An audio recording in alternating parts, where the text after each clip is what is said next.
Family, who understands this? I clearly am a Uchiha ninja who has crossed over to the world of pirates.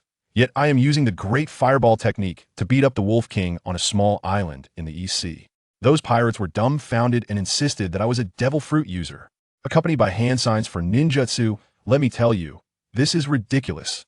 Just a second ago, I was quietly watching a show from a tree, and the next second, good heavens, that group of people down there was being wrapped up by several giant wolves over 3 meters tall. It looked like they were about to be wiped out, and what could I, a passerby, do? I couldn't just stand by and watch, could I? So I jumped down from the tree, quickly formed hand signs, and thought, let's give those wolf brothers some intensity. Fire release, Phoenix fire technique. Huh, wait a minute, how did I end up fighting wolves? This story needs to start from the beginning. Let me tell you, I originally wasn't from this world. When I woke up, my mind was completely dazed. I heard a buzzing in my ears and a strange voice excitedly reporting, Lord Madara. It worked. It worked. This experimental subject has perfectly fused your cells with those of the first Hokage, and your plan is about to be realized. Madara? Uchiha Madara? I was stunned. Isn't this a legendary figure? I tried hard to open my eyes and saw an old man with almost white hair, his mouth nearly stretching to the sky in a grin. Then I felt two forces in my body fighting fiercely, and the next second, boom, a white light flashed before my eyes, and I felt like an overexposed USB drive, completely formatted, and then I knew nothing. When I opened my eyes again, I was lying on the beach, my mouth full of sand and seawater, salty to the point of nausea. I coughed for a long time, sat up and saw the vast ocean. Where is this? The land of water? No, wait, wasn't I in Konoha stealing a hymn, researching the Book of Seals? Let me tell you, I'm someone whose parents died early, and my family didn't care for me, starting from pure grassroots. How to get ahead? I could only take shortcuts. So I set my sights on the third Hokage's Book of Seals, thinking I could learn a forbidden technique and take off from there. What happened? The infiltration went so smoothly that it felt like I was cheating. I should have sensed something was off. Just as I touched the book, I felt a pain in the back of my head, and everything went black. I passed out right there. When I woke up again, I heard someone calling Lord Madara. I shook my head. This dream was too real. But the tattered clothes on my body and the Konoha forehead protector beside me told me this wasn't a dream. The village might be in danger. I need to hurry back and report to the third Hokage. But my stomach protested. Well, the biggest thing in the world is food. So, family, who understands this? My proud fire release from the Uchiha clan has now fallen to grilling fish. I breathe fire to ignite the firewood, watching the fish sizzle and ooze oil, feeling a mix of emotions. This is simply the third subject of the ninjutsu world, focusing on being grounded. After eating my fill, I thought I should ask someone for directions. This island is quite dangerous. I saw a sea beast as big as a small mountain while catching fish just now, which nearly made me throw my catch away. I walked in one direction for an unknown amount of time. It was almost dark. Just when I thought this was a deserted island and was about to find a cave to spend the night, I suddenly heard someone talking ahead. I immediately lowered my presence to the minimum and quietly crept over. I saw a group of people resting around a bonfire, and I heard them complaining about how the nobles of the Silver Moon Kingdom were colluding with pirates to collect protection fees. One called Scarface Arnold had a bounty of 10 million berries. It sounded pretty scary. The Navy? Silver Moon Kingdom? What's going on? I was confused. At that moment, I suddenly felt a chill on my back. There was killing intent. Before I could react, several giant wolves sprang out from the bushes beside me, each over 3 meters tall, with fangs like knives. Although the group down below cursed and drew their weapons, they were clearly no match before long. They were all injured and on the verge of collapse. Sigh, there's nothing I can do. It's my bad luck to have stumbled upon this. I quickly formed hand signs. Rat, tiger, dog, ox, rabbit, tiger. Fire release. Phoenix fire technique. A series of small fireballs rained down, hitting each wolf accurately, making them howl and roll on the ground. The people below were stunned, just as they were about to go in for the kill. Suddenly, a thunderous wolf howl came from deep in the forest. The momentum was enough to shatter eardrums. My heart dropped. I knew the main one had arrived. Sure enough, a white flash darted through the trees, and a larger, imposing white wolf appeared before us. The middle-aged man with glasses down below trembled on the spot, mumbling, "Wolf King, well, it doesn't matter if I was exposed now." I jumped down from the tree, landing steadily between them and the wolf pack. Those people initially thought a master had arrived, but when they saw it was just a kid like me, their expressions instantly turned to disappointment. The kind-hearted middle-aged uncle shouted at me, "Little brother, you should run. They're coming for us. Well, by you time. Hey, this guy is pretty interesting." I waved at him, then turned to the Wolf King, fully opening my aura, and arrogantly said to it, You're no match for me. Take your underlings and roll. I can pretend nothing happened. The Wolf King, initially a bit wary of me, exploded with rage at my provocation. It roared and transformed into a blur, pouncing at me with claws that swished through the air. The people behind screamed and shut their eyes in fear. Boom! The expected bloody scene didn't happen to me that was hit turned into a piece of wood. Body replacement technique, you get it? I instantly appeared beside it, throwing shurikens rapidly. Then, the big one was coming. Fire release, great fireball technique. A fireball bigger than me, with destructive momentum, slammed straight into its face. The merchant group behind was already dumbfounded, and the loud-voiced strong man excitedly shook his boss, saying, "Boss, it's a devil fruit. This little brother is a devil fruit user." And guess what? The Wolf King made a smooth side dodge, narrowly avoiding my great fireball. Only its hind leg got singed a bit. I was dumbfounded. This is not scientific. With such a large body, it was so fast. What kind of defense did it have? The Wolf King was completely enraged, charging at me even faster. I could only barely block with a kunai, being forced back repeatedly.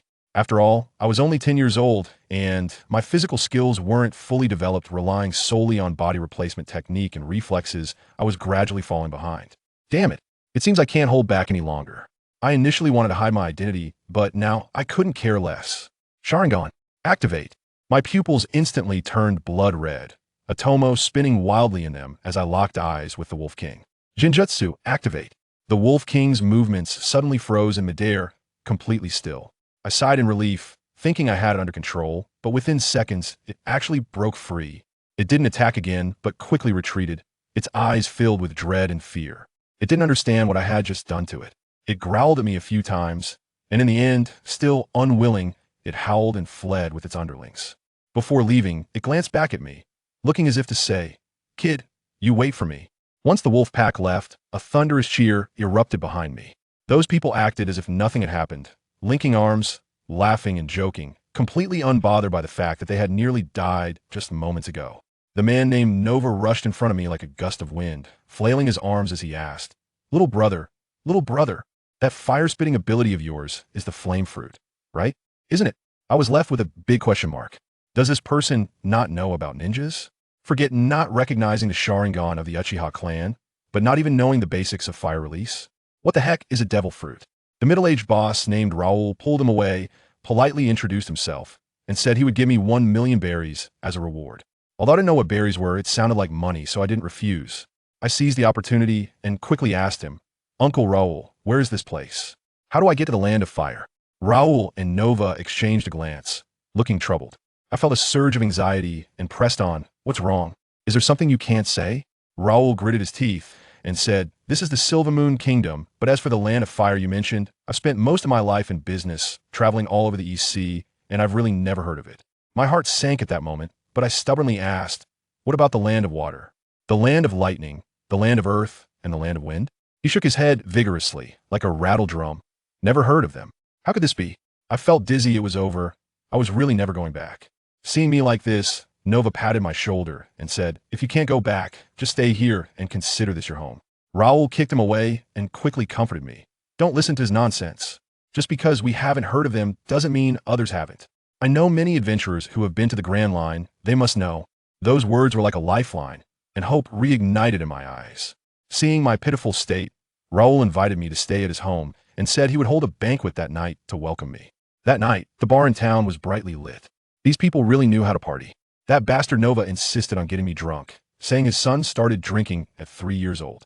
I thought to myself, what kind of cyberpunk parenting is this? Raoul was so mad he scolded him. But as I looked around at the lively atmosphere, I inexplicably picked up that glass of alcohol. Hey, you know what? The drink was quite strong, but it tasted really good. Raoul watched as I and Nova made a ruckus, while he sat alone at the bar, drinking with a somewhat dazed expression. He was probably reminiscing about. It was a thing of the past. As a result, Novana, with his loud voice, started bragging again, saying that back in the day he drank with the boss and got him so drunk that he ran around the town upside down. Raoul's face darkened immediately. He gulped down a drink and gritted his teeth, saying, "You want to raise? Dream on. I'll dock him 20 tomorrow." The next morning, the sun shone on my face as I looked at this completely unfamiliar room, feeling a bit empty inside. Although Raoul and the others treated me well, it still wasn't home. I sighed, got out of bed, and found a brand new set of silk clothes next to me, which warmed my heart instantly. I changed into the clothes and walked to the window, watching a group of little birds I had never seen before flying freely in the sky. I was just watching when I heard a sneaky sound of footsteps outside my door, accompanied by the whispers of two little kids plotting something. Let me tell you, that conversation was something else. One person asked, "Hey, Brother Wayne, do you really think that guy called Leomu can take down the Wolf King of Silver Moon Mountain?" Another voice replied, "Wow, what confidence. That's fake. Absolutely fake. My dad is lying to you. Our town's best, Brother Lester, can't even beat him. Who does he think he is? Just wait. I'll beat him down and make him recognize me as the big brother. And you could be the second brother. Family. Who understands? Their next plan is to count to 3 and kick down my door together." I couldn't hold back at that moment and almost burst out laughing. "All right, you want to play, huh?" Just as they shouted 3, I suddenly pulled the door open. With a loud bang, the two kids shot out like little cannonballs, face down and firmly kissed the ground. The kid who was dressed better was probably Raoul's son, Wayne. He got up while covering his nose, which was bleeding, and pointed at me, cursing, You guy, that's so despicable. How could you suddenly open the door?" I took a glance at him, then looked over at the sturdier one next to him. Goodness, one looked like Raoul, and the other was simply a mini replica of Nova. These two little rascals started whispering in front of me. "Look at him, all skinny. He definitely can't beat the Wolf King." Then, the one named Wayne wiped his nosebleed, struck a pose he thought was cool, and challenged me. I, "Porto Wayne, now challenge you to a duel. Loser has to be my little brother." At that moment, I had just one expression, an old man on the subway looking at his phone. I refused. I didn't even think about it. I shot back with 2 words. "Duel with a little brat who doesn't he even reach my knee? Do I have no pride? I'm a qualified ninja. I don't engage in such meaningless things." The little kid was stunned on the spot, his face flushed red, as if my refusal was an unforgivable act. How can you refuse? You should accept the challenge like a brave warrior." I shrugged my shoulders and innocently replied to him, "But I don't want to be a warrior." It seemed like my words caused him tons of harm. He was completely petrified. I ignored the two of them and turned to leave, leaving them in disarray in the wind. Later, I heard that this kid went back and imagined a grand drama, saying that I must have been afraid of him, which was why I made an excuse to slip away. Goodness, his confident demeanor was like a self-proclaimed "I am the chosen one" background music. Not long after, I ran into Uncle Raoul. He cheerfully patted me on the shoulder, asking if I slept well and if my clothes fit. After exchanging a few pleasantries, he mentioned his precious son. "That little rascal hasn't he caused you any trouble, has he?" Uncle Raoul said with an understanding expression. "Don't be shy. If he misbehaves, just help me beat him up, really beat him up." As soon as I heard this, I was overjoyed. I'll tell you, I was initially hesitant to act against the kids since I was staying at their house. But now, with their dad-s approval, it's all above board, right? I immediately put on an innocent and harmless smile. "Sure, Uncle Raoul, leave it to me. I'll make sure to discipline him properly." Uncle Raoul even specifically warned me not to go to Silver Moon Mountain to the south, saying there are many wild beasts inside, and it's dangerous. I thought to myself, wow, isn't that where I woke up yesterday? No wonder I hadn't seen a single ghost after walking for half a day. In the following days, I started wandering around the small town to get familiar with the terrain. After all, I was going to stay here for quite a while, and I needed to find a suitable training ground. Being a ninja, it's tough to feel comfortable without training for a day. Finally, I found an amazing ravine near the Silver Moon Mountains. It was spacious and had a small stream where I could wash up after a fight. Simply perfect. But I noticed something. For the past few days, there were 2 little tails following me at a distance. It was obvious that it was those 2 little rascals, Wayne and Beck. I thought they would get tired of it in a couple of days, but surprisingly, they were quite persistent. "Fine, since you guys are so determined. I'll play along." That day, I purposely found a big tree and exaggeratedly yawned, saying, "I'm tired from walking. Let us take a break." Then, I quietly left a shadow clone leaning against the tree, pretending to sleep, while my real self swiftly climbed up into the tree canopy to hide and watch the show. Before long, those 2 little guys stealthily crept over. Their sneaking posture, I tell you, was quite professional, hiding behind trees one moment, lying in the grass the next. Though they were a bit noisy, They approached my shadow clone and confirmed I was asleep. Then I heard Wayne smugly pull out a paintbrush and say to Beck, let us draw a big cat face on him and then use this to threaten him to duel with me. I almost couldn't hold back my laughter while I was up in the tree. My goodness, what kind of elementary school level threat is this? Forcing me to duel by drawing a painted face. Is this retro play really still around in 2025? That silly Beck even came up with a soul-searching question. Brother Wayne, why don't we just threaten him to be our little brother instead of insisting on a duel? Wayne was momentarily speechless, then began to preach with righteous indignation. Beck, we are to become brave warriors. How can we use such despicable means? We must determine the victor through honorable battles. Wow, this kid is pretty good at covering for himself. When the two of them thought the timing was right and cautiously approached my doppelganger with their paintbrushes, the show began. The brush tip went straight through my head and hit the tree trunk behind me. My doppelganger flickered for a moment and then disappeared with a bang. The two little brats were instantly dumbfounded.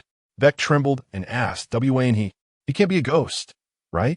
Wayne was scared out of his wits too, but still tried to sound tough. Don't be afraid. Brave warriors are not afraid of ghosts.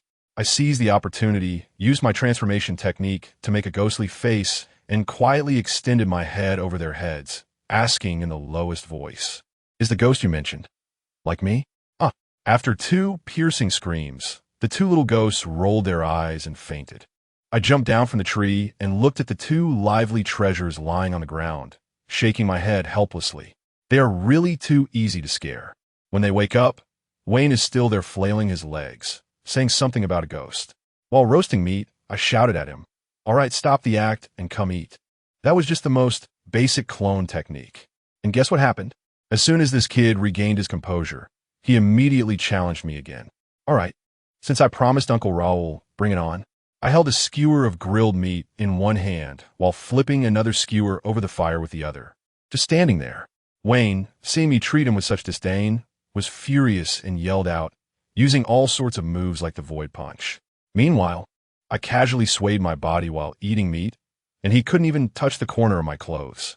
In the end, I picked up a stick with meat on it, and when he charged at me, I swiftly dodged and pointed the tip of the stick at his forehead. You lost. Just like that.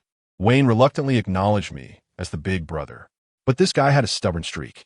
He left with a fierce declaration that he would defeat me one day and reclaim the title of big brother.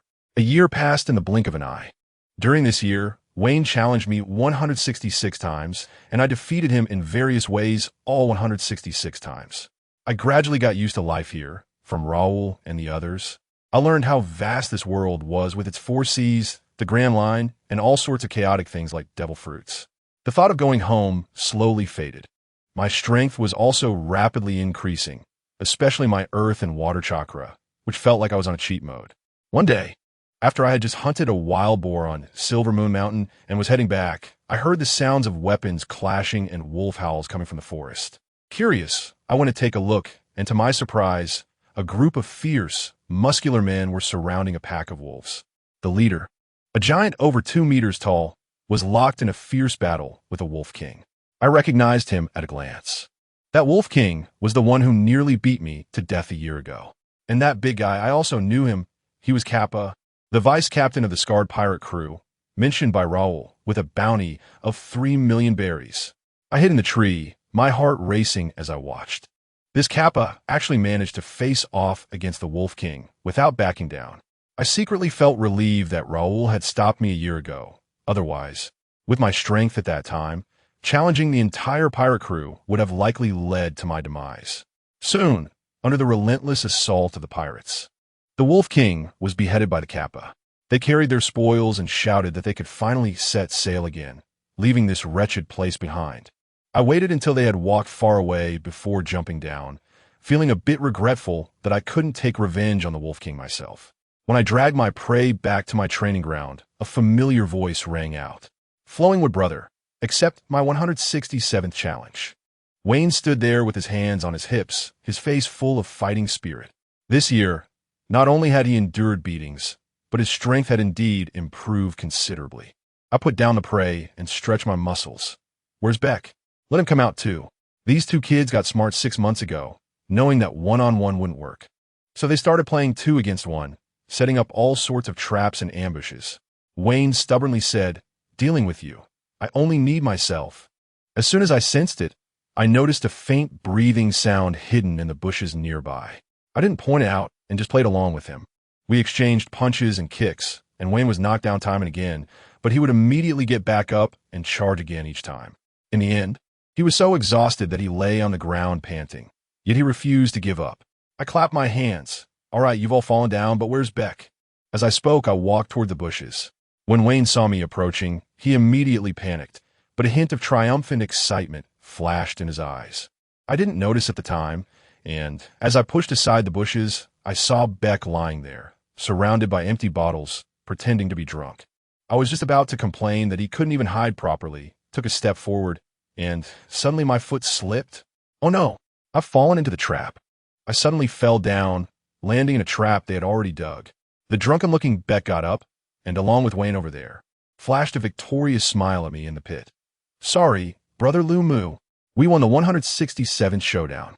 But the next second, I bounced out of the pit and landed right in front of those two little brats with a thud, brushing off the dirt on my hands. "You two are speaking a bit too soon, aren't you?" I have to say, when I fell, I was a bit dazed, but who am I? My reaction speed is top-notch. In the blink of an eye, I threw 2 shurikens, and they embedded into the wall, leaving me hanging there. I was puzzled, wondering why the wall was so slippery. Upon closer inspection, I realized it was covered in oil. Those 2 little rascals knew my keen sense of smell and even sprinkled some of that drunkard Beck's liquor to mask the scent. They really put in the effort. But unfortunately, the gap in strength was still there. Those 2 little brats wilted on the spot, and Wayne, furious, started throwing stones into the river, mumbling about how close they were. I lay there with my legs crossed, ready to give them a lesson. Remember, in the face of absolute strength, any flashy schemes are worthless. That said, I also gave myself a warning. I can't afford to be reckless next time. Nearly capsized in the ditch. A few days later, while I was practicing shurikens at the training ground, I heard Wayne and Beck rushing over like their pants were on fire. Trailing behind them was a battered soldier from the kingdom. "Brother Ryu, it's bad. Silver Moon Harbor has been attacked by pirates." I didn't even raise my eyelids, and the shuriken flew out of my hand, hitting the target right in the center. "Pirates? Go find your Captain Lester. It has nothing to do with me." The soldier suddenly knelt down, crying, and said, "The commander has sacrificed himself? Captain Lester asked me to plead with you," he said. "Only you can save Silver Moon Harbor." At that moment, I wanted to refuse. It was too troublesome, and I had no interest. But just as the words were about to come out, I caught a glimpse of Wayne from the corner of my eye, and my heart sank. "Oh no, wait. Where's Uncle Raoul?" The soldier quickly said, "The Porter caravan. They're still stuck at the port. Family, who understands?" In that instant, my mind exploded. I didn't care about the kingdom's army, but Uncle Raoul and the others were my own people. Without a second thought, I grabbed my gear bag and slung it over my shoulder, turning to the soldier and shouting, "Keep an eye on those 2. Don't let them follow." I ran all the way, already changed into the customized Uchiha combat outfit that Uncle Raoul helped me get.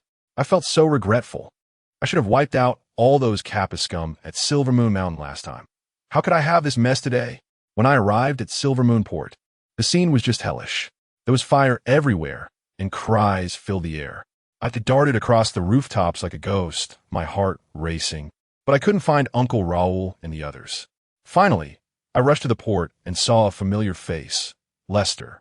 He was surrounded by a group of pirates, covered in blood, and it looked like he was about to collapse. The guy opposite him, holding a big knife and grinning like a villain, was none other than Kappa. Lester had been beaten to the point where he could barely stand, and Kappa was there taunting him, saying things like, "Where's your momentum?" in a trash-talk manner. Lester, furious with bloodshot eyes, charged at Kappa. But what happened? He was kicked away by Kappa and lost his weapon. Kappa spat and waved his hand impatiently. Just as those lowlifes were about to deal the final blow, I made my move. A smoke bomb exploded, filling the area with white fog. When the smoke cleared, Lester was already gone. Kappa's face was as dark as a pot bottom, and he was roaring madly. "Find him!" I was weaving through the alley with the half-conscious Lester on my back, and he was still going on about righteousness, saying something about driving away pirates and protecting the people. I interrupted him directly. "Cut the crap. Where are Uncle Raoul and the others? After a moment of silence, he pointed me in the right direction. In a hidden underground warehouse, I finally found them. Inside were all the civilians taking refuge. And Uncle Raoul and the others were there too. Seeing that they were safe, I finally felt my heart settle back in my chest. But as I scanned the room, something was off. Where was Uncle Nova? Raoul and the others looked particularly grim and silently led me to a separate room filled with the injured. I spotted Nova at a glance. He was boasting to someone next to him, looking surprisingly energetic. I sighed in relief and approached him, ready to make a joke. Uncle Nova, you scare me to death. I thought. Before I could finish my sentence, I froze. I hadn't seen clearly before because someone was blocking my view, but now that I was closer, I noticed that on Nova's right side, that sleeve was empty. My eyes instantly turned red. Your hand. Nova is still there, trying to be optimistic. Ha ha. Leo boy, it's okay, it's okay. One arm in exchange for one life. Not a loss. Not a loss. I saw the hint of sadness hidden in his eyes, and Uncle Raoul's voice was trembling beside me. If it weren't to save me, Nova wouldn't have had his arm cut off by the pirates. Bang! I punched the wall, and a hole was instantly made. Everyone in the room turned to look at me in shock.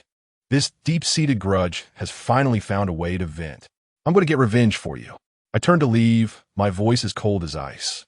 Don't go. Raoul and the others quickly grabbed me, their eyes filled with concern. I looked at them, my gaze unwavering. Don't worry.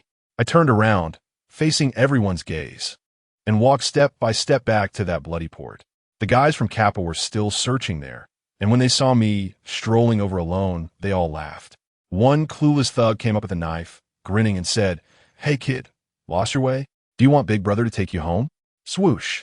A cold flash cut through the air. The smile on the pirate's face was still frozen when a line of blood appeared on his neck, and blood sprayed all over my face. He collapsed with a thud, convulsed a couple of times, and then lay still. I shook off the blood from my kunai and smiled at the remaining group of people. That smile, under the reflection of the blood, probably looked scarier than a ghost. I heard, "You're looking for me?" Kappa's face instantly turned pale. He felt the deadly killing intent radiating from me. He forced himself to ask, "Little ghost, are you the one who rescued that kingdom's army?" I ignored him and walked towards him step by step. With each step, it felt like I was stepping on their hearts. "Make your move." Kappa finally couldn't hold back and shouted. Even though the thugs were scared, they could only brace themselves and charge forward. But they were not my target at all. Instant movement technique. I vanished from my original spot, and when I reappeared, I was already behind Kappa, struggling to stab him in the back. This guy reacted quite quickly, desperately dodging, and the kunai made a deep cut on his arm. He retaliated with a knife strike, threatening, "Kid, I'm a vice captain with a bounty of 3 million. I couldn't be bothered with him, quickly leaping back to create distance. My hands forming seals at lightning speed. Fire release. Great fireball technique. Boom. A massive fireball engulfed the group of thugs, their screams barely escaping before they turned to charcoal. Then I moved my hands again, earth release, inner decapitation technique. My entire body sank underground, and when I reappeared, the remaining few fish had been buried, leaving only their heads above ground, wailing. "Now it's just you left." I leaped out from the ground, coldly staring at Kappa. He realized he was out of allies and could only fight me head-on. Clang, clang. Our weapons clashed together, sparks flying. I channeled my chakra, my power exploding, forcing him to retreat step by step. He gritted his teeth, veins bulging, but still couldn't withstand it. Just as I pushed him back, I threw a few shurikens at him. He barely deflected them when I already flashed his right side. Slash! One of his arms flew into the air. Kappa let out a scream like a slaughtered pig. "Now you feel the pain?" I stared at him expressionlessly. This was just the beginning. He was still there threatening me. "Our Captain 1T let you go." Arnold, right? I was just about to settle accounts with him. I sneered, and with another swing of my kunai, his other arm flew off too. Finally, he passed out from the pain.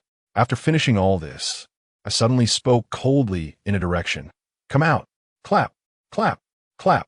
A round of applause echoed as a towering man over 2 meters tall walked out from behind the wall.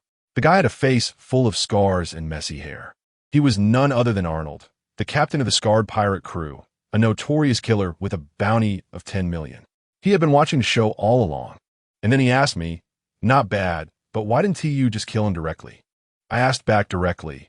Then why didn't you step in to save when I was slaughtering your men? This guy actually said, isn't it enjoyable to watch others fight? What a weirdo. He stared at me, and his tone suddenly became excited. Why did you chop off his arms? Don't you enjoy the feeling of cutting flesh? No, I replied blandly, because he chopped off my companion's arm. I was just returning the favor. When he heard this, he instantly looked disappointed, thinking I was boring. Then, without any warning, he charged at me like a cannonball. So fast, I barely raised my hand to block, and with a loud bang, I was blasted back several meters. My arm numb. This guy's strength was on a completely different level from Kappa. He chased me down like a madman, and I could only passively defend, quickly getting injured. Seizing an opportunity, I flipped backward while my eyes instantly turned blood red, activating the single-hooked Sharingan. The moment I landed, I locked eyes with him, casting an illusion. At the same time, I spat out a fire technique, fire release, fireball, but to my shock, he just showed a strange smile. And the illusion had no effect on him at all. He dodged my fireball in a flash and closed in again. What beautiful eyes! He didn't continue attacking. Instead, he began to talk to himself, trying to control me. Useless, because I can't even control myself. Hey. Then, the scene I would never forget in my life appeared. He began to frantically tear at his clothes, scratching his body with his nails, creating bloody cuts, acting like a madman. It dawned on me that this guy was a lunatic and the kind that was deeply ill. After self-harming for a while, he suddenly stopped, looking at me as if I were a treasure, and actually said, I have a great idea. What's your name? Uchiha. Nice name, he nodded, then said something that nearly made me lose my composure. Should join my pirate crew as my first mate. I wanted to laugh at that moment. Was this guy's brain kicked by a donkey? I casually replied, not great.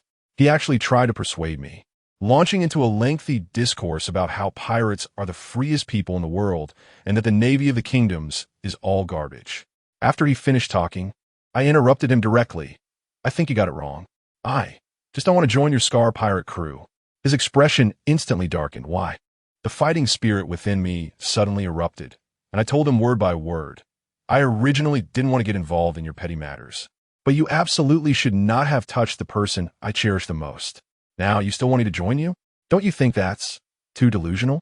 That guy seemed momentarily lost when I mentioned the person I cherish, but quickly returned to his perverse smile and said to me, what a pity. I actually had high hopes for you, but now I've decided to dig out your beautiful eyes and keep them as a collection. I tell you, as soon as he finished speaking, he suddenly disappeared from the spot. In the next second, he appeared right in front of me and threw a punch. But I was already prepared. After stalling for so long, my physical strength and chakra had mostly recovered, and I had already drafted my battle plan. With a quick body flicker technique, I created some distance. Are you kidding me? Going head-to-head with him would be like seeking death. My speed and strength can't compete with him, so I have to kite him. This is our ninja's specialty. I clapped my hands on the ground and shouted, Earth release, rock spike. Suddenly, a bunch of sharp stone spikes shot up from the ground, chasing after him. That guy Arnold was hopping around like a rabbit, dodging while charging at me. Seeing that the earth release couldn't stop him, I immediately switched techniques. Fire release, Phoenix fire technique. My mouth was like a Gatling gun, spitting out a series of little fireballs that forced him to slow down. Then I ran all over the place with him, focusing on an electronic cricket fight, occasionally throwing a few shurikens to harass him. He was catching up to me, so I used a substitution technique or a body flicker technique to create distance and continued to lead him on. He was furious, yelling and cursing me as a mouse that could only jump around, saying those little flames and toy darts couldn't hurt him at all and would only make him want to kill me more. Then I was stunned. He could actually accelerate. That speed before was not his limit at all. In the blink of an eye, he charged right in front of me, and I didn't even have time to form a seal before his punch landed solidly on my chest. I spat out a mouthful of blood and flew backward. But let me tell you, as I lay on the ground, the corner of my mouth was grinning. I reached out and gently pulled. I caught up. Arnold was just about to come over and finish me off when he suddenly felt something was off. He looked down and was dumbfounded. Surrounding him, at some point, were fine steel wires that were almost invisible, gleaming coldly in the sunlight, wrapping him up like a zongzi. And the source of these wires was those toy shurikens he had completely disregarded. just now. That's right, this was my plan. Shuriken wire control technique. If it weren't for the Sharingan, I wouldn't have been able to execute such a fine operation. Although his last burst almost caught me off guard, fortunately the plan succeeded.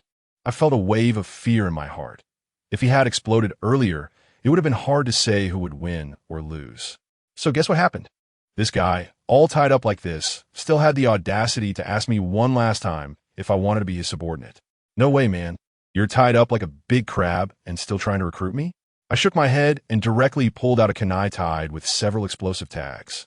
My answer was still the same. What a pity. He actually replied to me just like that. I couldn't be bothered to talk to him anymore. So I directly threw the kunai in my hand. Boom!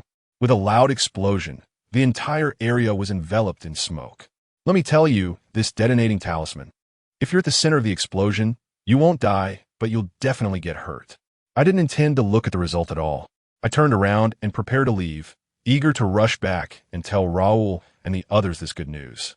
Just as I turned around and hadn't taken 2 steps, I felt a chill breeze at the back of my head. Instinctively, I ducked down.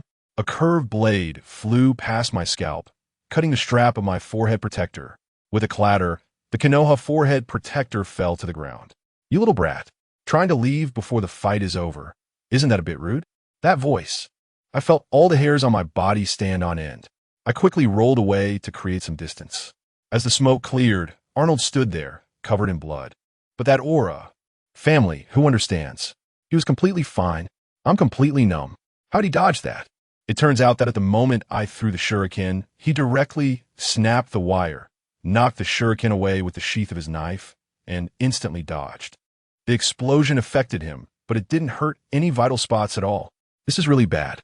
My chakra is nearly depleted, and my stamina is running low. While he seems like he's on fire, getting faster with each strike. He has seen through my body flicker technique. Every time I prepare to form a hand seal, he attacks first, not giving me a chance at all. I was being chased and slashed by him, and in an instant, I had several cuts on my body. I was filled with regret at that moment. If I had known earlier, I would have practiced my physical skills better. Who understands the pain of a mage being close to a warrior? He didn't give me a chance to catch my breath, and the final blow landed directly on my chest, instantly staining my clothes red with blood. I feel like my consciousness is starting to blur, and in front of me, it seems I can see Raoul and the others. No, I promised to go back for the banquet. I can't die here, under this intense belief. I felt that thing in my eyes go crazy. That Magatama started spinning rapidly, and then a second Magatama popped out. The second Sharingan was unlocked on the spot. In that moment, let me tell you, the whole world changed. Arnold's blade, which was too fast to see, seemed slow as a PowerPoint presentation in my eyes. He swung from the left, and I merely tilted my body to dodge it. He struck, I dodged. He struck again, I dodged again. It wasn't that he was slowing down. It was that I was speeding up. My reactions, my speed, had been upgraded in every way. Wow, the upgrade of the Sharingan is so powerful. Now I can completely keep up with his rhythm. No, I should say, all of his movements have been seen through by me. After dodging another strike, I countered with a kunai and pierced through his arm that was holding the knife. The situation had completely reversed. It was my turn to chase him down. He immediately cowered, begging for mercy, saying that if I let him go, he would give me all the treasures of the scarred pirate crew. Hearing his pleas, I actually paused my actions. I looked at him and coldly asked, "Do you have someone you cherish?" He was stunned, as if a certain scene flashed through his mind. As soon as I saw his expression, I understood. Since you also have someone you cherish, how could you hurt someone else's treasured person? I was furious at that moment, my killing intent fully unleashed, my blood-red eyes glaring at him. I told you. With one sentence, I made his CPU overheat. He suddenly went crazy, waving a knife and slashing around, roaring at me. Do you understand? Have you ever experienced the feeling of watching your loved one being taken away? Have you ever tried to seek help only to be met with cold indifference? He spoke in fits and starts, and I pieced together his story. His wife was actually taken away by the celestial dragons. When I hear the words celestial dragon, my pupils tremble. No wonder he has become like this. Who could provoke the gods of this world? He cried and laughed, saying he is a coward, too afraid to seek revenge on the celestial dragons, and can only wield the knife against innocent people.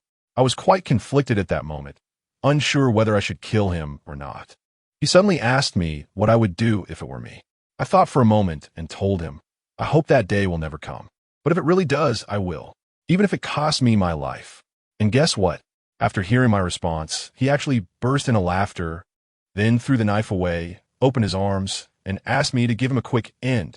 He was actually begging for death. I rushed over with a shuriken, but at the last moment, I forced myself to stop. I wouldn't hesitate to kill him in battle, but now, facing a pitiful person who seeks death and does not resist, I couldn't bring myself to do it. He shouted at me, "Do it! Why aren't you doing it?" I silently retracted the shuriken, looking at the distant sea, and softly said, "So you'll be repenting well in prison from now on? The naval warship has arrived." That's right. Just when we were fighting fiercely, a warship had quietly docked. The scene shifts back a few minutes. We're on a warship. A bearded man in a naval uniform was showing off wildly. He is a naval hero, Karp. When his subordinate reported that they had found the scarred pirate crew's ship, his eyes lit up, and he said he wanted the pirates to taste his iron fist of love. When they landed, what they saw was a scene of devastation. And there I was, gasping for breath against a rock. Karp saw my miserable state, and without saying a word, he rushed over and hugged me tightly. The strength. I swear, I almost died on the spot. Family. Who understands this sudden feeling of suffocation? I hurriedly asked him to let go, otherwise, I would become the first person to be hugged to death by a naval hero. He saw Arnold lying on the ground, and then looked at me, instantly understanding. He was so excited that he insisted on recruiting me into the Navy, and he kept slapping my shoulder with his gigantic hand, making me feel like my bones were about to shatter. I quickly refused, joking that I don't want to be controlled anymore. Freedom is so sweet. A few days later, the Navy was leaving, and I took Wayne and Beck to see them off. Wayne is a die-hard fan of Karp, and was crying and shouting that he wanted to join the Navy. Beck was a bit hesitant, worried about his father who had lost an arm. In the end, encouraged by his father and me, both kids followed Karp. Watching the warship sail away, I felt quite emotional. Just as the ship set off, a lazy voice sounded in the operations room. "Mr. Karp, you just let that kid go?" I felt a strange power in him. Goodness, Admiral Akiji Kazan was actually lying there sleeping. Karp laughed and said that we can't force people. But when he turned around to grab another rice cracker, he found that his entire drawer of rice crackers was gone. The smile on his face instantly disappeared, and his roar echoed across the sea. "Kazan, you little brat. My rice crackers. I won't let you off the hook." Meanwhile, Akiji was leisurely riding a bicycle on the sea and even sneezed. I lay by the small river at the foot of the mountain, with a leaf in my mouth, reminiscing about the events of the past few days. I couldn't help but exclaim, the people in this world have such strong physical qualities. Those injured soldiers and pirates. I thought they would be incapacitated, but unexpectedly, one by one, they were full of energy in just a few days. It's simply unscientific. Let me tell you, this is making me a bit emo. Does anyone understand? Their recovery ability seems like they're cheating, but me? After fighting with those pirates, my chakra was almost drained. I couldn't even perform a single jutsu. This is simply a great humiliation. No way. I have to pull myself together. I immediately thought of the few pages of the forbidden book I sneaked a peek at before crossing over. Wow, the forbidden techniques in there are more powerful than one another. Take the multiple shadow clone technique, for example. Its chakra requirements are simply off the charts. With my limited chakra, I just get wiped out in an instant. Then there's the flying thunder god technique, which sounds cool, but the precision control required for chakra is higher than embroidery. A slight mistake, and who knows where I'd end up teleporting, possibly leading to my demise. Not to mention that technique called Edo Tensei, which sounds sinister and requires human experimentation. I'm not that twisted. After looking through everything, there was only one physical technique that really appealed to me. It doesn't have all those fancy requirements. It just boils down to one word: grit. This technique emphasizes perseverance. Its name is just too cool. 8 gates. I tell you, the 8 gates of Dueling treat the human body as a super scion transformation device. Inside the human body, there are 8 gates. Opening one is like unleashing a flood of power. Of course, this thing comes with outrageous risks. The further you open, the more it feels like dancing on the edge of a knife. Especially the last gate, the death gate. Once opened, you become a god. But the price is that you also have to meet the god. However, I'm not foolish. I have no intention of opening the 8th gate to exchange blows with anyone. My goal is clear: to practice the first few gates to ensure that no matter who I encounter in the future, I won't be beaten without the ability to fight back. This has become my mental demon, and it must be resolved. So, in a blink of an eye, for years have passed. In these 3 years, I've lived like an ascetic, training like crazy every day. The 8 gates of Dueling are truly not meant for ordinary people. It gets harder the further you go. The first 3 gates took me a year, and the 4th gate, the injury gate, took me 2.5 years to barely master. However, the results are impressive. I feel like I can now punch a bull to death. My chakra volume and control have also increased significantly, and I've added a few powerful techniques to my ninjutsu arsenal. The only downside is that my Sharingan has shown no signs of activation in 3 years, looking like a counterfeit, and I even doubt if it has expired.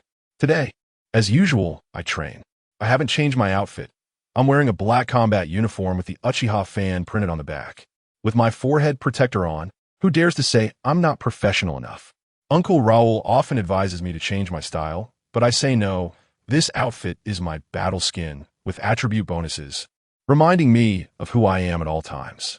I was playing one-handed pull-ups on a cliff several hundred meters high when I heard someone shouting at me from below. Looking down, I saw it was Lester. This guy is now the captain of the guard. Quite an achievement. He ran over to tell me that Uncle Raoul and the others were preparing to set sail and asked me to get ready. For the past 3 years, I've basically been an auxiliary bodyguard for the caravan, traveling around with them. 1, to repay a debt of gratitude, and 2, because I wanted to see the world. It was about time, so I finished my last few pull-ups, shouted to him to wait, and then just let go. Can you believe it?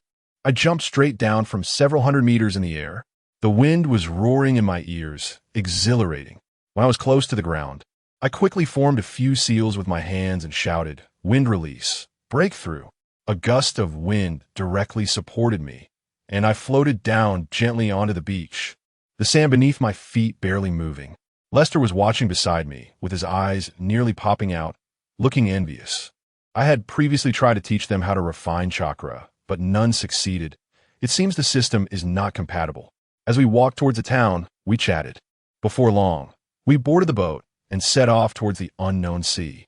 The boat floated on the water when Uncle Raoul came to knock on the door of my training room, saying there was a small town ahead where we could dock and rest for a night, suggesting I take a break from training and get some fresh air. I thought that was a good idea. Practicing every day could get monotonous. From a distance, the town was covered in flowers, and the air was filled with fragrance. It had a straightforward name, Flower Town. As soon as Uncle Raoul arrived in a new place, his old habit kicked in. His eyes lit up, and he scanned for business opportunities like a radar. If I hadn't held him back, he would have started doing market research right on the spot. We found a tavern and sat down. The waitress was particularly enthusiastic and recommended a local specialty called flower wine. As soon as Raoul heard the word specialty, his DNA kicked in, and he immediately ordered a bunch. He took a sip, his eyes lit up, and he immediately abandoned us to go talk business with the owner. He really is a workaholic. We were drinking when suddenly there was a loud bang. Everyone in the tavern looked over. We saw a table piled high with plates, and a person wearing a cowboy hat had his face buried in the plates, completely motionless, fast asleep.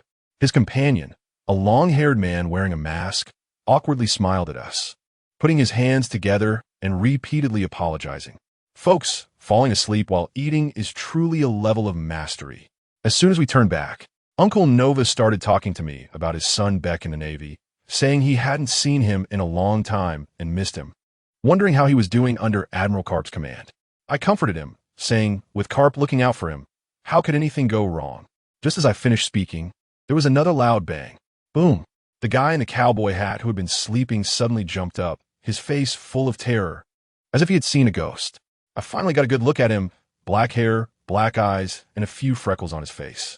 It seemed he had been chased and beaten by someone named Karp in his dream, and he was scared out of his wits. When he woke up and realized it was just a dream, he sighed in relief but still looked shaken.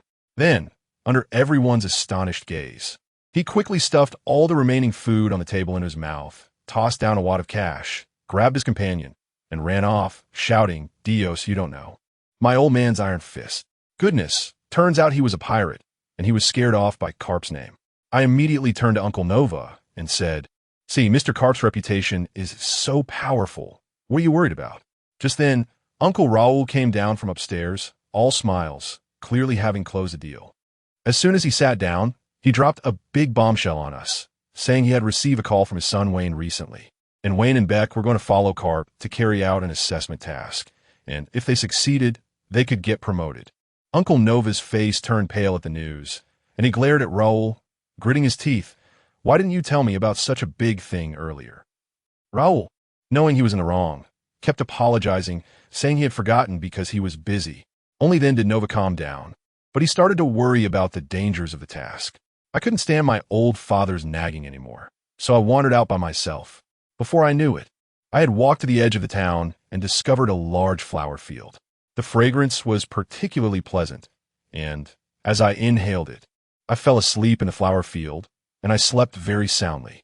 When I woke up, I heard a little girl next to me talking to a flower, saying she wanted to offer it to the flower goddess. That little girl was so naive and cute. I chatted with her for a bit, complimented her on having the prettiest flower, and made her happy as she went home. Watching her figure fade away, my mood improved a lot. However, that good mood didn't last long. Just as I was about to head back to town, I heard a loud bang, bang, followed by screams from the center of the town. Ugh, pirates again. These scoundrels who only bully civilians are really disappointing. I was burning with anger, but my feet didn't stop, and I dashed back like a shadow. Raoul and the others were still in the town. Along the way, I took care of a few ignorant pirates and kicked open the dilapidated door of the tavern. Inside, it was in complete chaos, tables overturned, chairs scattered, and debris everywhere. I ignored the wounded on the ground and rushed up to the second floor. Just as I reached the top of the stairs, I heard a pirate's lewd laughter. "Old man, you won't pay up, huh? Then I won't be polite." Following that were the sounds of fabric tearing and a girl's scream. I exploded in an instant, stepping up the stairs in one stride, appearing like a ghost behind that pirate. He was about to attack the maid, and I grabbed his neck with one hand like a vice, not even giving him a chance to see who I was, and with a forceful throw, bang! That guy was smashed into the wall, stuck there and unable to get out. In the room, the boss and his granddaughter, who was the maid, were still trembling in fear. The girl's clothes were torn, and she was curled up in the corner crying. Without thinking much, I took off my cloak and draped it over her. She paused for a moment, clutched the cloak tightly, and cried even more softly. The old man came to his senses and kept thanking me. I was extremely irritated at the time, just wanted to find Raoul and the others, and I coldly interrupted him. Enough. I squatted down, looked at the trembling girl, and asked her, "Do you remember me? Where did the people who came with me go?" She shivered as she recalled, and quietly said, "After you left, they all left too." That uncle with glasses said, "You want to go for a walk?" Just as I expected, a wave of disappointment surged in my heart, and just as I was about to stand up, I suddenly saw the girl's pupils dilate in terror as she looked behind me. Immediately after, I heard a gunshot near my ear. Bang! It was a sound I had never heard in my life, so solid and muffled. Let me tell you, my fist, glowing with blue chakra, landed squarely on Ace. That fire guy's chest. His proud elemental transformation was useless. He flew backward like a kite with a broken string, tumbling over several meters before finally stopping, spitting out a mouthful of blood.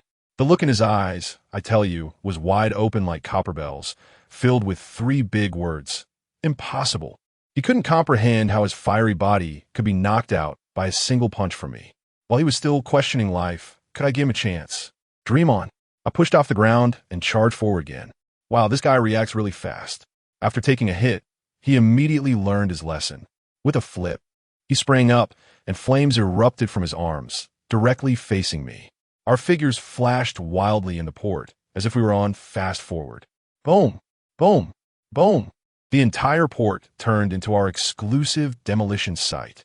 Crimson flames clashed violently with my azure chakra, and with each collision, the ground exploded into large craters, debris flying everywhere. Who understands this destructive power? It would be like a Subject 3 Ultimate version in 2025. I was also a bit worried. This guy not only had a tricky fruit ability, but also had some serious martial skills. Even in my state of using the 3 doors of escape, I felt like it was almost 50-50 against him. I became increasingly alarmed as I realized that Ace, who appeared to be fighting effortlessly, was clearly not using his full strength. Suddenly, flames erupted from his limbs, and a burning whip kick swept towards my face. Not to be outdone, I responded with a downward kick. Boom! Another loud crash echoed as the air beneath our feet rippled like water, and the ground directly exploded, sending dust flying. Immediately after, he slammed his hands on the ground, and a massive pillar of fire shot up into the sky from his center, resembling a giant abyss trying to swallow both of us. I quickly used the force of our collision to perform a backflip in the air, landing safely several meters away. Watching the towering flames, my expression turned serious as I contemplated whether to unleash another move and take him down for good. But guess what? This guy suddenly stopped fighting and casually asked me, "Hey, what is that blue glow coming from you? What ability is that? How can it hit me when I turn into flames?" I was taken aback. "Bro, we're fighting to the death here, and you're doing an interview in the middle of it?" But I still answered, "This is chakra. As for why I could hit you, I'm not exactly sure." "Chakra?" Ace frowned and repeated it, then asked, "I've never heard of it. Is this ability unique to you?" I thought about it, and it seems to be true in this world. Just saying, maybe. Goodness, as soon as he heard my almost affirmative answer, he instantly relaxed. His expression like a student who discovers that the teacher only marked one key point for the final exam, looking incredibly relieved. Hey, then I can rest assured. I couldn't help but laugh at that moment and immediately enter my verbal escape mode, sneering. "Huh, I know what you're thinking. You probably think that I'm the only one who can restrain your abilities, and you can do whatever you want with your flame fruit, right?" Without waiting for him to respond, I continued to teach him a lesson. "I have to say, you're very strong, but a bit naive. It's true that I'm the only one who can use chakra like this, but just because I can practice it doesn't mean others can't develop similar abilities. You just haven't seen it before. Before you met me, didn't you also think no one could hit you when you turned into flames?" I delivered a profound insight that left him stunned. Ace's face turned pale, and he almost gritted his teeth to ask me, "Do you mean there are other abilities that can target devil fruits? And they can be cultivated?" "I can't guarantee it, but the possibility is very high." I looked at him and said, word by word, "But I really don't understand. Even without the fruit's ability, you are very strong. Why are you so fixated on this? Do you think that without the devil fruit, you can't compete with others? Listen carefully. The devil fruit is part of your strength, but your strength can't rely solely on the devil fruit." Every word I said hit him like a hammer, smashing down on his heart. After hearing this, Ace became completely stiff, and his expression was something else. After a while, he suddenly burst into laughter, laughing so hard that he doubled over. "Ha ha ha, good, well said." He suddenly raised his head, his eyes shining, and shouted, "The devil fruit is my ability, but my ability cannot be limited to just the devil fruit. Over the past 10 years, being thrown into the mountains by that old geezer and facing those brutal beasts every day, I didn't have any devil fruit, and I still made it through with just these fists. I told you as soon as I finished speaking, the guy named Ace on the other side, wow.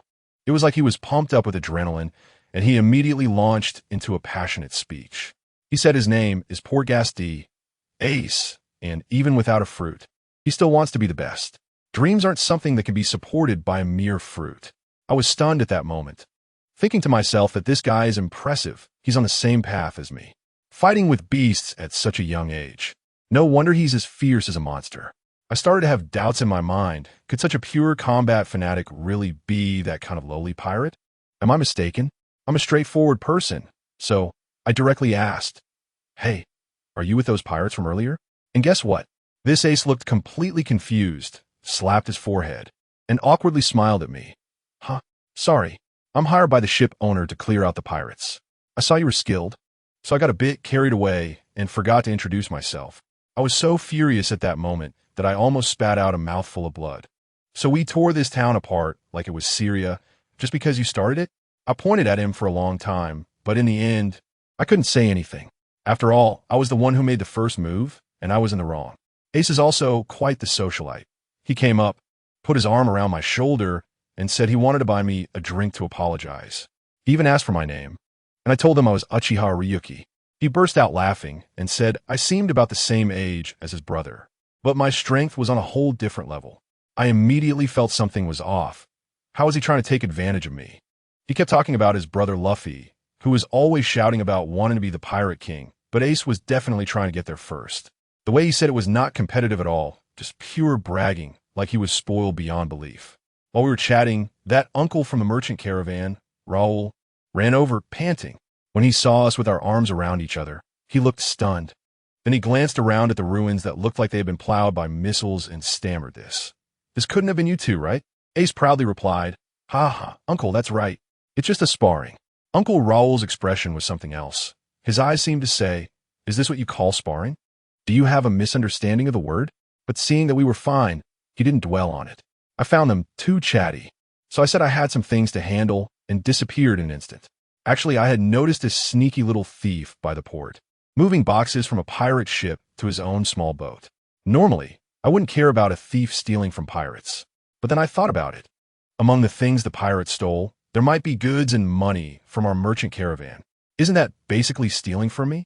How could I tolerate that? I flashed directly onto her little boat, sitting cross-legged on a box, grinning at her.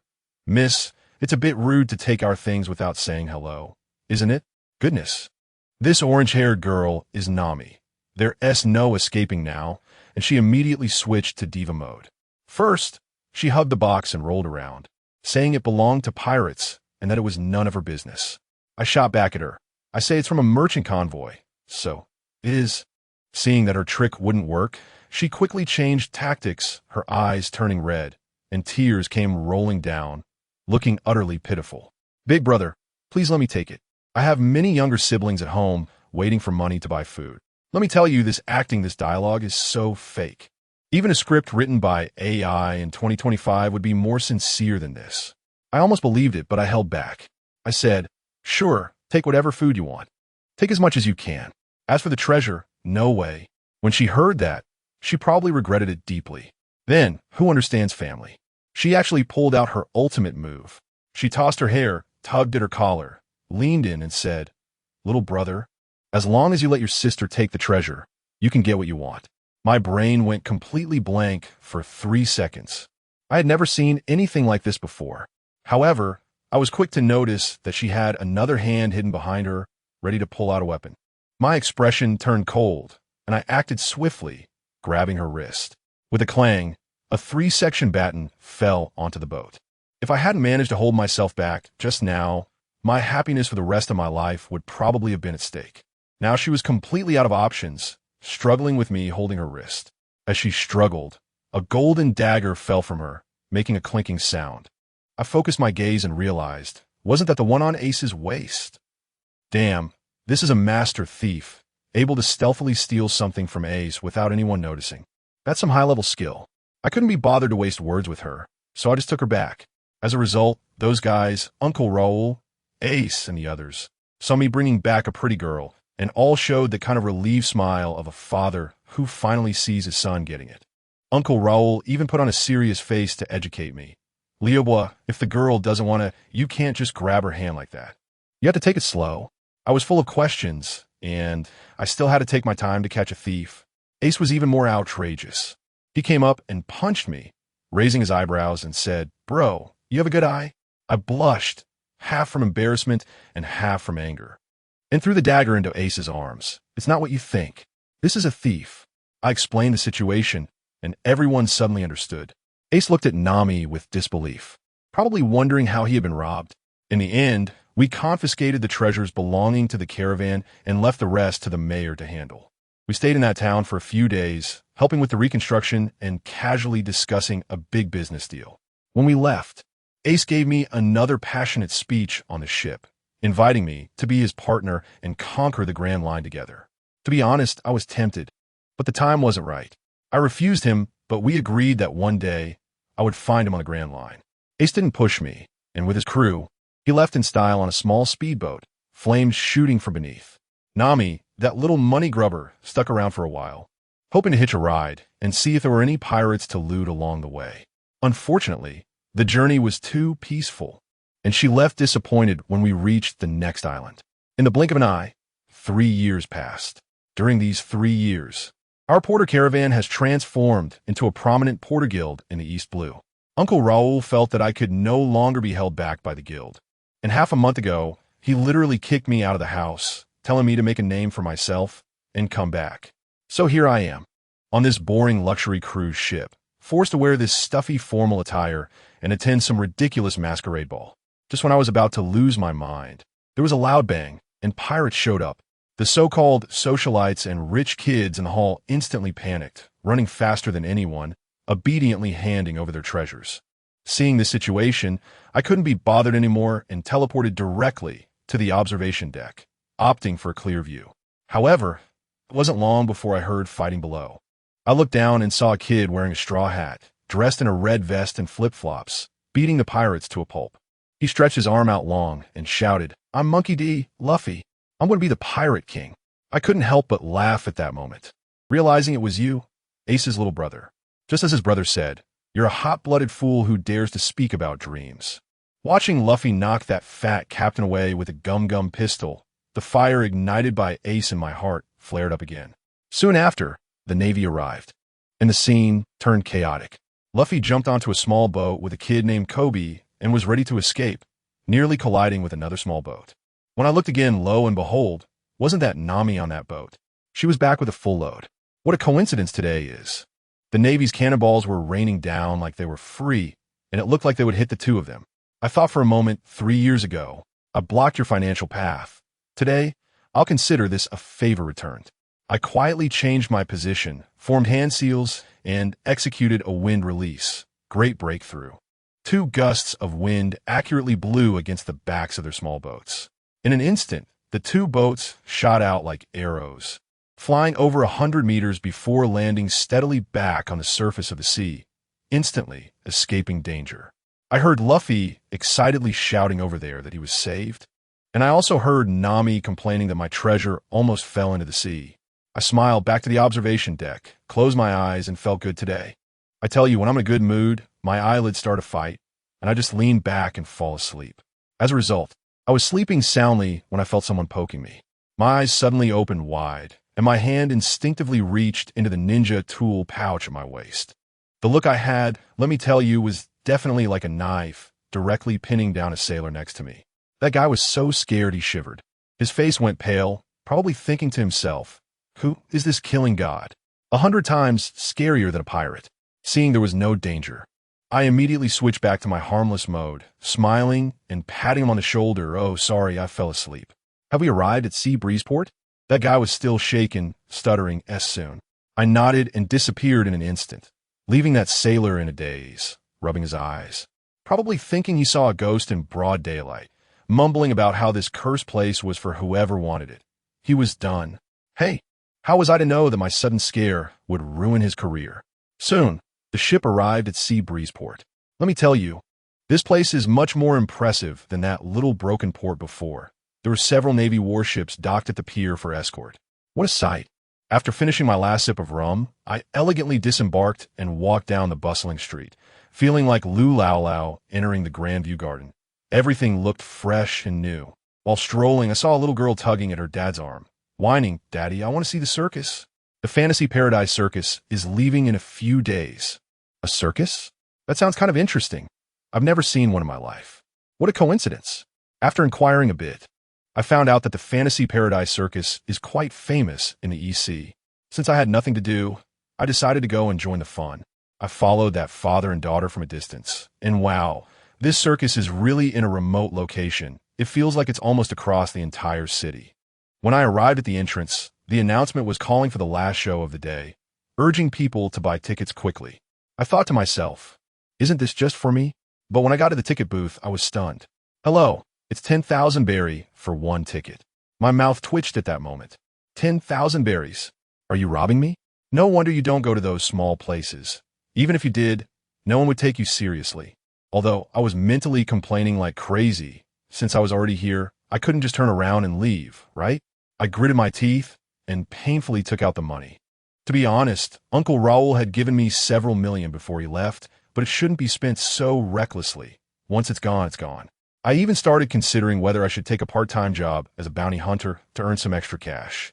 Once I entered that large venue with over 1,000 people, wow, there were indeed a lot of people. I thought to myself, This circus must be really profitable. The income from one performance is more than what our caravan makes from running dozens of ships. Maybe I should persuade Uncle Raoul to switch careers to this? The performance started with animal taming, jumping through fire hoops, juggling. The atmosphere on site was quite lively, especially when the magician at the end did hypnosis, leaving a bunch of kids staring blankly. As for me, let me tell you, I almost fell asleep. Who understand my family? This performance was so boring. Back in Konoha, the ninja dog from the Inuzuka family and our ninja cats were way cooler than the lions and tigers on stage, right? And those juggling acts, weren't they just things I got tired of playing with when I was a few years old? If it weren't for the 10,000 berries, I would have flipped the table and walked out long ago. I forced myself to stay seated through the entire show, my eyelids nearly sticking together.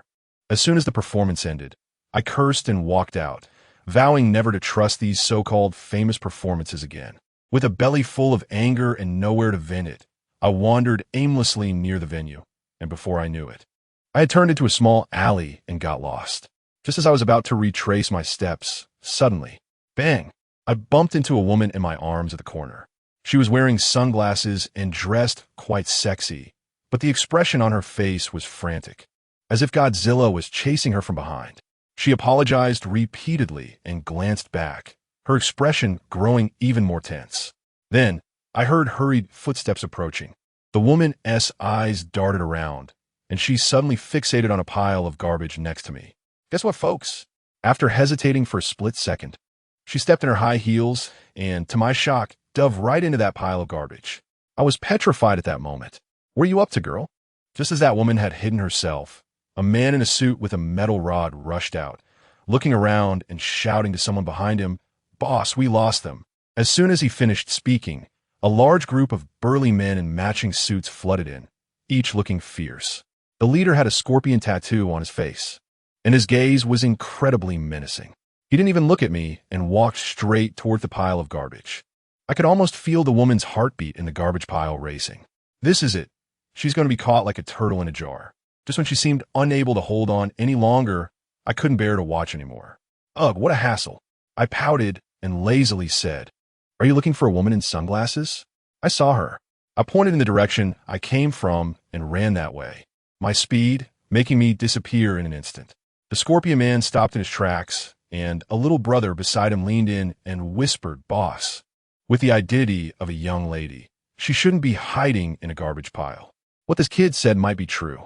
The scorpion man glared at me and said harshly, "Kid, speak up earlier next time."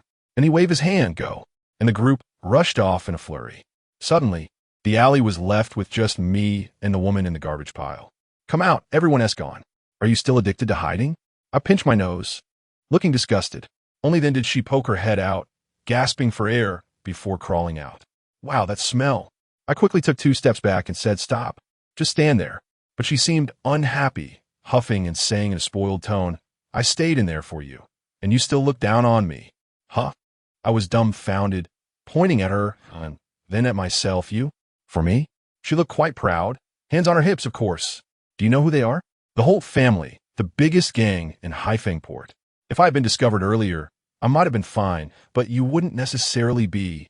Losing an arm or a leg would be considered light. Shouldn't you thank me?" I was really speechless. I mean, come on, sister, is your logic a bit too advanced? I could only respond perfunctorily, "Well, thank you then. So, tell me, why did they catch you?" She immediately stammered. When I saw she didn't want to talk, I was too lazy to ask further and turned to leave. She got anxious right away. "Wait, I'll tell you. Is that okay?" She rolled her eyes and pretended to be mysterious, saying, "My name is Antibel, and actually, I'm a detective. I'm investigating an important case, and they found out." Not interested. I interrupted her directly. I've always kept my distance from troublesome matters. "Wait, you help me investigate, and I'll give you 1,000,000 berries. No matter the outcome, I'll give you 1,000,000. Wow, 1,000,000? I stopped in my tracks. I was just thinking about how to make money, and here it was, delivered to my doorstep. It was like picking up money for free. I squinted at her. Is being a detective so lucrative? You'll give 1,000,000 even without results? She nodded confidently. That's right. I keep my word. All right. Although it's troublesome, I can't go against money. I have one condition. There must be a deadline. I can't just keep hanging around with you indefinitely without results, right? She thought for a moment and said, this incident is related to the Fantasyland circus. So it will be until the day the circus leaves. Good. This commission, I, Uchiha Ryumu, accept. The next thing was easy. This sister can't possibly discuss the commission with me while smelling like garbage. She found an inn to wash up and change clothes, and then we entered a high-end tavern. And, of course, she was paying. Dressed in a black long dress and without sunglasses, Antibel was honestly quite beautiful, her big eyes sparkling. I swirled my wine glass and got straight to the point. So, you're saying that ever since that circus arrived, children have started going missing in this area? Exactly. She said emphatically, I suspect they did it. I laughed. No way, they earned tens of millions from a performance. Why would they grab children? What are they after? She couldn't explain it either, just unreasonably said. Anyway, I just think they have a big problem. I feel like taking this job might be a bit hasty. I can only follow her train of thought and ask, do you have any evidence? Or have you discovered any suspicious places? Of course. She had a look on her face as if she was about to praise me. There's a problem with the place they chose. Why is it so remote? It must be the farthest from a naval base, convenient for a getaway.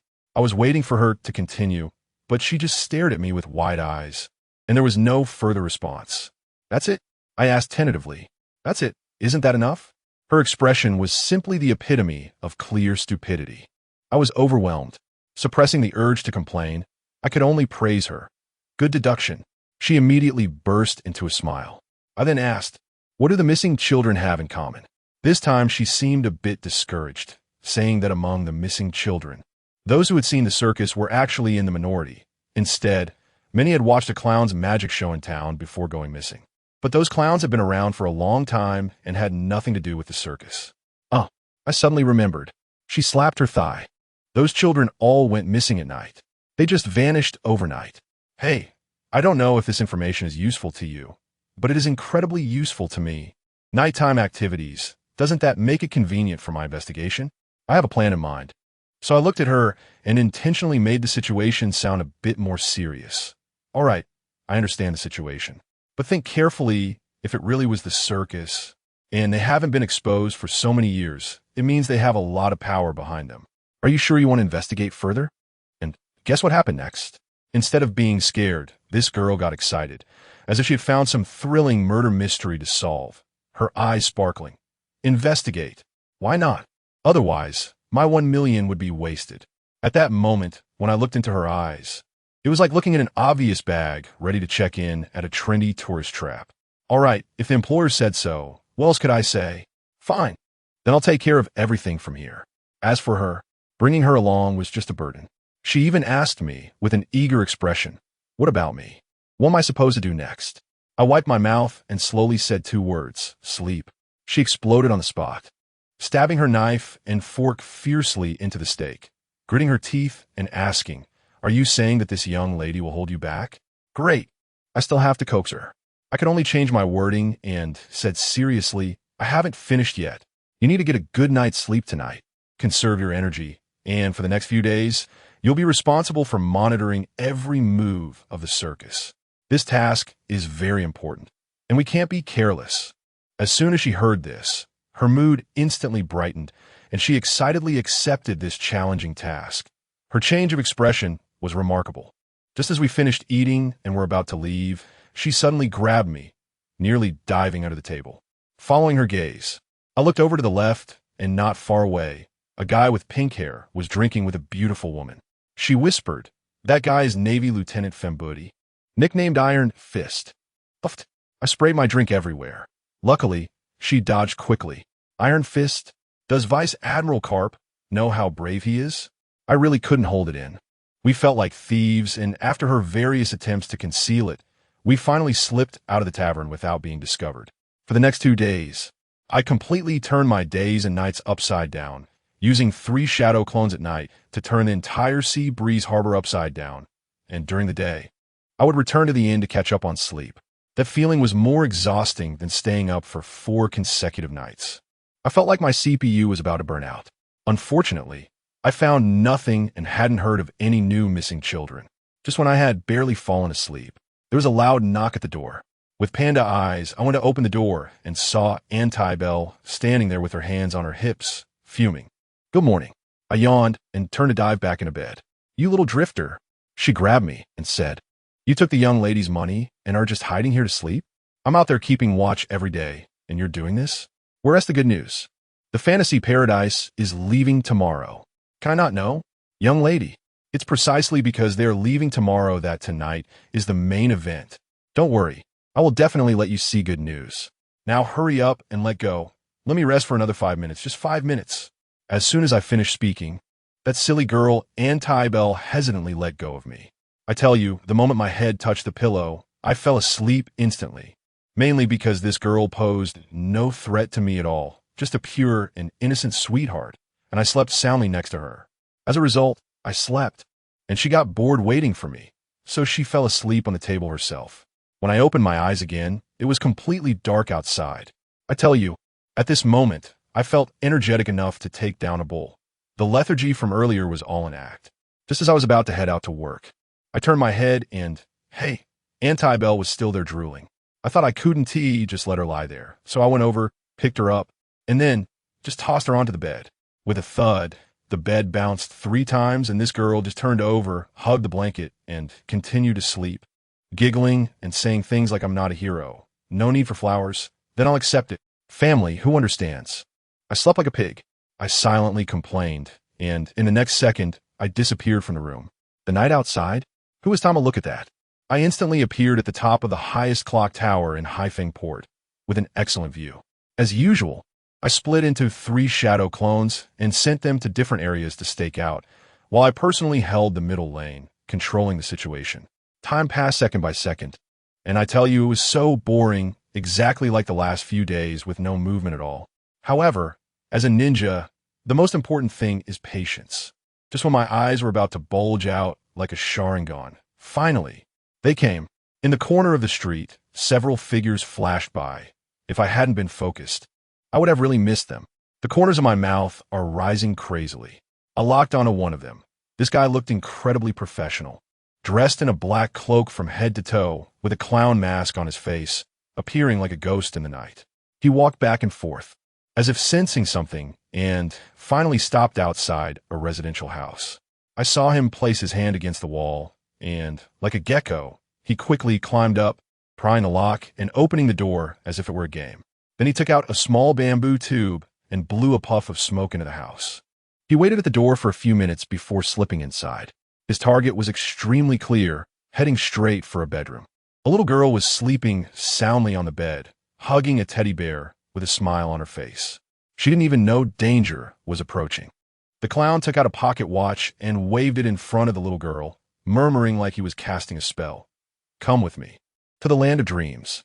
In the next second, something bizarre happened. The little girl, eyes closed, stood up straight and followed the clown outside, completely ignoring her beloved doll that fell to the ground. What the heck, isn't this hypnosis? Quite advanced, really. The more outrageous part came afterward. The clown moved swiftly along the rooftops, and that little girl, an ordinary person, somehow managed to keep up with his speed. This is not scientific.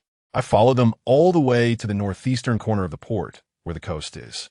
Goodness, the Fantasy Paradise tour tent is also here. The farthest from a naval base, really picking a spot. Then I saw the clown hand the little girl over to another person, wearing a crow mask. Isn't that the magician? I couldn't help but exclaim, that silly girl Anti-Bell. Her instincts are really spot on. Before long, other clowns also started bringing children over. I retracted my shadow clone, and all the information flooded into my brain. There are a total of 18 clowns who have taken 18 children. The mastermind, with solid evidence, is this fantasy paradise circus. Logically, the task should be considered complete at this point, and I could go back to find Anti-Bell for my payment. But I have a bit of a compulsion. Since I'm already here, I feel uneasy not rescuing the children. Besides, I'm curious about what kind of black technology they use to make ordinary kids run so fast. Just as I was pondering, a large group of people came. Leading them was another clown, codenamed Clown 1, followed by 30 to 40 children, seemingly the missing stock from before. I took a closer look at the guards beside him, and oh my, isn't that the Scorpion Man? The whole family is also involved. This is getting interesting. I wonder if Anti-Bell would turn as green as a pasture if she knew her family was mixed up in this mess. The magician was clearly getting impatient, addressing Clown 1 in a sarcastic tone. Why is it taking so long? Clown 1 hurriedly explained that a little demon almost broke free from control. After hearing this, the magician pulled the little demon out and hypnotized him again with a pocket watch, nodding and saying, "This one can be trained. Handle the others as usual." Then he noticed the scorpion man beside him and, as if dismissing a beggar, said, "The next batch of arms will arrive on time. Don't let it leak out, or you know the consequences." The scorpion man looked scared like a grandson, nodding and bowing in assurance before hurriedly fleeing with his men. I hid in the shadows, observing everything clearly. The whole family was responsible for covering up and arms trading, while the circus was in charge of abducting children. There must be a big organization behind these two groups, with influence spreading throughout the East Sea. This is troublesome. I don't want to get involved with such a sticky situation. I must come up with a win-win solution that can save people while also getting myself out clean. Suddenly, an idea flashed in my mind, and a clever move took shape instantly. The unfortunate guys led by the Scorpion Man hadn't run far, so I dropped down from above, delivering a flying kick that sent him soaring in a beautiful parabolic arc, splashing into the sea. His little brothers were stunned. I dusted off my hands and casually waved.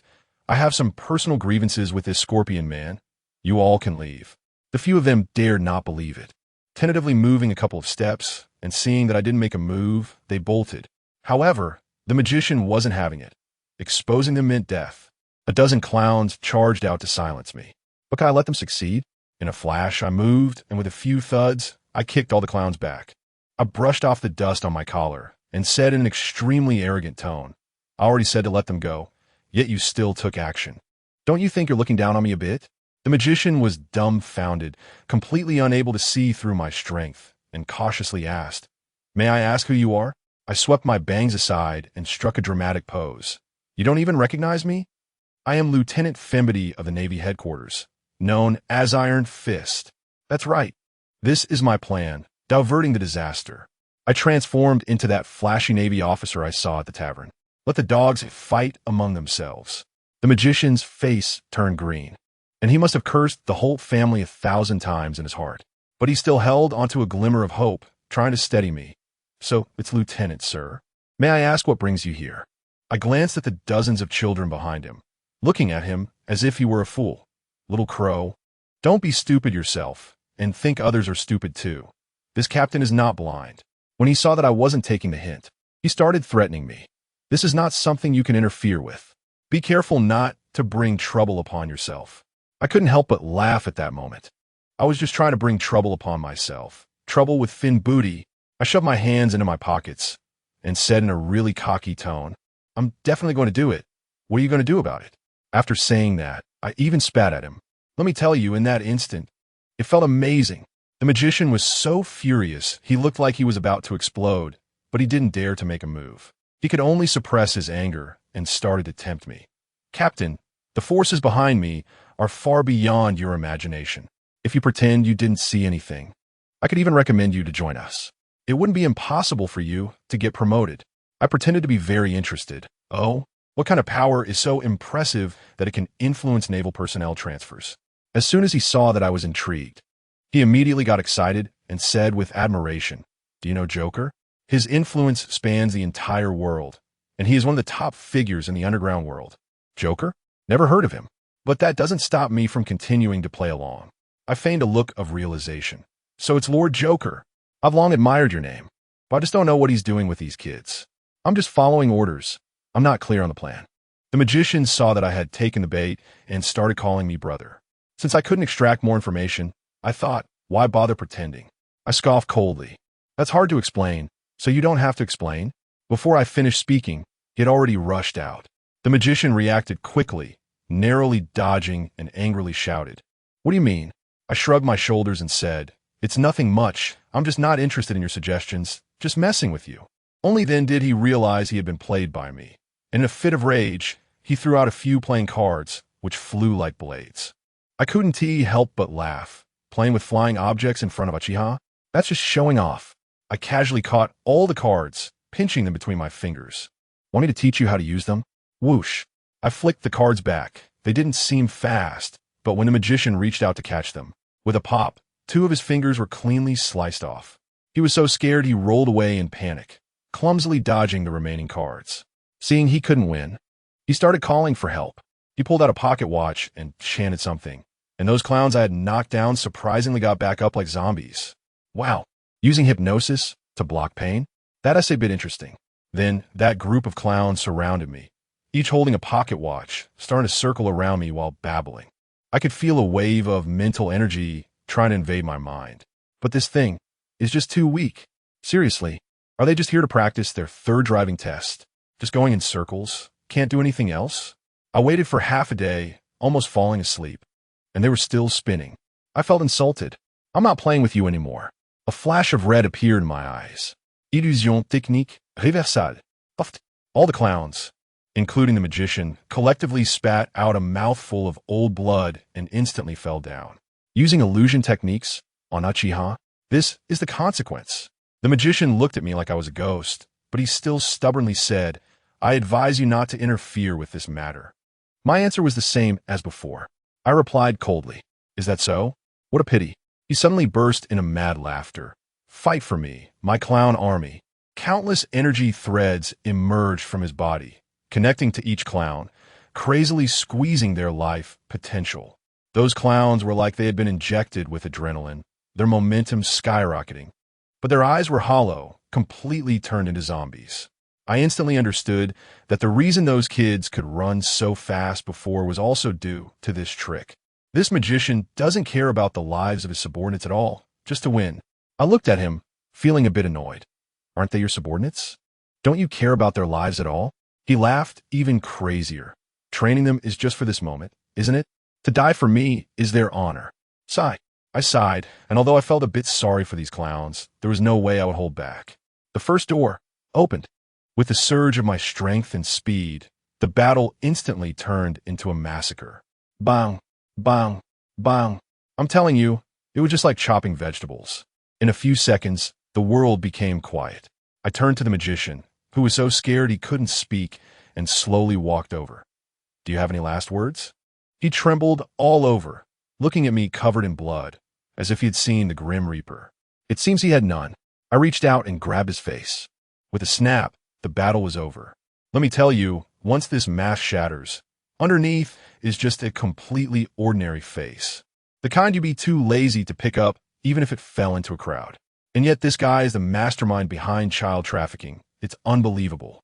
I looked down and saw, good heavens, he had a mini-phone bug hidden in his collar, broadcasting one way. His boss was definitely on the other end. But it didn't seem matter, since I was wearing Finn Beauty's face anyway. Let them do whatever they want. Without thinking, I directly stomped on it, focusing on a physical disconnection. On the other end, in a dark bay somewhere on the Grand Line, a big guy was so angry his face turned green. The woman in his arms was so scared she was almost like an AI teammate, not daring to make a sound, fearing that if he lost his temper, she would be crushed too. The big guy kicked the table over, cursing about how useless everyone was, and only stopped after he turned the table into a pile of firewood. One moment, he was a raging tyrant, and the next, he answered the phone with a voice that was humble and respectful. Miss Monet, there's been an accident. He briefly explained the situation, and on the other end, Miss Monet remained calm and unbothered, as if the sky falling wouldn't affect her afternoon tea mood. Oh, a subordinate died? Just replace them. Why bother me with such trivial matters? It wasn't until she heard that the boss Joker's name had been exposed that she took it a bit more seriously. But even then, she just casually issued an order. Stop things over in the East China Sea. That navy called Finn Beauty. Take care of it if you get the chance. After hanging up, the big guy collapsed on the ground, as if he had just run a marathon. After hanging up, this Monet was also quite carefree, mumbling something about how Caesar would blow up if a test subject went missing, and then that was it. She never intended to tell her big boss, Doflamingo. To her, this small matter in the East China Sea was simply not worth mentioning. I took care of these unruly kids first and was relieved to see that they had just passed out. This damn mission. I wouldn't do it again for 10 million next time. It's too much trouble. Then I had to call for help. I created a shadow clone and had it go to the naval base, disguised as Finn Beauty, to get reinforcements. However, The clone turned out to be quite intelligent. Halfway there, it thought to itself, wait a minute, what if the real Finn Beauty is at the base? I would be exposed on the spot. So it randomly transformed into a little sailor and went to the entrance to gather information, confirming that Finn Beauty was sound asleep in the dormitory. My clone is quite the action-oriented type. I directly made my way to the Finn Beauty dormitory, transformed back into my own appearance, put on a fox mask, and slipped inside. Once I sneaked in, wow, this Navy captain was sleeping so soundly that even a pig would have to give him a cozy spot. Vigilance? Not a thing. I lit a candle to set the mood, but instead, his snoring just got louder. I couldn't hold back any longer and grabbed the cup on the table to smash it into his face. This woke him up, and for the sake of his handsome face, he actually put in some effort and caught the cup just 1 centimeter from his face. He threw a punch back at me, which I caught with one hand, making the situation extremely awkward. He backed down in an instant, his attitude doing a complete 180. I couldn't be bothered to waste words with him, so I told him directly, here's a huge favor for you. Go to the northeastern coast, and you'll understand when you get there. Before leaving, I thought it was a bit of a loss that I didn't hit him with that cup earlier, so I quickly went over and punched him, giving him a matching panda eye. Meanwhile, my main body was also busy, directly launching an attack. I turned that pirate ship upside down. Over 200 million berries in cash. I hit the jackpot. The boxes were all stuffed full. In the end, I even found an extraordinary sword in a cabinet, completely white and emanating a chilling aura, clearly not an ordinary item. This was a huge profit. As I packed everything into the scroll, the memories from my shadow clone came through, and that kid Finn Booty really did call for help. As a result, that kid Finn Booty, being more timid than a rabbit, was so scared that he summoned the entire navy of the base, coming in like a grand procession. Looking at that scene, I was filled with black lines on my forehead. I tell you, this guy would be wasting his talent if he didn't do stand-up comedy. In front of his subordinates, he pointed to my panda eyes and bragged about how he fought valiantly against the thugs, claiming that they were both injured and he had to go back to get reinforcements, leaving his subordinates in tears. When we arrived at the scene, it was nothing but corpses and unconscious children. The look in his subordinates' eyes was as if they were about to burst out laughing. Then this guy Finn Beauty reacted quickly, punching a tree and exclaiming with a face full of righteous anger. Damn it, I was tricked. He pretended to have help, preventing me from saving the children in time. The next moment, when a Navy officer shouted that the children were just unconscious, he immediately switched to a look of ecstasy. His acting was simply explosive. I was watching from the side, my mouth agape, as if I could fit a devil fruit into it. The next day, I was drinking at the tavern, and the whole town was singing praises for Finn Beauty. The versions kept getting more outrageous, with tales of Iron Fist Finn Beauty taking on 10 opponents, and by the end, he had almost become a one-punch hero capable of sinking a ship with a single punch from a distance. I was almost convinced. While I was drinking, Lady Antibell came looking for me, slamming the final payment on the table. She looked at me, her eyes wide as she saw the money disappear into thin air, and started feeling around me, trying to find the mechanism. She saw right through it and leaned in to ask, "You did this, didn't you?" Could I admit it? Of course not. I put on a poker face and denied it 3 times, telling her the hero was that Finn Beauty. She was so angry that she snatched my drink and gulped it down, cursing as she walked away. After sending off that lady, I started worrying again about where to go next. While I was hesitating at the port, that little girl from before ran over to find me. She didn't remember me, but felt a sense of familiarity and insisted on shoving the snacks she was going to give to Finn Beauty into my hands, whispering to me, "I don't want to deal with that creepy uncle. Family, who understands this feeling? It was worth it. All right, no more hesitation. Next stop. I'll just follow this naval warship." At the dock, Finn Beauty was enjoying a grand send-off, giving a pretentious speech. I instantly teleported to the command room of his warship, wearing a mask and sitting there waiting for him. As he opened the door with a beautiful woman in his arms, the smile on his face froze. He hurriedly sent her away, closed the door, and immediately switched to a flattering expression, reporting to me that he had been listed as a candidate for major. I was eating the snacks given by the little girl when I casually asked what the Navy's reaction was to Joker. He told me that Joker is actually the warlord Don Quixote da Flamingo, and the Navy wouldn't move against him at all. Well, it looks like there won't be any good show to watch. I didn't waste any more words and directly told him, I have requisitioned this room, and the return date is uncertain. As a result, this guy, feeling secure with me on the ship, wasn't in a hurry to return to headquarters. He was maneuvering the warship in an S shape through the East Sea, capturing small pirates to boost his performance, enjoying the admiration of the people. And his vanity was through the roof. I could see through his little schemes. Anyway, I was happy to relax. 3 days passed just like that. Finn Booty was in his new lounge, flirting with a beautiful woman when there was a knock on the door. The woman immediately understood and got up to pretend to check on a potted plant. Finn Booty quickly straightened up, tidied his clothes, and then cleared his throat to call out, "Come in."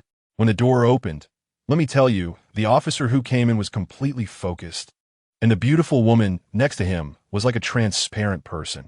He didn't even glance at her, directly walking up to Finn Booty and giving a standard military salute. Reporting, "Lieutenant, a pirate ship has been spotted straight ahead." Wow. Finn Booty maintained his composure and cautiously asked, "What kind of ship is it? Is there a record?" The officer replied briskly, "I've never seen it before. It's probably just a bunch of low-level pirates who haven't even been listed for a bounty." As soon as I heard it, I knew it was going to go wrong. Sure enough, the smug smile on Finn Booty's face was almost stretching to his ears. He waved his hand and said, "Small fry, what are we waiting for? Just sink them, leave no one on the ship, capture them all, and send them to the nearest base." Yes. The first mate took the order and was about to leave when he suddenly remembered something and turned back to add, "Captain, that akin from the Click pirate crew has been captured for 2 days. Should we give him something to eat? I'm afraid he might starve before the trial." Can you guess what Finn Booty said? Without a second thought, he waved his hand and replied, "No need. Let that vicious pirate starve. He deserves it. The headquarters won't have any objections." I have to tell you, I was next to him and couldn't help but sneer. He wasn't thinking that Akin deserved it. He was just scared. When they captured Akin, it was purely a lucky break. The guy was seriously injured and drifting in the sea. If he were at full strength, even 10 Finn Booty wouldn't be enough to take him down. He was afraid that Akin would recover and give him a passionate gutting on the ship. Just as Finn Booty had given the order, the atmosphere on the pirate ship he was targeting was completely different. The cabin looked like a slaughterhouse, with dozens of corpses piled together, the smell of blood making one's head hurt. 3 guys wearing bizarre masks were standing amidst the sea of blood and corpses. One with a rat mask was licking the blood off a dagger with his tongue, grinning like an owl.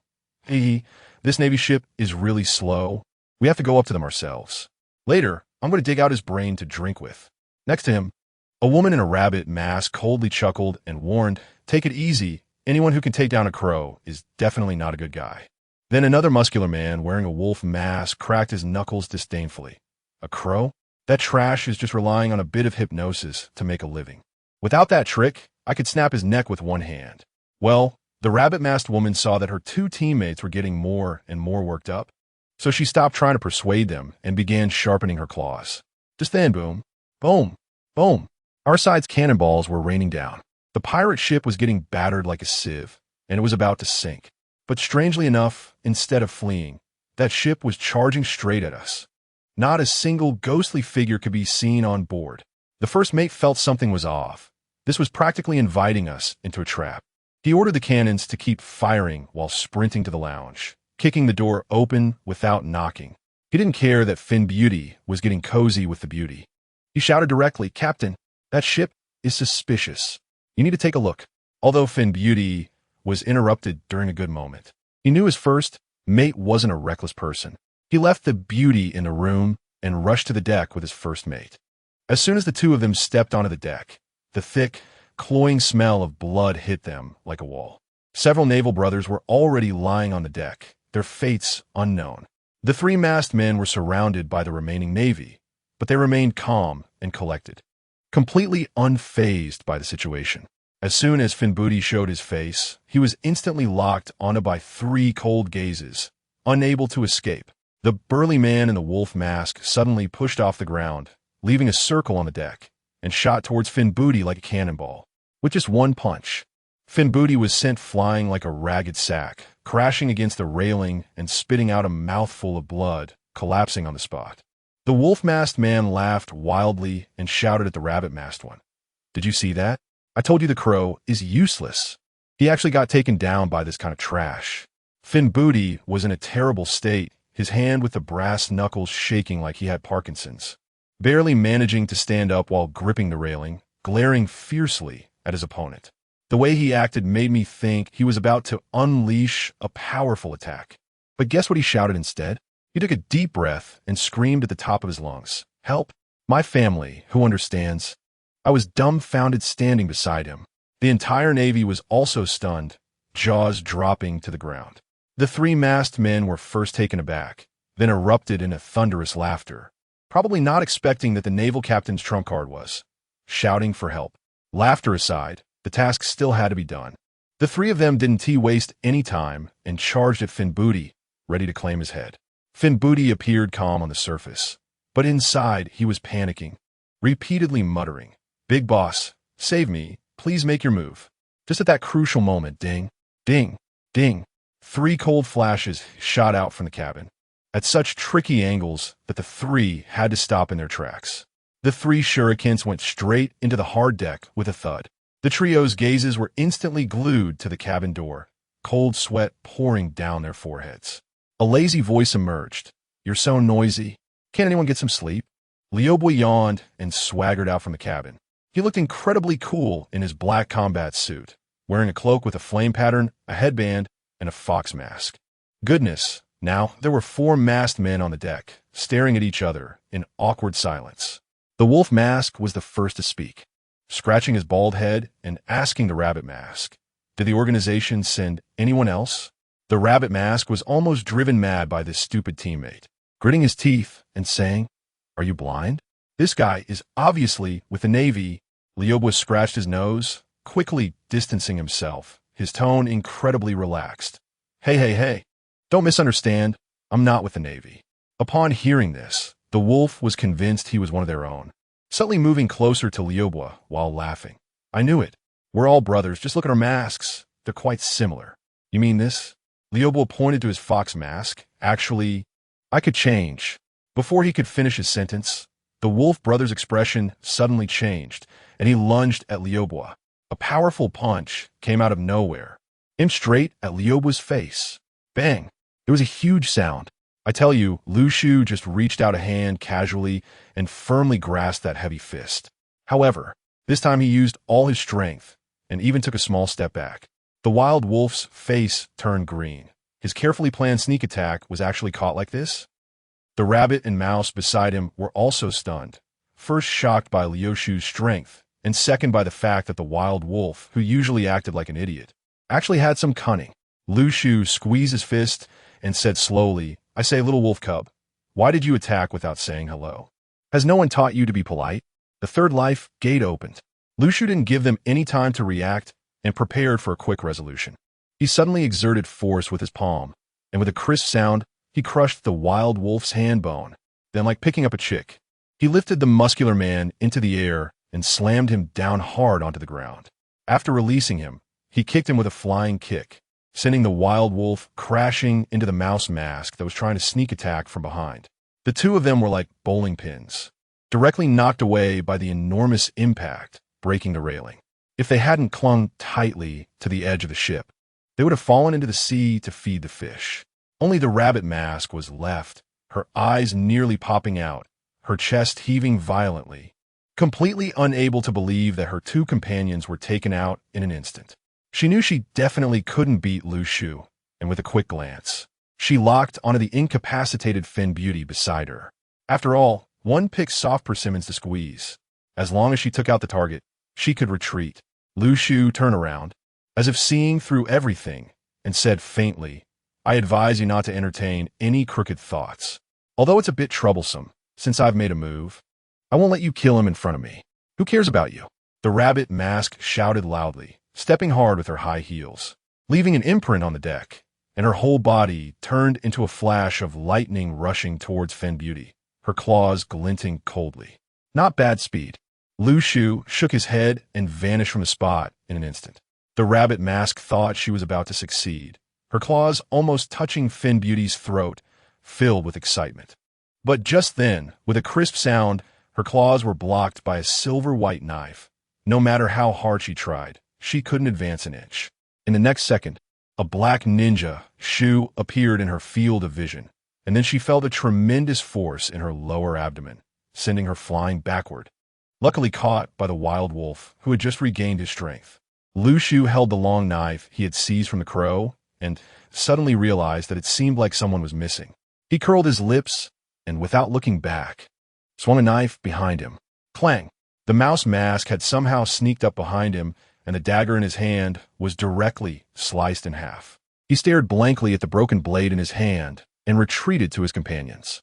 The rabbit mask stared intently at the knife in Liu Shu's hand and shouted, "Frost!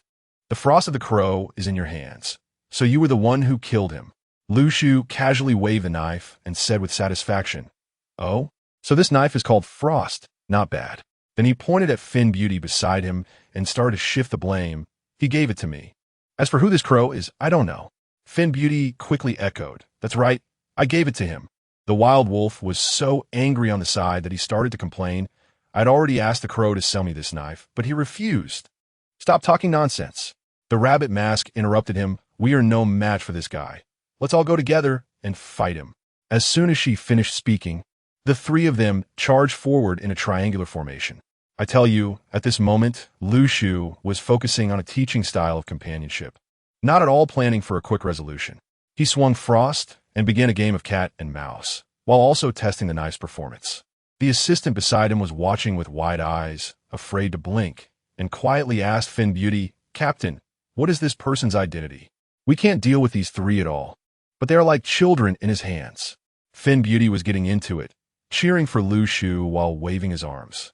Hearing the assistant's question, he couldn't answer himself and stuttered for a long time. Finally, he cleared his throat and started to boast, "I had already anticipated this ambush. So I invited this master with a generous gift, Frost. As for his identity, it's better for you not to know."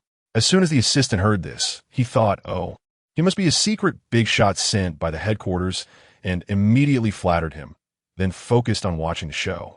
On the field, Liu Shu's knife struck the wild wolf's arm armor, and the blade seemed to have deep blue water flowing. Just then, the rabbit mask kicked towards the back of Liu Shu's head from behind, the tip of her high heels even revealing a blade. Lu Shu twisted his wrist. The edge of the knife flicked, pushing back the wild wolf, and he grabbed the rabbit mask's ankle with his other hand, slamming her hard onto the ground. At the same time, the sound of wind came from behind, and the mouse mask's sneak attack was coming.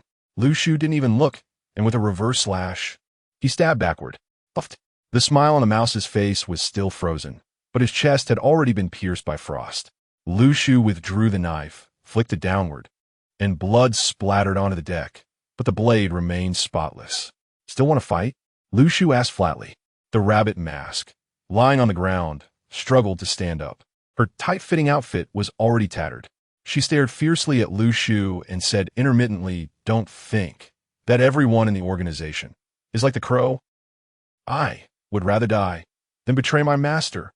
After saying this, she dragged her injured body step by step towards Lu Shu. The smile on Liu Shu's face disappeared for the first time. He shook his head and tightened his grip on Frost. "Since you want to be loyal, then I will fulfill your wish." In a flash, the cold light shone. Lu Shu had already appeared behind her. Clang! The long knife returned to its sheath, still spotless. A huge wound appeared on the rabbit mask's chest, blood gushing out as she slowly fell. "White Rabbit!" The wild wolf roared, charging towards Lu Shu like a madman. The result was that he flew out faster than he had charged in, directly kicked off the warship. Water escaped shark. Suddenly, a giant water shark leaped from the sea, biting the wild wolf in midair and then throwing him back onto the deck, where he landed like a pile of mud. Lu Shu strapped the knife to his waist and turned to walk towards Finn Beauty. Finn Beauty and his assistant were both gaping, their eyes nearly popping out, as if they were identical copies. Only the assistant's injured world had been achieved. Lu Shu tapped Finn Beauty's head with a knife sheath. "What are you standing there for? Have someone clean up the battlefield." Finn Beauty snapped back to his senses, not daring to vent his anger at Lu Shu. He turned around and also tapped his assistant's head, returning the same words, "What are you standing there for? Have someone clean up the battlefield." After sailing for another day, the warship was about to pass the famous sea restaurant bar tie. Luciu decided to disembark here. He pulled out a small speedboat similar to Ace's from the scroll, powered by flames, looking incredibly cool. Finn Beauty still wanted to keep him as a free bodyguard, but Luciu glanced at him and jumped onto the speedboat. I'm not your bodyguard. If you have that thought, it's better to improve your own strength. After saying that, flames erupted beneath him, and the speedboat left a graceful arc, disappearing on the horizon. Finn Beauty had just sent off the big shot and immediately embraced a beautiful woman back to the lounge, saying something about taking her to see the sights. That expression made the assistant beside him twitch. Luciu arrived alone at Bartai. As soon as he entered, a chef named Patty came up to him with a big smile, and seeing his attire, he knew he was a fat sheep, continuously recommending expensive dishes. Liu, too lazy to listen to his rambling, directly said, "Get your sous chef to come and serve me." Patty was initially reluctant, but when Liu casually handed him a few bills, he immediately changed his attitude and hurried off to find someone. Before long, Sanji came over with a dark expression, his attitude truly terrible. "You bastard. What do you want to eat? Hurry up and get lost after you're done." Liu wasn't angry at all, took off his mask, and smiled. "You're still so unpleasant." When Sanji saw it was Liu, his eyes instantly lit up, turning into two heart shapes. Of course, it wasn't he because of Liu. He rushed to the window to look outside, and then dashed out of the restaurant, continuously shouting, "Miss Jessie! Miss Jessie, where are you?" After searching around and not finding his dream girl, Sanji reluctantly returned, his attitude slightly improved. "So what do you want?" Liu was speechless at his rapid change of demeanor.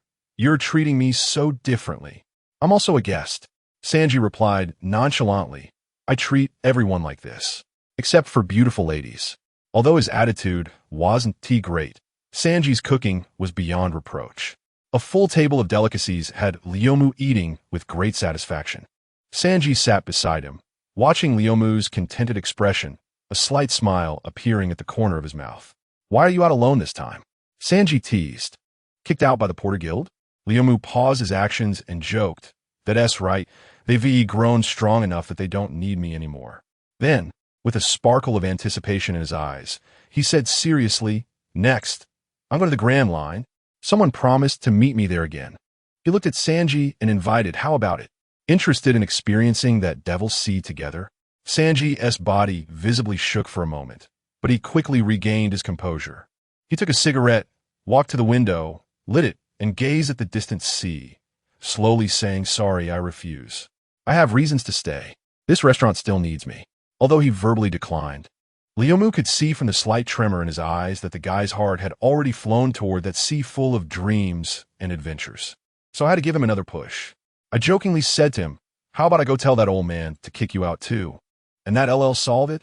Goodness, Sanji's face instantly changed, and he turned to me seriously, saying, "Don't make jokes like that." All right, I get it. This matter can't even be mentioned." I was just about to continue eating when suddenly there was a loud bang, and the whole ship shook. I still had meat in my mouth and mumbled to Sanji, "Aren't you going to check it out? Aren't you the sous chef?" He was just fine, leaning by the window, smoking calmly. "It's nothing, the old man is here. It's probably just some clueless pirate. They can handle it." "Fine, if you're not worried. Why should I be?"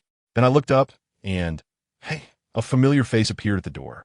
I quickly put on my mask, leaving only my mouth to eat. Sanji was still puzzled, so I pointed to the door. "Don't mind me. Your guest has arrived."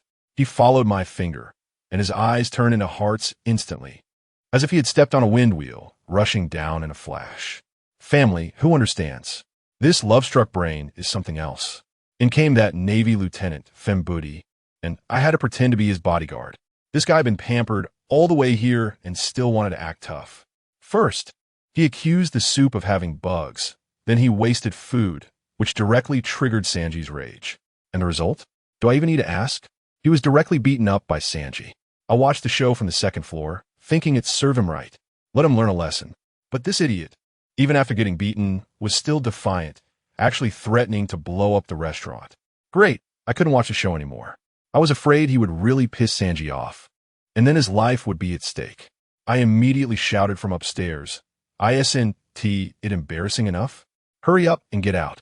As soon as I spoke up, Fembuti seemed to be splashed with a bucket of ice water, instantly waking up. When he saw me, he shuddered in fright, quickly bowed to Sanji to apologize, and then scurried away in embarrassment. Now everyone in the restaurant was looking at me with the eyes of a monster, and the atmosphere was incredibly awkward. Fortunately, at that moment, with a loud crash, a big hole appeared in the ceiling, and Luffy and old Zepp fell down from above, instantly shifting everyone's attention. Thank goodness. I just noticed that the ones who came in with Finn Beauty are none other than Luffy's crew, right? That green-haired guy, the long-nosed one, and Nami. My mind started racing with calculations. Luffy is heading to the Grand Line. What if I hitch a ride on their ship? The restaurant was chaotic, and a glutton named Akin was kicked out, but when I turned around, I found Sanji was missing. I was puzzled. How could he not react to a beauty like Nami being here? That's not scientific. Then I saw Sanji coming out from the back door, carrying a plate of steaming fried rice. I looked back, and good heavens, he actually went to deliver food to that guy Akin who was just kicked out. Akin is from the Creek Pirates. Sanji, sitting on the railing and smoking, said with a sense of melancholy, "The sea is cruel, isn't it? I understand the feeling of being hungry better than anyone." I leaned against the window and couldn't help but remind him. This is the ghost man Akin, with a bounty of 20 million. If you feed him well, what will you do if he turns around and takes you out? Sanji didn't even look back, casually blowing a smoke ring. Who cares? I'm a chef, and if someone is hungry, I have to cook for them. I have to tell you, at that moment, I was really a bit overwhelmed by his persistence. Just then, a straw hat suddenly popped out from above my head and jumped down, shouting at Sanji, "Chef, come be my partner." This guy Luffy completely disregards the atmosphere. I was just about to complain that he shouldn't interrupt others, but when he turned around and saw me, his eyes lit up. Wow, that mask is so cool. Tell me one. This kid's thought process is simply from another dimension. I was both amused and exasperated by him, so I casually tossed him an old tiger mask. Here, it's a gift. He didn't have any money, but his gratitude was sincere. After getting the mask, he was so happy that he danced around like a child. Looking at his carefree smile, both Sanji and I couldn't help but laugh. Later, the restaurant was in chaos. Luffy had to stay and work as a helper for a year because he broke something in the restaurant, and his companions deliberately ate and drank in front of him to irritate him. Unable to hold back, Luffy secretly picked his nose and flicked a booger into Zoro's cup. I couldn't believe it. That was quite a move. As a result, Zoro, as if he had eyes in the back of his head, turned around and poured that tainted drink back into Luffy's mouth. I almost spit out my drink on the second floor. These guys are just too funny. A few days later, real trouble came. The East Blue Overlord, Kuro, showed up with his dilapidated flagship. Akin brought in his starving captain, and Sanji, knowing full well that the guy was notoriously a jerk, still went to cook for him. Sure enough, as soon as Kuro was full, he turned hostile, knocking Sanji away with one move and shouting that he was going to take the baratai. The chefs in the restaurant were tough, grabbing their weapons and charging in, but they were no match for him. I didn't want to get involved. This was Sanji's choice to wrestle with a snake. But as I watched him get knocked down while still thinking about cooking for Kuro's 100 starving subordinates, I suddenly understood a little. This kind of stubbornness, willing to risk 1's life for 1's beliefs, is just like Luffy saying he wants to become the Pirate King, even if it means death. They're the same kind of person. Just when Kuro was being the most arrogant, something even more outrageous happened. A small boat that looked like a coffin floated over. Sitting on it was that man, Hawkeye Dracul Mihawk. He pulled out that massive black sword from behind him. And let me tell you, with just a casual swing, a slash flew out, and Kuro's ship, which was bigger than the baratai, was instantly split into 3 pieces. The entire place fell silent. Everyone was stunned by the sight. Amidst the chaos, I heard someone crying out that Nami had taken their ship and run away with all the treasure. As for Zoro, his eyes were fixed on Hawkeye. The look in them was that of a hunter who had found his lifelong target. He told Luffy, "Sorry, but catching Nami will have to wait. I found the person I must challenge." What followed was a duel I will never forget in my life. Zoro challenged the world's strongest swordsman. Hawkeye was so lazy he didn't even bother to use his great sword, instead pulling out a small knife from the cross on his chest, easily countering all of Zoro's moves. Zoro was knocked down time and again, but kept getting up. He said that if he took a step back here, all his past vows and dreams would be ruined. Hawkeye was moved by his will and finally drew the world's strongest black sword, Yuru, giving Zoro the highest respect as a swordsman. Zoro unleashed his ultimate move, 3,000 worlds, shattering both his swords and suffering a huge gash across his chest. He lost, but he didn't fall. Instead, he turned around, opened his arms, and said, "The wound on my back is the disgrace of a swordsman." Hawkeye gave him the final blow, his eyes filled with approval. After Zoro was rescued onto the ship, he held up the only remaining sword, Wad Ikamanji, and shouted at Luffy through tears, "Luffy, did you hear that? I will never lose again until the day I defeat him and become a great swordsman. Do you have any objections?" Pirate King, "Damn, I was watching from the top of the boat and I got goosebumps all over. This group of people, these crazy ones who would risk their lives for their dreams. I made up my mind to follow them." Hawkeye's small boat slowly left, and I immediately wanted to follow and see. This guy is too strong. I have to witness it.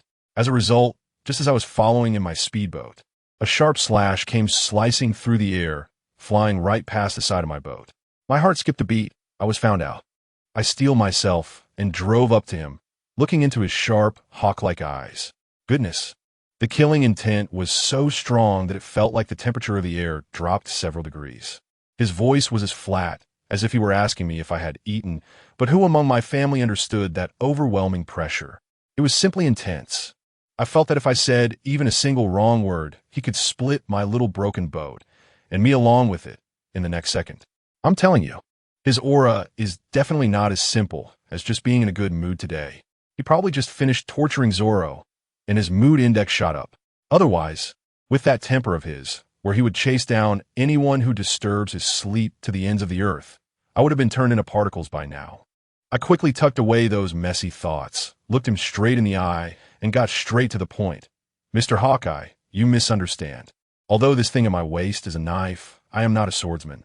I patted the frost on my waist and continued, "To put it bluntly, a sword is just a tool for enhancing combat power to me, not much different from an axe or a hammer. However, I do want to exchange a few moves with you to see just how big the gap is between me and the world's strongest. So please, stop fooling me with that little cross trinket around your neck and show me some real skills." I have to say, my words are quite impolite, but Hawkeye surprisingly didn't get angry. My honesty probably intrigued him a bit. He remained steady on that coffin-like small boat, not moving an inch. And Black Blade Knight was still well equipped. "If you want me to take you seriously, it depends on whether you have that capability," he said, "and besides, I'm not interested in fighting with someone who hides and shows." As soon as I heard that, I understood. I reached up and wiped my face, and the mask instantly disappeared, revealing a face so tender it seemed like it could drip water, along with those iconic blood-red eyes. "Sorry, I forgot to take it off," I said with a smile. Hawkeye's gaze immediately fell on my eyes, and his expression clearly showed he had noticed something. "Those eyes of yours hide an incredible power." "Thanks." I began to form hand seals quickly, "But Mr. Hawkeye, you need to be careful. For us ninjas, the first thing we do in a fight is to transform the battlefield to our advantage."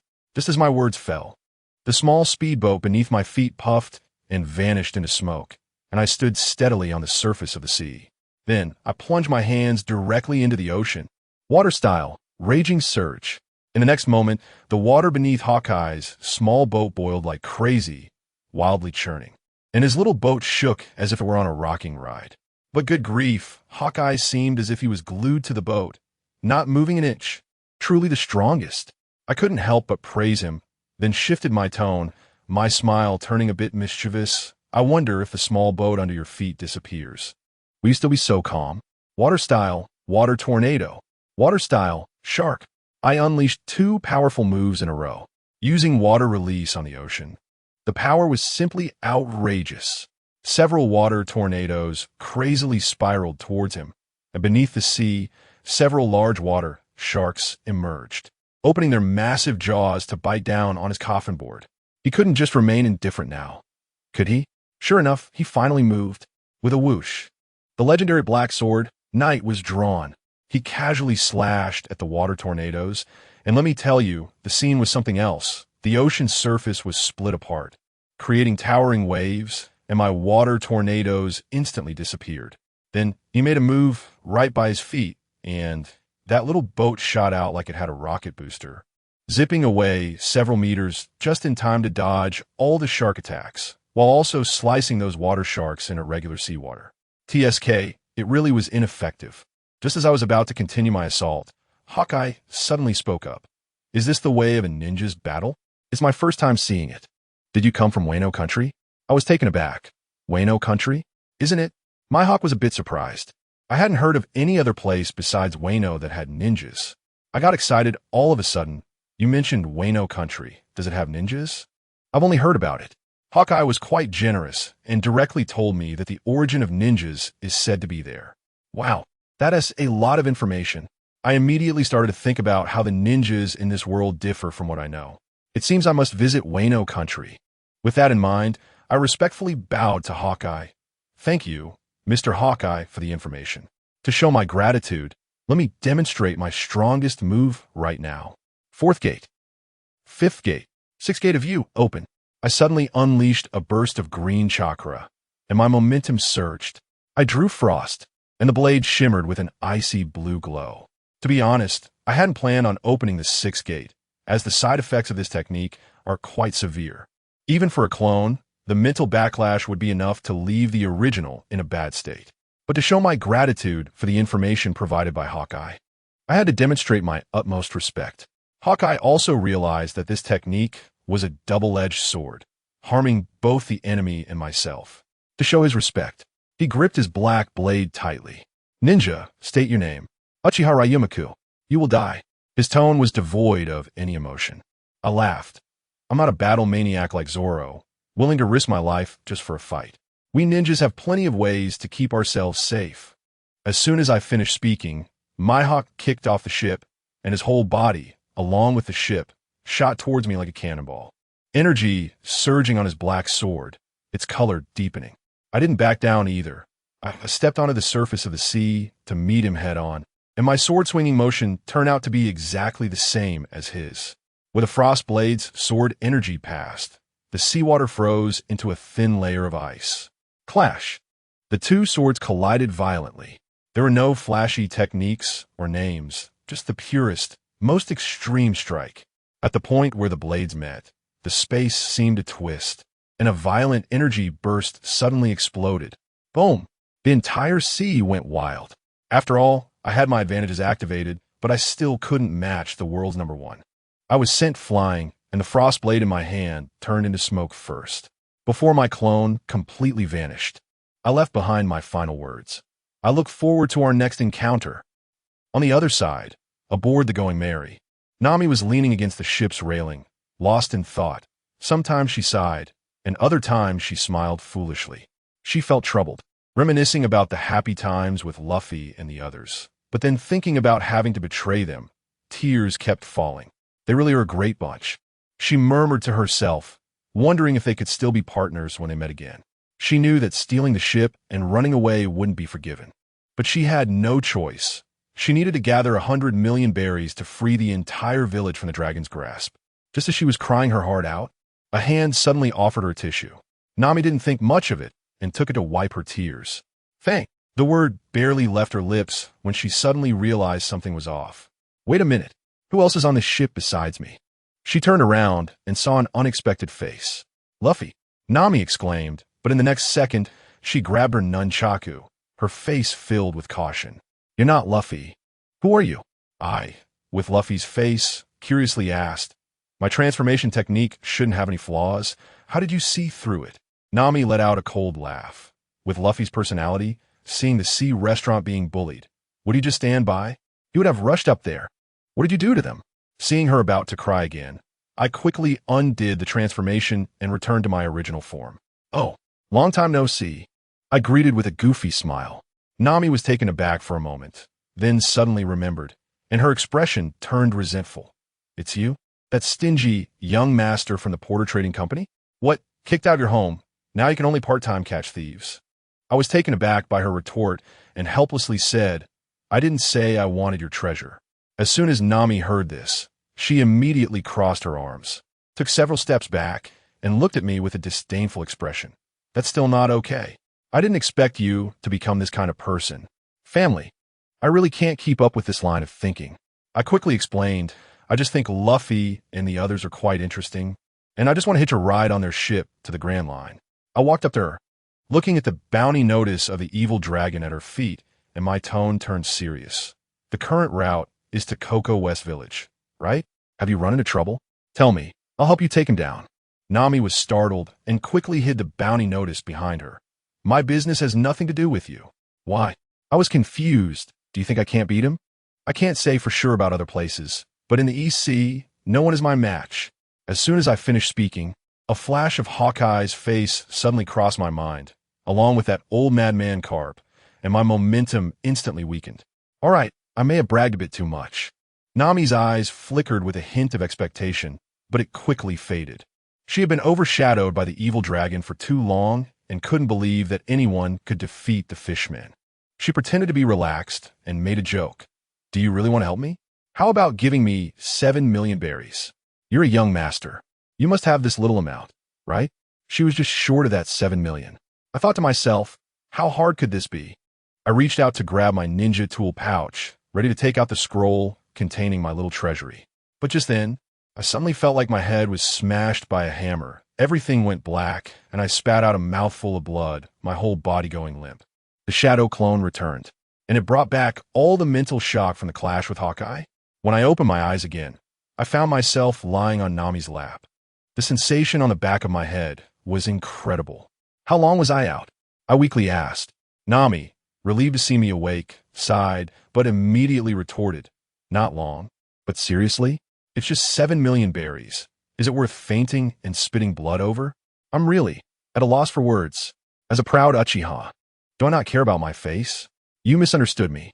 I was explaining with righteous indignation that I just had a fight with Hawkeye and suffered a bit of mental shock. As a result, Nami looked at me with even more disdain. You're just being petty and making up excuses like this. You say you fought with Hawkeye, but where is he?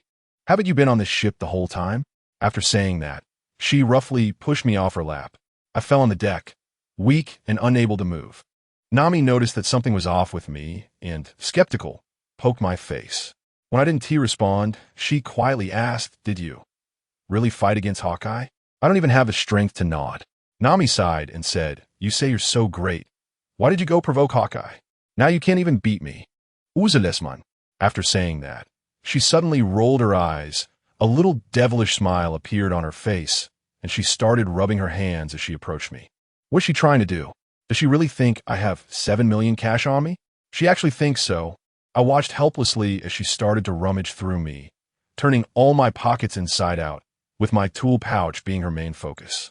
She dumped out all my precious scrolls, shurikens, and kunai, throwing them aside with a look of disdain, and in the end, all she found in my pockets was a little over 10,000 berries.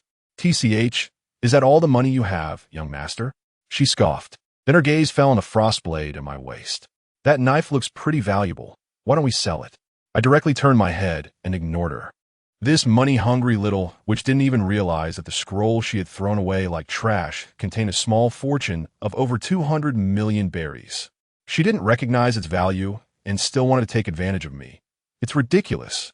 Seeing that I didn't react, Nami lost interest and stuffed the more than 10,000 berries into her pocket, leaning against the railing in a daze.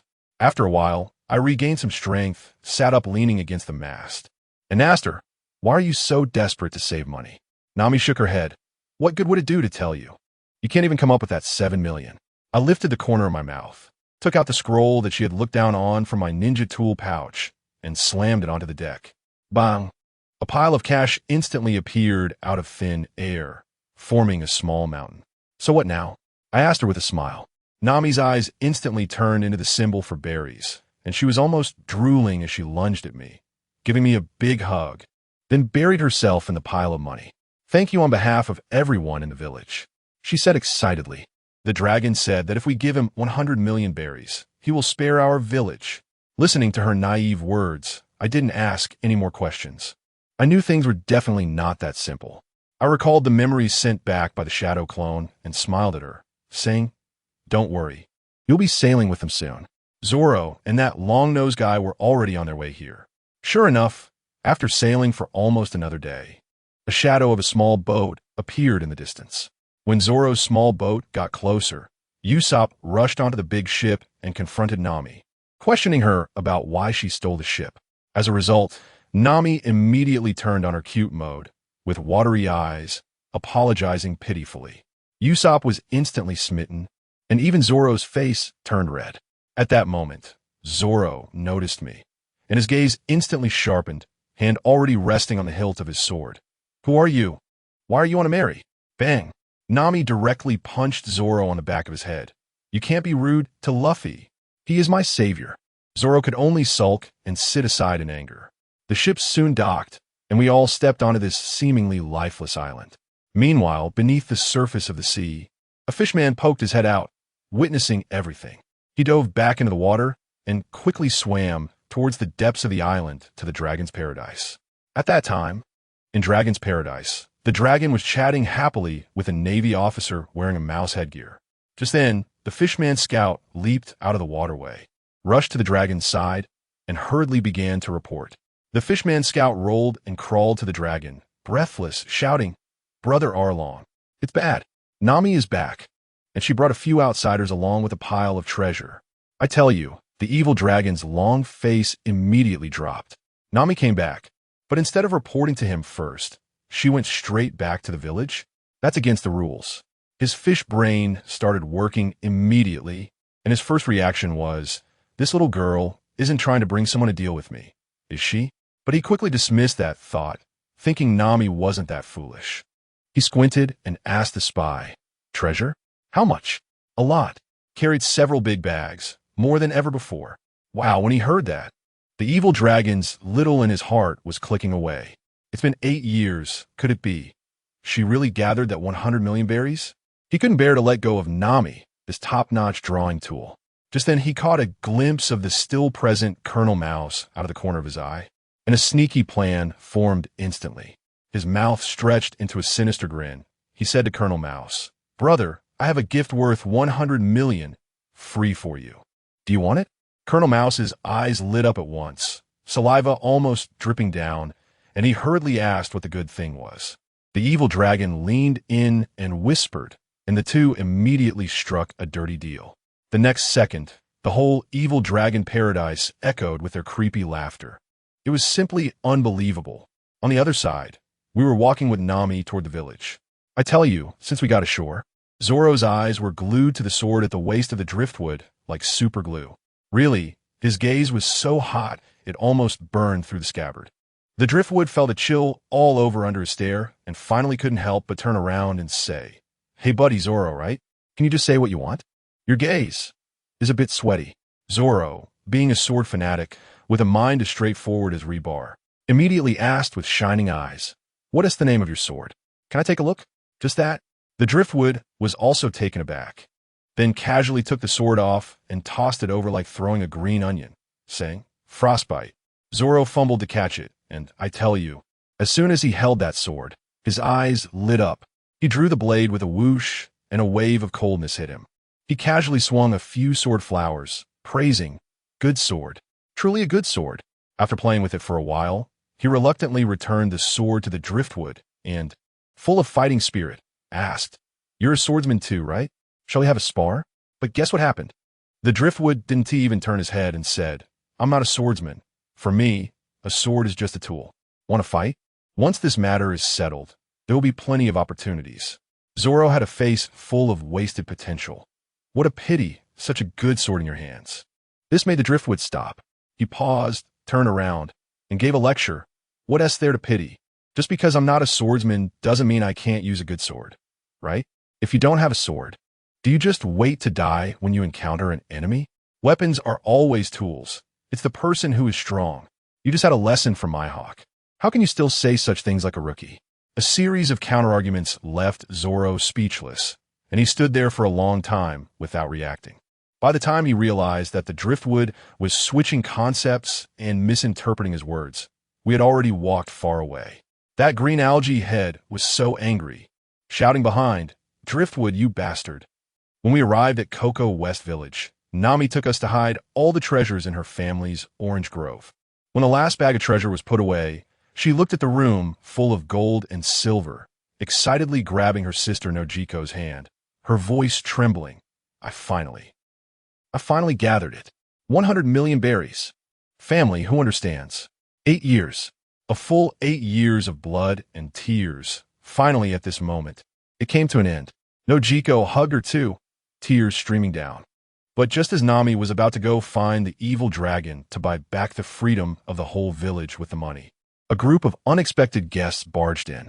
Leading the way was Colonel Mouse, blocking the door of Nami's house with a smug grin. You're the thief, Nami, right? We received reports that you stole a large amount of pirate treasure, and now it's all confiscated. At that moment, I was like, what kind of operation is this?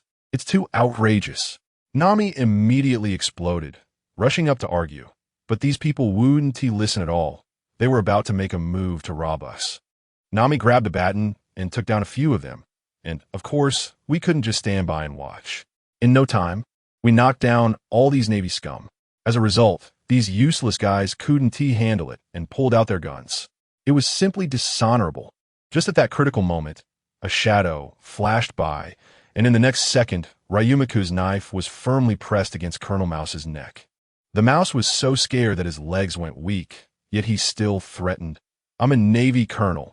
If you kill me, you all won't escape. Ryumaku completely ignored him, and I saw his eyes instantly turn blood red, just staring at Colonel Mouse. I don't know what he did, but that colonel looked like he had seen a ghost. Trembling all over, nearly wetting his pants, spilling all the evil dragon's schemes like beans from a bamboo tube. It turned out that the grandson of the evil dragon never intended to let Nami go. He sent Colonel Mouse to rob the money, so Nami would have to stay by his side forever as a drawing tool. Nami, hiding at the door, heard all of this and was completely stunned. I looked at her, and the light in her eyes went out in an instant. 8 years of belief collapsed in an instant. This blow was too cruel. Ryumaku sheathed his knife and coldly shouted, "Get lost. If you dare to have any thoughts about this village again, I'll make you live in the nightmare you just experienced for the rest of your life." The Navy guys ran off, scared out of their wits. As soon as they got back to the warship, Colonel Mouse, furious, started smashing things, cursing, "Aren't you going to deal with the evil dragon? I'm waiting for you to send yourselves to your deaths." After saying that, he pulled out a transponder snail, preparing to report us to the higher-ups. At Nami's home, the atmosphere was so oppressive it felt like it could drip water. Nami curled up in a corner, hugging her legs, her shoulders trembling as she silently cried. Her sister Nojiko was comforting her, intermittently telling us how Nami had lived these past 8 years. I tell you, after hearing this, all of us exploded. Usopp, usually the most timid, slammed his fist on the table, his eyes turning red as he shouted, "Zoro, let's go take down those bastards from the Dragon Pirates." Zoro couldn't wait any longer, a bloodthirsty smile appearing on his face, his hand already resting on the hilt of his sword. Of course, it's to try out what it feels like to chop fishmen. Just when the tension in the room was about to explode, a totally inappropriate voice suddenly came from the doorway. "Nami, are you home? I'm here to pick you up." Then, a lovesick voice followed. "Miss Nami, my heart has followed you here, goodness. Luffy and Sanji have arrived." As soon as Luffy, the silly one, walked in, he completely ignored the atmosphere. Seeing Zoro and Usopp ready to fight, he excitedly asked, "Hey, are you guys going to fight? Count me in. Where's Nami?" He babbled on for a while.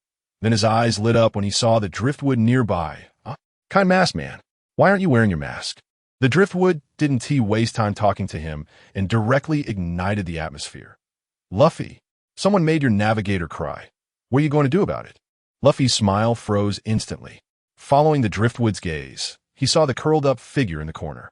In that moment, his entire aura changed as he walked step by step to Nami's side, his voice terrifyingly low. "Who is it?" Zoro succinctly replied, "The Dragon Pirates. We were just about to settle the score." Luffy fell silent. He didn't say another word, just silently took off his treasured straw hat and gently placed it on Nami's head. Nami looked up at him. Then, Luffy turned around to face us, every word seeming to be squeezed out between his teeth. "Anyone who dares to bully my navigator, no matter who they are, I'll knock them away." After saying that, he strode toward the door, raising his arm and calling out, "Brothers, it's time for battle." With the captain's command, everyone moved out. Zoro, Sanji, Usopp, and even Johnny and Joseph grabbed their weapons and followed along. The villagers of Cocoa West Village, who had suppressed their anger for 8 years, finally erupted, with men and women of all ages wielding hoes and sickles, marching behind them. Luffy has this kind of magic. With just a few words and one action, he reignited the hope in Nami, who had already lost her spirit. She stood up, her eyes firm. That's right. As their companion, I should be by their side. By the time the 3 of us reached Dragon Paradise, Luffy and the others had already started fighting with the cadres of the Dragon Pirates. Let me tell you, that scene was absolutely spectacular. Zoro fought against the 6-sword-style octopus, Little 8. Even though he was injured, he still managed to take him down with a stylish move. The tornado. Sanji battled the master of Fishman Karate and forced the fight from the water onto land, showcasing his incredible kicking skills to completely outclass his opponent. What impressed me the most was Usopp. Despite being significantly weaker, he relied on all sorts of bizarre gadgets and tactics to defeat that water-spraying fish. He truly is a tactical master. As for Luffy and the evil dragon, sigh, just watching him made my head hurt. Luffy, that fool, being a fruit user who is terrified of water, insisted on fighting a fishman right by the pool. Wasn't that just giving the opponent a free kill? Sure enough, it wasn't long before the evil dragon threw him into the water, leaving him unable to move. Ryumaku couldn't bear to watch any longer. He instantly dove into the water and pulled Luffy out like a little chick, tossing him back onto the shore. The evil dragon saw this and roared as he charged at Ryumaku. But Ryumaku swiftly moved behind him and kicked him to the ground. His once proud, serrated nose getting stuck in the ground, unable to be pulled out. "Luffy, you better take this seriously. Nami is watching," Ryumaku said, slapping his hands on the ground. Earth release, earth flow wall. With a thunderous boom, the entire pool was filled in by rising earth walls. Now the evil dragon had nowhere to run. Luffy's eyes sparkled with excitement, and as the evil dragon broke free, he became enraged, and the two instantly clashed again. You think that's it? On the other side, a mouse was causing trouble. That mouse colonel, seeing the evil dragon about to lose, secretly used a transponder snail to call the Navy headquarters, hoping to get Luffy and his crew rewarded. But before he could finish, a shuriken flew and pinned the transponder snail. Ryumaku, who had somehow sat back with his legs crossed on his warship's chair, lazily said, "I can't let you finish that sentence." The mouse was scared out of his wits. Ryumaku didn't bother to waste more words with another illusion technique. He directly fried the mouse's brain, turning him into a drooling idiot. After dealing with this mouse, Ryumaku pulled out another transponder snail and dialed. "Hello, is this Wayne? Your 16th division has a tumor, and I took care of it. Make sure to report to Admiral Karp." A calm voice came from the other end. "Don't worry, Big Brother Ryumaku." After hanging up, Ryumaku quietly returned to the battlefield. At this point, the battle was nearing its end. "I will destroy everything in this place that she doesn't want to stay in." Accompanied by Luffy's roar and final blow, the entire evil dragon paradise collapsed. Luffy crawled out from the ruins, raised his arm high, and with all his might shouted to the sky, to Nami, declaring victory. "Nami, you are my comrade." The whole village erupted in cheers. They tossed Luffy into the air, celebrating this hard-won freedom. While everyone was immersed in joy, Ryumaku quietly slipped into the depths of the ruins. The evil dragon was not dead yet, lying there on the brink of death. Luffy was kind-hearted. Once defeated, he was done with it.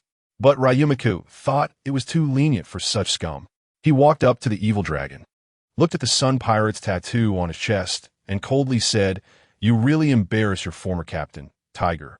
Hearing Tiger's name seemed to trigger something in the evil dragon, who struggled to say something. But Ryumaku didn't give him a chance. He activated his Sharingan and directly controlled the evil dragon. The next second, the evil dragon raised his serrated sword and, with fear in his eyes, thrust it into his own chest, piercing the sun tattoo and dying on the spot. "Go to hell with your regrets for Nami," Ryumaku said, and left without looking back. As he emerged from the ruins, he happened to run into Nami, looking for him. Luffy, being face-blind, asked in confusion, "Who is Ryumaku?" "Oh, he's that kind-hearted masked man." Ryumaku smiled and walked over. Let me formally introduce myself. I am Uchiha Ryumaku. As you can see, I am a ninja. Ninja!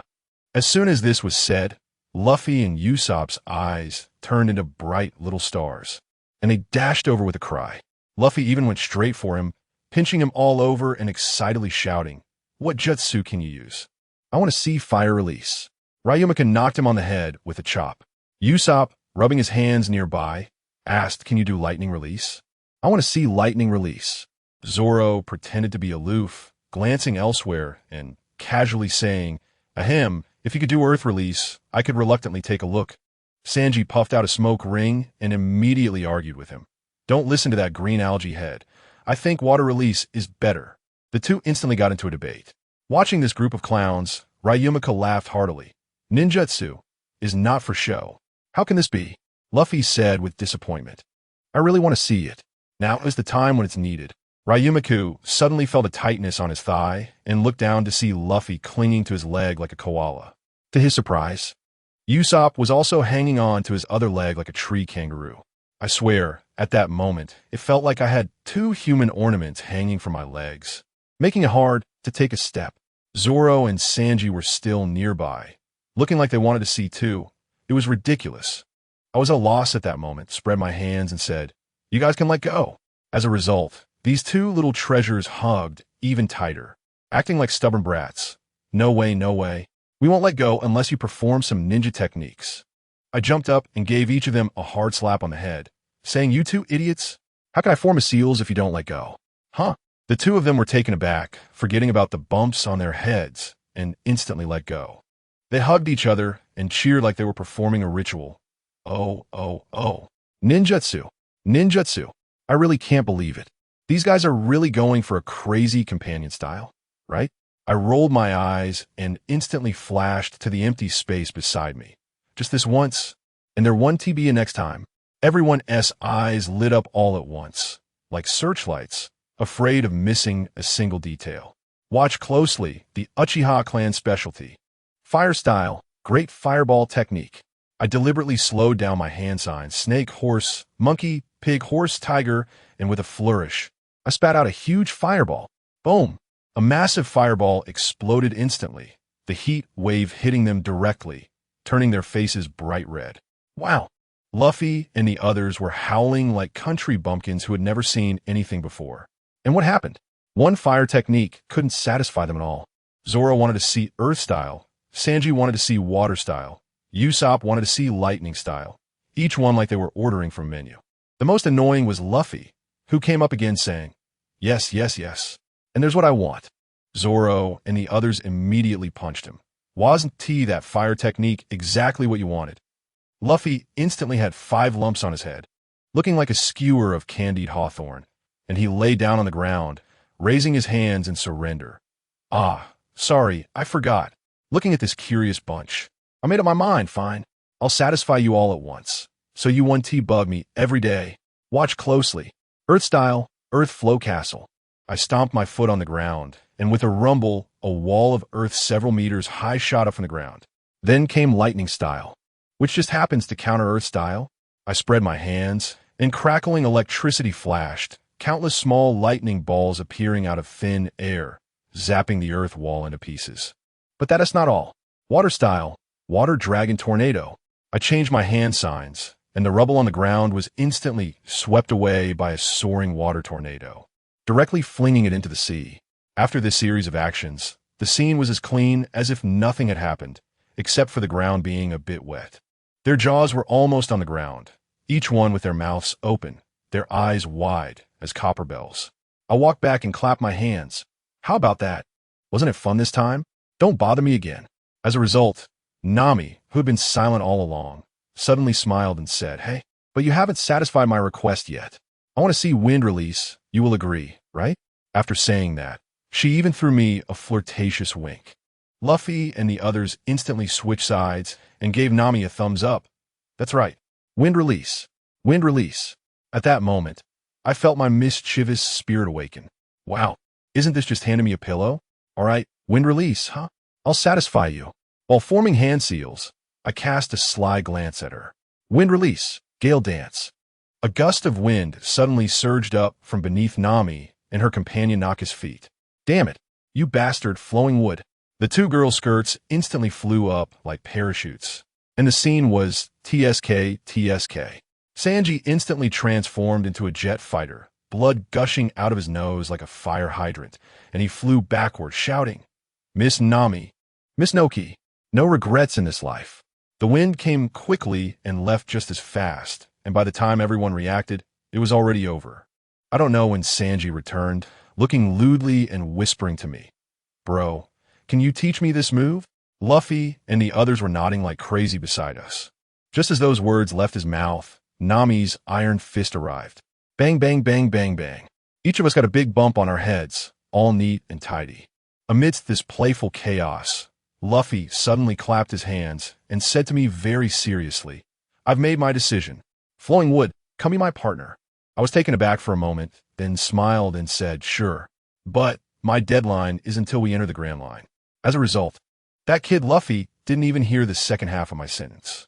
The moment he heard my agreement, he immediately put on the tiger mask I gave him, mimicked my hand signs, and shouted, Fire style, great fireball technique.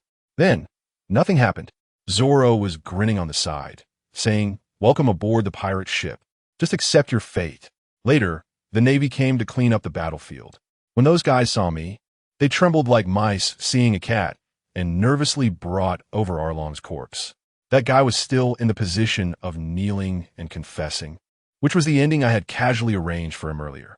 When the villagers saw this, they blew up right away, crying and shouting curses, venting all the resentment they had built up over the years. Zoro, being quite perceptive, secretly pulled me aside during the feast and sharply asked, You did this to Arlong, didn't you? I smiled and patted his shoulder. Don't be so nervous. Aren't we companions now? The village had held feasts for 5 consecutive days. And just when we were ready to set off, Nami was nowhere to be found. Just when everyone thought she wouldn't come, she came running from the village, shouting set sail, with a group of people chasing her. She jumped onto the ship, lifted her clothes, and a huge pile of wallets fell out. Wow! She managed to swipe the wallets of the whole village before leaving as spending money. The villagers waved goodbye to us from the shore, both angry and amused. The ship set sail once again. A few days later, the newsbird delivered the latest bounty notice. Monkey D. Luffy, 30 million berries. This kid was holding his wanted poster and laughing like a fool. Usopp was excitedly pointing at the back of his head in the corner of the photo and shouting. I actually think this bounty is quite reasonable. Usopp is currently researching how to modify his weapons when suddenly the ship jolts. It's the Navy. Leading the charge is an old acquaintance, Fembuti. This guy was beaten up by Sanji last time, and it seems he has gained some courage after feeling ashamed. Upon seeing us, he ordered to open fire, brimming with fighting spirit. But what happened? All the cannonballs were easily blocked by us. As soon as he saw me, his face turned pale with fear, and he immediately ordered a ceasefire, even giving me a salute from a distance. As soon as I saw his eager expression, a bad idea came to mind. I nudged Sanji and said, Sanji, why don't you entertain him a bit? Sanji casually blew a smoke ring and jumped directly onto the warship across from us. Fembuti had indeed made some progress this time. He exchanged a punch with Sanji and surprisingly held his ground. But it was only one punch. Sanji's second kick hit him on the shoulder, and the third kick knocked him out cold. After sending the Navy away, life on the ship returned to normal. Until today, when a big problem arose. Sanji, food. I'm starving. Luffy was so hungry he looked like a cucumber, weakly leaning over the ship's railing to fish. Sanji was about to go crazy. Where am I supposed to get you food from? You've eaten through our 5 days' worth of supplies in just one day. Now, we 6 people each had a fishing rod, sitting in a row, eagerly staring at the surface of the sea. Who understands what family means? I really started to question my life at that moment. Am I really going to starve to death on this ship as a top ninja? Usopp, looking as green as his hunger, turned to me and asked, Luffy, do you have any ninjutsu that can create food? Instantly, the other 4 pairs of eyes turned to look at me, filled with their last hope. I sighed and weakly said, what a daydream. Instead of wasting time, why not pray for the fish to bite faster? Actually, it wasn't impossible. A thought suddenly flashed through my mind about my summoning beast in the ninja realm. Achubi ninja kat. No, No. I shook my head vigorously. How could I have such evil thoughts about my companion? That is my cat. Although I can't summon it here. But what if I made a new contract in this world? I was just pondering over here when suddenly there was an uproar on Luffy's side. Wow, that voice gave me quite a start. Got a bite. Got a bite. I tell you, that fishing rod was almost bent into a U shape, and Luffy was putting all his strength into it, his veins bulging all over.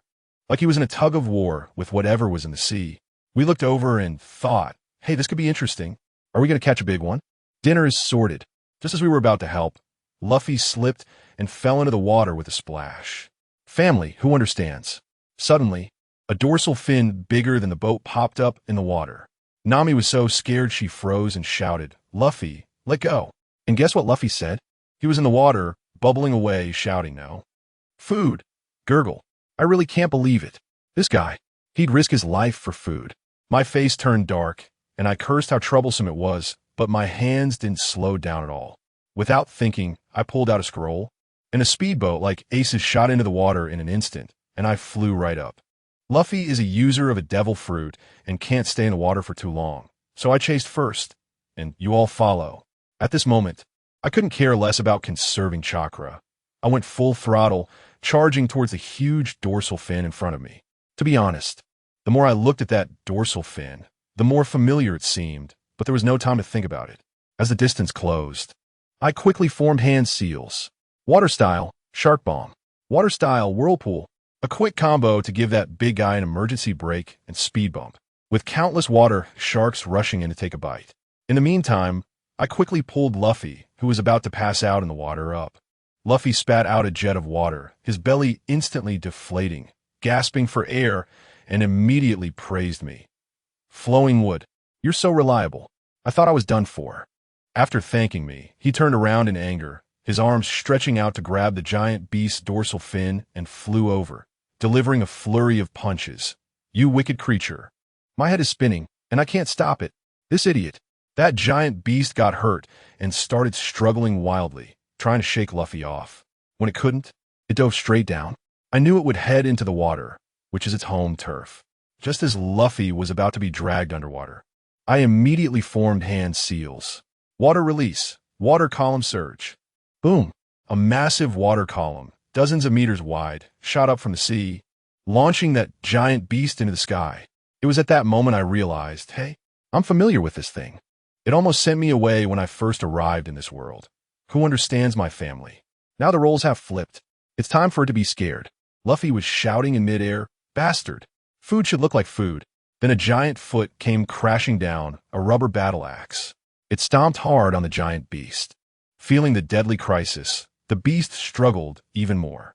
Just as the water column was falling back, my speedboat arrived just in time. I slowly drew Frost, the technique from Hawkeye, and with one swing snap, it was cut in half, and the wound had a freezing effect. Luffy was sitting on half of the corpse, laughing heartily. Now we have food.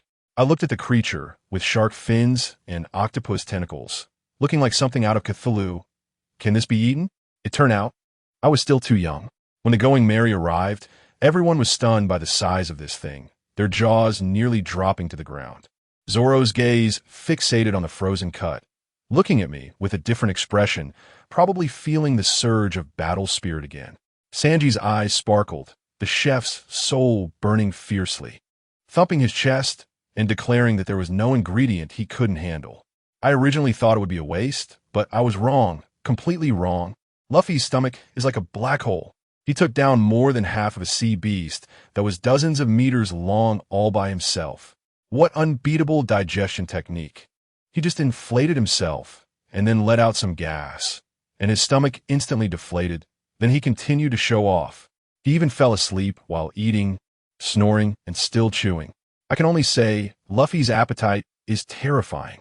After eating and drinking to his heart's content, Nami started planning the route. The next stop, Lobetown, the place where Pirate King Roger was born and executed, and also a must-pass on the way to the Grand Line. As soon as Luffy heard this, his eyes lit up, and he insisted on going to take a look. When we arrived at Lobetown, that guy ran off like a wild dog, shouting that he was coming to the execution platform, and then disappeared. We didn't bother to care about him and scattered. Sanji went shopping, Zoro went to buy swords. Usopp browsed the equipment store, and Nami wanted to buy pretty clothes. As for me, I just wandered around casually.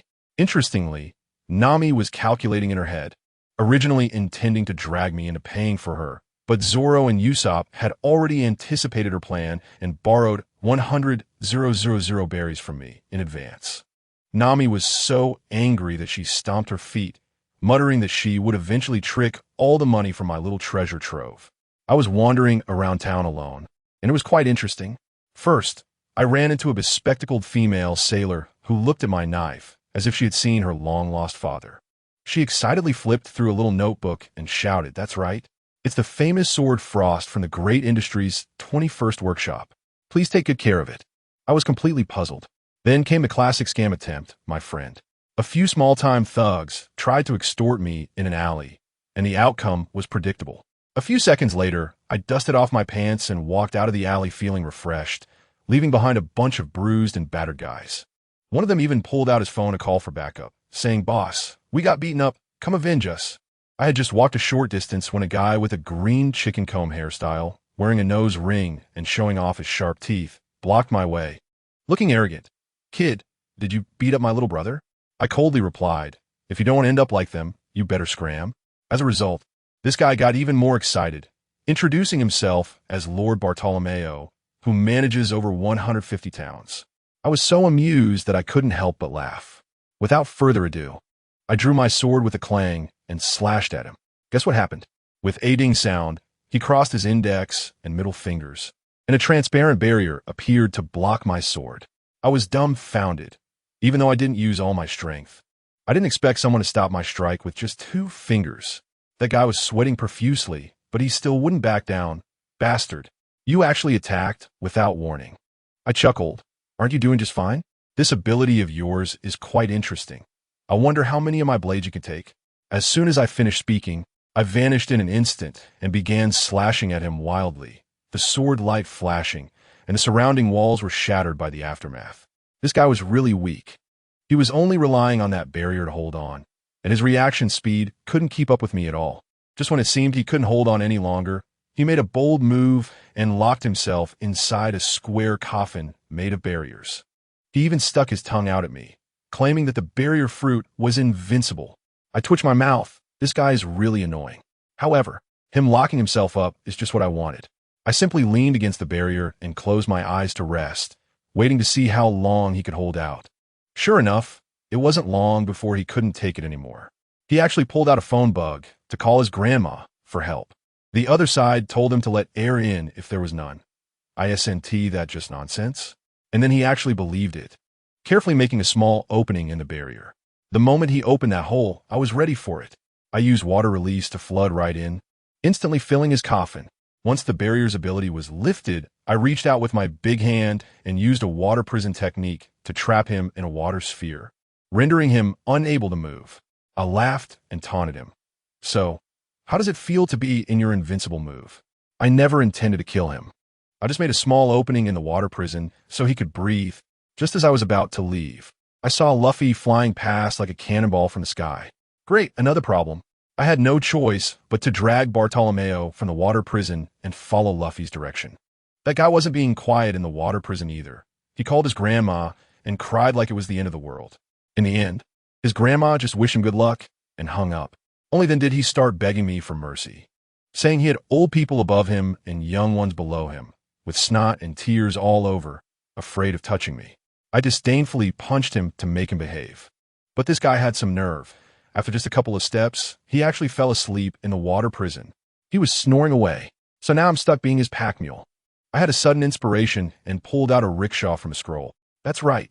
You heard me correctly, a rickshaw. Then, I comfortably sat in the carriage, crossed my legs, and sipped red wine, letting this newly recruited subordinate use his abilities to push the water prison, which then pushed the rickshaw along. This punishment was perfect, just as I was enjoying myself. I ran into Zoro and Sanji. They were shocked by the scene and directly hopped onto the rickshaw, squeezing in together. Zoro even returned the money for the 2 swords he had just bought, saying it was a gift from a kind-hearted boss. As we were chatting, the sky suddenly changed. Dark clouds gathered and thunder roared. My heart sank. I had a bad feeling. When Bartolomeo dragged us near the execution platform, It was already crowded with people. Just as we arrived, we heard Luffy shouting on the platform, "I'm going to be the Pirate King." I looked up and my heart dropped. Luffy was locked on the execution platform by the clown Buggy, who was raising his knife, ready to strike. That idiot Luffy. I cursed and vanished from the rickshaw in an instant. Zoro and Sanji also rushed out at the same time. On the platform, Buggy was laughing maniacally, holding the long knife high. Below the stage, Zoro and the others had already started fighting Buggy's crew. Luffy struggled in vain and seemed to accept his fate. He shouted to his friends below, "Zoro, Nami, Usopp, Sanji, Brooke, I'm sorry, I'm going to die." But Luffy, he was actually smiling. No tears, no regrets. Smiling so calmly and composedly, as if death was not a big deal at all. "What are you talking about? With me here? How could I just watch you die like this?" As soon as I finished speaking, the person had already flown out. Let me tell you, the situation at that moment was extremely critical. The tip of that clown's knife was just a hair's breadth away from Luffy's neck. I didn't have time to think at all, so I kicked in midair and sent that red-nosed guy flying off the execution platform, rolling away like a rubber ball. Just as I steadied myself, the flaming cloak behind me suddenly unfurled with a whoosh, looking incredibly cool. But before I could free Luffy from his shackles, out of nowhere, a bolt of lightning struck down. I thought to myself, this is it. We're in for a real mess. But guess what happened? The lightning seemed to have a mind of its own, making a sharp turn right in front of me and struck beside the execution platform, directly collapsing the entire platform. I was completely confused at the time, thinking, how can this thunderstorm have navigation? It was clearly heading straight for us. How did it suddenly change its mind? That guy Luffy, without a care in the world, picked up his prized straw hat and grinned at me. I knew I wouldn't die. Thanks, you saved me again. I nodded, but in my heart, I was mumbling that this time it might not have been me who saved him. It really felt like some mysterious force was protecting him. Just then, Zoro shouted from over there, "Hey, you two stop daydreaming. The Navy is closing in. If we don't get on the ship now, we'll be spending the new year here." As soon as Luffy heard this, he remembered that white-haired Navy guy who could turn into smoke. His face went pale, and with a loud yell, he took the lead and ran. Let me tell you, in just a little while, Luffy gained another diehard fan. There was a guy in the crowd whose eyes were shining with excitement. Probably decided on the spot to go to sea to chase stars, muttering about wanting to get on my ship. It was ridiculous. The four of us were sprinting through the pouring rain, with the Navy chasing us relentlessly like they were catching dumplings. As we ran, a girl Navy officer wearing glasses suddenly appeared and blocked our way. She pointed at Zoro's nose and scolded him, saying that this pirate had deceived her and didn't deserve to possess the famous sword, the supreme grade sword. After scolding Zoro, she noticed the frost blade in my waist. Wow. She got even angrier and declared that she would confiscate all the famous swords in our hands today. Zoro laughed and drew his sword, saying, "Then come a try." Sanji, still infatuated, chimed in, "Hey, don't harm this beautiful lady." They completely disregarded the girl and tried to pull Luffy to go around her. But little did they know, someone was already waiting at the end of the street. A white-haired guy with 2 cigars in his mouth was riding a bizarre motorcycle, his gaze sharp as a knife, fixated on Luffy. "Straw Hat Kid, I've told you, as long as you can't defeat me, don't even think about going to the Grand Line." Great. It was that smoke guy Luffy mentioned before, Smoker. Luffy, showing some captain-like responsibility, stepped forward. "You guys go ahead, I'll handle him." I pulled him back, "Forget it. Your punches would struggle to hit Cotton, let alone Smoke. I'll take care of this."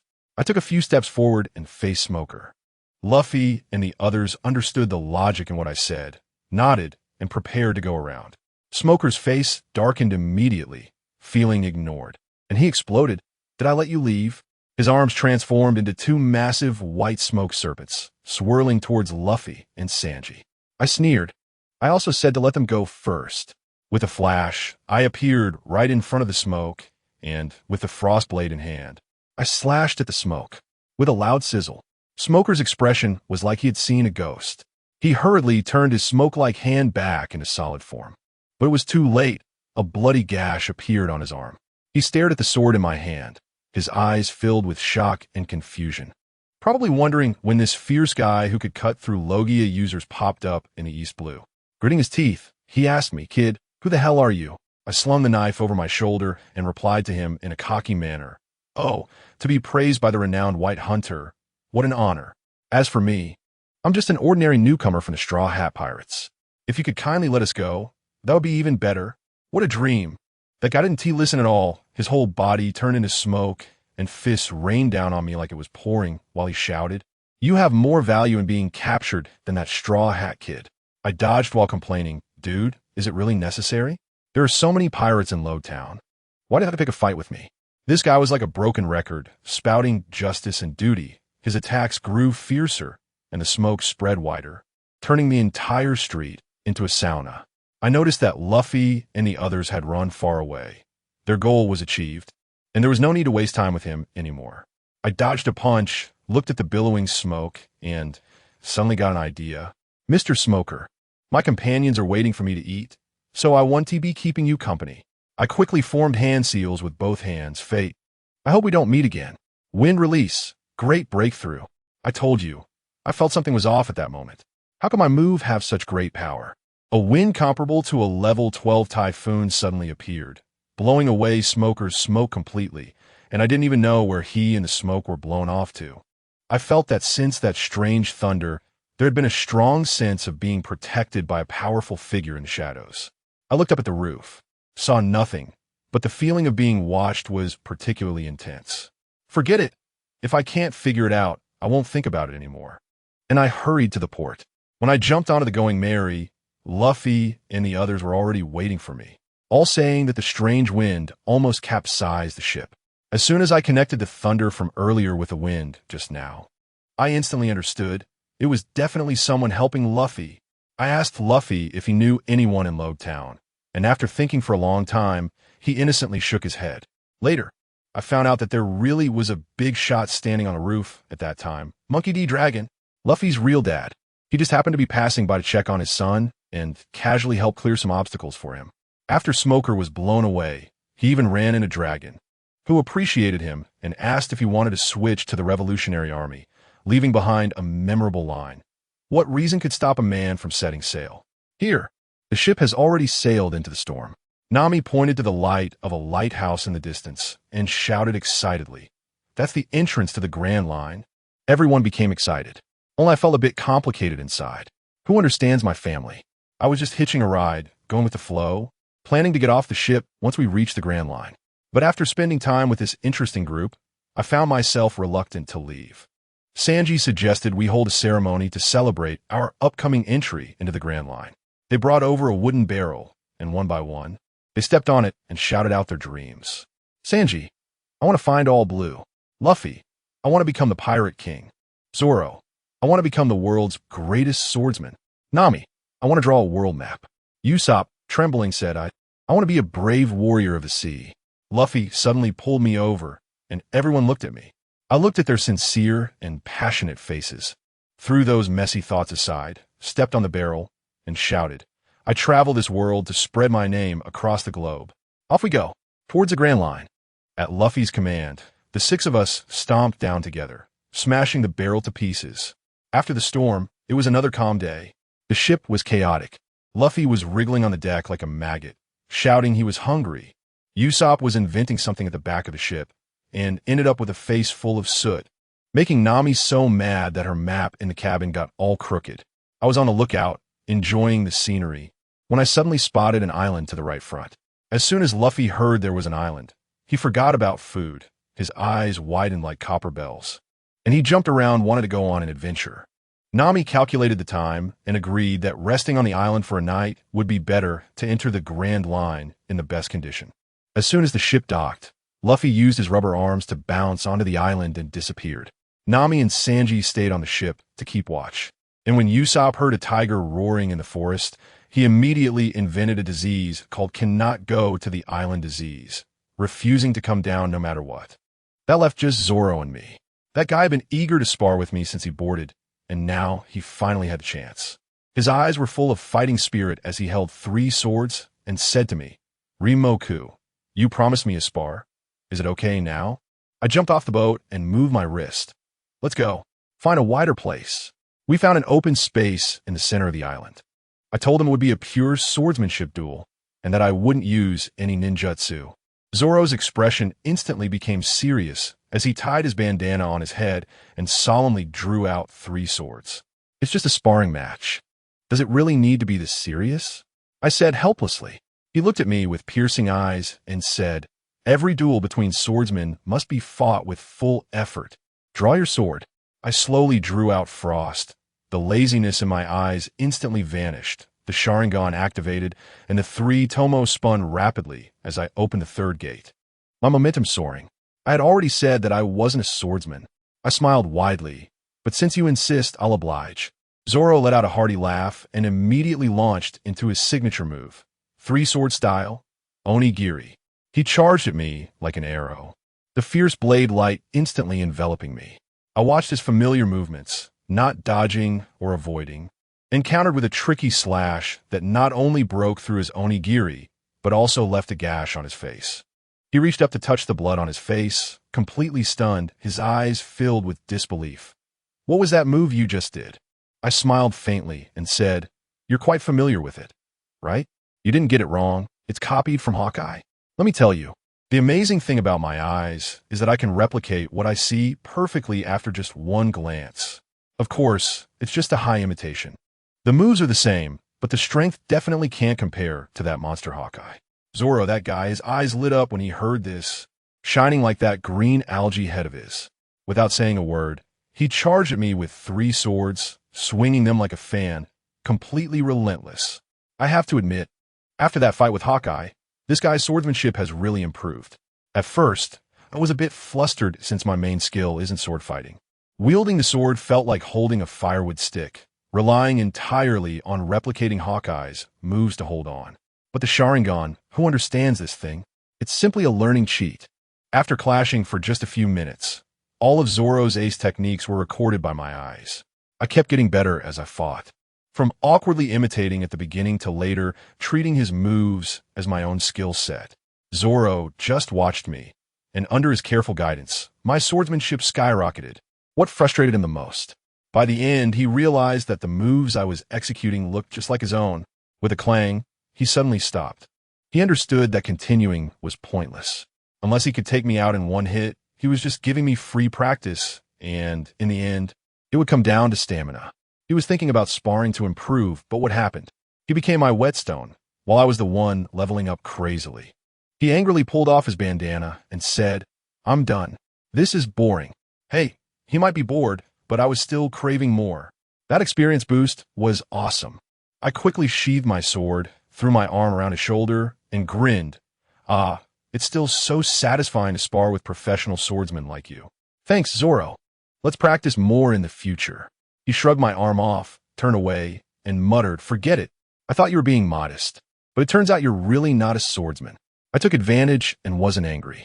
I chased after him and said, this is easy.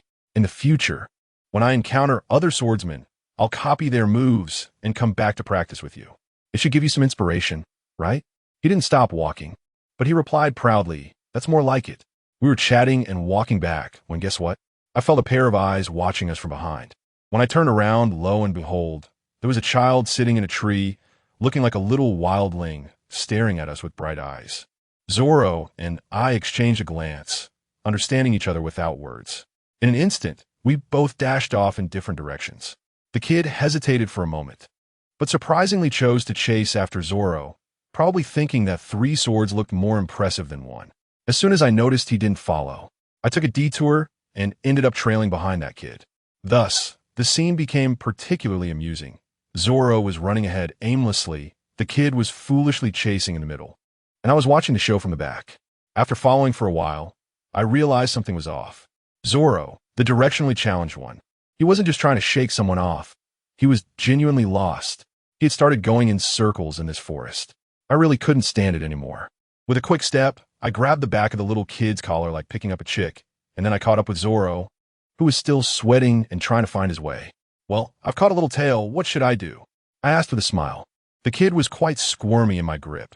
As soon as I loosened my hold, he quickly darted up a tree, glaring at us warily. I'm Tada. Who are you? What are you doing on our island?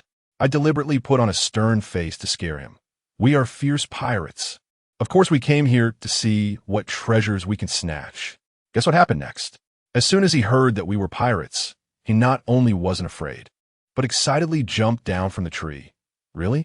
Does being a pirate mean you can adventure freely on the sea? I was dumbfounded. This script is wrong. I said, "Aren't you afraid of us?" He scratched his head and replied, "Why should I be afraid? 3 years ago, a big pirate brother came by and told me many adventure stories. Well, it seems someone got there first and instilled strange ideas in him. I had to correct him. There are many bad people among pirates, and going to sea is very dangerous." He immediately wilted. My parents said the same thing. Seeing his pitiful look, Zoro and I decided to be good people to the end and took him home. When we arrived at his house, good grief, our idiot Captain Luffy was sitting around a bonfire with a couple, next to a tiger skeleton, patting his round belly and laughing brightly. "Lumber, Zoro, you guys are late. I've eaten all the meat." It turns out Luffy rescued Tada's father from a tiger attack and was invited over for a meal. As it was getting late, we said goodbye to the family and prepared to head back to the ship. Tada chased us out and shouted unwillingly, "You all say the sea is very dangerous. So can I go to sea?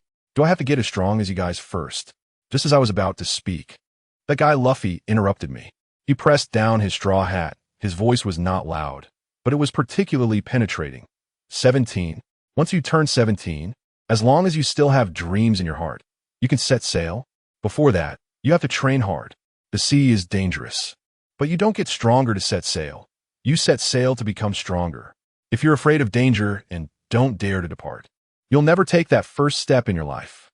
He lifted his head, grinned widely, and shouted loudly, "I'm going to be the king of the pirates. If I was afraid, I wouldn't have left Windmill Village in the first place. Let's go, Luffy, Zoro." I turned back and smiled at Zoro, saying, "Go for it." At that moment, I was really impressed by Luffy. Although he usually acts silly, his words at critical moments can truly ignite people's spirits. The next day, we slept until the sun was high in the sky, only to be awakened by Luffy's loud cries. "Sanji, I'm hungry." We're finally setting off for the Grand Line. Half a day later, the Going Merry finally arrived at Reverse Mountain. Let me tell you, that scene was incredible.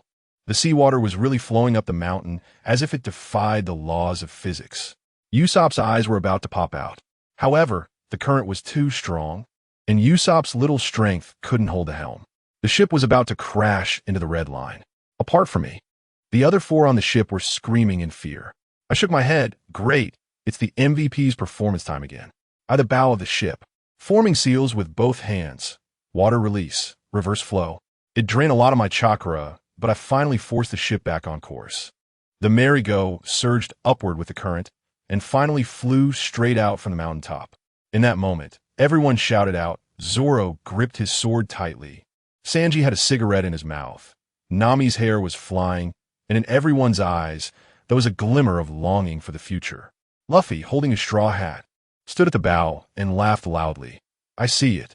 One Piece is waiting for me out there on that sea. Let's go." But the cool moment lasted no more than 3 seconds, as Usopp suddenly pointed ahead and screamed, "There's a mountain ahead." Nami was looking at the sea chart. "It can't be. There should be an ocean here." Before she finished speaking, the light in front dimmed, and a small mountain-like object blocked the way out. Nami was so scared that she collapsed on the ground. "We're done for. We're going to crash." Luffy reacted quickly and rushed into the cabin, saying he thought of a good idea. I sighed. Great. I have to rely on myself again. Wind release. Great breakthrough. A gust of wind blew past, barely slowing down the ship, but it was still pushing forward. Just then, with a loud bang, Luffy pushed out the cannon and fired a shot straight ahead. Thanks to the recoil and my wind release, the merry-go finally stopped just in front of that small mountain. At that moment, we could see clearly that it was no mountain at all, but the head of a creature, a whale bigger than all the sea kings we had seen combined. Usopp was so scared that his voice broke. "Run, run. Go around it." Just as we were about to go around, that giant whale suddenly moved, creating a massive whirlpool, trapping the merry-go, and it looked like it was about to swallow us whole. There was no time. I made a quick decision, wrapping one arm around Nami's waist, and with the other hand grabbing onto Luffy, who was swinging over. The 3 of us used our combined strength to fly to the top of the whale's head. Luffy, furious, started punching the whale's head. "You jerk. Give me back my friends." The force was like a tickle. I put down Nami and discovered that there was actually an iron door on top of the whale's head. Luffy, look here. Should we go in and take a look? As soon as Luffy heard this, he jumped down. There really is a door. Zoro and the others must be inside. I had no choice but to pick up Nami again and jumped in. As soon as we entered the passage, the whale started crashing into the red earth continent like crazy, shaking us around. Nami could only hold onto my arm tightly, pressing her whole body against me. I felt my face flush, but at that moment, I couldn't think of anything else and could only try my best to hold her tightly to stabilize our position. We both followed Luffy and fell down from the end of the passage. Instead of a bottomless pit, we landed in the belly of a whale. Fortunately, the Going Merry was actually floating on the stomach fluid, and Zoro and the others seemed to be fine. I quickly used wind release to blow Luffy, who was about to fall into the stomach fluid, back onto the ship, and I teleported back while holding Nami. As soon as I stood firm, Sanji's face, twisted with jealousy, came close, nearly bursting with anger. He was biting a small handkerchief, tears welling up in his eyes as he said, "You bastard, Ryuki. How can you hold Miss Nami? No, how could you let Miss Nami almost get hurt?" Nami blushed and struggled a little in my arms, softly saying, "Ryuki, thank you, you can let me go now." I just realized that I was still tightly hugging the person's waist. So I quickly let go and awkwardly touched my nose. "I'm sorry, it was an urgent situation just now." Sanji next to me was already so jealous that he looked completely different. Later, we found out that the whale's name was Labu, and there was an old man named Kulokas taking care of it. Labu was waiting for the pirate crew that promised to return 50 years ago, which is why it kept bumping into the red line every day. Even more shocking was that this old man was actually the ship's doctor on Joel D. Roger's ship. Usopp was so excited that he immediately wanted to ask where the One Piece was, but he was shouted at by Luffy, who lowered his head but spoke with unwavering determination. "Usopp, don't ask. If I can't find the answer myself, then it has no meaning. I don't want to go on a boring adventure." I was stunned at the time, but then I laughed. That's right, this is Luffy. What does the known ending mean? Later, in order to stop Laboon from hurting himself, Luffy even took apart the main mast of the Going Merry and charged up to fight Laboon. In the end, he made a new promise with Laboon. "We haven't decided the winner yet. Once we complete a circle around the Grand Line, we'll come back and continue the fight." He even painted a ridiculously ugly straw hat pirate flag on Laboon's head as proof of their agreement. We had no choice but to stay and repair the ship. During this time, the two guys named Mr. Nine and Miss Wednesday, who had been knocked out by Luffy before, begged us to take them to Whiskey Peak. I originally felt that these two were sneaky and didn't want to bring them along. But then Luffy waved his hand and said, "So what? If you're not satisfied, we could just sail around again later. As long as you guys are here, I don't mind." I looked at his trusting smile and couldn't help but laugh. "You really are something. All right, since the captain has spoken, let's get ready to set sail." On the way to Whiskey Peak, the weather was like a mystery box. Storms, blizzards, hail, and scorching sun took turns. Zoro, on the other hand, slept like a pig the whole time, which made Nami really mad. When we finally arrived at Whiskey Peak, the townspeople were overly enthusiastic, and Mayor Icolum was organizing a feast for us. As soon as Luffy and Usopp heard there was food, they immediately started dancing with the locals. Only Zoro frowned. I fell 2 steps behind and patted him on the shoulder. "What's wrong? Did you find something?" Zoro lowered his voice and said, "Mr. 9, Miss Wednesday, these code names. I feel like I've heard them somewhere before. Oh, I remember. Baroque Works, a bounty hunter organization that even invited me once." He suddenly laughed. I just made a request, saying I wouldn't do it unless they made me their boss. Then there was no further response. As soon as I heard that, my expression darkened, and I sneered. "So, these people are here for Luffy's bounty? This welcoming banquet is probably a trap. Since they want to play dirty and don't dare to come out in the open, it shows their strength isn't that impressive." I exchanged glances with him, both revealing devilish smiles. Let us just play along and pretend we don't know anything. They want to throw a banquet, right? Perfect. We want to hold back and we'll feast on them. I want to see if Luffy's appetite can handle this little Whiskey Peak. And guess what? These people really went all out to throw us a party. Nami saw us whispering at the back and came out to call us. I exchanged a glance with Zoro, and we decided to act. I said let them have their fun. We've had enough of a tiring journey. We'll just keep an eye on things. Let me tell you, As long as Zoro isn't leading the way, he is definitely the second most reliable on the ship. The first, of course, is me. Goodness. The banquet hall was a chaotic scene. Usopp was busy bragging about his 800 subordinates, and everyone was listening with admiration on their faces. Sanji was even more outrageous, surrounded by a circle of beautiful women, looking so happy he could almost float away. And Luffy, don't even get me started. He couldn't stop talking. His plate piled higher than he was, making it seem like he could bankrupt the island just by eating. Then, the money-loving Nami heard that the drinking contest winner would get 100,000 berries, and her eyes turned green. She grabbed me and Zoro, insisting we join. I thought, since we have nothing else to do, I might as well join in the fun. Come on, when it comes to drinking, I've been trained by my drunken old man and his son since I was little. Drinking this stuff is like drinking water to me. Sure enough, one cup after another, Zoro was the first to pass out. Then a local nun also went down, leaving just me and Nami battling it out. Just as I was gearing up to finish it, I felt a kick at my feet. I looked down and saw Zoro pretending to sleep, squinting his eyes and frantically signaling me not to mess up. I got it. What is the point of competing with Nami? Let her have her fun. So, after downing my 15th cup, I channeled my inner actor, swayed unsteadily, and slumped onto the table, mumbling, "No, I can't do it anymore." Nami jumped up excitedly, slapped my back, and yelled, I win." But she couldn't even stay cool for 3 seconds before she collapsed onto my arm, muttering about 100,000 berries. Fine, with Nami down, our Straw Hat crew was completely wiped out. That curly-haired guy named Icolum immediately darkened his expression, looking like he was about to succeed in his wicked scheme. In the dead of night, the hall was filled with snoring. Zoro and I exchanged knowing glances and, in an instant, sprang into action, silently taking down all the guards. I scooped Nami up in a princess carry and told Zoro, "I'll take care of them. You go scout the situation, be careful." Zoro nodded and darted up to the roof, just in time to see Icolum and his crew huddling together to plot. I found a room, gently laid Nami on the bed, tucked her in, and left a shadow clone to stand guard for maximum safety. Then I went back to deal with those 3 troublemakers. Let me tell you, they were a handful even in their sleep. Sanji was still singing to beautiful ladies. Usopp was yelling he was a warrior of the sea, and Luffy was just mumbling one word, meat.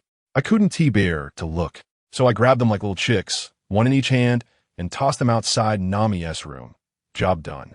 This way Zoro and I could go all out. Just as we finished, I heard a little henchman rolling and crawling to report to Icolum.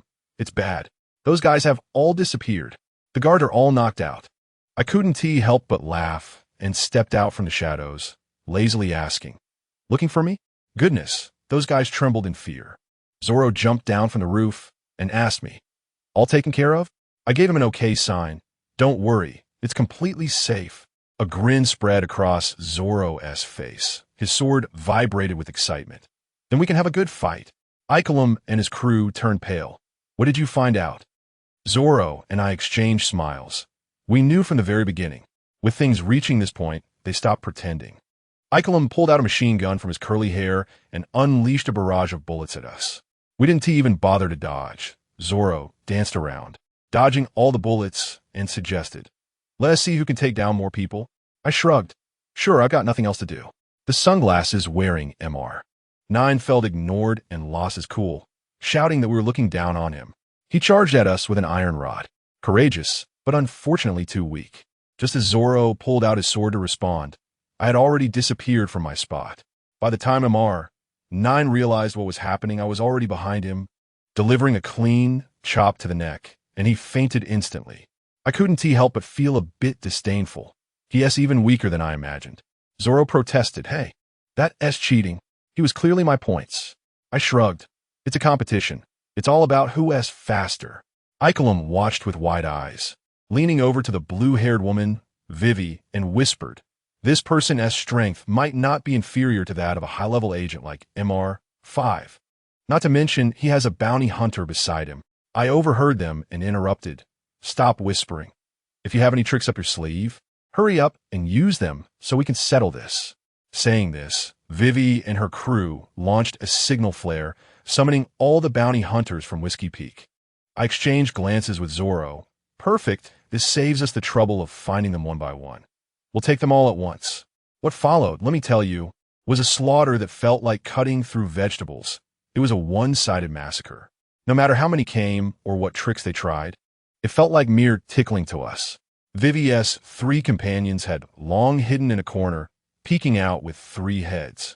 As Zoro took down the last one, Vivi suddenly realized I was missing. She tapped Ikelim beside her to ask, but when she turned around, she found me hanging upside down in front of her. Face to face, our eyes locking. Looking for me? I asked with a smile. The 2 beside her had already been silently taken down by me. Vivi was so scared her soul nearly left her body, her lips trembling. When did you get behind me? I didn't answer her. Instead, I curiously asked, I think I just heard that curly-haired guy call you. Princess? Vivi instantly denied it with vigilance. No way. I nodded. All right then. Since you're not a princess, that information is useless. I directly knocked her out with a chop to her neck.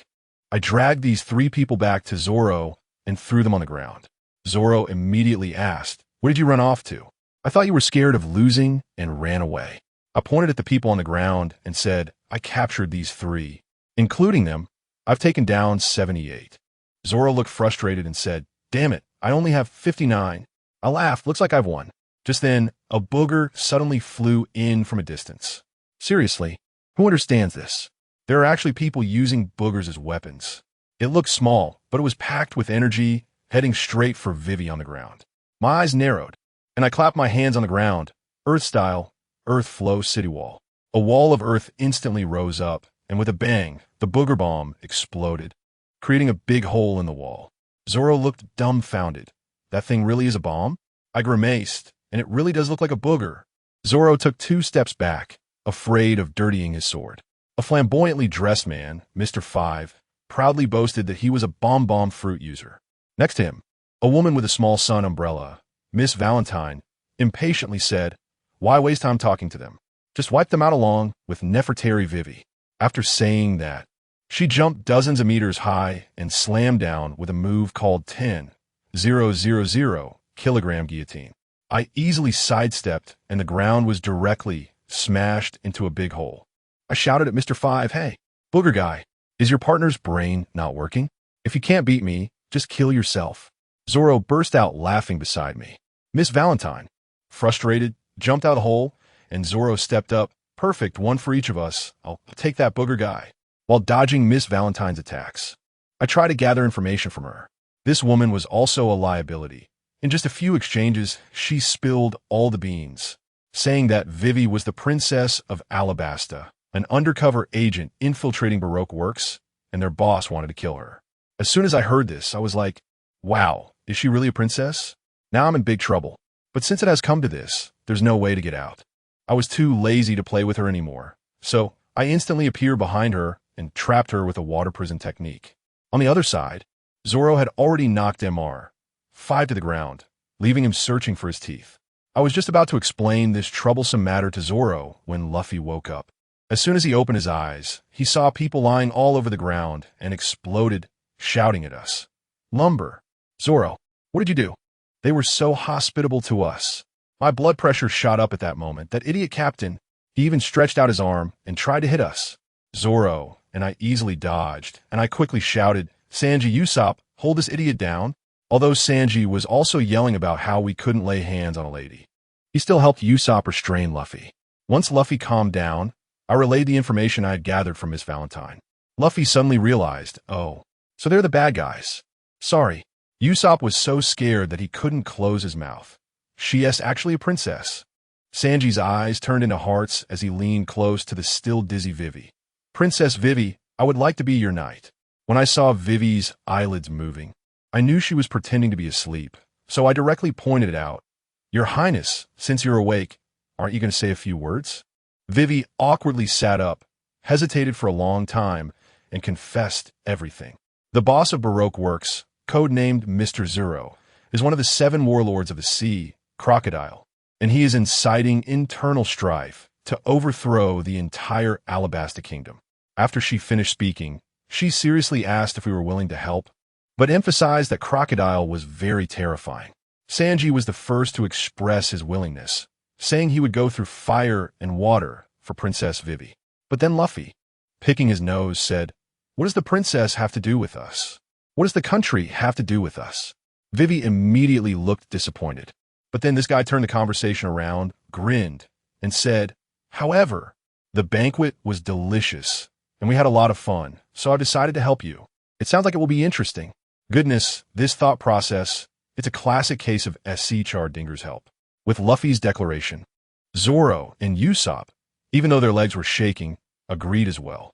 Just then, Nami, who had finished looting treasures, appeared. After hearing the whole story, she walked up to Vivi with a sly smile. "Helping is fine, but the reward is 10 billion berries, not a penny less." And so it was settled. After Akaram woke up, he volunteered to be the bait, disguising himself as Vivi to go ahead. But just after setting sail, his small boat exploded with a bang, flames and petals filling the sky. We were all shocked, not expecting the pursuers to arrive so quickly, and rushed to the Going Merry to set sail. Just as Usopp breathed a sigh of relief after we finally escaped, I was staring intently at the cabin and coldly said, "Come out, although I don't know what you want by following us. Hiding all the time isn't a solution." A woman's light laughter came from the cabin. "Oh, I didn't expect to be discovered. I have to tell you, that voice is magnetic, both intelligent and a bit lazy, making your bones feel weak." As soon as the words were out, a stunning beauty slowly walked out of the cabin, then lightly leaped and sat on the railing of the second floor. Her long legs crossed in a way that was simply breathtaking. The newcomer was none other than Nico Robin, who had a bounty of 79 million. She was dressed in a purple, form-fitting leather outfit and wore a matching cowboy hat, exuding a mature, sophisticated vibe. I tell you, Sanji was completely smitten, his eyes turning into heart shapes, almost drooling, mumbling, It's the beautiful big sister."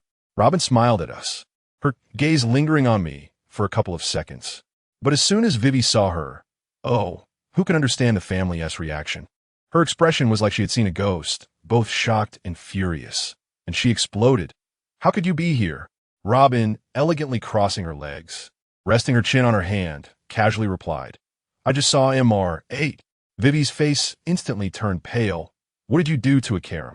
I hurriedly interrupted. "Vivi, do you know her?" "Who is she?"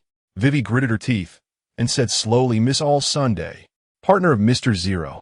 We tracked her down to uncover Crocodile's identity."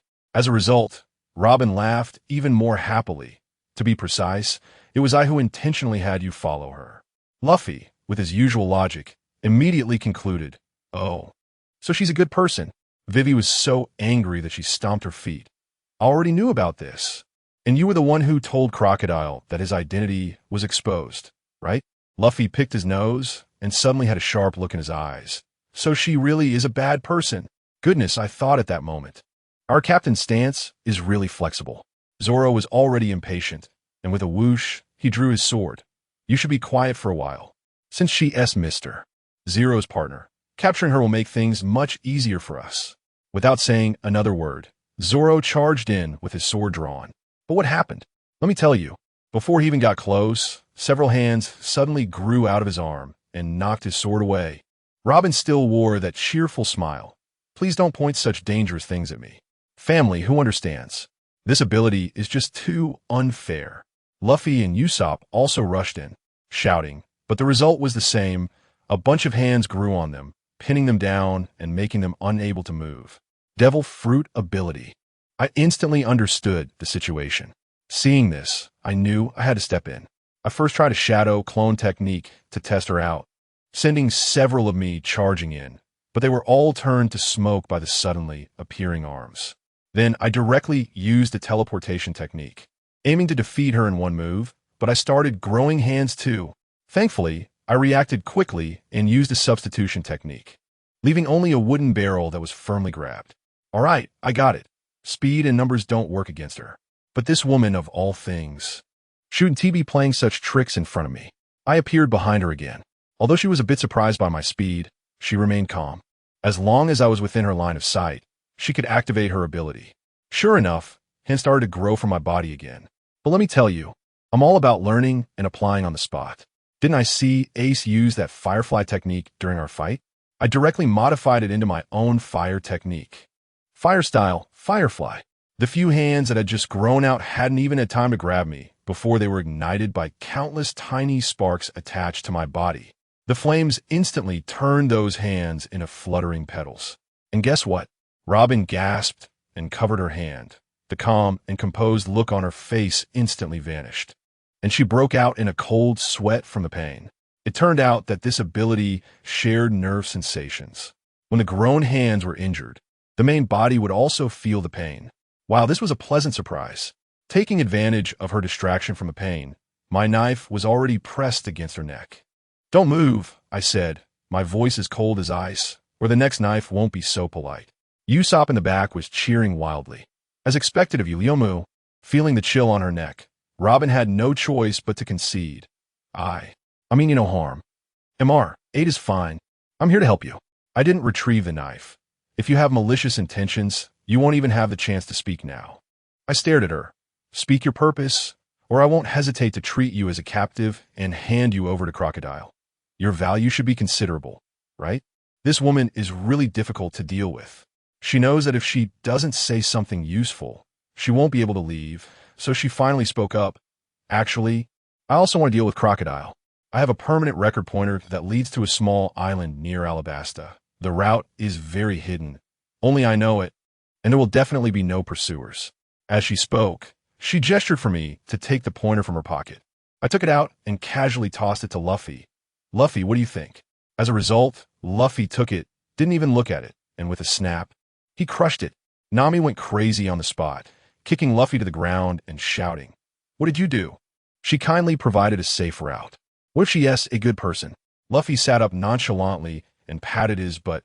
How we go is none of her business. The route of this ship is decided by me. After I finished speaking, I smiled at Robin and said, "It seems we don't really need your help. With no other information, you could just be a guest on the ship." Unexpectedly, at this moment, Luffy spoke up again. "Flowing wood, let her go." Sanji immediately nodded frantically. Yes, yes. It's so ungracious to treat such a beautiful big sister as a captive. I ignored Sanji and looked at Luffy. Luffy said, "Even though she didn't help, she's not an enemy. If she wants to leave, let her go." To be honest, I didn't want to let her go. It was hard to catch a high-ranking officer. But there was no choice. The captain had spoken. I had to retract my sword and said, "Go on. Don't wait for me to change my mind." Robin didn't linger either. She glanced at me deeply, as if trying to engrave me in her mind, then leaped onto the back of a giant turtle and left. As she was leaving, I shouted after her, "Next time there's a battle, you better not stand on the opposite side, or your luck won't be so good." Once she completely disappeared, Vivi relaxed and slumped to the ground. That night, it was Zoro's turn to keep watch. Nami repeatedly reminded him before bed to keep an eye on the compass and not to veer off course. Zoro, on the other hand, patted his chest and assured her, I got it. I'm not Luffy. How could I veer off? What happened next?" He couldn't handle the currents of the Grand Line. A hidden current quietly changed the ship's direction, and our great swordsman didn't notice a thing. The next morning, when Nami checked the compass, wow, it had made a sharp 90-degree turn. She punched Zoro, making smoke come out his head. Zoro looked incredulous. How is that possible? Nothing happened last night. Sanji was stoking the fire beside them. Green algae head, you're really unreliable. Zoro, aware he was in the wrong, rushed to turn the wheel, but ended up turning it the wrong way. After all that commotion, we had completely deviated from our planned route. After sailing for a while, we arrived at a completely unfamiliar island. Nami checked the compass, and since there was no reaction, it meant this island had no magnetic force and wasn't our destination. But Luffy? He was nowhere to be found. Well, we might as well take a break. I want to look for Luffy, while Zoro and Usopp went hunting, and Sanji cooked.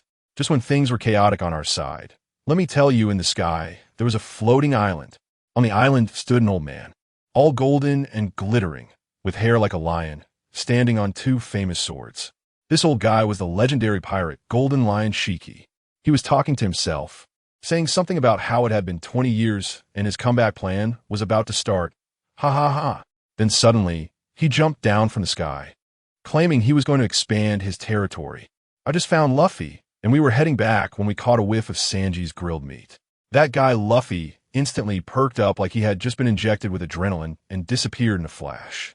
By the time I strolled back to the camp, everyone was already gathered around the campfire eating. Just as I was about to sit down, my footsteps suddenly stopped. I looked up and stared intently at the dark spot in the sky that was getting closer, my hand already gripping the hilt of my sword. I was covered in goosebumps. This old man's aura was definitely no less intimidating than Mihawk's. Maybe even more outrageous. The others noticed too, and everyone went on high alert. Only Luffy, that big fool, with his mouth full of meat, pointed at the sky with gleaming eyes and exclaimed, "Wow, amazing." He actually flew down from the sky. Shiki landed smoothly and seemed a bit surprised by Luffy's reaction. Even more outrageous was what happened next. The old man said he smelled the meat and wanted to join us for a meal.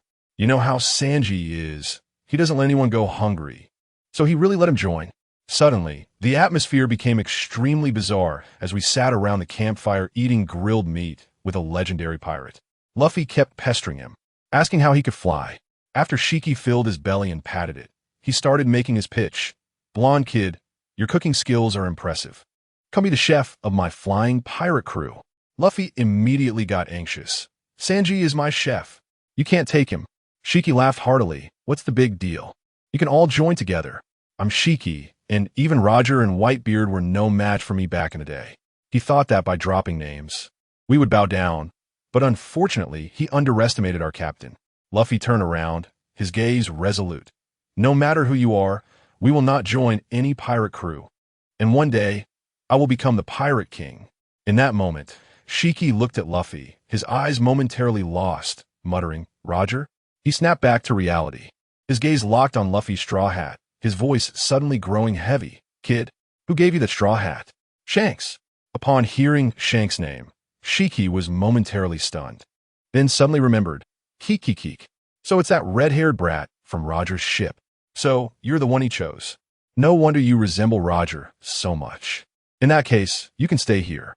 As soon as he finished speaking, his entire aura exploded, and he floated up, swinging his leg to deliver a slash at Luffy. Luffy narrowly dodged and shouted for Nami and the others to head back to the ship. The four of us, Luffy, me, Zoro, and Sanji, immediately surrounded him. A fierce battle broke out in an instant. Luffy was the first to attack, using Gum Machine Gun. Shiki ignored him completely and countered with a punch, leaving Luffy with nothing to gain. Zoro and Sanji also joined in, but he could fly, so they couldn't reach him. At this moment, it was my turn. I used Earth Style to create a high platform for them to jump off. Occasionally, I threw fireballs and water balloons to harass him. But this old monster was truly strong. Even though the four of us coordinated perfectly, he didn't even use Haki and still overwhelmed us. Keek. He laughed while fighting. "Straw Hat Kid, I'll give you one more chance. Destroy your straw hat, join my pirate crew collectively, and I'll let you go." Luffy panted heavily and kicked back. "No way. I still need to return this straw hat to Shanks." Shiki grabbed Luffy's foot and swung him like a meteor towards the charging Sanji, sending them both flying. Immediately after, he swung his right leg, unleashing countless slashes that rained down after them. Three-sword style secret technique. 3,000 worlds. In that critical moment, Zoro used the stone pillar I had just raised to launch his strongest move at Shiki. He didn't even pay attention to Luffy and the others because he trusted me. Of course, I can't let him down.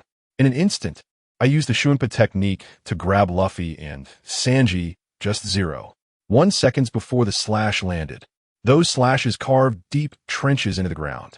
At the same time, Zoro's strike hit the Golden Lion solidly. But guess what?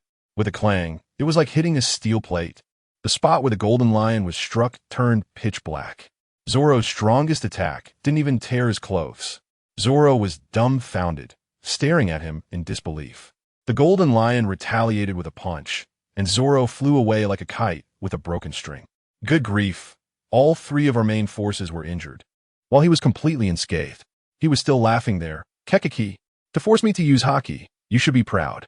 I tell you, as soon as he finished speaking, I was dumbfounded. I saw him stretch out a fist, and with a thud, he turned completely black. It was like being coated in black paint, emanating an ominous purple glow. He was still there lecturing us, saying this is the armed color Haki, harder than steel. Dude, do you think this is a product launch? Who has time to listen to your PPT presentation here?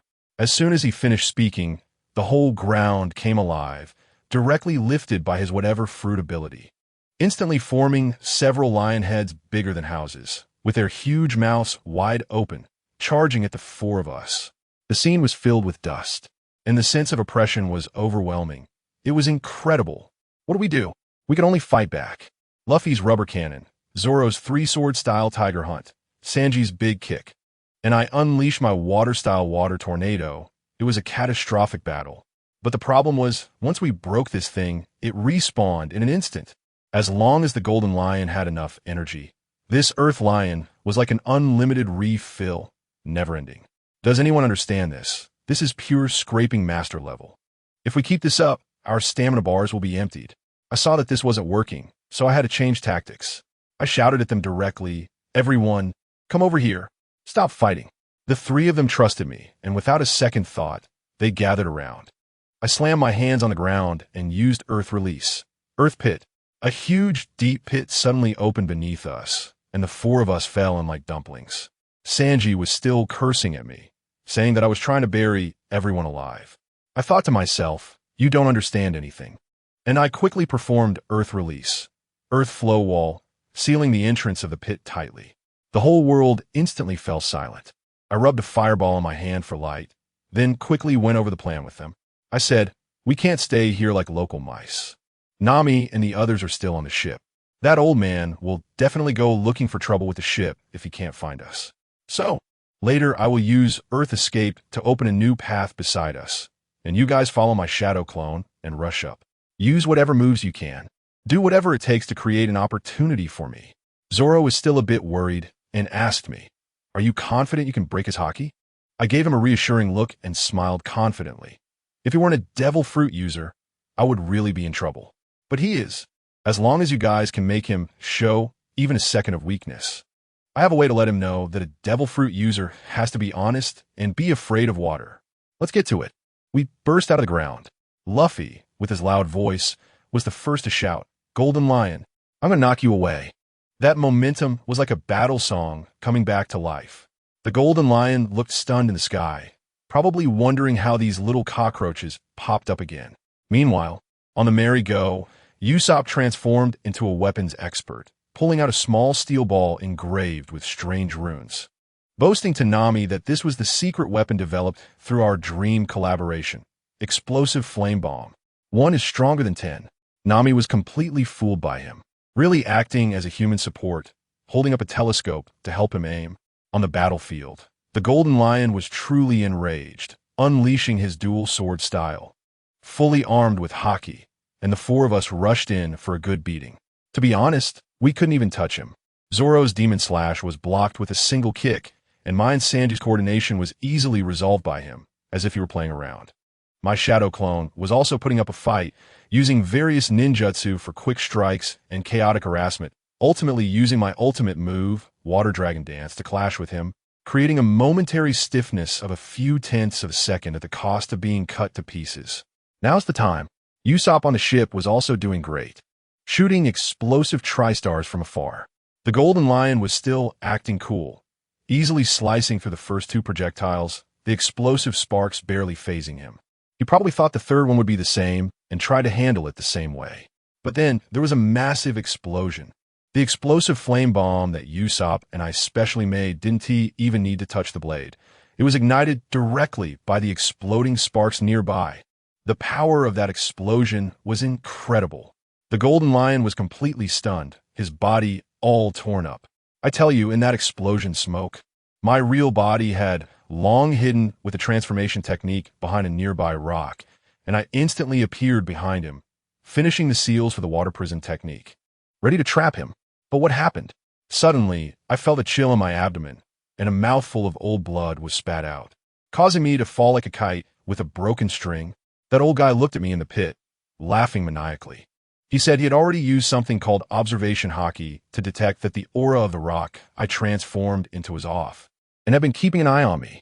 Damn, I realized at that moment, this wave was high-end gameplay where the information gap had shown me up. The plan was doomed to fail from the very beginning. What the hell are we even fighting for? My mind raced, and the only way out was to run. But someone had to hold the rear.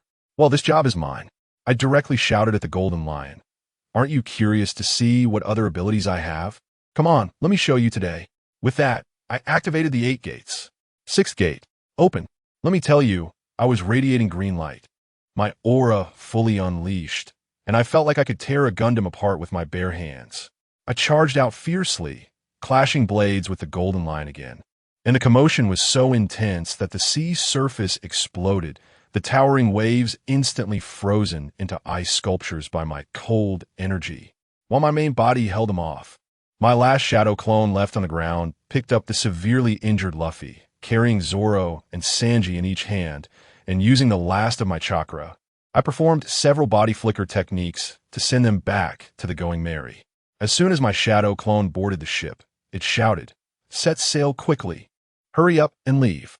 As a result, that kid Luffy, with instincts sharper than a dog, stood up despite his injured leg, staring at me intently, and said word by word, "You're not the main body. The one who stays behind is. If we're leaving, we leave together. I can't just abandon my companions and run away." My shadow clone was about to go crazy, still pretending. "Luffy, what are you talking about? I'm the real one. Luffy just played dirty. I don't care. My instinct tells me you're not. I believe you're my comrade, so you'll be my comrade for life." Damn, really at that moment, I felt a warmth in my heart. But this wasn't the time to be moved. As soon as the kid finished speaking, he was going to fly back. Could I let him go? "Sorry, Luffy." My shadow clone quickly formed hand seals and used a water prison technique, catching him off guard and trapping him inside, leaving only his head outside. Luffy was still struggling in the water prison. "You bastard, Ryumaku, let me go." My clone could only watch him and whispered, "Luffy, have you forgotten? You have many promises to fulfill. You need to help Vivi, find Laboon, and return the Straw Hat to Shanks. It's important to keep the promises we've made." Luffy was still shouting, "These promises only matter when completed with my companions." I can only smile and comfort them. "Don't worry. I'm just holding off the Golden Lion. I'm not going to die. I value my life. I tell you, don't be fooled by the ease of my words. I'm actually desperate inside." I shouted at them, "I'm a ninja. I'm a professional at saving my life, but if you keep dragging this out, it will really turn into a team-building exercise, a one-day tour to the underworld." That kid Luffy was almost in tears, still wanting to say, but I interrupted him directly. "No, but just listen to me." Then I turned to Zoro. I know he's the one on this ship who understands me the most. Although we've known each other for a short time and have some past, we're both the type who don't talk much but know what's in each other's hearts. Zoro, with his green moss hair twisted, looked at me with a sharp gaze and simply said, "Don't die." After that, he was the first to turn around and get busy with the ship, and Sanji silently followed suit. Well, that really set the mood. Nami's eyes were red. She came over and gave me a solid hug, her voice choked, saying, "You must be careful." I patted her on the back, reassuring her, "Don't worry, I'm tough." Then it was like a dam had burst. Usopp and Sanji all came up one by one to say goodbye. Usopp said that next time we meet, he wants to be a brave sea warrior, and Sanji told me to come back early, or I wouldn't have good food to eat. Luffy was crying like a baby, asking if there really was no other way. I could only shake my head. "Brother, if there was a way, I would have used it already." Even Vivi came up to hug me. In the end, only Zoro was left, sitting there like a mountain, not moving at all. When he saw me looking at him, he finally spoke. "No hugs, save it for next time. But if you dare to disappear for too long, you better make some big news in the newspapers so we know you're still alive. Otherwise, I swear, we will turn this sea upside down to drag you out." Family, who understands? His words warmed my heart. I directly took off my ninja headband. I originally wanted to give it to Luffy, but I thought that clumsy guy would probably lose it, so Zoro is more reliable. I threw the headband to him. It's the only thing my hometown left for me. My most important treasure, and let's consider it our agreement. When I come back, you return it to me in person. Zoro caught it firmly, his expression serious, as if it were a matter of utmost importance, staring at me intently. An agreement must be kept. I didn't hide either. I stared back at him and replied resolutely, "A promise is a promise." After saying goodbye, I jumped off the ship and stood steadily on the surface of the sea. I shouted at the bunch of sobbing guys on the Mary, "Parting is for a better reunion. Next time, We all need to get closer to our dreams. Make sure to save my spot on the ship. Luffy clung to the railing, stretching his neck long, shouting with all his might, of course. No matter when, you are our partner. Looking at them, I quickly formed hand seals. Brothers, let's go. Water style, flowing water. Wind style, great breakthrough. With these two techniques, the Mary shot out like it had a rocket booster. It wasn't until the ship became a small black that my shadow clone poofed away in a cloud of smoke. On the Mary, Luffy kicked a wooden barrel in anger, his face full of frustration as he yelled that he was too weak to protect his crew. Zoro was the same, his fists clenched tightly, blood dripping down. They all blamed themselves for not being strong enough, and that frustration became their motivation to grow stronger. Meanwhile, on my side, I was in a fierce battle with the Golden Lion. As soon as he sensed the Straw Hat crew's presence fading, he immediately realized, wow, this old man is reacting. He angrily shouted, "Kid, how dare you play me?" The old lion didn't take me seriously at all, thinking I was just a shadow clone, and he turned to chase the Mary. Could I let him succeed? Not a chance. I instantly moved to block him, water style, shark. Several water sharks leaped from the sea to bite him. He irritably slashed through all the sharks, and I took this opportunity to launch another attack, frost, slash void. The ice blue, slash directly froze a trench into the sea. The Golden Lion didn't dodge. He countered with lion. 1,000 cuts, unleashing countless slashes to clash with mine. Bang, bang, bang. The splashes soared high, but in the end, he was stronger. The last wave of his slashes broke through the water curtain and sent me flying. I braced myself with my sword, sliding across the sea for dozens of meters before stopping, my arm numb. I sighed inwardly. The gap was still too big, but there was nothing I could do. The clone hadn't disappeared, which meant they weren't completely safe yet, and I had to hold them off. I started playing tactics, avoiding a direct confrontation, using the great waterfall technique. But that old guy used the float fruit to lift the seawater and clash with me. It was ridiculous. I felt like a piece of sticky candy, constantly harassing him from behind, engaging in close combat, and switching up ninjutsu. The cost was that my injuries kept piling up, and I was close to becoming a bloody mess. The Golden Lion finally got impatient with my entanglement. He suddenly turned around, no longer pursuing Luffy and the others, and with a dark expression, he charged at me. Kid, even though you're a fake, the old man's anger has to find a place to vent. This sudden move caught me off guard, and I didn't react in time, receiving a deep cut to my chest that was bone deep. In the midst of the excruciating pain, I realized he had always thought I was a clone. Now that he wanted to kill me, his goal was achieved. All I had to do was run. The dynamics of attack and defense changed in an instant. I started to run, and he began to chase. But the wound on my chest was too severe, and I couldn't maintain my state. My speed drastically reduced. In the end, he caught me by the neck, squeezing tightly. "Ha ha ha, keep running," he sneered. Just then, the memories of the clone returned. Luffy and the others were safe. I closed my eyes, ready to wait for death, still thinking in my heart, "I'm sorry, Zoro. The promise might not be fulfilled." And guess what happened? The Golden Lion suddenly let go and threw me on the ground. He actually said, "To let them escape. You used your true form to hold me back. Not bad. Join me, and we will conquer the world together." What a guy. This old man thinks he can't beat me and wants to recruit me? What a delusional dream. I coughed up blood, staggered to my feet, and with all my strength, I shouted at him. The one who will become the Pirate King is Luffy. His face instantly darkened. "Are you not afraid of death?"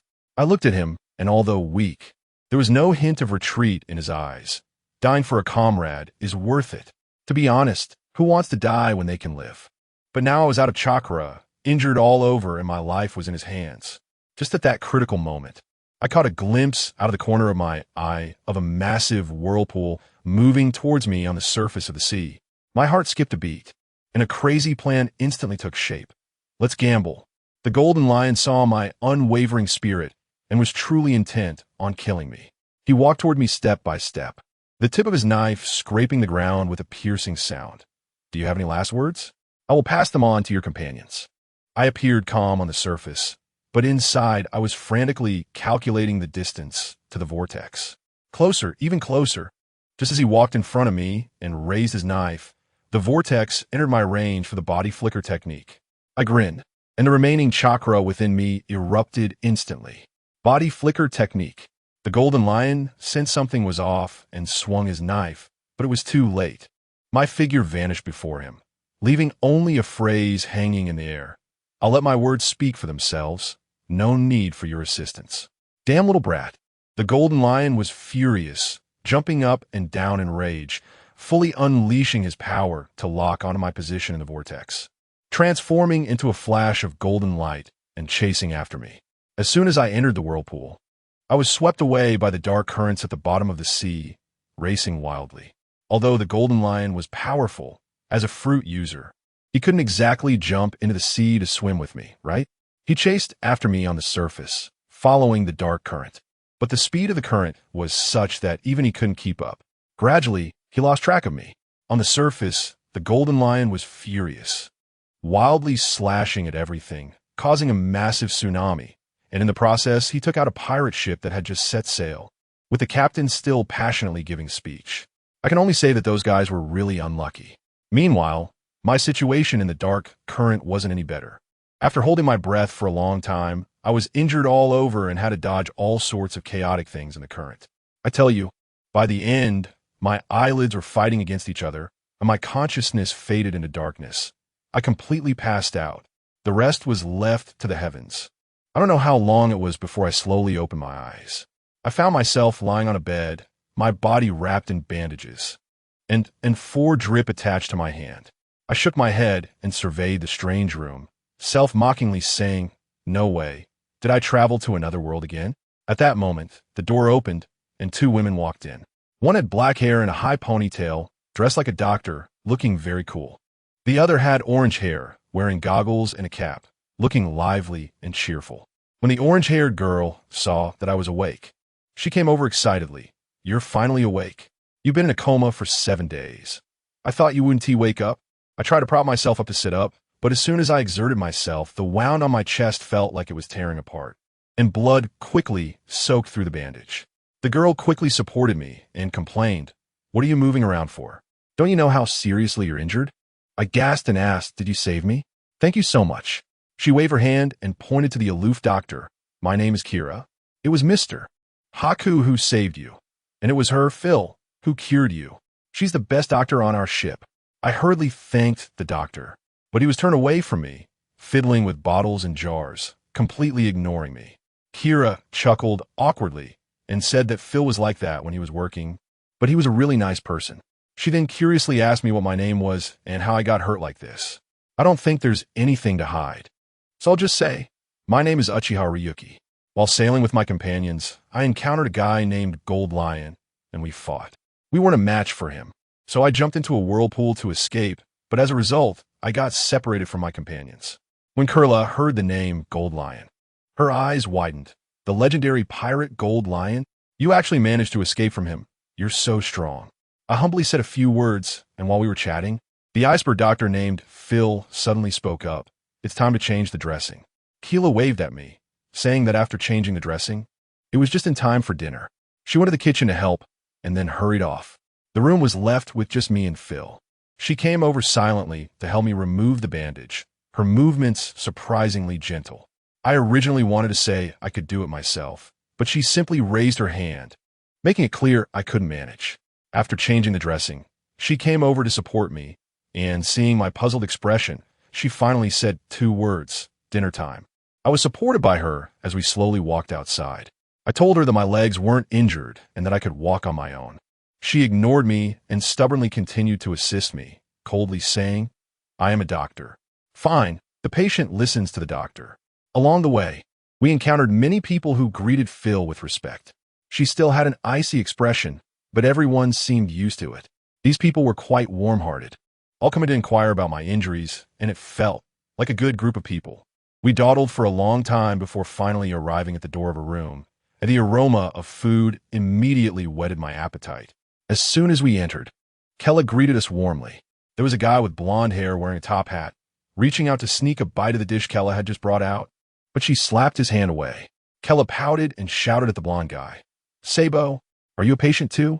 This is specially for Lu Mu to replenish his nutrition. You eat something else." The guy named Sabo reluctantly retracted his hand, mumbling that she was really stingy.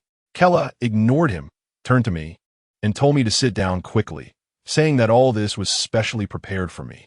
I was flattered and said it was too much trouble. Kella waved her hand dismissively.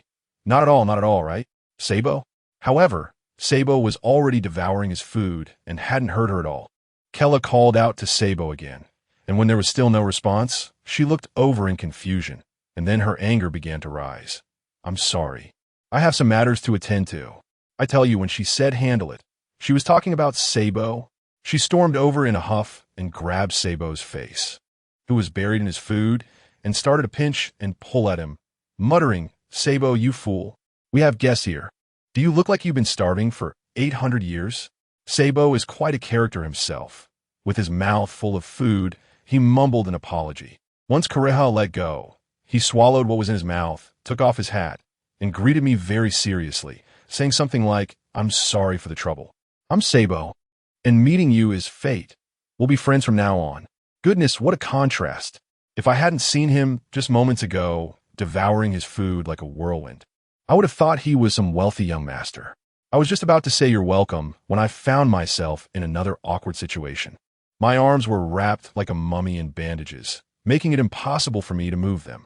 Then that ice-cold doctor named Phil just moved her chair over and sat down next to me, picking up a piece of meat and offering it to my mouth. Does anyone understand how I felt? I'm a grown man, and being fed like this by a young lady made me so uneasy that my face was almost burning. I looked at Keela, desperately seeking help, but she was just stoking the fire, laughing and saying, just accept it, Phil is really good at this. She definitely won't feed you into your nose. Thank you. Am I really worried about this? But looking at Phil's irresistible gaze, I had no choice but to open my mouth. Hey, I have to say, the feeling of having food served to me is really nice. As a result, this guy Sabo, his emotional intelligence might have been entirely swapped for his appetite. He swallowed a big mouthful of food and sincerely said to me, don't worry. Flowing wood, everything Phil does is for the good of the patients. When I couldn't practice my dragon claw fist back then, it was all thanks to her feeding me. Goodness, I felt like the air conditioning in this room was set to minus 18 degrees. Kira's smile didn't change at all, but her tone, oh so faint, made my hair stand on end. Huh? Sabo has also been fed by Phil? How come I didn't know? I thought I was the one helping. Sabo, being the straightforward guy he is, didn't pick up on it at all and casually explained, you can't possibly be with me every day. Phil happened to be there and helped out a bit. What is there to report? That's true. Kira's smile became even gentler. There really was no need to report.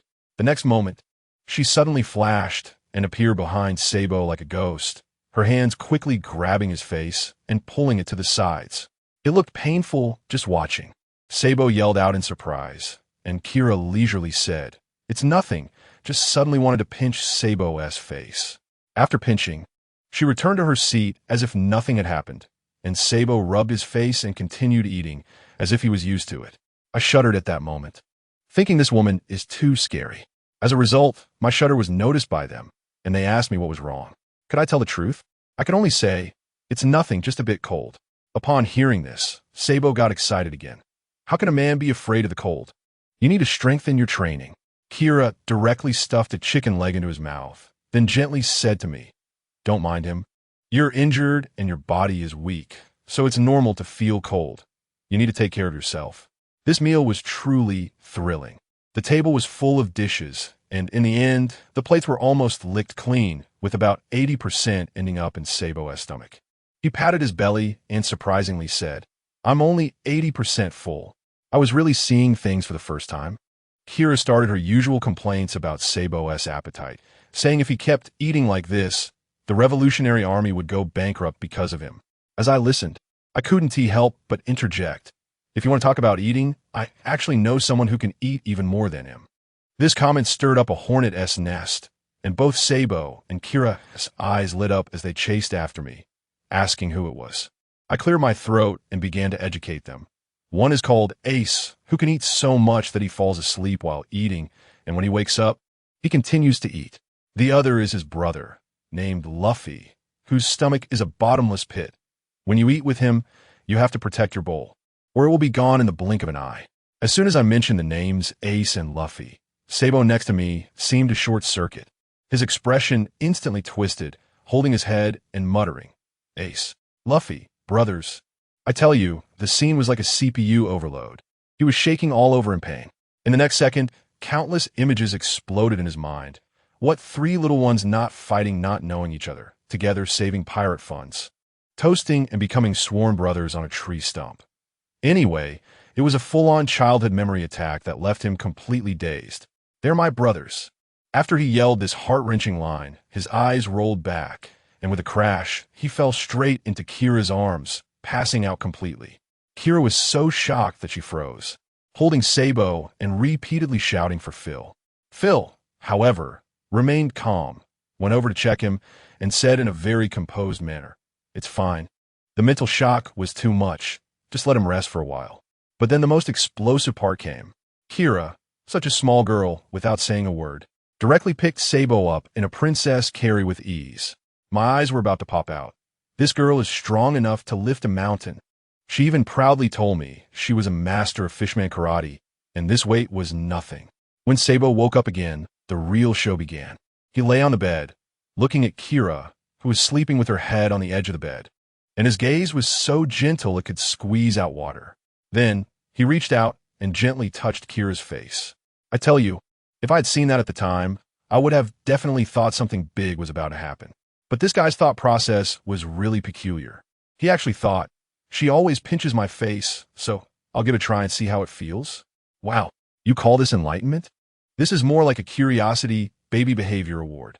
He squeezed it a bit, found the texture nice, and squeezed it again. As a result, Kella woke up. That gaze, in an instant, the killing intent spilled out of the screen. This guy Sabo was still digging his own grave, stubbornly denying it after being caught. Saying something like, "It feels pretty good. I wish I could squeeze it every day." Goodness, isn't this the legendary my friend? You're really crazy. Kella directly gave him a full facial spa treatment, the physical kind. In the end, she angrily slammed the door and left. I bet his face turned as red as an apple. After that, nothing much happened. I asked Phil where we were, and she was completely clueless, just a medical nerd. I thought about asking Sabo how to get to Alabasta as soon as he was better. Since I had nothing to do, I asked Phil to help me up on deck for a stroll, and I even ran into that merman brother Haku, who saved me. He was very generous, and we chatted for a bit. When it got dark, I returned to the room, thinking I should let the young lady rest too. So I urged Phil to leave.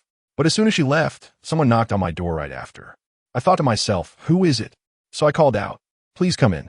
To my surprise, when the door opened, in walked a blonde guy wearing goggles, looking quite spirited. I realized it was the Sob who had been unconscious before. It's good that he's awake. I had a ton of questions waiting to ask him. I was just about to tease him and ask where that girl named Kurla had gone when, let me tell you, a dramatic scene unfolded. Just as he closed the door behind him, someone knocked on it again. I called out, "Please come in again," and this time it was the real Keela. But what's absurd is this. She was carrying a bag and completely ignored Sabo, walking right past him as if he were air without a sideways glance, and took 2 steps that turned into 3 until she reached my bedside. Sabo behind her was so awkward, raising his hand to greet her, but then silently putting it down, only managing a dry smile at me. Family, who understand this atmosphere. It's just unbelievable. Keela handed me the bag in her hand, pouting, and said, "I came to deliver something to you, and once I've delivered it, I'm leaving." I didn't come with that idiot. I took a look inside and saw that it was my ninja tool bag. I thought it had fallen into the sea to feed the fish, but here it was, returned to me. I quickly opened it to check, and everything inside was still there. I was so excited and kept thanking her. But then this cool girl just said, "Things returned to their owner," and turned to leave. Sabo tried to greet her, but she flipped her hair, huffed, and didn't even give him a glance as she clicked away in her high heels and disappeared. Once she left, I leaned against the headboard and looked at Sabo, who was at a loss for words, and said, "Dude, did you two have a fight? Why does she seem like she's on edge?" "I told you, I was just curious."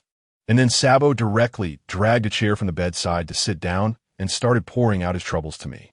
He said it wasn't really a fight, but when he just woke up and saw Kira sleeping by the bed, he couldn't help but pinch her face a little. While he was talking, he was gesturing, saying, "I just touched it lightly. I didn't even apply any force.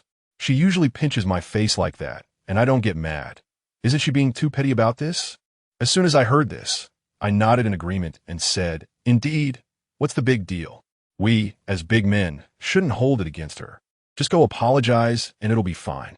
As a result, Sabo became even more distressed and said, but I already apologized at that time.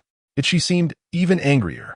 To be honest, her direct dismissal of me made me feel quite uncomfortable. Liobwa, can you give me some advice? Goodness, here we are. Two lifelong singles acting as emotional advisors. It's like an electronic pet getting treated. Purely a cyber consultation. How would I know about this? But I care about face. And since we've come this far, I could only force myself to play the role of an advisor. I thought for a moment, and among the girls I know, isn't Nami the one with the worst temper and hardest to deal with? All right, let's do it Nami's way. I cleared my throat and pretended to be profound, saying, don't rush, let me think. Various images of Nami being angry flashed through my mind, and then it hit me. I confidently told him, I've got a great idea. Based on my experience, when women are upset, they need to vent. Just let her hit you a few times. Once she's done, her anger will naturally dissipate. This is called physical cooling. Sabo looked stunned and confused, asking, will that work? When I was caught, she already pummeled my face, and it didn't seem to calm her down. I felt a bit uncertain inside, but I maintained a calm demeanor on the outside. Don't worry, if once doesn't work, then twice. Persistence is key. Seeing he was still skeptical, I presented my second plan. If that doesn't work, then use the money therapy. What does she like? Food, money, or something else? Just give her a favorite thing, and once she's in a good mood, she'll forget all about her anger. This trick works wonders on Nami. Upon hearing this, Sabo's eyes lit up, thinking it was a reliable plan. However, after pondering for a while, he looked dejected and said, I don't know what she likes. I thought to myself, your partner role is quite lacking. But I still offered him a suggestion. You could ask Phil. I see they have a good relationship. Sabo slapped his thigh and excitedly stood up, saying, right? I'm going to ask her right now. I hurriedly called out to him, wait. You just woke up and ran over here. Is it just for this trivial matter? He then slapped his forehead and sat back down, saying, oh, I almost forgot the main thing. I came to ask you about Luffy and Ace. I thought this was more like it. However, for safety's sake, I still needed to figure out his background first. I said, although I don't think you're a liar, we still need to go through the proper procedures. First, tell me what your relationship is with them and how you ended up with amnesia. Ace never mentioned he had a brother. Sabo's expression darkened, and he began to tell his story. It turned out the three of them were sworn brothers who had promised to go to sea together when they were young. However, he couldn't stand the decay of his noble family and ran away alone in a small boat at the age of 10. Little did he know that shortly after setting sail, he ran into the celestial dragons and they blew up his boat with a cannon.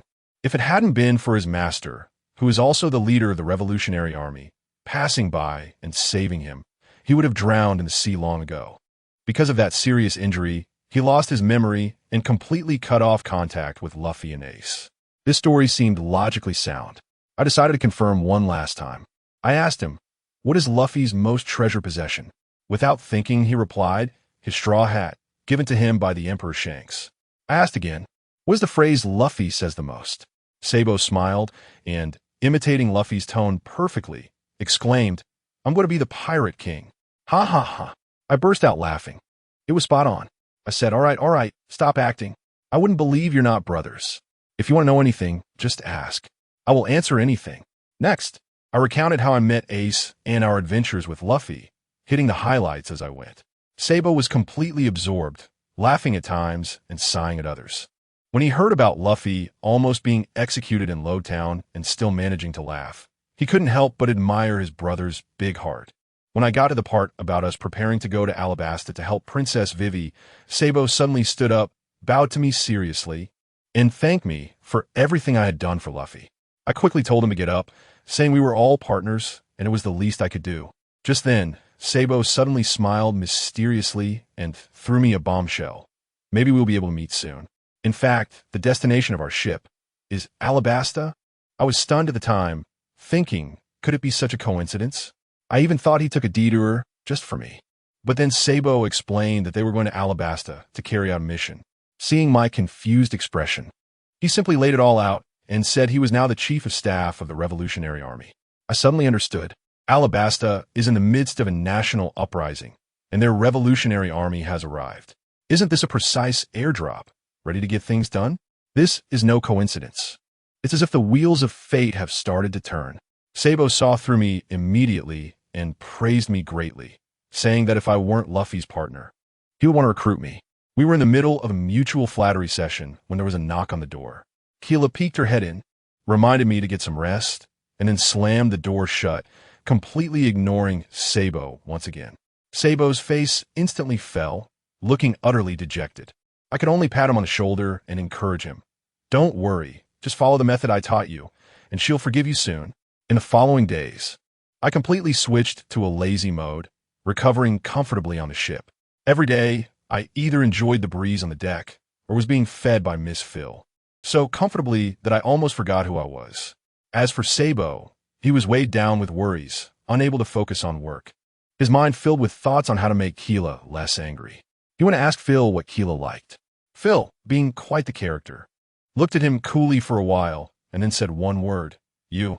This left Sabo's CPU overheating, and he still couldn't figure it out. It wasn't until the ship was nearing Alabasta that a light bulb finally went off in his head, and he had an epiphany. He came to find me, asking for help to arrange a meeting between him and Keela. That day, Phil and I were chatting in Keela's room when Sabo took a deep breath and pushed the door open. Keela immediately turned her head away, acting all proud. Sabo didn't waste any time and went straight for it.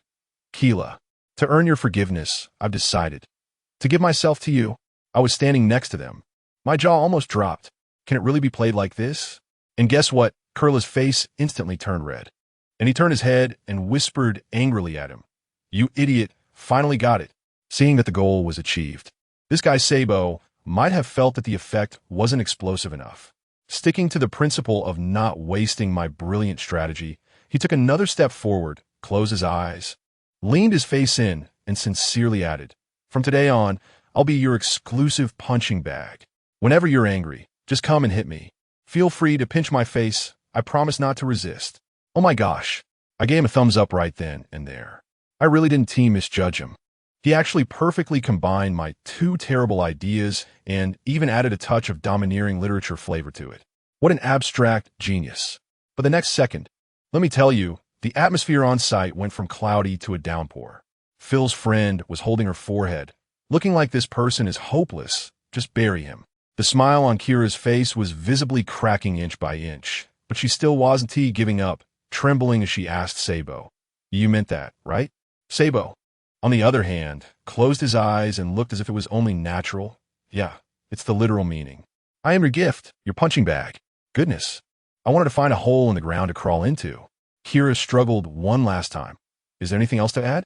Sabo actually thought for a moment, opened his eyes, and said in a particularly negotiating tone, "Yes. Although I'm a punching bag, can you be a little lighter?" "It's over. Totally over."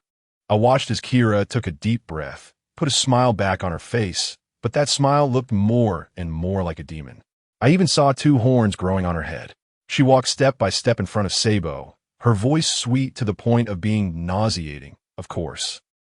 "Not possible. Since I'm a punching bag, I have to have the awareness of a punching bag." As soon as she finished speaking, those two sinful little hands slapped right onto Sabo's face. Immediately, the entire room was filled with screams like a pig being slaughtered. "Ouch, ouch, ouch. Kira, we are the best partners. Have mercy. If you pull my face anymore, it's going to fall off. I'm telling you." Sob's pleading for mercy is just like playing the lute to a cow. Kira has been pinching Sob's face for so many years, and her control over the Force is simply at a Michelin 3-star chef level, always crazily testing the edge of Sob's limits. While pinching, she mutters something under her breath. And I guess those are all insults directed at Sob, like idiot and fool. With every insult, Sob's face takes on a new shape. I stood by, my mind completely blank. Wait, this isn't how the script is supposed to go. How did my two genius plans end up creating a domestic violence scene? I get it. It must be that the gift chosen by Sabo is no good. Yes, he has to blame. But, well, even though the process was twisted, the outcome is good. Look, Kella is no longer ignoring him. This credit is definitely mine. After Kella vented her frustration in the first round, she happily clapped her hands. looked at Sabo's face, which was as swollen as a pig's head, and announced, "Halftime, we'll continue later." Then she turned to Phil and said, "Phil, don't worry about the injuries on his face." Sabo was so wronged he was about to cry, saying, "At least give me some medicine." But Kella shot him a death glare, and he instantly shut up. I just wanted to go up and comfort him a bit, but I suddenly felt a chill behind me. Kuurla looked at me with a smile. "Speaking of which, Lucci, you've been whispering with Sabo these days, and the bad ideas he's come up with. Are they all taught by you? What the hell? How did this fire get on me?" At that moment, my survival instinct kicked in, and I waved my hands frantically. "No way. We were just discussing the important matters of Luffy and Ace. This has nothing to do with him at all." Kella turned to ask Sabo again, and that rascal Sabo had a wicked smile on his face. Clearly wanted to drag me down with him. What are friends for? Friends are for selling out at critical moments. I didn't even give him a chance to speak. And I slapped my thigh. "Oh, look at the weather. I just remembered. Haku seems to be looking for me urgently. I need to hurry over. You guys chat. I'm leaving first." After saying that, I slipped out of the room in a flash, leaving behind Sabo's furious shout. "You heartless guy, Flowing Wood. Brother, I'm sorry. Take care of yourself." After this incident, life on the ship finally returned to normal. As for Sabo and Kella's relationship, on the surface, it looked the same as before. And Kella even seemed to care about him more. But only Sabo knew that every time Kella pinched his face to correct his faults, the force had secretly doubled. After a few days, we finally entered Alabastus territory, and in another day, we would reach the capital, Alyabarna. I stood at the bow of the ship, feeling excited. "Luffy, Ace, you better not leave." At this moment, Phil was standing behind me like a little tail. I knew that this girl had been looking at me strangely lately, like I was some rare white mouse, always wanting to study the so-called life energy in my body. I thought that since we were about to part ways, if she didn't speak up now, there wouldn't be another chance, so I bluntly said, "Dr. Phil, if you have something to say, just say it. If you don't say it now, there won't be an opportunity." She was taken aback for a moment, probably didn't expect me to be so direct, and felt a bit embarrassed. "You noticed?" I helplessly spread my hands. "Come on, sister, I'm all good, and you're still following me closely every day, more attentive than my mom. If I didn't notice that, I'd be a fool." She knew she couldn't hide it anymore, so she gritted her teeth and spilled everything like a bamboo tube pouring beans, wanting to study the energy in my body that allowed me to recover quickly and promised complete confidentiality. I was stunned. Life, energy? I have that in my body? I thought for a moment, stretched out my hand, and a layer of blue chakra covered it. "Is this what you mean?" I only knew that there was something called chakra in my body. Phil took out a small device and scanned it, then shook her head in disappointment, saying it wasn't that. She was talking about something that could make my body recover faster. That's when I realized, indeed, ever since I crossed over, my physical quality had been improving, especially after every hard battle. My recovery speed and chakra amount had increased rapidly. I originally thought it was a side effect of crossing over. Since she wanted to study it, that's perfect, I also wanted to figure out what exactly was going on with my body.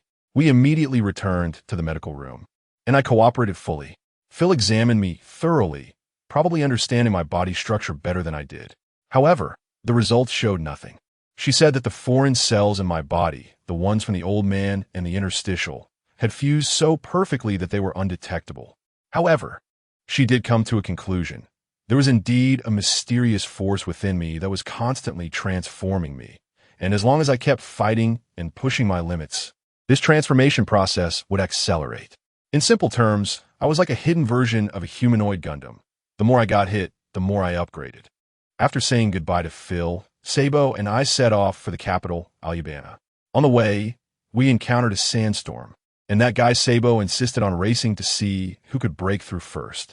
He was ahead at first, shouting at me, "Lumu, I've got this." I thought to myself, "You're still too young to play speed games with me." I activated a little cheat, used a few instant movement techniques, and zoomed ahead of him in an instant. Once we burst out of the sandstorm, he was dumbfounded and asked me what kind of ability that was. We rushed to the entrance of the Aruban King's palace, so hot that we took off our shirts and tied them around our waists. Sabo looked at the gruesome scar left by the golden lion on my chest and said seriously that he had remembered this grudge and would help me take revenge later. I shook my head, touched the scar, my eyes full of fighting spirit. No need, Golden Lion, I will find it myself. I will settle this score with interest, all on my own. When we reached the palace entrance, sure enough, a guard stopped us, adamant about not letting us in. Sabo, with his bad temper, almost charged in, but I held him back. We were considering whether to scale the wall at night when a vice captain named Jarka came over. Upon hearing my name, his expression changed, and without saying a word, he led us inside, but not a single word was exchanged as he threw us into the reception room and stood guard at the door. After waiting for a long time, Sabo couldn't sit still any longer, pacing back and forth in front of me. His mental turmoil was almost palpable, as if he had already played out 800 episodes of infernal affairs in his head. He kept wondering if Crocodile had one, then questioned whether we had walked into a trap. Meanwhile, I calmly sat there drinking tea and even encouraged him.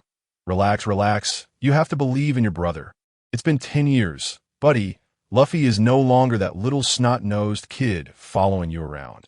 He is the captain now, a real man who can entrust his back to his friends. As soon as I finished speaking, the door to the reception room was suddenly slammed open from the outside. Sabo was so startled that he sprayed tea everywhere, but luckily I dodged in time. An excited and familiar voice came from the doorway. Lucier, it's really you.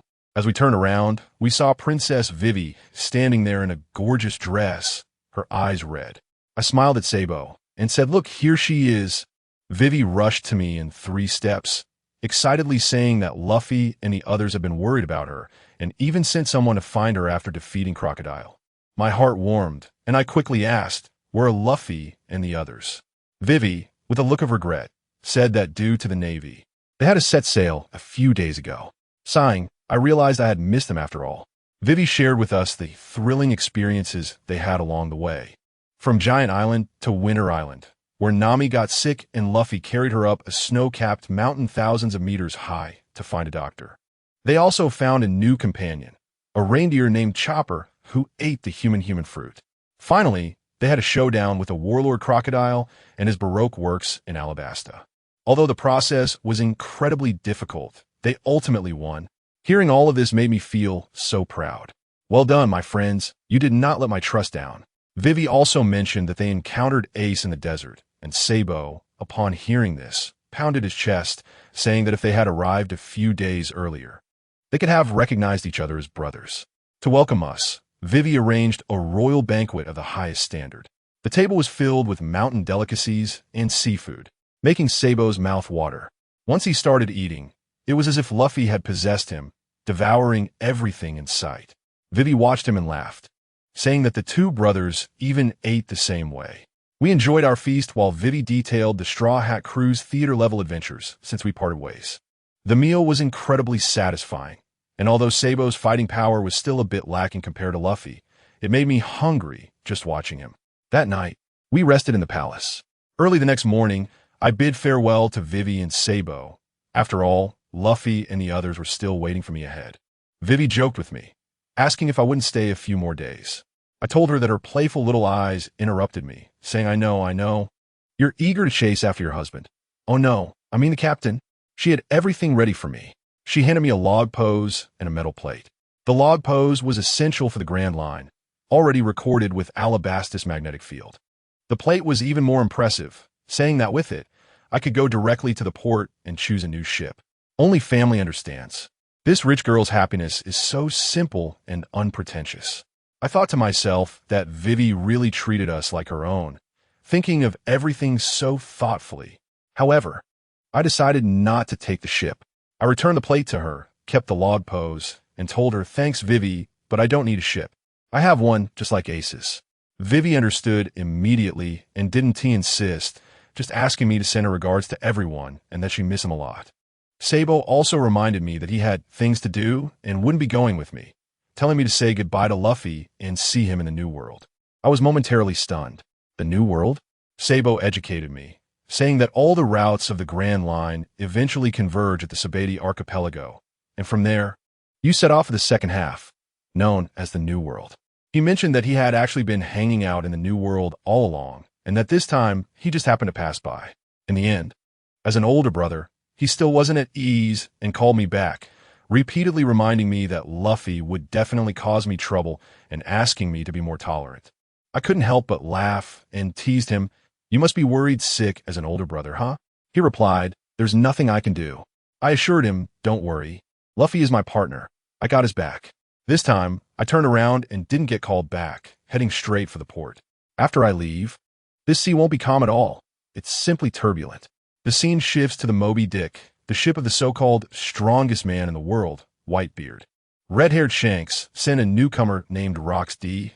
Zebek with a bounty of 94 million, who hurried over to deliver a message to Whitebeard.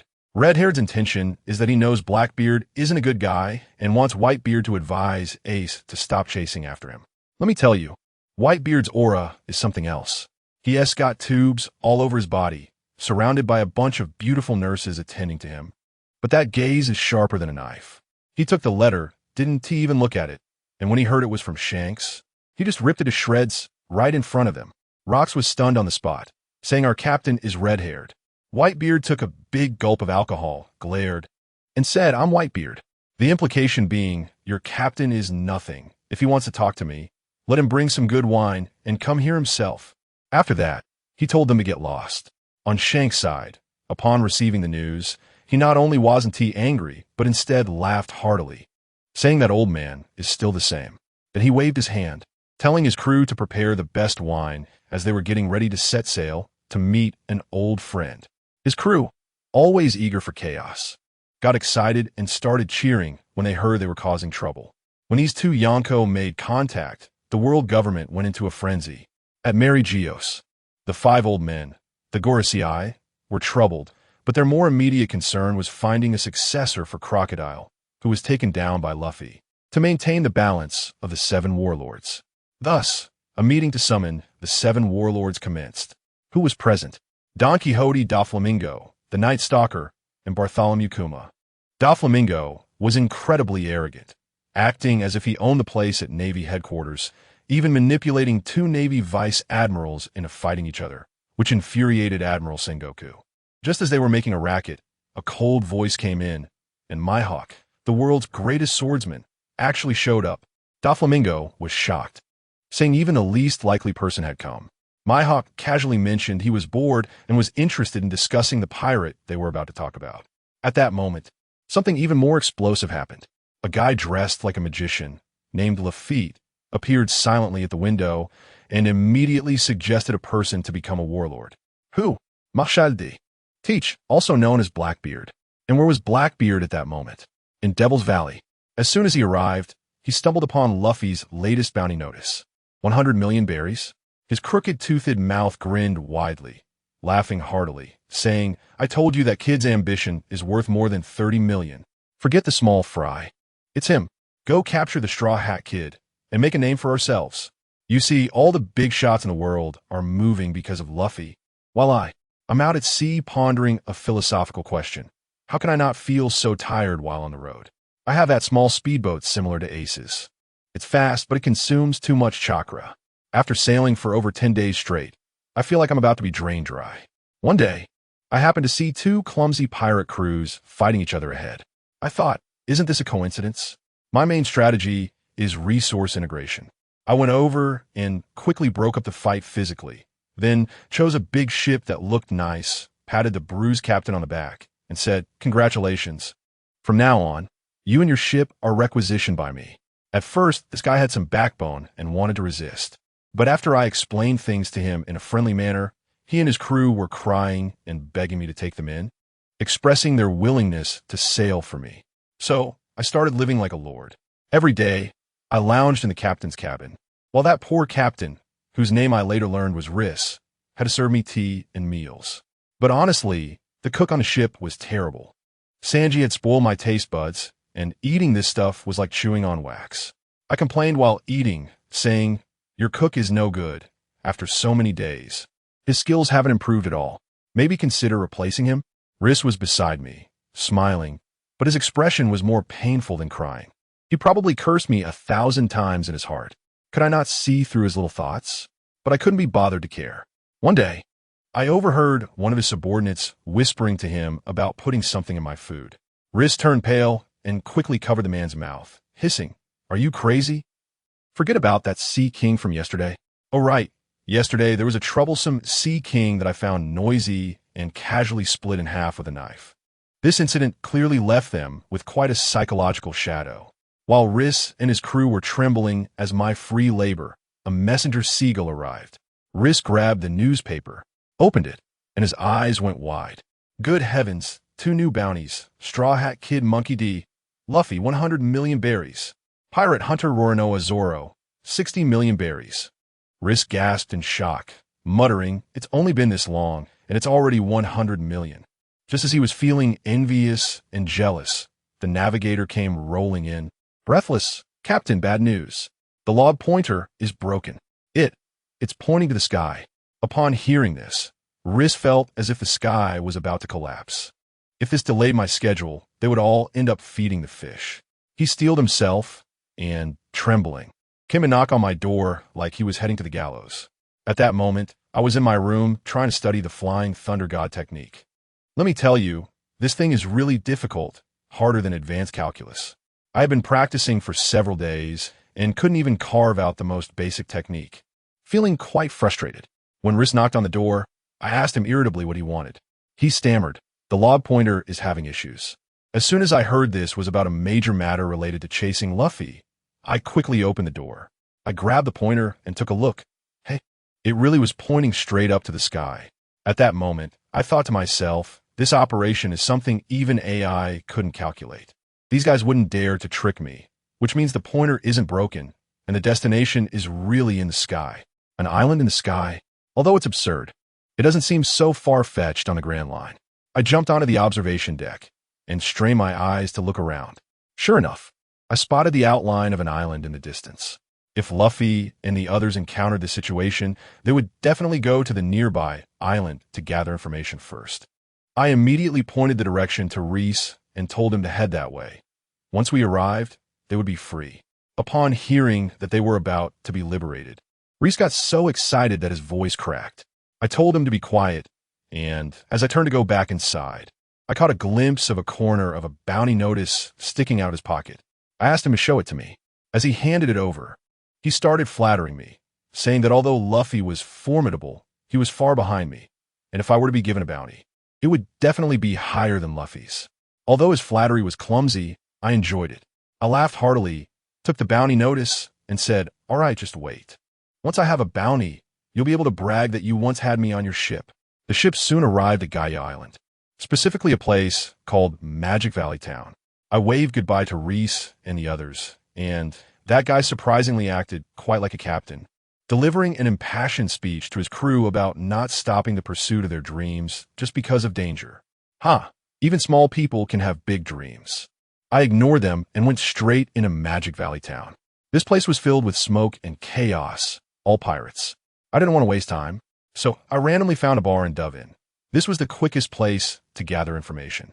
As soon as I walked in, I heard a group of pirates gloating, saying something like that Bastard Bellamy got what he deserved. He was taught a lesson by the guy in the straw hat. Upon hearing this, I knew I was onto something. I walked directly to the bar, sat down next to the guy who was leading the ruckus, and ordered a bottle of liquor. The guy's name was Rashio. At first, he seemed displeased with me, but he probably thought about Bellamy's fate and didn't dare to say anything, just stealing glances at me from time to time. I couldn't be bothered with him, took a sip of my drink, then pulled out a large sum of money and said to the boss, "This wine is good. Give me a few barrels to take away." The boss's eyes lit up at the prospect of a big deal, and he couldn't stop smiling. Under the astonished gaze of the crowd, I directly stored several large barrels of wine into my scroll. Then, I slammed the bounty posters of Luffy and Zoro onto the bar and asked the boss, "Have you seen these two?" The boss, having taken my money, was quick to respond, saying, Yes, they were here just yesterday, making a fuss about looking for some Sky Island. Then they left. I hurriedly asked where they had gone, but the boss shook his head and said he didn't know. I was anxious, and the guy next to me, Rashio, leaned over, looked at the bounty notice, and said in a sarcastic tone, "I might know a thing or two." I looked at him, He even smiled at me. I don't know. I was furious at that moment. My gaze turned icy, and the killing intent was directly directed at him. "Dude, are you playing extreme? Tug of war with me here? Rashio's hair stood on end in an instant, his survival instinct skyrocketing, and he stumbled over his words. No, no, no. I don't know where they are, but they had a conflict with the Bellamy pirates. This morning, Straw Hat Luffy just beat up Bellamy. You should ask them, they definitely know. I had just reined in my killing intent when I got the location of Bellamy's hideout out of him, threw down a stack of money, and left. As I walked away, Rashio slumped in his chair, wiping his sweat and grinning maliciously, probably thinking he had successfully diverted trouble onto me to deal with Bellamy. I couldn't care less about his little schemes. I went straight to Bellamy's territory, which had already been smashed to pieces by Luffy. The two little goons at the entrance dared to block me, but I kicked them away, sending them crashing through the large door. Inside, Bellamy's crew was having a meeting and were startled by the commotion. A woman, who seemed to be Bellamy's partner named Lily, immediately started cursing, "Which bastard dares to cause trouble?" I dragged the last little minion by the collar and threw him in front of them like trash, asking expressionlessly, "Tell me, where did Luffy and the others go?" Lily was quite arrogant, screaming for her subordinates to take me down. And the result? It happened in an instant. Everyone except her was lying on the ground. This woman still hadn't realized the situation and was there threatening me. "Don't come over. You'll be done for when Bellamy wakes up." I couldn't be bothered to waste words with her, so I stepped forward and reached out to grab her by the neck, lifting her off the ground. My voice was as cold as ice. "I'll ask you one last time. Where is Luffy?" This woman had quite the spirit. She was almost rolling her eyes before she managed to squeeze out 2 words. I said. I loosened my grip, and she fell to the ground with a loud thud, coughing like a broken bellows. But the look in her eyes, let me tell you, was filled with such resentment and malice that it felt like she could swallow me whole. She even dared to threaten me. "Bellamy won't let you off the hook." Good grief, is she trying to rally people against me? I was furious at that moment and kicked her against the wall. "Don't worry," I held back. She wasn't going to die, just needed to remember this lesson. My voice was almost icy. "I don't want to hear another word of nonsense." Now, she quieted down, probably cursing me 1,000 times in her heart, but she spilled everything like a bamboo tube pouring out beans.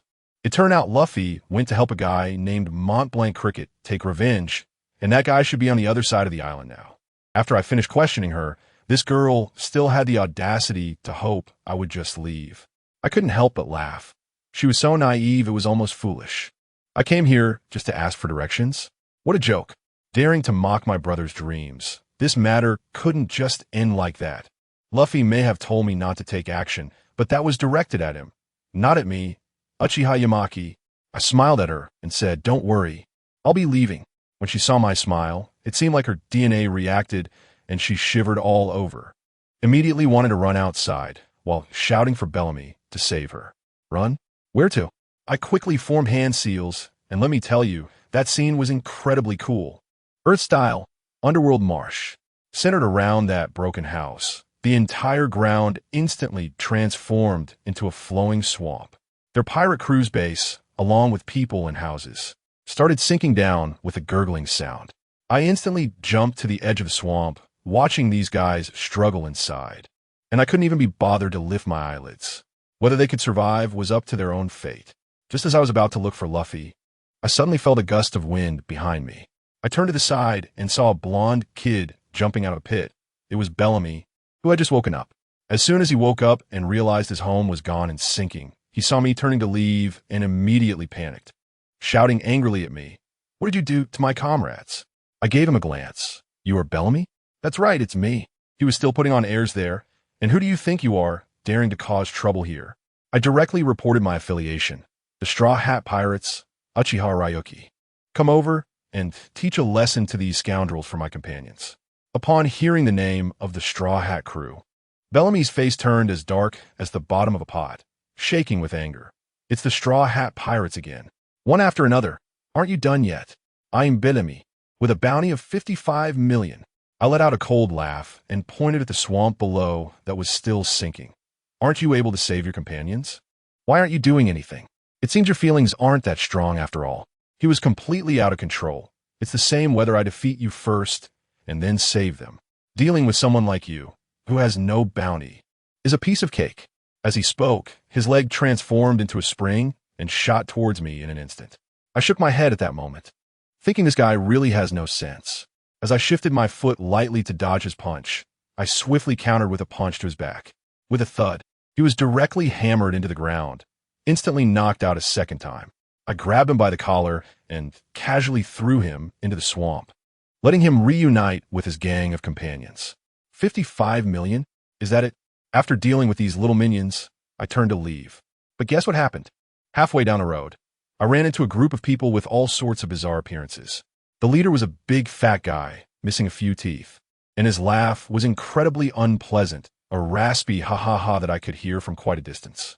They were loudly scheming, saying they wanted to capture Luffy to exchange for the bounty. As soon as I heard that, I thought, isn't this just perfect? I was planning to walk past, but upon hearing those words, my steps came to a sudden halt. In an instant, I appeared right in front of them and coldly said, "So you want to hunt down the Straw Hat Kid?" The air instantly froze. That big guy, Blackbeard, sized me up and grinned with his gaping mouth, laughing, "Ha ha! What's this? You also have your eyes on that bounty of over 100 million for the Straw Hat Kid? But I won't let you have this opportunity to make a name for yourself." All right, confirmed, it's this group of guys. I couldn't be bothered to say another word. And with a swift motion, my sword appeared in my hand. In a flash, I was right behind him and slashed down. But the big guy reacted really quickly. His hefty body twisted, and with his arm covered in haki, he grabbed my blade just as it was about to strike, preventing me from cutting down. I underestimated you. I was also surprised. This guy actually knows haki. He was still laughing, "Huh? You didn't even say hello before attacking. How rude. But your strength is not bad. I happen to be short a swordsman on my ship. How about joining me? I told you, he actually wants to recruit me, saying we could catch Luffy together and exchange him for a position as a warlord." At that moment, I thought to myself, "Buddy, you really know how to paint a pretty picture." I responded to him with action. Third life gate open. Sharingan activate. My aura surged, and the coldness from my blade exploded instantly, about to freeze his hand, forcing him to let go. Seizing the opportunity, I drew my blade and kicked him, sending him flying. When his little minions saw their boss getting taken down, they rushed in with a loud roar. One had a gun, another was a muscular guy, and the last one, a sickly one, was throwing poison apples. Let me tell you, in just a few seconds, that sniper was turned into an ice statue by my slash, focusing on being an electronic immortal, a cyber punishment. The muscular guy got kicked in the jaw and flew out, spitting blood. As for the poison apple, a dirt wall blocked it. The whole process was smooth and fast. They couldn't even react. "It hurts, you bastard." Blackbeard groaned, clutching his chest as he got up, cursing. My gaze turned cold. "You're right, I really want to kill you." With that, I charged forward with my knife. This time, a strange black mist erupted from him, pushing against the edge of my blade. And once again he grabbed my knife. But this time he didn't use any dominance. His palm was instantly cut open by me, yet my knife seemed to be stuck, unable to pull out. Ha ha ha! Be consumed by darkness. His other hand transformed into a black hole, a tremendous suction pulling me in. The muscular guy beside him also got up and threw a punch at me. I thought for a moment and directly retracted the knife into the scroll, jumping back to avoid being caught in the ambush by these two. This fat guy's ability is too strange. He was still there bragging about himself, saying this was the dark fruit and that he betrayed the Whitebeard pirates for it. As soon as I heard that, my mind buzzed, and I remembered this guy is none other than the Blackbeard Teach. When he saw that I recognized him, he got even more excited and started trying to recruit me. I thought I'd have some fun with him, pretending to be very interested. "It's not impossible. Let me be the vice captain, and I'll consider it." To my surprise, he actually agreed. His muscular lackey was so angry he was glaring at me. Then I cleared my throat and sincerely said to him, "I thought about it carefully, but I'll pass because you guys are too ugly, and I'm afraid I'll get infected by your looks." Blackbeard's face immediately darkened. "Are you messing with me? Although you're ugly, you're not stupid," I mocked. This completely provoked him. The black mist around him surged, and a stronger pulling force dragged me towards him. I quickly performed a wind-style, great breakthrough, using the recoil to create distance, and casually threw a fireball at his face. However, that black mist was like a bottomless pit, and the huge fireball was completely devoured. "Ha ha! This little trick doesn't work on me." He continued to be arrogant. I replied lightly, "I hope you can say the same next." As soon as I finished speaking, water release, Water Dragon Tornado. A water dragon rose from the ground and directly rushed towards Blackbeard. The result was the same. It was absorbed by his black hole. The muscular guy named Burgess next to him buzzed around like a fly, incessantly bothering me. I kicked him away, but he immediately crawled back up like a cockroach and charged at me again. Just as I was entangled with Burgess, Blackbeard seized the opportunity and activated Dark Water. I was uncontrollably pulled towards him, and Burgess's fist was right in front of me. In a critical moment, I used the body replacement technique, leaving a wooden stump in my place while my real self appeared a short distance away. Watching Burgess smash the stump into pieces with a punch, I shrugged, too lazy to bother with him. Earth Release. Rock Spear Formation. Countless sharp rock spears suddenly emerged from the ground, piercing towards Blackbeard. However, Burgess acted like a bodyguard, smashing all my rock spears with punches. All right, so small-scale attacks don't work, huh? Then let me show you something big. Fire Release. Great Fire Dragon Technique. Chakra surged wildly within me, and a gigantic fire dragon roared as it surged into the sky, the heat igniting the surrounding air. Blackbeard looked at the fire dragon and, instead of being surprised, laughed. Haha, this power is almost on par with Ace, but still a bit lacking.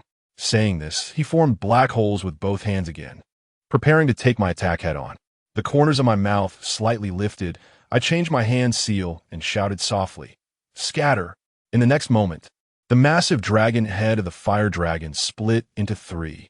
The middle dragon head continued to be consumed by the black hole, while the other two fire dragons executed a beautiful drift, directly circling behind and biting fiercely into Blackbeard and Burgess.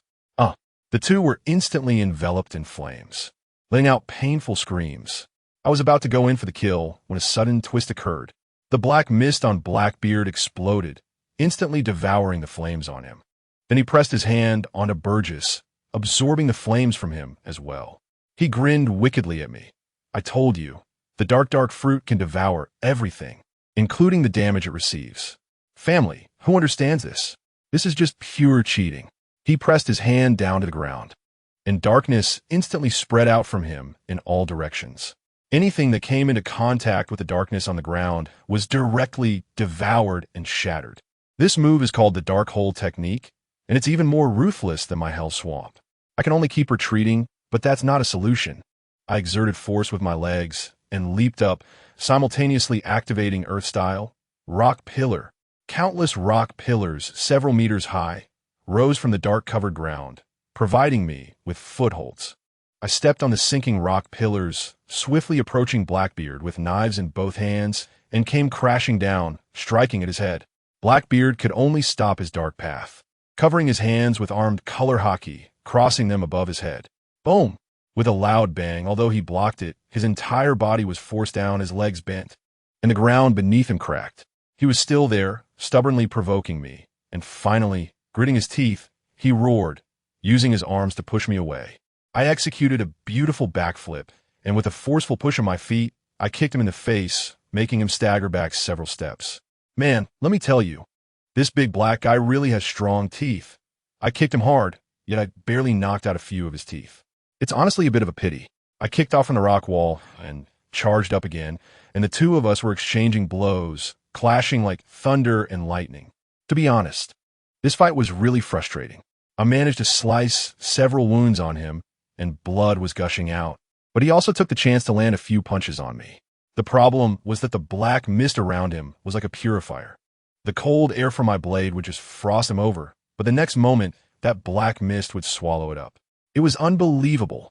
As we were fighting, the guy with the black beard even started mocking me, saying that my swings were getting weaker. I spat. He seized an opportunity, took a hit from my blade, and then punched me away. I landed steadily on a stone pillar, panting, feeling increasingly uneasy. Who understand the family? This guy's like a blood bag, bleeding so much yet not showing any signs of weakness. I couldn't help but mock him. You black fat guy, you're pretty tough? He grinned widely and laughed heartily, even suggesting I surrender, saying he might consider letting me off. I thought to myself, what dream are you having? I directly plunged my knife into the stone pillar, quickly forming hand seals, too lazy to waste words with him. Water Release, Water Dragon Bullet Technique. Several enormous water dragons roared as they charged towards his face.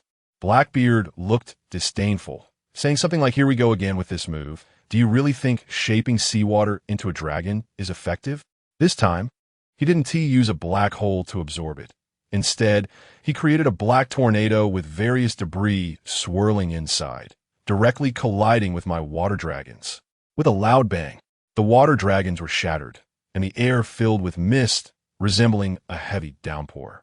In the midst of this chaos, I vanished from the stone pillar. No good, scraping won't work. I need to amp up the intensity. Right then, I opened the sixth gate, the gate of you.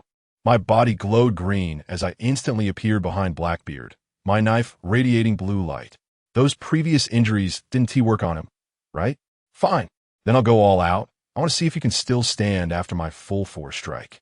First, instant slash. When I struck, it was solid. Blackbeard's entire body flew like a bowling ball, crashing through several large stone pillars before finally stopping. The wound on his back deep enough to see bone. His teammate, a guy named Burgess, saw his boss get slashed and his eyes turned red as he charged at me with a roar.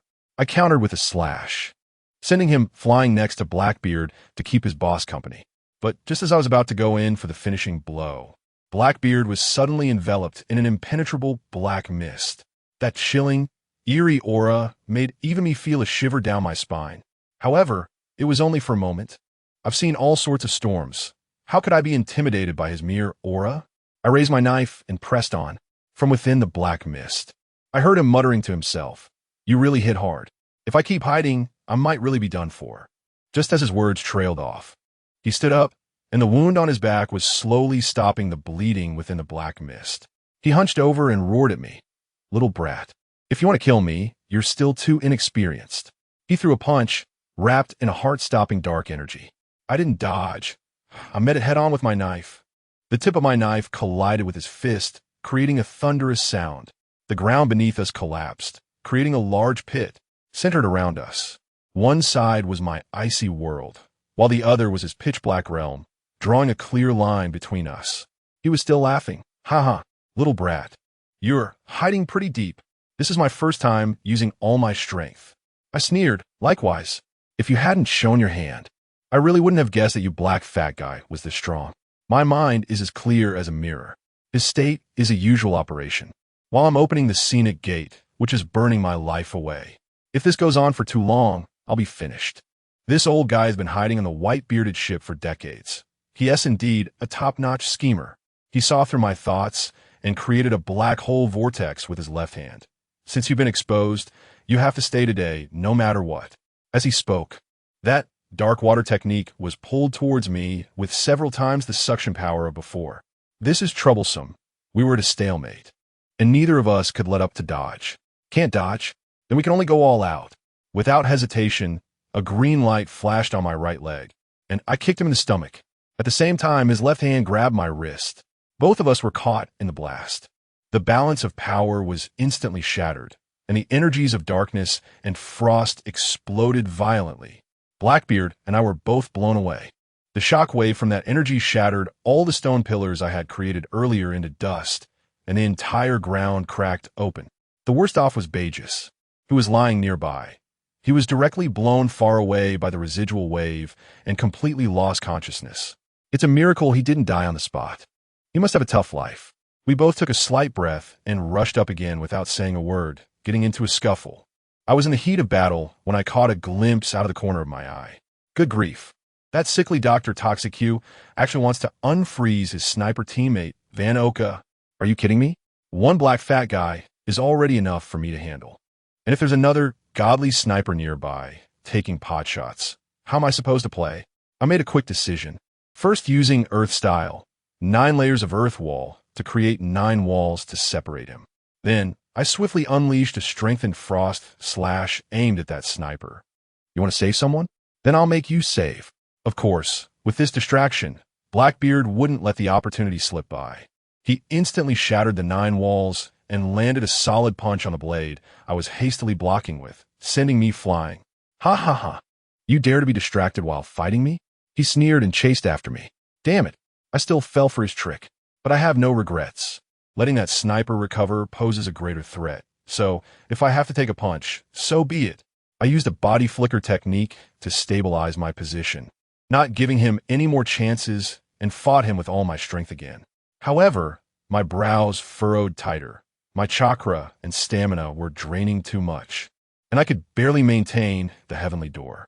Looking at Blackbeard, he was covered in blood, but his condition was as if the fight had just begun, showing no signs of weakening. No, I can't keep fighting. After another clash, I used the recoil to retreat. Seeing the situation, my chakra was almost depleted, and if I continued, I would suffer a heavy loss. A real man knows when to bend. I used a body flicker to create distance and shouted a harsh remark. Black Fatso, just wait. This is it for today. Next time we meet, you won't have it easy. After saying that, I slipped away. He couldn't catch up to my speed. Once I was far enough away, that old man started playing tricks on me, pretending to be exhausted and sitting on the ground to catch his breath, trying to set a trap for me. How clever I am. I sent a sword chi to test him from 800 miles away, and he easily caught it. Huh, trying to bait me? That's too naive. Confirming he didn't chase after me, I released the heavenly door state, and I instantly felt weak.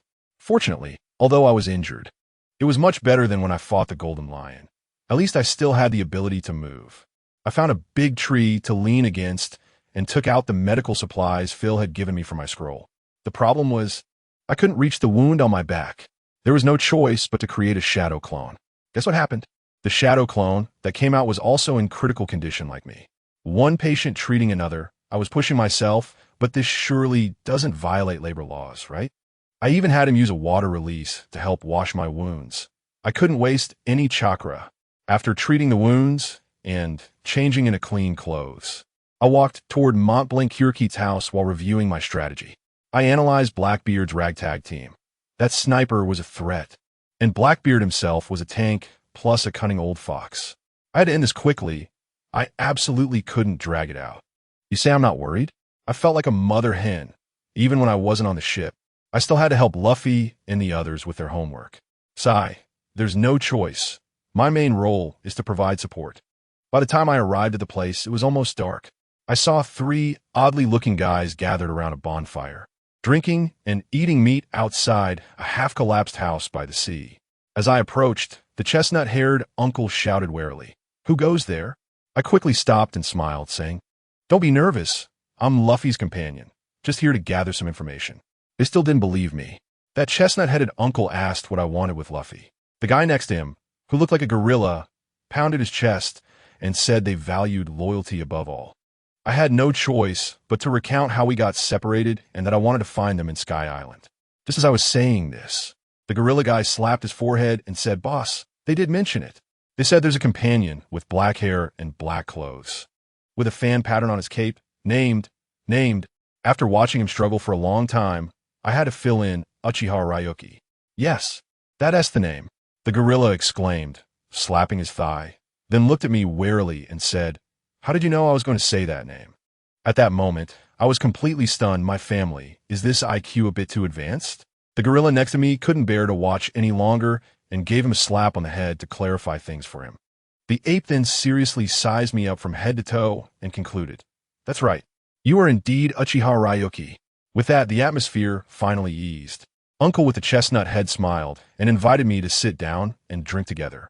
The ape was even more enthusiastic, putting his arm around my shoulder, pouring me a bowl of liquor, and said that Luffy had told them I single-handedly stopped the Golden Lion.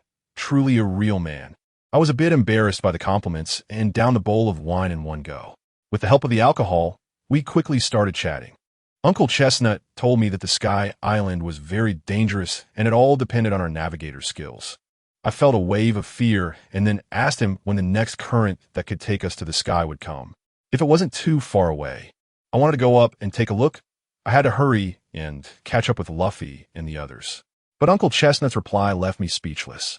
He said that it all depended on fate. It might come tomorrow, or it might take half a month with no sign.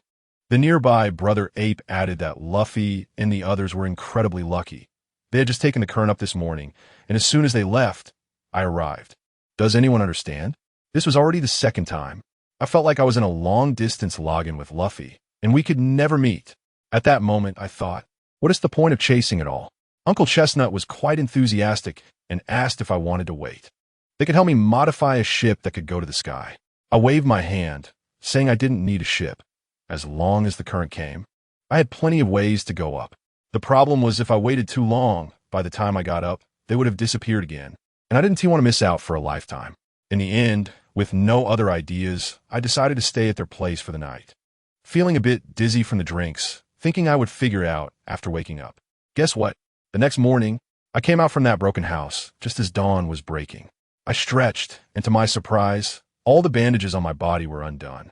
And when I looked down, all the injuries from fighting Blackbeard yesterday were completely healed, not a single scar left.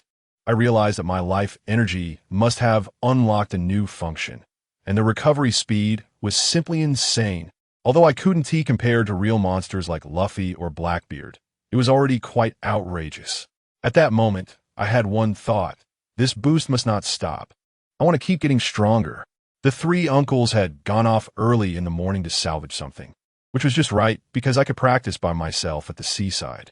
Running, weight training, practicing ninjutsu, throwing shurikens. I arranged a complete training regimen for myself. I needed to quickly figure out how much my battle power had increased. By the time I finished training, the sun was already high in the sky. I wiped the sweat off, and I had a rough estimate in my mind. Not to mention the explosive recovery speed, the best part was that my chakra, which is my blue bar, had doubled. What does this mean? It means that the power of all my ninjutsu had stepped up a level. As for strength and speed, they had improved a bit, but not exaggeratedly so. However, any improvement is good. I'm not complaining. I now have confidence that if I run into Blackbeard again, even if I still can't beat him, I can definitely exchange a few more moves with him and maybe even uncover some of his secrets. Thinking about Blackbeard, my mind suddenly lit up. Let me tell you, my expression at that moment was probably like I found money, with my mouth curving up in a wild grin, almost laughing out loud. Blackbeard, he was simply the perfect sparring partner tailor-made for me. Strong enough to push me to my limits, allowing me to grind experience and level up. The key was if I wanted to run, he really couldn't keep me. ISNT this the legendary human-shaped experience pack? I immediately decided to stop waiting. I would go find Blackbeard every day to fight. Who knows, during the fight, I might even manage to turn the tables on him. Even if I couldn't kill him, I could also wait for that blasted current. Talk about killing two birds with one stone. I was so excited at that moment. Without saying a word, I activated my Sharingan and rushed back to Magic Valley Town at the fastest speed. As a result, I turned the town upside down and didn't even see a single hair of Blackbeard. When I asked around, people told me that the chubby guy and his crew had fled overnight. I'm really falling apart. Seriously, I was frozen in shock. My max level experience pack. My exclusive training partner, my shortcut to the peak of life. Just like that, it's all gone. My expression at that moment was like I lost 100 billion, heartbroken to the point of not being able to breathe. It felt like a roller coaster. 1 second, I was up in the clouds planning how to smash the boss, and the next second, I was face first in the mud. There's nothing I can do. Plans can't keep up with changes. I could only walk back to Uncle Chestnut's place with my head down. As soon as I arrived, I saw the three of them just coming back too, all looking like wilted eggplants, probably because they went out fishing and didn't catch anything. But these guys really have a good attitude. They exchanged a few complaints, bragged a bit, saying something about being the kings of fishing and underwater exploration, bound to find a golden land, and then they got all buddy-buddy and prepared a drink. When they saw me back, they thought I had just woken up, and they excitedly pulled me to join them. All right, drinking can ease 1,000 worries.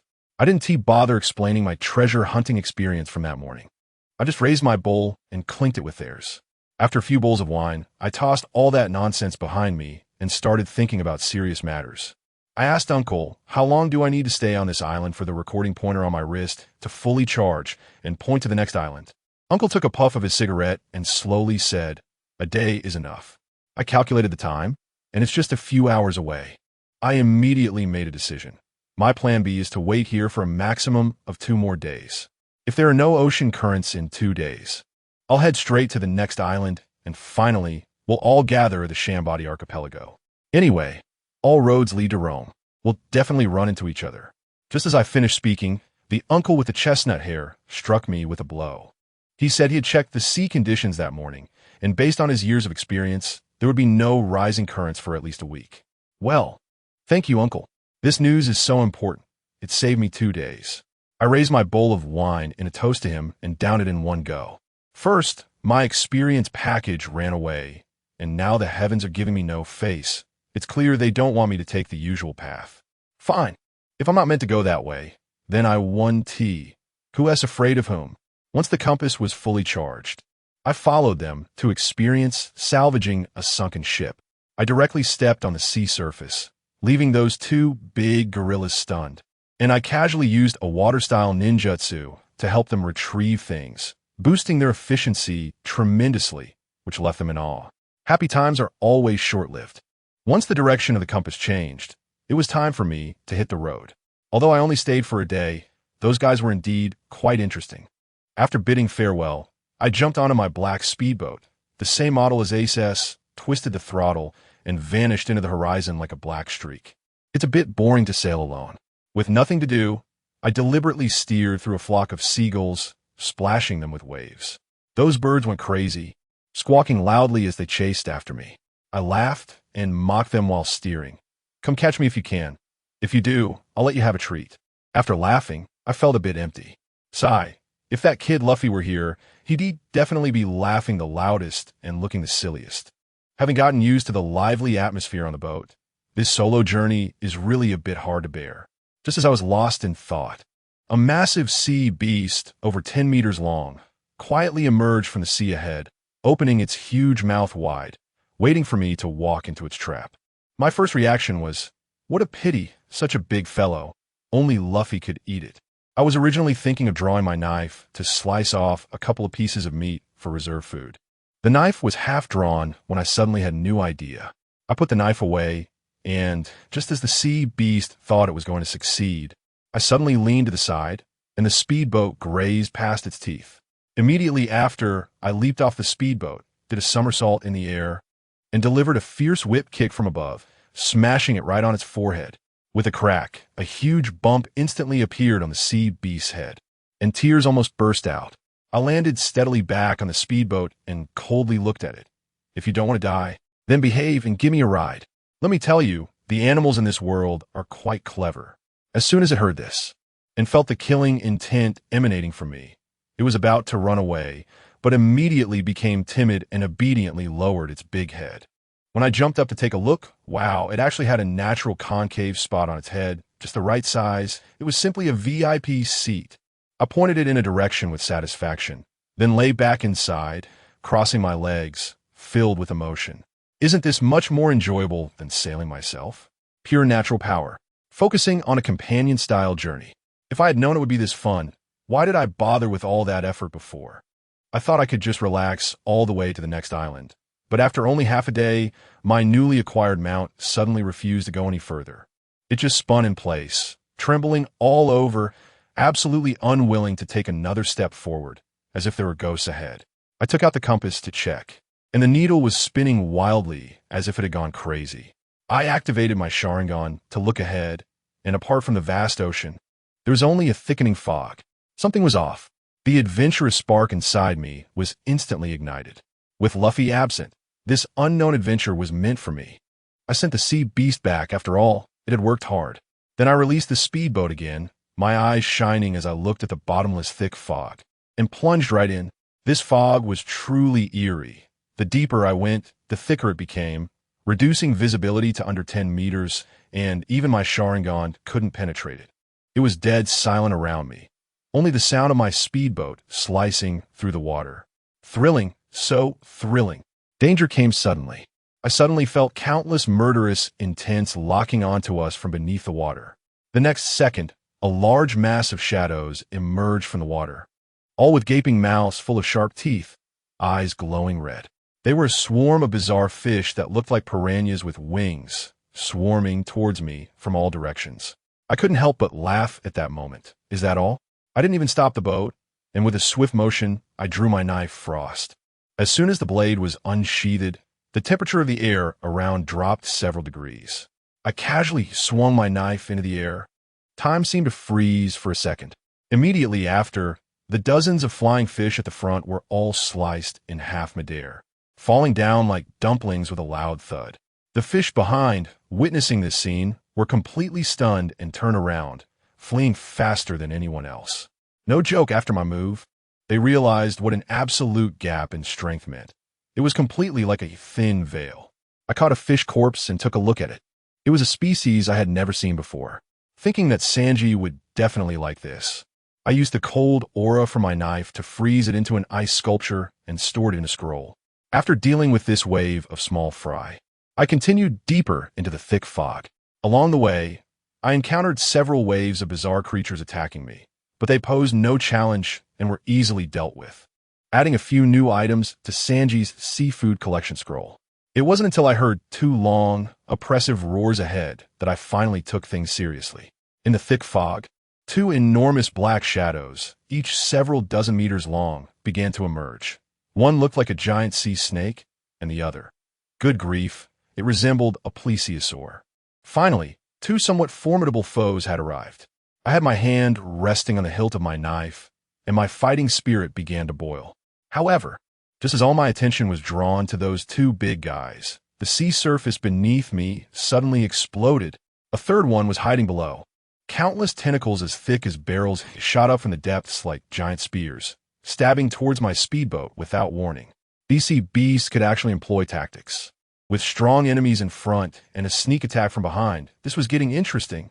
After dodging several rounds of tentacle attacks, a massive head appeared above the driftwood. With no eyes, only a gaping maw filled with a ring of serrated teeth, resembling a giant worm. At such close range, I judged this giant worm to be over 100 meters long. This was still the largest creature I had seen, aside from the island whale Labu. The giant worm opened its gaping mouth, and its tongue, equipped with a mouthpart, began to spray a purple liquid towards me.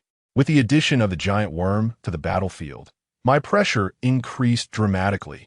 Although I could unleash powerful water techniques in the sea, after all, the ocean was the domain of sea beasts, and water techniques had little effect on these giant sea creatures. I could only find a way to open the situation using physical techniques. The chakra output from my feet continued to increase, and the speed of the speedboat also picked up. Although the purple liquid didn't hit me, when it fell into the sea, the water it eroded immediately began to boil, with huge bubbles rising and bursting, further corroding my area of movement. Fortunately, this was in the ocean. I couldn't linger here, just needed to keep my distance. As long as I wasn't directly hit by the purple liquid, I wouldn't have to worry. The giant worm might have felt frustrated for not being able to hit me and ceased firing the purple liquid, instead crashing its massive head directly towards me. This speed was indeed faster than the spraying of the venom, but it still didn't hit me. However, its huge body crashing into the sea surface created a massive wave. Even though I dodged, the impact caused my speedboat to rock continuously, bringing me considerable trouble. But the waves were still within my acceptable range. After slightly adapting to the constantly rising waves, I finally found an opportunity to counterattack as I dodged one of the tentacle's attacks. Third door open. Frost slash. After a brief build-up, I swung forward with the frost, carrying an extreme cold aura, and this slash severed all the tentacles it touched. However, unfortunately, the power of the slash was still insufficient to cut the giant worm in half, only leaving a massive scar on its body. It was much tougher than I had imagined. Watching the giant worm roar and then dive back into the sea, I couldn't help but sigh. Back in the EC, I could slice a sea beast several dozen meters long in half, so I had great confidence in this strike. It seemed I had underestimated the physical strength of these giant sea beasts.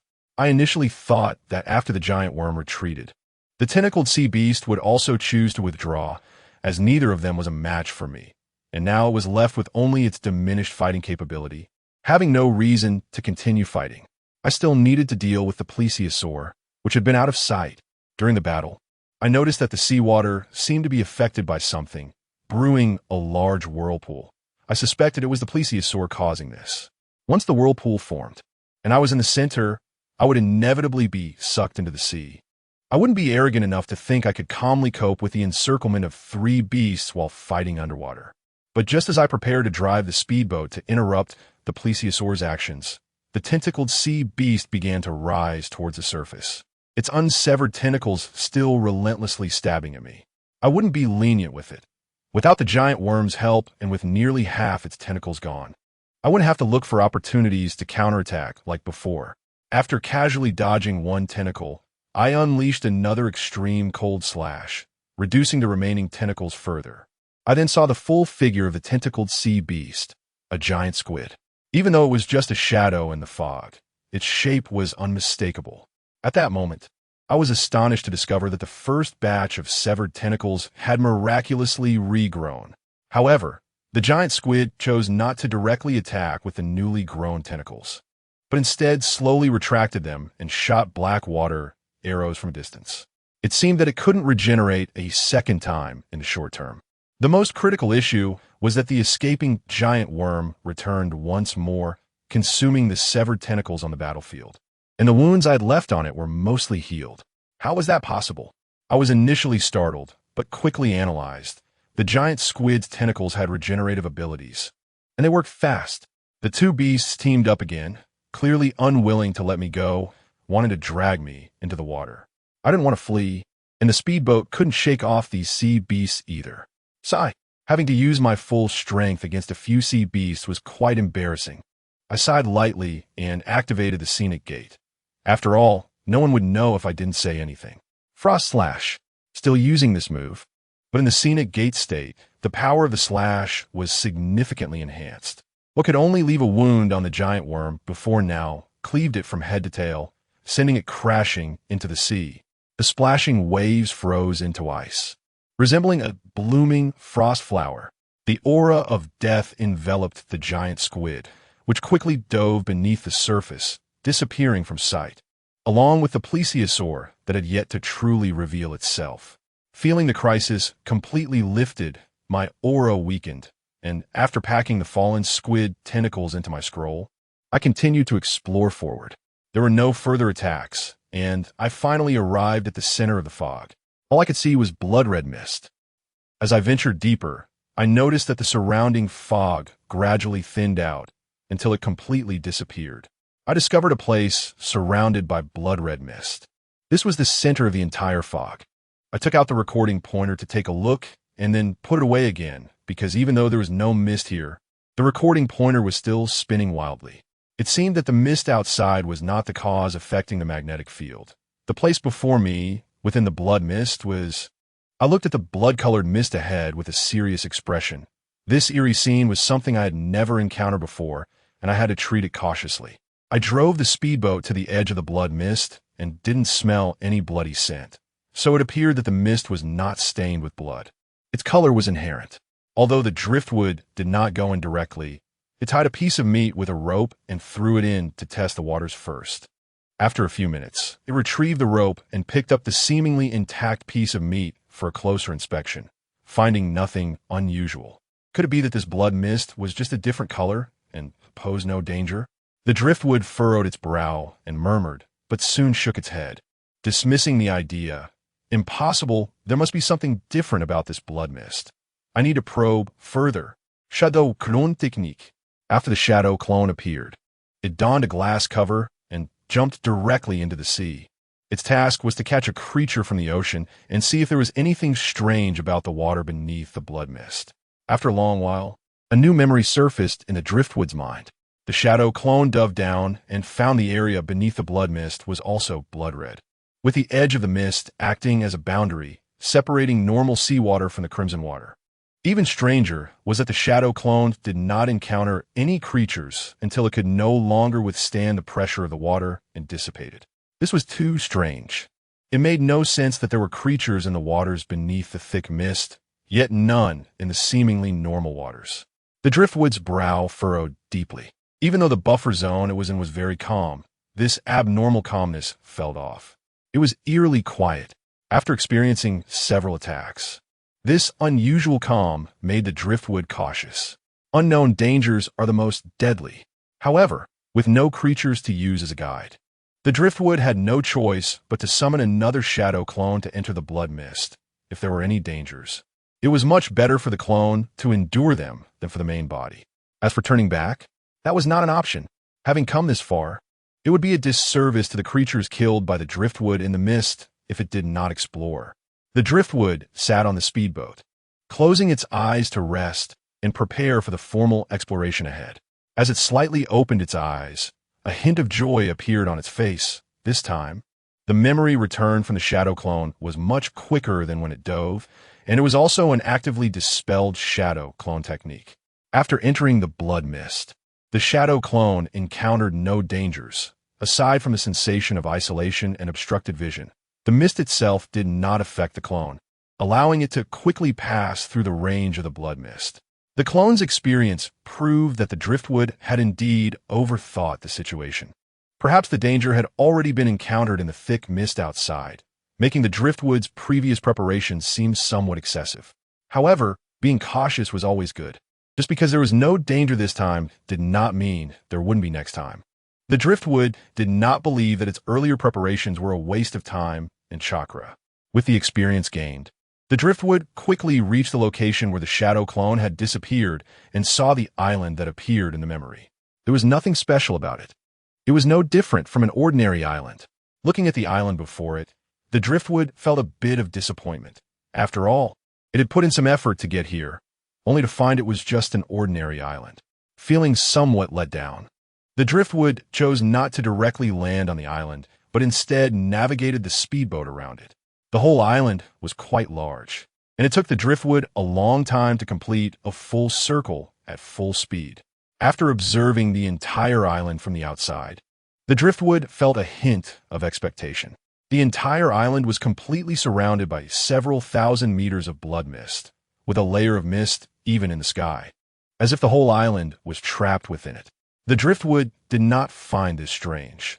When it discovered the clear boundaries beneath the blood mist, it had already guessed something, and now was just confirming its speculation.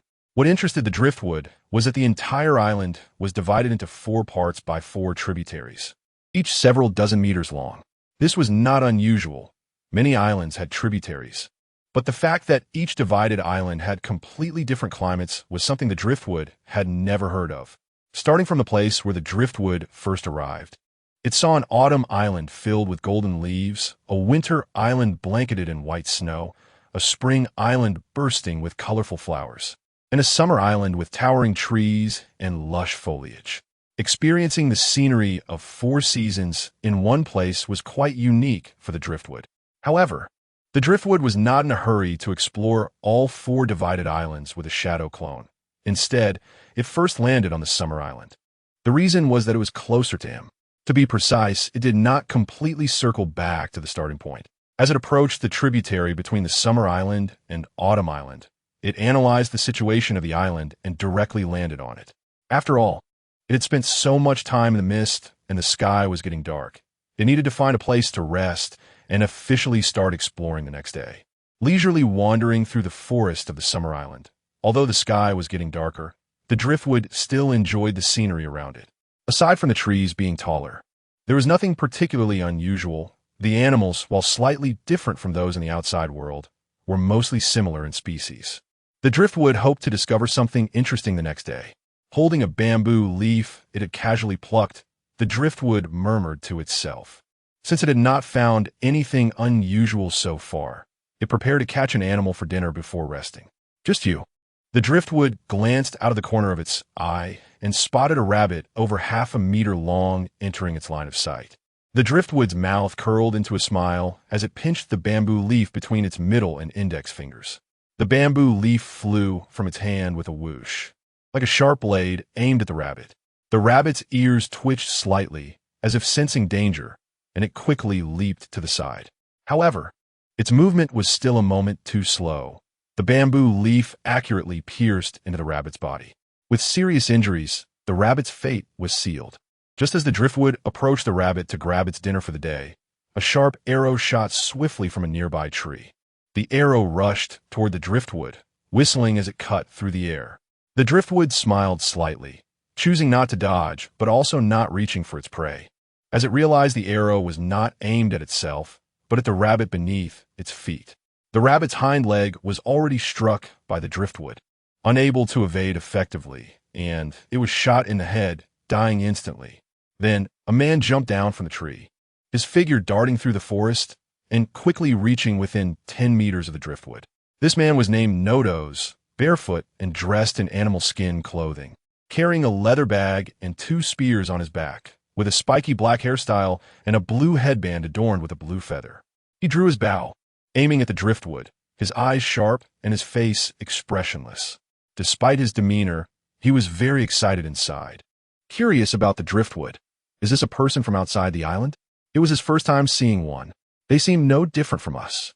It would be nice to communicate more, but unfortunately, the driftwood noticed that Nodos had not spoken for a while and took the initiative to say, "You're from the island, right? It looks like you have your eyes on this rabbit too. If you don't mind, we can share it. After all, I can't eat such a big rabbit all by myself." The tone of Liubmu was very friendly. After all, he came to the island not to cause destruction. Being friendly might help him make a friend, and having a local to guide him in exploration would definitely yield better results. Outsider, leave the island of seasons immediately, or the next arrow won't be aimed at a rabbit. Nodos completely ignored the goodwill expressed by Liubmu, and instead pulled back his bowstring with a cold tone. Wanted to drive Liubmu away.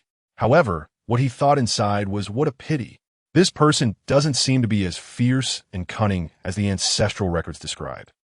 On the contrary, he appears quite friendly and easy to get along with. He couldn't understand why all the tribes insisted on expelling outsiders from the island of seasons immediately. Could it be a disguise? Liubmu couldn't read minds and couldn't see through Nodos' thoughts. After hearing Nodos' firm words, Liubmu understood there was no room for negotiation. His smile froze momentarily, and his brows furrowed slightly. He thought to himself, what a joke. I've put so much effort into coming here. How could I leave just because of a single word from this person?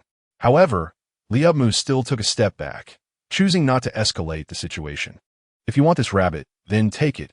As for leaving, this island is called the Island of Seasons, right? I'll naturally leave once I've explored it fully. Although he didn't want to fight, the ancestral teachings must have their reasons. So Nodos had no choice but to act according to the ancestral rules. Soda. Nodos silently apologized to Liubmu, then said sternly, since you are unwilling to leave, I'll have to forcibly expel you. He suddenly pulled the bow to its maximum, and another arrow flew out, even faster than the previous one. It seemed that Nodos' earlier words were not just bravado. The arrow aimed at the rabbit was indeed just a warning.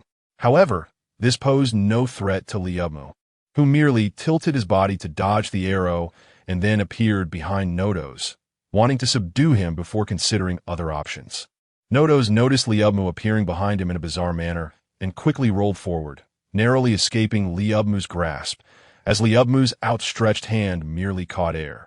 Liubmu silently retracted his hand, softly murmuring, "Quick reaction." Just as Liubmu was about to strike again, he heard Nodos shout, "Power of wind."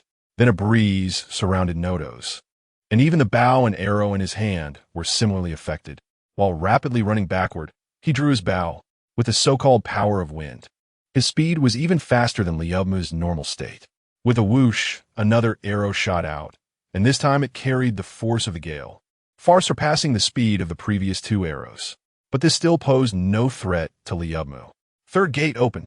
Liubmu's figure swayed, and he dodged the arrow infused with wind power. Interesting. Liubmu found himself intrigued by Nodos and didn't choose to attack directly, instead activating his Sharingan. While dodging the arrows shot by Nodos, he maintained a distance between them. Through the Sharingan, he clearly saw the breeze flowing around Nodos in an orderly manner.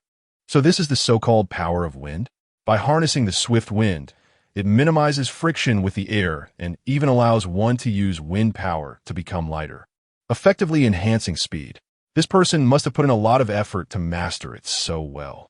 However, such a useful technique I will gladly accept. Wind release. After forming a hand seal, a breeze also surrounded Liubmu.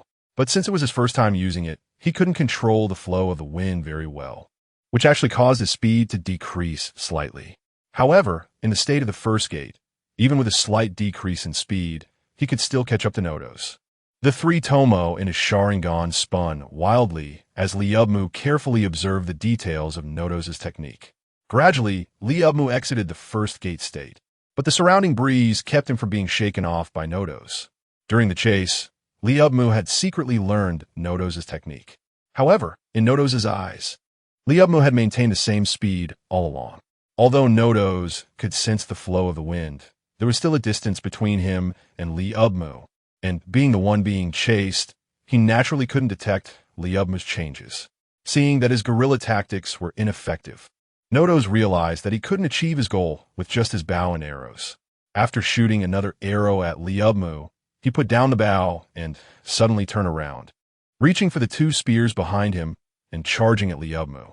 Close combat was his strongest fighting style, but this meant he couldn't hold back. In truth, none of the arrows he had previously shot were aimed at vital points.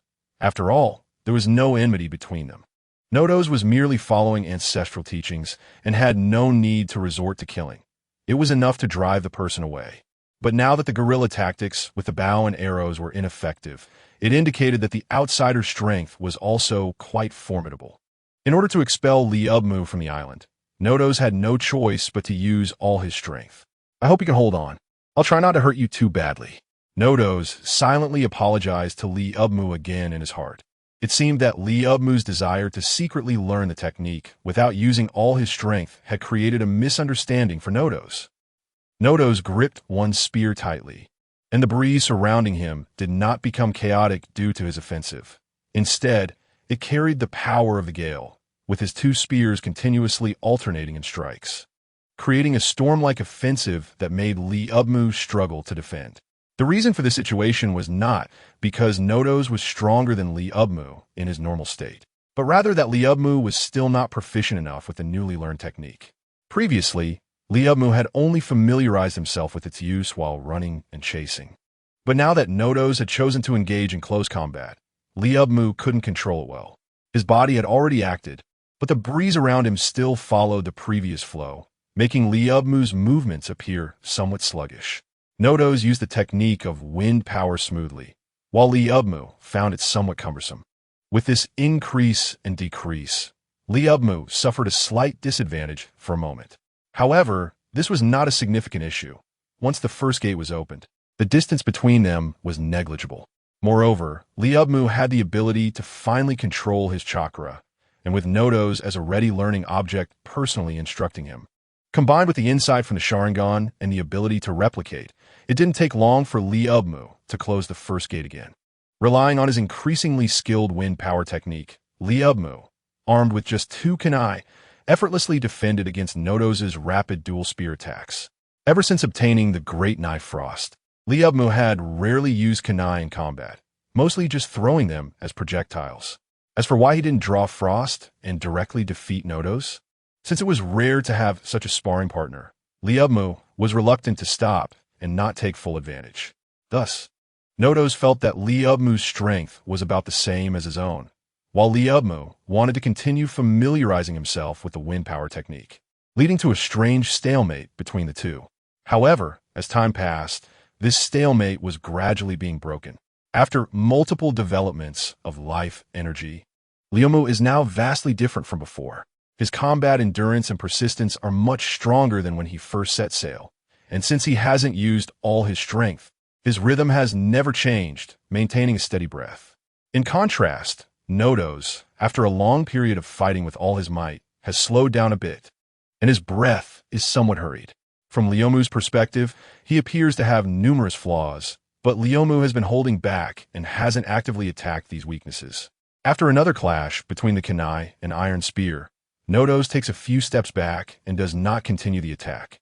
Instead, he plants both his guns tips down into the ground and leans down, gasping for air. You outsider can take a hit. I'm exhausted, and yet you look completely fine. Liubmu, not in a hurry to defeat Nodo's, does not pursue the attack, but quietly stands in place watching Nodo's, calmly saying, "Not fighting anymore? If you're not, then don't cling to me. I don't plan to leave the island for now." Who? After hearing Liubmu's words, Nodo's looks up at him and grins. Who said I'm not fighting anymore? I'm just taking a break. He then straightens up and pulls out two purple orbs from the bee skin pouch at his waist. Nodo's looks at the two orbs with a hint of regret, muttering to himself, "Only two left. I originally planned to save them for tomorrow night's Blood Moon Festival, but it seems I have to use them early." Although reluctant, Nodo's grits his teeth and, with a pained expression, embeds the two orbs into the grooves of the gun handles. As the purple orbs are set in place, tiny purple arcs of electricity begin to flicker from them, instantly enveloping the two silver-white iron spears in purple lightning, especially at the tips where the arcs collide, creating a sizzling buzz. Nodos pulls out the dual guns and crosses them in front of his chest, connecting the handles, transforming the originally over 1 meter short guns into nearly 3 meter long spears. The power of wind flows through the spear, combining wind and thunder to form an even more powerful force of wind and thunder. You better be careful. On this entire island, there are only a handful of things that allow me to use the thunder orbs. I hope you can hold on. Nodos believes he can easily defeat Leomu now and is even worried about whether Leomu can withstand it. As soon as he finishes speaking, Nodos, holding the lightning spear, is surrounded by the power of the raging wind. The spear in his hand does not hinder his movements. He remains light and agile, dancing with the spear. And the darkening sky is illuminated. Facing the oncoming force of wind and thunder, Leomu's expression remains unchanged. Since Nodos took out the thunder orbs, he has been staring intently at the two orbs embedded in the spear, murmuring to himself, "I've never seen stones that emit thunder and lightning power before. Is this a specialty of this island? If possible, I need to collect more. Even if I can't use them, I can give them to Nami and Usopp. This should be quite helpful for them. I just wonder if there are stones of other attributes. This person can use the power of wind, so there should also be stones that can release the power of swift winds, right? I need to ask later about how abundant these stones are. I hope there are plenty, so I don't feel guilty about collecting them." Leomu has seemingly assumed that the elemental stones he speculated about are already in his possession. Nodos is completely unaware that his confident attack has been ignored, and that Leomu is even considering the elemental stones of the island. With the spear carrying the power of wind and thunder approaching Leomu, he finally makes his move. Two kunai disappear, and then the Frostblade appears in his hand. Leomu swiftly swings Frostblade, which radiates a brilliant blue light. Clang! The icy edge of Frostblade clashes with the spearhead, accompanied by the force of wind and thunder, causing a massive explosion of energy. Nodos is blown back several meters, while Leomu steadies himself with a simple step back. How is that possible? This guy was clearly on par with me before. How come after I use the thunder orbs, the gap is even greater? Nodos looks at the unharmed Leomu in disbelief. Leomu still asks the same question. Still fighting? Nodos regains his composure and responds. Continue. He has not yet realized that Leomu had barely exerted any effort earlier and instead believes that the power Leomu is now displaying is false and temporary. A technique similar to his thunder orbs that cannot be used for long. The results are obvious, no matter how Nodos changes his attack methods. He cannot make up for the gap in strength between them. After being pushed back several times, the color of the thunder orbs on the spear has already dimmed, and the emitted lightning power can now be ignored. Nodos himself is exhausted and collapses weakly onto the ground. I never expected my life to come to an end like this. Nodos recalls the characteristics of outsiders recorded in the ancestral teachings, believing he cannot escape this fate. But he does not choose to beg for mercy. Instead, he resolutely faces death. Kill me. Kill me. Leomu sheaths Frostblade and slowly walks towards Nodos. Hearing this, he pauses for a moment, then teases, "I don't think I ever said I would kill you." Or, "Is this a tradition of your Four Seasons Island? That if you lose, you must die?" Nodos immediately weakly retorts, "We don't have such a tradition, although among tribes." He hesitates. "This is not something I need to explain to you, an outsider." Leomu nods non-committally, not interested in what Nodos has left unsaid. Since he mentioned tribes, it is merely conflicts between them, and there is no need to understand the details. Leomu approaches Nodos and extends his hand. "Get up."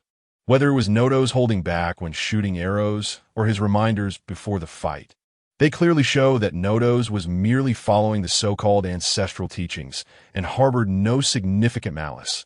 At most, he could be considered somewhat rigid. Moreover, since Leomu has already gained something from him, there is naturally no need to be brutal.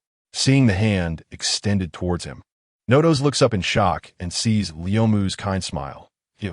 You really don't plan to kill me?" Nodos once again doubts the ancestral teachings.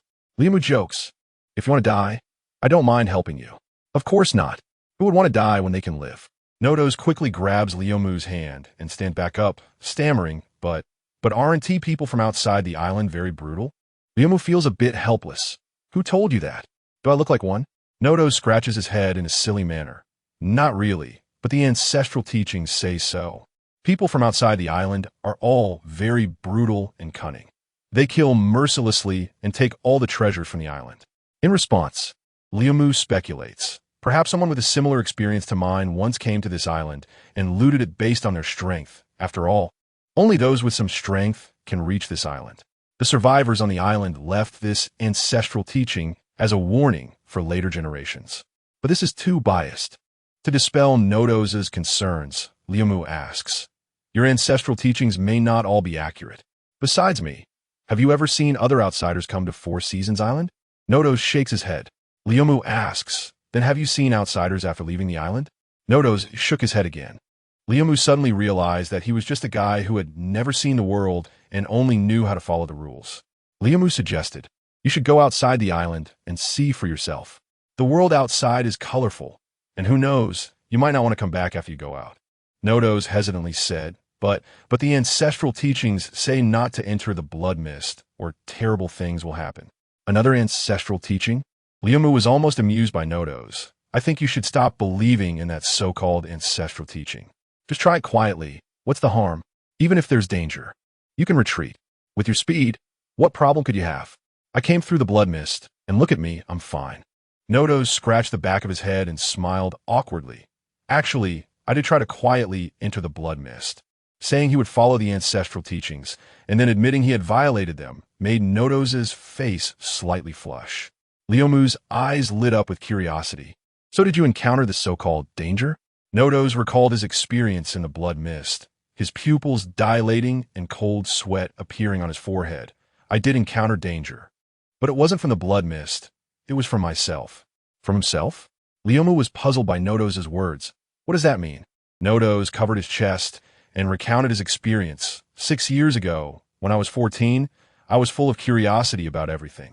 The ancestral teachings forbade me from doing certain things, so I decided to try them anyway. So I took a small boat to the edge of the blood mist. As soon as I entered the blood mist, I felt a sense of palpitations. At first, I didn't think much of it, thinking I was just too nervous. But as I went deeper, the feeling intensified.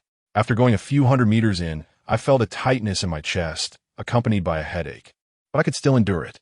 After going in a few more 100 meters, I was close to my limit. My head was about to split, and my chest felt so tight I could hardly breathe. After pushing forward for several meters, I could no longer bear it and started to retreat. But the pain didn't lessen as I retreated. It was only with the help of the wind that I managed to escape the blood mist before losing consciousness. Once I was completely out, the abnormal sensations quickly faded, and I even doubted whether my experience in the blood mist was just an illusion. So I quickly tried again. I entered the blood mist, and the familiar sense of palpitations returned, but I chose not to proceed further. I didn't want to go through that experience a second time. After finishing his story, Nodos fell into deep thought. The blood mist can have an effect on oneself? But I didn't feel anything when I came in.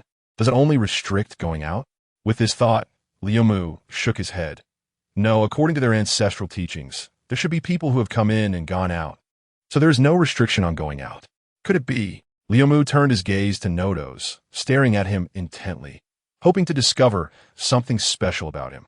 Unfortunately, aside from his somewhat primitive clothing, the only thing that stood out was the wind power he exhibited, but even that, without counting Leomu, could be wielded by others outside the island.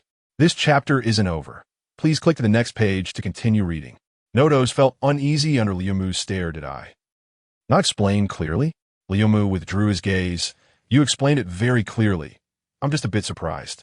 Nodos nodded. Speaking of which, I still don't know how far I am from getting out of the blood mist. You should know since you came through it.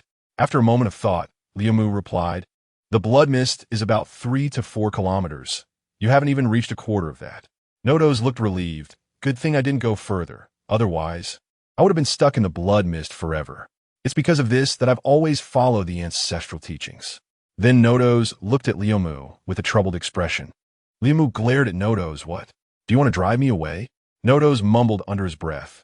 mainly because I can't win. Liamu scoffed. The kind of people described in your ancestral teachings are everywhere. I refuse to believe that everyone on the island of 4 seasons is a good person. As for what kind of person I am, you can judge for yourself. After saying this, Liamu turned to leave, looking for a place to rest. Wait. Nodos gritted his teeth and made a decision. I believe you. You can rest at my place. Liamu teased. Aren't you afraid of violating the ancestral teachings now? Nodos replied. Anyway, I violated them once. It wouldn't make a difference to do it again. Lead the way. All right. Liamu walked beside Nodos, occasionally glancing at him with a hint of excitement in his eyes. This island seems to hide some secrets. What could be the reason the blood mist traps the people on the island? This exploration is turning out to be more interesting than I imagined. Along the way, the two learned each other's names, and Nodos kept asking Liamu about things outside the island, clearly very curious about the world beyond the blood mist. Liamu naturally answered one by one, making Nodos feel quite regretful about his inability to leave the island. Liamu also asked about some things he was interested in, such as what the purple beads Nodos used were, whether they were local specialties, where they were mined, and how abundant they were. Nodos shared some non-secret information with Liamu, but didn't reveal everything. This also helped Liamu understand a few things. The purple beads, which Nodos referred to as thunder beads, were indeed local specialties, but they were not directly mined. Instead, they were processed from thunder element stones and required specialized weapons to better utilize the thunder beads. However, the techniques for processing thunder beads and forging weapons were only known to the people of the neighboring Spring Tribe. In addition, there were corresponding fire beads and ice beads. But Liamu guessed that wind beads did not exist. Moreover, Nodos was unwilling to disclose where the element stones were mined, and Liamu couldn't force him. Furthermore, according to Nodos, there were not a small number of these element beads, but on average, they couldn't use them casually, making it very difficult for Liamu to obtain a large amount. Unless, like the people described in Nodos' ancestral teachings, they plundered the island completely, which was not something Liamu wanted to do. Liamu had no good solution for this and thought to take it one step at a time. If it really didn't work out, he could just buy some since he still had quite a few berries in his little treasury. He just overlooked one point. The blood mist isolated the island of 4 seasons, so berries might have no value here. As they approached Nodos' home, Nodos shyly said, Liamu, can I ask you to do me a favor? Liamu glanced at Nodos. No. Nodos' expression changed, looking a bit flustered. You didn't even hear what it was.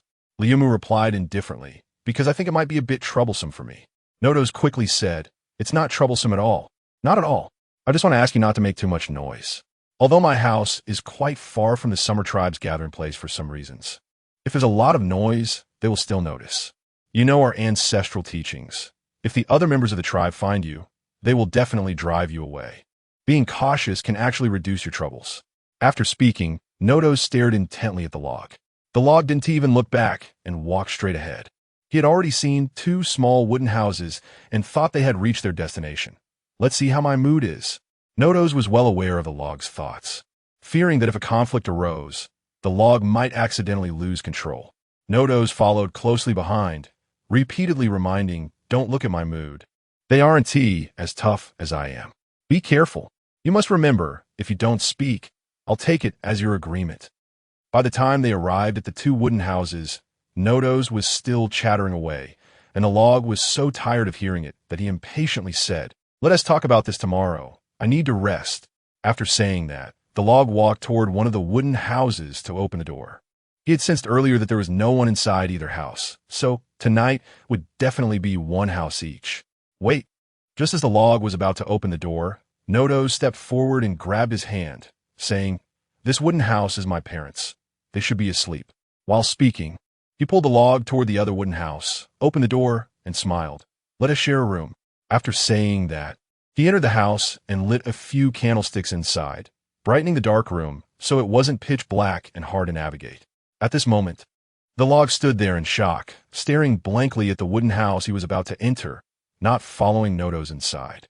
The log sensed again and found that he hadn't sensed incorrectly before, and he was astonished. How could this be? There is clearly no one in that house. Is there some secret? But such a clumsy lie will be exposed tomorrow.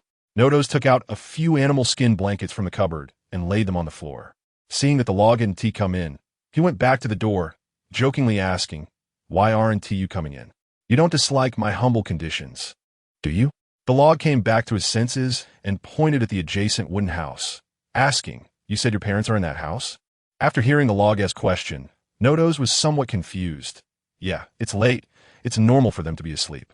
The log looked at Nodos with a strange expression, observing his naive face, and based on their previous interactions, he felt that Nodos wasn't lying. Nodos was puzzled by the log's reaction. What is wrong? Is there a problem?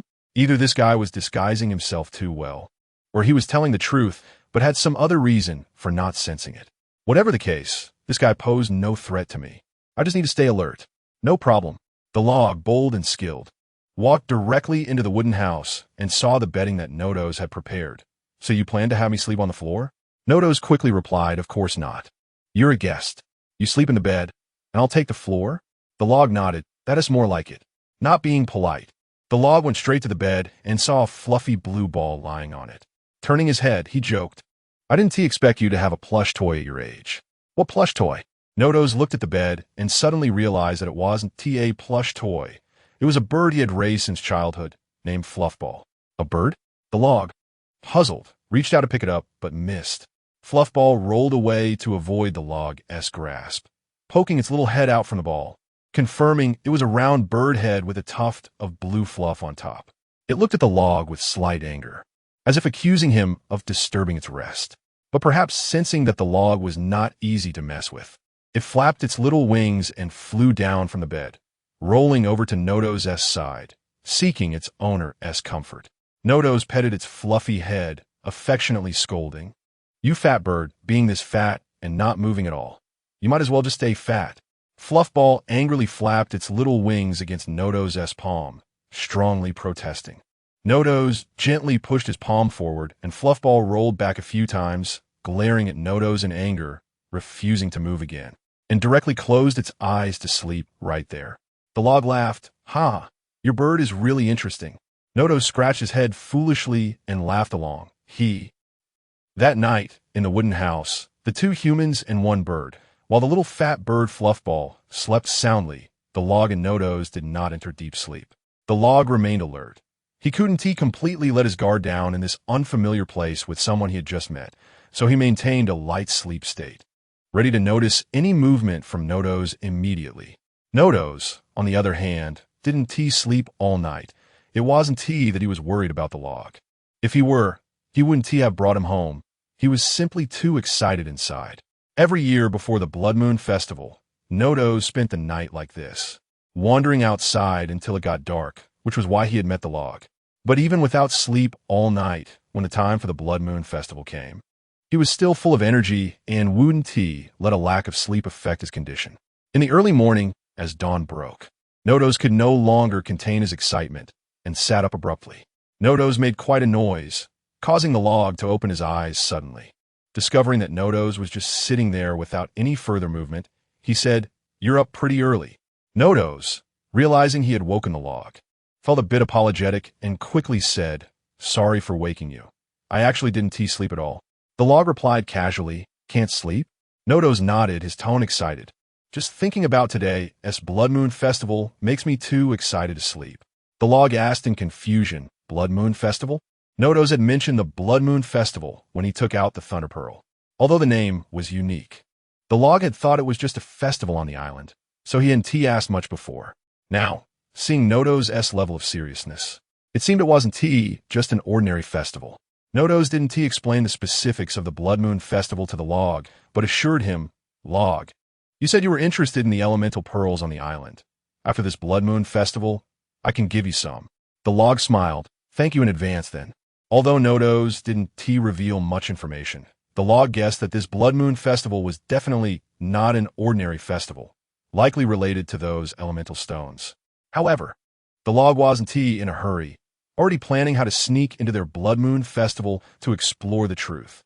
Time passed quietly, and after chatting with the log, Nodos went outside, claiming he needed to calm his excitement.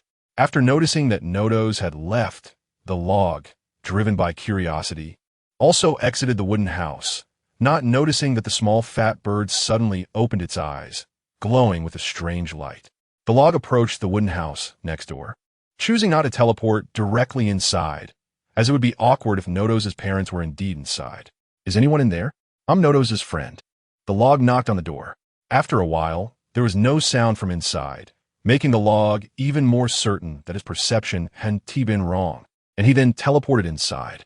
The clean floor and walls, the tidy tables and chairs, and the bed, where a man and a woman lay, breathing lightly, clearly asleep and in a deep slumber, not even reacting to the knocking on the door. Is there really someone there? But why was there no sense of their presence outside? Liabmu felt very confused. This situation was completely beyond his expectations. After discovering that there was no one inside, Liabmu believed there was some secret hidden within. He shouldn't probe too deeply into Nodo's secrets, but Nodo's could have clearly stated that this wooden house was off limits. Instead, he fabricated a lie, which made Liabmu very angry, and he was determined to investigate further.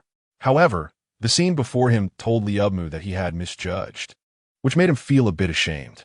Fortunately, Nodo's parents had not discovered him, so Liabmu thought of leaving quickly and pretending nothing had happened. Just as he was about to use his instant movement technique to leave, Liabmu suddenly stopped, his eyes flickering slightly, focusing on the two people on the bed. Inside this wooden house, Liabmu felt a sense of incongruity. It was only when he first entered that the unexpected scene made him momentarily unaware. Sharingan. Liabmu's eyes instantly turned blood red, and the scene in the room shifted, revealing the true reality. The dilapidated tables and chairs, the bed covered in dust, which had previously held two people, now showed no trace of anyone. When Liabmu closed the Sharingan, the scene reappeared as it was when he first entered. It was indeed an illusion. However, it was not aimed at the mind, but rather at vision and perception. After seeing through the illusion in the room, Liabmu muttered to himself. It was because this was a manufactured illusion, not the mental illusion Liabmu was familiar with, and it was not an ordinary illusion. When Liabmu entered the house, he genuinely felt the presence of the two people, which was why he didn't notice it immediately.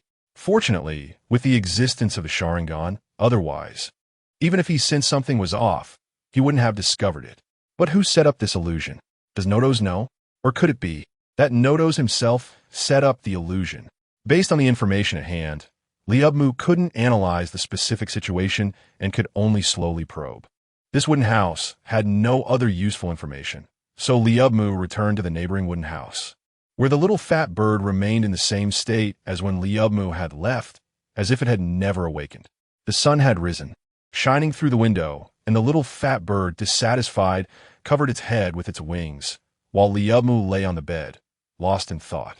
A whiff of grilled meat wafted in from outside the door, and upon smelling it, the little fat bird instantly jumped up, flapping its chubby wings and flying out of the room with a whoosh, its speed surprising Liabmu. Liabmu decided to get up directly and went to the source of the aroma. "Hey, I was going to call you for breakfast, but you came on your own," Nodo said with a hearty smile, completely unlike someone with deep schemes. The little fat bird had buried its entire head in a piece of grilled meat larger than its body, enjoying its meal, which explained how it got its size. Pulling his gaze away from the little fat bird, Liabmu sat down next to it and unceremoniously tore off a leg from the grilled, unknown creature. So delicious. Even the fur balls are flying out. I'm no exception. Since the situation was still unclear, to avoid startling the snake in the grass, Liabmu chose to pretend nothing had happened. This guy is different. He comes flying when it's mealtime, but is reluctant to move otherwise, and he eats everything. Completely unlike a bird. When I first met him, he was a thin little thing, pitiful. I don't know where he came from, and I haven't seen any of his kind on the island. Nodo's poked the fur ball with his finger, but the fur ball ignored him, completely immersed in its meal. Liabmu bit into the grilled meat and glanced at the fur ball, but said nothing more. After a hearty meal, the fur ball lay on the straw mat, spreading its chubby wings, looking quite content. Even though the three of them had eaten quite a bit, there was still nearly half of the food prepared by Nodo's left. Liabmu casually glanced at the tightly closed wooden house door, his eyes flickering slightly, deep in thought. Finally, Liabmu decided to probe. "Nodo's, aren't you going to call your uncle and aunt for breakfast?" Nodo stroked the fur ball's belly, Every time I call them, they say no need, so I stop calling. They will get their own food when they are hungry. Liubmu insisted. Maybe today they will agree. Besides, I haven't greeted them yet. It would be a bit rude. Since they're your parents, they shouldn't mind that I'm from outside the island, right? Don't worry. Since you're my guest, they won't mind. But Nodo's paused for a moment and continued. Forget it. Maybe you are right. After saying this, he got up and walked toward the wooden house behind him. At that moment, the fur ball flipped over, burying its head in the straw mat. Through the open door, Liubmu saw part of the scene inside the wooden house, consistent with the illusion he had seen earlier. Soon, Nodo's voice came through, but since there was some distance, his voice was already quite weak when it reached Liubmu's ears, and it was hard to catch everything if he didn't listen closely. Dad, Mom, come out for breakfast. I want to introduce you to my friend. This is my first friend other than the furball. You don't know him. He's not from the tribe. He came from outside the island. Don't worry. He's not a bad person. We get along very well. Okay, if you don't want to come out, then forget it. In each of Nodo's statements, there were slight pauses, as if he were really talking to someone else. But Liubmu knew that there was no one else inside. After a moment, Nodo's closed the door and returned to sit by the straw mat, looking a bit embarrassed. Sorry, I still couldn't persuade them. There's nothing I can do if they don't want to. His honest face and expression did not seem fake, making it hard for Liubmu to tell if Nodo's was lying. So he could only go along with him. It's okay. I'm not leaving right away. There will be plenty of opportunities to greet them. Nodo's nodded, continuing to play with the fur ball lying beside him. Liubmu looked around and asked, It's quite secluded here. I can't see anyone else from your tribe. A hint of loneliness flashed in Nodo's eyes, but he didn't show it. Speaking as usual, I've lived here since I was little. Maybe. Before Nodo's could finish, Liubmu squinted his eyes and pointed in a direction, reminding, 2 people are coming. They should be here soon. Nodo's looked in the direction Liubmu was pointing, but didn't see the people Liubmu mentioned, yet he didn't question it, saying lightly, That should be Shuun and Haz. They always come to inform me when there are matters in the tribe, so don't worry. Since Nodo's said it was fine, Liubmu didn't pay it any mind. But Nodo's suddenly looked up at Liubmu, and this action puzzled Liubmu. What's wrong? Nodo's was very anxious, waving his hands. Liubmu, quickly hide. Don't let them find you. Liubmu directly refused. No, I haven't done anything wrong. Why should I hide?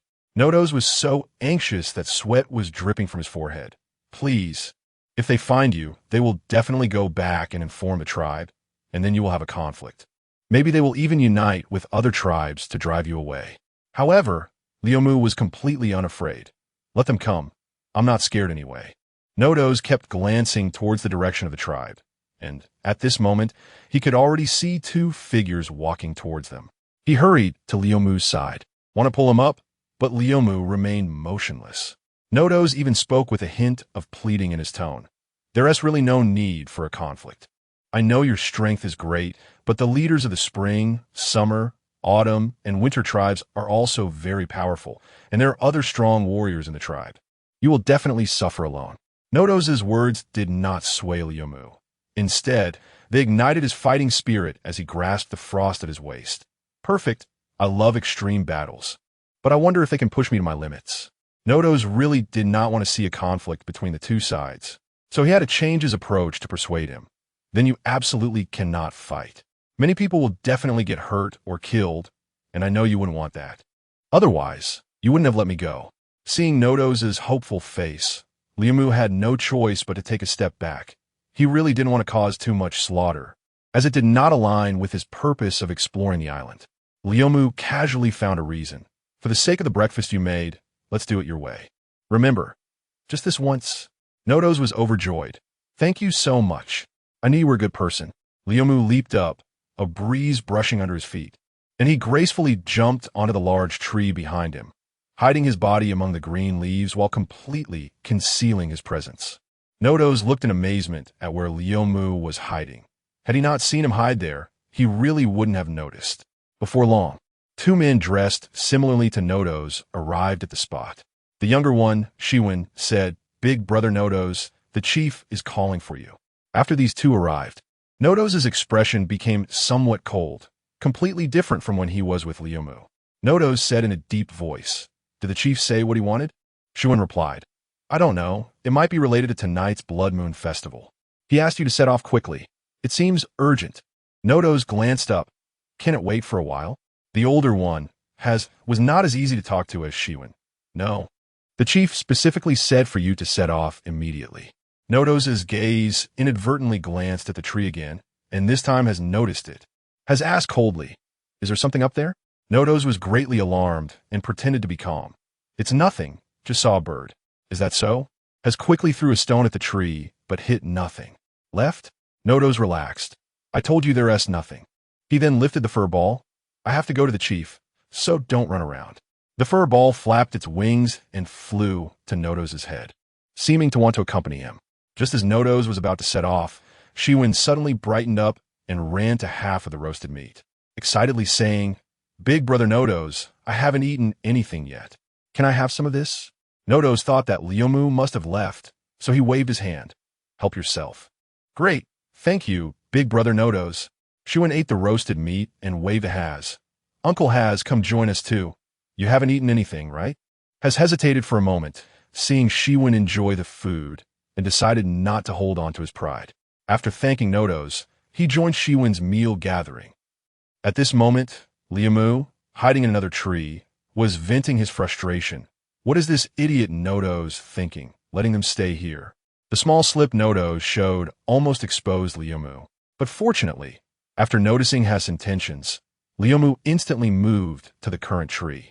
Since these two didn't seem to plan on leaving anytime soon, he decided not to wait for Nodos and go explore the other islands directly. Just as Lyomu was about to teleport away, Shiwen and Haz started chatting below the tree, and the content of their conversation piqued Lyomu's interest, causing the chakra he had just mobilized to settle down again. Shiwen was happily munching on a beast leg, his words a bit unclear. Uncle Haz, why don't the people in the tribe like Big Brother Nodos? Even my dad told me not to get too close to him, but he didn't say why, just told me to listen to him. The chief even asked us to observe Big Brother Nodos regularly, and if there is anything unusual, we should report promptly. But what does unusual even mean? Uncle Haz, you know, right? After all, you were the one executing this task before. Haz clearly knew the reason but did not want to tell Shiwen, scolding him in a very bad tone. You little brat, why are there so many whys? Some things are better left unknown. Just do what the chief tells you. However, Shiwen was unwilling to give up. The beast leg in his hand no longer felt appetizing, and he put it aside, stubbornly staring at Haz with intense eyes. I don't care. I have to know the reason today. If you don't tell me, I will go directly to the chief and ask him why he treats Big Brother Nodos this way. Clearly, Big Brother Nodos always gets the most during the Blood Moon Festival, yet he is treated like a prisoner. If the chief doesn't give me an answer, I will tell Big Brother Nodos about this task. Although our generation has been told by our parents to stay away from Big Brother Nodos, we all admire him. And when the time comes, my friends and I will stand by his side. Haz was somewhat surprised. He did not expect the younger generation in the tribe to hold such a high opinion of Nodos, although he was reluctant to divulge the reason. Shiwen's gaze and expression told Haz that if he could not satisfy Shiwen today, then this task would come to an end, and it could seriously harm the entire tribe, or even the entire Four Seasons Island. Haz angrily took out a water pouch from his waist, took a big gulp, and glared at Shiwen unhappily. What is so good about that guy Nodos that you dare to defy the chief's orders? Of course, it's because Big Brother Nodos is powerful. Besides the chief, no one should be his match. When can I be that strong? Shiwen replied matter-of-factly, with admiration for Nodos and a hint of longing for the future in his eyes. Haz scoffed. Who said that? Nodos may not be stronger than several captains. Shiwen transformed into a little fanboy, arguing with Haz. Big Brother Nodos is definitely stronger, and he is still young. In a few years, the chief might not even be a match for Big Brother Nodos. So, are you going to tell me the reason or not? If not, I will go to the chief now, and Big Brother Nodos happens to be there too. Haz was too lazy to argue with Shiwen. Why are you in such a hurry? This matter is a bit complicated. Let me think about where to start. Haz took another sip from the water pouch and fell into silence, while Shiwen wisely stopped urging him. After a long time, Haz let out a long sigh and meaningfully asked, Do you remember how many ancestral teachings there are? Shiwen confidently said, Of course I remember. I was even beaten with a stick by my dad for memorizing these. First, it is forbidden to marry people from different tribes, especially not to have offspring. Second, it is forbidden to enter the blood mist, as terrifying things will happen there. Third, outsiders are prohibited from coming to the island, as all outsiders are cunning and vicious people and must be expelled if discovered. Shiwen recited the ancestral teachings with great familiarity and looked at Haas with confusion. But what does this have to do with monitoring Brother Nodos? Did he violate any of the ancestral teachings? Even if he did, it should be a direct punishment. There's no need to secretly monitor him. In fact, it was Nodos' parents who violated the ancestral teachings back then. Haas was just about to clarify the situation when he was interrupted by Shiwen. Shiwen protested Nodos' treatment. It's unfair to Brother Nodos. His parents made mistakes, and they should bear the consequences themselves. Why should Brother Nodos be implicated? When it came to Nodos' parents, Shiwen wondered. By the way, I don't think I've ever seen Brother Nodos' parents. Where are they now? Haas replied, they passed away long ago. Where would you have seen them? Passed away? Shiwen truly didn't know this before, showing surprise and a bit of sympathy for Nodos. That's right, they passed away. It's been 12 years. Back then, Haas sighed deeply and slowly recounted what had happened back then. It turned out that Nodos' parents, Oak and Malia, were originally the young leaders of the Summer and Autumn tribes, respectively. If that incident hadn't happened, the leaders of both tribes would be them now. More than 20 years ago, Oak and Malia met during the Blood Moon Festival. When they came out, Oak was severely injured, and what exactly happened is unknown, but the two quickly became lovers.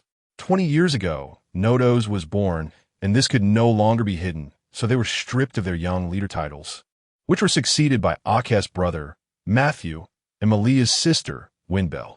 At that time, they still had some prestige, and most people in the tribe treated Nodos well, leading to closer exchanges between the two tribes. Although the ancestral teachings did not record the reasons for the prohibitions, they still violated them. So they moved to the place where Nodos now lives, which means Nodos' childhood was still quite good. However, 12 years ago, when Nodos was 8 years old, a heartbreaking incident occurred. Although Oak and Malia violated the ancestral teachings, their strength was formidable, and they were always the obvious choices to participate in the Blood Moon Festival. But that year, less than half of the participants survived, and both Oak and Malia perished. It is known that although there were casualties in previous years, they were only a minority, not to mention that the strength of these two was top tier on the entire island. Moreover, the survivors did not know what had happened, and the four tribes began to distrust each other, further worsening their relationships. The relationship between the tribes had little to do with Nodos' situation. The Summer tribe would not distance itself from Nodos simply because Oak had died. The reason for the current situation was that Nodos underwent a transformation after learning of his parents' deaths. And everyone present also understood the reason behind the ancestral teaching prohibiting offspring from different tribes. Every year after the Blood Moon Festival, Nodos would receive gifts from his parents. So the young Nodos eagerly anticipated this day. This year was no exception. The 8-year-old Nodos waited at home for his parents' return, filled with expectation. However, he was destined to be disappointed as he received the news of his parents' deaths delivered by the old chief himself. Nodos could not find his parents among the crowd. So he grabbed the old chief's hand and asked, "Grandpa Chief, where are my mom and dad? Why didn't they come back with you?" The old chief looked at the young Nodos, and a hint of sorrow and affection appeared on his usually imposing face. He knelt down, reached out to stroke Nodos' head, and said in a choked voice, "Child, your parents can't come back. They have forever stayed on the Central Island." The Central Island is located at the center of the 4 surrounding islands, isolated by 4 tributaries and surrounded by violent winds and currents, making it completely inaccessible. Only on the day of the Blood Moon Festival, when the blood moon descends, is there a chance to enter the Central Island for exploration. The elemental stones that Lu Mu yearns for are produced on this island, and the purpose of the Blood Moon Festival is also to mine these elemental stones. The violent winds and currents weaken for about a day. If one delays leaving the island, they would be trapped there for a year, which basically signifies death. Because the environment on the island is extremely harsh, with scorching heat, extreme cold, and thunderstorms distributed across the entire island, coupled with the violent winds, one can barely hold on during the Blood Moon Festival, and once the violent winds return, survival becomes nearly impossible. Oak and Malia were experienced participants in the Blood Moon Festival and could not have forgotten this. So their failure to leave the island in time only led to one outcome: death. Nodos stared blankly at the old chief, completely unable to accept this news. He jerked his hand away from the old chief and glared at him, shouting, "Impossible. They said they would bring me gifts. They can't be lying to me." The old chief said gently, "Child, I know you can't accept this. Oak and Malia are the bravest warriors in the tribe, and their deaths are hard for everyone to accept, but this is the truth. If you want to cry, just let it out." Nodos looked around and noticed that everyone who came with the old chief had a somber expression, but he still did not believe it until he saw Matthew hiding in the corner. Nodos clung to his last hope and called out to Matthew, "Uncle, is what Grandpa Chief said true?" Matthew was also heartbroken and was hiding in the corner because he couldn't face Nodos. But since Nodos had found him, he had no choice but to face him. Meeting Nodos's hopeful gaze, he could only nod heavily, as if to answer Nodos's question. The last glimmer of hope was extinguished, and Nodos stood there in a daze. The old chief, fearing that Nodos might not be able to bear it and have an accident, stepped forward to hold Nodos in his arms, gently patting his back. "Child, if you want to cry, just let it out. Don't hold it in." Nodos kept repeating, "I can't cry. Dad said brave warriors can't shed tears." This reaction from Nodos was even more heartbreaking, and everyone lowered their heads in silence, feeling deep sympathy for the young Nodos. But no one noticed that as Nodos's voice grew smaller, his eyes gradually turned red, and a protective layer maintaining his mental state began to break, as a strange power eroded his sanity. Under such circumstances, no one felt wary of Nodos. Suddenly, a small yet bloodied hand emerged from behind the old chief, splattering drops of blood on Nodos's face. The old chief's chest was pierced, his heart crushed, and in an instant, he ceased to breathe, his eyes wide open in disbelief as he stared at Nodos. He could never have imagined that the young Nodos would do such a thing, and that he would unleash such astonishing power. Thus, the old chief died, and Nodos bizarrely erupted with incredible power, yet his face remained cold and devoid of emotion, resembling a killing machine. The people present were caught off guard and began to fight with Nodos, but no one was a match for him. I was knocked out by a heavy blow from him. Haas recalled the scene of Nodos losing control with lingering fear. Hearing this, Shivan couldn't help but tremble. "Uncle Haas, you're not making up a story to trick me, are you?" Nodos was only 8 years old at that time. How could he have done such a thing? Haas glared at Shivan irritably. "Trick you? Do you think I'm so bored that I would make up such a story to fool you? Just take it as true." Shivan reluctantly believed Haas's words and asked curiously, "So what happened later? Since none of you could defeat Nodos, how did you subdue him?" Haas replied, "I don't know either." Shivan questioned, "How could you not know? You were there, weren't you?" Haas said, "I was knocked unconscious." "How could I know what happened?" Shivan slapped his thigh. "I got it." Nodos must have suddenly come to his senses and deeply acknowledged his mistakes. Otherwise, he wouldn't be allowed to stay in the tribe after making such a huge mistake. Haas reflected non-committally, maybe. After this incident, soon everyone in the tribe knew about it, and it even spread to the ears of the other 3 tribes. The people of the tribe strongly demanded that Nodos be killed to prevent future troubles, or at least be expelled from the tribe. But after the old chief died, Chief Matthew, who is Nodos's uncle, took over. Naturally, he didn't want to see such a thing happen, so he forcefully suppressed the matter and forbade us from spreading it. It's just that you're a bit younger, and if you were a few years older, you would remember some things. Although Chief Matthew guaranteed that it wouldn't happen again, everyone was definitely unhappy. So we had to have someone check on Nodos's condition regularly. "I've been doing this for 12 years. Shivan stammered. "So, did Nodos lose control again later?"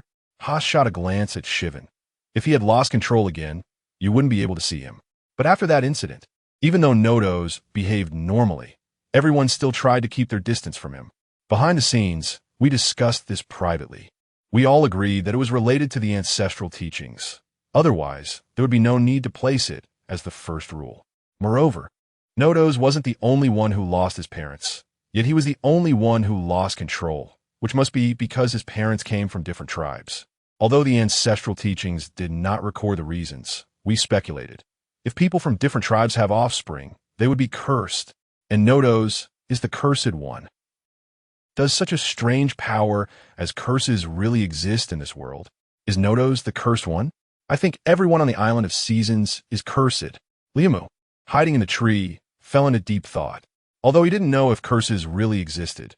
If they did, judging from the vast blood mist from outside the island, it should mean that the entire island was cursed.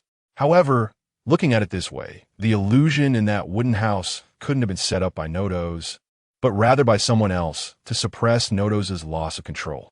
But who could that person be? It should be the chief of the Summer Tribe. Only he would have the motive to do this. Liamu looked towards that small wooden house, hesitated for a moment, but still did nothing extra. Forget it. This has little to do with me. Since he confirmed that the illusion in the wooden house was not aimed at him, Liamu wouldn't meddle in it. If he could forget these painful things in the illusion, it would be a good thing for Nodos. After listening for a while to the conversation between the two under the tree, he found they had begun to chat casually, with no useful information. So Liamu quickly left the place, preparing to check out the other islands. After the initial probing, Haas and Shivan never suspected that there might be other people present. If we talk about which of the other islands attracted Liamu the most, it would definitely be the central island where elemental stones are produced, the island that is said to be accessible only after the blood moon. After leaving Nodos' residence, Liamu headed straight for the central island. If he could enter before the blood moon, he would be able to loot the elemental stones inside. Liamu had no psychological burden. Unexploited ores are unowned items. First come, first served. As for whether he could get in, he would only know once he arrived. And just because the people on the island couldn't enter didn't mean Liamu couldn't. At that moment, Liamu was very confident in his own strength. But when he arrived at the place, Liamu was dumbfounded.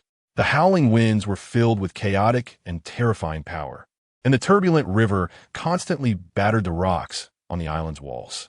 Even without entering the storm's range, Liamu could feel the pulling force created by the gale, trying to drag him into the storm and tear him apart. Liamu stared at the fierce scratches on the island wall beneath his feet, and he could fully believe that the distance between the two islands was not as far as it looked. It was entirely torn apart by the gale. Liamu casually took out the corpse of a strange fish from his scroll and threw it into the gale, accompanied by the sound of a blade cutting. The strange fish disappeared from Liamu's sight, not even leaving behind a bone fragment. The power of this gale exceeded Liamu's expectations, but he still didn't believe in evil and directly drew out the frostblade. Life Gate, slash through the void. The extremely cold slash indeed opened a gap in the gale. And then Liamu quickly took out a shuriken and threw it with all his might towards the gap torn open by the gale. With the path clear by this slash, the shuriken smoothly advanced for several dozen meters, but that wasn't enough. As the power of the slash diminished, the torn gap was quickly filled. Without the path cleared by the slash, the shuriken couldn't break through the gale's obstruction, and while constantly enduring the gale's pulling, it soon developed cracks and finally fell into the sea. Was this the extent of his progress? Liamu was very dissatisfied with this result, but had no choice but to give up. According to Liamu's estimation, if he opened the sixth gate, relying on the strong slash to clear a path, along with the chakra attached to his whole body, he would have a certain chance of reaching the central island. But this was completely unnecessary. Not only would it make too much noise, but there was also a certain risk. If Liamu could strike like an eagle eye and easily slice through ships and split the sea, he would have entered without hesitation. In the current situation, Liamu could only think of finding an opportunity to sneak into the Blood Moon Festival. If there was no opportunity, he would have to create one. Anyway, he was determined to go to the central island. Since he couldn't enter the central island for the time being, Liamu decided to follow his original plan and check out the other 3 sub-islands. In order, Liamu went to Spring Island, Winter Island, Autumn Island, and finally returned to Summer Island. The other 3 islands also each had their own characteristics, but Liamu's purpose was not to enjoy the scenery. After not discovering any special products like elemental stones, he secretly went to check the location of the tribe and then hurriedly moved on to the next island. After a day of exploration, it took him most of the day. Notably, during his time at the Autumn tribe, he almost got discovered by a woman. Fortunately, he reacted in time. Otherwise, given the islanders' emphasis on ancestral teachings, the two would surely have come to blows. Of course, Liamu was not afraid. He simply didn't want to add unnecessary trouble. This long day of investigation still yielded some useful information. The people of the Spring Tribe are short, generally nearly a head shorter than the Driftwood, but they possess high combat intelligence and seem quite wealthy. The elemental beads that Nodos only used at the last moment are casually used in daily training by the Spring Tribe. Driftwood speculates that this is related to the bead-making technique mentioned by Nodos, which the Spring Tribe monopolizes, ensuring that intertribal trade is highly profitable. The individuals from the Summer and Autumn tribes are similar to Driftwood, with only individual differences. However, the wind power that Nodos used was not seen in the Summer Tribe, but was observed in the Autumn Tribe, while the Summer Tribe generally displays more agility. The Winter Tribe, on the other hand, consists of tall individuals, mostly over 2.5 meters, with the tallest man Driftwood saw reaching 3 meters. They generally possess great strength. A common point among the 4 tribes is that they all take today's Blood Moon festival seriously, and discussions about it are happening in various parts of the tribes. At this moment, Driftwood is hiding in a corner of the Summer Tribe, listening to their mobilization meeting. Those preparing to participate are gathered together, and as expected, Nodos is isolated, with everyone keeping a certain distance from him. Nodos seems accustomed to this, completely ignoring the people around him, standing coldly like a proud lone wolf, watching the excited men ahead. Nodos' uncle, Matthew, the chief of the Summer Tribe, appears to be an ordinary man. However, Driftwood does not underestimate him due to his ordinariness. Nodos once told Driftwood, "The chief is the strongest person in the tribe, and even if they weren't the strongest before becoming chief, they will become the strongest afterward." Driftwood still does not understand this statement. Could being a chief provide some kind of bonus? This time, at the Blood Moon Festival, we must show the strength of the Summer Tribe to the people of the other 3 tribes. Matthew passionately concluded his mobilization. Just as he was about to give the order to depart, a faint bell sound echoed from the distant sky, barely audible, yet everyone present heard it. Dong, melodious and prolonged. As the bell rang in everyone's ears, they all looked around, trying to find the source of the sound, transforming the originally serious and high-spirited atmosphere into one of noise. Where did the bell sound come from? It sounded quite nice, but the volume is a bit low. It seems to be coming from the sky. What a joke. How could someone be ringing a bell in the sky? Listening closely to the long bell sound, everyone finally confirmed it indeed came from high above. From the sky? Is it an aerial island? Driftwood gazed in the direction of the bell sound, sensing that it should be Luffy. This commotion is quite significant. It's reached here. Clang! Accompanied by the loud sound of a spear striking the ground, Matthew shouted loudly and powerfully, "Silence." Everyone quickly stopped their discussions, returning to the previous serious atmosphere. Once it was completely quiet, Matthew surveyed the crowd. No matter where this bell sound comes from or why it rang, it will become the horn for our battle. This time at the Blood Moon Festival, we will surely return with great success. And the crowd's momentum was once again stirred, with voices rising over one another. Matthew was very satisfied with the tribe's reaction. He raised the spear in his hand, pointing the tip towards the sky, where several purple lightning bolts gathered. "Let us go." Matthew's voice and actions were very infectious, and the warriors of the Summer Tribe preparing to participate in the Blood Moon Festival all followed Matthew's pace with high spirits, heading together towards the central island. Driftwood hid in a corner. Although he felt a bit excited, it was not influenced by Matthew's words. With such a big commotion from Luffy and the others on the aerial island, I can't just wait here. Let's make this Blood Moon Festival a unique experience for the people on the island. Driftwood looked at the departing group, made up his mind, and followed them. "Uncle Haas, wait for me a moment. I need to take care of something." At the end of the line, Shiwen, holding his stomach, hesitated and discussed with Haas. Haas frowned, sounding somewhat displeased. "Hold it in. What time is it?" Shiwen's face looked a bit pale. "I can't hold it. It's about to burst. Once we get to the place, there won't be a chance. I promise it'll only be a moment. I'll be back right away. I can definitely catch up." Without waiting for Haas to respond, Shiwen dashed into the nearby woods. Haas had no choice but to stop, watching Shiwen's departing figure. Sighing, young people are so impulsive, dropping the ball on their first Blood Moon Festival. Shiwen didn't delay either, finding a random spot to relieve himself, finishing quickly. That feels good. Shiwen stood up satisfied, clenched his fist to encourage himself. I can't let Uncle Haas wait too long. This is my first time participating. I must perform well. Just then, a voice entered Shiwen's ear. Don't worry, I'll help you perform well. Who's there? Shiwen could only manage to say this before a heavy blow struck the back of his head, causing him to lose consciousness. Driftwood followed the Summer Tribes group, but hadn't found any opportunity.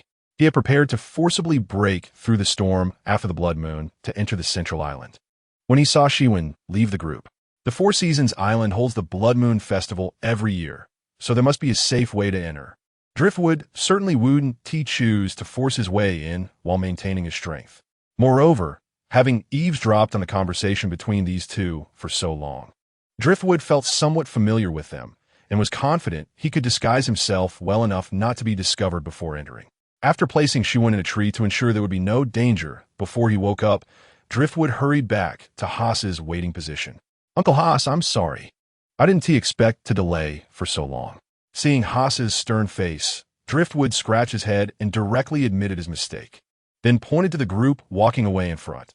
Let's hurry and catch up, otherwise we won't see them anymore. After saying that, without giving Haas a chance to respond, Driftwood quickly headed in the direction the group was moving.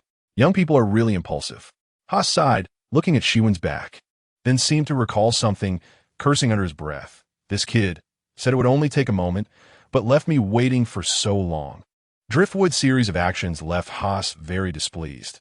He had prepared to offer some wise advice, but had no chance to express it. Haas completely failed to notice that the Shiwen in front had already been replaced, angrily chasing after Driftwood. Why are you running so fast, you brat? After a mad dash, Haas finally caught up with Driftwood. If it weren't for the group's speed being so consistent, he wouldn't have had this opportunity. Driftwood pointed to the distant Central Island, trying to mimic Shiwen's tone as much as possible. I assent to it because I'm afraid of not catching up. Look, we're almost there. Haas smiled slightly, adopting a senior's demeanor. Young people lack experience. The starting point is not here, but on the neighboring Spring Island. Driftwood felt puzzled. Does that mean the wind over there is less strong?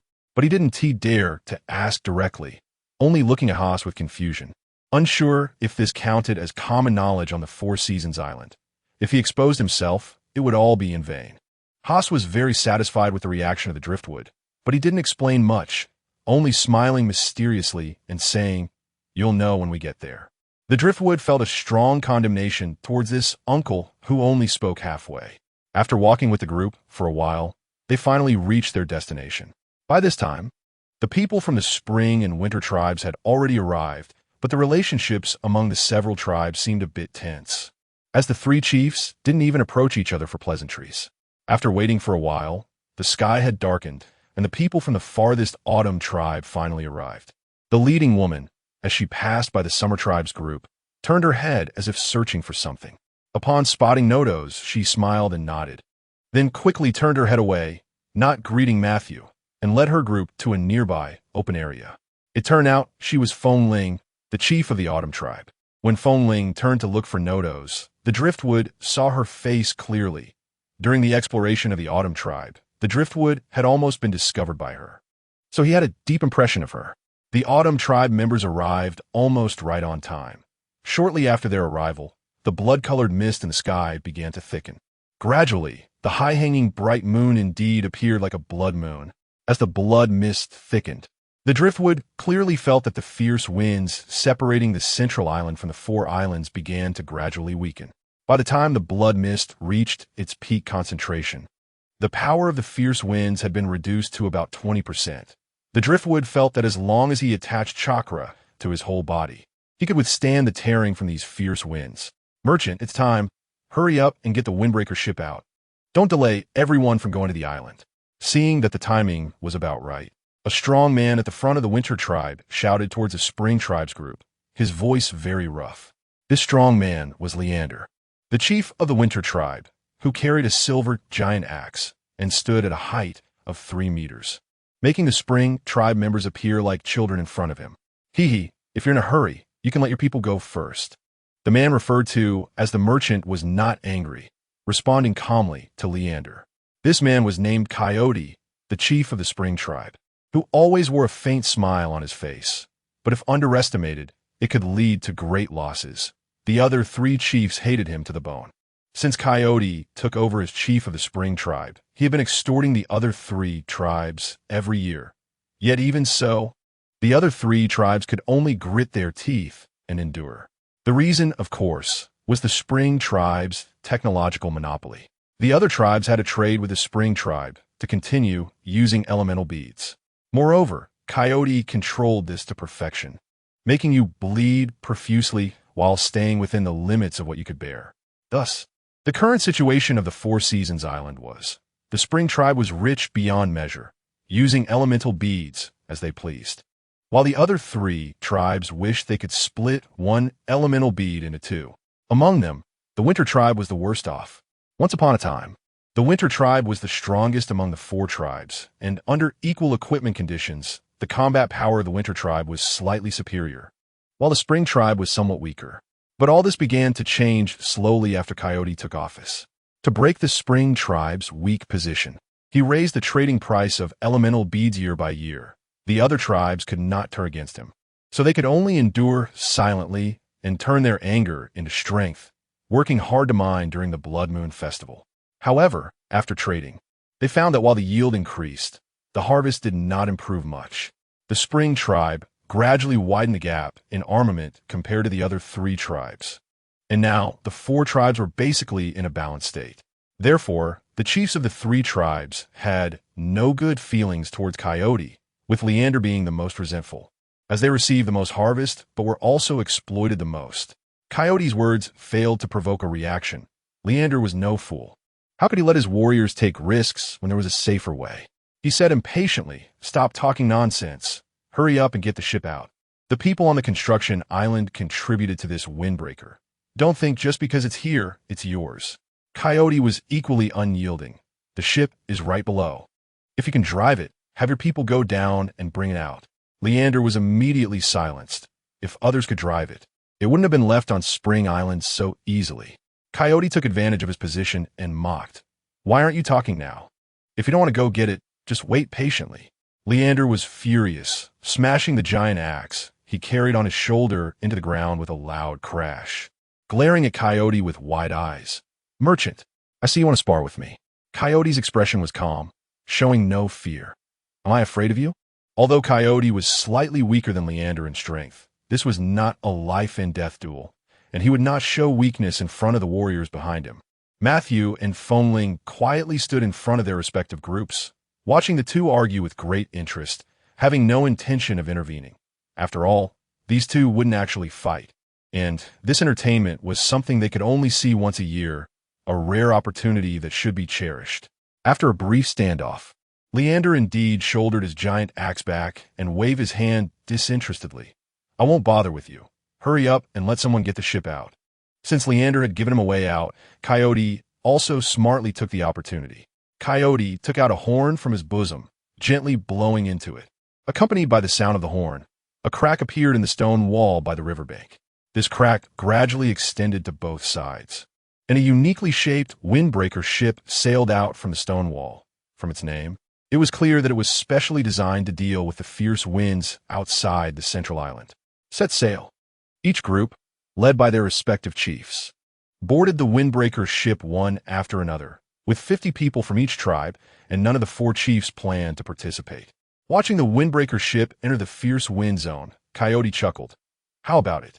This year's improved version, pretty good, right?" Foamling looked at the smoothly sailing windbreaker ship and nodded in satisfaction, saying lightly, "Not bad, better than the previous version." Leander scoffed, complaining, "If it were up to me, we could have just used the previous one. After all, there were no issues in previous years. Building a new one costs so many materials and manpower." Coyote directly ignored Leander. "As long as you're satisfied." Leander was about to explode when Matthew suddenly spoke up. "The ship is a minor issue. The key is the people. Don't you think the death rate during the Blood Moon Festival has been too high in recent years?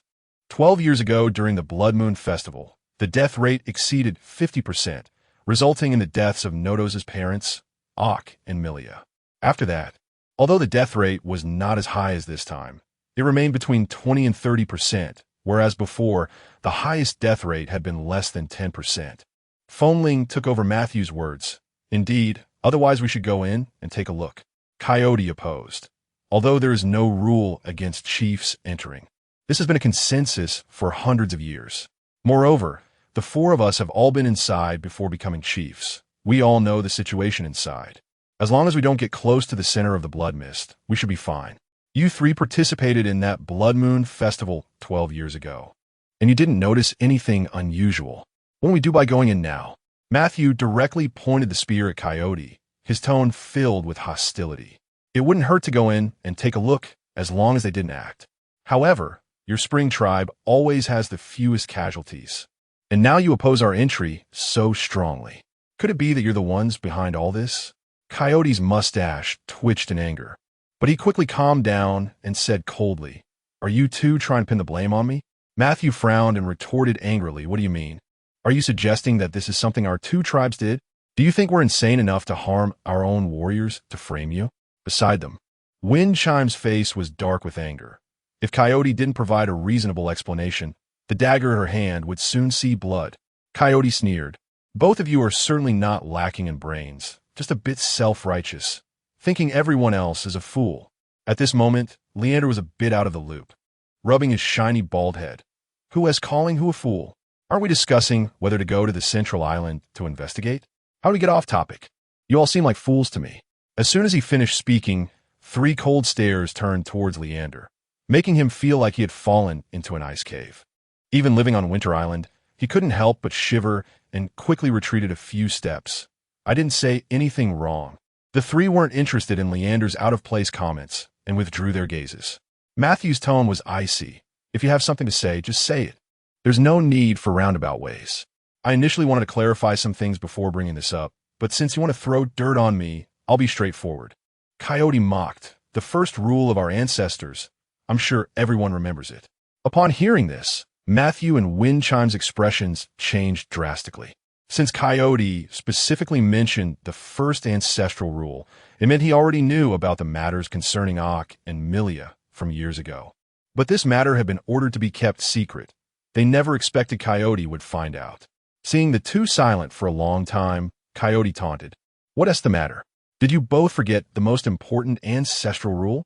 Matthew and Wind Chime's faces turned pale, but they did not argue, as they had indeed concealed the violations of the ancestral rule within their tribe.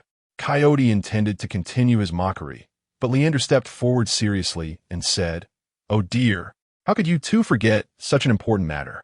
Let me tell you again, you must remember this. The first ancestral rule, it is forbidden to marry people from different tribes, especially to bear offspring." Several black lines appeared on the foreheads of the other 3. But thanks to Leander's unexpected intervention, Coyote decided not to continue mocking and directly pointed out the crux of the matter. "Your tribe has violated this ancestral rule and even produced offspring. So this is the punishment for the tribe. Even if we enter the island, it won't help. We might even fall into danger."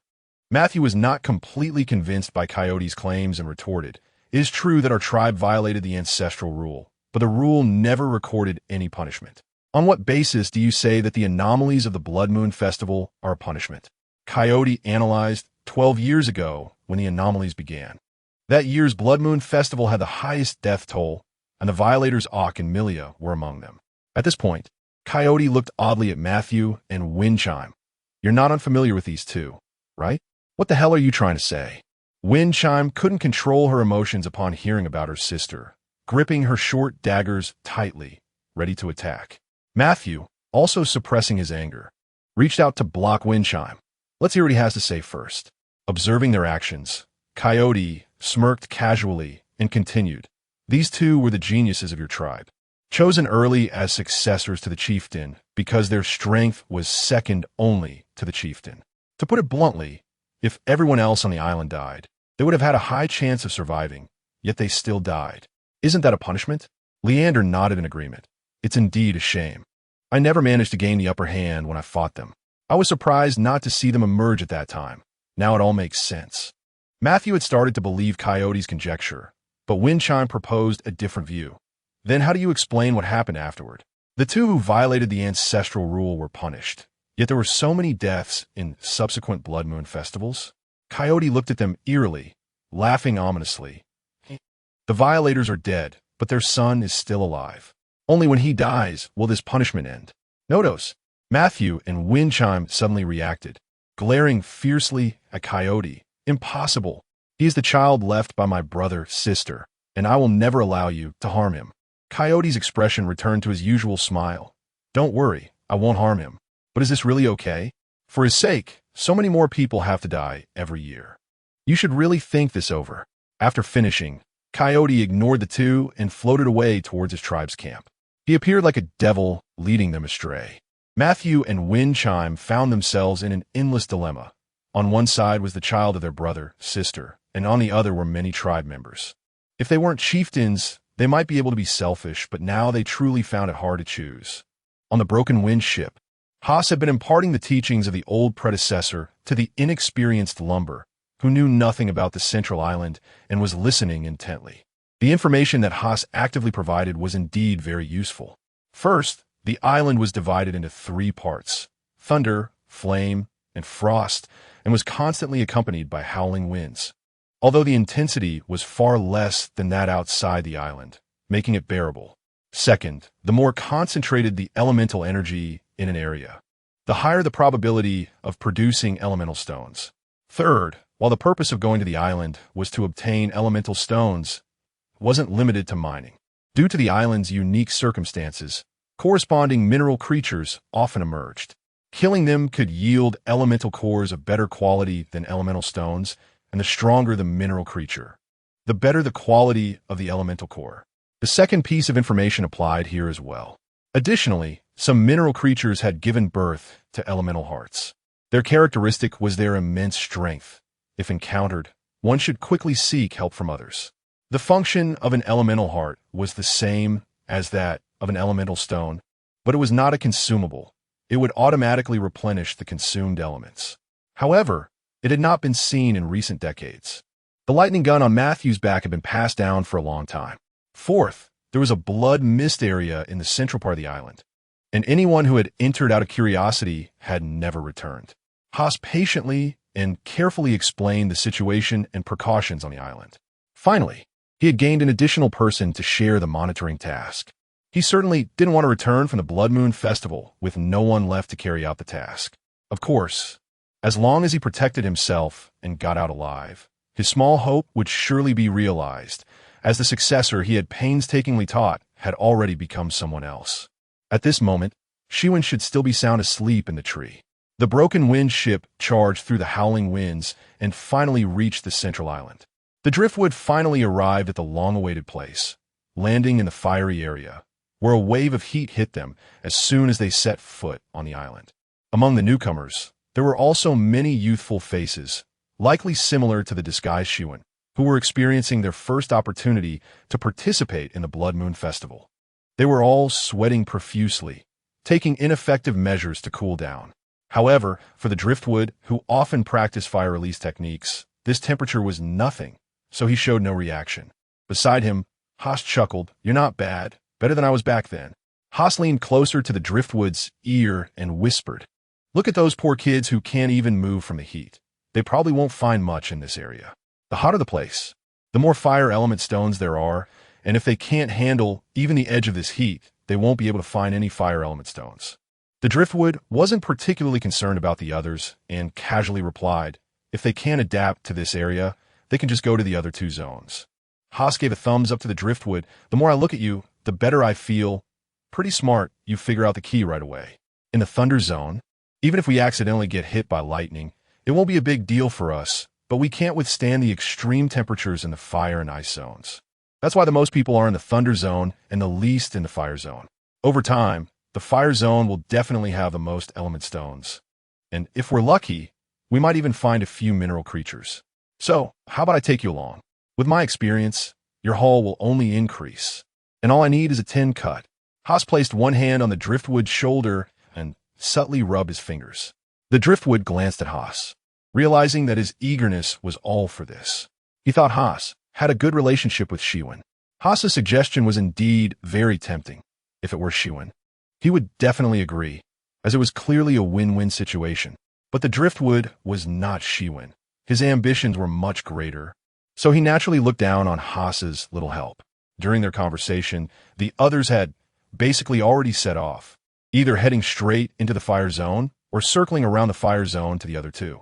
Observing the situation, the driftwood found that, as Haas had said, even among those already in the fire zone, most prefer to take the time to detour rather than venture deeper, resulting in fewer than 20 people actually entering the fire zone. To collect more element stones before others, he needed to act quickly. The driftwood casually shook his shoulder, dislodging Haas's hand, and politely declined Haas's offer. "Uncle Haas, I think I prefer to go alone. You should find someone else." After saying that, the driftwood dashed towards the interior of the fire zone, disappearing in the blink of an eye, leaving Haas behind. "Hey, why are you running so fast? If you think 10 is too much, half is fine too." Haas waved and called out, but all he received in response was his own echo. After the driftwood was completely out of sight, he scoffed. Today's youth really lack vision, unwilling to even give half a cut. "Collaborate with me, explore a few places, and you'll get your rewards back, right? Sigh, if you don't listen to your elders, just don't come back empty-handed." Haas sighed and headed deeper into the fire zone alone. The driftwood sprinted towards the central area, using his Sharingan to spot several locations with a high concentration of fire elements along the way, but he didn't stop to explore. He simply noted these spots and continued moving forward. After some time, he indeed reached the central area Haas had mentioned. This area was completely enveloped in blood mist for some unknown reason, and the thickness of the blood mist was even greater than that of the densest area outside the island. However, now wasn't the time to explore here. He wanted to scour the element stones in the 3 zones first before studying this blood mist area. Shadow Clone Jutsu. 2 shadow clones appeared, transforming into 2 people the driftwood had seen before, each taking a blank scroll and heading off towards the ice and thunder zones, respectively. That's right, to maximize efficiency. The driftwood chose to act in 3 directions simultaneously. The central island was so large that as long as he avoided others, even his shadow clones would be enough to explore a whole area. Of course, it didn't matter if they couldn't avoid everyone entirely, since the 4 clan leaders weren't here. Even his shadow clones were sufficient to handle others. If he didn't want to expose himself, the driftwood could even save chakra for disguising himself. After splitting into 3 routes with the shadow clones, the driftwood kept his Sharingan activated throughout the process, heading towards the previously recorded locations while also scouting other areas. It must be said that Haas's experience was very useful. Combined with the Sharingan, no area with a rich concentration of elements could escape the driftwood scrutiny. After gathering the element stones from the noted locations, the scroll in the driftwood's bag was filled with many fire element stones. His mining speed was likely unmatched by all others on the island combined, considering the situation with the shadow clones was probably similar. However, it was a pity that he hadn't encountered any mineral creatures at these spots, which seemed to be quite rare. The driftwood had hoped to encounter a mineral creature that birthed an elemental heart, but under the current circumstances, that seemed quite difficult. After finishing this route, the driftwood switched to another path to continue exploring. Based on the extent of the fire zone, he estimated that he would need to explore 4 to 5 back and forths to completely cover it. To speed things up, he skipped some places where the element concentration was only slightly higher than the surroundings, yielding just a few element stones, deciding to leave some for others. After making 2 more rounds, the driftwood had already explored over half of the fire zone, and only 2 hours had passed. If he maintained this pace, he would have plenty of time to study the blood mist area, given that the Blood Moon Festival lasted nearly a day. As he approached the other half of the fire zone, the driftwood continued exploring in the same rhythm as the first half. He initially thought the gains would be similar in this half, but after some time, he was very dissatisfied. Some places had been claimed first, and judging by the elements leaking from around, these spots probably had a lot of element stones. Forget it, I might as well go check it out. It's better than nothing. The driftwood sighed, looking at a nearby area where the fire elements were slightly more concentrated. After another stretch without any gains, he chose to head to the area he had previously overlooked. Bang, bang, bang. After knocking down a few fire element stones produced in this area and storing them in his scroll, The driftwood continued exploring. Just after leaving this spot, he noticed a location several hundred meters ahead with a concentration of fire elements far exceeding the surroundings. The fire elements there were denser than in the area where he had collected them most before. It was highly likely that a mineral creature was born there. I have to see what this mysterious creature is like. The driftwood's eyes glowed red as he eagerly rushed towards that location. Before reaching the spot, he discovered that in addition to fire elements, both lightning and ice elements had also appeared there. The presence of other two elements in the fire zone could only mean one thing. Someone has gotten ahead and has already started fighting. Lucier quickened his pace. If he arrived late, he might not even get a sip of soup. Moreover, Aso had previously hinted that during the Blood Moon Festival, it was not forbidden to take action as long as one could conquer others by force. Even if he arrived last, he could still enjoy the rewards. Aso even stated directly, at the Blood Moon Festival, if someone had the ability to snatch the elemental heart from other tribes, even if it cost a few lives, the tribe leader would back them up, and other tribes would not complain, as this was a consensus among several tribes. But for other matters, one must weigh whether the potential rewards were worth taking action. Soon, Lucier arrived at a cave. The rich fire element was seeping out from within the cave, and the fire element inside was even denser than what Lucier had observed. There might be more than one elemental creature born from it. However, Leoshir's expression was not very excited. The elemental collisions inside the cave were becoming increasingly intense, perhaps nearing their conclusion. Lucier did not linger and walked into the cave without hesitation. The interior of the cave descended continuously. The deeper he went, the higher the temperature became, and the sounds of fighting became clearer. Along the way, Lucier discovered some dark red ores that resembled the fire element stone seen before, but the fire element contained within was almost negligible. Although he was unclear about the purpose of these ores, the fact that previous entrants had not collected them indicated that even if they had some value, it was not significant. Lucier slowed down to observe for a moment before continuing deeper into the cave. Hurry up, we're no match for this firewolf. Quickly take the fire crystal cores we collected and report the situation here to Chief Linder. Find a chance for me to take revenge next year. No, we leave together. Our tribe's warriors will never abandon a companion to escape alone. You beast, let me show you my strength. A segment of dialogue came from deeper within, followed by an even more intense elemental clash. Boom, boom, boom. After several loud explosions, a scorching heat wave swept in, and Lucier quickly used water escape, water barrier to block the energy of the heat wave. Immediately after, two screams were heard, and then there was silence. At the deepest part of the cave, there was an underground space of less than 1,000 square meters and less than 20 meters high, with a lava pool occupying about a third of the ground. The flames burning around provided some light to this area, and countless fragments of stone were scattered on the ground, presumably caused by the earlier battle. Lucier found two charred bodies in a corner, surrounded by many fire element stones and a few red crystals.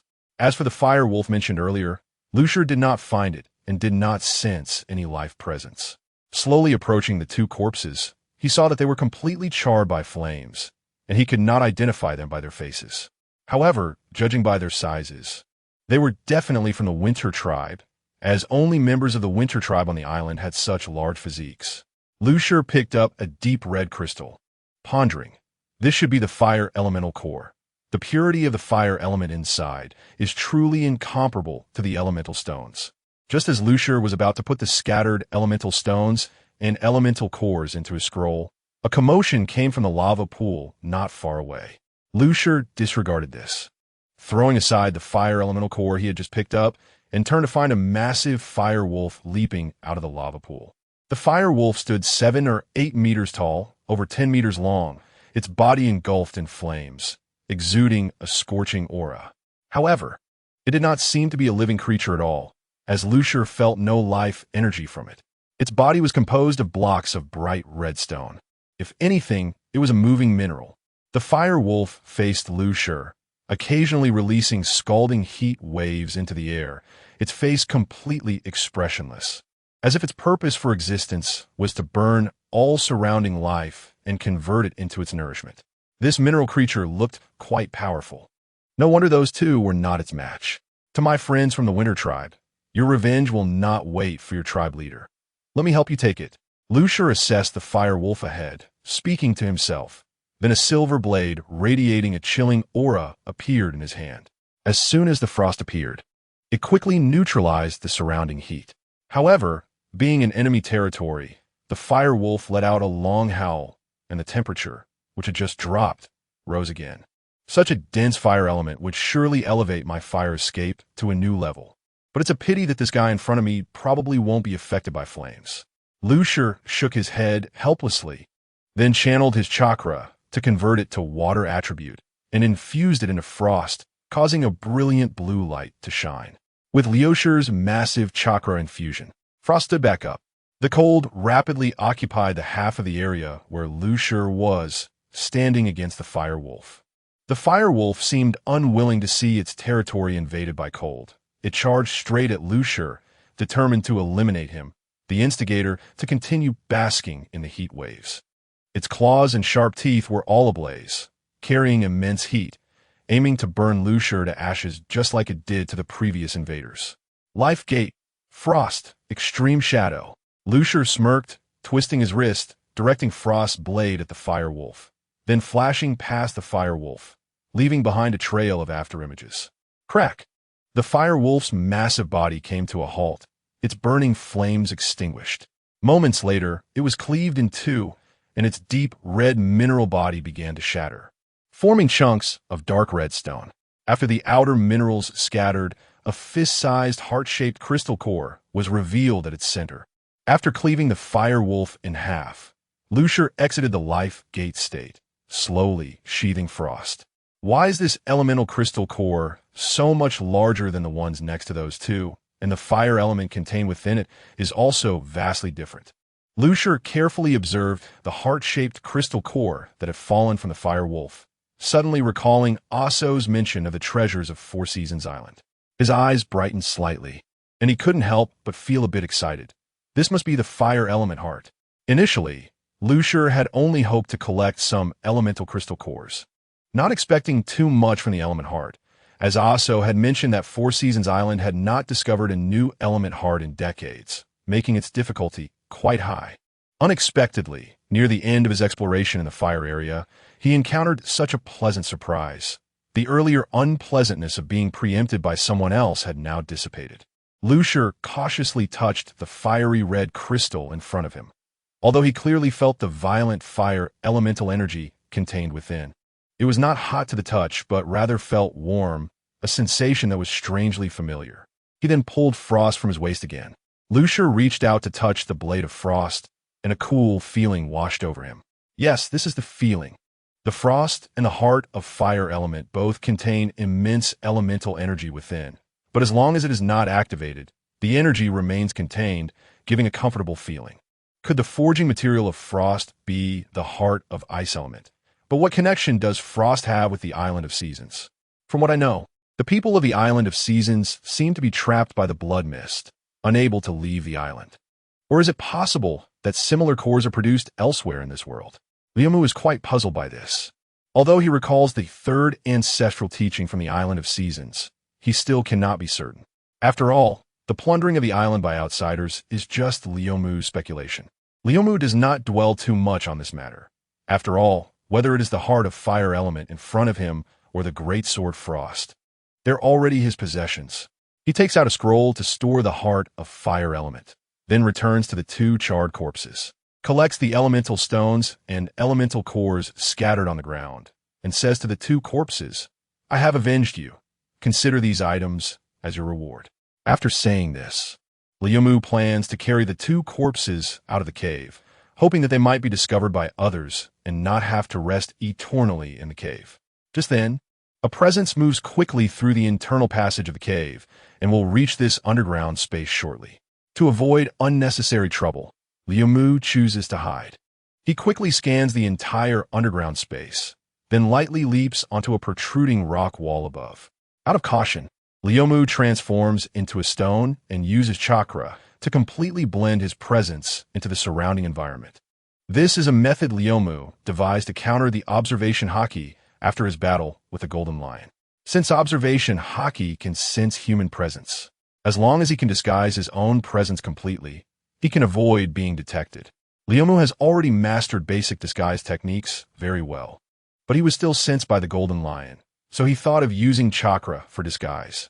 Since chakra has a similar effect to the armament Haki in blocking perception, it can also be used to block observation Haki, and it will depend on how strong the observer's observation Haki is and whether it can break through Leomu's chakra barrier. Although there may not be anyone on the island who possesses observation Haki, Leomu is also doing this to further improve his technique. Not long after Leomu completed his disguise, a short figure in a black robe entered the underground space. The hood of the black robe covered most of his face, and Leomu could not recognize who this person was among those on the island. However, judging by his build, he should be from the Spring Tribe, though he was unclear why this person chose to disguise himself. Strange, there was clearly a powerful collision of ice and fire elements here before. How could there be only 2 charred corpses left? The black-robed man let out a hoarse and unpleasant voice, then began to look around the underground space. His gaze even passed over Leomu several times, but apart from discovering some signs of battle, he did not find anything unusual. He stared at the traces left by the previous battle, lowering his head in contemplation. From the 2 corpses, it should have been done by fire element beings, and it is very likely that an elemental heart has already been born. But who was the one who unleashed such powerful ice elements? In an instant, the fire element was defeated, and even I did not notice how he left. Could it be that the current tribe leader could not help but come in after everything was too excessive? Thinking of this, the black-robed man's brows furrowed slightly, then quickly relaxed, letting out a series of unpleasant laughs. It doesn't matter. After all, they wouldn't dare enter the blood mist, and couldn't possibly find me. Moreover, even if they did find me, it would be useless. Right now, even if all 4 tribe leaders attacked together, they would not be my opponents. If it weren't for the plan needing a bit more time, I would really want to rush out right now. But it won't be long. In a few years, my plan will be successful, and I won't have to stay in that annoying blood mist anymore. The black-robed man walked toward the 2 corpses, mumbling to himself. But his voice was hoarse and low, and Leomu did not hear everything clearly, only vaguely knowing that this person had been on the island for many years. Wasn't he had said that after the Blood Moon Festival, the wild winds on the island would also return? Although they couldn't compare to the winds outside the island. Wouldn't they still be unsuitable for habitation? Leomu is very puzzled, but has no intention of taking action. After all, this matter does not concern him much. The black-robed man looked at the charred corpses, dissatisfied, and said, "Burned like this, there aren't many materials left for my use. Well, since the tribe leaders have come in, I'll be a bit more restrained this Blood Moon Festival and retreat back into the blood mist for now. As for these 2 corpses, I'll make do." The black-robed man squatted down, grabbed the 2 corpses, and prepared to leave. Flustinstance. Leomu's body suddenly appeared beside the black-robed man, and the frost in his hand had already been drawn, emitting a chill that instantly caused the surrounding temperature to plummet. Danger. The moment Leomu revealed himself, the black-robed man's heart raced with alarm. Wind power. The black-robed man quickly released his grip, swiftly dodging to the side. With gentle winds swirling around him like a knot hose, frost grazed the black-robed man's sleeve, although it did not cause significant damage. The chill emanating from frost still froze half of the black-robed man's arm. Leomu had not planned to attack. After the black-robed man left, he would continue his exploration, and the 2 would not interfere with each other. However, the black-robed man's words made it impossible for Leomu to remain indifferent. Although he did not hear everything clearly, he caught that the black-robed man was going back into the blood mist, which would inevitably conflict with Leomu's future exploration of the blood mist. Since he would have to act sooner or later, it was better to take the initiative while the other party had not noticed him. After the black-robed man dodged, he quickly took out a fire orb from his pocket and placed it in his right hand where the ice block was. He squeezed the fire orb slightly with his left hand, generating a continuous flow of heat. In no time, the ice block in the black-robed man's right hand had completely melted. Leomu's ambush did not achieve great success. It merely gained him the upper hand. However, that was enough, as the black-robed man would now face Leomu's storm-like attacks, and after the ambush was dodged, Liumu had already determined that he could not take him down under normal circumstances. Therefore, as he turned and swung out his second strike, the third gate had already been opened. As the black-robed man's hands were freed, he was met with an even more ferocious attack. However, he did not panic, calmly dodging while the wind power surrounding him became noticeably stronger. With his already agile skills, and aided by the wind power, the black-robed man moved at an incredible speed. Even after opening the third gate, Liumu still could not inflict damage on the black-robed man, not even managing to cut his sleeves again. In contrast, even though the black-robed man had lost the initiative, he was still able to find suitable opportunities for counterattacks while continuously dodging. Although he also failed to hit Liumu, the missed attacks produced explosive sounds in the air, showcasing their immense power. Agile with great strength and high combat intelligence, and even able to use wind power, this black-robed man, who seemed to be from the Spring tribe, surprisingly also possessed traits from 3 other tribes, which greatly astonished Liumu. After all, Nodos is agile and possesses the power of wind because his parents come from the Summer and Autumn tribes, both being the most outstanding warriors of their tribes. Even so, Nodos still has to face the risk of losing control. However, from the content overheard earlier, it seems that the people of the Island of Seasons place great importance on the so-called ancestral teachings, and almost no one would dare to violate them, which naturally means that no one would have the characteristics of 2 tribes simultaneously. This day's preliminary observation of the 4 tribes also confirmed this point. Aside from Nodos, Liumu did not discover anyone else, let alone someone who possesses the traits of all 4 tribes.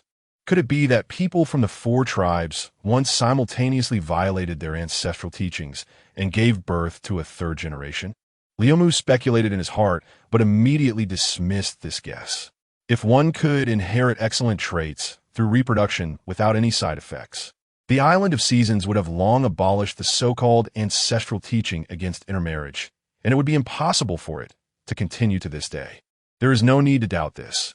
As long as the benefits are great enough, even parents' words would not matter, let alone these ancestral teachings. The person who just emitted a strong ice element was you, right? I'm quite curious where you were hiding. I didn't notice you at all. As Liumu's offensive slowed down, the man in the black robe took the opportunity to voice his doubts. The hoarse voice of the black-robed man reached Liumu's ears, and Liumu coldly replied, "No comment." The black-robed man was not discouraged and let out a strange laugh. "Since you are unwilling to speak, I won't ask further. You don't seem to be from the island, right?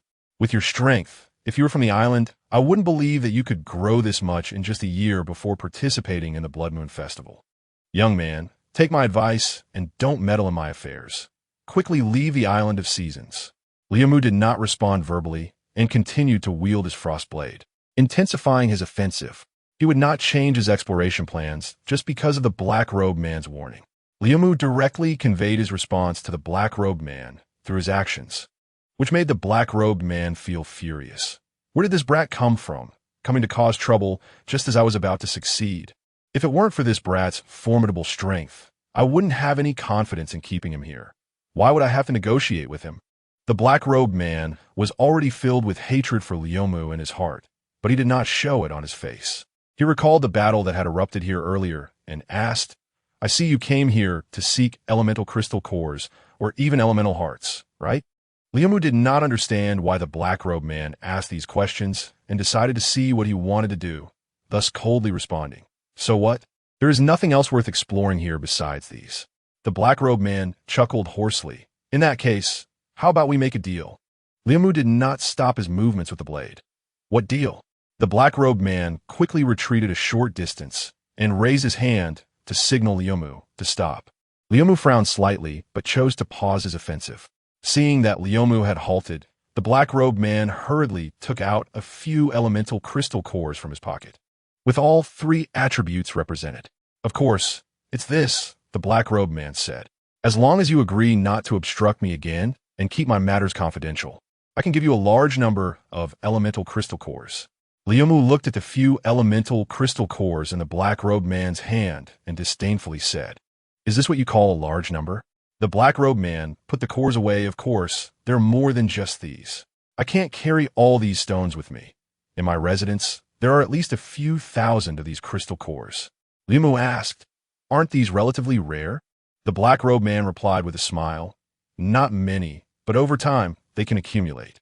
Liu remained silent for a moment before saying, "I want half, and one elemental heart of each type." Hooked. The black-robed man felt a surge of joy in his heart, but pretended to be in pain. "Your appetite is too big." "That's impossible." "Then let's continue." Liu twirled his wrist, and the tip of the frost blade was already aimed at the black-robed man, clearly ready for battle. "You little brat. You'll see how things go when we get to the place." The black-robed man thought fiercely in his heart, but he maintained an appearance of gritting his teeth. "Fine. Let's do it your way. Come with me to get it." Liu's face brightened, and he sheathed the frost blade, while his aura also decreased, closing the door to the life gate. The black-robed man did not mention the two corpses on the ground this time, and stepped past Liu to lead him to his residence, where not only were there some mechanisms, but more importantly, his weapons were also there. Previously, no one had forced him to use his weapons, so he usually didn't carry them with him. If he had his weapons on hand, he wouldn't need to resort to these tricks in this encounter. As for the deal, he had no intention of relying on it. With his back to Liu, a strange light flickered in the black-robed man's eyes. Only the dead can keep secrets. Liu naturally could not understand the black-robed man's thoughts, but he himself would not easily trust others, especially since this person was hiding and had undisclosed secrets. Therefore, when the black-robed man proposed a deal, Liu only approached it with curiosity, wanting to see what the black-robed man could offer. To be honest, the conditions proposed by the black-robed man were very tempting.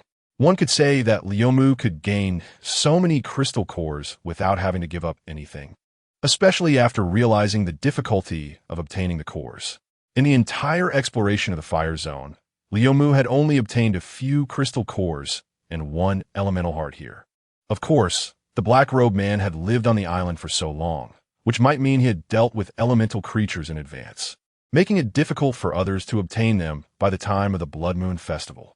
However, Liu was more aware that free things are not so easily obtained, and the black-robed man was unlikely to be a fool. Just as the black-robed man did not place his hopes on the transaction, Liu could not gamble that the current black-robed man was someone who would abide by the rules of the deal. If Liu wanted to obtain the black-robed man's treasures, there was only one way: battle. First, capture the black-robed man, then consider the rest. However, Liu would not foolishly follow the black-robed man to an unknown place, as that would only put him in a passive position. The current underground space was actually quite good.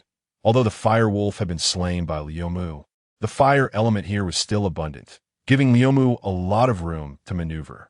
Since he could not defeat the black-robed man through swordsmanship after opening the life gate, Liu chose to try using ninjutsu. After gaining the black-robed man's trust, Liu had been secretly accumulating chakra. When the black-robed man turned his back to him, Liu swiftly began to form seals. Fire style, Great Dragon Fire Technique. As the seals were completed, a giant dragon's head appeared in an instant, illuminating the entire underground space brilliantly. Thanks to the rich fire elements in this area and the growth of Liu's own chakra, the giant dragon summoned this time far surpassed the one he fought against Blackbeard. If it weren't for the heavy earth on the top of the rock wall, the height of the dragon's head would certainly have broken through the obstruction of the rock wall.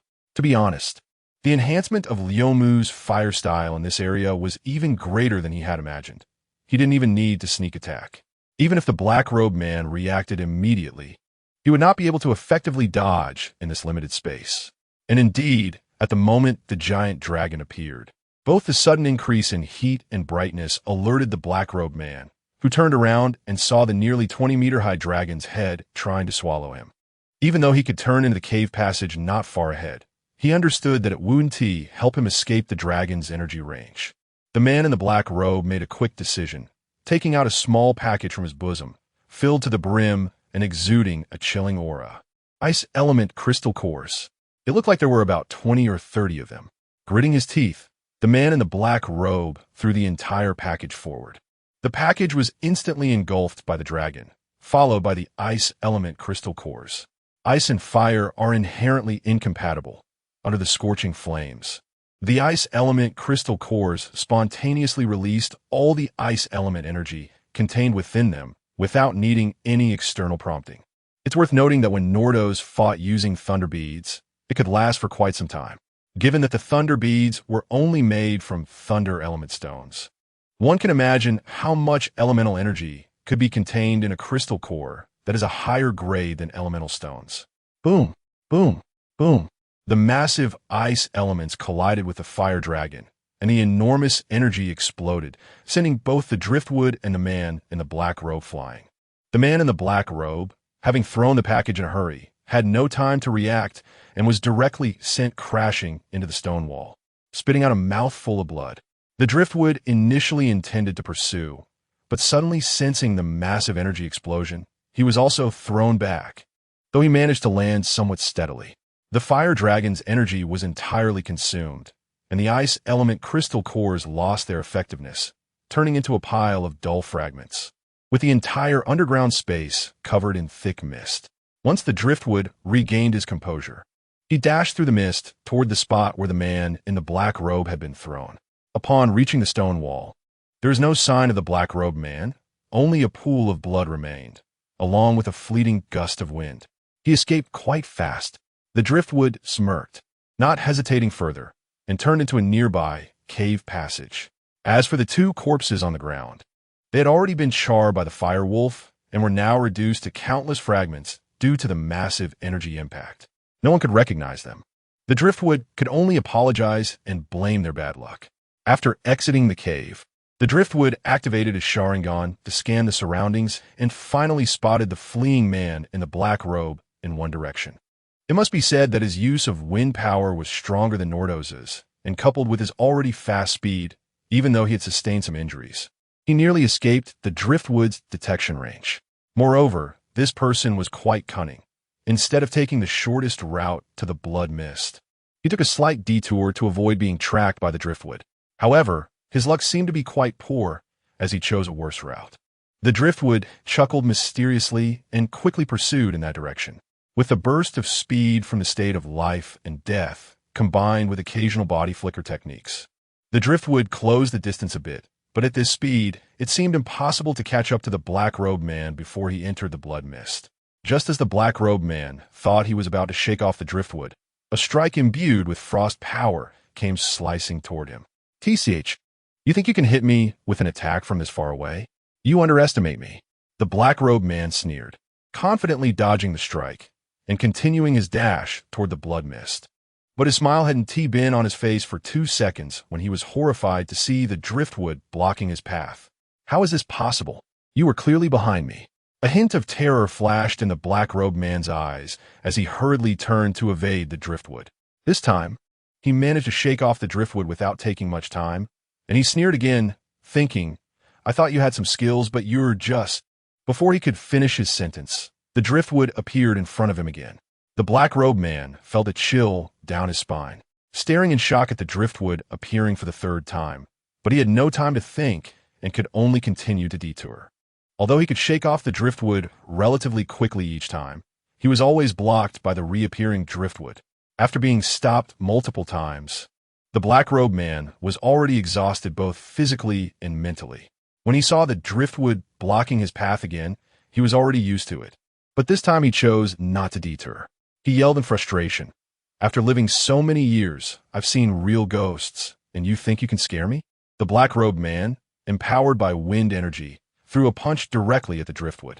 To his surprise, the punch actually hit. The black-robed man couldn't help but wonder, is this person really the one who forced him into a corner?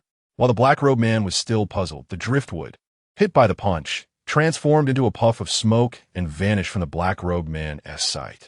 Seeing this, the black-robed man quickly understood what was happening. He had clearly been played. That damn brat, you better not fall into my hands, or I will skin you alive and make you understand the consequences of messing with me. While running toward the blood mist, the black-robed man continued to loudly curse, venting his pent-up frustration. The driftwood naturally didn't have the ability to summon shadow clones to such a distant place. The reason for the appearance of those shadow clones was that the driftwood initially summoned them to explore the other two areas, and of course, the main body also contributed to this interference plan. When the driftwood detected the black-robed man's escape direction, he realized it was leading to the rendezvous point he had agreed upon with the shadow clones. Therefore, after realizing he couldn't catch up, he didn't feel anxious or angry. The time the driftwood spent in the underground cave was considerable, and the other two areas were similar in size to the fire zone, so barring any accidents, the shadow clones would definitely arrive before the driftwood's main body. Thus, the driftwood never intended for that strike to hit the black-robed man. It was merely to create some noise so that the shadow clones could notice and assist the main body in pursuing him. The facts proved that he definitely knew himself well. Upon seeing that strike, the two shadow clones waiting at the rendezvous point immediately understood the main body's intention and, without any hesitation, performed the shadow clone technique. Instantly, dozens of shadow clones dispersed and began to obstruct the black-robed man. Of course, correspondingly, the shadow clones had already consumed some chakra, and dividing it again meant their combat power was insufficient, which is why they couldn't evade even the black-robed man's attacks. However, the shadow clones achieved their purpose, and the driftwood's main body had caught up, just in time to hear the black-robed man cursing him. The driftwood's expression darkened as he coldly said, "I want to see what other skills you have." The black-robed man, however, was unperturbed, treating the driftwood as an obstacle meant to deceive him, and shouted, "I'll smash you first, then settle accounts with the real one." As he spoke, the black-robed man turned his direction and swung a vicious punch at the driftwood, not forgetting to infuse it with wind energy, as if this ability had become second nature to him. The driftwood was pleasantly surprised. He initially thought he would have to expend some effort, but unexpectedly, the black-robed man was misled and came right to him. Frost, extreme shadow. Leaving behind a few afterimages, the driftwood's figure swiftly flashed toward the black-robed man. By the time the black-robed man realized something was wrong, it was already too late. Despite his desperate attempt to evade, he failed, and his punching arm was directly struck by Frost. With a scream, the black-robed man's entire arm flew off, blood gushing from the wound. "I will kill you. I will kill you. I will definitely kill you." The figure in the black robe kept shouting hoarsely, his already raspy voice now filled with resentment, sounding quite terrifying. Flowingwood was not inclined to ask where the crystal cores collected by the black-robed man were hidden. They should be in the blood mist, and he could explore later. Just as Flowingwood was about to step forward to deliver a finishing blow, a small bottle that had shattered next to the black-robed man emitted a wave of black mist. Though he felt no immediate threat, it was strangely eerie, sinister, and evil. The bottle seemed to have fallen from the black-robed man's cloak. Being cautious, Flowingwood decided to take a few steps back, distancing himself from the black mist. The mist quickly formed into a shadow, with what appeared to be red light emanating from where its eyes would be. The black-robed man seemed familiar with this shadow and said to it, "Adrian, give me some power. I want to kill him." He. The shadow, Adrian, let out a chilling laugh as it floated in front of the black-robed man. "Asian, I told you before, your curse has been lifted, and you can only gradually increase your power. Unless..." Asian shook his head frantically. "Impossible. If I lend my body to you, will I still be me?" Adrian floated back and forth beside Asian, tempting him. "Don't worry. Once I'm done with my business, your body will still be yours. Besides, this is your only choice right now, isn't it? This boy won't let you go." Asian seemed to be caught in a dilemma, unable to make a decision. At that moment, Flowingwood mischievously interjected, "Maybe I will let him go." The shadow of Adrian clearly paused, not expecting Flowingwood to interfere, and angrily said to Asian, "Don't believe him. He's obviously playing you. We've known each other for so many years. I've never deceived you, and I even helped you lift the curse. You're right. I am indeed playing you." Flowingwood suddenly swung his knife, slashing through the shadow's body, which was cut in half but quickly restored to normal. Adrian laughed. "Though I have no attack power now, you can't do anything to me." Flowingwood nodded, a smirk appearing at the corner of his mouth. "Can't do anything to you? But can't I kill him?" He thought it was better not to let the two of them combine, so he chose to strike first. With a wave of frost, another slash was directed at Asian. "I never thought you would let me go." Asian grasped his severed arm, unleashing the power of wind to blow himself aside. "Adrian, I promise you. I hope you won't deceive me." With Asian's permission, The shadow quickly dove into Asian's body, soon completely merging with him. Ha ha ha. After nearly 1,000 years, I finally regained a body. Asian twisted his neck and laughed wildly, but his voice was no longer raspy like before. In that case, hurry up and help me kill him. Asian's body, now speaking in that raspy voice again. I think it's better if you two die first. Flowing Wood's voice reached Asian's ears, followed closely by Frost. Hurricane.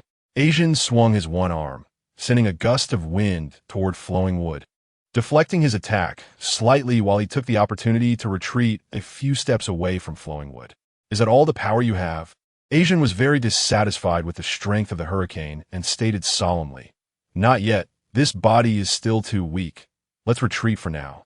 He then swung his arm again, creating an even larger hurricane aimed at Flowing Wood, while he himself unleashed a stronger wind power than before, quickly disappearing into the blood mist ahead. At the edge of the blood mist in the central island, although Flowing Wood had successfully driven the black-robed man Asian into a corner with the help of his shadow clones. The sudden appearance of the bizarre shadow, named Adrian, was truly unexpected. He also didn't anticipate that their combination would greatly enhance the ability to control wind, allowing Asian to escape into the blood mist. Relying on his trump card, the 16 gate, Flowing Wood collected the 2 scrolls gathered by shadow clones and followed Asian into the central blood mist. Meanwhile, on Summer Island, Shiwen, who should still have been asleep, unexpectedly woke up. After Flowing Wood knocked Shiwen unconscious, he placed him on a large tree, specifically choosing a lush area that was hard for beasts to discover. But coincidentally, a passing black hawk landed right on Shiwen's face. It did not stay long, flapping its wings and flying away, leaving behind a pile of strongly scented droppings. Feeling something foul on his face, Shiwen groggily opened his eyes, reached up to touch it, and upon seeing it up close, exclaimed, "Which bird is so uncivilized as to poop on my head?" Shiwen quickly wiped his droppings-covered hand down, but being on a branch, there was not much space, and his hand did not find a proper spot to wipe, causing him to lose his balance and fall face-first to the ground. With a loud thud, a human-shaped dent appeared on the ground. Of course, most people on the island were quite resilient, not to mention Shiwen, who was chosen to participate in the Blood Moon Festival. He stumbled up from the dent, his face covered in a mix of nosebleed and bird droppings, quite disgusting. Shiwen rubbed his injured spots and began to complain, "Which bastard put me in a tree, and then a stinky bird pooped all over my face? If I catch them, I swear." Shiwen paused, recalling what happened before he lost consciousness, and realized the seriousness of the situation. Someone knocked me out, wanting to impersonate me at the Blood Moon Festival. Shiwen's expression turned serious, even though he hadn't seen the attacker's face. The ability to knock him out silently indicated their strength far exceeded his. Anyone with such strength in the tribe would already qualify to participate in the Blood Moon Festival and would have no need for such tricks. Therefore, it could only be someone from another tribe or even an outsider. He could not afford to think about the punishment he might face, nor take the time to clean the filth off his face. And he quickly headed toward the assembly point on Spring Island, at the assembly point for the Blood Moon Festival. Due to the matter concerning Nodos, Matthew and Windbell had a heated argument, failing to reach an agreement. Interestingly, the two were not at odds with each other's opinions. Rather, they both hoped the other would provide a clear answer. However, with family ties on one side and righteousness on the other, neither could make a definite decision, and they kept pushing the responsibility onto each other. Leander, like a small mountain, sat nearby with his giant axe, watching the two argue with great interest. Previously, others watched the conflicts between Leander and Coyote, but now it was Leander's turn to be a bystander. And for the first time, he found watching others argue to be quite amusing. The enjoyment of this was only second to having a good fight. At that moment, Leander wished the two could argue indefinitely. However, things often do not go as one wishes. Out of the corner of his eye, Leander spotted Coyote's figure and realized this amusing scene was about to come to an end. Upon seeing Coyote's cunning and deceptive face, Leander knew Coyote was up to no good. Sure enough, Coyote approached Matthew and Windbell with a beaming smile and said, "How's the discussion going, you two? What are we going to do about the child of Oak and Milia? Are we going to kill it or keep it? You must give a result." Matthew and Wind Bell both wore troubled expressions, and after a long moment, neither of them spoke a word. Seeing the situation, Coyote understood what the two of them were thinking and said in a tone that seemed to consider both of them.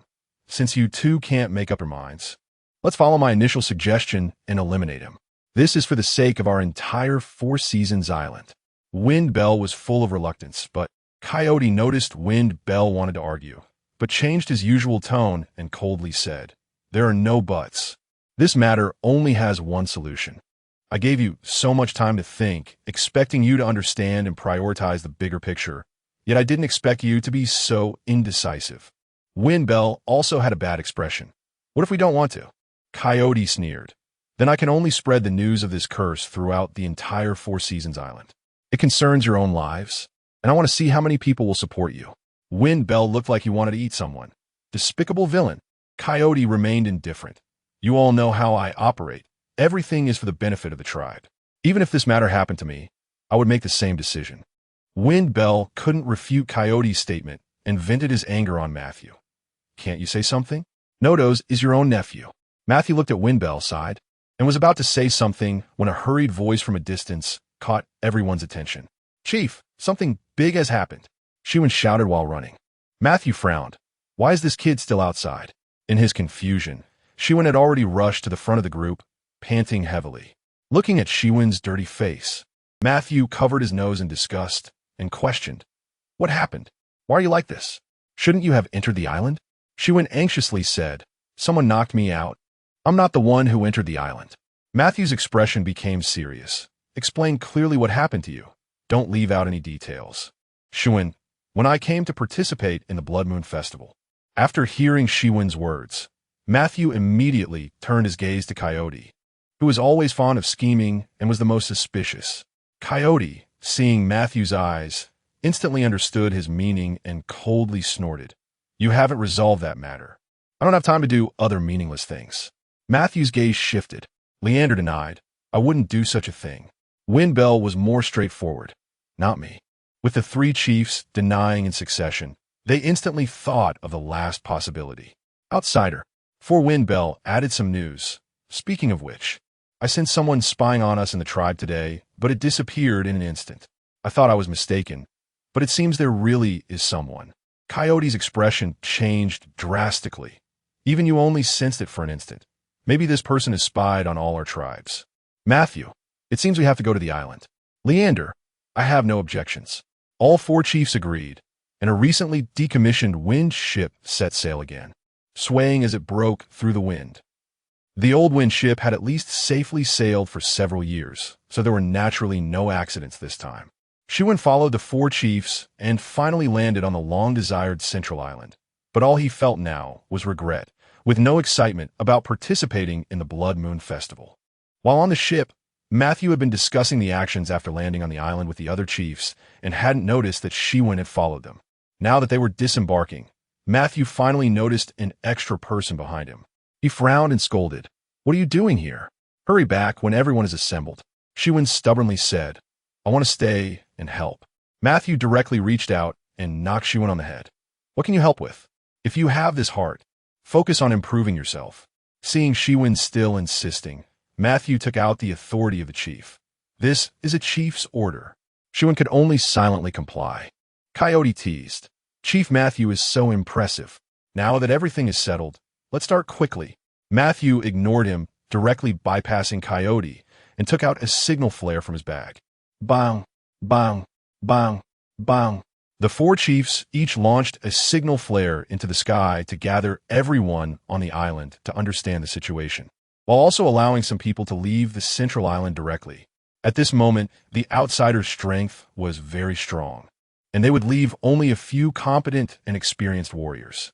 The purple, red, blue, and white signal flares shot up, instantly illuminating the originally dim sky.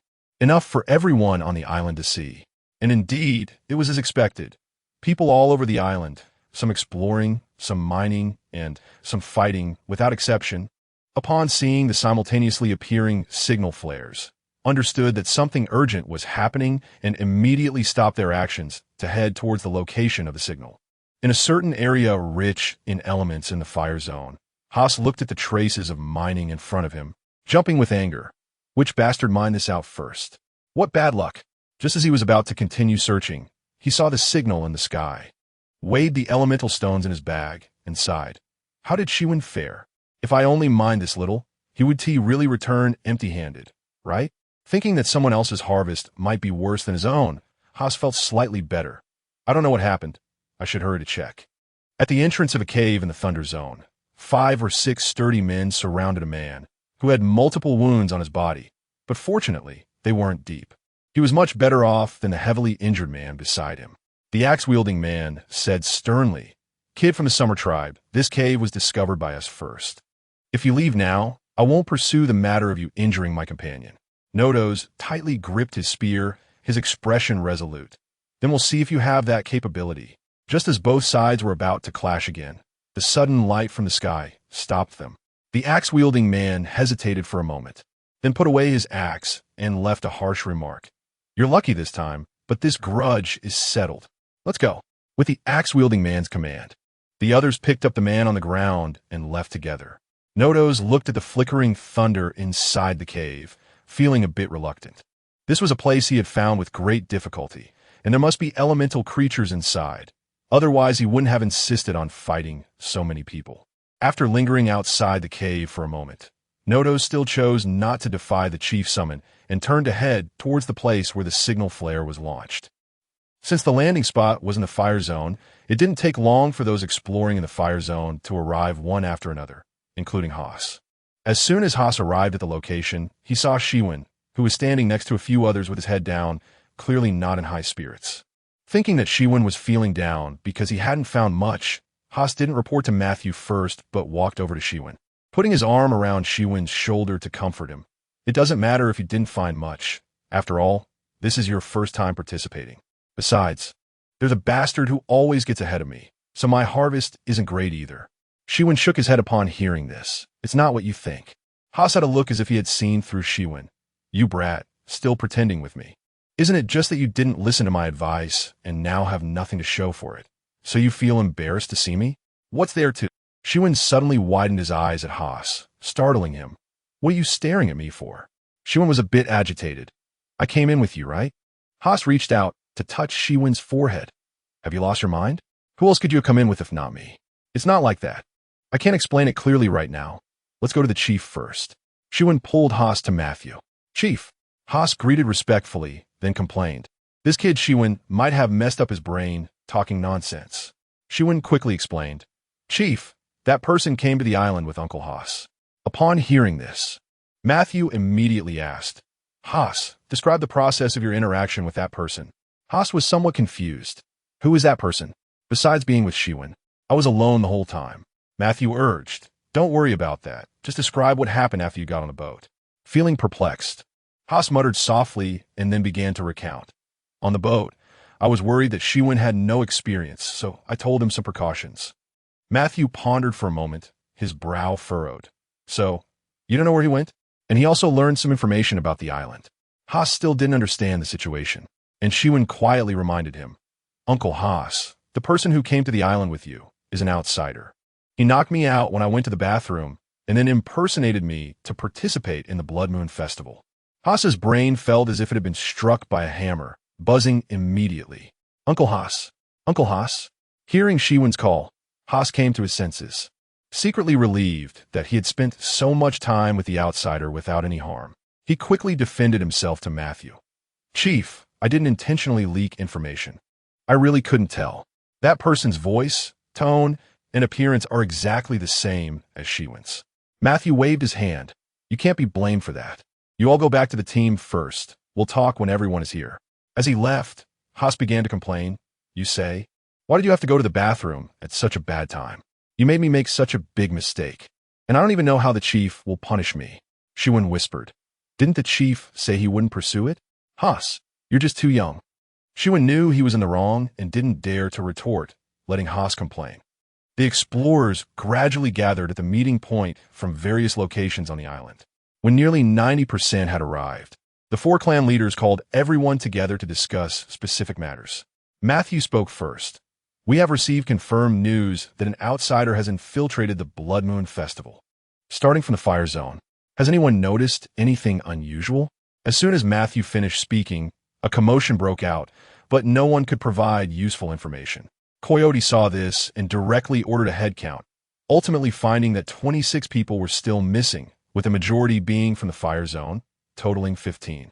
And since the Fire Zone was the closest, the fact that they had not yet arrived likely meant trouble. Lionder's face turned ashen because among those 15, 8 were from the Winter Tribe, more than half. He was now gritting his teeth in hatred towards the outsiders. Lionder raised his giant axe and vented his anger on a nearby boulder, smashing it to pieces. Damn outsiders.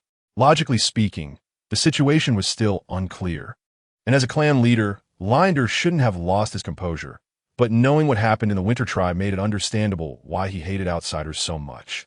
50 years ago, the Island of Seasons had not yet established a family tradition of expelling outsiders until the Winter Tribe hosted a group of nearly dead pirates, which added this rule to their traditions.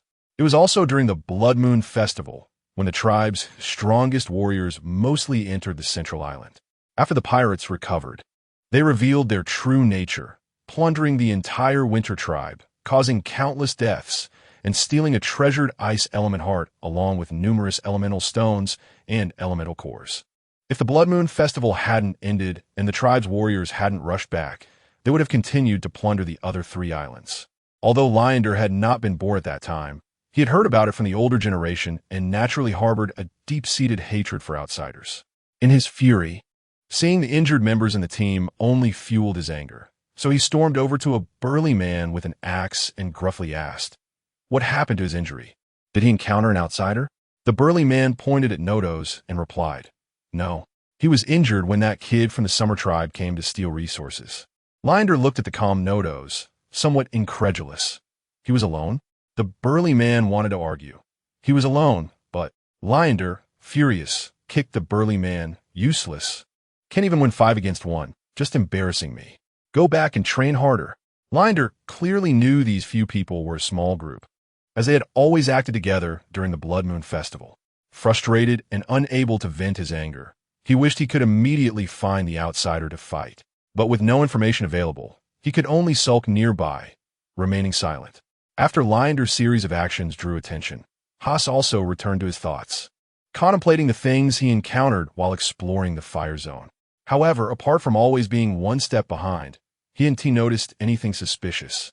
Suddenly, he recalled a chilling slash he had seen from a distance before, and he had remarked at the time, "Another promising young person has appeared from another tribe." Now it seemed possible that it was the outsider who had made that move. With that thought, Haas no longer hesitated. This was a chance to make up for his mistakes, and he needed to mention it even if there was a slight possibility. He found Matthew to share this matter, and Matthew shot Haas a glare. "Why didn't you say this earlier? Where did you see it, and how long ago was it?" Haas awkwardly smiled. "I just didn't think of it earlier. It was probably about 10 minutes before the signal flare was fired, and the location is roughly in that direction. We need to go check it out." Upon receiving this information, Matthew didn't dare delay and quickly found the other 3 clan leaders to discuss. After a brief discussion, the 4 reached a consensus. Haas would lead the way, and each side would take 3 people, while the others would all leave the island. Before long, a group of 17 arrived at the location where the slash from the flowing wood had occurred. Windbell observed the surroundings and said, "This is indeed a slash. This person's strength is very formidable. Even half an hour later in the Fire Zone, we can still feel the residual ice elements." Linder frowned. His silver giant axe was forged from the ice element heart, yet he couldn't do this, indicating that the outsider's strength surpassed his own. Following the gash left by the slash, the group gradually approached the edge of the blood mist, until the traces disappeared. Windbell sprouted a pair of white wings from her back and flew low to inspect the area. Shortly after, she returned. "Follow me." At the edge of the wind chime, the roadside explanation. This outsider should be chasing someone, but it's unclear why this person is taking such a large detour. Finally stopping at the position where the shadowy Adrian appeared, the wind chime pointed to the nearby blood mist and said, "Their traces disappear here. They must have entered the blood mist." Linder felt unwilling. Are we just going to give up like this? Coyote smiled and dismissed the others. You all go back first. The people from the Spring Tribe led the way out, and the rest followed their clan leader's gaze and gradually left, leaving only Nodo's behind. Coyote still wore a smile, not changing his demeanor because of Nodo's identity. Why aren't you leaving? Nodo's answered nonsensically. It's not that we can't go into the blood mist. Linder was immediately furious. You little brat. What nonsense are you talking about? The ancestral teachings clearly state that entering the blood mist is forbidden. However, Linder's words did not elicit a response from the other three, and when he turned around, he found that they were all looking at him strangely. Linder was confused. Why are you looking at me like that? I can't possibly have misremembered the ancestral teachings. Coyote looked meaningfully at Matthew and the wind chime, saying, It seems that both of you have tried it, right? The wind chime turned her head and didn't speak. But her non-rebuttal attitude told Coyote her answer. Matthew might have felt that it was inappropriate for the clan leader to lead a violation of the ancestral teachings. So he defended, everyone has a rebellious phase when they are young. Coyote, since you all have tried it, let us each share our exploration experiences. I'll go first. 16 years old, 700 meters.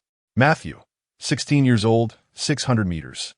Wind chime, 15 years old, 600 meters. Linder was baffled. What are you all talking about? The three didn't have time to pay attention to Linder. Coyote nodded. Since I explored the farthest, I'll go take a look. It's been over 20 years. I should have made some progress. With that, Coyote walked into the blood mist without hesitation. Coyote's action startled Linder. Merchant, don't go in. Linder hurriedly shouted to stop him, but Coyote didn't even hear his voice before entering the blood mist. After failing to stop him, Linder sighed. Although I really dislike that guy, it's still a pity to think that I won't see him again. Not long after, Coyote came out of the blood mist, looking a bit dispirited, but quickly returned to normal. He teased Linder. Didn't he expect you to care about me? Linder was dumbfounded and speechless. Matthew stepped forward to ask, How is it? Coyote replied, The initial intensity is about the same as at 500 meters. But continuing forward for another 100 meters didn't show a significant increase. The wind chime's eyes lit up. So that means we can venture in. Coyote nodded. Matthew said seriously, There's no time to waste. Let us hurry in. We don't know what the outsider will do inside. Nodo's suddenly spoke up. I want to go in too. Matthew frowned deeply. What are you going in for? Is this something you can just enter freely? Stay here and wait for us. Nodo's gaze was firm. I have my reasons for going in. Even if you leave me here, I will go in alone. To prove that he had the capability to explore the blood mist, he added, 14 years old, 800 meters. Others may not know the outsider's identity, but Nodo's certainly does. Moreover, Nodo's didn't believe that the lumber would do anything to harm them, so he must stop both sides from clashing. If the final result shows that he misjudged the person, Nodo's would even give his life to stop the lumber. Matthew watched Nodo's, and the atmosphere grew tense. The wind chime stepped forward to mediate. Since Nodo's has the ability to go in, let him go. I will keep an eye on him. Coyote urged, We can't waste any more time. If that kid wants to go in, let him. It'll save us some trouble if he dies in there. You. The wind chime pointed at Coyote, but didn't say much more. She didn't want Nodo's to know about their previous discussion. Under Nodo's insistence, Coyote's urging, Matthew had no choice but to agree. Coyote looked at Linder with ill intent, then grabbed Linder's arm, wanted to pull him into the blood mist. Since everyone else was going in, there was no reason for his winter tribe to not contribute. Linder struggled. What do you want to do? I want to violate the ancestral teachings. Unfortunately, the struggle was futile. With Matthew and the wind chime also helping, the five of them successfully entered the blood mist. You bastards, are you trying to kill me? As soon as he entered the blood mist, Linder felt a headache and heart palpitations, then let out a furious roar. But he found that the others also looked unwell, finally understanding the content of the previous conversation. After adapting a bit, the five of them endured their discomfort and began searching in the blood mist. In the underground stone chamber at the center of the blood mist, unlike the blood mist that permeated the surface, there was no blood mist present here. The space inside the stone chamber was much larger than the cave that the lumber had reached not long ago. It was dark and damp, filled with a strong smell of blood. which came from a blood pool inside the stone chamber. The blood pool was small, with Asian sitting in it alone, leaving no other space, clearly crafted specifically for him. Piled beside the blood pool were corpses. Some had already turned into skeletons, obviously having been dead for a long time, while others still had discernible faces, but were generally emaciated, hardly different from skeletons. Dozens of meters in front of the blood pool was separated by iron bars into a prison, where people captured by Asian over the years were held, while those captured earlier were naturally among the pile of corpses nearby. Several robust men in good condition were frantically banging on the iron bars. "Who are you? Do you not fear punishment for doing such things? Don't waste your effort." A weak voice came from a corner of the prison, where a pale, middle-aged man lay motionless. Besides a few people captured this year, the others in the prison were in a similar state to the middle-aged man. One of the purple-haired strong men asked, "Are you not going to resist and just wait to die?" "That's right, just wait to die." The middle-aged man smiled bitterly. "That person doesn't care about us at all except to talk to a shadow. When the blood in the pool runs low, he just grabs a few people and tosses the dead aside. If you're lucky enough to survive, what awaits you is the next round of bloodletting." The purple-haired strong man was very dissatisfied with the middle-aged man's attitude and snorted coldly. "Since we can only wait to die, it's better to take our own lives. At least we won't have to suffer the pain of bloodletting." The middle-aged man laughed at himself. "You can do that. Anyway, I've seen plenty of it." The purple-haired strong man wanted to ask something more, but the middle-aged man had already closed his eyes and stopped speaking, his heart filled with endless despair. "If there's no rescue, I won't be able to hold on much longer." In the blood pool, Asian's body was continuously absorbing the energy from the blood pool, and the arm that was severed by the lumber had somehow reattached, with a scar at the break. Asian suddenly let out a hoarse voice. "Adrian, you tricked me." Asian laughed strangely, his voice no longer hoarse. "Your ancestors referred to me as a demon. Can you believe a demon's words?"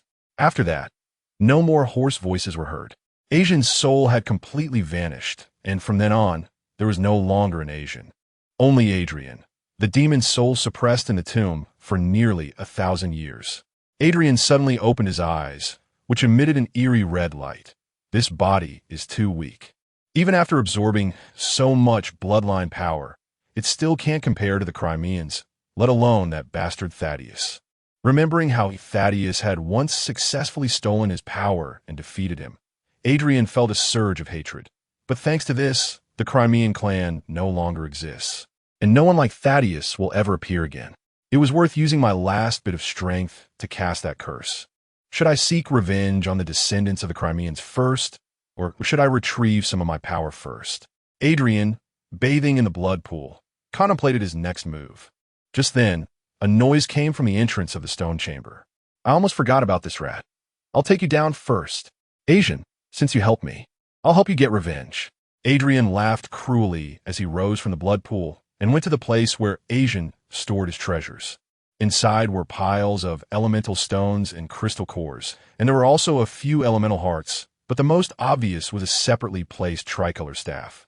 Looking at the 3 bright elemental hearts on it, Adrian laughed and said, "Asian, who is said to be the smartest in the tribe, still has some skills.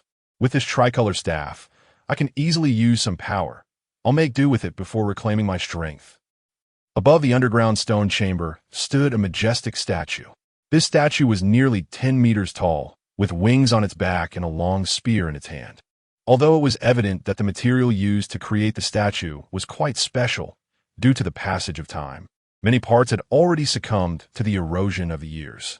However, it was a pity that the statue's head lay on the ground not far away. Due to the limited visibility in the blood mist, Liu lost sight of Asian after entering the mist and could only cautiously explore his surroundings. Because of this, Liu did not realize that Asian, occupied by Adrian, was no longer on the ground. Unlike the 3 areas outside the blood mist, there was no violent elemental energy inside the mist, and even the wind element that covered the entire island was absent. If it weren't for the blood mist surrounding him, Liu would have thought he had already left the island. Fortunately, the area within the blood mist was not very large. It took Liu less than half an hour to discover the statue. Liu was quite curious about this statue. as it was the first man-made structure he had discovered on the central island, and it was clearly ancient. Even though he was eager to search for Asian's whereabouts, he couldn't help but glance at the statue a few more times. Just these few glances led Liu Wu to discover some clues, and without hesitation, he jumped onto the statue. It looks like this was broken not long ago, which means that person must have been here. Looking at the obvious breakage marks on the top of the statue, Liu Wu quickly made a judgment. Based on Liu Wu's understanding of the people of the Island of Seasons, they were unlikely to venture deep into this place. Therefore, the one who caused the statue's head to break was either Asian or his accomplice, if he had one. Liu Wu looked around and soon spotted the statue's head not far away. With a swift motion, Liu Wu appeared next to the statue's head. After taking a look at its appearance, he found that it resembled Nodo's to some extent, but Nodo's did not have the same imposing presence as this statue. After restoring it, the statue regained its original appearance. But aside from becoming even more majestic, nothing else happened. Did I guess wrong? Is this head just broken out of frustration? Although he was somewhat puzzled as to why Asian had stayed here for so long, when he clearly had many opportunities to break it before, he chose to do so at this moment. However, Liu Wu still did not believe that Asian would deliberately come here to vent his frustration while escaping. There must be something special about this place. Therefore, Liu Wu observed the statue more carefully, hoping to discover other clues. The base of the statue was inscribed with a warning. Those who can come here must be the excellent descendants of the Crimeans. But do not attempt to explore the secrets of this place, as it may bring disaster to the Crimeans. Leave quickly and inform other tribesmen not to approach this place.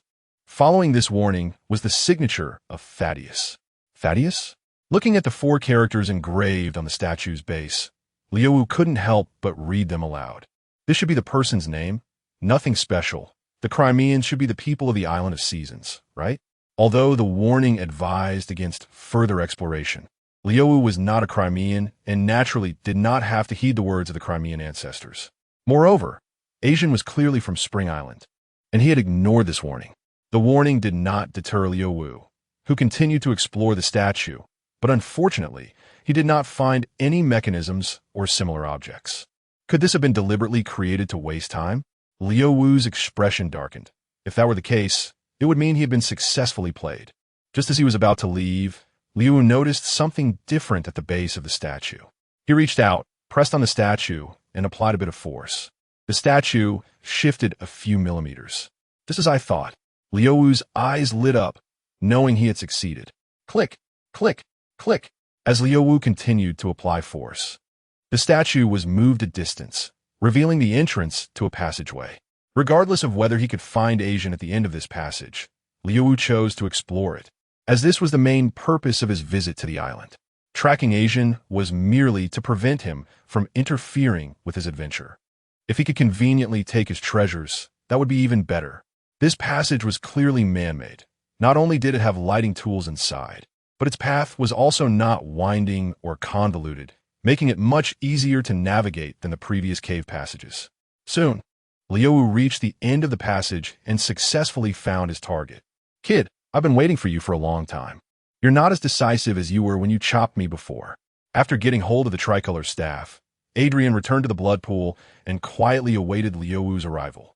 From the moment he sensed Liu Wu's movements until now, only a few minutes had passed, so he couldn't have waited long. The purpose of saying this was to show his composure and psychologically crush Liu Wu, which was something demons excelled at. Not hearing the relatively familiar hoarse voice, Liu Wu understood in his heart. You are the thing that Thaddeus recorded, capable of bringing disaster to the Crimeans? Because he had seen Adrian's shadowy form, Liu Wu did not refer to him as a person, but as a thing. Adrian did not care at all and laughed. That's right, I am Adrian, the demon that Thaddeus feared until his death. As if to vent his accumulated resentment, Adrian spoke to himself. Thaddeus, I have to admit you are the smartest and most powerful person among the Crimeans. To free the Crimeans from my rule, you were willing to become my servant, just to steal my power. You succeeded, and you defeated me and suppressed me for 1,000 years. Even before death, I kept leaving behind contingencies, just to prevent my reappearance for revenge. But, Sadiathus, what you did seems very thoughtful, But you underestimated human greed. In pursuit of power, one will not consider anything else. Although I waited for nearly 1,000 years, I still got my chance. You seem to have saved Crimea, but in reality, you harmed them. Crimea is destined to perish. Adrian became increasingly agitated, with the power of wind leaking from his body, affecting the entire underground stone chamber. What is the point of saying all this? I'm not a Crimean. Adrian spoke passionately, but Leomu merely treated it as a story, not really caring. Adrian's smile faltered as he turned his gaze back to Leomu. I indeed do not sense the cursed power I release from you. But so what? If you want to stop me, you must bear my wrath. That fire dragon you summoned before looked great. Now, let me show you my power. Adrian grabbed the tricolor staff beside the blood pool, unwilling to leave the blood pool, and directly activated the power of the tricolor staff. The deep red elemental heart flickered with light, and a raging fire surged forth, instantly forming a giant fire dragon, resembling Leomu's dragon fire technique. Though its power was not as strong as the enhanced version that Leomu released. Is this all the power I can muster with your assistance? The limit of this tricolor staff is just this. I should retrieve my own powers soon. Adrian felt dissatisfied with the power of the flames he released and pondered secretly. Seeing Adrian replicate his ninjutsu, Leomu was not surprised and chuckled lightly. Want to compete with Uchiha in flames? Do you think you ate the flame fruit? While speaking, Leomu had already begun to form seals. He was not afraid of flame duel. Even during his battle with Ace a few years ago, Leomu did not fall behind in the flame contest. It was only because flames were ineffective against Ace that Leomu suffered losses. Fire style, dragon fire technique. Since you dared to replicate my dragon fire, I won't back down either, and I'll use my dragon fire technique to counter it. Let us see if this counterfeit can match my authentic ninjutsu. Adrian scoffed. Devil fruit? It's just borrowing a part of the devil's power. I am the one truly called a demon. As they spoke, two massive fire dragons clashed in the air, neither able to gain the upper hand. Instead, the blood pool began to boil due to the rising temperature, with blood continuously rolling and forming bubbles that then burst. However, this had no effect on Adrian, who instead displayed a look of enjoyment. The boiling blood seemed to accelerate Adrian's absorption of bloodline power, though this was only a slight improvement. The current blood pool was insufficient for a qualitative leap in his strength. Adrian had already planned to first reclaim some of his power, then slaughter all descendants of Crimea, absorbing their bloodline power, which might elevate his current body to Sidiathus's level. Of course, the prerequisite for doing all this was to first get past Leomu. In a nearby prison, several strong men had stopped shouting and were silently clinging to the iron bars, watching the battle between Leomu and Adrian. As for the other lifeless people, they continued to lie still. From the moment Leomu arrived until the battle erupted, only a few words were exchanged. And this little commotion was not enough to attract their attention. Among the two combatants, Adrian had captured them to drain their blood, and they hated him to the bone. While Leomu, it was obvious he was an outsider, as his attire did not match the style of the island. After parting with Haas, he lifted the clone technique and had no need to disguise while acting alone. Therefore, they did not cheer for anyone, already anticipating the two to perish together. The fiery energy wrapped in the two dragons exploded, and the heat wave swept across the entire underground stone chamber, clearly affecting the prison as well. Several men leaning against the iron bars were directly blown away, crashing against the wall behind them, and the purple-haired man fortuitously landed on the middle-aged man. What are you going crazy for? I kindly pointed it out to you, and you repay kindness with enmity? The middle-aged man groaned and shouted. However, being already weak, even though he was furious, he couldn't produce much sound, and being bumped by the purple-haired man only made his voice weaker. Although he was also forced into it, the purple-haired man quickly apologized and explained what was happening outside. The middle-aged man's eyes instantly lit up. This was a glimmer of hope. Among the others, those with strength began to crawl toward the iron bars, while those without strength showed a hint of life in their eyes, praying to escape this place as soon as possible. Quickly pull me over to take a look, the middle-aged man said eagerly. The people of Winter Island are strong, and pulling a frail person is not difficult at all. Soon, the middle-aged man saw Leomu, as if seeing a savior, Tears filled his eyes. It's been 3 years. Do you know how I've lived these 3 years? Finally, I waited for rescue. The purple-haired man spoke unhappily. That's an outsider. He must have ulterior motives to come here and definitely won't save us. But the middle-aged man seemed to have grasped a lifeline, not caring whether Leomu was an outsider. Shouting, "Go for it, guy with a knife." Of course, his voice was too faint for Leomu to hear. The purple-haired man shook his head. After being locked up for years, you've forgotten our ancestral teachings? The middle-aged man didn't speak, but someone crawling over coldly snorted. That's because you haven't experienced what we have. I couldn't stand being captured for a year, let alone this old brother has been captured for 3 years. I advise you to hope that the young man outside can win. After saying that, he ignored the purple-haired man and began to cheer for Leomu. As the heat wave receded, neither Leomu nor Adrian sustained any injuries. Adrian provocatively said, "Out of strength? Why can't you unleash the same powerful fire dragon as before?" Leomu sneered. "If I unleashed it, you and T have the chance to say this. But you, the so-called true demon, doesn't seem all that impressive. That was when I hadn't reclaimed my power yet. The power I released just now is less than 1/10 of my peak." Adrian, feeling humiliated and angry, raised the tricolor staff again, this time with the silver-white elemental heart flickering. "Since flames can't handle you, let us try ice." As soon as he finished speaking, a massive ice spear took shape in the air. Leomu was naturally unafraid and pointed the frost directly at Adrian, then infused it with terrifying water elemental chakra. Frost condense. This technique was cast using frost, but it was not a sword technique.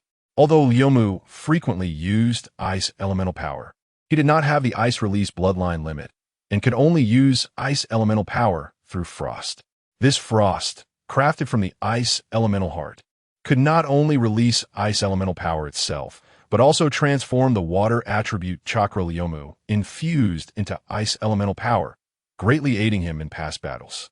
Forming another massive ice spear, the two collided, and this time, with the help of frost, Leomu held a slight advantage in this ice duel. The blood pool was directly frozen, and a thin layer of frost covered Adrian's body.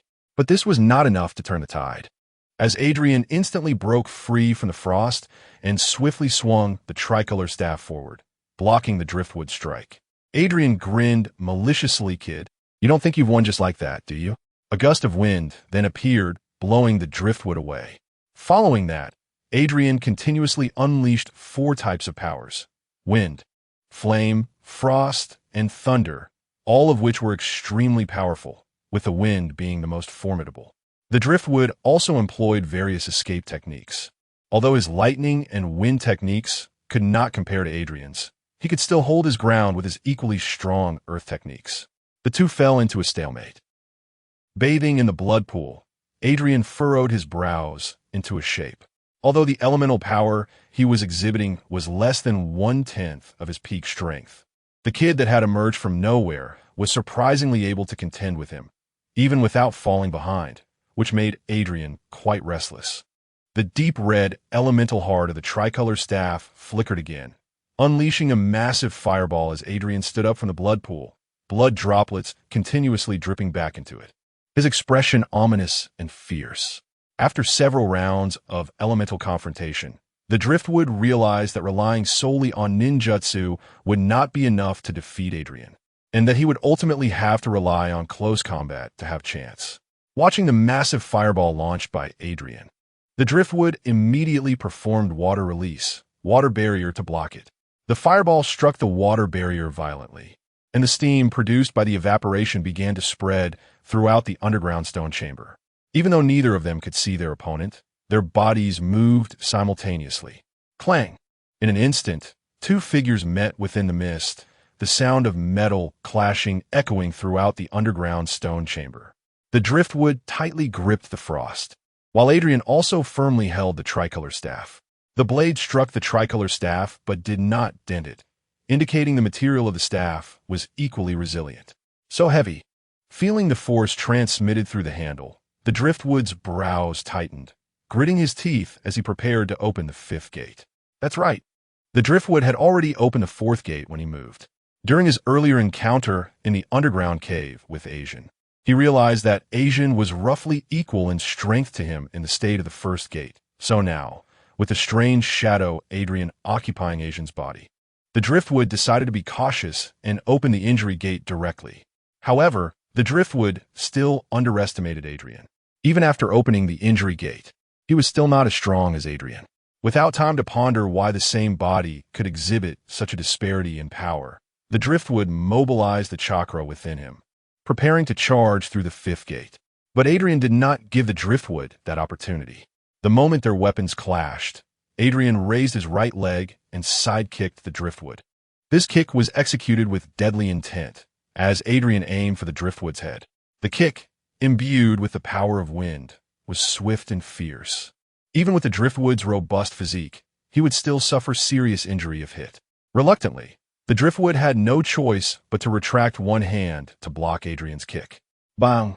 Already at a disadvantage in terms of strength, and reacting only at the last moment, the kick struck the Driftwood's arm, sending his body sliding several dozen meters to the left before coming to a stop. Shaking his slightly trembling left arm, the Driftwood cursed under his breath. That kick was really hard. After landing a successful strike, Adrian did not choose to press the attack, instead slowly walking towards the Driftwood, his expression devoid of any joy from gaining the upper hand, appearing rather somber. "Kid, you're quite strong for your age," reminiscent of the young Satyas. 1,000 years ago, the young Satyas challenged me, and of course, he was utterly defeated. However, I let him go and even had him manage the Crimeans for me. You could have had that treatment too. The Driftwood had already mobilized the chakra within him and could burst through the gate at any moment. He scoffed. "I don't need that kind of treatment." Adrian paused. He also rejected me at that time, yet I didn't kill him. Years later, he grew stronger, but he took the initiative to offer to help me manage the Crimeans. The Driftwood mocked. "So you were killed by him?" This struck a nerve with Adrian, igniting his anger as he shouted, "If it weren't for that bastard stealing my power, how could I possibly lose? This time of rebirth, I don't need servants. I will kill all the Crimeans. That's the fate of those who betray me, and I'll start with you." Adrian's speed surged as he swung the tricolor staff down towards the Driftwood's head. Clang! Frost and the tricolor staff collided once more. But this time the result was entirely different. It was Adrian who was forced back, while the Driftwood remained steadfast. How could this be? Adrian propped himself up on the tricolor staff, staring incredulously at the Driftwood. The Driftwood would not make the same low-level error as Adrian.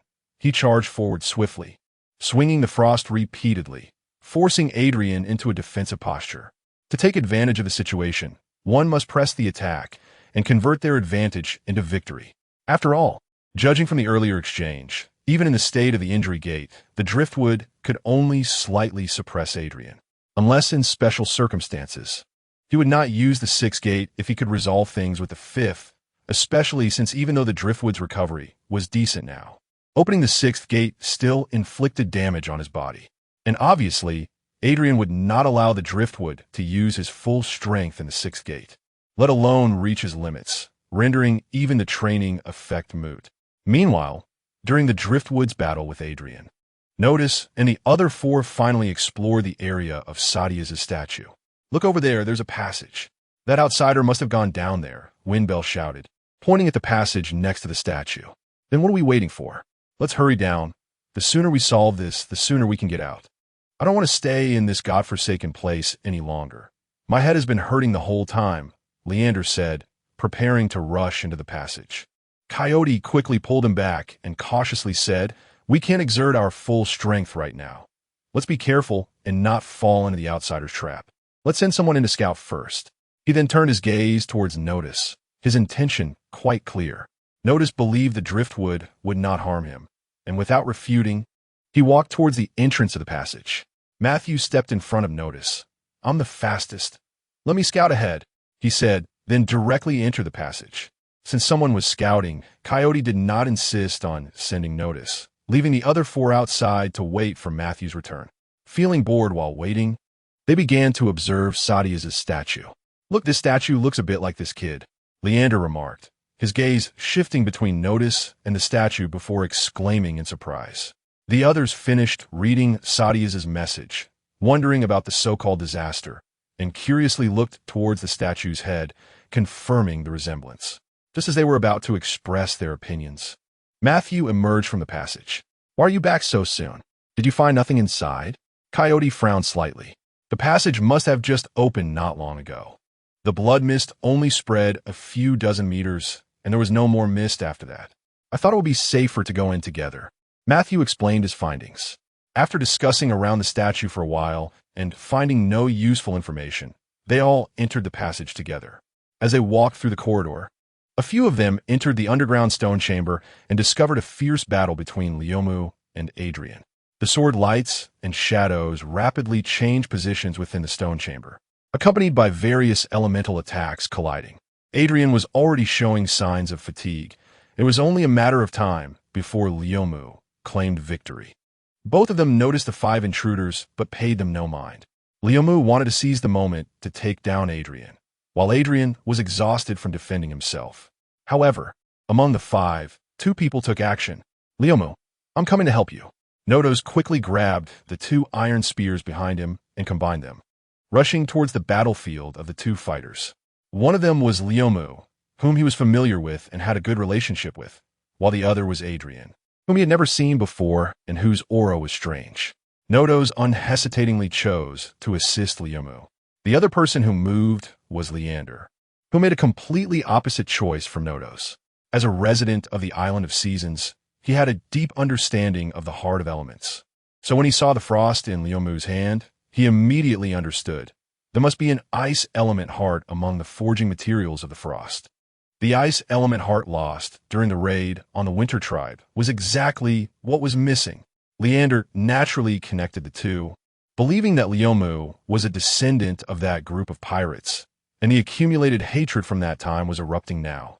Leander's eyes turned red with anger. "Damn outsiders! How dare you return to this place? I will avenge the ancestors of the Winter Tribe." With a roar, Leander charged out wielding a silver giant axe. At the same time, Leander's body began to change. A thick tail grew from his back. His limbs transformed into powerful claws. His head became like that of a tyrannosaurus. And his already tall body grew even taller, doubling in size, causing his shoes and shirt to burst. Ancient Zoan-type dragon fruit Tyrannosaurus Rex form. Leander immediately switched to his half-beast form, and it was clear that he possessed extraordinary strength. The silver giant axe in his hand radiated ice energy like the frost. But Leander did not have the chakra enhancement, so the energy emitted by the giant axe could not compare to the frost. Leomu and Adrian broke apart upon contact, each facing a new disruptor. Although Nodos was among the strongest on the island, he was not a threat to Adrian. After all, Leomu was able to suppress him even in his normal state after becoming familiar with the power of the wind. As expected, Nodos was easily kicked away by Adrian, crashing into the wall and spitting out a mouthful of blood. However, Leomu's situation was different. As soon as the giant axe met the frost, a tremendous sound erupted. If Leomu hadn't activated the door of injury at that moment, he wouldn't have been able to withstand that blow. In terms of pure strength, Leander was already comparable to the injured Leomu.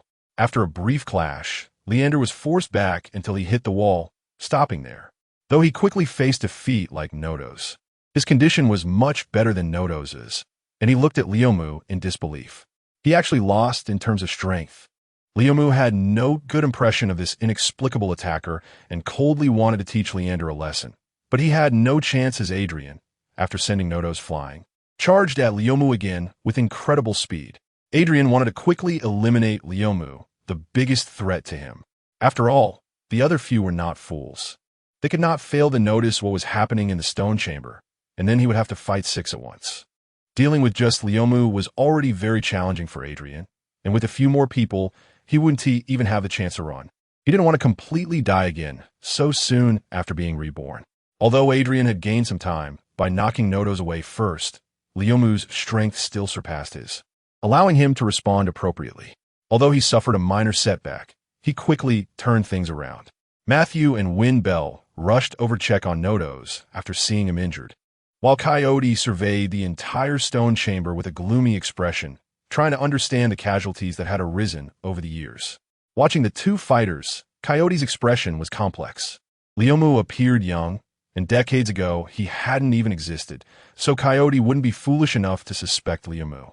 But the other person, Coyote, couldn't believe it either. Yet the facts were right in front of him.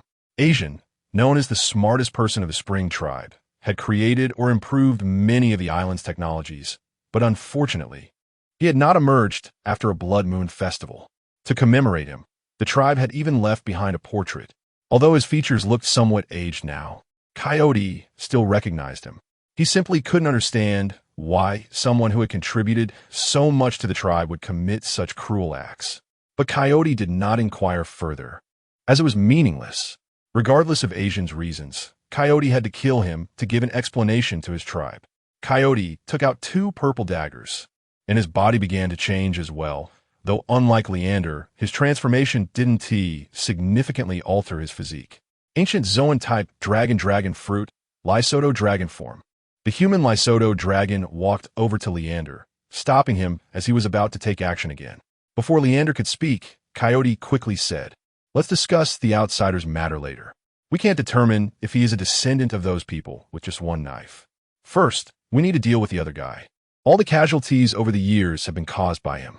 Though Leander was furious, he did not lose his rationality and understood what was more important.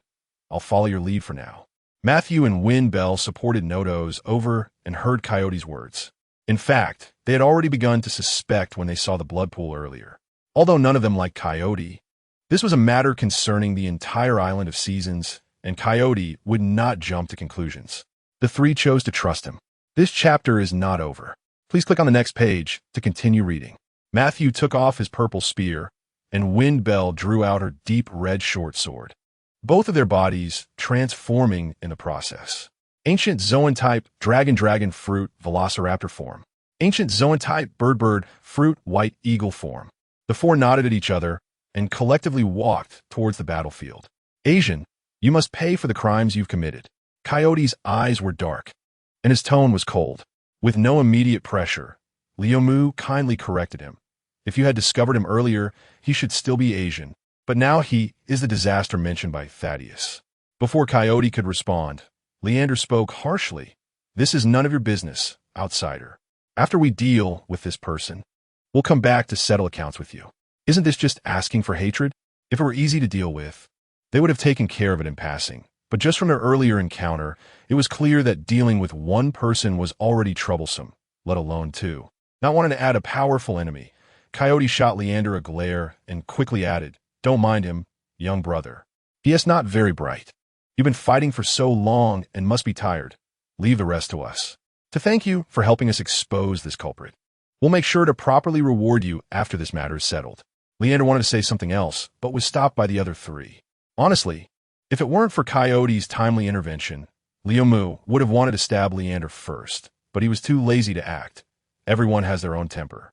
After greeting Nodos, he set off to search for Asian's hidden treasures. The place where Asians stored the elemental stones was not hidden, and Liumu quickly found the location. Inside the storage room, elemental stones and elemental crystal cores were piled into 2 small mountains, and 3 hearts of different colors glimmered with bright light, overshadowing the other treasures. It was indeed worthy of Asian's years of collection, if it weren't for finally obtaining a heart of fire element. My own harvest from the 3 paths combined wouldn't even equal a fraction of this. Looking at the colorful lights in the storage room, a satisfied smile spread across Liumu's face. This trip was not in vain. After a series of operations, these treasures naturally entered several of Liumu's scrolls. Content. Liumu walked out of the storage room, where the sound of weapons clashing could be heard from the other side, clearly indicating a fierce battle had erupted. Liumu shook his head, not optimistic about Matthew and the others being able to defeat Adrian, even though Adrian had already expended a lot of energy due to Liumu. In fact, from his brief clash with Leander, Liumu had assessed his overall strength to be roughly comparable to Asian without weapons. Although Leander's power had reached a level capable of injuring Liumu, his speed was too slow. If Liumu hadn't been engaged with Adrian at that time, Leander's axe would never have hit. The strengths of the other 3 were likely not far from Leander's, and with Knothose being instantly killed, their chances of victory were almost 0. Liumu had no intention of helping and walked straight to the edge of the stone chamber, which was the end of the passage. Upon entering, Leomu had noticed that the stone chamber and the wall were constructed much later than this passage, presumably by Asian. However, since Leomu had already discovered Asian in the stone chamber at that time, he didn't explore further, but now he had time. Leomu drew frost and waved a few times, causing the wall to collapse with a loud crash, revealing a hidden room. The room was filled with a thick blood mist, which began to spread out as the wall fell. However, Leomu was not a person from the Island of Seasons, so this blood mist naturally had no effect on him. A hole had been opened at the top of the room, leading directly to the ground. The blood mist in the center of the island originated from here. The room was relatively empty, with only a coffin measuring 10.32, for which the blood mist seeped through the cracks. Based on the statue seen on the ground, it was likely the tomb of Sidiathus. As Leomu approached the coffin, he discovered a lengthy inscription on it. The fact that you can read this means you did not heed my advice. I hope the following words can dissuade you from seeking the secrets of this place. After this was a summary of Sidiathus's life. Since the beginning of recorded history, the Crimeans on the Island of Seasons had been ruled by the demon Adrian. Adrian resided on the central island and would come to the outer islands to kill indiscriminately at specific times each year, dragging some people back to the central island to serve as his slaves. Although the Crimeans were born warriors, all-powerful, they were no match for the physically strong Adrian, who controlled 4 elements. Moreover, the blood mist spread over the Island of Seasons by Adrian inflicted endless torment on the Crimeans who entered it. Unable to fight back and unable to escape, the Crimeans gradually lost the courage to resist and could only survive. Sidiathus displayed extraordinary talent from a young age, defeating the strongest warrior of the Crimeans at just 15. Unable to bear the persecution of his people, Sidiathus organized a group to resist at the age of 18, but was still met with a disastrous defeat. All those who resisted, except for Sidiathus, became food for Adrian. Sidiathus rejected Adrian's offer and devoted himself to rigorous training for 10 years. Although his strength continuously increased, after witnessing some of Adrian's power, he believed that such training would not allow him to defeat Adrian even until death. Sidiathus resolutely chose to break through the blood mist, hoping to find a faster way to grow stronger from the outside world. It seemed that heaven was helping him. Sidiathus struggled through the blood mist. After spending 20 years in the outside world and returning, Sidiathus had mastered a special power known as Haki and had become a devil fruit user. The name of this devil fruit was the ancient Zoan dragon fruit, wind god pterosaur form. In addition, he brought back 3 other devil fruits and their methods of inheritance. Even so, Sidiathus still lacked confidence in defeating Adrian, as Adrian's 4 elemental powers were exceptionally strong.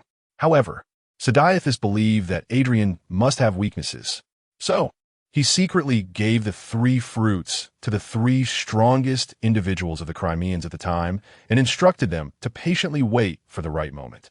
After that, Sidiathus became one of Adrian's subordinates, even killing a group of Crimeans himself to gain Adrian's trust. Another 10 years passed, and although Sidiathus helped Adrian slaughter his people every year, he finally earned Adrian's trust and obtained an important piece of information. Adrian was born together with the Island of Seasons, and each sub-island of the Island of Seasons had an elemental core. During a special time each year, these cores would cause some disturbances, which forced Adrian to come out each year to draw attention. These cores were linked to the elemental core within Adrian. If one was destroyed, the other would also be destroyed. Thus, Sidiathus contacted the other 3, organizing people to search secretly. Another 5 years passed, and the locations of the 4 elemental cores were found, sounding the horn for rebellion once more. This chapter is not yet complete. Please click the next page to continue reading the exciting content. When Sidiathus was about to destroy the wind core, he felt an overwhelming desire to swallow it. After doing so, the violent elemental energy rampaged within him. After withstanding this force, the wind core lay within him, and he could also harness its power. The other 3 did not possess such strength or luck. They exploded along with the other 3 cores, but the objective was achieved, and Adrian lost 3 of his powers and was severely injured. However, even after obtaining the power of wind, Sidiathus still engaged in a fierce battle with the injured Adrian. resulting in a Pyrrhic victory. Adrian exhausted his final strength to cast a curse, preventing the descendants of the Crimeans from fully inheriting their bloodline. Even if they did inherit, they would lose their sanity and become killing machines. Adrian died, but he did not completely perish. Even decades later, the blood mist he released, while weakened, had not completely disappeared. Sadiathus then realized that Adrian must be hiding somewhere on the central island. To prevent Adrian from resurrecting, the now-aged Sadiathus extracted a portion of the source of the blood mist from his body, constructing a tomb in the place where Adrian once resided on the central island, building a statue solely to prevent future generations from seeking this place. He also shattered the wind core that he had not fully absorbed, creating a wind belt between the central island and the outer islands. Finally, he left behind the sentence along with Sadiathus' signature. Adrian must not be allowed to resurrect. It would be a disaster for the Crimeans. Sadiathus. After Liumu left, Adrian's opponents changed to Matthew and the other four, and the pressure suddenly decreased. Hey, haha, the kid actually just walked away like that. However, this also gave me the opportunity to deal with you pesky guys, then regain my power and go find that kid to settle the score. Adrian laughed wildly, waving the tricolor staff while unleashing attacks of 4 elements in succession, making it extremely difficult for Matthew and the others to defend. Leander swung his giant axe to block the incoming fireball, while Matthew and Coyote attacked Adrian for both sides. Windbell seized the moment, flapping her wings, harnessing the power of the wind, and thrusting her deep red short sword at Adrian's brow. Although they coordinated very well, it couldn't make up for the gap in strength. Adrian grinned savagely, clashing his tricolor staff head-on with Matthew's lightning spear, and in an instant, Matthew was knocked back. Then Adrian leaped up and kicked Coyote away. Just as Windbell's short sword was about to hit, a violent gust of wind surged, blowing Windbell away as well. Notice, watching anxiously, rushed out to help, but as before, he crashed into a wall and spat out blood again. You little brat, still want to sneak attack me? Adrian turned to look at Notice, who was slumped in the corner, and this time he clearly saw Notice's face, his eyes bursting with intense anger. Sadiath, Adrian growled through gritted teeth, but quickly realized, no, I saw Sadiath die with my own eyes. Is he a descendant? So weak indeed. Adrian chuckled lightly and slowly walked towards Notice. Seeing Notice's unyielding gaze, Adrian's anger grew even stronger. Your reaction is exactly the same as when Sadiath first lost to me. So there's no way I'll let you live. After saying that, Adrian quickened his pace, wanting to end Notice's life directly. At this moment, 2 figures stood between Notice and Adrian. It was Matthew and Windbell. Without saying a word, they charged at Adrian, and after a few exchanges, they fell in front of Notice. Adrian mocked. At this time, still wanted to save someone? How foolish.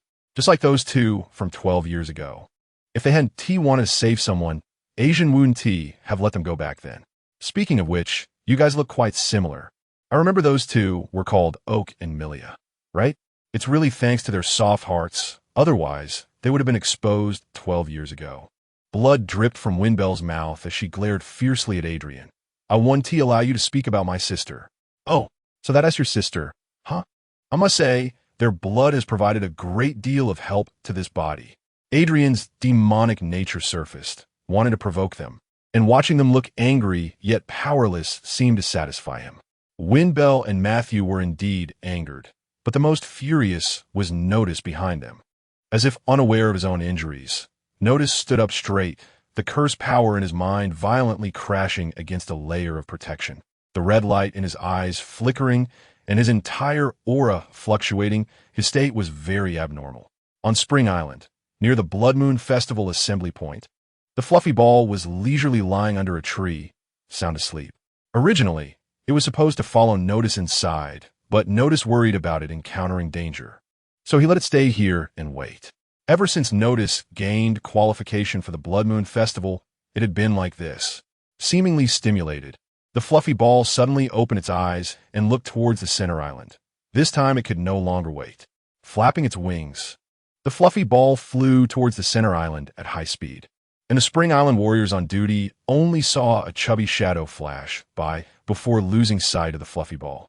At this moment, even the weakened Gus could not stop it, only causing the fluffy ball's speed to decrease slightly. Only one person on the entire Four Seasons Island knew that the fluffy ball could burst out such speed, and even Notice himself had never seen it. In the underground stone chamber, upon seeing Notice's state, memories from 12 years ago surged in Matthew's mind. Dragging his injured body, he rushed towards Adrian again, roaring, "You're not allowed to say that anymore." Adrian kicked Matthew back and was just about to continue mocking when he heard Notice's emotionless voice. "What happened to my parents? Aren't they fine at home?"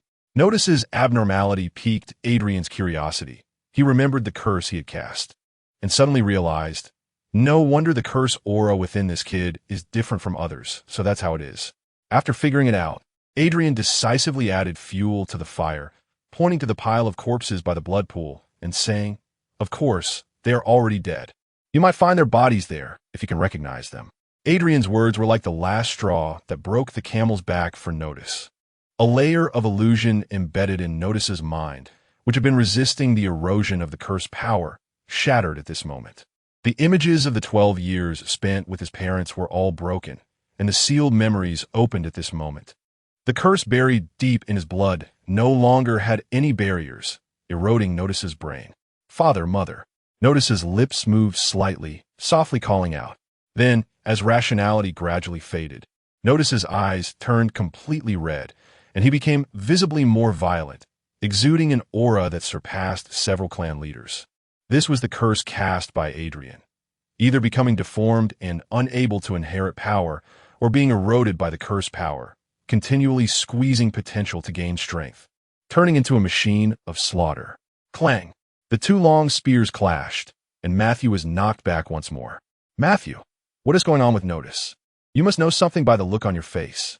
Windbell could only ask this one question before realizing that Notice's spear was already pointed at her.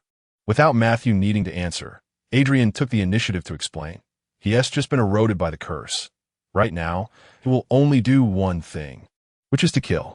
You could just play with him. I'll go deal with those two guys first. Since Notice had lost control, Adrian was not in a hurry to kill him. Look for an opportunity to leave the island later. Bring that fat bird following Notice over. It might be able to wake him up, Matthew said to Windbell, voluntarily taking on the pressure from Notice. Windbell smiled wryly and said, "I want to ask why. You have your reasons, but what opportunity is there to go out? Even 4 against 1 was very tough before, and now, with a suddenly powerful Notice, we might not even be able to protect ourselves." Windbell's words made Matthew realize the current situation. Let alone saving Notice, they might face total annihilation themselves. After fending off Notice's spear, Matthew suddenly said, "If only that little brother from before could come to help." Leander and Coyote were under too much pressure and had already fully beastified. Although they couldn't use their weapons as flexibly as in half-beast form, their strength and defense had further increased. While they were still no match for Adrian, at least they were slightly more resilient. Seeing this, Matthew also decided not to entangle with Notice any longer and fully beastified to join the battle on the other side, slightly alleviating the pressure on Leander and Coyote. The only person left to confront Notice was Windbell. Although her strength was relatively weaker, she at least had wings to fly, so she could still hold Notice back. The biggest problem remained Adrian. Even with Matthew's entry, total defeat was just a matter of time. By the time the furball arrived, the 3 who were fighting against Adrian were all covered in wounds, with the most severely injured being the Tyrannosaurus, Leander. His front limbs were completely drooping, with obvious fractures at the joints, evidently caused by the 3-colored stick. Nevertheless, he continued to fight, never considering escape. The furball's eyes were fixed solely on Nodo's, and by the time it flew in front of Nodo's, it was already very tired, but it did not dare to hesitate, its eyes shooting out a beam of light. This was the power of the devil fruit, which it had obtained while foraging when it was very small. At that time, it had hated this unappetizing fruit and left after just pecking at it. But 12 years ago, when it discovered that the fruit's ability could help Nodo's, it was extremely grateful to have found that fruit. The furball exerted all its power, hoping to restore Nodo's to normal, just like it did 12 years ago. The light shone on Nodo's, and the illusion that once protected Nodo's reappeared, trying to drive the curse out of his brain. Nodo's stopped attacking, holding his head with both hands, looking extremely pained. But the fictional illusion had already been shattered. It was impossible to make Nodo's believe again, despite the furball's efforts. It could not withstand the curse's power and was even knocked away by Nodo's gunshot, blood splattering on Nodo's face. Is it still not enough? Windbell caught the furball, which could no longer fly, and did not have a chance to heal it because Nodo swung his spear to stab at her once more. A fat bird thinks it can break my curse? Adrian laughed maniacally as he knocked Matthew and Coyote away, then dodged Leander's bite, smashing the stick against Leander's spine. The sound of bones breaking echoed as Leander's spine snapped. Chief, in a nearby prison, a purple-haired giant roared, collapsing to the ground, eyes vacant. If even the chief can't defeat him, we have no hope. The others were in a similar state when Matthew and the others arrived. Those who had been so excited before were now filled with despair. No, we still have hope. A middle-aged man who had been watching the battle suddenly spoke up, instantly drawing everyone's attention. Have you forgotten? The little brother who first fought that demon. As long as he comes back, he will surely be able to slay the demon.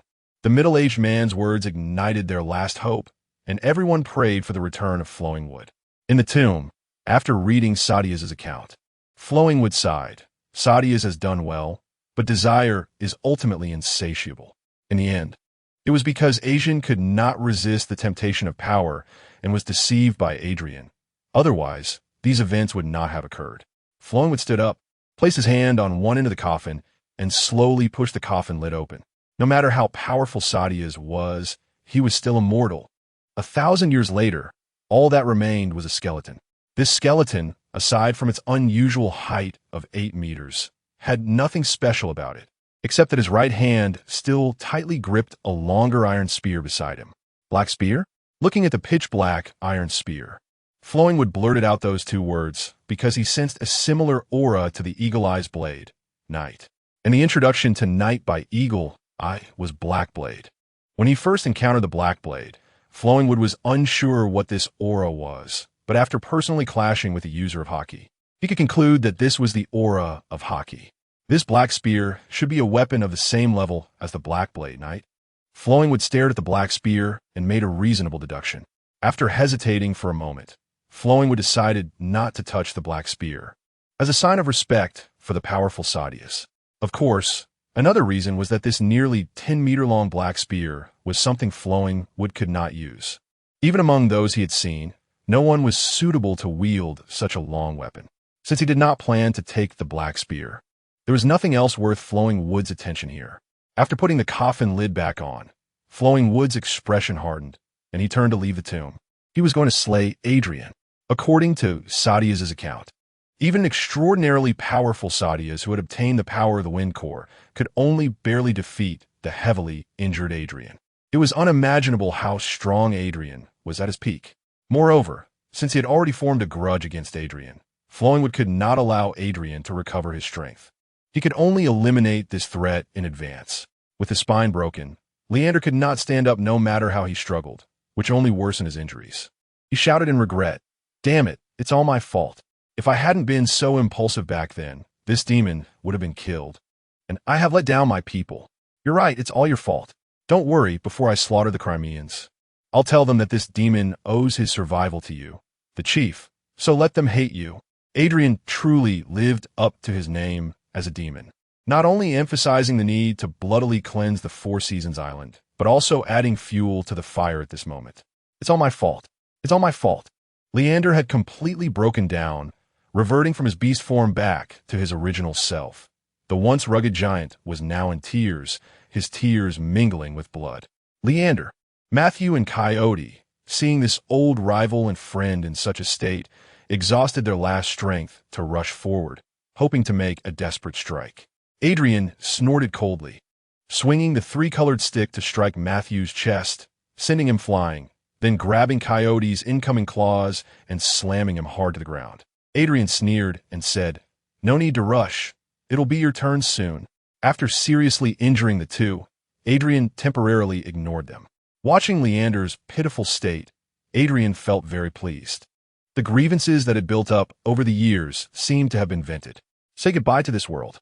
Adrian raised the three-colored stick to strike at Leander's head, preparing to deliver the final blow. No, the stone chamber was filled with the anguished cries of the crowd. Lying on the ground, Matthew and Coyote, Windbell enduring Nodo's fierce attacks, and the onlookers in the prison all stared wide-eyed, but they had no ability to stop Adrian. Everyone could only watch helplessly as this scene unfolded. Just when everyone thought Leander's head was about to be shattered, a cold flash appeared, and Flowing Wood's figure appeared beside Leander, frost firmly blocking the three-colored stick, preventing it from advancing even an inch. Great! The crowd in the prison saw their last hope arrive and erupted into intense cheers. They were now even more excited than when Matthew and the others had arrived. "Why are you back again?" Adrian's expression froze in anger as he saw his attack blocked by Flowing Wood. Flowing Wood suddenly exerted force, pushing the three-colored stick away, then swung again. Clang! Frost and the three-colored stick collided once more, and Adrian was directly knocked back several dozen meters. "I just went to the nearby tomb to take a look.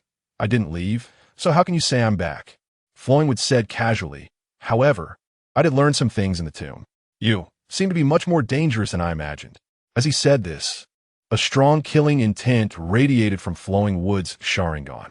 Looking into Flowing Wood's cold gaze, Adrian understood Flowing Wood's intentions. That idiot Asian. If he had listened to me and destroyed the tomb, how could this kid know so much? Adrian cursed inwardly and coldly said, "So what if you know? If I want to run, you can't keep me." After saying that, Adrian unleashed the power of the wind and charged towards Liumu, clearly intending to fight to the death in hopes of creating an opportunity to escape. He planned to find a place to hide later and secretly retrieve his power. Even if a few more people came, he would not be afraid. "Is that so?" Liumu coldly replied after taking a hit from Adrian's stick. Adrian frantically attacked, screaming hysterically, "We've fought for so long. I already know how strong you are. You're a bit stronger than I am now, but that's not enough to keep me here." As if to validate Adrian's claim, Liumu revealed an escape route while dodging the strike aimed at him. Adrian quickly seized the opportunity, leaping over Liumu's position, laughing, "Kid, just wait. I will definitely come back for you, and I guarantee you will die a terrible death." Liumu shook his head. This state is still a bit forced. As he spoke, a green energy emanated from Liumu's body. The sixth gate had already opened. Adrian, believing he had escaped, began to fantasize about torturing Liumu in the future, but suddenly found a blade imbued with frost power appearing before him.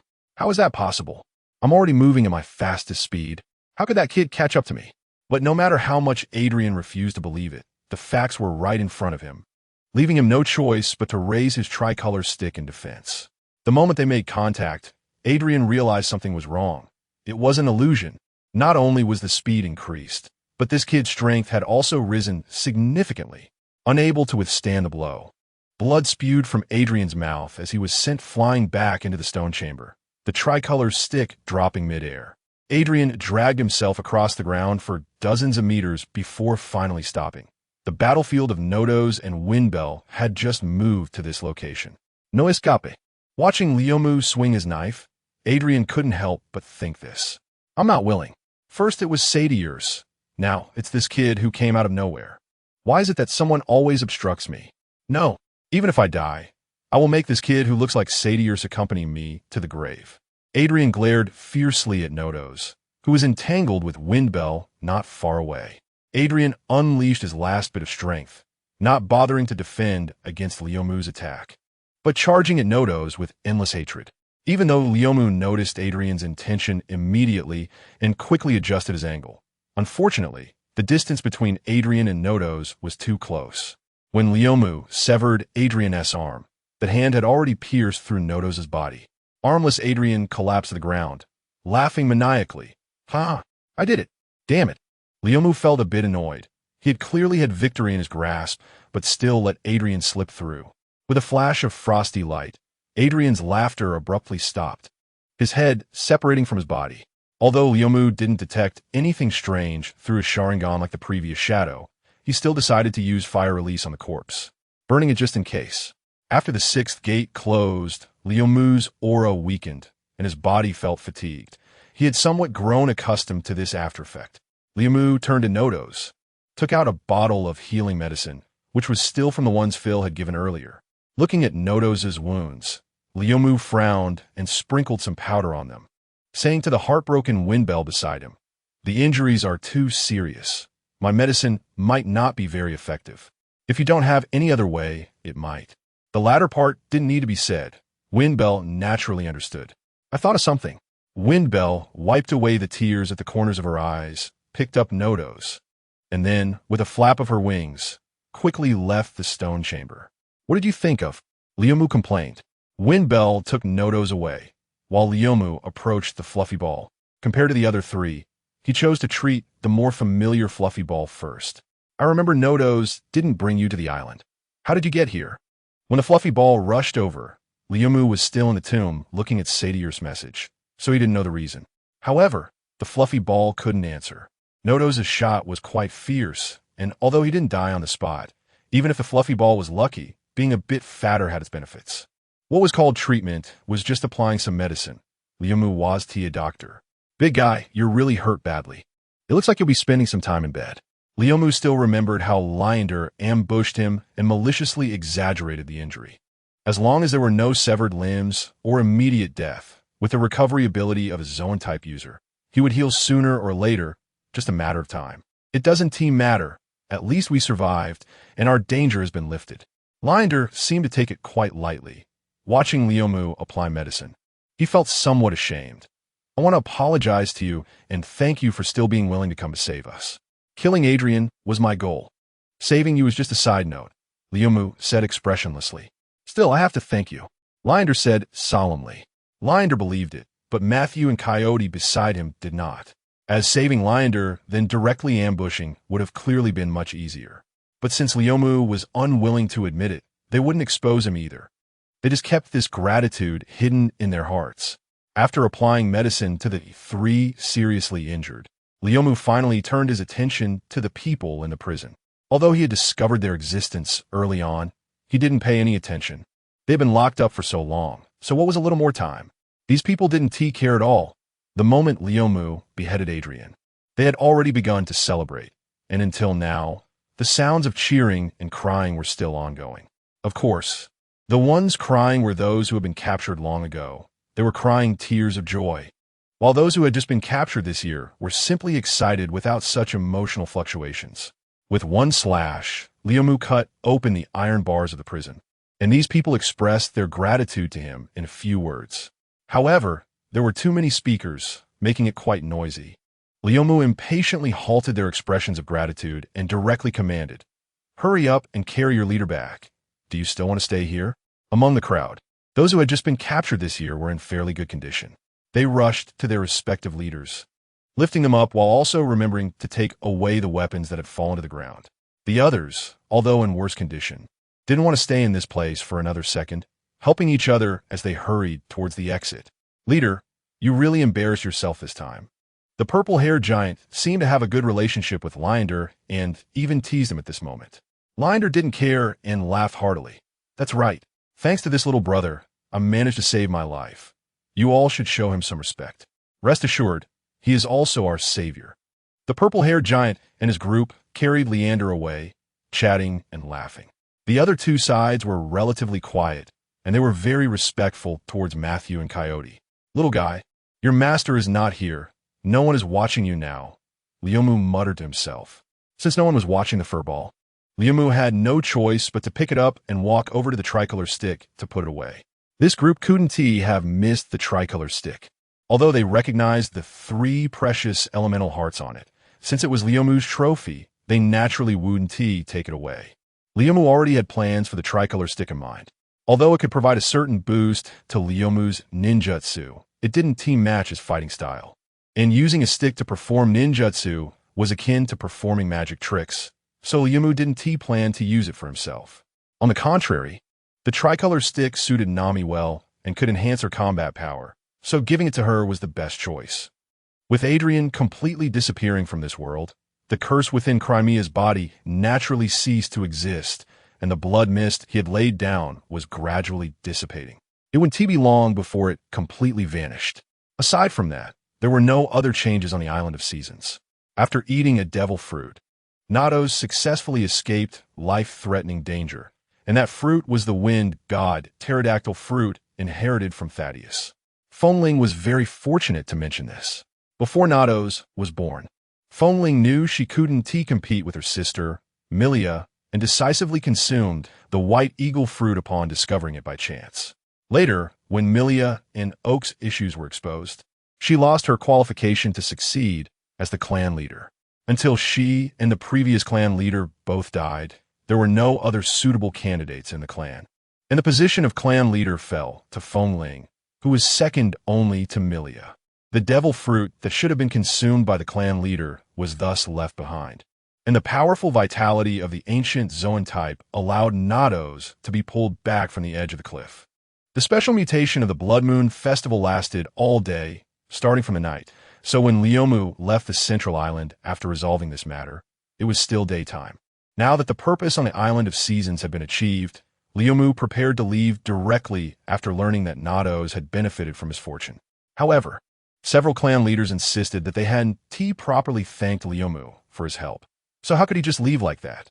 Unable to withstand their fervent pleas, Leomu ultimately decided to stay another night and leave after attending the farewell party the next day.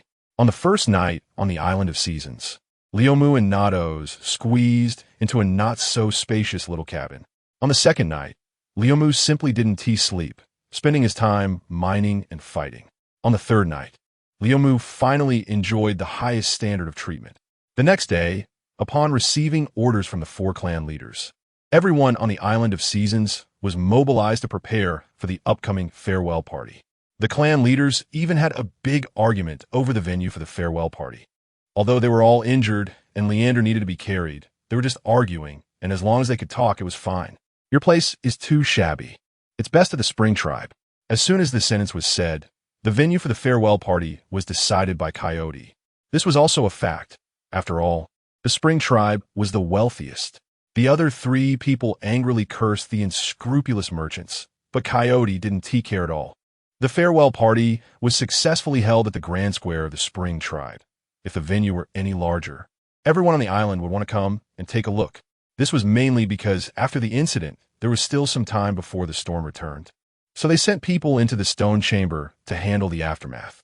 Thaddeus's tomb had been opened by Leomu, and they naturally discovered Thaddeus's message, which made them realize what a huge trouble Leomu had helped them resolve. Therefore, they also referred to Leomu as the second hero of Crimea and planned to build a statue for him. At the farewell party, Leomu couldn't resist everyone's enthusiastic requests and reluctantly posed for a statue. This chapter hasn't ended. Please click the next page to continue reading. Leomu stood on the high platform, his right hand holding frost pointed forward, his left hand gripping the scabbard of frost at his waist, quietly releasing the power of the wind, causing the fan-like cloak behind him to flutter. He tried hard to look dignified, but the slightly raised corners of his mouth revealed his current mood, adding a touch of liveliness to the statue created. The farewell party successfully concluded, and Leomu took the opportunity to resign from the clan leaders. Coyote presented a great gift, including elemental beads made from elemental crystals, some matching weapons, and the special 3-color wine that Leomu praised at the banquet. Then we shall meet again by fate. Where is your ship? I'll have someone help you load these things. Coyote said to Leomu as he was about to leave. No need. Leomu directly refused. Soon, the group saw Leomu take out a scroll, and then all the large packages disappeared, leaving everyone astonished. I heard Nados has woken up. Why haven't I seen him? Leomu wondered. Matthew sighed softly. He suffered a great blow. After waking up, he returned to where he lived. Leomu pondered, then I'll go visit him. After that, I'll leave directly. In Nados' 2 small cabins, Leomu returned here once again. Furball, let us begin, Nados said to the furball on his shoulder.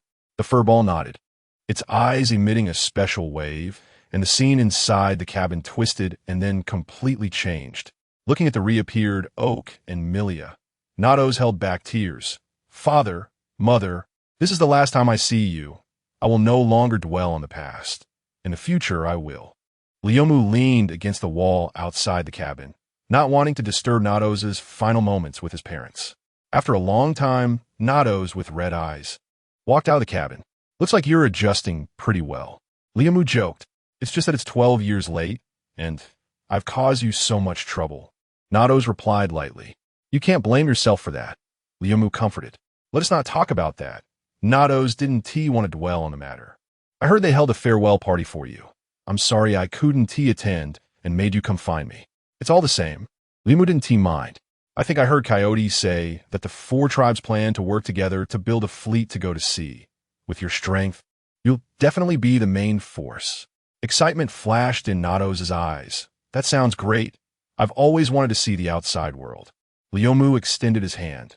Then we'll meet again at sea. Nados also extended his hand. See you at sea? The two clasped hands and smiled at each other. The bond between men needing no words. After a simple farewell with Nados, Liamu went to Winter Island, took out a speedboat similar to Ace's, and quickly sailed into the gradually dissipating blood mist area, symbolizing the end of the journey on the Island of Seasons. Liamu's gains from the trip to the Island of Seasons were quite good, the most valuable with a tricolor stick and several elemental hearts. He had already decided to give the tricolor stick to Nami, but he hadn't made plans for the elemental hearts yet. However, there was no rush. Whether in battle or elsewhere, Liamu had no shortage of uses for the elemental hearts. Secondly, there was the large bag of high-grade elemental beads gifted by Coyote, as well as the elemental crystal cores found in the Asian storage room. The high-grade elemental beads are crafted from elemental crystal cores, far surpassing the ordinary elemental beads that Lucier had seen before. Due to the extremely scarce production of elemental crystal cores, even the wealthiest spring tribe cannot use them recklessly. The ones given to Lucier are the entire stock on the island. As for those elemental stones and weapons, they can only be considered makeshift, so let Luffy and the others play with them. They should be quite interested in such weapons that can release elements. After tallying up the gains from this trip, Lucier had already left the blood mist area. Looking at the thick fog that followed, Lucier displayed a knowing expression. This thick fog indeed results from the geographical environment. Even defeating Adrian wouldn't have any impact. However, having experienced it once, leaving this time wouldn't be much trouble. Just as he was thinking this, a low, mournful cry came from afar. Following the sound, Lucier raised an eyebrow. It turned out to be an old friend. Although visibility was obstructed in the thick fog, Lucier recognized at a glance, thanks to the long neck in the shadows, that this was one of the 3 giant sea beasts that had previously attacked him, a creature resembling a plesiosaurus. He initially didn't want to bother with it, but just as he was about to channel his chakra to leave quickly, a brilliant idea flashed through his mind.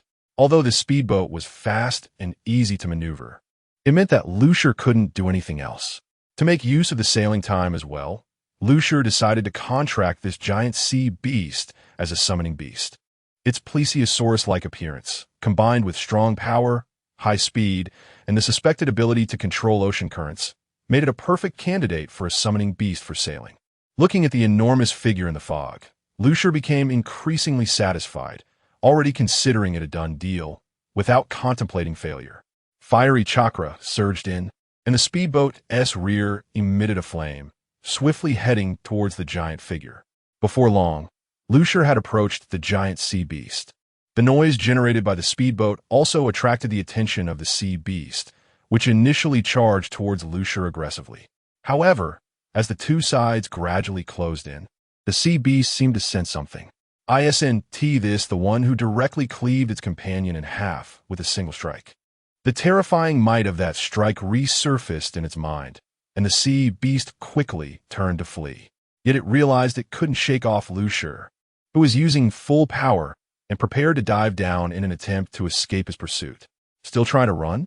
Lucier sensed the sea beast's intentions, but having already set his sights on it, Lucier naturally wouldn't let it go. Water release, water column surge. The water around the sea beast began to churn, and then a massive water column erupted from the surface, lifting the sea beast into the air.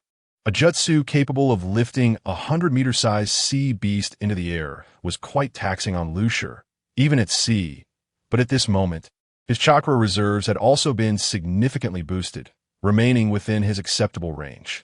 The sea beast, now airborne, attempted to struggle, thrashing downwards in a desperate bid to return to the ocean. However, having gotten this far, Lucier naturally wouldn't let it succeed. After a series of body flicker techniques, Lucier stood atop the water column. Frost, solidify. As the tip of the frost blade penetrated, the massive ice elements completely froze the water column, naturally including the giant sea beast within it. With the fog no longer obstructing his view, Lucier finally saw the sea beast's full appearance. The sea beast was entirely blue, covered in deep blue scales except for its belly, and it looked quite durable. Although it did resemble a plesiosaurus, there were still some differences, and since Lucier couldn't identify the species, he simply referred to it as a plesiosaurus. Melting the ice on its head, Lucier began to speak. Plesiosaurus, I know you can understand what I'm saying. If you don't want to end up like that giant worm, you will become my summoning beast. Of course, if you think your scales can withstand it, you can try. Hearing Lucier's words, the sea beast displayed a somewhat human-like expression, then fell into deep thought. It didn't want to face that strike, but it also didn't want to become a so-called summoning beast. For a long time, Lucier received no answer, growing somewhat impatient. He frowned and coldly said, I don't have that much time to wait for you. Not if you agree. Under Lucier's imposing presence, even as the ruler of this sea area, the sea beast chose to lower its noble head. Receiving a positive answer, Lucier satisfiedly melted all the ice. No longer afraid of it fleeing directly, standing atop the sea beast's head, Lucier smiled reassuringly. You don't have to worry about what I will make you do. I just need you to carry me for sailing. If we don't need to sail, I will send you back, and even when I meet up with my companions, I might not summon you for a long time. Understanding Lucier's meaning, the sea beast let out a low cry to signify its understanding. Do not resist the power of the contract.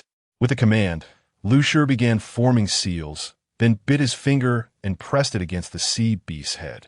A formation pattern was inscribed, and soon the summoning contract was formed.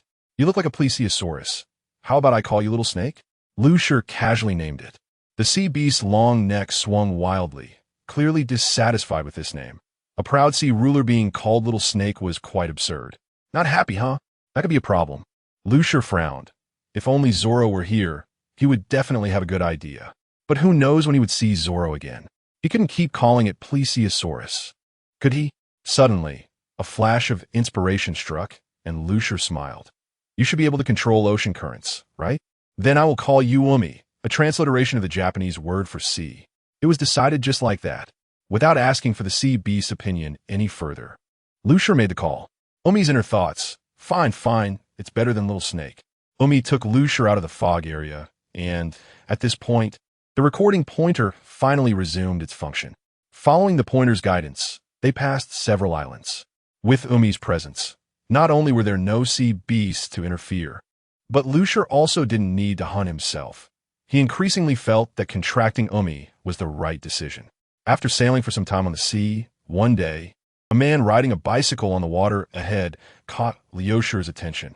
Riding a bicycle on the sea, only one person would do that, and that was Marine Headquarters Admiral Kazan, commonly known as Akiji.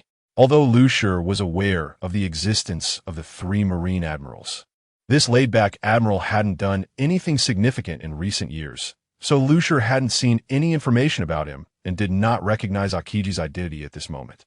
After all, no one would see a person using ice abilities and immediately think of him as a Marine admiral. Ice abilities, huh? Daring to ride a bicycle on the sea alone. His strength should be quite good. Glancing at the still frozen path beside him, Lucier pondered to himself. It was a rare opportunity to see a person with decent ice abilities, and Lucier even contemplated sparring with him. However, he quickly dismissed that idea from his mind. Better not. It wasn't Lucier's style to randomly seek a fight with someone. Successfully retracting a self-destructive move, Lucier ordered Umi to slightly veer off course to avoid a collision. Akiji also noticed the driftwood on Umi's back, but instead of avoiding it, he turned the front of his bicycle towards the direction Umi was moving and directly blocked the way, sitting on the bicycle and waiting for the driftwood to arrive. Receiving the driftwood's signal, Umi stopped beside Akiji. Old man, do you want to be knocked away?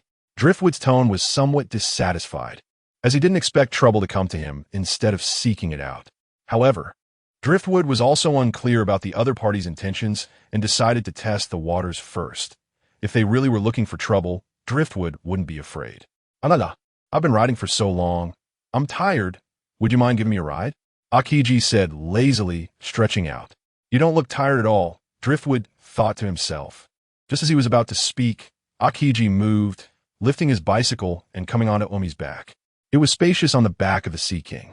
Akiji spoke to himself, finding a place to sit down. So fast, Akiji casually revealed a move, which made Driftwood feel vigilant. This person was much stronger than he had imagined. Slowly reaching for the frostblade at his waist, Driftwood's gaze remained fixed on Akiji, not daring to let his guard down. As his instincts told him, this person in front of him was extremely dangerous. Alala, no need to be so tense. I'm on vacation right now and don't plan to catch you, Akiji said as he folded his bicycle and laid down unguarded on Umi's scales. Catch me? Bounty hunter? But I don't have a bounty. Could it be the Navy? But there shouldn't be many in the Navy who know my relationship with Luffy. Driftwood's vigilance did not wane at all, and now added a hint of confusion. Just pretend I'm not here, Akiji noticed Driftwood's wariness and emphasized again. Then wave his hand with a permanent pointer. Your course should be the same as mine. I'm going to take a nap. After saying that, Akiji took out an mask and put it on, seemingly falling into a deep sleep. Although Akiji said this, he truly had no intention of making a move. But Driftwood still sat vigilantly beside him, ready to respond if Akiji changed his mind. In the past, it was always Driftwood who boarded other people as ships. Now, it was his turn to hitch a ride on a telepathic beast, which gave him a strange feeling. And he also slightly understood the inner thoughts of the person he was riding with. Unlike Driftwood's vigilance, Akiji, though not truly asleep, relied on his immense strength and indeed had no defenses. Just how much has that boy grown since then? Should I test him? Akiji's mind floated with such thoughts. Originally, Akiji's impression of Driftwood was only from 6 years ago when he had seen him from afar on Karp's warship. After receiving news about Driftwood again, he learned that Driftwood had become a pirate. After the Alabasta incident, Akiji had a brief exchange with Smoker to understand the intel on Robin's new companions. Akiji became one of the few in the Navy who knew about Driftwood's relationship with Luffy, defeating a bounty of 10 million at such a young age. The potential Driftwood displayed made Akiji, like Karp, consider pulling Driftwood into the Navy. However, since Karp had failed, Akiji did not attempt it.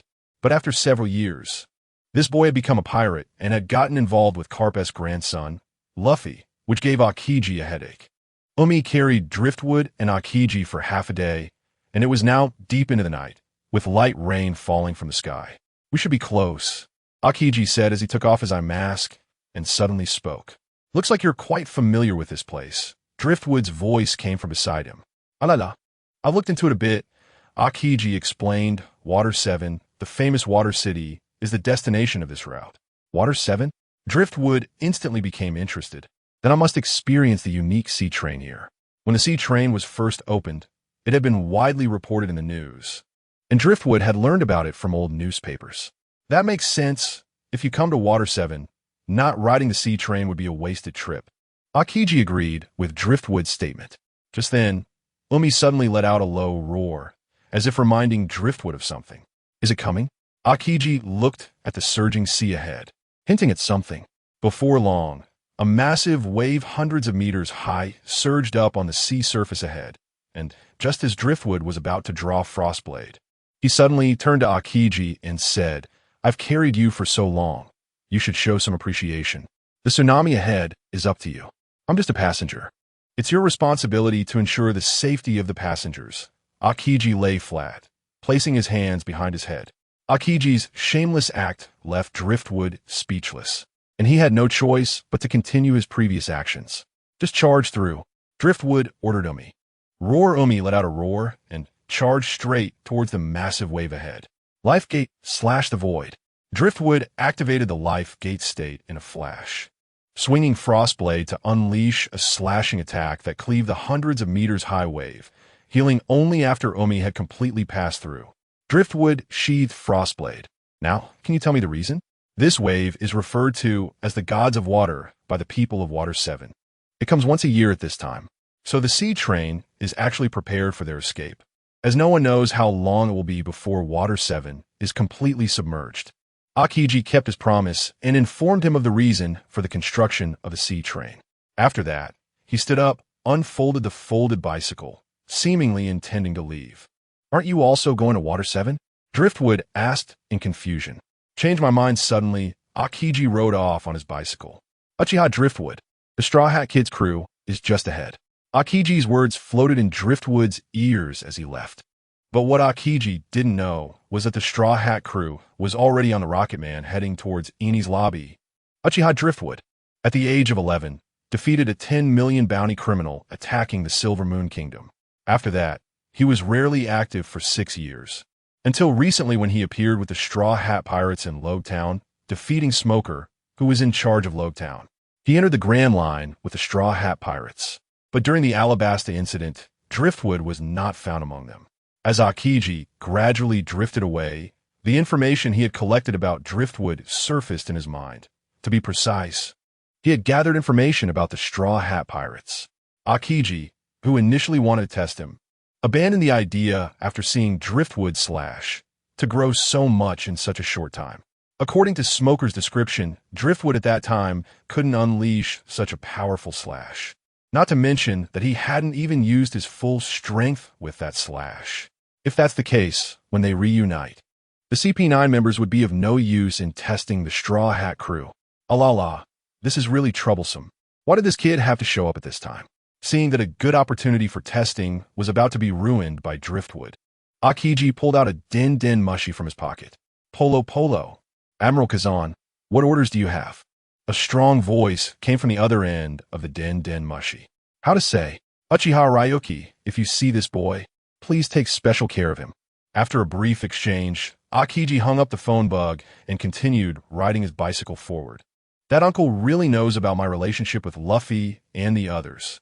Ryuki watched Aokiji's departing figure and murmured to himself, "Forget it. It seems he has no ill intentions towards me," and even kindly reminded me that Luffy and the others are just ahead. Not realizing Aokiji's malice, Ryuki stopped worrying. To see Luffy and the others faster, Ryuki patted Umi's neck and urged, "Umi, speed up, my companions are in the city ahead." Finally, he was about to meet Luffy. Looking at the shadow of the city ahead, Ryuki couldn't help but feel a bit excited. He had been focused on meeting Luffy, but had missed him twice in a row. Now that he had calmed down and was ready to wait in sobriety, he received news from Luffy again. This made Ryuki sigh. Fate is truly unpredictable. Water 7. To avoid the arrival of the water gods, the citizens all entered the prepared shelters. Although the water gods had just left, it was already midnight, and they were still resting in the shelters.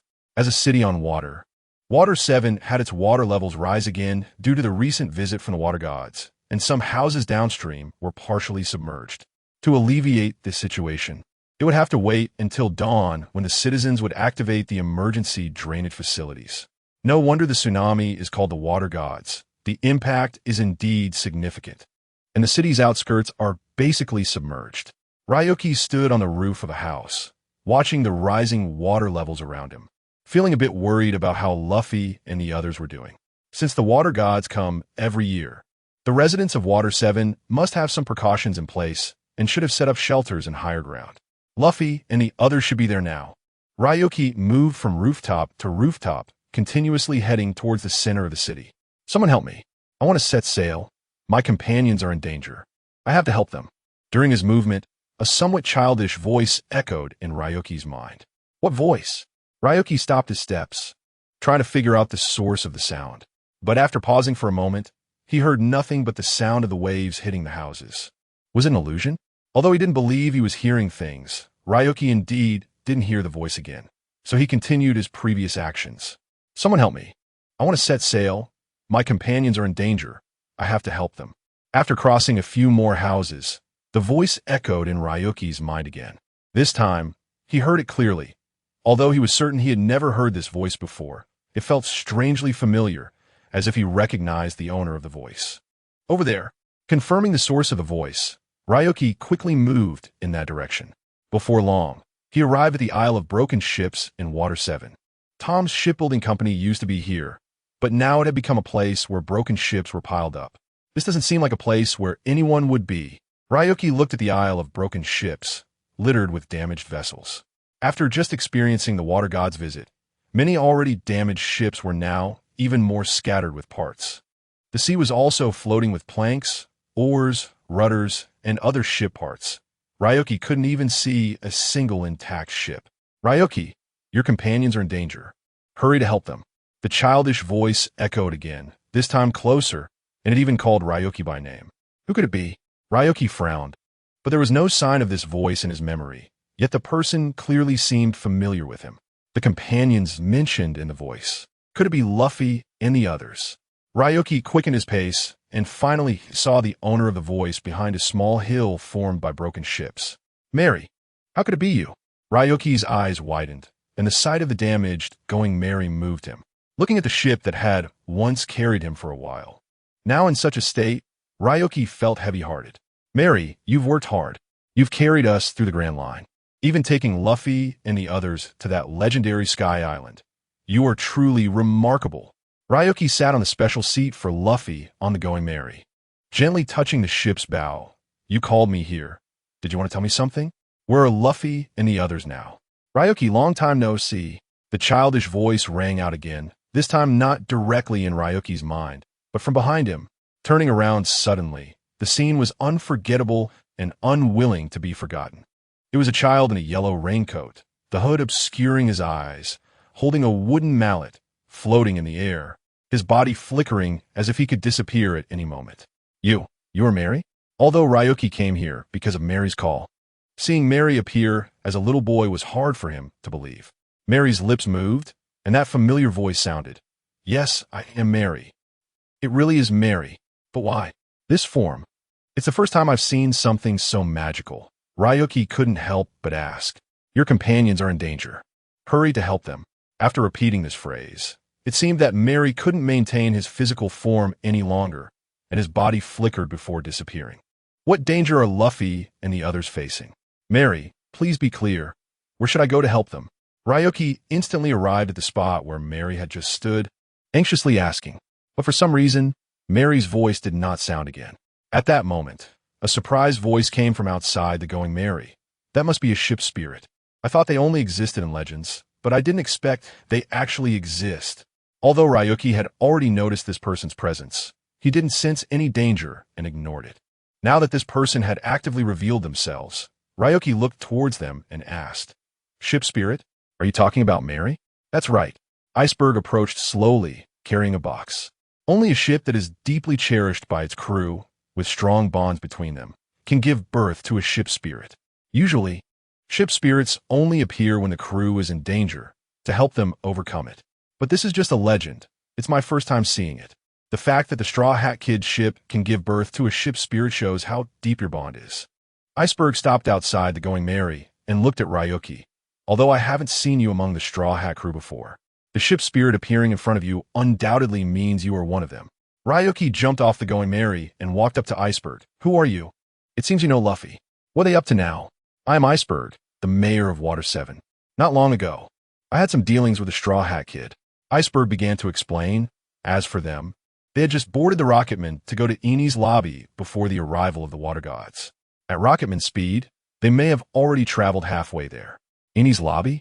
Isn't that the place where the world government judges criminals? Why would they go there? Flowingwood frowned and asked, unable to understand why they would voluntarily go to such a place. Iceberg pondered for a moment and explained the situation to Flowingwood. Under Flowingwood's urging, Iceberg briefly recounted the events. Nico Robin? Is she a companion who joined after they separated? Flowingwood thought to himself, no matter why she would do these things, since Luffy chose to go bring her back, it means Luffy has recognized Robin as a companion. So I only have one choice. Flowingwood's gaze gradually became resolute. Uncle Iceberg, thank you. After thanking Iceberg, Flowingwood returned to the Going Merry. Mary, don't worry. Just wait here. I will bring them back safely. Flowingwood looked at the battered Going Merry and assured Mary. What do you want to do? The Rocketman has already set off for a long time, and there is no second Rocketman for you. Even if you were given a ship, it wouldn't reach Rocketman speed. By the time you arrive, things may have already ended. Iceberg seemed to see through Flowing Wood's intentions and try to persuade him, not wanting Flowing Wood to waste his effort. Iceberg's concerns were not without reason, but they posed no trouble for Flowing Wood. Flowing Wood asked Uncle Iceberg, "How do I get to Enies Lobby?" "Move in this direction, and when you reach near the train station, you will see the tracks leading to Enies Lobby. Follow the tracks to get there." After informing Flowing Wood of the route, Iceberg still asked, "But how will you get there? Ordinary ships can't reach Rocketman speed." Flowing Wood smiled confidently. "I'll leave the Mary in your care. Once everything is settled, we will return."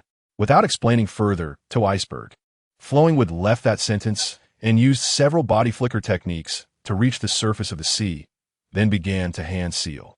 Boar, dog, rooster, monkey, goat. Ninja summoning technique. Blood dripped from his fingertips, and a huge formation appeared on the surface of the sea. Ugh, with a low roar, Umi's 100-meter body was summoned through this formation, and Flowing Wood stood right on top of Umi's head. "Umi, I need you to go full speed ahead for a while longer." Flowing Wood patted Umi's head and pointed in a direction to give the command to advance. Who exactly is this kid? He can summon sea kings. Iceberg couldn't believe it when he saw Flowing Wood summon Umi. "Help me, I want to set sail. My companions need me." Mary's tender voice brought Iceberg back from his stupor. Iceberg looked at the damaged hull of the Going Mary and refused. "In your current state, even if you can barely set sail, you will sink halfway and won't reach Enies Lobby at all. You should listen to that young man and wait for him to come back here. Help me. I want to set sail. My companions need me." Mary's voice rang out again, filled with stubbornness and strength. "I can only help you fix it a little, but it will still be too difficult to reach Enies Lobby." Seemingly sensing Mary's determination, Iceberg opened the box in his hand, which contained some tools for repairing ships. Following Iceberg's hint, Flowing Wood indeed saw a track near the sea train station. "Is this the track for the sea train? Keep moving forward. Try not to fall too far behind Luffy and the others." To gain speed, Umi had already used his ability to control the sea currents, and Flowing Wood also used water release to assist, fearing that he would be late again. Moving with the current, Umi's speed indeed increased a bit, but correspondingly, there was more consumption, whether for Umi or Flowing Wood. After sailing at full speed for a while, Flowing Wood discovered a broken train car ahead, inside which sat many Navy soldiers, and at the center lay a person, none other than the Navy colonel defeated by Zoro, Captain T-Bone. "Hey, have you seen Straw Hat Luffy?"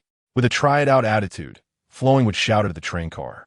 "They passed through here some time ago and even injured Colonel T-Bone. Are you sent from headquarters to rescue us?" A Navy soldier replied, seemingly mistaking Flowing Wood for a rescue worker. "Thank you, I'll be on my way." Flowing Wood thanked the kind Navy soldier and then continued forward without looking back.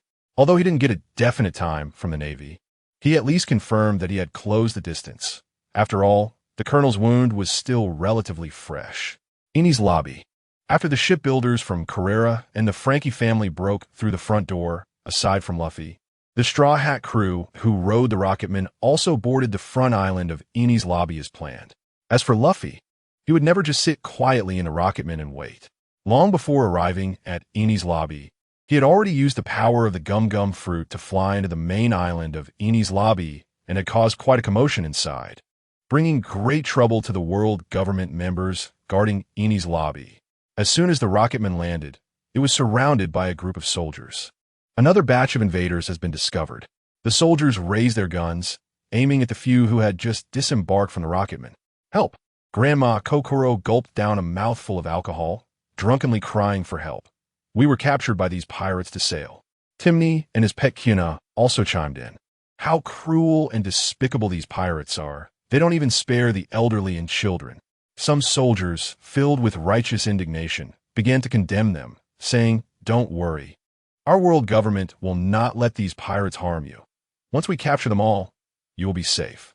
An officer looked at Zoro with a serious expression, excitedly took out a din-din mushi to request reinforcements, confirming that one of them was a subordinate of the Straw Hat Kid, the bounty of 60 million berries. Roronoa Zoro. Sanji, with a cigarette in his mouth and hands in his pockets, started to mock Zoro, as usual. "He, green algae head. You've been mistaken for Luffy's subordinate." Zoro was not provoked. He disdainfully replied, "Then you're even worse. They don't even recognize you." The Navy usually calls you the blonde pirate. Or the curly-brow pirate? I've got it. Zoro hefted his sword and turned his head to ridicule. It should be the color pirate. Ha ha ha. Mocking failed. Sanji instead became defensive from Zoro's words, angrily stepping forward to confront him. You bastard green algae head. You were just lucky to be the first to be wanted. If I were wanted, it would definitely be many times more than you. Is that even possible? Zoro disdainfully said. The stronger you are, the sooner you'll be wanted.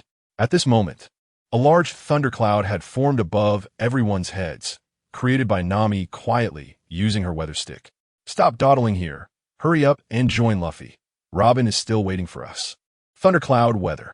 As soon as Nami's voice fell, a ball of thunder flew out from the weather stick and struck the dark clouds, causing continuous thunder to descend from the clouds. The entire guard squad was wiped out, lying on the ground charred and twitching, due to the indiscriminate area attack.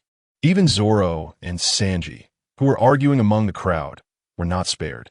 Zoro was the first to recover, roaring, "Bastard, do you want to kill us?" Nami directly shifted the blame, pointing to Usopp, who was watching from the side. This weapon was modified by Usopp, so blame him. Sniper King cleared his throat and began to argue. First of all, let me clarify, I am Sniper King. The weather stick was indeed modified by Usopp, but he didn't tell you to use it like this. Due to the previous incident with the separation from the driftwood, Luffy had grown a lot and understood more about the responsibilities he should bear as a captain. And the members of the Straw Hat crew were also more cautious about their companions' matters. Although Usopp and Luffy had a big fight over the Going Merry, Luffy did not get so angry as to say that Usopp should leave the crew. Usopp only said he needed some time to cool off. Out of pride, Usopp still put on the Sniper King's mask. Ignoring Sniper King's argument, Sanji recovered and expressed his admiration for Nami again. And then everyone moved toward the main island of Enies Lobby. As long as they passed through the main island, they could reach the Judicial Tower, where Robin and Frankie were currently, with all members of CP9. In the conference room of the Judicial Tower, CP9 Chief Spandam and CP9 members gathered together to report on the progress of the mission. Robin and Frankie were tied up and thrown on the ground. And to restrict Robin, she was also handcuffed with sea-stone cuffs. After some small talk and mission reports, Brooke the Owl began the power ranking which hadn't been held for 5 years. Gabra expressed his dissatisfaction after being pressed down by Kaku, making the scene a bit chaotic. Buru Buru.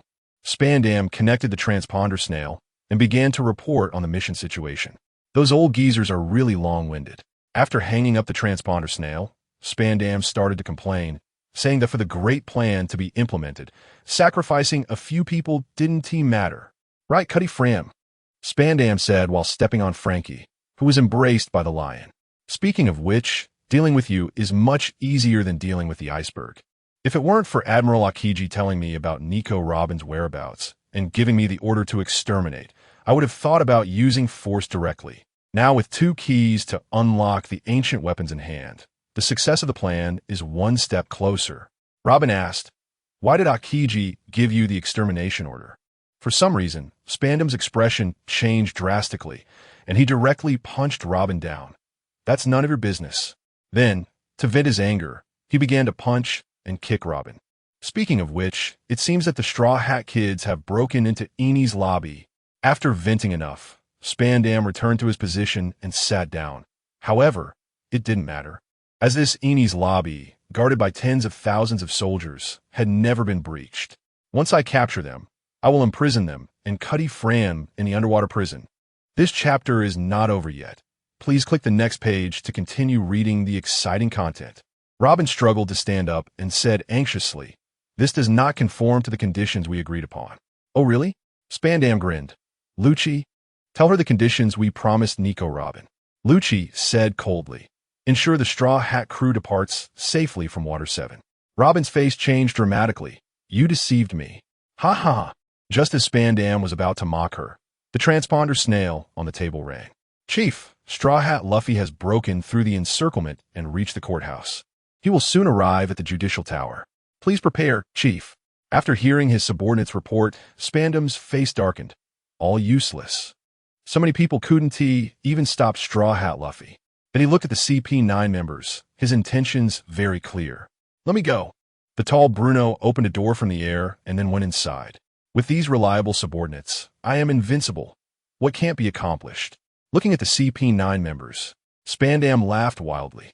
At the front gate of Enies Lobby, Umi finally arrived here with Driftwood at full speed. Good job. You should go back and rest well. Umi's mission was complete, and Driftwood released the summoning technique. Facing the closed front gate again, Driftwood drew Frost and slashed. The massive front gate of Enies Lobby was split in half, and it couldn't be closed for a short time.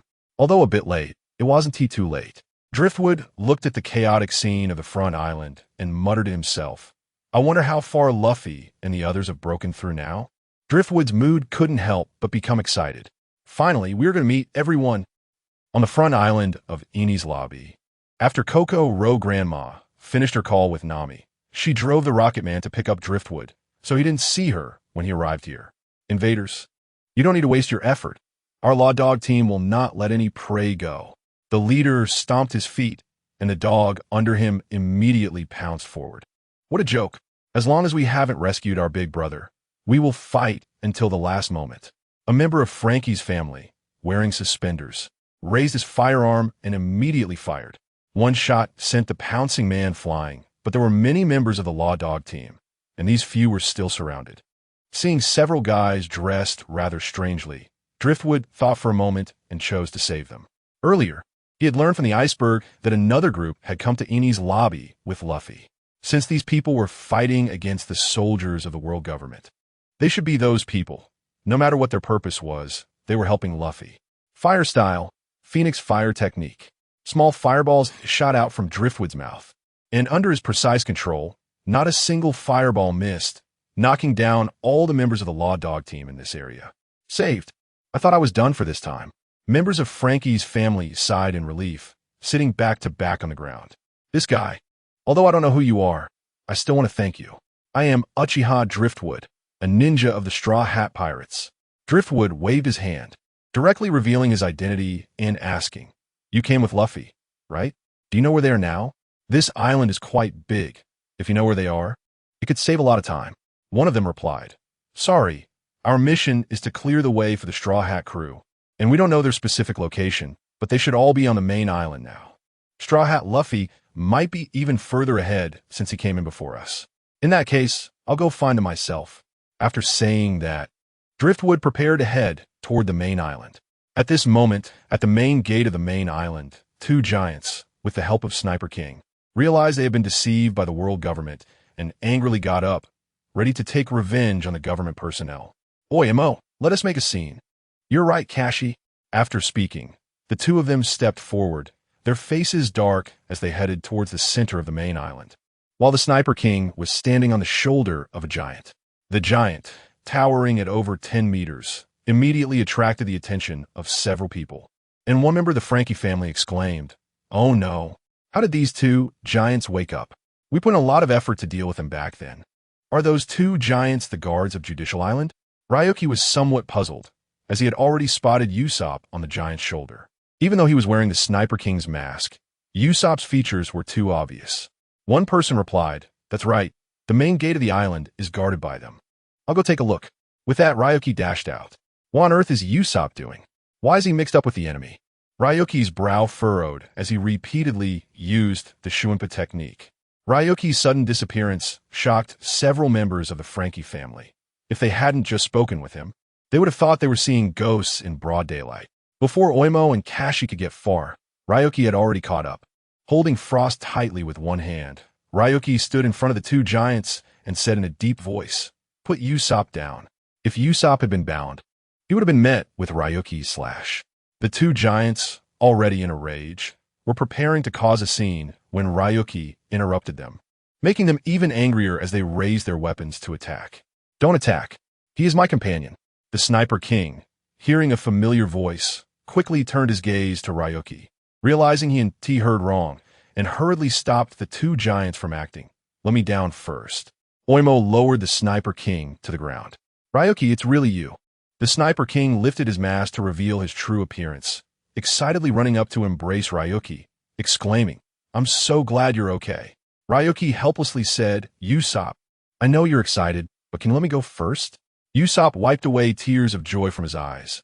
How did you know we were here? We'll talk about that later. Don't we still need to rescue our companions? Time is a bit tight, Ryoki replied without elaborating further. By the way, why are you still wearing a mask? Is there something you're hiding? A lot has happened. When you see Luffy, don't expose me. I'm now called the Sniper King. Usopp's expression fell a bit before he pulled the mask down again. Ryoki looked at Usopp's strange behavior, but didn't dwell on it. Where are Luffy and the others now? Luffy came in ahead of us, and we couldn't find them. The others are all on the King Bullfish, which is huge and should be easy to find, Usopp informed Ryoki. Then let's meet up with Zoro and the others, and then we can look for Luffy together. After saying this, Ryoki grabbed Usopp, ready to use Shunpa to advance. Wait, Usopp, knowing he would slow Ryoki down, declined the proposal. Those CP9 mask guys are really strong. Luffy and Zoro were defeated by them. You'll be faster going alone. What about you? Don't worry about me. I'm safe with Oimo and Kashi. Usopp smiled to reassure Ryoki. They already know they were tricked by the government, so they will help us now. You've grown a lot. You won't seek shelter actively, and you won't choose to escape in dangerous times. Ryoki looked at Usopp, who was gradually approaching his dreams, and said, just be careful. As Usopp mentioned, the King Bullfish was indeed large, and Ryoki quickly spotted it, but Zoro and the others were not on it. With a slash, he took down all the guilty jurors, throwing iron chains. We're saved. These weirdos are really strong. Sanji leaned against the King Bullfish, seemingly exhausted. Ryoki asked, where's Zoro and the others?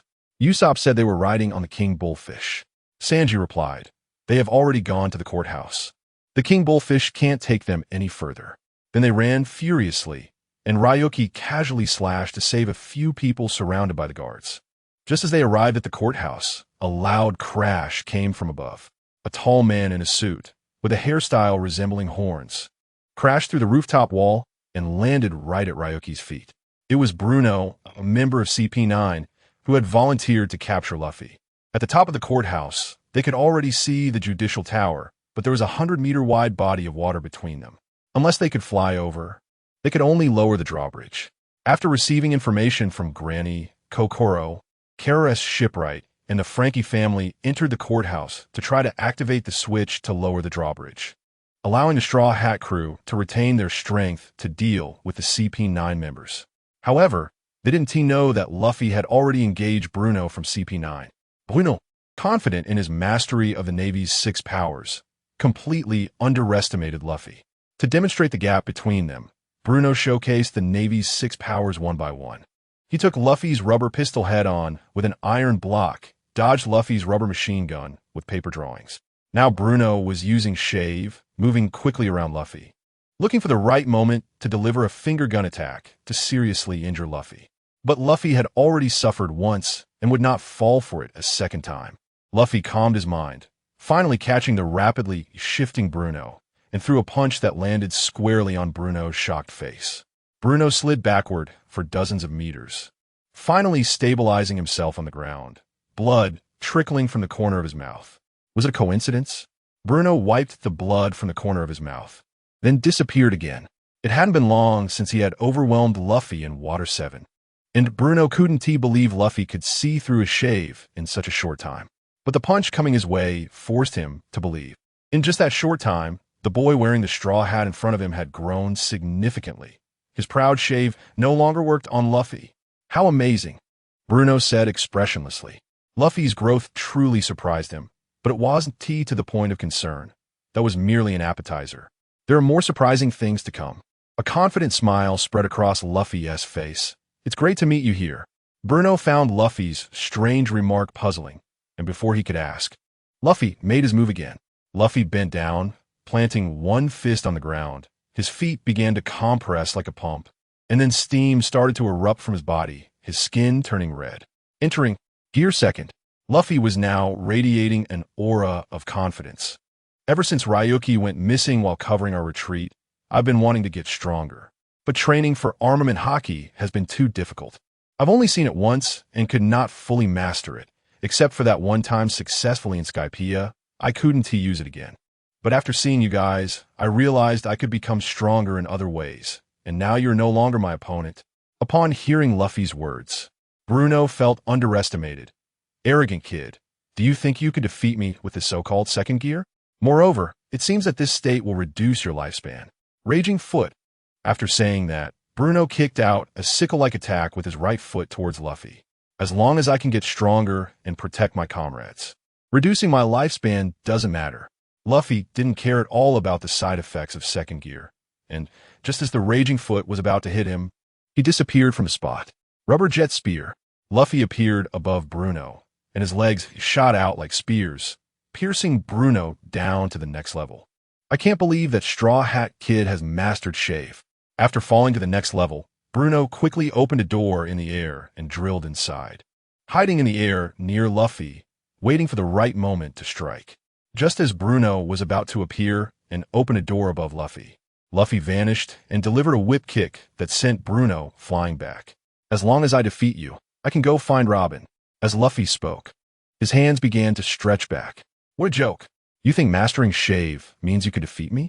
Let me crush your confidence with my strongest iron block.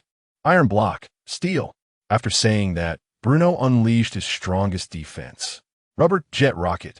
Luffy's body appeared in front of Bruno, followed by his retracting hands. Bang! Both palms slammed hard into Bruno's chest, causing him to spit out a mouthful of blood and crash through the rooftop wall, flying out. The so-called strongest defense seemed like a joke, easily shattered. Failed again? Luffy looked at his hands, and although he successfully defeated Bruno, he still said dissatisfied. Releasing second gear and standing on the rooftop's wall, Luffy shouted towards the opposite judicial tower Robin. I'm here to get you. Outside the courthouse, Bruno, who was sent flying by Luffy, landed right by Driftwood. At this moment, his chest was caved in, and his face was covered in blood, looking quite miserable. Hey, wake up. Did you see the Straw Hat crew?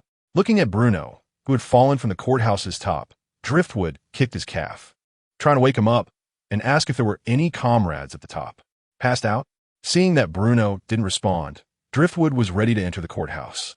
At that moment, Luffy's shout echoed from the top of the courthouse. Is Luffy up there? Driftwood looked up, his eyes flashing. He had been waiting for this moment for a long time. Since Luffy was on the rooftop, the others would surely come one after another. As long as he went up, he could reunite with his comrades.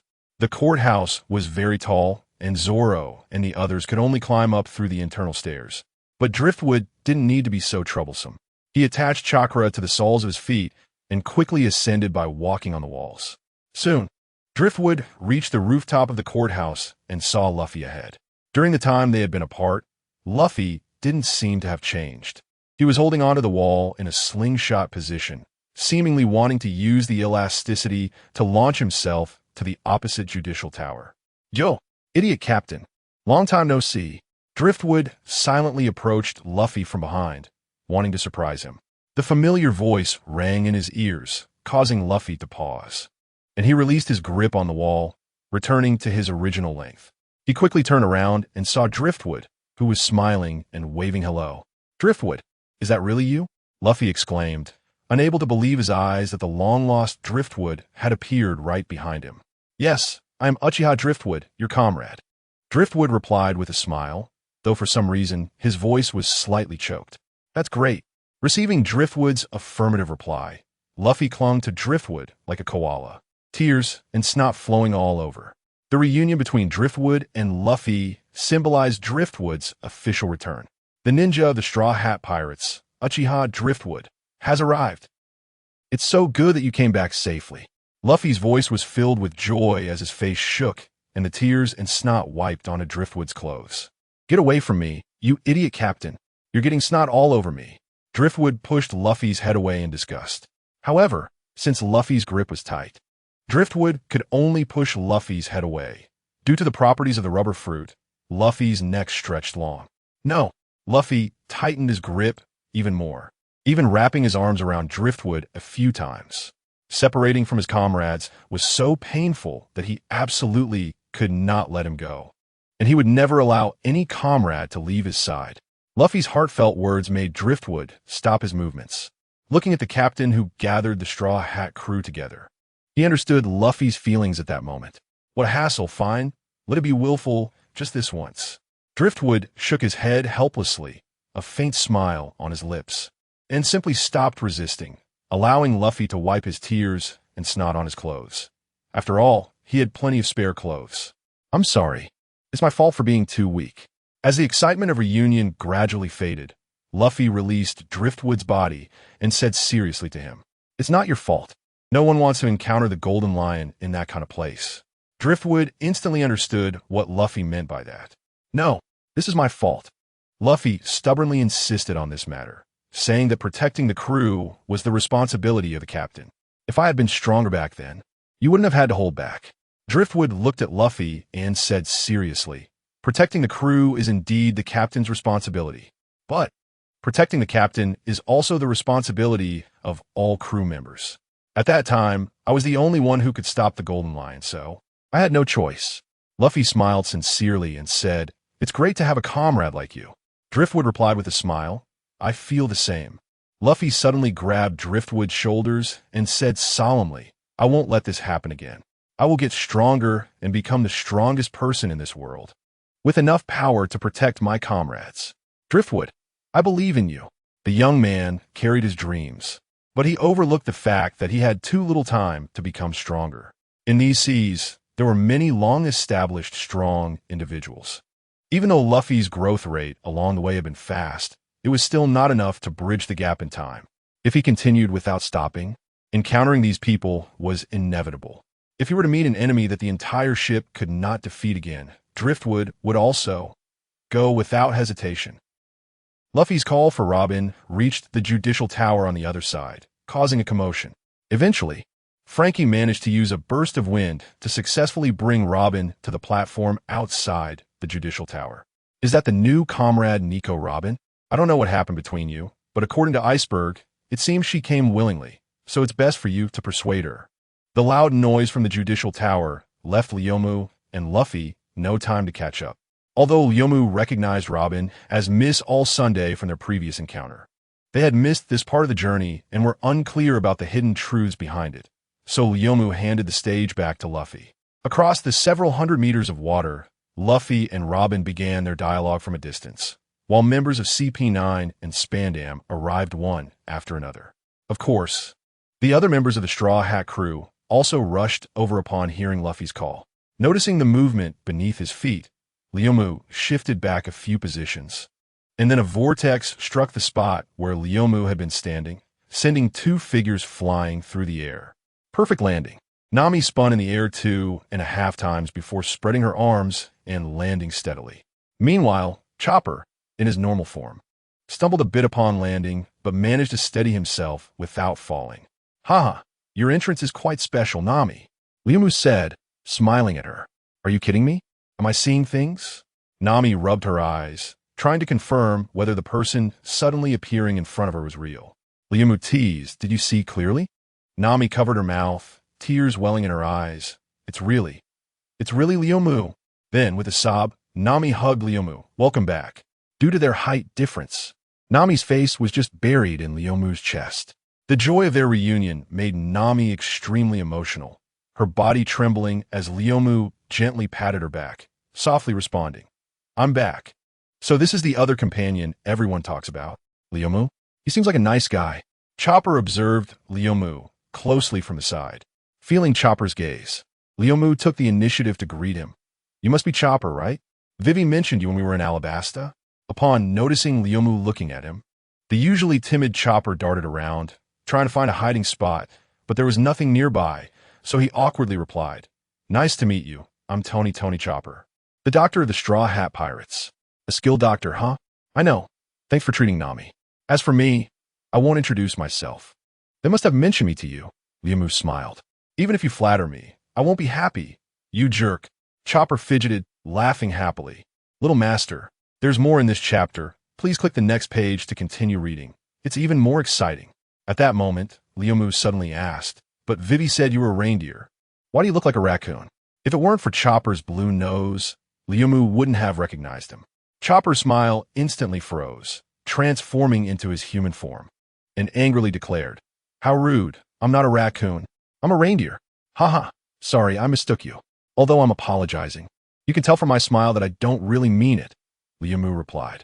"Have you hug enough?" At that moment, Zoro's voice came from beside him. Haven't been watching for a while. Nami then released her arms and stepped aside. You just showed up and are standing there eavesdropping. That's not like you, Zoro, Leomu said playfully, though he had already noticed Zoro as soon as he appeared. What do you mean eavesdropping? I'm just standing here openly, Zoro said, taking out the headband Leomu had entrusted to him and tossing it back to Leomu. Here, it's yours again. Don't make me do this kind of thing again. Thanks. It's more reassuring to have the headband, Leomu replied, securing it. Just then, Usopp flew in from the sky, shouting in panic. Leomu, help. Leomu helplessly used wind release to prevent Usopp from crashing. What a cool entrance. I must be the first to arrive, Sanji said, performing a flying kick and landing, completely unaware that he was actually the last one to arrive. Wait, Leomu? Sanji initially wanted to express his affection for Nami, but suddenly realized something and quickly shifted his gaze back to Leomu. For a moment, Sanji's eyes widened, but he soon closed them, lit a cigarette, and pretended to be calm as he opened his eyes. Oh, it's just Leomu. You've been out having fun for so long. Finally decided to come back. With Sanji's arrival, the Straw Hat Pirates were all gathered. It sounds like you're not very welcoming to me, Leomu said. Want to see how far Sanji could act. Since we're all here, let's catch up after we finish the important business. Sanji cleverly changed the subject without engaging further. Miss Robin, your knight Sanji has come to take you back. Sanji displayed his signature hard-eyed look, moving forward like a whirlwind. That guy is still the same. Leomu shrugged helplessly. As Zoro walked toward Luffy, he chimed in, the perverted cook will always be a perverted cook. The group gathered around Luffy, lined up neatly. Chopper and Zoro stood on the left wall, while Sanji and Nami stood on the right, with Leomu, Luffy, and Usopp standing in the middle. Robin, look, all your companions are here. Just wait for us to take you back. After everyone was in position, Luffy shouted across, looking at the determined faces of all her companions. Robin's heart couldn't help but be moved, but Spandam had a hold over her life, a shadow that would be difficult to erase, the Buster Call. As soon as Spandam dialed the golden transponder snail in his hand, 5 Navy vice admirals would come with warships to destroy the location triggered by the Buster Call. Having witnessed her hometown O'Hara being destroyed by the Buster Call, Robin understood its power. Even with Leomu's help, Robin did not believe that the Straw Hats could confront 5 vice admirals. Not to mention that CP9, equally powerful, was also inside the Judicial Tower. If Robin had once viewed the pirate crew as a refuge, she would have unhesitatingly chosen to betray them. But the Straw Hat crew, standing across from her, were all companions whom Robin truly recognized, companions who made her feel warmth, which is why she chose to sacrifice herself to protect them. After everything that had happened in Water 7, Robin did not want to fail at this moment. Even though she had already refused multiple times in the previous exchanges, she needed to emphasize once more, her words dripping with a strong sense of despair. You all need to leave here quickly. I don't want to live anymore. Even if you don't want to live, you have to wait until we take you away. Despite Robin's repeated statements that she wouldn't leave, Luffy stubbornly shouted. Leomu also timely added, Nico, Robin, although I wasn't there when you boarded, since you've become a member of the Straw Hat Pirates, you are our companion.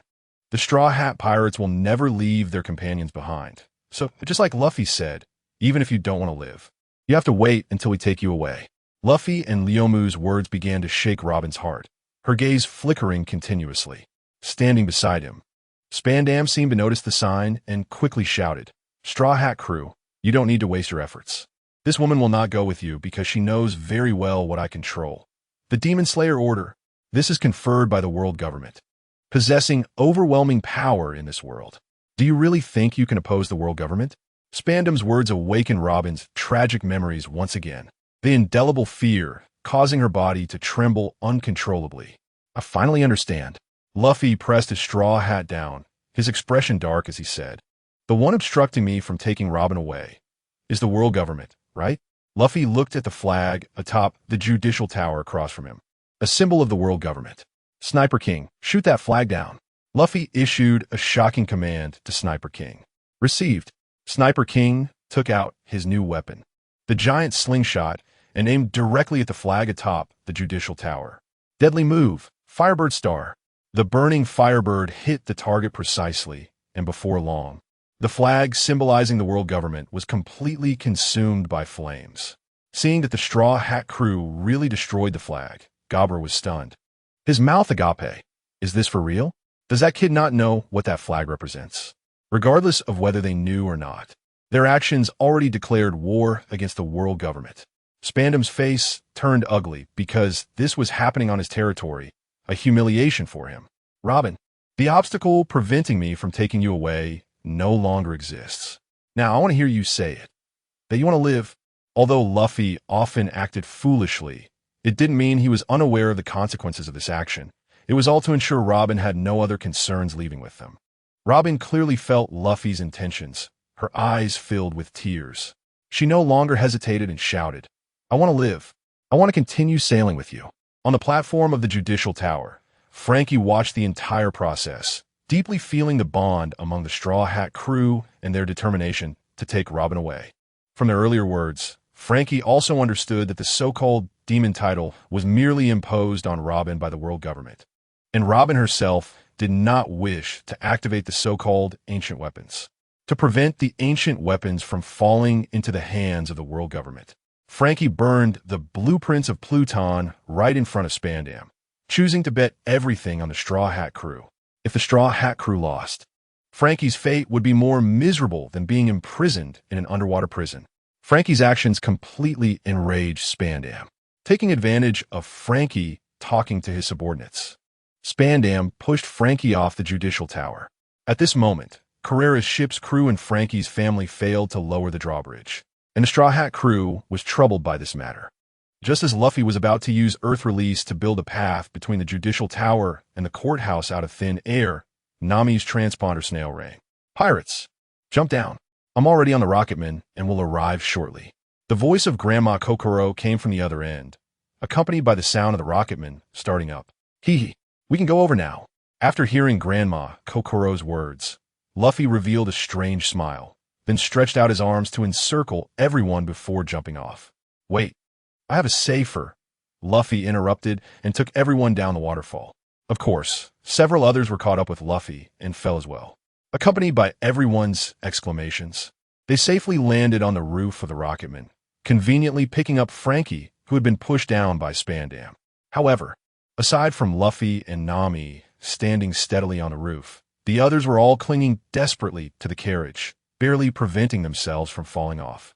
The Rocketman soared over the water that separated the courthouse from the Judicial Tower, bringing the Straw Hat crew and Frankie into the Judicial Tower.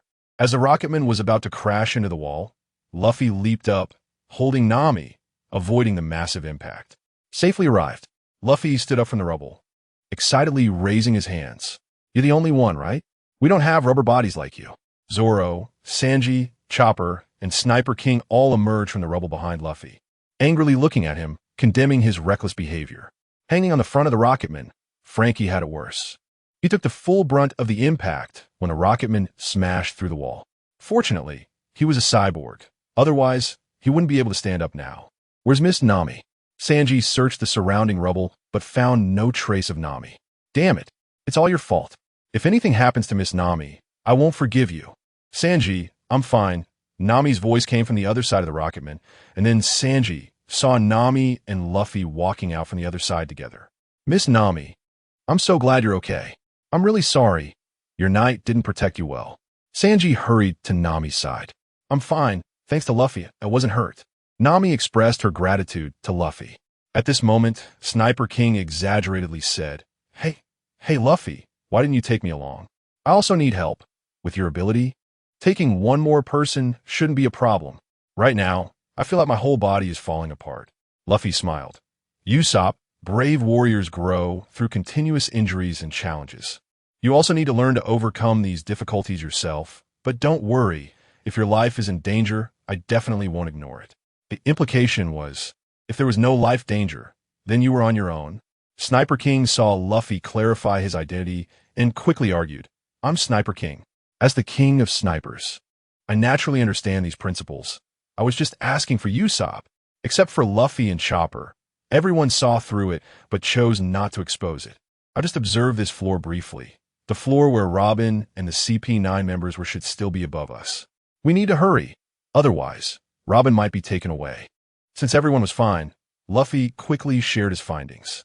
The others nodded and were ready to move to the upper floor when a plump figure flew down from the stairs. You don't need to waste your efforts. Robin is no longer on the previous platform.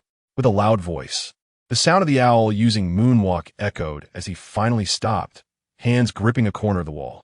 Who are you? Luffy's eyes narrowed, and he swiftly drew frost from his waist, launching a slash directly at the owl. The owl was a guy who couldn't keep his mouth shut. He could even leak his mission details on the street. At this moment, he intended to reveal some information, but didn't expect Luffy's attack to be so fierce that he barely had time to speak. He quickly used Shave to dodge, narrowly avoiding the strike before it hit. With a loud crash, the wall where the owl stood collapsed instantly. This guy's strength is impressive. In the intelligence of the Straw Hat Pirates, it seems there is no record of this person. The owl landed heavily on the ground, looking at Ryumu with a serious expression, cold sweat dripping from his forehead. If he had reacted a moment slower, he might have been seriously injured by now. So it turns out he's from CP9. What do your words mean? After getting a clear look at the owl's appearance, Ryumu asked in a deep voice. Huh, do you think I would tell you guys? Don't get your hopes up. I'm known for being tight-lipped. The owl sneered. But just when Ryumu thought he wouldn't get any useful information and was ready to make another move, the owl spoke again. I won't tell you. But Lucci and the captain have already taken Robin to the gates of justice. Once she goes through that door, don't even think about getting her out. Ryumu and the others were left speechless by the owl's antics. Nami directly retorted. Haven't you just said everything? The owl covered his mouth. Oh no, I accidentally revealed everything. You guys are such bastards. I'm going to beat you all up. Upon hearing the information from the owl, Luffy instantly exploded in anger and wanted to teach the owl a lesson. Wait, Luffy. Ryumu stopped Luffy's movement, saying there was no need to get entangled here. They should first go rescue Robin, or it would be too late once she was taken through the gates of justice. Robin, I'm coming for you. After hearing Ryumu's words, Luffy not only didn't calm down, but charged out directly, with the others unable to hold him back. What's with Luffy? Why is he in such a hurry? We don't even know which way they went. Ryumu shook his head, watching Luffy disappear. However, Ryumu did not force Luffy to stay. After all, Luffy's character was like that, seemingly reckless, but he always managed to find his target, so the results were usually good. The owl saw Luffy charge out recklessly and didn't stop him, but when he saw the others trying to ignore him and leave, he couldn't sit still. If you think you can ignore me, it won't matter if you rescue Nico, Robin. He then used Moonwalk, seemingly gliding in the air, explaining Robin's current situation to Ryumu and the others. First, to rescue Robin, they had to get past Lucci. Secondly, Robin was handcuffed with Sea Prism Stone cuffs, and the other 5 members of CP9 each had a key. Only by finding the right key could they unlock the cuffs. Otherwise, Robin might have to live with the cuffs for the rest of her life. Which number is the key you have? Can I unlock Robin's cuffs? Nami asked unexpectedly. The owl instinctively began to say, my key. However, this time, the owl realized it and glared fiercely at Nami. You are too cunning. I almost let it slip. It's clearly your own issue, Nami muttered softly. You guys go ahead. I'll take care of this guy. I want to contribute too. I'll get that key in time. Frankie stepped forward and said. While it wasn't a problem to let Frankie take action, Ryumu needed to make good use of the owl's big mouth, smiling at everyone and saying, no, let me handle this guy. It shouldn't take too long, and I can ask him some things. Frankie, since Ryumu wants to take action, let him do it. If he says it won't take long, then it will be resolved quickly. Seeing that Frankie still wanted to argue, Sogeking spoke up at the right time. When the others had the same idea, Frankie didn't continue to push and began to understand Ryumu's position in the Straw Hat crew. Nami, wait a moment. I have something to give you that should help with your fighting. As everyone prepared to leave, Ryumu called Nami over and handed her the 3-color stick he had obtained from Season Island. Since they would soon be fighting, it was most appropriate to give it to Nami now. Hey, you little brat. Don't you know it's rude to leave others hanging? Hearing Ryumu say he could resolve it quickly, the owl was already quite displeased, and now their group was treating him as if he didn't exist, which visibly made the owl angry. Sorry, just wait a moment. I'll be done soon, Ryumu replied with a smile over his shoulder. Against so many people, I can't endure. The owl swallowed his anger and planned to teach Ryumu a good lesson once the others had left. The method of use is very simple with your intelligence. You will figure it out soon. Seeing Nami looking at him with confusion, Ryumu didn't explain further. Nami held the three-color stick in her hand, hesitated for a moment, then waved it forward, and a fireball appeared, blasting a hole in the wall. A fireball? That's amazing. Chopper and Sogeking's eyes sparkled as they stared intently at the three-color stick in Nami's hand. Seeing the power of the fireball, Nami was also delighted, her excitement showing. And she wanted to try again, but was stopped by Ryumu. No need to test it. The other two are similar. Nami obediently stored the three-color stick in her dimensional pocket, thanking him. Ryumu, thanks, this is perfect for me. Ryumu, you can't be biased. I want a new weapon too. Sogeking, no longer afraid of exposing his identity, strongly expressed his envy of Nami. Chopper beside him also stared at Ryumu with wide eyes, clearly having the same thought as Sogeking, but he wasn't familiar enough with Ryumu yet to speak up. Ryumu said honestly, I only got one three-color stick, and it suits Nami better. Sogeking and Chopper visibly became dejected, but Ryumu's next words lifted their spirits again. I also got some other things. If used well, they can achieve similar effects to the three-color stick, but I need to research them further. I'll give them to you after we rescue Robin. What Ryumu referred to were the elemental orbs. Taken out alone, they indeed wouldn't have much effect. They would need Usopp to research them later. Handing over the three-color stick took a few extra minutes, but the owl didn't try to stop them again. Although the owl was quite displeased that Ryumu and the others were ignoring him, the earlier slash from Ryumu had made him feel pressure. And with so many people around Ryumu, the owl didn't act recklessly. Let's hurry up. This kid actually wants to take me on alone. I want you to witness the true power of the soundless owl. The owl stood aside, watching coldly, his heart already filled with hatred for Ryumu, urging the others to leave quickly. Although in terms of combat power, the owl had only slightly surpassed the only female member, Califa, he absolutely would not allow himself to be so underestimated. The owl glared at Ryumu. Now it's just you left. Ryumu nonchalantly replied, That's right, but so what? Can fewer people see how badly you get defeated by me? The owl angrily retorted, You brat, you underestimate me too much. You will pay for this. In just a few minutes, the owl had been ignored several times, and his anger was boiling, so he held nothing back. As soon as the words left his mouth, his figure disappeared from where he stood and reappeared behind Ryumu, while Ryumu didn't make any movements, as if he hadn't reacted at all. Piercing gun. D. You brat. The owl's eyes were fierce. Just as the owl's fingers were about to hit the heart of the driftwood's body strangely moved to the side, then grabbed the owl's wrist and pushed it forward. Bang. The owl's fingers sank into the ground. You seem to know some strange techniques. The driftwood was very interested in several moves the owl had used before. This is the Navy's 6 styles, which can only be mastered by those with exceptional talent and long-term training. However, once all 6 styles are mastered, one can be called Superman. The owl's big mouth characteristic made him unconsciously disclose this information, and by the time he realized he shouldn't have said so much, it was already too late. Next, the driftwood did not rush to defeat the owl, but instead subtly inquired about some valuable intelligence. Although the owl was not one to answer every question, he still revealed a lot of information, including Spandam's plan, the reason for capturing Robin, the origin of the Demon Slayer Order, and the nature of the CP9 department. After each information leak, the owl would angrily launch a fierce attack, using the Navy's 6 styles to their fullest. But not only did these moves pose no threat to the driftwood, they were all recorded by the driftwood's Crimson Sharingan. You said before that mastering the Navy's 6 styles is very difficult, right? After dodging an owl's finger gun, the driftwood suddenly revealed a strange smile. The owl, frustrated by repeated failed attacks, growled back, I said that, so what? The driftwood sneered, but I think it's not that difficult. The owl scoffed, what nonsense are you talking? Even the most talented CP9 member, Lucci, underwent systematic training and ultimately spent. Before the owl could finish, he witnessed an unbelievable scene. The driftwood was floating in the air, and several scythes shot out from beneath his feet. This was clearly the moonwalk and galefoot from the 6 styles. Paper drawing, soft mud. This was a variant of paper drawing developed by the owl, allowing his body to become soft and change shape for better dodging. After barely avoiding a series of gale feet, the owl was shocked and shouted, How is that possible? This is not a technique you can learn by just watching a few times.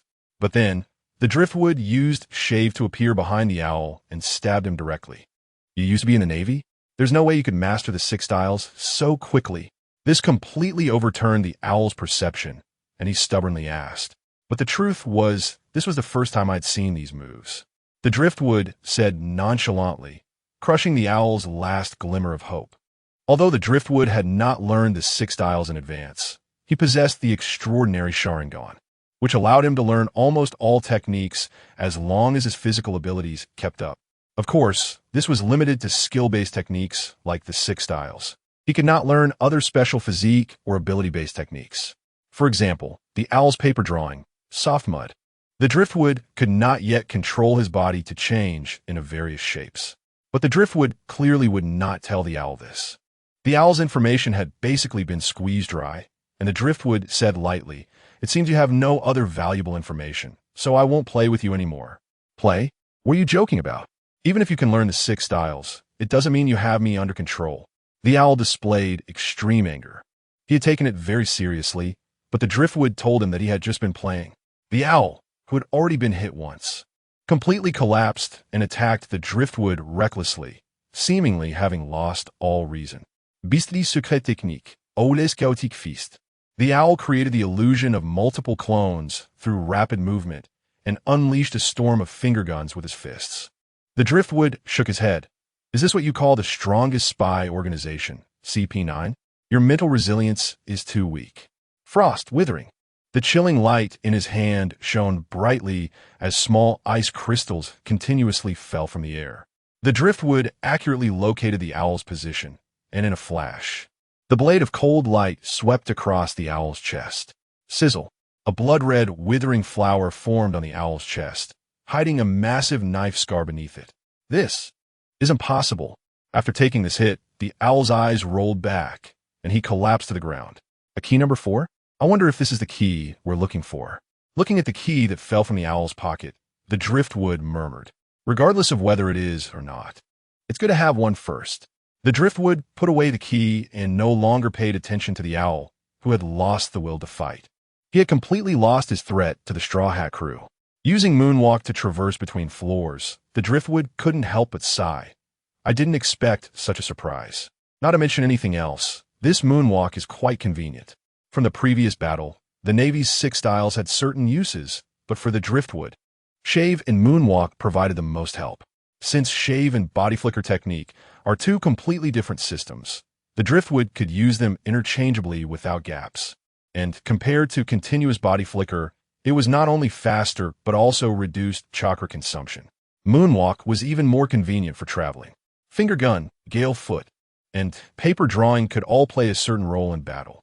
As for Iron Block, remembering how the owl had stubbornly taken hits with Iron Block earlier, the driftwood shook his head and decided to use that move less or not at all. Why take attacks that could be dodged? The driftwood certainly did not have a masochistic tendency. During the driftwood's battle with the owl, the other members, except for Luffy, encountered their respective opponents. Meanwhile, Luffy, by chance, found the underwater passage leading to the Bridge of Hesitation. But since Lucci and Spandam had entered the passage first, Luffy had not caught up to them yet. In the room at the top of the Judicial Tower, Kaku had been waiting for a long time. When Zoro opened the door and saw Kaku, he laughed, finally found one, a guy pretending to be Usopp. Kaku was not angry, and with an air of maturity, he said, "I've always been like this. I've never pretended to be anyone else. You can only blame yourselves for getting it wrong. Is that so? Weren't you pretending to be a shipwright at the Carrera Company for several years?" Zoro seemed to imply something. Hearing Zoro mention the Carrera Company, a hint of nostalgia appeared on Kaku's face. Although I did go to Carrera to be a shipwright because of a mission during that time, I did what a shipwright should do, so it can't be considered pretending. Shipwright Kaku is also me, but I wonder if there's still a chance to go back there. Speaking of which, that period was the easiest time of my life. Seeing Kaku's expression, it didn't seem like he was lying, and Zoro was also somewhat surprised. I didn't expect you to have some feelings for that place, but unfortunately, you won't have a chance to go back. I have a message for you from the bag. You have been fired. Fired? Kaku pondered over Zoro's message, then chuckled self-deprecatingly. That's true. After doing something so outrageous, I really don't have the face to stay at Carrera Company. The small talk is over. It's time to get down to business. Drawing all 3 swords, Zoro strikes his unique three-sword style and bluntly says, "Hand over that key of yours." Kaku also draws two swords and replies seriously, "That depends on whether you have the skill." Not far from a room where Kaku is, Cabra lies sideways on a straw mat, with the key he uses for fishing behind him. "How lucky! We can get that key without any effort," the Sniper King whispers to Frankie while stealthily moving forward. "Sniper King, don't be reckless. It's not that simple. This guy is a CP9 agent. He can't be that careless. I guarantee if you go over, you'll be caught on the spot." This chapter is not over. Please click the next page to continue reading. Frankie has personally experienced CP9's methods and doesn't believe the other party would be sleeping soundly at such a critical moment. The Sniper King's body stiffens, freezing in place. However, after waiting for a while and seeing no other movement from Cabra, he foolishly says, "Frankie, I think you're overthinking it. Maybe we're lucky and just happen to run into the most careless member of CP9. I'll prove it to you." Frankie, unwilling to elaborate further, raises his right hand aimed at Cabra. "Frankie, what are you doing? It's such a good opportunity. Waking him up would ruin everything." The Sniper King understands Frankie's intentions and calls out to stop him. But Frankie is convinced that Cabra is pretending and does not heed the Sniper King's warning. Strong right hand. Frankie's right fist clenches and then launches forward like a bullet. "This bastard saw through my disguise." Cabra is furious inside, but he continues to pretend to be awakened, awkwardly dodging. With a loud bang, a large hole is created where Cabra was lying. "Which bastard disturbed my sleep? The key is right beside me. You could just take it." Cabra feigns anger and curses. The Sniper King complains, "See, he was indeed sleeping before." As Frankie retracts his right fist, he starts to retort with the Sniper King. "Open your eyes and see clearly. That guy is clearly pretending. This task is really not challenging. I easily have these two under control." Cabra's scheme succeeds as he sits aside, grinning at the quarrel between the two. And due to Frankie's involvement, the pirate world loses the famous sword nose gale. In a spacious room in the Judicial Tower, there's a large space, but only a set of tables and chairs, as well as a bathtub. A curtain in front of the bathtub conceals the body of the person bathing. The light shines on the bathtub, casting the person's alluring silhouette on the curtain. The person's hands move back and forth across their body, seemingly washing themselves. Sanji, who happens to arrive, sees this enticing scene, and immediately his imagination runs wild, becoming dry-mouthed and blood-rushing. "My dream. If only I could cross that curtain, I could fulfill my dream." Sanji slowly reaches out his hands. His dream, just a step away. No, no way. Just as he extends his hands, Sanji quickly withdraws them, revealing a struggling expression on his face. "I am a righteous knight, determined to protect all women. How can I do such a despicable thing?" This thought doesn't last long, as his desires take over again. Fixating on that alluring silhouette, just one glance as long as I'm not discovered, it can be as if nothing happened. No, I must resist. Just one glance. Sanji's rationality and desire continue to clash, and he falls completely into self-contradiction. Ultimately, his primal desires triumph over his already limited rationality. "I promise just one glance." Sanji's eyes turn into hearts, and he sneaks toward the bathtub like a thief. Unfortunately, whether it was Sanji's self-contradiction wasting too much time or the bather having already noticed, before Sanji could take any further action, the bather stands up from the bathtub, and a voice full of charm calls out, "It seems I have a guest. Please wait a moment while I get dressed." Sanji's movements freeze. His previously excited expression instantly drops. But he still pretends to be serious as he sits down on a nearby chair and says very gentlemanly, "There is no need to rush, Mississippi. I don't mind waiting a little longer." Despite Sanji's perfect facade, his heart is already bleeding. Damn it, I was so close. The sound of rustling comes from behind the curtain, and soon, Khalifa appears before Sanji, fully dressed, wearing a tight black dress that accentuates her curves. Stepping in black high heels, with black fishnet stockings, golden long hair, and hot red lips, she exudes an alluring aura. Every movement radiates mature charm, instantly capturing Sanji's heart. Of course, any beautiful lady can capture Sanji's heart. Khalifa brushes her still damp hair off her forehead, approaches Sanji, and skillfully pours him a cup of hot tea from the teapot on the table. This is undoubtedly a peach trap, but Sanji willingly jumps in. Sipping the hot tea, the two engage in pleasant conversation, and whatever Sanji says causes Califa to cover her mouth and giggle. Sanji's actions also leave Califa puzzled. While she is confident in her charm, she doesn't think it's enough to make someone surrender. But seeing Sanji's demeanor, it's clear he has no intention of making a move, so Califa decides to keep playing dumb, as she only needs to guard the key. Perhaps due to the continuous tea consumption, Sanji finally comes to his senses. I need to go rescue Miss Robin. Sanji says earnestly, beautiful lady, could you please hand over the key you're guarding? I would be very grateful. Califa looks at Sanji with interest, her fingers tracing her skin, her red lips parting to speak seductive words, laced with a hint of ambiguity. Then come and get it yourself, perhaps. It's hidden somewhere on my body. Then I won't be polite. Such a test is something Sanji cannot resist, and he pounces at Califa like a hungry tiger. The fate of a pervert is naturally tragic. Califa delivers a kick that sends the wolf-like Sanji flying, breaking the only table in two. Califa changes her previous attitude, coldly stating, don't misunderstand. I meant you should take it with skill. Sanji's expression darkens as he seems to make a decision that goes against his principles. You should just hand over the key. You have no chance against me. Even if you are a woman, I won't hold back. I want to see what skills you have. Saying more is not as good as a direct contest, and Califa swiftly moves beside Sanji to kick him. In terms of kicking techniques, Sanji will not lose to anyone. And once they start fighting, Califa quickly finds herself cornered by Sanji's fierce kicking skills. Just when Califa thought she was about to be defeated, Sanji's decisive kick ended up hitting the wall instead, creating a hole with its tremendous force. In the end, Sanji still upheld his chivalry and couldn't truly bring himself to attack Califa. You lost. Hand over the key to me. If that kick had landed properly, you would have completely lost your fighting ability, Sanji said, approaching Califa with his hands in his pockets, thinking he looked very cool. Naive? Is this what you call not holding back? Califa smiled wickedly, striking like lightning and hitting Sanji in a vital area. This move would be fatal to any man. Even Sanji, who was suddenly struck hard, lay on the ground in pain like a worm. Elsewhere, in a theater-style setting, Wazir was performing exaggerated movements on stage with a cane, singing a monologue in a strange manner. Jojo-He. Evil pirates want to unleash the demon, but I am a companion of justice and will definitely stop their actions. A creaking sound of a door caught Wazir's attention, and the corners of his mouth lifted. Looks like the other actors are ready. Chopper, this guy looks tough. We should slip away first, Nami whispered to Chopper beside her.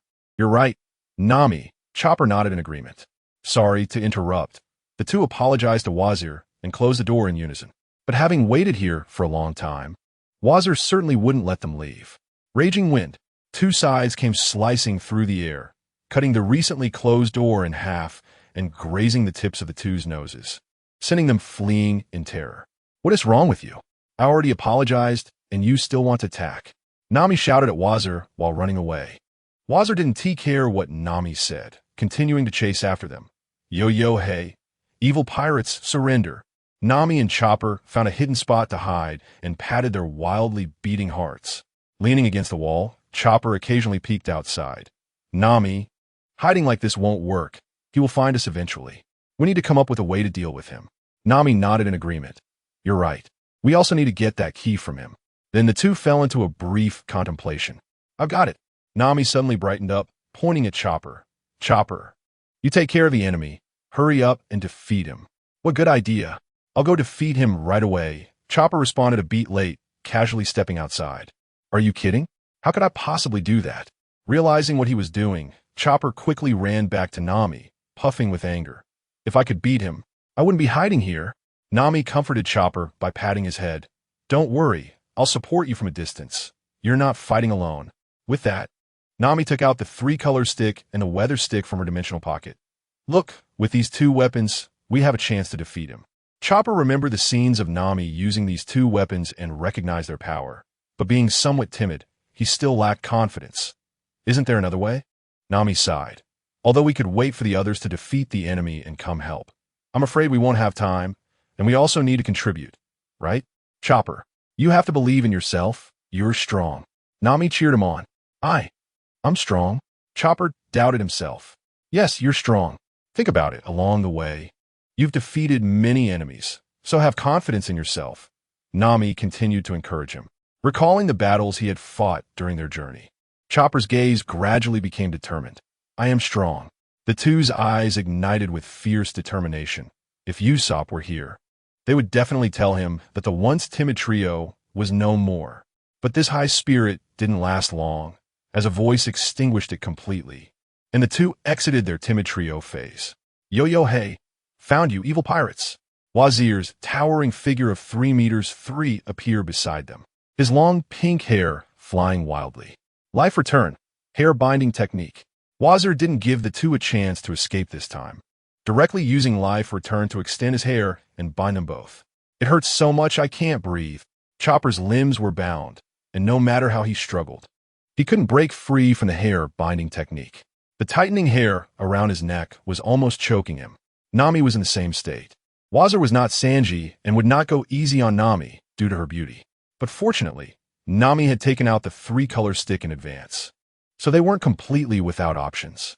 Nami gripped the 3-color stick tightly, channeling all her strength into the red elemental heart on it. Burn, with Nami's command. A burst of flames shot from the 3-color stick, igniting Wazir's hair, which quickly spread to engulf his entire body, and the three were caught in a sea of fire. Nami and Chopper gritted their teeth, enduring the scorching flames. Soon, the hair binding them was burned away, and they were able to break free. Taking advantage of Wazir still trying to extinguish the flames, the two quickly escaped and found a safe place to start patting off the remaining embers on their bodies. Thanks, Nami. Although I have some burns now, it's much better than being caught, Chopper said, still shaken. No need to be so polite among teammates, Nami replied absent-mindedly. Noticing Nami's state, Chopper asked, What are you thinking about? Nami smiled mysteriously. I thought a good plan. Next we just need to... Wazir finally extinguished all the flames, but his once beautiful pink hair was now a mess, which made him furious. In a normal battle, Nami's flames would never have hit him, but just now, Wazir had bound both of them, letting his guard down, and the flames had been released from a close distance, leading to a big loss. Fortunately, with life return, as long as the roots were intact, he didn't need to worry about being without hair. I will definitely not let that woman off easy. Wazir's eyes turned fierce, and the burned hair began to grow back quickly to its previous length. Before he could continue searching, the prey came right to him. Hurry up and hand over the key. Chopper, in his human form, shouted from not far away. That woman isn't here, so I'll deal with you first, Wazir said with a fierce gaze, using Shave to appear in front of Chopper and thrusting his cane forward. Chopper quickly transformed back to his normal form, dodging the attack and swiftly biting down on the prepared rumble ball. Arm strengthening, hoof stamp, transforming into his strongest form. Chopper swung both palms at Wazir, knocking him back and leaving a cherry blossom mark on Wazir's body. Yo-Yo-Hey, I didn't expect you to be a capable one, but you're still no match for me. Life return Lion's finger gun. The hair of the Weichi grows back and forms dozens of fingers, crazily attacking Chopper. Chopper cannot completely dodge it and uses for enhancement for defense, but he is still beaten until he spits blood, with no other choice. Chopper can only use leg power enhancement to start running away. Weichi successfully attracts Chopper and uses Moonwalk to chase. But every time he is about to catch up to Chopper, various elemental attacks come in, forcing him to defend, naturally missing the opportunity to capture Chopper. Nami, holding the weather stick, maintains a safe distance, launching attacks and then hiding again, making Weichi very frustrated with this guerrilla tactic. But this is far from enough to defeat Weichi, not to mention that the duration of the wave ball is only 3 minutes. Once 3 minutes pass, even with Nami interfering, Chopper, who cannot use leg power enhancement, will be easily caught. Yo-Yo-Hey, you have nowhere to run now. Weichi continues to chase, following Chopper into a closed room. At this moment, the 3 minutes are up, and Chopper reverts to his normal form.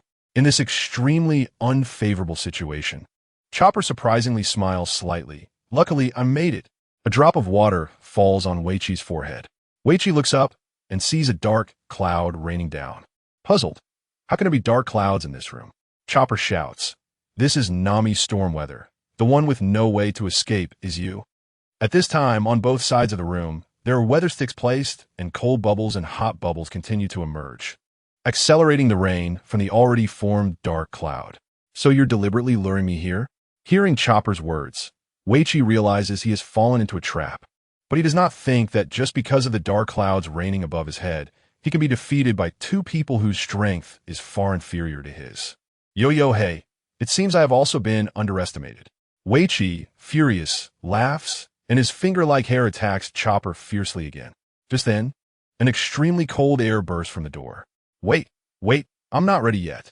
Chopper sees Nami at the door holding the weather stick and quickly jumps into a wooden barrel he had prepared earlier, not forgetting to take the lid to cover it. But the opportunity is fleeting. Nami will not give Weichi any chance to react, directly unleashing the cold air with maximum power into the room. Although the ice spikes would have greater power, they're useless if they cannot hit the enemy. Nami chooses a full-range cold air attack, and Chopper, who is drenched, and Weichi's body instantly begins to freeze. At this moment, Weichi also notices the instigator at the door and quickly uses his shave to approach Nami, wanting to subdue her before he is completely frozen. But Nami, who had carefully planned this, had already set up mirage weather in advance. Weichi hits only Nami's projection, and due to his proactive approach, he gets closer to the weather stick, which also speeds up his freezing process. However, Weichi's speed slightly exceeds Nami's calculations.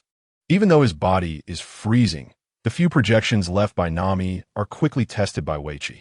Watching the approaching attack, Nami grips the weather stick and starts to retreat, continuously releasing cold air. Hurry faster. Nami's heart urges anxiously.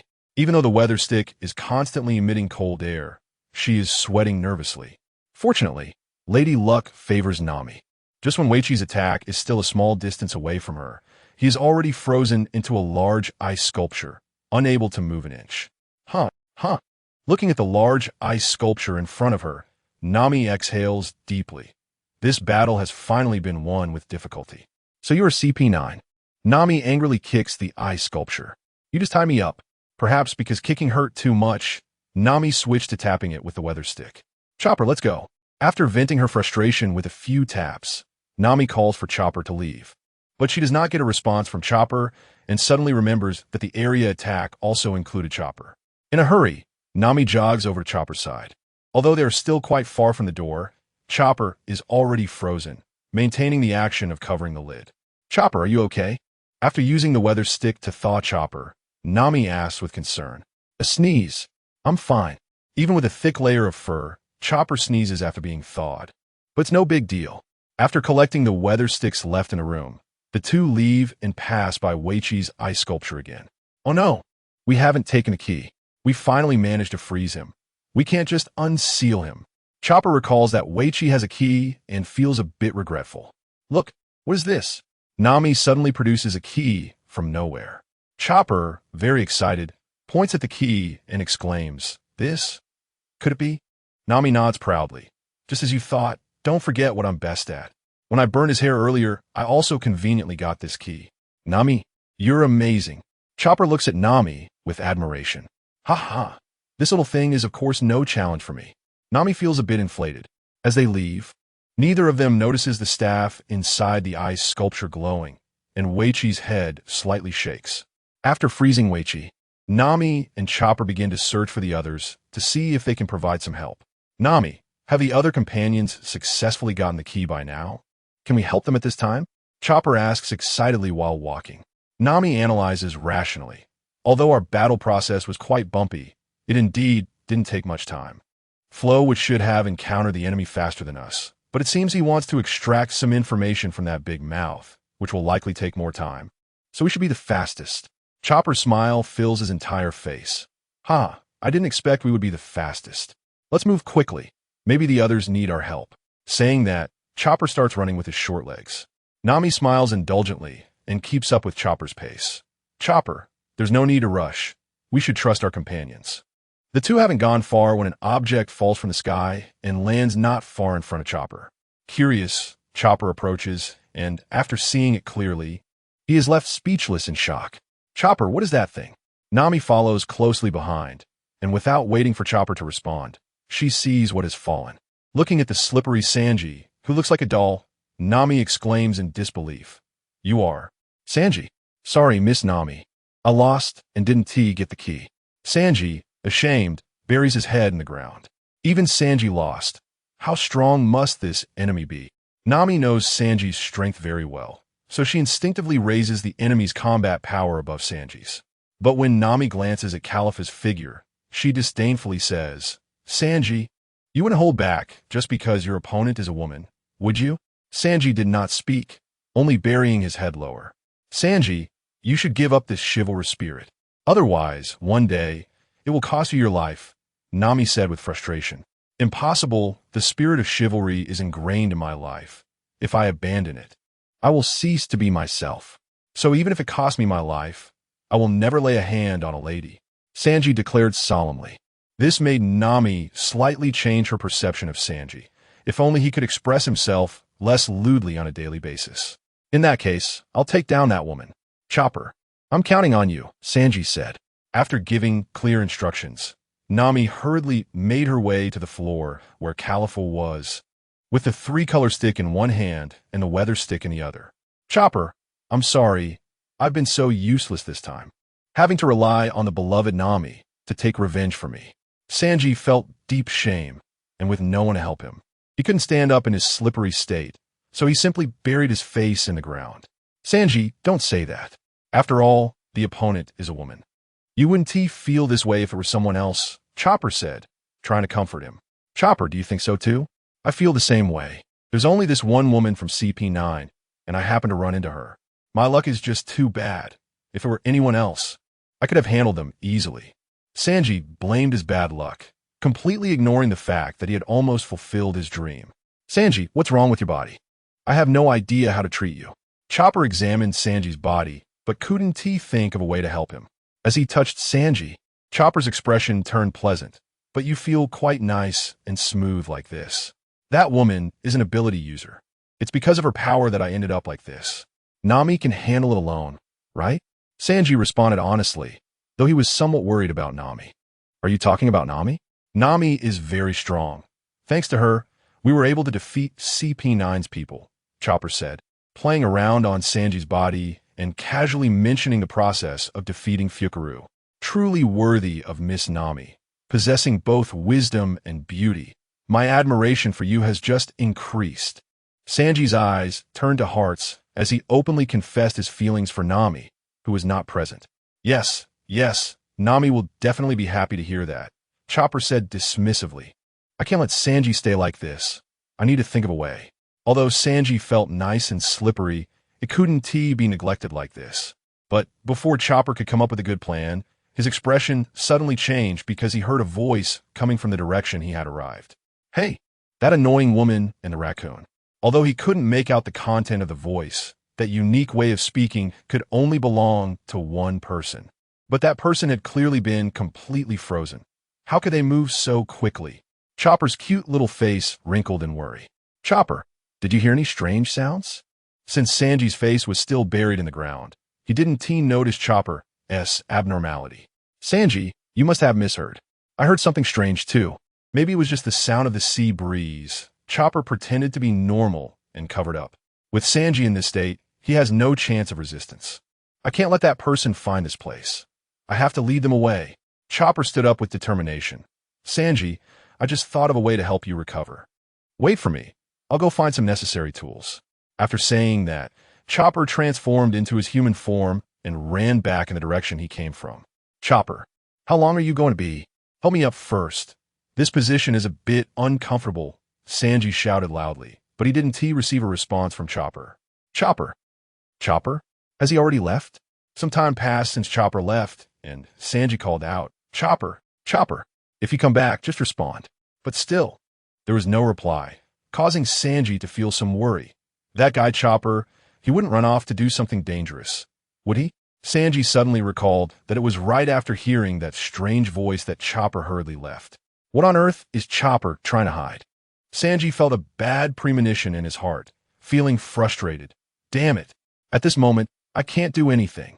At that moment, water began to flow from the floor where Nami was fighting Califa, drenching Sanji.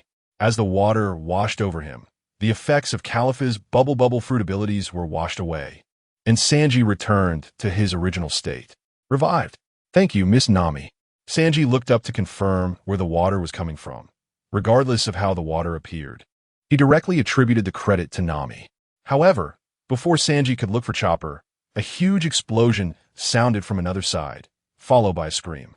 This is Usopp's voice. Upon recognizing the owner of the voice, Sanji's brows furrowed together. One side was Usopp, who was clearly in danger, and the other was Chopper, who seemed to be doing something risky. It was obvious that Usopp's situation was more urgent, and without any hesitation, Sanji bolted in Usopp's direction. Chopper, I hope you don't do anything foolish. Sanji prayed internally. On the battlefield of Sniper King and Frankie, although the two were initially caught in Gaburu's divide-and-conquer scheme, they quickly reacted. Gaburu kept adding fuel to the fire, but the two of them cooperated seamlessly and successfully deceived Gaburu. Just as Gaburu was preparing to reap the fruits of victory, the two suddenly launched an attack on him, catching him off guard. Utilizing Sniper King's battle wisdom and with Frankie acting as a meat shield, they caused Gaburu considerable trouble, resulting in many injuries on him. Let go of me, you pervert. Gaburu frantically struck Frankie, but couldn't shake him off. Thanks for the compliment. Frankie grinned painfully, but still held tightly onto Gaburu's body, shouting to Sniper King, Sniper King, hurry up and attack. Sniper King struggled to get up against the wall, aiming the giant slingshot at Gaburu. Special move, explosive triple stars. Though Gaburu didn't feel any threat from the incoming ammunition, he, being very cautious, did not believe that there would be any weak ammunition fired at this moment. Since he couldn't shake off Frankie, he had no choice but to evade with Frankie in tow. Using Moonwalk and Shave simultaneously, Gaburu dodged the center of the explosion. Gaburu punched Sniper King, breaking through the wall behind him, and Sniper King let out a scream. With Frankie hanging onto him, Gaburu's escape range was far from enough, and he was still hit by the aftershock of the explosive triple stars, leaving him covered in blood. Frankie, of course, was in the same situation as Gaburu, having no strength left to hold on to him. What a failure. To get injured so much dealing with you two little bugs to avoid being laughed at by my comrades. You should all just die. Gabras showed no intention of hiding his murderous intent, kicking Frankie towards Usopp while leaping into the air. Spear technique. Moonlight 10-finger spear. The 10-finger spears fell from the sky, which neither of the two could withstand in their current state. In the nick of time, Sanji, running madly, launched a kick that sent Gabras flying. What did you do to my comrades? Seeing the state of the two, Sanji shouted angrily and activated his Devil Wind Leg. Devil Wind Leg, Supreme Meat Grinder. I will never let that woman and that raccoon escape. Using the flames generated by his cane, he successfully broke free. Fueled by his hatred for Nami and Chopper, he frantically searched for the two within the Judicial Tower, continuously shouting, "Hey woman, raccoon, come out quickly." Following the sound, Chopper easily found his target. He encouraged himself, there's nothing to be afraid of. This guy is just a defeated foe. Using his small stature, Chopper hid in a narrow space, observing as Gabras approached Sanji's location. Gathering his courage, Chopper stepped out. "You bastard lion, I'm here." Chopper shouted to draw Gabras's attention. "Is it just you? Where's that woman? Is she hiding somewhere to ambush me?" Having been caught off guard once, Gabras was on high alert, scanning his surroundings. "Nami isn't here. Dealing with you is enough for me." The straightforward Chopper wouldn't lie. Otherwise, he could have used a smoke bomb to buy time. "Just you?" Gabras sneered. "Then prepare to meet death." Stormfoot, Lotus Blossom.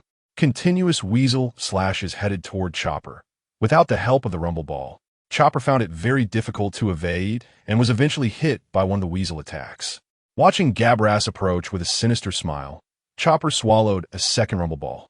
Even though taking a second one in a short time would hinder his ability to switch forms, it was still much better than his current situation. Arm Strengthening.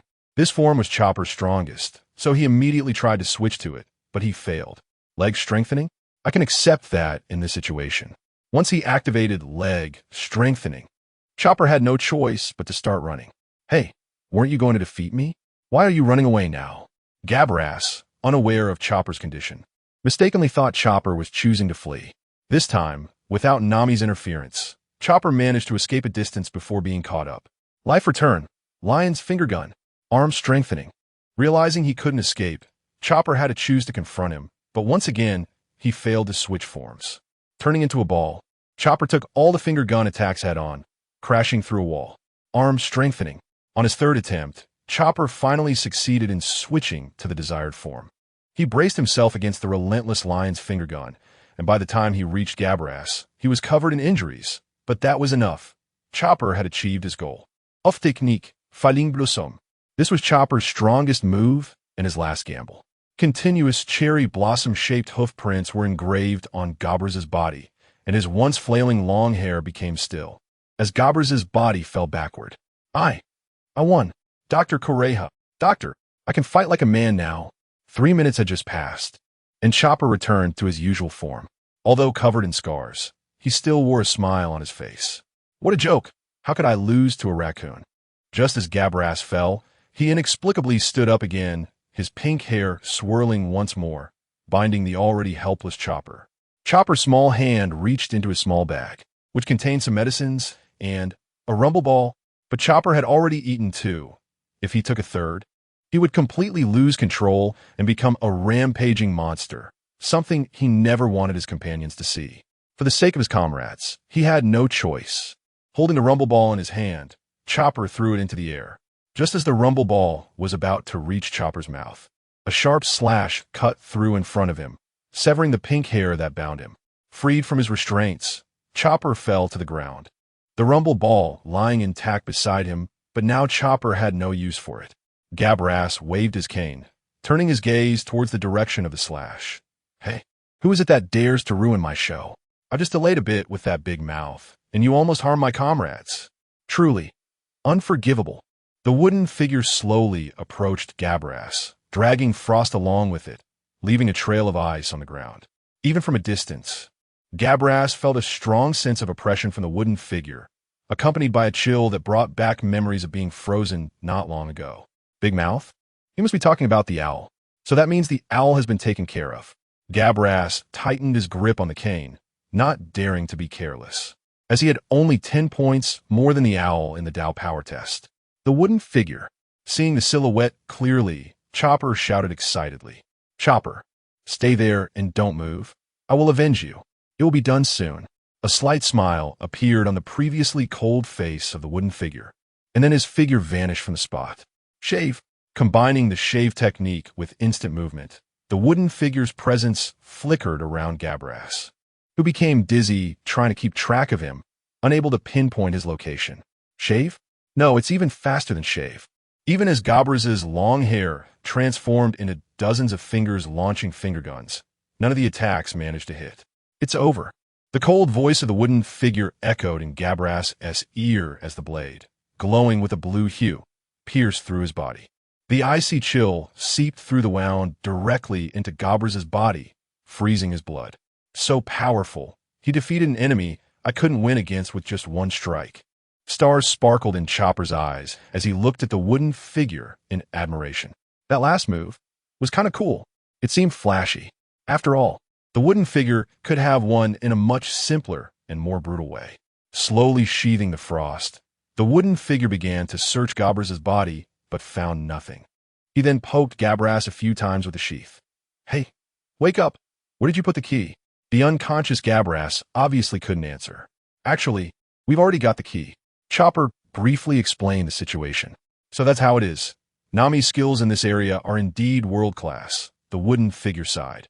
Then poked Gabras again with the sheath. If you didn't have the key, you should have said so earlier. You wasted my time. Don't forget next time. Chopper.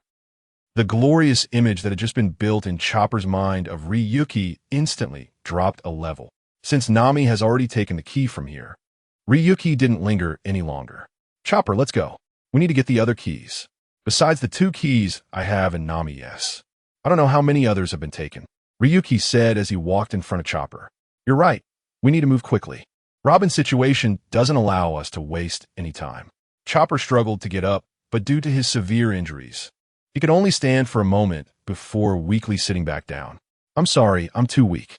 I couldn't help my companions and got so badly injured. Ryuki, you go ahead by yourself. Chopper said with a guilty expression. What are you talking about? How can you leave an injured comrade behind? Ryuki said, then lifted Chopper onto his shoulder and used Moonwalk to leave. In his original form, Chopper was small and light, hardly affecting Ryuki's speed. Ryuki suddenly said gently, "And who says you haven't helped your companions? Weren't you fighting seriously with all your strength just now?" Chopper was stunned, then firmly said, "Yes, I fought seriously with all my strength." Ryuki continued, "In that case, you don't need to blame yourself. I'm sorry, Chopper. The one who should apologize is me.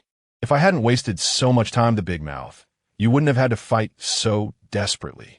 The doctor just needed to focus on treating the others from the rear." Ryuki felt quite guilty. Clearly, the safety of his companions was more important than so-called information. Thinking of the other companions who might still be fighting, Ryuki quickened his pace.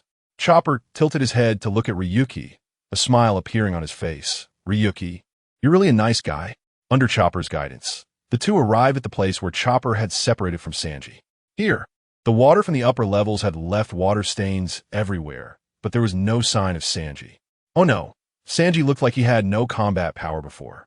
He wouldn't have run into any enemies, would he? Chopper said anxiously. "Chopper, don't panic. Sanji should be fine." Ryuki carefully examined the surroundings and analyzed. "Sanji told you before that he was affected by the bubble fruit's ability, and the water flowing down from above just happened to fall here. The bubbles can be washed away by water, so this water flow just neutralized the fruit's ability." Pointing to a set of footprints in one direction, Ryuki continued, "Sanji must have discovered something over there, so he hurried off." After hearing Ryuki's analysis, Chopper felt it made a lot of sense and calmed down. Sensing the presence of the two above, Ryuki asked, "You said Nami is up there fighting that woman from CP9, right?" In Califa's bathroom, due to the wide-range attack of the tricolor stick, the pipes in the bathroom had been broken, and water was continuously flooding out.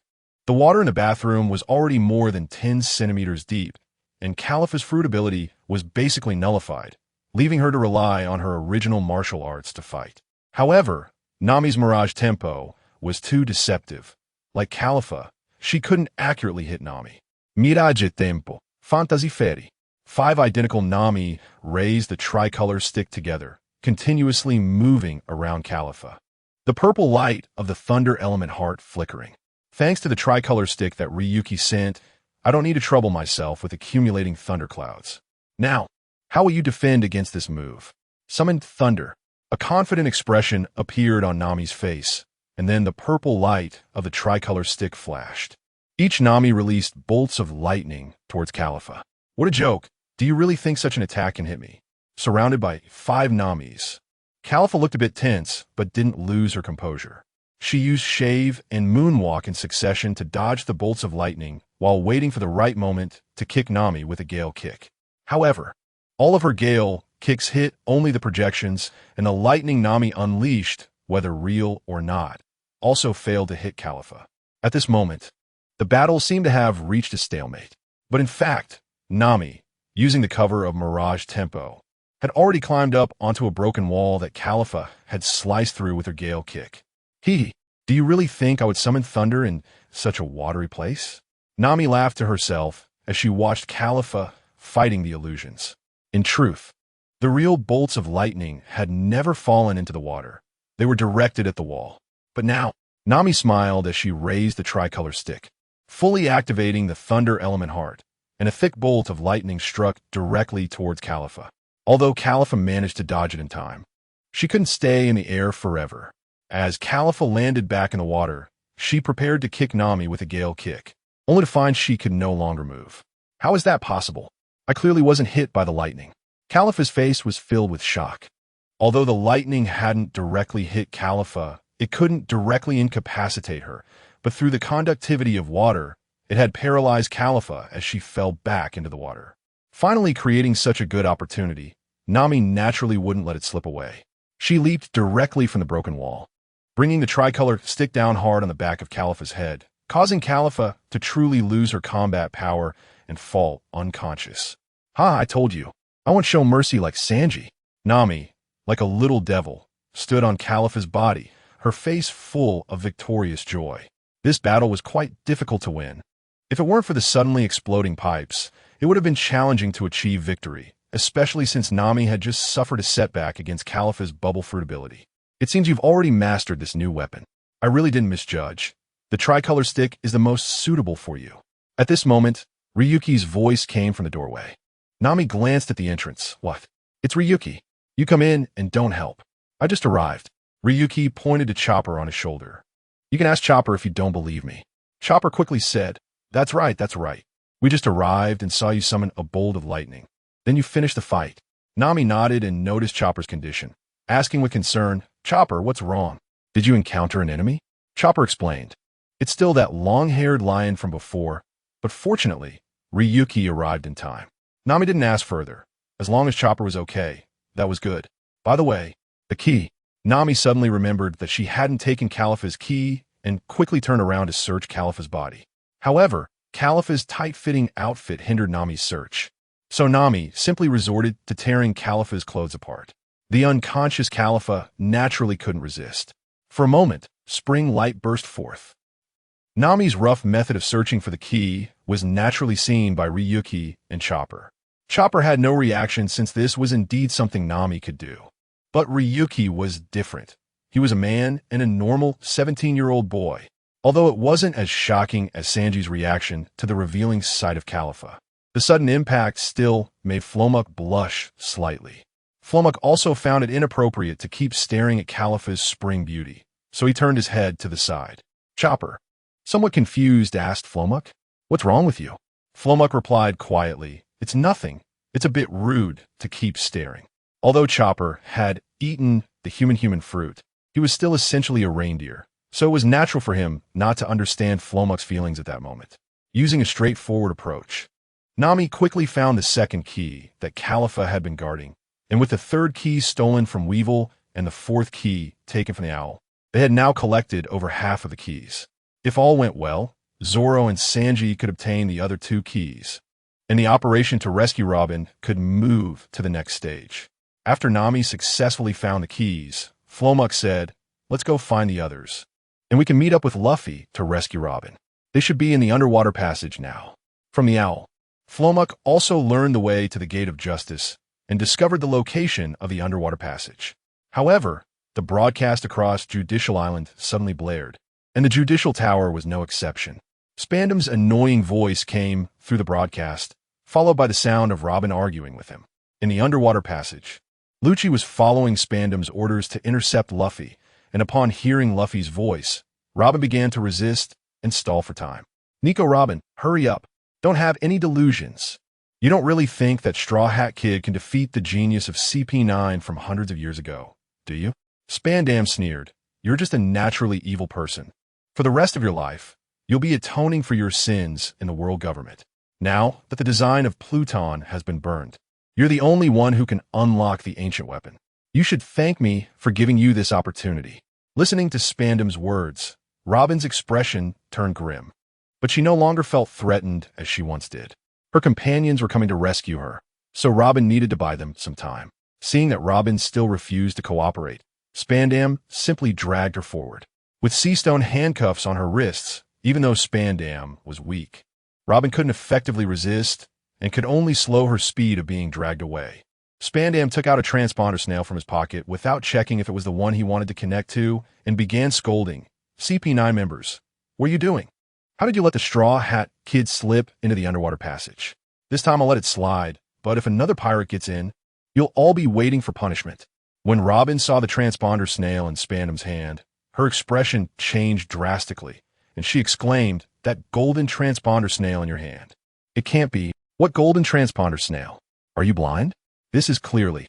Spandam initially dismissed it, but upon looking down at the golden transponder snail, his mouth dropped open in shock. A golden transponder snail? He then took out another transponder snail from his pocket and connected it, somewhat annoyed, saying, How careless of me. I accidentally activated the golden transponder snail as a communication snail. The demon removal order. It must have been activated, just as Spandam suspected. The Navy quickly acted upon receiving the message from the golden transponder snail, summoning 5 vice admirals and 10 warships, making their way towards the Gate of Justice at top speed. Through special sea currents, They would soon pass through the Gate of Justice and arrive at Judicial Island. Hurry up and cancel the demon removal order, Robin urged. What are you talking about? Once the demon removal order is activated, it can't be stopped. Spandam replied nonchalantly. And even if it could be canceled, why would I listen to you? Do you think you're talking to someone important? After that, Robin was thrown to the ground by Spandam. Isn't the activation of the demon removal order a good thing? To eliminate the companions of the devil. Isn't that a good reason? I'm just trying to bring the devil back smoothly, and I'll be rewarded for it. Spandam looked down at Robin with a mad grin on his face. Robin recalled the horrors that had occurred in O'Hara, her body trembling uncontrollably. You think too simply. The demon removal order doesn't distinguish between friend and foe. As long as you're within the target range, everything will be destroyed, including everyone and everything on this island. What does that have to do with me? Spandam sneered as he leaned closer to Robin. The other people on this island are just tools for my promotion and wealth. As long as I bring you back, the one who can unlock the ancient weapon. What does a few sacrifices matter? Besides, it's better for these useless beings who can't even stop pirates to die. Looking at Spandam's hideous face, Robin's loathing for him deepened. At that moment, she noticed that the ordinary transponder snail in Spandam's hand was still connected, and she quickly shouted, "Everyone on Judicial Island, hurry and escape before the warships arrive." What? That transponder snail is still connected? Hello, everyone. My name is Straw Hat Luffy. Upon realizing that his earlier words had been broadcasted, Spandam quickly disguised his identity and cut off the transmission. Boop, the transponder snail disconnected, and Spandam realized how ridiculous his disguise had been. However, the words had already been spoken, and it was too late to make amends. Now, he even hoped the warships would arrive quickly to destroy everything on the island. Forget it. Knowing is knowing. Anyway, bringing you back will surely get me promoted. Ha ha ha. Spandam continued dragging the struggling Robin forward. Flomuk and the others had grim expressions upon hearing the broadcast. That despicable person dared to bully Robin. If I get the chance, I will teach him a good lesson, Nami said angrily, waving her fist at the air. We need to act quickly, Chopper said anxiously. Flomuk was silent for a moment before handing Chopper over to Nami. Give me the keys. You and Chopper go meet up at the others first. Nami handed Flomuk 2 keys. What about you? Didn't you say you could only go to the underwater passage? Flomuk took the keys and smiled slightly. That's usually the case. But if I can fly over, it's a different story. With that, Flomuk began to use Moonwalk to fly to the top of the Judicial Tower. Using Moonwalk to ascend continuously, Flomuk quickly stood at the top of the Judicial Tower, looking into the distance. The massive Gate of Justice and the Bridge of Hesitation connecting to it came into view. The only connection between the Judicial Tower and the Bridge of Hesitation was indeed the underwater passage. But since the Gate of Justice and the Bridge of Hesitation were right behind the Judicial Tower, mastering Moonwalk or any other flying ability naturally allowed him to bypass the underwater passage. Now that the demon removal order had been activated, there wasn't enough time to collect all the keys before rescuing Robin, so Flomuk had to go alone to bring Robin back. As for the other 2 keys, Flomuk believed that Zoro and Sanji would be able to obtain them, and perhaps he wouldn't even need the other 2 keys to unlock the Sea Prism Stone handcuffs that bound Robin, as the probability of success had already exceeded 50%. Just as Flowing Wood was about to fly towards the Bridge of Hesitation, he suddenly felt the tower's tip beneath his feet begin to tremble violently. Then, a sharp circular slash erupted, completely severing the top of the Justice Tower, which fell into the sea. Without the tower's tip to obscure his view, Flowing Wood could see the entire floor below. Zoro was bracing himself against the floor, breathing heavily, with several cuts on his body continuously bleeding, looking somewhat strained.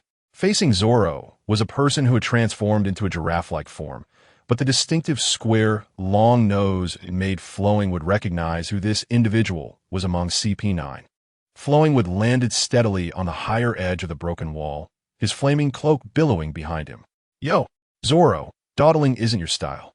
Do you want me to help? Flowing Wood squatted on the broken wall, smiling as he greeted Zoro. I can handle this guy. You should go help the others. You must have heard the broadcast earlier.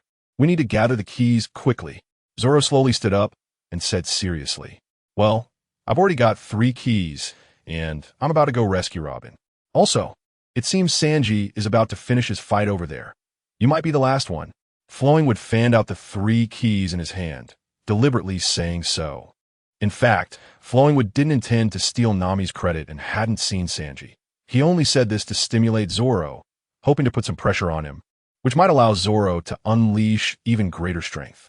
After all, just now, Flowing Wood could clearly see that the long-nosed man was much more relaxed than Zoro. What? You've already got 3 keys? So you've taken down 3 enemies? I can't believe I'm falling behind by so much. And that perverted chef is almost finished. I absolutely won't allow myself to lose to that guy. As Flowing Wood had expected, upon hearing his words, Zoro's emotions surged slightly. In fact, the stimulation from falling behind Sanji was far greater than the pressure from Flowing Wood having 3 keys. Zoro took off the headband tied around his arm and said to Flowing Wood, "If you're going to save Robin, hurry up. I can finish here soon." Seeing Zoro pick up the headband, Flowing Wood nodded, knowing that Zoro was about to fully commit to the battle. "Then you better hurry. Don't wait for me to bring Robin back while you haven't finished here."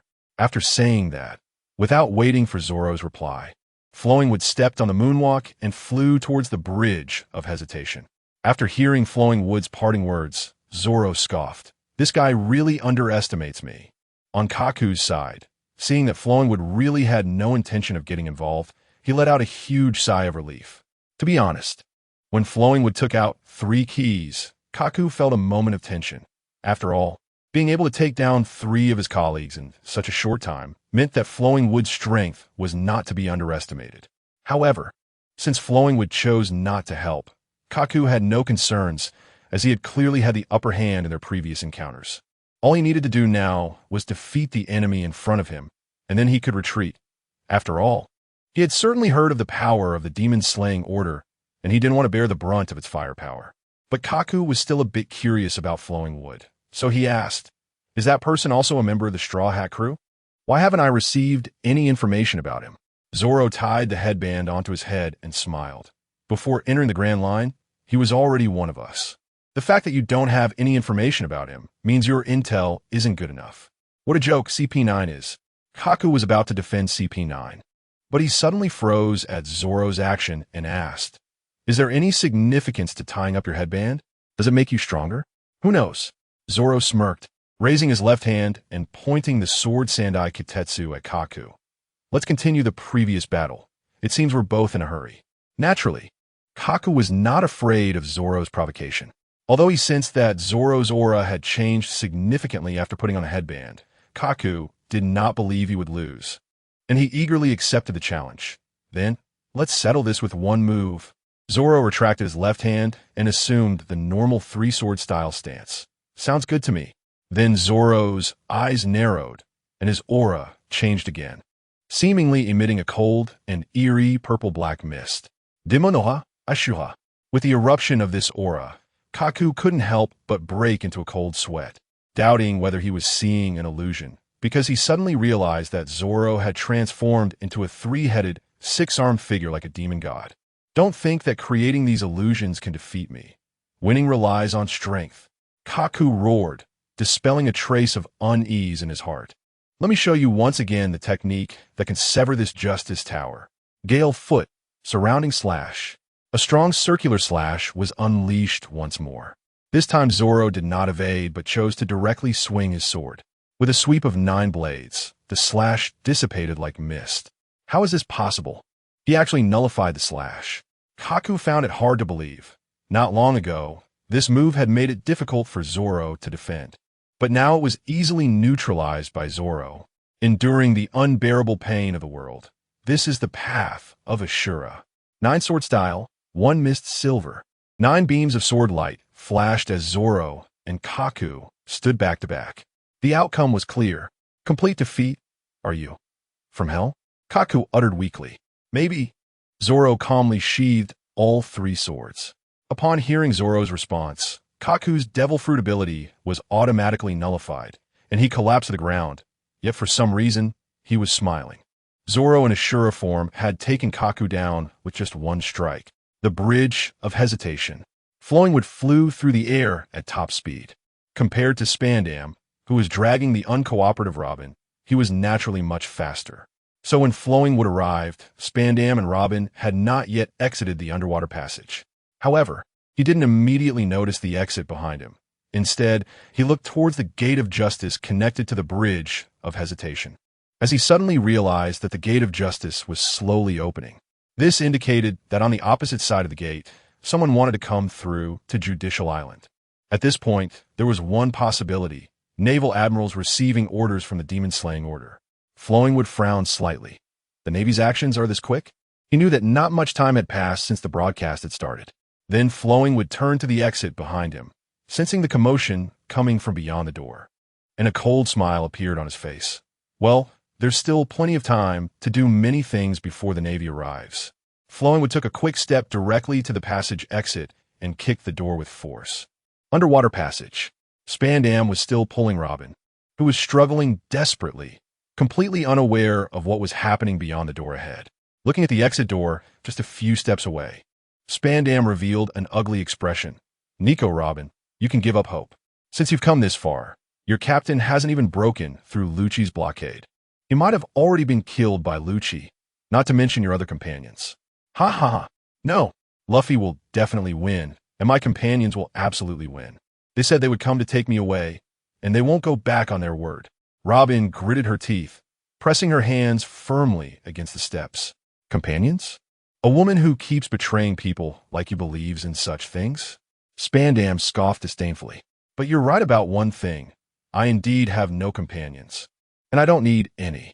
All I need are loyal subordinates. He then temporarily ignored Robin, taking a few steps toward the door, grabbing the doorknob, ready to open it. Before he could exert any force, a loud boom was heard. A powerful force came from the door, sending Spandam flying and crashing heavily onto the steps, the door landing squarely on him. The sunlight of the city that never sleeps shone on the figure at the entrance, reflecting in Robin's pupils, making it appear exceptionally bright and dazzling. You are Toki. Tears glimmered in Robin's eyes. Toki's appearance truly gave her a boost of confidence. Saul, I will no longer be alone. If Luffy ignited the flame of hope in Robin, then Toki at this moment was the accelerant that made that flame burn even stronger. As we agreed before, I'm here to take you back, Toki said gently to Robin. Then a wave of killing intent erupted recklessly. Next, leave it to me. Those who harm my companions need to be taught a lesson. Damn it, which bastard dares to treat me like this? Spandam struggled to push the door off him, glaring angrily at Toki. However, upon sensing the killing intent emanating from Toki, he retreated like a frightened lamb, seeing that Toki was a completely unfamiliar face.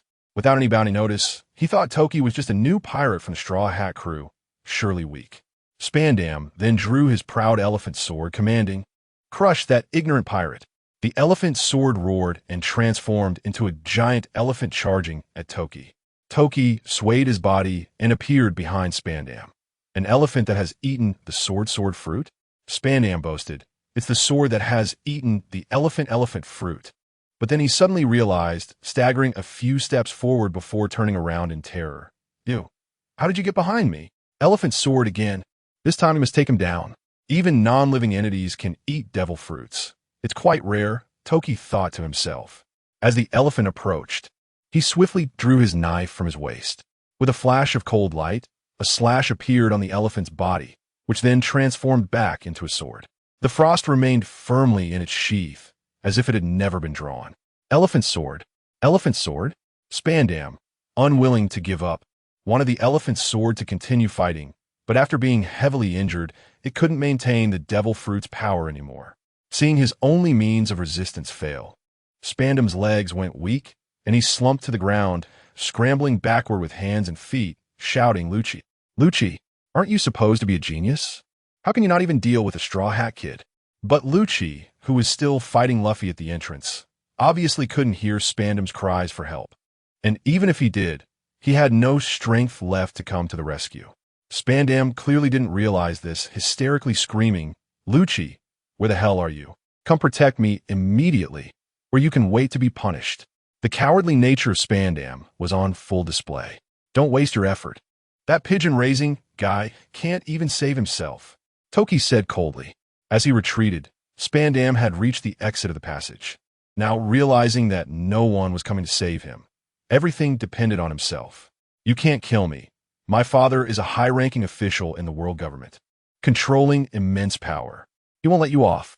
Let me go, and I will have my father vouch for you, letting you join the world government. As long as it's within his authority, you can have any position you want. But Toki was unmoved, slowly approaching Spandam, his killing intent not diminishing in the slightest. He wanted Spandam to feel what despair truly meant. Spandam had proposed all the conditions he could think of, but they all ended in failure. As Toki, with his killing intent exposed, came before him, Spandam's fear reached its peak, and he uncontrollably expelled a yellowish-white substance. One ugly guy, Toki frowned in disdain, saying, killing you would only dirty my frost. You might as well end it yourself. Sharingan. Toki's eyes focused, 3 tomo rotating in his blood-red pupils. Spandam's gaze became vacant as he pointed the elephant's sword at his own neck, suddenly exerting force, blood gushing out. His neck and body became separated, obviously dead beyond any doubt. Robin had also arrived at the exit at some point. What a terrifying ability. What? Are you scared? Toki turned and smiled, not closing his Sharingan, generously showing it to Robin. Robin shook her head, the corners of her mouth lifting. The stronger my companions are, the more at ease I will feel. Do you fear your companions? The gate of justice had completely opened, and following the special ocean current, 10 Navy warships quickly approached Enies Lobby. On one of the warships, a vice admiral with a katana at his waist and a full beard, known as Admiral Akainu, stood at the bow, his navy cloak fluttering behind him with the word justice written in large letters. He skillfully lit a cigar, his deep-set eyes gazing at the judicial tower in the distance, which had its top cut off, symbolizing the highest judicial authority in the world, seemingly lost in thought. Admiral Akainu, we are about to reach firing range. Please give instructions. Behind him, Akainu's aide respectfully saluted and reported. According to the original plan, they would form a blockade with the other warships around Enies Lobby and then carry out indiscriminate attacks, firing at full force. Then, some school-level officers would be sent for a landing operation to prevent the pirates from escaping. Without turning back, Akainu directly issued the order. Understood. After receiving the command, the aide went to relay Akainu's instructions. The Straw Hat Pirates. Monkey D. Luffy. Monkey, this is really a headache, Akainu said helplessly, murmuring to himself. The aide, being a vice admiral in the headquarters, had proven to be efficient, quickly conveying Akainu's instructions before returning to stand behind him. If you have any questions, just ask. Although he didn't turn around, Akainu immediately noticed the aide's hesitant demeanor. In the Burning Mountain, since we want to prevent the pirates from escaping, why not send out all available forces instead of just a small portion? This doesn't align with our usual combat style. Not to mention, with permission from Burning Mountain, the Vice Admiral also raised his doubts, but his last sentence was left unspoken. Not to mention that I, as a Rear Admiral, have no intention of taking action, right? Burning Mountain then turned his head, holding the still unfinished cigar, smiling at this capable Vice Admiral. The Vice Admiral didn't speak, but his expression clearly conveyed this thought. What orders have we received? Burning Mountain suddenly asked seriously. To launch a devastating strike on the location of the Demon Extermination Order. Although confused as to why Burning Mountain was asking this, the Vice Admiral recited the mission requirements word for word. Can't we destroy this island with the full firepower of 10 warships? Burning Mountain asked again. We can, but... The Vice Admiral wanted to say something else, but was directly interrupted by Burning Mountain. Can is enough. I've had enough of these CP organizations from the world government. Isn't Rob Lucci supposed to be a once-in-a-century genius? Now he can't even handle a group of rookie pirates and has to invoke the Demon Extermination Order for us to clean up after him. Sending some people to help is already giving the world government face. I think they've been following that idiot waste of a commander for too long. All their agents have regressed.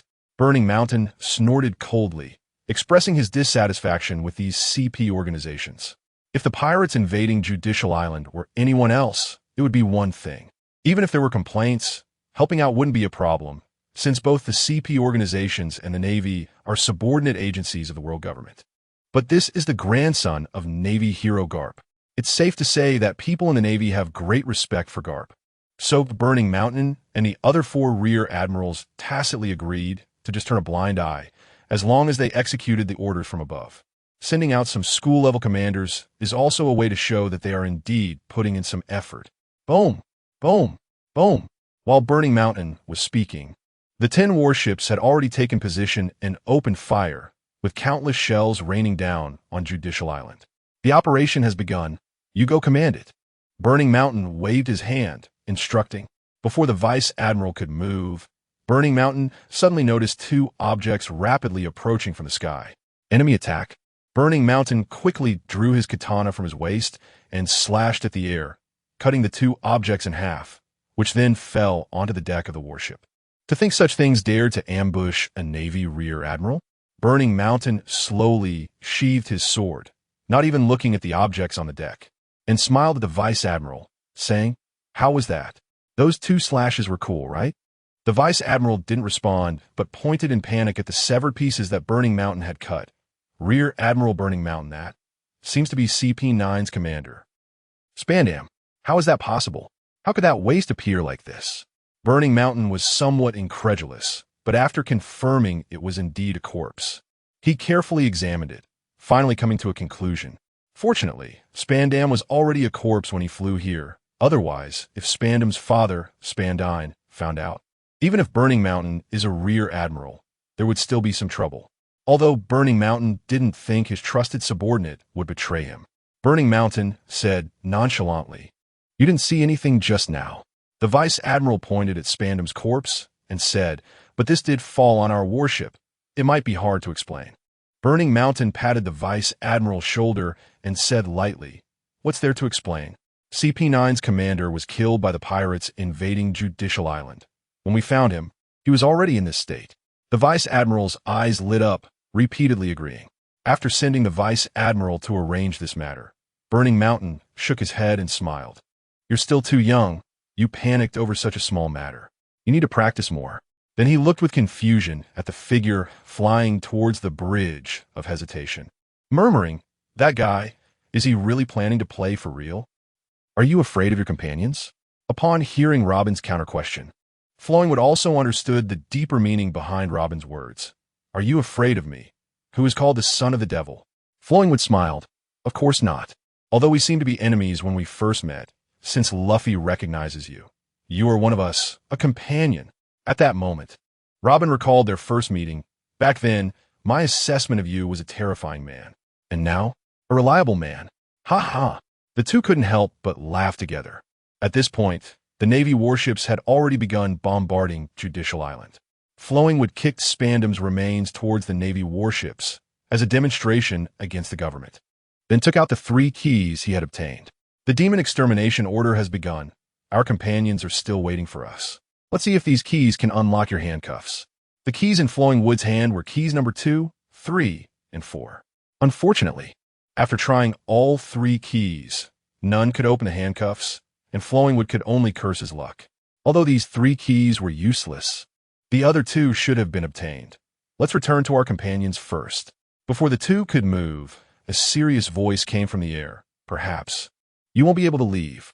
The person had purple hair styled in a mohawk, with the same purple mustache, draped in a navy cloak symbolizing justice, and carrying a katana at his waist. It was Rear Admiral Weasel from the Navy headquarters. As soon as Weasel appeared, Flowingwood's heart alarm bells rang, and he quickly drew Frost and slashed at Weasel, then retreated a few steps while protecting Robin. However, Weasel didn't seem in a hurry to attack. After dodging Flowingwood's slash, he appeared a few meters in front of him. Weasel's first impression on Flowingwood was serious and earnest, but more importantly, very powerful. While Flowingwood was warily observing Weasel, Weasel was also sizing up Flowingwood. "This kid doesn't seem special aside from being young. Why does Admiral Kazan want me to pay special attention to him?" Weasel was deeply puzzled. Flowingwood was also confused by Weasel's actions. Not attacking was one thing, but ignoring the bounty head Robin behind him and staring at him, a person without a bounty, was strange. "Is he coming for me?" This thought floated through Flowingwood's mind. "Who are you? You seem to know me?" Flowingwood broke the moment of silence. Weasel introduced himself. I am Rear Admiral Weasel from the Navy headquarters. Rear Admiral? So that means... Flowing Wood's expression became serious, and he sent his chakra out to scan the surroundings, his gaze subtly shifting to other directions. Weasel sensed something and said directly, "No need to look." The other Rear Admirals didn't come. It's just me. Flowing Wood indeed hadn't discovered anyone else, confirming his earlier thought. So you really are coming for me? But it seems I don't have much of a reputation, so it shouldn't warrant special attention from a Rear Admiral. The Flying Squirrel nodded. Before this, I indeed didn't know you, but Uchiha Ryoki, someone asked me to take special care of you, so I'm quite curious about what makes you special. Then the Flying Squirrel drew the katana from his waist, an overwhelming aura bursting forth. So strong. This is going to be a tough battle. Ryoki dared not be careless, activating his Sharingan and speaking to Robin without looking back. Robin, step back first. The fourth gate, the fifth gate, the sixth gate, open. The opponent is a Rear Admiral. If the Admirals are the highest combat power of the Navy, then the Rear Admirals are the backbone of the Navy. Although there may be a difference in strength, they are definitely not to be underestimated. Even the title of Rear Admiral alone can scare off many pirates. Ryoki had no intention of holding back, immediately entering his strongest state, radiating a green glow. Sensing Ryoki's rising momentum, the Flying Squirrel became serious. Contemplating, at such a young age, having such strong power, I can somewhat understand Admiral Kazan now. The Flying Squirrel then activated his armament haki, gripping the pitch-black blade of his katana and charging at Ryoki. Ryoki, already in full eruption, showed no fear, the cold blue glow of his weapon becoming even more dazzling as he clashed with the Flying Squirrel's attack. Clang! The two blades met, and in an instant, powerful energy erupted, causing the very bridge they stood on to tremble violently, countless stones breaking away and flying in all directions. The flame fan behind Ryoki and the Justice Cloak behind the Flying Squirrel both swirled wildly. Even Robin, standing far away, was knocked to the ground again by the massive wave of energy produced. In the center of this energy, Ryoki and the Flying Squirrel appeared unaffected, with Ryoki's lips curling up slightly. This was just an appetizer. Let me guess. The person who asked you to take special care of me likes to ride a bicycle on the sea. Although it was a guess, Ryoki's tone showed no hesitation, clearly having identified this person as the one he had seen before, because that person's strength left Ryoki completely unable to see through it, and only that person knew Ryoki's whereabouts. Although Ryoki did not recognize Kazan's identity at that time, he now understood. After all, there is no second person in this world who can command a Rear Admiral and has freezing abilities. Since you've already figured it out, why ask again? Since Ryoki has guessed it, the Flying Squirrel had no need to hide. So are you satisfied now? Ryoki increased his power again, slightly pushing back the Flying Squirrel's momentum. If it's just like this, you should be prepared to be sent to prison by me. Sensing the provocation in Ryoki's tone, the Flying Squirrel smirked, once again overpowering Ryoki's momentum and completely taking the upper hand. A heavy force came from the blade, and Ryoki felt an increase in pressure, but he did not panic. As a ninja, physical skills were not Ryoki's only means. Earth-style, rock pillar spear array, with his other hand quickly forming seals. Ryoki stomped his right foot against the ground, causing a series of rock spears to rise. The Flying Squirrel's observation haki sensed something unusual, and, just before the rock spears erupted, he exploded forward to push Ryoki back, then continued retreating to dodge the rock spears one by one. However, the Flying Squirrel's combat experience was rich. He couldn't just dodge blindly and seize the opportunity to use Shave to approach Ryoki. And that was exactly what Ryoki was waiting for. The chakra he had been accumulating in his throat erupted forth. Fire style, Grand Fireball technique. The massive fireball hit the Flying Squirrel at close range, engulfing him completely in flames. But this was not enough to defeat the Flying Squirrel. Several slashes emerged from the flames, revealing the Flying Squirrel's figure, showing only scorched edges of his clothing without any significant damage. However, after breaking free from the flames, the Flying Squirrel lost sight of Ryoki. Even with his observation haki active, he could not detect Ryoki's presence, only vaguely sensing an unknown energy filling the surroundings. This confirmed to the flying squirrel that Ryuki was still here. This was naturally part of Ryuki's plan. Earlier, he had practiced chakra concealment techniques to counter the observation haki, mentioned in Chapter 135, and this was the first time he applied it in battle. It seemed to be effective, as even the flying squirrel could not perceive Ryuki's presence. Ryuki's attack did not take too long to accumulate. After all, waiting too long would risk being discovered by the flying squirrel. Hidden underground with Earth style, Ryuki suddenly appeared behind the flying squirrel and slashed down. Flust, instant slash. Danger. Years of combat experience made the flying squirrel aware of the impending danger and hurriedly used shave to dodge. But it was not as timely as his observation haki, and the cold blade grazed the flying squirrel's back, leaving a scar. The justice cloak behind the flying squirrel was cut, and the half with the character for justice fell to the ground. The originally white cloak now stained with spots of red from the flying squirrel's blood. Impressive. I didn't expect Ryuki's strength to be capable of injuring a Navy rear admiral. However, it's a bit unfortunate. If this attack had caught the flying squirrel off guard, it could have seriously injured him, making victory merely a matter of time. Watching from the back, Robin, although unsteady from the battle's aftershocks, did not take her eyes off the battlefield, now gasping in shock. The technique to block observation haki has been used, allowing Ryuki to mask his presence. The current outcome shows that the flying squirrel's observation haki is still unable to break through this technique to perceive Ryuki. Whether a more advanced observation haki could do so, Ryuki cannot know. However, as Ryuki becomes more skilled with this technique and his chakra control becomes finer, the required level of observation haki to break through this technique would certainly need to be stronger. In fact, this technique only allows Ryuki to mask his own presence. It does not block the fluctuations of chakra energy. The flying squirrel could still determine Ryuki's movements through the chakra energy he sensed from him. After all, Ryuki's strength relies on this chakra energy, and as long as he is fighting, Ryuki cannot avoid using chakra. Especially now that he has opened the sixth gate. Chakra is flowing constantly, making Ryuki like a bright light bulb in the dark. But Ryuki had already considered this point when thinking about blocking observation haki and devised a countermeasure. At the beginning of the battle, Ryuki had already spread his chakra around like casting a net, which was also the reason the flying squirrel could sense chakra energy around him earlier. Doing so not only confuses the flying squirrel, but also serves a similar purpose to observation haki. Although this would consume a lot of chakra, after several extreme battles and having developed life energy, Hashirama cells, multiple times, Ryuki's current chakra amount was more than sufficient to support this.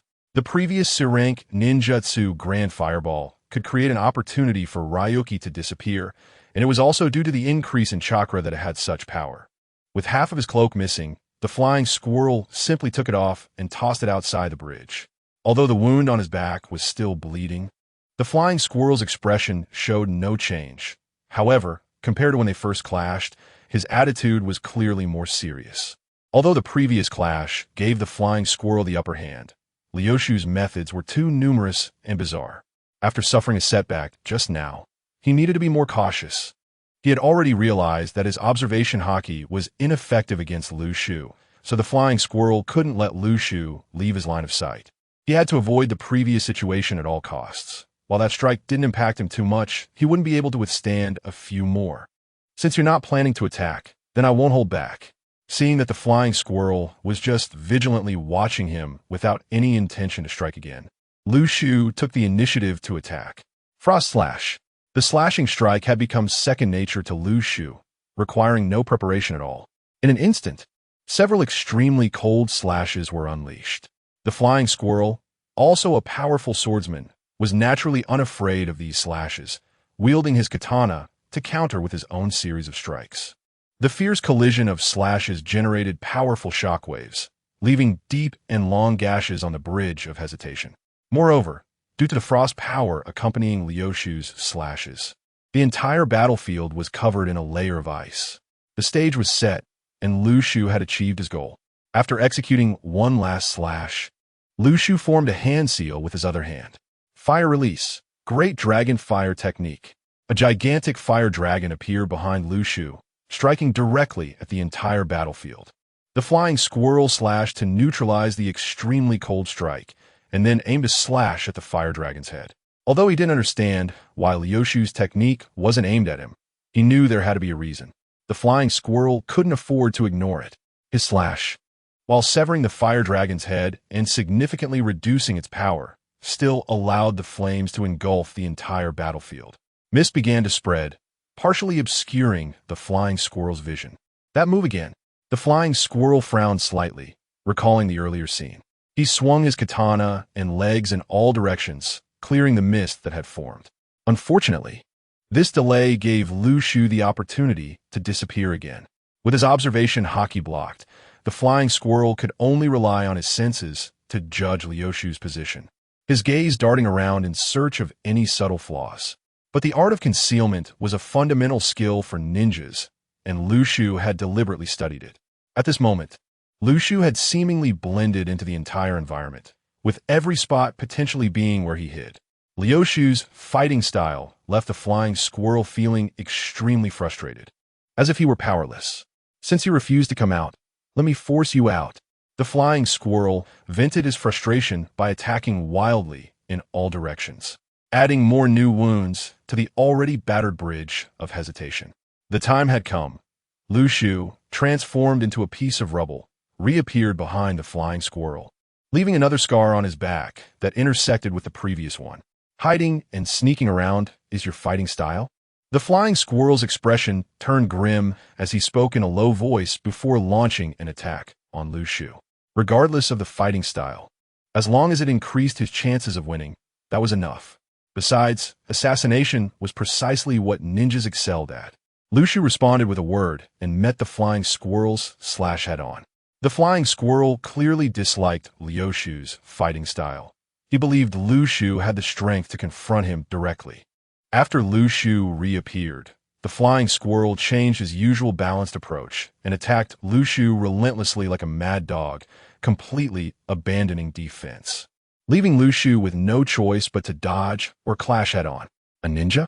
You come from the land of waves? Although he was speaking, it didn't affect the flying squirrel's frenzied assault. The land of waves, huh? I'll seek out the ninjas from that country for a sparring session when I get the chance. Lushu murmured quietly and then suddenly changed his expression.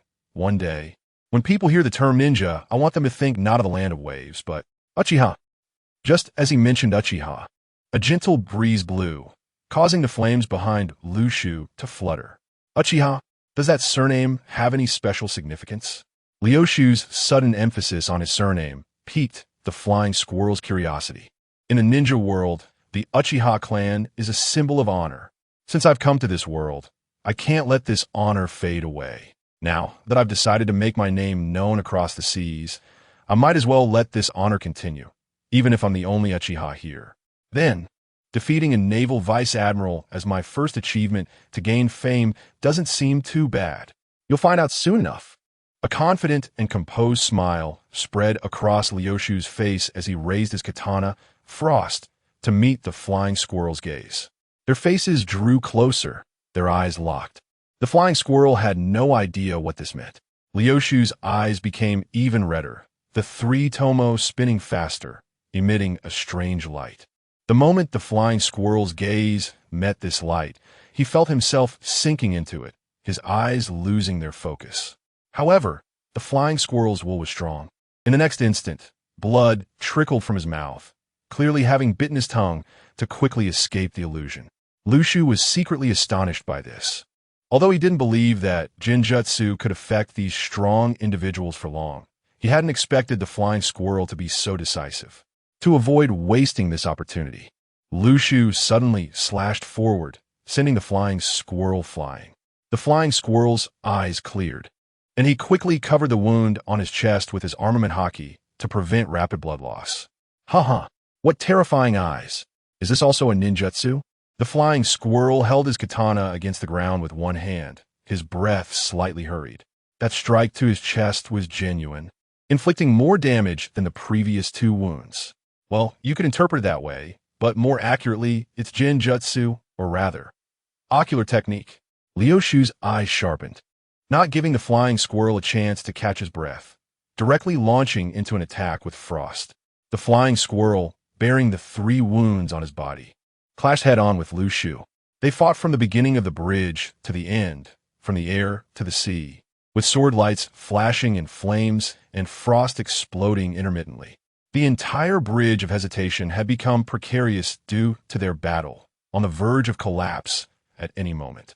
At first, the flying squirrel managed to hold his ground and match Liu Shu's strength, but as the battle intensified, the armament hockey could no longer suppress the wound on his chest, and blood flowed more and more, affecting his strength once again, leaving him in a slightly weakened state. It must be said, the flying squirrel truly lived up to his reputation as an experienced vice admiral, having a slight edge in hard power over Liu Shu. If it weren't for Liu Shu's numerous and bizarre techniques, which caused the flying squirrel to suffer an injury early on in the fight, the outcome of this battle would indeed be hard to predict. After finishing their battle, Zoro rejoined the others, and they all headed to the underwater passage, encountering Luffy and Lucci engaged in fierce combat along the way. However, Luffy refused everyone's help, telling them to go ahead and rescue Robin, insisting he could handle Lucci alone. So the group hurriedly made their way to the exit of the underwater passage. That Liu Shu guy is really something. He said not to wait for him to rescue Robin when I haven't even finished my fight. They haven't shown up yet, and I don't know what they're stalling for. Aside from the pigeon guy fighting Luffy, CP9 has no enemies left, right? Zoro complained as he looked at the light coming from the exit. Clearly wanted to take revenge for Ryuma's last words. Zoro, don't say that. Ryuma must have encountered some trouble. Nami defended him. Miss Nami is absolutely right. Sanji chimed in with hard eyes, then looked at Zoro with disdain. Besides, what qualifications do you have to talk about others stalling when you're the last one? What did you say, you pervert chef? Zoro's cheeks flushed with anger. After quickly finishing his fight, Zoro discovered that Sanji had gotten the key from Caribou before him, which he couldn't accept. Am I wrong? Last place. Earlier, during their meeting, Zoro had mocked Sanji for being last, and now Sanji finally had the chance to gloat, seizing the moment to rub it in. You were just a bit faster than me. What's there to be proud of? Zoro fumed. Sanji wore a punchable expression. Being faster is still being faster. If you can, be even faster. Oh, I forgot. You don't have the chance anymore. Ha ha. Do you want to fight, you pervert chef? Zoro confronted Sanji directly. I'm not afraid of you, Mosshead. Sanji shot back. Bang. Bang. Both of them ended up with lumps on their heads. What time is it? And you two are still arguing. Nami said angrily as she retracted her fist. Under Nami's imposing presence, the two stopped quarreling but continued to glare at each other. Have these two always been like this? Frankie asked. Yes, we're used to it. Chopper replied helplessly. Is this the bridge of hesitation? Why is it in such a state? Is the world government that short on money?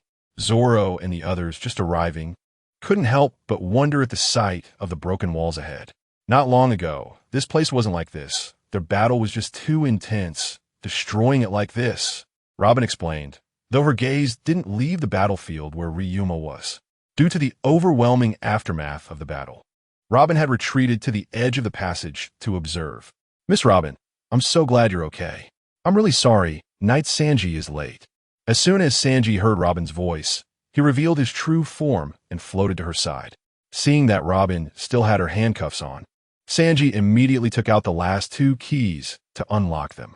Among the 2 fighters, one was Ryuma, and the other, judging by his clothes, should be a Navy officer. Unlike Sanji, Zoro noticed the 2 fighting in the air on the bridge after hearing the noise. Navy Headquarters Vice Admiral Muskrat. Robin replied, Vice Admiral. 6 to 6 of them were all very shocked. Ryuma actually had the upper hand in the battle against the Vice Admiral. Zoro stared intently at the fight in the air. Even from such a distance, he could feel the strong aura of the 2. Hey, you finally made it. There's an unexpected situation here. I'll take care of it quickly. You all hurry and get Robin out of here. And tell Luffy to speed up. Why is that pigeon guy taking so long? Upon seeing everyone, Ryuma immediately began to instruct them without giving them time to chat. Muskrat, while you're fighting, you even have the leisure to shout at the Straw Hat crew over there. Muskrat could do nothing but endure his pain and keep swinging his blade, grimly smiling. You're really calm. You can still spare time to arrange for others while fighting me. Ryuma was not in a crushing position either. The pressure was not as great as at the beginning of the fight, allowing him to talk to Zoro and the others a bit. After all, if Muskrat's strength had diminished to the point where Ryuma could crush him, Ryuma would decisively defeat Muskrat without further entanglement. Vice Admiral Muskrat, you must know your own situation better than I do, so why continue to put on a brave front? Ryuma countered all of Muskrat's attacks and shouted to Zoro and the others. What are you all waiting for? Hurry up and act. Brother Ryuma is absolutely right. There are still 4 vice admirals on the warships outside. We must evacuate before they take action. After prompting again, Frankie saw that the others were not responding and struck a pose to remind them. However, the others still had no intention of leaving. Hey Ryuma, you're not planning to do what you did last time, are you? Zoro shouted with a frown. The others, whether they had experienced the Golden Lion incident or not, wore the same expression, clearly concerned about this. Ryuma, this incident started because of me. If you stay behind to save me, then I would be a sinner of the Straw Hat Pirates, and I wouldn't have the face to see Luffy, Robin shouted after Zoro. Ryuma, I can fight too. Ryuma, the others also shouted. How touching. I really like you all. Frankie understood from their words what Ryuma had done before, covering his face with a hand, facing a strong enemy alone, just to let his companions escape. Brother Ryuma, you're such a man. I've decided. I'll help you hold him off. This guy is up to me. Frankie, moved by the moment, didn't he even consider if he had the ability to do this or if Ryuma needed him to do this. Even now, Muskrat, who was being suppressed by Ryuma, could easily deal with Frankie. However, the Straw Hat crew had received Frankie's intentions. These fools, upon hearing their heartfelt expressions, a warm current flowed through Ryuma's heart. This is the meaning of comradeship. What a great bunch of comrades, right? Ryuma suddenly said softly, wanting to respond to Muskrat, who was about to say they were just a bunch of pirates. However, just as the words reached his lips, a powerful force from the sword pushed him back dozens of meters. Muskrat was too frustrated to say anything. This battle was already suffocating, and now it was even more depressing. What does having a great group of comrades have to do with your sudden outburst? A bunch of idiots. Is this situation the same as last time? Can't you see that I'm at an advantage this time? I won't need long here. You all go prepare for the evacuation. And when Luffy finishes the battle, we will leave together. After pushing Muskrat away, Ryuma turned back to scold them with a smile. All right. 7 After Ryuma demonstrated his battle situation by pushing Muskrat back, upon hearing Ryuma's final words about leaving together, the others finally followed his instructions and re-entered the underwater passage to prepare for their evacuation. I really don't want to continue this journey alone. It's quite lonely. As I see everyone leaving my field of vision, Liubmu said softly. You little brat, daring to use me to showcase your strength. The angry voice of the flying squirrel came, accompanied by his sharp katana. Turning around, Liubmu saw the flying squirrel's face, veins bulging, but it was clearly a smile filled with extreme anger. Liubmu was also quite surprised. He never expected the flying squirrel to maintain such combat effectiveness despite being heavily injured and fighting for so long. Flying squirrel, what are you doing? Isn't it better just go down like that? You know very well that you can't be my opponent now. Liubmu swung his frost again, colliding with the flying squirrel, but this time the flying squirrel seemed too exhausted to respond to Liubmu's words, only swinging his katana with all his might.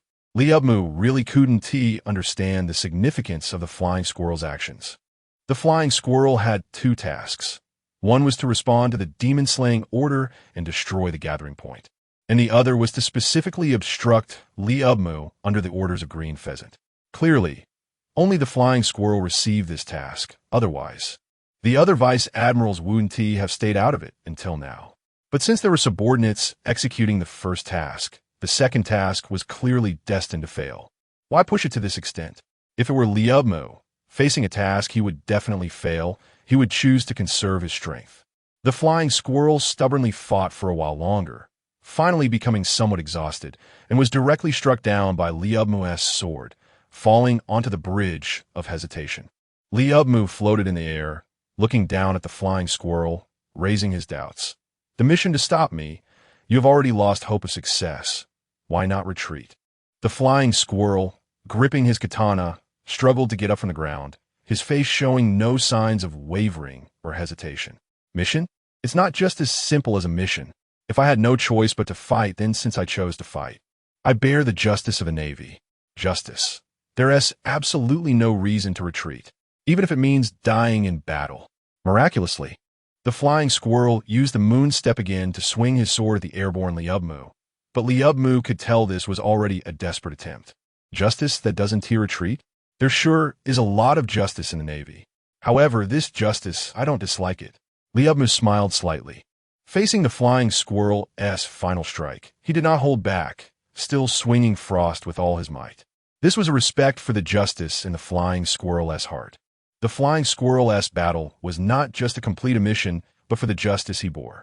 How could Liubmu be any different if he had nothing behind him? In a dangerous situation, Liubmu would retreat without hesitation.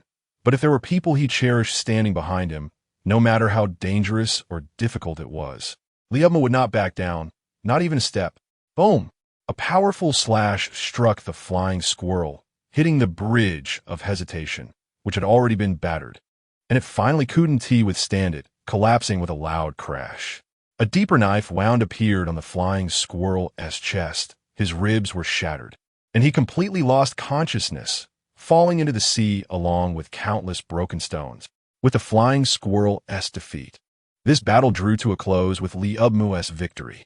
The third pillar of the bridge of hesitation, where the gate of justice opened and closed, was located right in the center of the battle between Liubmu and the flying squirrel, and it was naturally destroyed along with the collapse of the bridge. The huge gate of justice was slowly closing, and turbulent currents began to form on the sea. The time spent on this battle slightly exceeded Liubmu's expectations. Mainly, the flying squirrel's tenacity far surpassed Liubmu's imagination. However, the result was good, as he had resolved the troubles here and could go help his companions retreat. After all, the current situation was still not optimistic. From a distance, Liubmu could see that during the time he was fighting the flying squirrel, Judicial Island had already been nearly destroyed by 10 large Navy ships, with only the Judicial Tower still standing relatively intact. However, judging by the destruction speed of Navy ships, it would take long to completely destroy the Judicial Tower as well. Moreover, it seemed that the battle between Luffy and Lucci had not yet ended. Luffy, what on earth are you doing? Can't you even handle that pigeon guy? Don't let your companions down.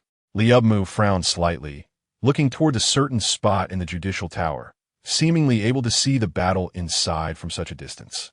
The situation was urgent. Even though he had maintained the 16-gate state for a long time, Liubmu did not rush to close the gate. Once the battle was over, Liubmu quickly scanned the direction of the Judicial Tower to analyze the current situation and hurriedly used the moon step to rush towards where Luffy was. But before Liubmu could fly very far, several figures rushed from the sea. One figure caught the falling flying squirrel at the fastest speed and then flew towards the Navy ships. The other 3 figures surrounded Liubmu in a triangular formation, locking their gazes on him, clearly not want to let him go. The other vice admirals participating in the demon-slaying order. Liubmu's expression became serious. From the momentum of the 3, which was not inferior to the flying squirrel, he instantly judged their identities. The one who rescued the flying squirrel was Vice Admiral Stolberry. Liubmu only sensed this person's aura and had not actually met him, so he was unsure if he would return. He also didn't know what the flying squirrel was thinking, coming into this muddy water, only to end up defeated by such a little brat. Forcing us to take action. To Liubmu's left front, a man with a cigar said with a grin. Vice Admiral Fire Mountain, who always maintained a smiling face. But wasn't that also a reflection of his confidence in his own strength? It couldn't be blamed on the flying squirrel. Who would have thought that this rookie pirate crew would hide such a strong little brat? If it weren't for sensing the flying squirrel's aura fading, I really wouldn't believe he would lose in such a place. Behind Liubmu, a man carrying 8 katanas said in a deep voice. Vice Admiral Ghost Spider, like CP9's Wraith, mastered the return of life, could freely control the hair behind him, but his strength was not something Wraith could mess with. We're not here to talk nonsense. To Liubmu's right front, a man wearing a navy hat with 4 X-shaped scars on his face said coldly, then drew his katana and swung it at Liubmu. Vice Admiral Doberman, a man who was very tough both in character and in battle. You, Back when you were a student of Teacher Zephyr, we're just like this. It's really boring.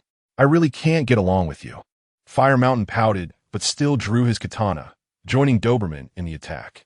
Ghost Spider said nothing and directly swung his 8 swords. With 3 vice admirals not weaker than the flying squirrel attacking together, they really regarded Liubmu highly. To deal with just the flying squirrel, Liubmu had exhausted all means to injure him, which was how he gained the final victory. Now, having just finished a high-intensity battle, he was facing the siege of 3 vice admirals, and the pressure on Liubmu increased dramatically. Originally, during the battle with the flying squirrel, Liubmu had already analyzed that only the flying squirrel had been given the task to obstruct him. As long as he defeated the flying squirrel, he wouldn't be obstructed. Who would have thought that these 3 rear admirals would actually intervene, making the earlier warning to Zoro and the others come true? It's unclear what these admirals are thinking. Clearly, during the previous encounters, they didn't even interfere in the battle between Lu Mu and the squirrel. They merely commanded from their warships. Now, they have handed over the extermination mission to their subordinates and come to intercept Lu Mu.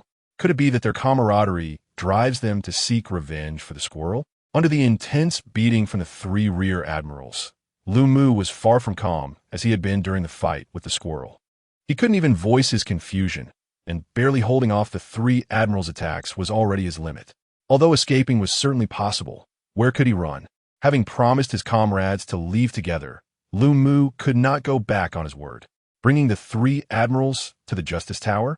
That was even less likely, as Zoro and the others had improved quickly, but they still weren't enough to deal with the Navy rear admirals. With no option to escape and unable to fight back, there was only one solution left: to delay. He would stall for as long as possible, waiting for Luffy to finish his battle, and then force the admirals to stop their pursuit, allowing for a successful escape. Watching the currents forming beneath him, a plan quickly took shape. The aerial battlefield didn't offer Lu Mu much advantage, so he moved the fight to the sea shortly after starting. It was a pity that none of the 3 admirals were devil fruit users. Otherwise, it would have been much easier. Using the ocean's enhancement for his water release and the speed from his Shuinpa and Soru, even though the 3 admirals kept suppressing Lu Mu, defeating him was not so simple, unless Lu Mu's chakra ran out. However, Lu Mu had a large amount of chakra to begin with, and as he was only using water release and maintaining the gate of view, he could still hold on for quite a while. The battle continued, and aside from Luffy and Lu Mu, all members of the Straw Hat Pirates were gathered on a platform not far from the Justice Tower, looking across the sea at the tower. Below this platform was a commandeered escort ship. Once Luffy finished his battle and Lu Mu arrived, they could all leave together on the escort ship. However, they were currently facing some trouble, as the rear admirals had sent school-level officers to assist, and they had already boarded the platform to engage in battle with the group. Fortunately, Luffy did not let his comrades down, ensuring that Lu Mu did not exhaust his chakra before the battle ended. At that moment, Lu Mu seemed to sense something and glanced toward the Justice Tower. A giant fist, black as ink, shot up into the sky, and Luffy in leopard form was sent flying by this punch, disappearing from sight. Time shifted slightly forward. Underwater passage. Great! Lu Mu has returned, and Robin has been rescued. The Straw Hat Pirates have finally gathered. The adventure is much more fun when all comrades are together. Nami, supporting her chin, was beaming with excitement, her joy evident. Ah, so charming. Excited Nami is the best. Sanji, as always, leaned close to Nami, his eyes filled with hearts, and then, perhaps feeling it was unfair, swayed over to Robin's side. Of course, Robin was the same. This scene had become so commonplace that not just the Straw Hat members, but even Frankie, who had only been with them for a short time, was used to it, completely ignoring Sanji. So, has anyone thought about how to retreat? Lu Mu is already struggling enough with the rear admirals. We can't let him think about our escape. Sogeking said to the group. They had already covered nearly half the distance in the underwater passage, and it was best to finalize their plans before returning to the Justice Tower, so they wouldn't arrive like headless flies. What's there to think about? We just go seize a warship and pick up Luffy and Lu Mu, Zoro said without hesitation. His suggestion was immediately met with multiple objections, and Sanji openly mocked Zoro for not using his brain. Not to mention that there are several rear admirals on the warship outside. Whether they could seize it is another matter. Such a large warship requires dozens or even hundreds of Navy soldiers to operate, and they simply don't have enough manpower. Then what do you suggest we do? Zoro's face noticeably reddened, seemingly embarrassed by his thoughtless suggestion, even refraining from retorting Sanji's mockery. Nami pondered for a moment, then expressed her thoughts. Zoro's suggestion is actually worth considering. If we want to leave, we definitely need a ship first. Seizing a warship from the rear admirals is unrealistic, but we can take another ship. This suggestion was much more plausible, and everyone nodded in agreement. Before they could discuss subsequent actions, a familiar voice came from ahead. Hurry up and run. The seawater is coming in. Zoro and the others were already moving forward, quickly meeting the newcomers. Granny Jiminy, what are you doing here? It's too dangerous. You need to leave, Frankie said hurriedly upon seeing them. The newcomers were none other than Granny Kokoro and her grandson, along with a pet. Granny Kokoro, slightly tipsy, said, "Oh, it's you. There's no time to explain. You all need to run." Before the group could comprehend why they needed to run, they saw the seawater surging in behind Granny Kokoro and quickly joined the fleeing crowd. This was no joke. If the seawater caught up, they would be swept into a whirlpool. Not to mention Chopper and Robin, both devil fruit users, even others who were decent swimmers would be in danger. Yet they were still pulled into the sea, not because they couldn't escape the encroaching water, but because the underwater passage had collapsed. "Help! I am Usopp, the king who commands 8,000 subordinates. Glug. Sir, I can't sink to the bottom here. Glug. Glug." Panicking, Sogeking shouted desperately, but this only accelerated his choking. "Aren't you the king from Sniper Island? How did you turn back into Usopp?" The others wanted to retort, but as soon as they opened their mouths, they choked like Sogeking, leaving only internal complaints. However, Frankie was doing relatively well. As a half-cyborg, he had the means to act. Frankie's feet activated 2 spiral propulsion systems, spinning wildly, allowing him to move through the water effortlessly, even against the current. After grabbing hold of Robin, Jiminy, and Chopper, he intended to rescue others, but seeing that someone else was already acting quickly, even faster than him, Frankie decided to head toward the surface. Frankie hadn't transformed his internal organs into machinery, and since his time in the water was limited, he didn't worry about others once they were rescued. Is this how it ends? Zoro and the others, unable to resist the rapidly flowing current, kept sinking into the depths of the sea, all harboring this thought. At that moment, a dreamy light flashed before their eyes, and a hazy figure appeared in their blurred vision, with a pink, agile tail, a charming figure, and flowing golden hair. This figure gracefully swayed its tail, swimming in the deep sea, giving everyone a glimmer of hope. This is a mermaid, the mythical creature from dreams. I never expected to realize my dream at this moment. If this is heaven's mercy granting me this dream, please let this dream never wake.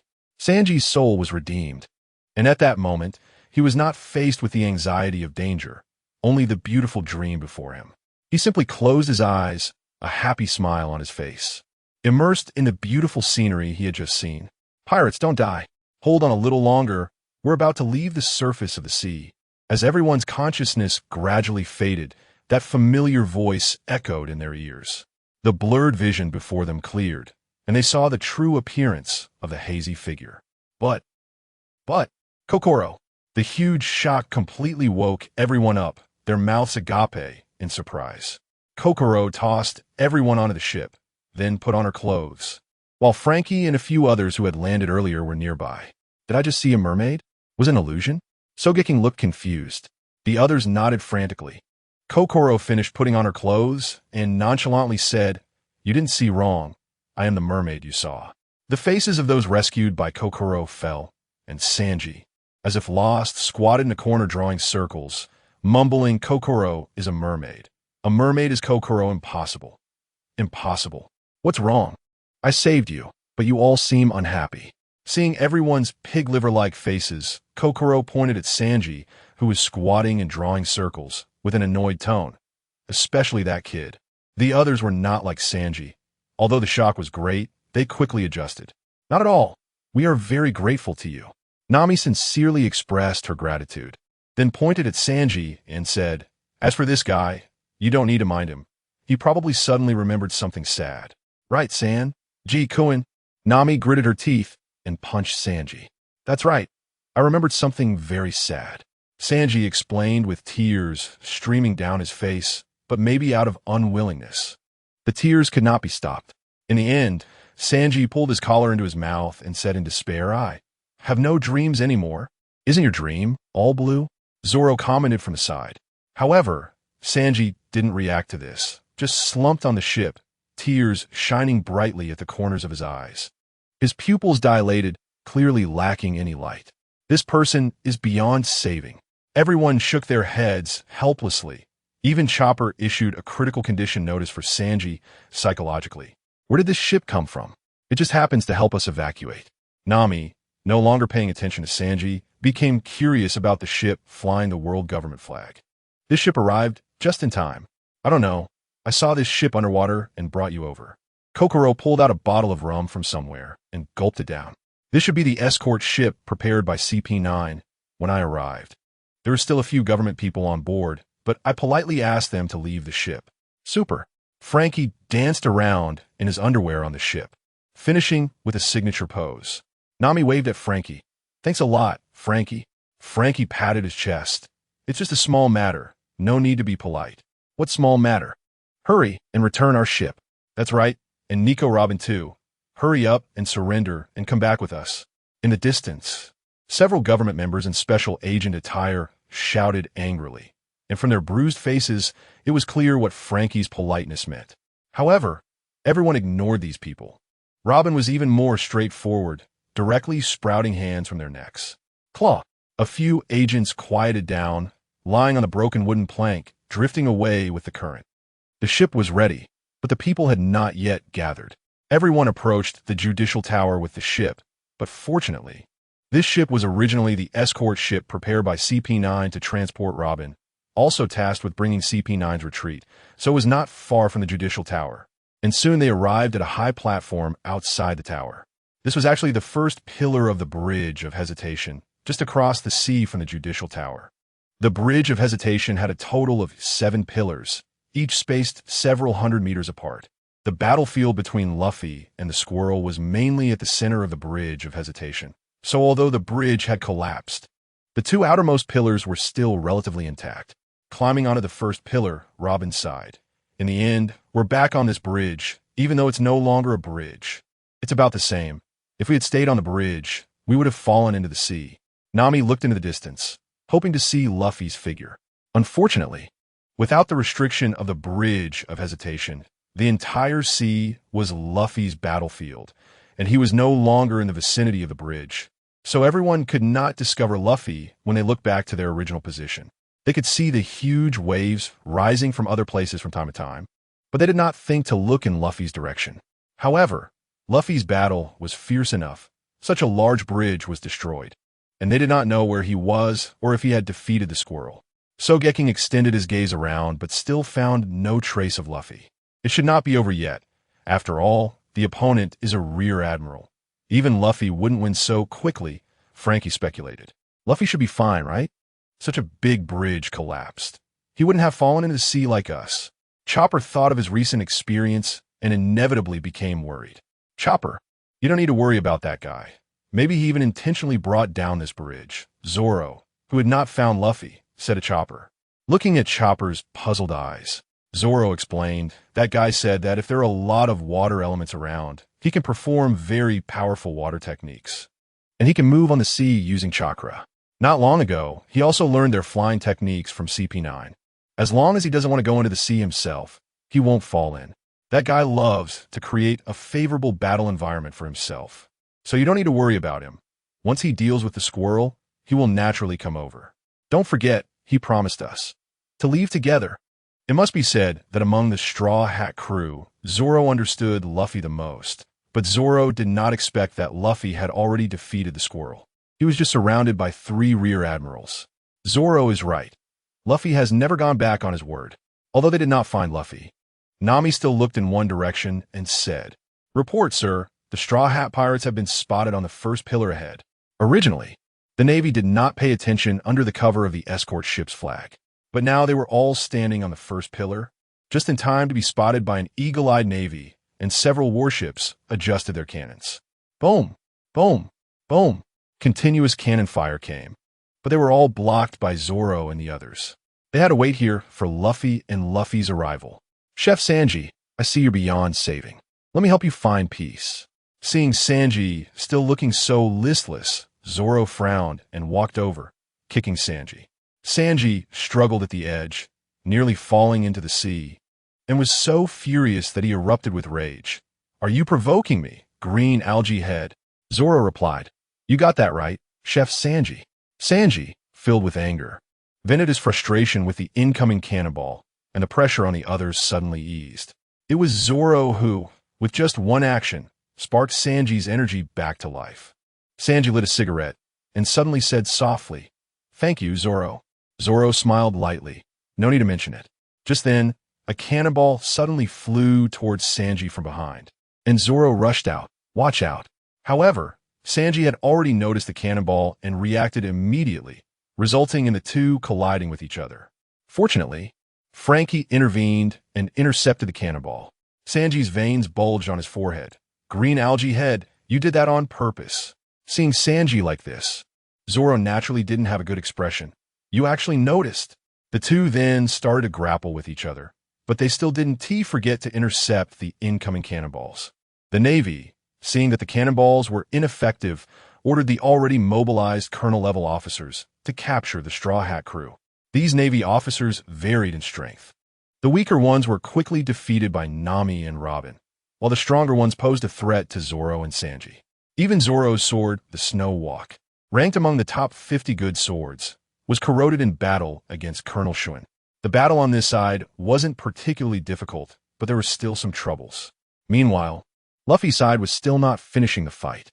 Sniper King took off his mask and turned back into Usopp, shouting toward the Judicial Tower, Luffy, your comrades are waiting for you here. Your comrades are waiting for you here. Due to the ambiguous distance between the Judicial Tower and the first pillar. Although the specific situation inside the tower was unclear, through the broken walls, two figures could be seen continuously clashing.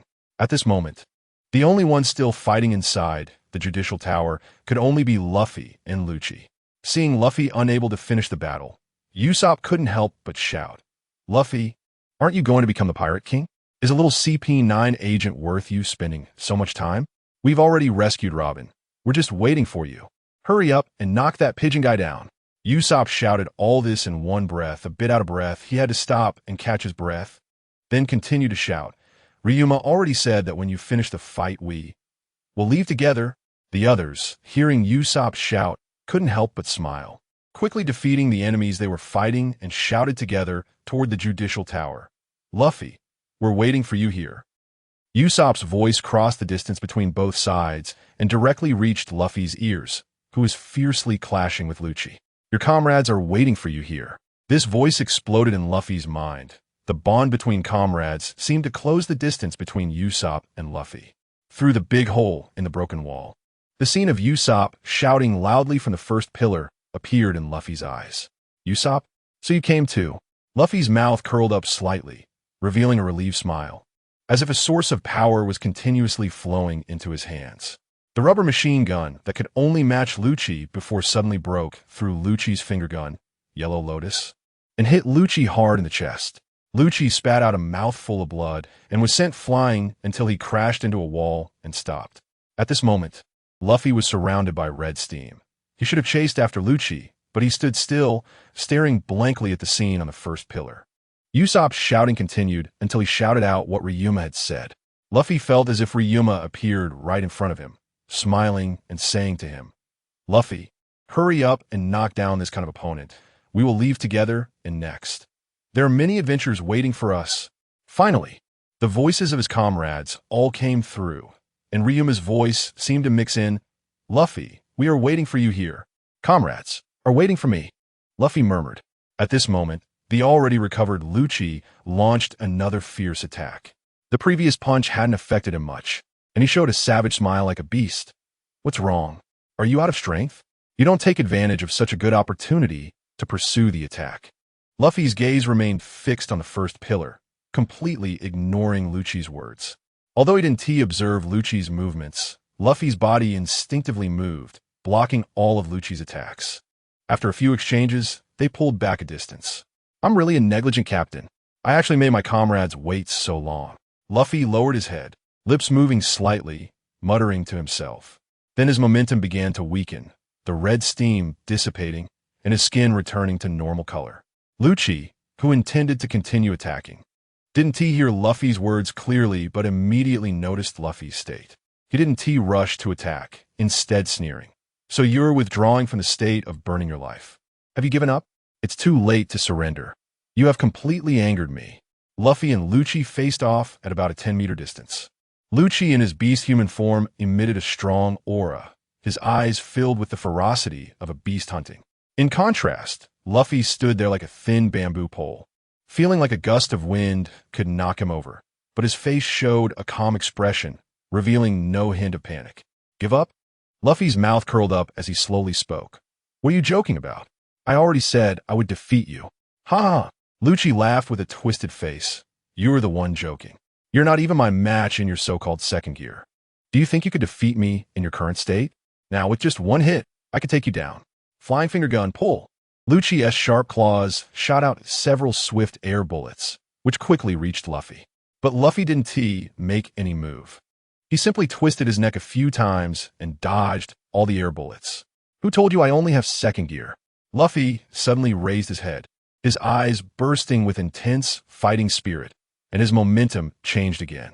Luffy bit down on his left hand, puffing his cheeks and blowing into it, causing his left hand to visibly swell like a giant S-arm. Entering third gear, bone balloon. Although Luffy's momentum changed, Lucci, who had been told he was a genius for hundreds of years since childhood, had extreme confidence in his strength. Seeing Luffy's physical change, Lucci not only didn't feel nervous, but instead laughed out loud. Straw Hat Brat, do you really think this empty display can scare me? Whether it's empty or not, you'll find out soon enough. Luffy didn't waste any more words and launched an attack directly. After all, the duration of third gear would determine how long the subsequent side effects would last. Rubber, giant pistol. Lucci, in order to showcase his power, directly tried to take Luffy's attack head-on using the so-called strongest iron block, steel. The result was that he was sent flying once again. How is this possible? He can actually gain the power of a giant. Lucci incredulously got up, wiping the blood from the corner of his mouth. But Luffy's next giant pistol soon came crashing in. In a panic, Lucci dared not meet it head-on and used moonwalk to fly into the air, dodging the punch. No matter how powerful the giant's strength is, it still can't be my opponent. Let me crush you with the strongest 6 powers ultimate move. In midair, Lucci clenched his fists, rapidly stepping on the air, rushing down towards Luffy. 6 powers ultimate move maximum wheel 6 kings gun. I can feel it. This time it must work. The voices of his comrades echoed in Luffy's mind again. A strong determination emerged in his eyes. My comrades are still waiting for me. I must succeed. Armament Haki. Hardening. Luffy's giant-like left hand was instantly covered with armament Haki, exuding a dark metallic sheen. Rubber, giant cannon. The Beastman form of Lucci appeared small next to Luffy's giant fist. The 6 powers ultimate move that Lucci was proud of did not obstruct the ascending giant fist at all. Impossible. I am a once-in-100 years genius of CP9. How can I lose to a little pirate like you? Feeling the immense power coming from the fist, Lucci's face turned extremely grim. But he still refused to believe he would be defeated, roaring as he squeezed all his strength. However, this was still not enough to bridge the gap between them. Lucci's arm was impacted by this immense force, causing his arm bone to protrude backward. Then the giant fist slammed into Lucci, continuously soaring upwards. The walls of the Justice Tower could not hinder its ascent at all. Bang, bang, bang. The sound of walls shattering echoed continuously. And soon the giant fist faced no more obstruction, extending to its maximum length. Lucci had already lost consciousness long before breaking through all the walls. Now he was sent into the clouds and disappeared from sight, with no idea when he would fall or where he would land. I won. Luffy let out a childish voice, and after releasing Gear 3rd, the side effects began to show. As expected, Luffy shrank down significantly, just like when he was a child. And he had no combat power at all. If a random weakling appeared, Luffy would be trampled. However, there was no need to panic at this moment. Thinking that there were no enemies left here, Luffy took his little short legs and excitedly ran towards the gap, facing the first pillar, shouting, "Everyone, I have sent that pigeon man flying." Since Gear 3 only lasted a dozen seconds, Luffy turned back to his original form right after shouting this. Luffy squinted and laughed. "I'm coming over now. Rubber slingshot." Using the elasticity of rubber to extend, Luffy flew towards the first pillar, his face unable to hide his joyful smile. On the battlefield at sea, due to flowing woods delaying tactics and the advantage of water release, even with the joint encirclement of 3 rear admirals, Flowing Wood could still barely cope. "You little brat, you really have a lot of strange moves. No wonder you were able to defeat the flying squirrel." Fire Burning Mountain, still holding that cigar, seized the opportunity to slash out with his sword while Flowing Wood was using water release to obstruct Doberman and Ghost Spider. Flowing Wood had no intention of fighting to the death, so he chose to stop using water release, allowing the 2 rear admirals trapped in the Sea Tornado to escape successfully. After all, the Sea Tornado alone couldn't hold them for long, so why risk being injured by continuing with water release? Flowing Wood turned and swung out Frost, colliding with Fire Burning Mountain's katana. A tremendous energy erupted on the sea surface, and it seemed like it was raining in the air. However, they certainly wouldn't mind the seawater. After fighting at sea for so long, they must have been soaked through. "Are you scared? If you're scared, hurry up and run. I can kindly let you go." Flowing Wood smiled wickedly, a drop of water dripping from his temple. Having been suppressed by the 3 rear admirals, Flowing Wood was already unhappy. But now he couldn't beat them, so he had to gain some verbal advantage and settle the score later when he had the chance. "What kind of skill is it to gang up on someone? Why not challenge me one-on-one? You dare to say that?" Fire Burning Mountain's mouth twitched, his forehead's veins bulging, and the strength in his hand increased further. Noticing that the other 2 rear admirals were already coming, Flowing Wood dared not continue to entangle, quickly forming seals with the other hand. Water release, Water Dragon Bullet. A water dragon burst forth from the sea, appearing behind Fire Burning Mountain, opening its massive mouth. "Want to swallow him whole?" Fire Burning Mountain suddenly used force to shake Flowing Wood away, then slashed the water dragon in half with a backhand. And the water dragon transformed back into seawater, returning to the ocean. "You sly little brat, doing it like this again?" Fire Burning Mountain cursed angrily, not even looking back, knowing that Flowing Wood had already slipped away to another place. Fire Burning Mountain had seen similar scenarios many times. It was just a different water release technique being used. Sometimes it was a water column, sometimes a tornado, and various aquatic creatures and water-shaped weapons. As long as Fire Burning Mountain and the others chose to deal with the water release technique, Flowing Wood would disappear elsewhere. Flowing Wood intentionally controlled the power of water release, not wasting too much chakra, while still making the 3 rear admirals unable to ignore him. After all, powerful attack ninjutsu would definitely be treated specially. During their encounters, the rear admirals did resist the water release a few times, but Flowing Wood had long been prepared. As long as there was a chance of being unable to escape, he would use the body replacement technique to shift the damage. Only at the very beginning, when Flowing Wood was surrounded by the 3, the moment he moved to another place, the others would catch up, and the scars on Flowing Wood's body were from the initial battle. However, afterwards, Flowing Wood would often use large-scale water release to trap at least 1 rear admiral, allowing himself not to be stared at by 3 pairs of eyes, making it easier to cope. Logically speaking, Flowing Wood could do all this, and escaping directly wouldn't be difficult, but he just wouldn't run away directly, allowing the 3 rear admirals to catch up and continue repeating. The main reason was that it wasn't time to escape. These 3 rear admirals had already taken action against Flowing Wood, and who knew if they would go after the Straw Hat crew? The 3 rear admirals gathered together, while Flowing Wood stood not far away on the sea, smiling as he watched them. "Although I can't beat you, I still want to mess with your mentality. This annoying little brat is too slippery. Do you have any good plans?" Fire Burning Mountain was once again toyed with, his usual friendly demeanor now showing signs of displeasure. Flowing Wood felt very frustrated having been suppressed all this time. The three of them always watched Flowing would slip away like a loach.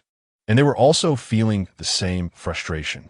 Doberman was about to say something when his gaze suddenly shifted towards the Justice Tower, and the other two followed suit. Flowing would also sense something at this moment, quickly scanning in the direction of the Justice Tower, and with the help of the Sharingan, he could see more clearly than the rear admirals. Flowing would breathe a sigh of relief. Now he could prepare to retreat. A few uncles. It seems my captain has finished the battle, so I won't play with you anymore. Flowing would cheerfully greeted the three. Shadow Clone Jutsu. A total of 4 logs quickly moved towards the direction of those warships, followed closely by 3 vice admirals. When the distance was just right, the 4 logs, positioned differently, began to form seals together. Water release, great waterfall technique. Huge waves surged from all directions, and the ocean currents formed by the closing of the Gate of Justice intensified. The tsunami swept towards the warships, and if the vice admirals didn't want the navy on those ships to sink to the bottom of the sea, they could only give up chasing the logs to stop the tsunami.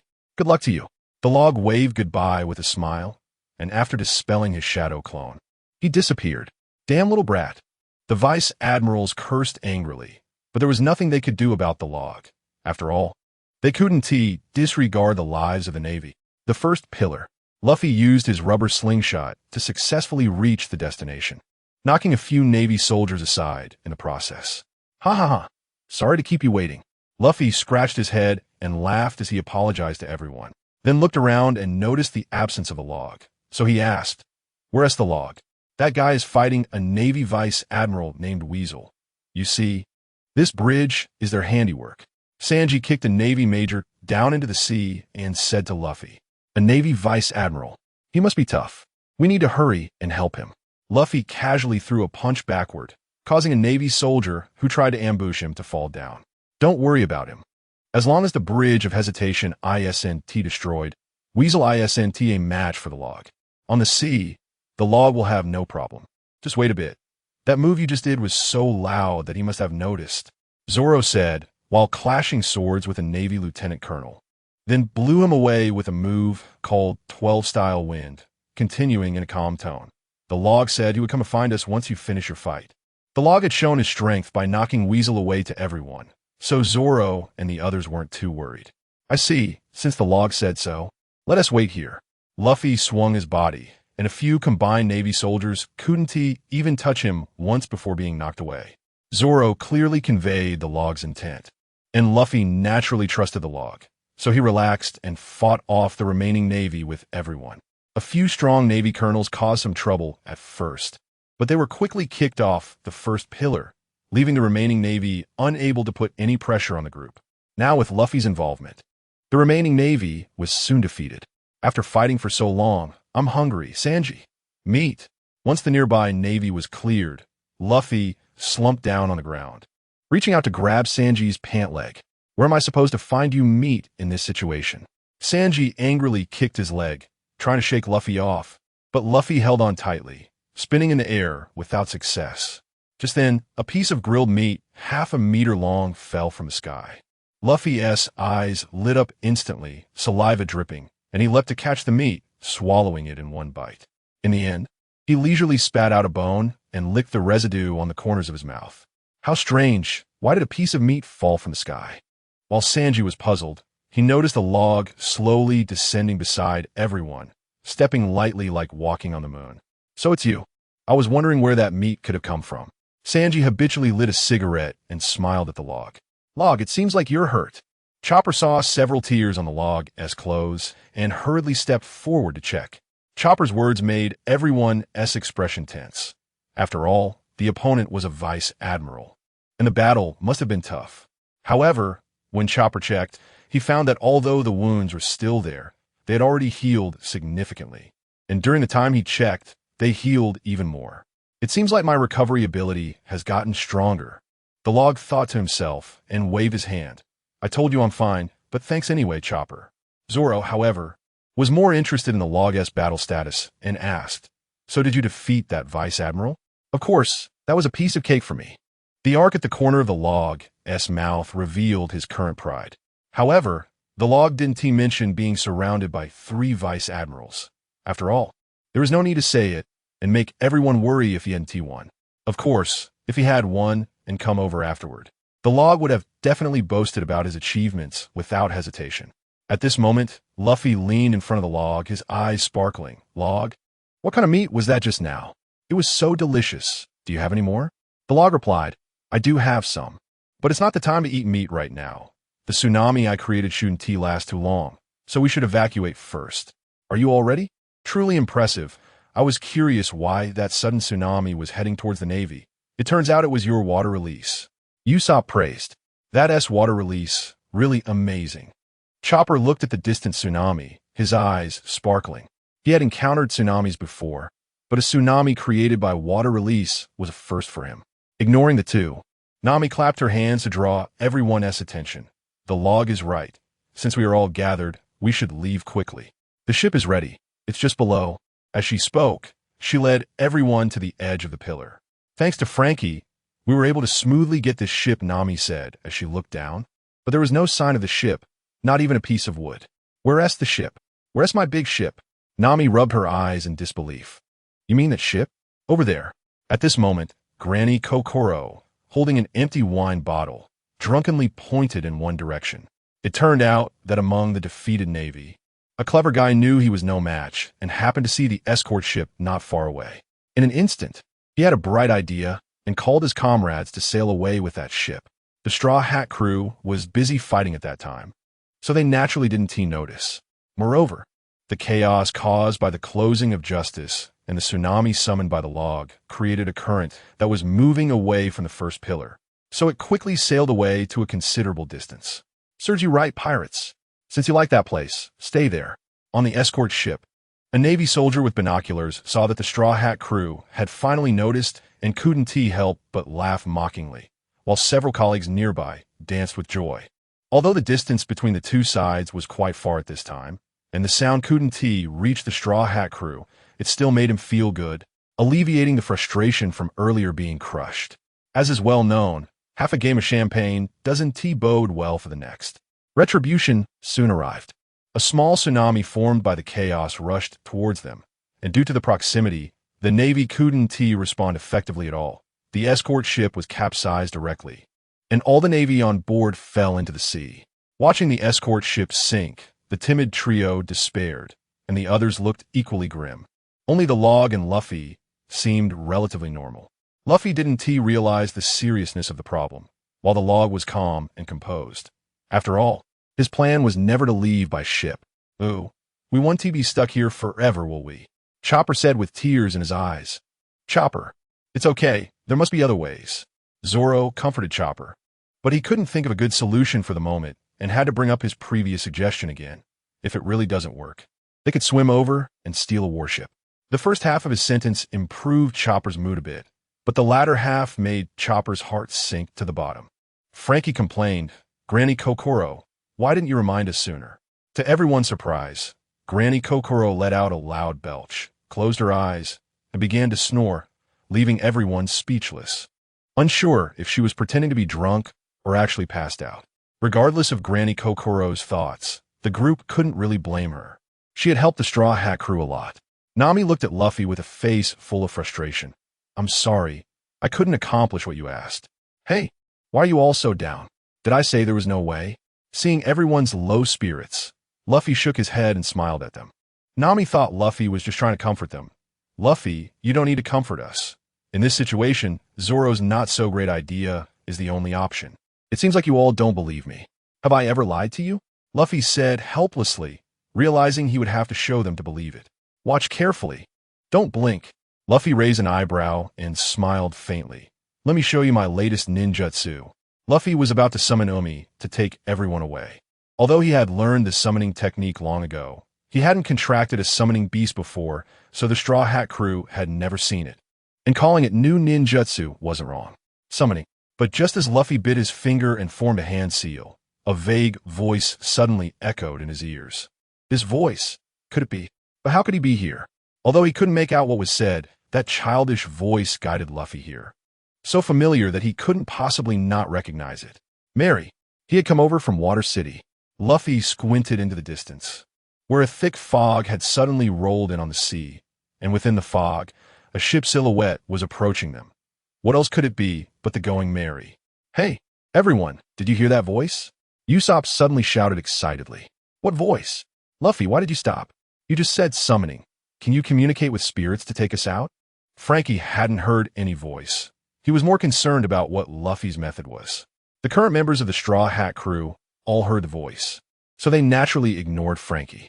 It does seem like there's a voice, and I shouldn't have heard it before, but it feels familiar. Zoro frowned slightly, continually pondering where he had heard that voice before. Zoro, do you feel the same way? Me too. Upon hearing Zoro, Luffy exclaimed excitedly, Miju, Miju. Except for Luffy and Usopp, several others expressed that they felt the same way. What voice are you all hearing, and when did this fog get so thick? Frankie was confused by everyone's actions. Is it you? Did you sense our danger and come to rescue us? Usopp knelt on the ground, searching around, tears streaming uncontrollably from his eyes. Usopp, what do you mean? Have you recognized this voice? Seeing Usopp so emotionally stirred, Luffy hurriedly asked, feeling like he grasped something but was still a bit off. Did you all forget? We have another companion. Usopp shouted at everyone, too excited and choking on his own saliva. Cough, cough. After coughing a few times, Usopp continued. It's he who led us to sail, passed through Reverse Mountain, broke out of Little Garden, and reached Alabasta. He even took us to the Sky Island. He accompanied us through every place, witnessing all our adventures, carrying the bonds between us. Can't you all really not recognize it? Boom! Usopp's words resonated powerfully, each word striking the ears of everyone like thunder. And immediately the image of the Going Merry appeared in their minds. Could it be? What a joke. How is that possible? Everyone covered their mouths in disbelief. After all, the Going Merry was just a ship. How could it make a sound? But the familiarity of the sound made everyone feel it was natural. Those who hadn't heard the legend of the ship spirit fell into confusion. Isn't it incredible? If I hadn't seen it with my own eyes, I wouldn't have believed it. But just as you all thought in your minds, I came here because I also followed the guidance of that voice. Seeing everyone in conflict, Luffy stepped forward and said, the figure of someone in an orange raincoat holding a small hammer floating in his mind. Really? You came because you heard the guidance of that voice? Hearing Luffy's words, Usopp became even more excited, grabbing Luffy's arm and asking. Luffy's tone was firm. Absolutely true. But what exactly happened? Let's wait until we get out of here to tell you in detail. Seeing Usopp wanting to ask more, Luffy directly pointed in a direction. Look, he has arrived. Even Luffy was very excited at this moment, his voice trembling slightly. Everyone quickly turned their heads to look in the direction Luffy pointed, where only a vast fog spread. But soon, a ship's silhouette burst out of the thick fog at an astonishing speed, and even the sea currents seemed to be assisting it toward the first pillar. Mary, it really is Mary. At this moment, everyone could hardly contain their excitement, all exclaiming. And Usopp was already in tears, so they were hearing the voice of the ship's spirit. Frankie, as one of the 3 people present who knew about the ship spirit's existence, was also moved to tears. They say the ship spirit appears to help when the crew is in danger. I didn't expect it to reach this level. Your bonds must be incredibly deep. It's so touching. Super. The Going Merry sped along with the sea current, its speed far exceeding that of normal ships, quickly approaching the first pillar. Once again, that childish and gentle voice echoed in their ears, and this time, without exception, they heard every word clearly. Everyone, don't worry, I've come to pick you up. I've come to pick you up. This childish yet gentle voice was both strange and familiar. Strange because they had never heard it before. Familiar because it belonged to a companion who had been with them day and night. It was this wonderful feeling that brought tears to everyone's eyes, stirring their emotions. Everyone, Mary has come. He specifically rushed to pick us up. What are you all waiting for? Just jump into the sea. Usopp was so excited that he jumped up and down, shouting to everyone to return to the Mary. Upon hearing this, the others exchanged glances and smiled, nodding in agreement. Back to the Mary, they all thought, and then leaped down, showing their trust in their comrades. Splash, splash. With the sound of people falling into the water one after another, everyone fell into the sea. Even Luffy, who was not a good swimmer, jumped into the water as well, and naturally, Flowwood followed his companions.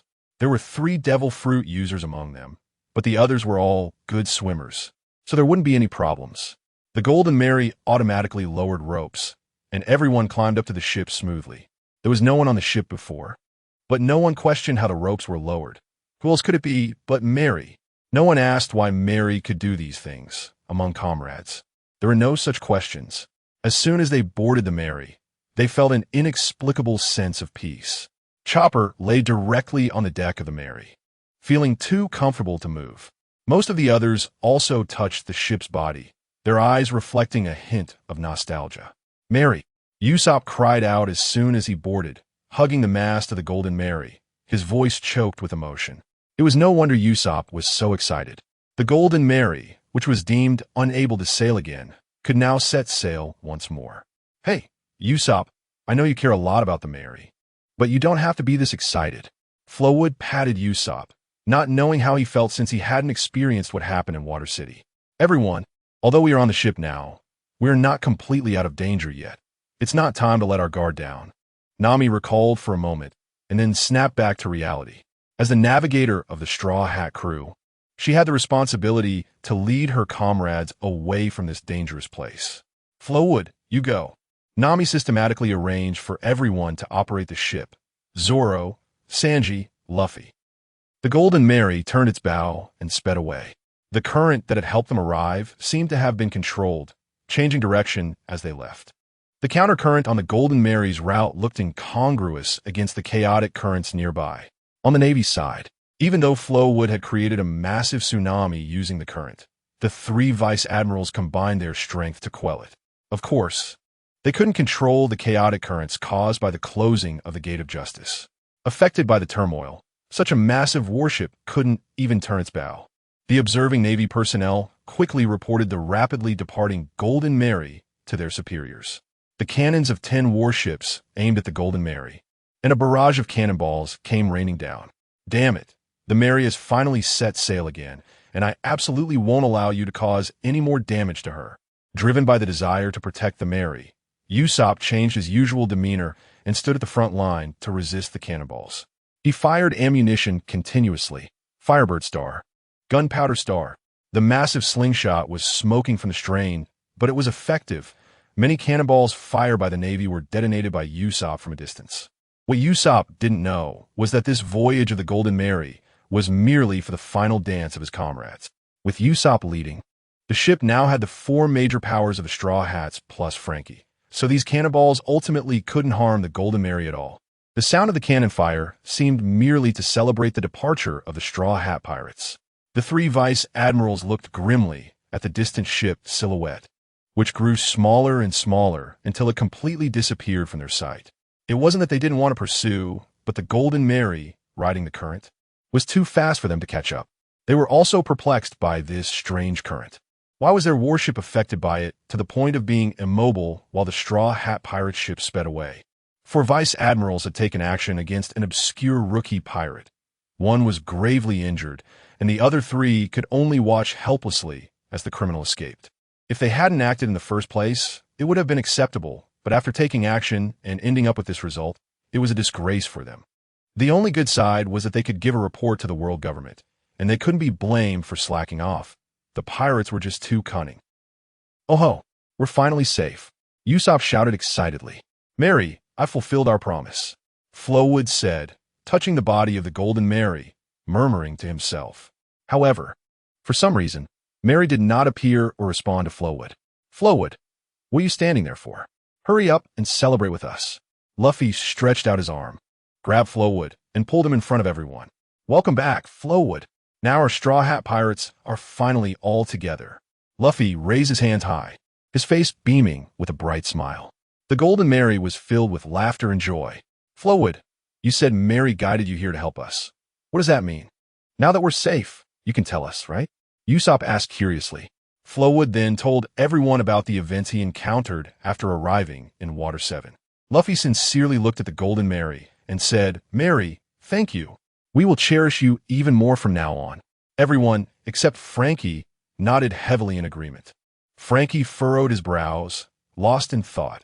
No one knew the condition of the Golden Mary better than him, no matter how miraculous the ship's spirit was.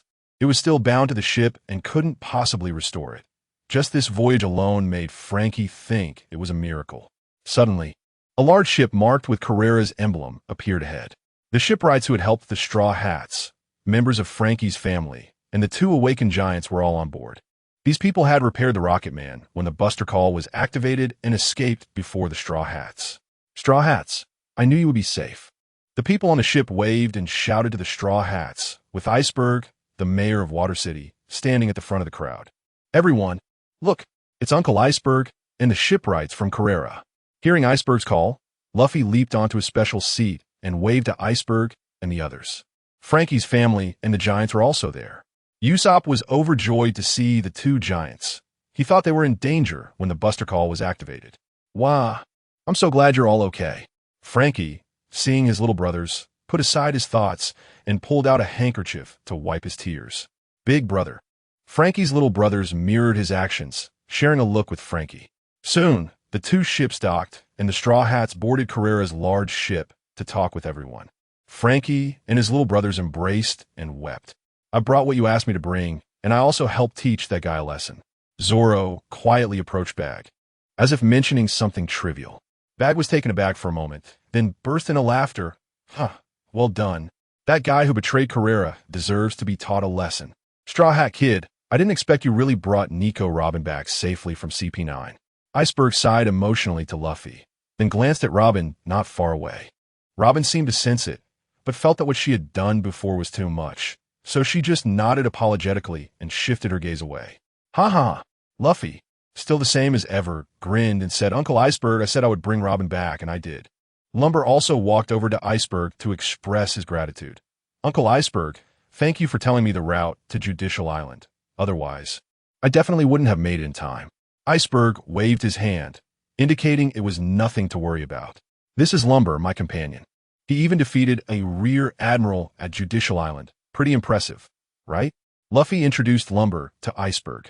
Although Lumber had mentioned meeting Iceberg before, Luffy had only focused on the Mary at that time and naturally didn't pay attention to the details.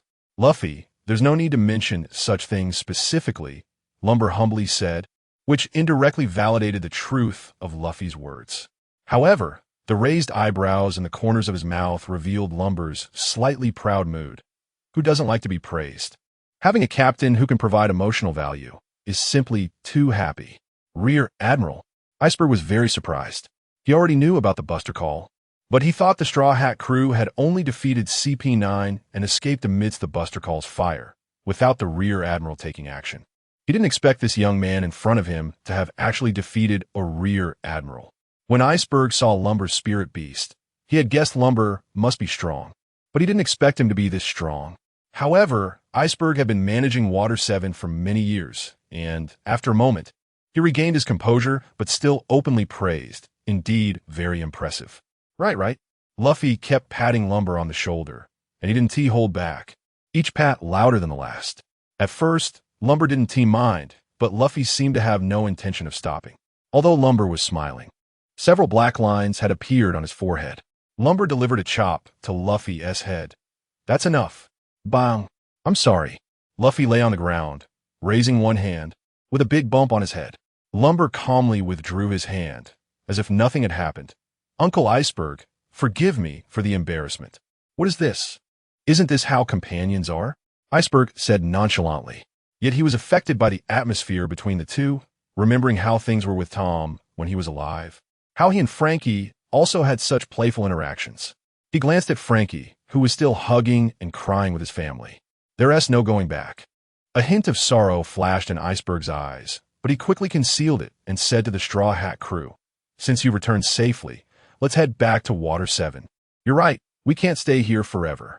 Lumber nodded, then thought of something and said to Iceberg, by the way, after I left, You were the one who repaired the Mary, right? Otherwise, it wouldn't have been able to come and help us. Thank you. Iceberg looked at the going Mary ahead and sighed. I only did some simple repairs. Its ability to come here was thanks to it itself, but just as Iceberg was about to explain the actual situation of the Mary, Luffy suddenly jumped up, grabbing Iceberg's hand, and sincerely said, Uncle Iceberg, please completely repair the Mary.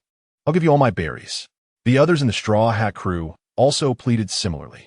Although they'd been told in Water 7 that the Mary couldn't be repaired, now that the Mary had come sailing on its own, it gave them hope once again. Perhaps a miracle could happen. Lumber also said, if Luffy and the others' money isn't enough, I have over 200 million berries I can contribute, and if that's still not enough, I can offer other things in exchange. I just hope to be able to repair the Mary. Seeing Iceberg's troubled expression, Frankie stepped out from among his subordinates. Let him take on this bad role. After all, the Straw Hat crew would find out sooner or later, so it was better to clarify things now. Thus, Frankie explained the actual situation of the Mary. Usopp had already heard this news for the second time, and he dashed to the Going Mary, shouting at Frankie, "The Mary can still sail. You said last time that the Mary can't set sail anymore, but didn't you just see it? It sailed on its own for so long, from Water 7 to Judicial Island, and then brought us here. It has proven to us that it can still sail." Usopp knelt on the Mary, but couldn't continue speaking. He knew the state of the Mary better than anyone else in the Straw Hat crew. He just didn't want to accept it. A miracle might happen once, but it couldn't happen all the time. "Everyone, I'm sorry. I can't sail with you anymore." As this familiar voice echoed again, a figure wearing an orange raincoat and holding a small hammer appeared beside Usopp. But its state was faint and seemed like it could disappear at any moment. The moment this voice appeared, the hull of the Going Mary began to crack, extending directly to the keel. How is this possible? The Mary has been damaged to this extent. The Straw Hat crew looked at the Going Mary in shock. Usopp looked up at the fading Mary, forcing a painful smile. "Don't say that. You've done enough. It's we. It's we who didn't cherish you well. I'm very happy to be able to adventure with everyone. If possible, I still want to carry everyone to continue sailing." The Mary's voice turned somewhat dejected. The Straw Hat crew's eyes turned red, choking back tears. "Mary, we can." But the Mary, knowing its own condition, didn't let them finish. Usopp, Luffy, Zoro, Nami, Lumber, Sanji, Chopper, Robin. The Mary's body turned as it called out their names. "Everyone, please send me off for the last time." "Mary."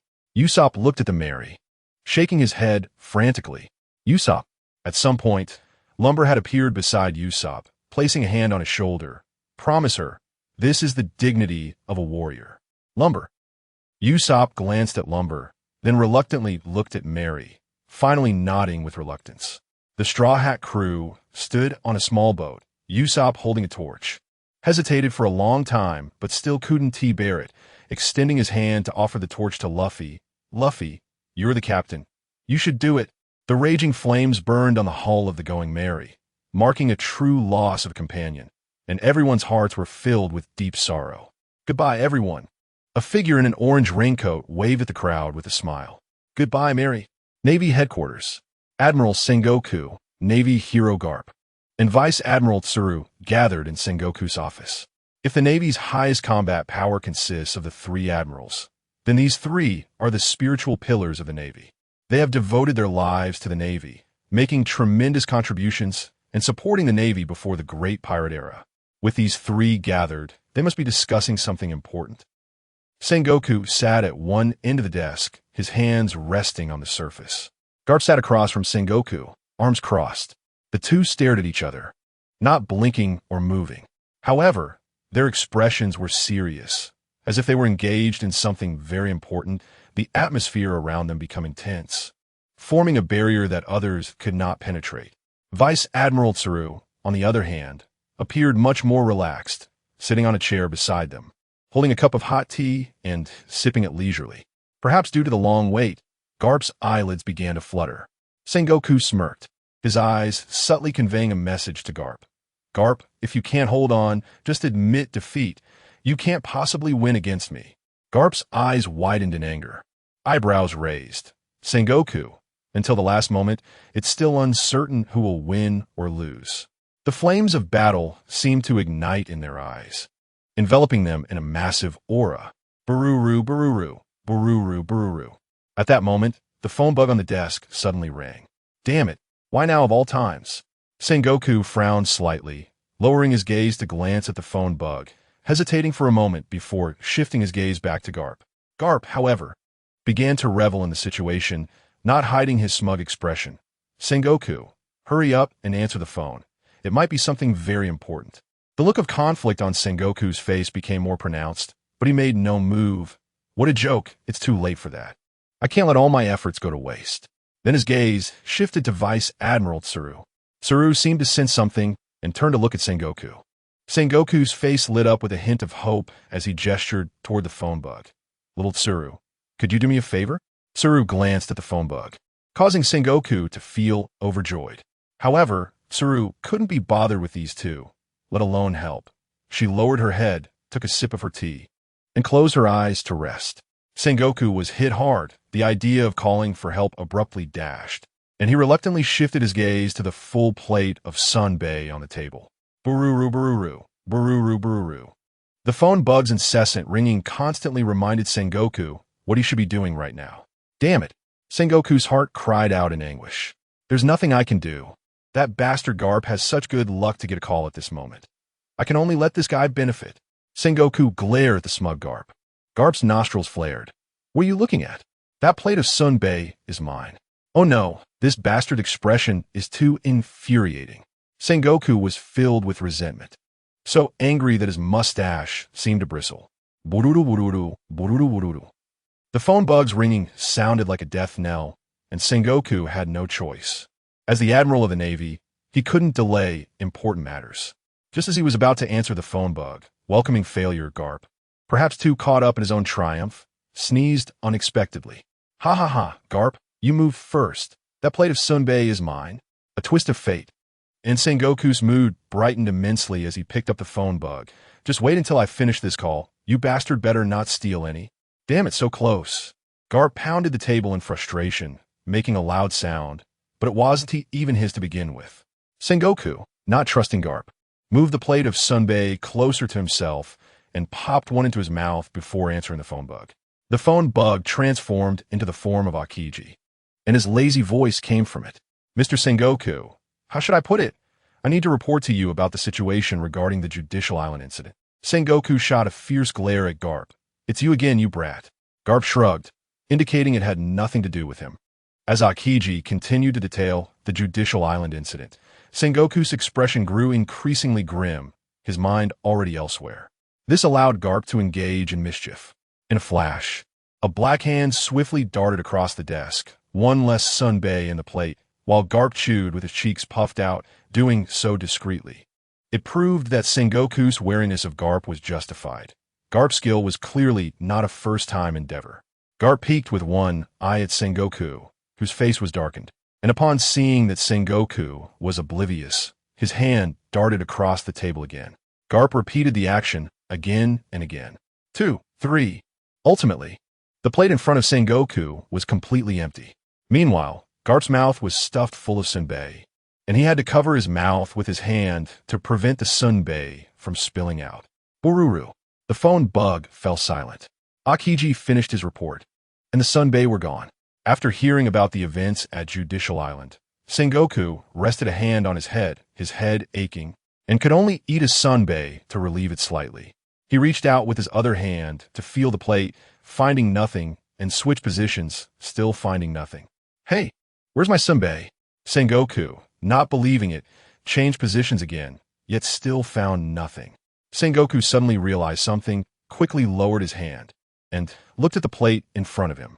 Good heavens, not a single one left. Sengoku, already filled with pent-up anger, saw this scene and his anger reached its peak. Garp! Sengoku yelled in fury. Garp, still reveling in his victory, hurriedly swallowed the mouthful of sunbae when Sengoku suddenly shouted. Then Garp found himself in trouble, as the sunbae got stuck in his throat. Ugh, ugh. Garp's face turned red, panicking as he gestured to Sengoku. Serves you right for choking. Sengoku glared at Garp, who was used to being caught in the act like this, and had grown accustomed to it. Fortunately, Vice Admiral Tsuru promptly extended a helping hand, handing Garp a pot of hot tea. Gulp gulp. Garp grabbed the teapot, like it was a lifeline, pouring it down his throat to avoid becoming the first Vice Admiral in Navy history to choke on sunbae. Ouch, ouch, ouch. Once Garp caught his breath, he complained to Tsuru. Little Tsuru, can you bring pot of cold tea next time? Just giving you water is already good enough. Why be picky? Tsuru completely ignored Garp and returned to her seat with the teapot. Sengoku, you bastard. Why are you shouting so loudly? Karp, the villain, wanted to divert Sengoku's attention. Sengoku is a wise general and would not fall for such a simple trick. Now let's have a good talk about you and your grandson, Sengoku said calmly. Having calmed his anger, Karp knew he couldn't escape this situation, so he had to listen obediently. At Water 7, although the Straw Hat crew was feeling down, they were also able to accept it and didn't dwell on Mary's departure. They would carry the spirit of Mary into their future adventures. Both the Straw Hat crew and the others who escaped from Enies Lobby were exhausted after the battle. Upon returning to Water 7, everyone had a big meal, and after being hosted by Iceberg, they all fell into a deep sleep. Luffy even demonstrated his skill of eating while sleeping, not waking up until the next day. In the morning, only Luffy and Usopp remained in the room where the Straw Hat crew stayed. Luffy sprawled out with his feet in Usopp's mouth, a bubble forming on his nose that expanded and contracted with his breath. Usopp, on the other hand, was hugging Luffy's thigh and muttering the name Mary. Although he had accepted Mary's departure, Usopp's feelings for her were incomparable to the other members of the crew, and his reluctance was inevitable, to the point that he dreamed about Mary last night.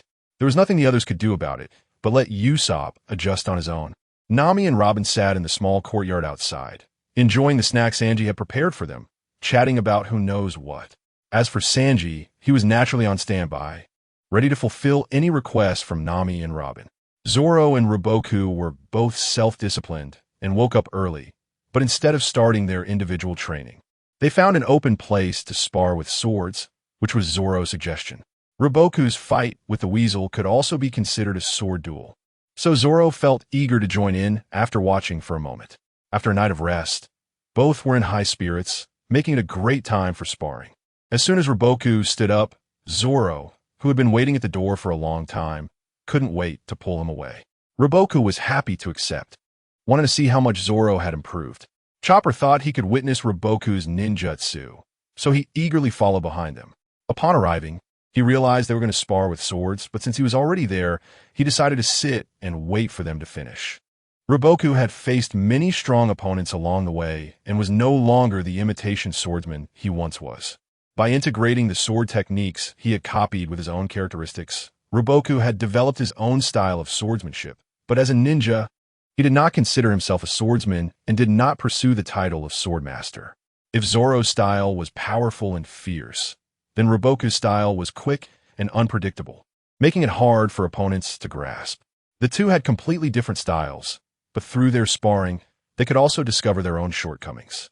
After some friendly sparring between companions, both were in good condition, just sweating a bit, and the intensity was similar to their daily training. Wow, amazing! Zoro and Roboku are so awesome, Chopper exclaimed, jumping up with excitement and waving at them. In reality, Chopper didn't understand much. He was just impressed by the flashing blades, especially Roboku's combination techniques, using body flicker and a shave made Chopper dizzy. Chopper, so you're here. I was so focused that I didn't notice you, Zoro said, putting away his sword only to discover Chopper's presence. Zoro, you're too much. Even though I'm smaller, my presence shouldn't be this low. Chopper pouted, crossing his arms and turning away from Zoro. Chopper, I think Zoro is intentionally ignoring you. Roboku couldn't help but tease him upon seeing Chopper's cute expression. Zoro, I didn't expect you to be this kind of person. Chopper glared at Zoro fiercely. However, Zoro seemed to be reminiscing about the sparring process and didn't appear to want to explain. Seeing that Chopper easily believed it, Roboku was momentarily stunned, then started to playfully stir trouble. Next time if Zoro gets hurt, just ignore him and teach him a lesson. Give him a lesson. Chopper made a fierce expression as he glared at Zoro. Zoro and Roboku exchanged glances and burst into laughter, preparing to head back. Their actions left Chopper puzzled, scratching his head and following behind them, asking, "What are you laughing about?" Chopper, you actually believed it. Roboku was just joking with you. Zoro, still soft-hearted, revealed the truth to Chopper. After reflecting carefully, Chopper ran to the front of the two, pointing at Roboku and angrily saying, "Roboku, you really have a bad heart. I trusted you so much. Chopper, you should thank me. I'm just helping you develop your ability to see through lies," Roboku said earnestly. Is that so? Chopper believed him again and sincerely thanked Roboku. Thank you, Roboku. Zoro and Ruboka laughed again. After joking and playing around, the three quickly returned to the small courtyard. However, one of Frankie's subordinates was speaking to Nami, whose expression was somewhat flustered, while Robin and Sanji looked worried. "Nami, what's going on?" The three quickly approached Nami. "You came back just in time. The Navy has landed at Water 7, probably here to capture us. But we don't have a new ship yet, so we can't set sail. We need to discuss what to do." Nami quickly explained the current situation upon seeing the three. "Do you know who is leading them?" Roboku quickly thought of the key point. After all, with his record of defeating the Weasel, there is no need to worry unless multiple vice admirals joined forces or a general was leading them. Hearing Roboku's question, Nami said solemnly, "It's the Navy hero, Vice Admiral Karp. I know you have the strength to defeat a Vice Admiral, but coming from the East Blue, you know what Vice Admiral Karp means." "Vice Admiral Karp? Are you sure?" Roboku confirmed again upon hearing that name. "Roboku, I saw it very clearly. It's Vice Admiral Karp. You guys should run. He might be arriving soon." Zambai quickly interjected. "If it's Vice Admiral Karp, then there's no problem. You all just do what you need to do," Roboku said calmly, not worried at all. He turned to Sanji and said, "Sanji, I've been sparring with Zoro for a while, and I'm a bit hungry. Go prepare some food quickly. Luffy shouldn't be asleep for much longer. What time is it? You still have a mind to eat." Nami angrily grabbed Roboku's shoulder and shook him vigorously. Sanji also didn't feel like cooking at this moment. Miss Nami is right. It's not the time to eat. After we get through this, you can eat whatever you want. The reputation of the Navy hero was well known, and just hearing that name caused the other members of the Straw Hat crew to panic. Meanwhile, Karp, whom Roboku and the others had mentioned, was leading a group of Navy soldiers and had arrived not far from the small courtyard, with several familiar faces hidden among the troops. That brat Luffy, not listening to my advice and insisting on becoming a pirate is one thing, but he keeps causing such huge troubles. This time, he even declared war on the world government directly and expects me to clean up after him. I have to make him remember my loving iron fist once again. A terrifying smile appeared on Karp's face as he clenched his fists and angrily walked at the front of the group. Could Vice Admiral Karp really be planning to capture Mr. Luffy?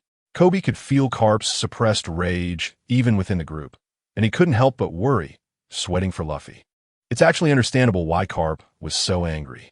This time, he had worked tirelessly to secure the mission to capture the Straw Hat Pirates, even putting his own reputation on the line. At that time, after Akiji reported the news to Sengoku, Sengoku scolded Karp harshly, which of course had hints of personal vendetta. But Karp could only sit in front of Sengoku like a good boy, not daring to utter a word, all for his precious grandson.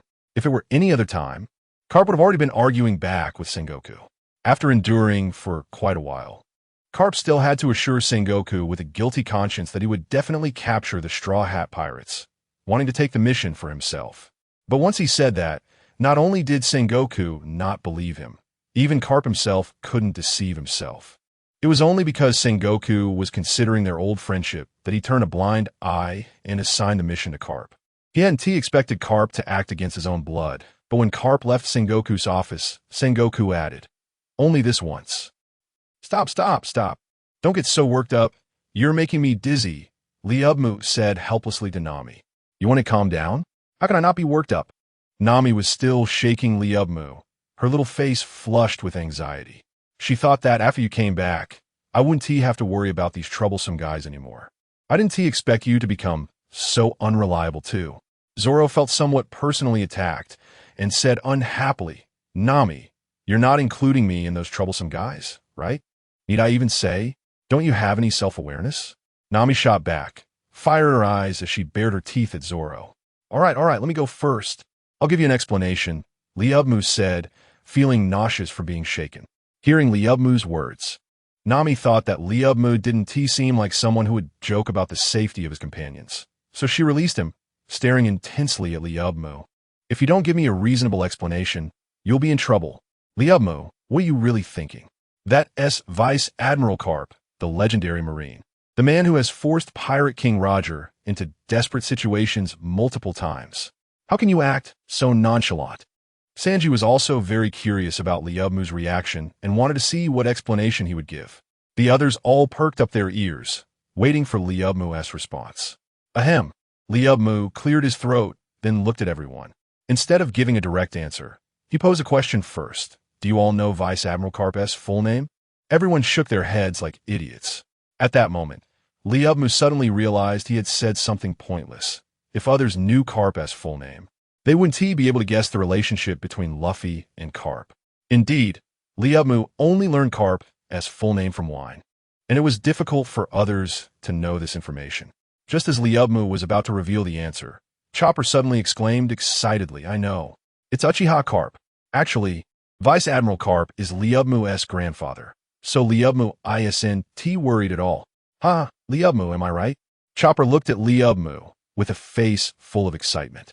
Seeking praise. Liubmu, what kind of brain do you have? Liubmu looked at Chopper speechlessly, feeling an urge to pry open Chopper's head to see what was inside. The others, upon hearing Chopper's guess, nodded thoughtfully.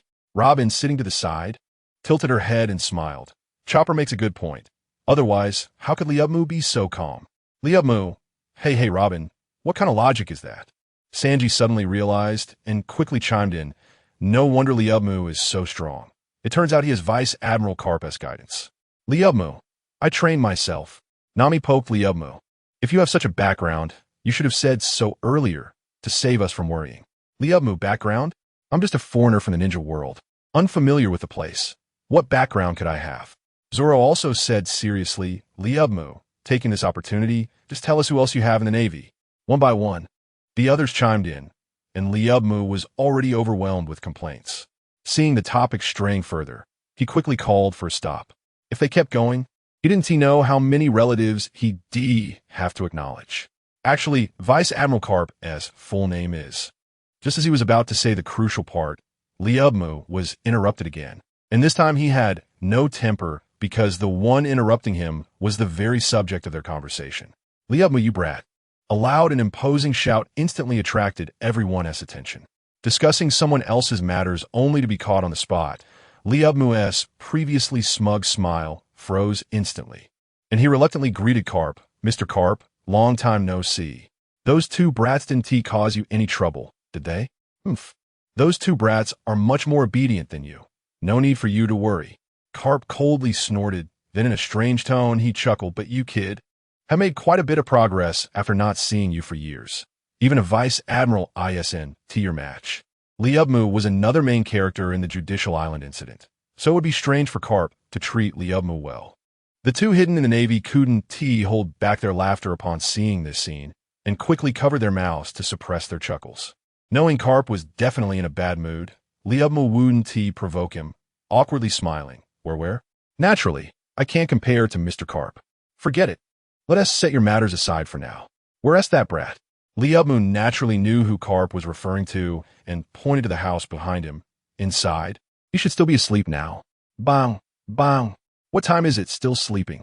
A terrifying smile appeared on Karp's face as he cracked his knuckles. I came all this way, and that brat doesn't even come to greet me. As he spoke, Karp had already walked into the house. What would await Luffy now? As soon as Karp entered the room, he saw Luffy and Usopp in their messy, sleeping positions, looking at the big bubble on Luffy's nose. A tender smile appeared on Karp's originally angry face. This brat really hasn't changed at all. Karp's mind flashed back to the image of a young Luffy lying in his arms, talking in his sleep, and his tightly clenched fists relaxed a bit. Forget it. That brat just went through a tough battle. I'll go easy on him this time. Karp thought to himself, though he felt a bit soft-hearted. He still had to give him a lesson. Luffy, get up. Karp first called out in a normal tone. Luffy showed no reaction, and the sound of snoring continued. A vein popped out on Karp's forehead, and his recently calmed anger began to rise again. Luffy, Karp shouted, causing the whole house to shake. But Luffy merely rolled over, inadvertently kicking Usopp far away. Usopp, rubbing his eyes in confusion, asked what happened. As his vision gradually cleared, he was startled by the towering figure of Karp. Major Karp. Usopp stammered, his mouth agape, and he sighed in relief when Karp ignored him. He intended to sneak out the door, but Karp completely blocked it. Usopp couldn't approach Karp to ask him to move, so he quietly shuffled into a corner of the room, afraid Karp would notice him, not daring to breathe too loudly.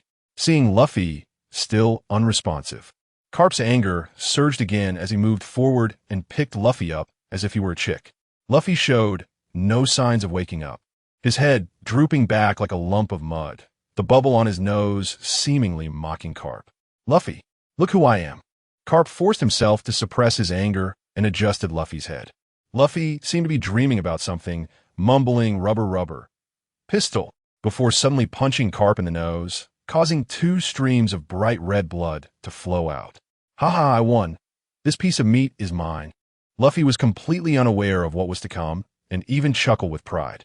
Karp's grip loosened, and Luffy fell back on the floor, sound asleep. Karp's expression was extremely grim, his anger levels off the charts, and the air in the room grew increasingly heavy, filled with endless pressure. Suddenly, the bubble on Luffy's nose burst, waking him up. He sat up with half-closed eyes and saw a blurry figure. "Good morning," Luffy instinctively greeted, then started to sweat as he seemed to realize something. "Grandpa, why are you here?" "Luffy, you seem quite spirited." Karp cracked his knuckles, sporting a kind and gentle smile. Luffy, sitting on the ground, crawled backward on hands and feet, terrified. "Grandpa, what do you want to do? We haven't seen each other in a while, and this old man's loving iron fists are missing you." Karp slowly approached Luffy. "Don't come any closer." Luffy's face rarely showed fear as he called out to the few people peeking from outside. "Limu, everyone, save me. I'm going to be killed." In the small courtyard, after Karp entered the room, the others quietly followed. Nami peeked her head through the door, curious. Which little brat is Major Karp talking about? Zoro leaned in from the other side, speculating, it should be Luffy, right? We've been to Usopp's hometown before. Chopper was perched on Zoro's head. So Major Karp's full name should be. Robin, standing gracefully outside the door, added thoughtfully, Monkey D. Karp? That's right, Mr. Karp is Luffy's grandfather. Lumu stood beside Robin, revealing the answer to the previous question, though it was clear from the scene.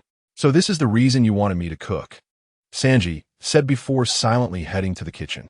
Regarding what Luffy was about to face, Sanji felt helpless and could only prepare more food, which Luffy would need later. At that moment, Luffy's cries for help echoed from the room. Karp turned his head, his eyes red, and his smile looked terrifying. "Do you all want to taste my loving iron fist too?" The others outside quickly shook their heads and disappeared in a flash, decisively selling Luffy out. Then there were loud banging noises coming from the room. "Luffy, you little brat, you're quite bold to get into such big trouble. Be honest and come back with me to be reformed." "I don't want to." "In that case, don't blame me for being rude." Don't run. Help me." After the sounds began, the house never stopped shaking. After this incident, even if the house didn't collapse, it would undoubtedly be classified as a dangerous building. Luckily, we ran fast. Otherwise, we would be done for. Chopper, still on Zoro's head, was a bit shaken even after distancing from the danger zone. "Chopper, you didn't run at all," Zoro retorted. "Is Luffy really Major Karp's grandson?" Nami wondered, feeling a bit uncertain given the domestic violence sounds coming from inside. "It should be." Lumu also started to doubt upon seeing the situation. At that moment, Robin suddenly said, "Aren't we forgetting someone? Is someone missing?" Nami looked around. Me, Lumu, Zoro, Chopper, Robin, and Sanji went to prepare food. "We're all here." The others nodded in agreement. A few seconds later, they all exclaimed in unison, "Usopp!" There was no way around it. Usopp hadn't gone out today, and his presence was so low that everyone forgot him. "Is that guy okay?" Zoro glanced at the danger zone with concern. The domestic violence scene was still ongoing. "Usopp isn't Luffy. He might not even withstand a single punch." Chopper looked anxious and suggested, "We should go and bring him out." "All right, Chopper. This challenging task is entrusted to you. I believe you can safely bring Usopp out." Nami patted Chopper on the shoulder, speaking earnestly. "Let me go." Chopper glanced back but couldn't bear to look again, declaring with righteous fervor, "We've seen all sorts of storms on our journey. I believe Usopp can handle it." The others nodded in agreement. At that moment, Usopp was curled up in a corner, hugging his knees, looking small and helpless. Who will save me?" He buried his head in his arms, trying not to see the terrifying scene, but the loud noises and Luffy's occasional screams made him feel like he was suffocating. For a moment, he felt like Mary was waving at him. The screams in the house finally stopped. Luffy lay on the ground, bruised and battered, while Karp walked out of the room, looking spirited. Usopp remained curled in the corner, trembling, now sporting a big bump on his head. Of course, this wasn't directly caused by Karp. After all, Karp's focus was solely on Luffy. However, Karp's punches were too fierce, and each one caused significant damage to the walls and floor, resulting in Usopp being accidentally injured by debris. In the small courtyard, while Luffy was enduring Karp's loving iron fist, Sanji had prepared a large table full of food. Lu Mu, sitting at the table, asked Mr. Karp, "Is it over?" "Ha ha ha. It's been a while since I've taught that little brat a lesson with my loving fists. I was a bit rusty. Next time, I'll try to be quicker." After beating Luffy, Karp seemed to be in a good mood, laughing as he sat down in an empty spot. He wasn't polite and directly grabbed a piece of meat to gnaw on. Once Karp secured this mission from Sengoku, he quickly gathered his team and rushed over without a moment's pause, fearing that Sengoku might change his mind. It wasn't until now that Karp had the time to think about eating something. Upon hearing Karp's words, everyone couldn't help but complain in their hearts. Do you still want another chance? As for this, everyone could only silently wish Luffy good luck. After all, this was Luffy's family matter, and they couldn't interfere. "Luffy, it's time to eat." Seeing Karp's demeanor, it seemed this would end without any further conflict with Luffy. So Sanji also shouted towards the house, "Time to eat." Hearing this, Luffy's eyes instantly lit up, and his fatigue disappeared. In a flash, he dashed outside.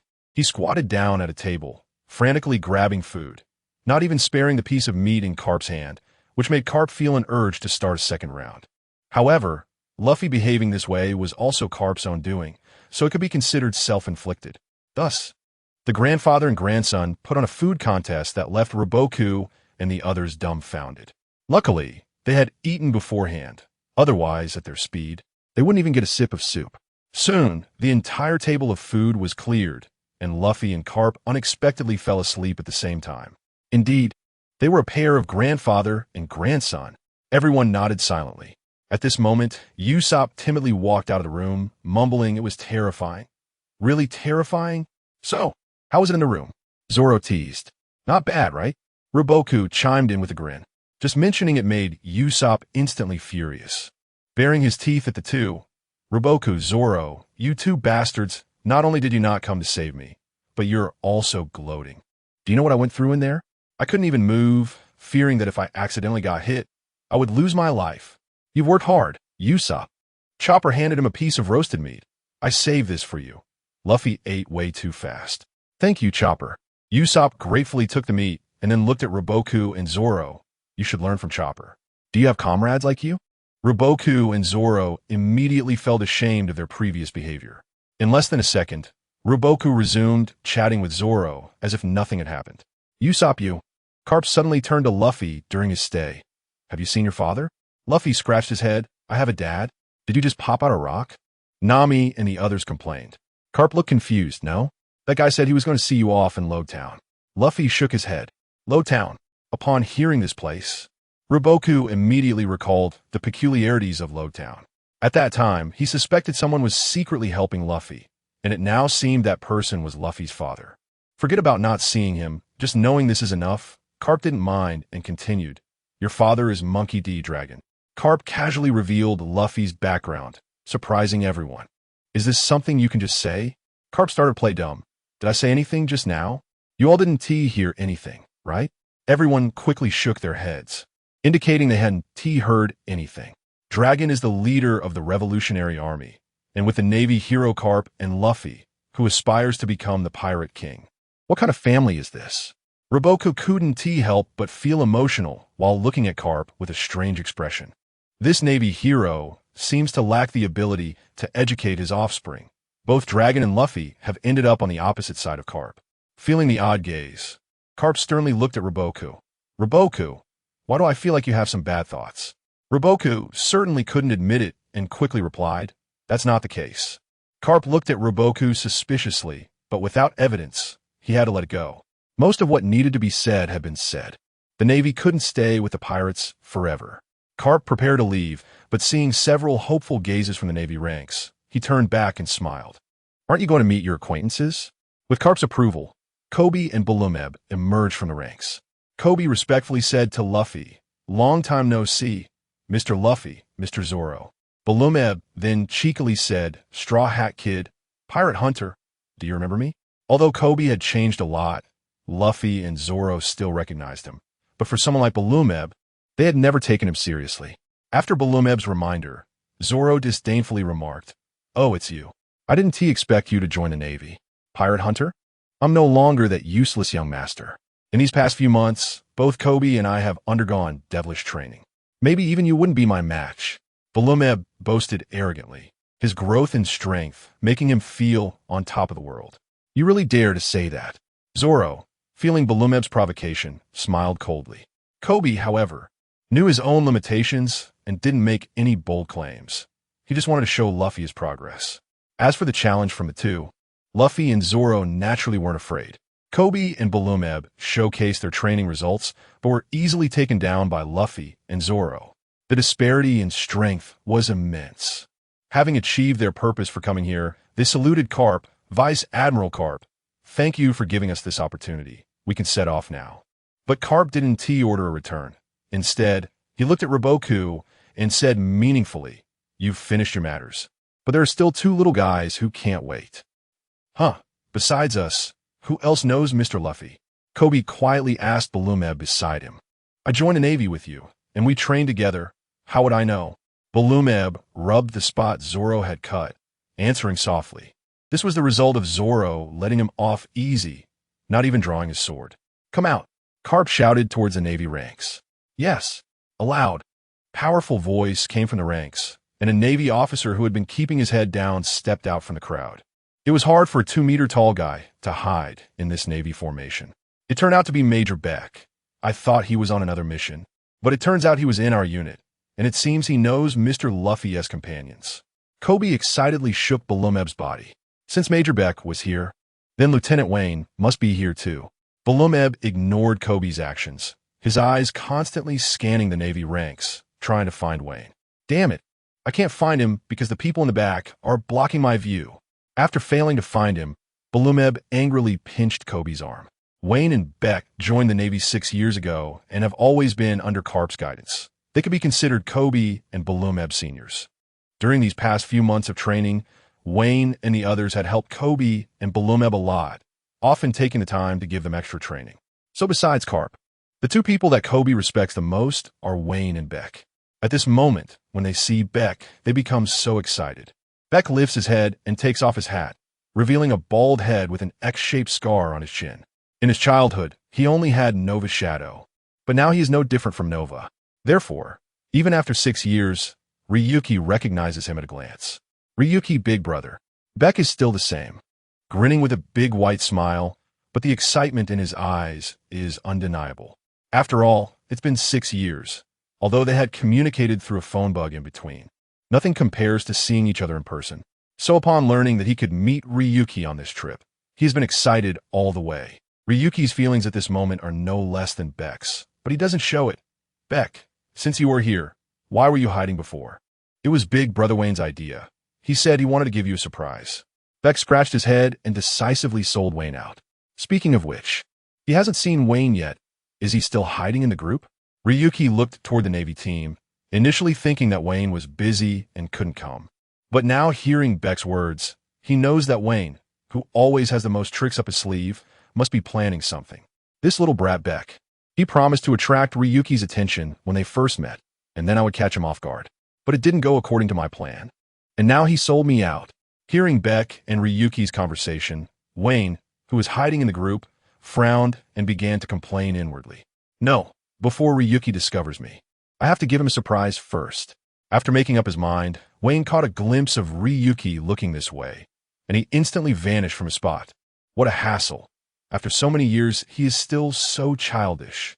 Ryuki shook his head helplessly, but the corners of his mouth still lifted slightly as he raised his left hand to grasp beside him. Suddenly, Wayne appeared to the left, grinned widely, and then disappeared again, appearing on Ryuki's right. "Haha, in 6 years, I am no longer the Wayne you could easily handle. Here comes my attack." Wayne proudly threw a punch at Ryuki. Slap! Wayne's fist was firmly caught by Ryuki. It turns out that the moment Wayne vanished for the second time, Ryuki's left hand quickly moved to the right. How is this possible? Who is this person? Wayne's second stage shave was so easily seen through. Looking at this scene, Bellyameber couldn't believe it, mainly because he didn't know Ryuki's battle record. Otherwise, he wouldn't be so shocked. You have to know that Wayne gave him the most guidance. And Bellyameber's goal was also Wayne. But now Wayne was easily subdued, which he simply couldn't accept. I knew it wouldn't be that simple. Wayne pouted. Realizing that his fist couldn't be pulled back, he could only greet Ryuki with a smile. Ryuki, big brother, long time no see. How've you been lately? After such a long time, you prepared this surprise for me? Ryuki said helplessly. He. Wayne awkwardly chuckled and quickly shifted the blame. It's not my fault. It was Beck who exposed me. After saying that, Wayne shot a glare at Beck, then quickly changed his expression to look at Ryuki with a fawning smile. Ryuki, big brother, can you let me go first? Forget it. I'm too lazy to argue with you. Ryuki directly grabbed Wayne's hand and pushed him toward Beck. Just released, Wayne started jumping again. Ha ha, Ryuki, big brother. Although it was because of a traitor in the plan, not considering this point was also my problem. There's no plan next, except my 169 challenge. Wayne stood proudly in front of Ryuki, as if the one who was just captured wasn't him at all. Is that really Colonel Wayne? He seems completely different from when he's training. Kobe poked the somewhat dejected Bellyameber beside him. What's different? Isn't he just as imposing as usual? Bellyameber looked up and said weakly, Young master, there's more to this chapter. Please click the next page to continue reading. It gets even more exciting.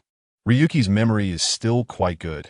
The last time 6 years ago was 167, so he asked, Isn't it the 168th time? Ha! I didn't expect Ryuki, big brother, to remember so clearly. It seems you value me as an opponent. Wayne said somewhat proudly, but just now is actually the 168th time. Ryuki nodded. Then let's go. I want to see how much you've progressed in these 6 years. You won't be disappointed. Wayne leaped back to stand beside Beck, took off his hat and threw it directly to Bellyameber, then took out a forehead protector with the word justice written on it and tied it around his head. After everything was ready, Wayne and Beck exchanged a glance, and then they both vanished from their spots. Oh, Colonel Wayne putting on the justice forehead protector means he is about to get serious. The moment Wayne donned the forehead protector, Bellyameber's passion was instantly ignited, tightly gripping Wayne's hat and shouting, You're right, and you're challenging together with Major Beck. They're the best partners, so this time it will definitely be fine. Seeing Beck making his move, Kobe was also very excited, but he was relatively more reserved than Bellyameber. Did you notice that Colonel Wayne's appearance is very similar to the person he's fighting? Kobe suddenly noticed Ryuki's ninja forehead protector and raised a question after carefully comparing Wayne's hairstyle. Similar? It's just a coincidence. Bellyameber dismissed it. Now, Colonel Wayne is wearing a Navy soldier's uniform. Just think about how he will look when he puts on the colonel's cape. Kobe reminded. Bellyameber automatically visualized the cape behind Wayne and suddenly widened his eyes. After Wayne and Beck disappeared, they took different actions. Beck appeared in front of Ryuki, choosing to confront him head-on, swinging his strong arm forward, his massive fist rushing toward Ryuki with the force of a punch. Finger gun, iron fist. Having been beside Karp for 6 years, the basic 6 forms were naturally learned long ago. Beck and Wayne, like CP9, have developed their own advanced 6 forms based on their characteristics, such as Wayne's previous second stage shave and Beck's current finger gun. Iron fist, both being advanced 6 forms. Feeling the power carried by this punch, Ryuki could easily dodge, but facing the challenge of his little brother's strength, how could Ryuki choose to retreat? Only by confronting it head-on could he demonstrate the authority of being Ryuki, the big brother. Boom! Both punched out, and the collision of fists created a huge sound. Ryuki stepped back half a step, while Beck staggered back more than 10 steps before stopping. Although he didn't enter any special state, the fact that Beck could make Ryuki step back half a step is already quite remarkable, showing a significant improvement. You have to know that 6 years ago, as long as Ryuki got serious, Beck could never shake him. And Wayne's attack had also arrived. Storm leg, continuous slash. Appearing to Ryuki's right, Wayne kicked out dozens of sides. Ryuki also retaliated in kind, using storm leg to counter, and several larger sides negated all of Wayne's attacks. Wayne's reaction was also quick. Realizing his round of attacks had failed, he hurriedly supplemented with the next round of attacks, sliding 2 short daggers out of his sleeve and moving closer to Ryuki while coordinating with the second stage shave. After seeing Wayne's weapon, Leomu smiled and took out 2 kunai, returning to his combat style before obtaining frost. How could Brother Leomu use the Gale Foot technique? This should be a skill taught only to the Navy.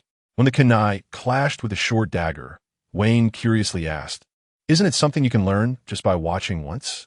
Leomu's somewhat pretentious words infuriated Wayne, who was immediately caught off guard by Leomu and kicked away, only to be caught by Beck. The two regrouped and appeared on either side of Leomu. Their cooperation was seamless, and Leomu also had the intention to guide them, making it seem like both sides were evenly matched for a moment. When he felt he had given enough guidance, Leomu blocked Wayne's short dagger with a kunai while simultaneously kicking Beck's wrist, successfully neutralizing their attack. He suddenly used force to send Wayne flying and instantly appeared behind Beck, delivering a knife hand strike. Iron block. Beck's shave wasn't as fast as Wayne's, and he couldn't dodge Leomu's attack, so he had to take it head-on with iron block. This move is better used sparingly. Leomu shook his head, but didn't hold back, striking down heavily. To Leomu's surprise, Beck actually withstood the blow, only swaying slightly without falling, and instead used shave to reach behind Leomu. Iron block, iron head. Beck's bald head shone under the sunlight. Leomu quickly jumped up and kicked down as the iron head passed over him. With a loud bang, Beck's head hit the ground, creating a large crater, and he fell into the ground like a toppled onion. Seeing Beck's state, Wayne seized the opportunity to launch an attack on Leomu, moving even faster. 3-step shave. Ding, ding, clang. Wayne's figure flickered beside Leomu, with 2 short daggers thrusting out in succession, reminiscent of Leomu's early battles when he had just learned the instant movement technique. Back then, it was during Wayne's crazy challenge phase, and Leomu had simply used Wayne to practice the instant movement technique. This unpredictable combat style had given Wayne a hard time and was deeply engraved in his memory, which was also why Wayne was so determined to develop the shave technique. Now, Wayne had far surpassed Leomu from 6 years ago, but he was still far behind the current Leomu. Instant movement, shave. Leomu's speed was so fast that he created afterimages, quickly finding Wayne's flaw, leaving Wayne no time to use shave to escape. It's over. Leomu's calm voice rang in Wayne's ears as the tip of the kunai pressed against Wayne's neck. I lost. Major Wayne and Major Beck, the best partners, actually lost. They lost to such an obscure pirate. This was a huge blow to Belumeb, who stared blankly at the final scene, already in a daze. And it was a complete defeat. Kobe wasn't much better off than Belumeb, also gaping at the restrained Wayne and the toppled Beck. Isn't this obvious? Nami, with a look of someone who had never seen the world, glanced at Kobe. Among us, Leomu is definitely the strongest. The strongest? Nami's words surprised Kobe again. If this person is the strongest, does that mean even Mr. Luffy and Mr. Zoro? Kobe swallowed hard and secretly glanced at Luffy and Zoro. Zoro glanced at Kobe and smiled. You don't need to look at me like that. Leomu is indeed much stronger than me. Then he ignored Kobe and said to himself, well, of course, I'll catch up soon. Luffy also chimed in, me too. Even Mr. Luffy and Mr. Zoro admitted it. So, just how strong is this person? Kobe turned his gaze to Leomu, who was chatting with Wayne and Beck. Leomu's easy victory didn't stir any waves among the Straw Hat crew. It would have been strange if he couldn't defeat them, so naturally, they weren't as surprised as Kobe. Instead, they began to comment on Wayne. Chopper, don't you think that guy with the short dagger resembles Leomu in every way except for his looks? Usopp said, rubbing his chin as he glanced between Wayne and Leomu. Do you feel that way too? I do, especially after Leomu took out the kunai. Their movements during the fight are quite similar. Hearing Usopp express the same feeling, Chopper excitedly said, back when I was a cook at Bartai, Leomu's fighting style was primarily based on kunai, and he rarely used kunai after he got frost. Once, when Leomu was teaching a guy a lesson, he used instant movement to confuse him, and in the end, he cut his throat with a kunai. Looking at it now, that guy with the short dagger fights exactly like Leomu did back then. Sanji exhaled a smoke ring and smiled at the two. So, are they both taught by the same master? Chopper speculated with sparkling eyes. Is there a possibility that the Navy's fighting style was learned from Leomu? Robin suddenly appeared behind Chopper and said. Hearing this, Sanji, Chopper, and Usopp all nodded in agreement, because Wayne now could be said to be Leomu minus. Feeling the chill at his neck, Wayne could only helplessly smile. I lost. Brother Liumu, I didn't expect that after 6 years, I still can't make you use your full strength. At this moment, Wayne certainly wouldn't be as naive as he was when he was younger. With the growth of his own strength, he had long understood that all those challenges from his childhood were conducted while Liumu was holding back. This time, Wayne also wanted to see if he could put some pressure on Liumu, forcing him to use his full strength. The result was clear. Liumu had been relaxed and cheerful throughout, even taking the time to offer guidance, showing no signs of exerting himself. Indeed, you made great progress. Liumu smiled as he put away the kunai, generously praising him. You almost pushed me to open the first door, Liumu assessed in his heart. You don't have to comfort me. I'm still far from Brother Liumu. Wayne silently tucked the short dagger back into his sleeve, looking quite frustrated. Others won't wait for you to grow. I haven't been idle these past few years. Liumu tapped Wayne on the head and then said seriously, don't doubt yourself. Your growth is evident to everyone. You've already become a qualified warrior. Raoul will surely be proud of you. He. Hearing Liumu's words, Wayne smiled shyly and asked, Really? Will my father be proud of me? Of course. Liumu nodded solemnly. Receiving Liumu's affirmation, Wayne began to grin proudly. But then Liumu poured a bucket of cold water on him. But if you want to surpass me, it will take another 100 years. Ha ha ha. Liumu's words made Wayne grit his teeth in anger.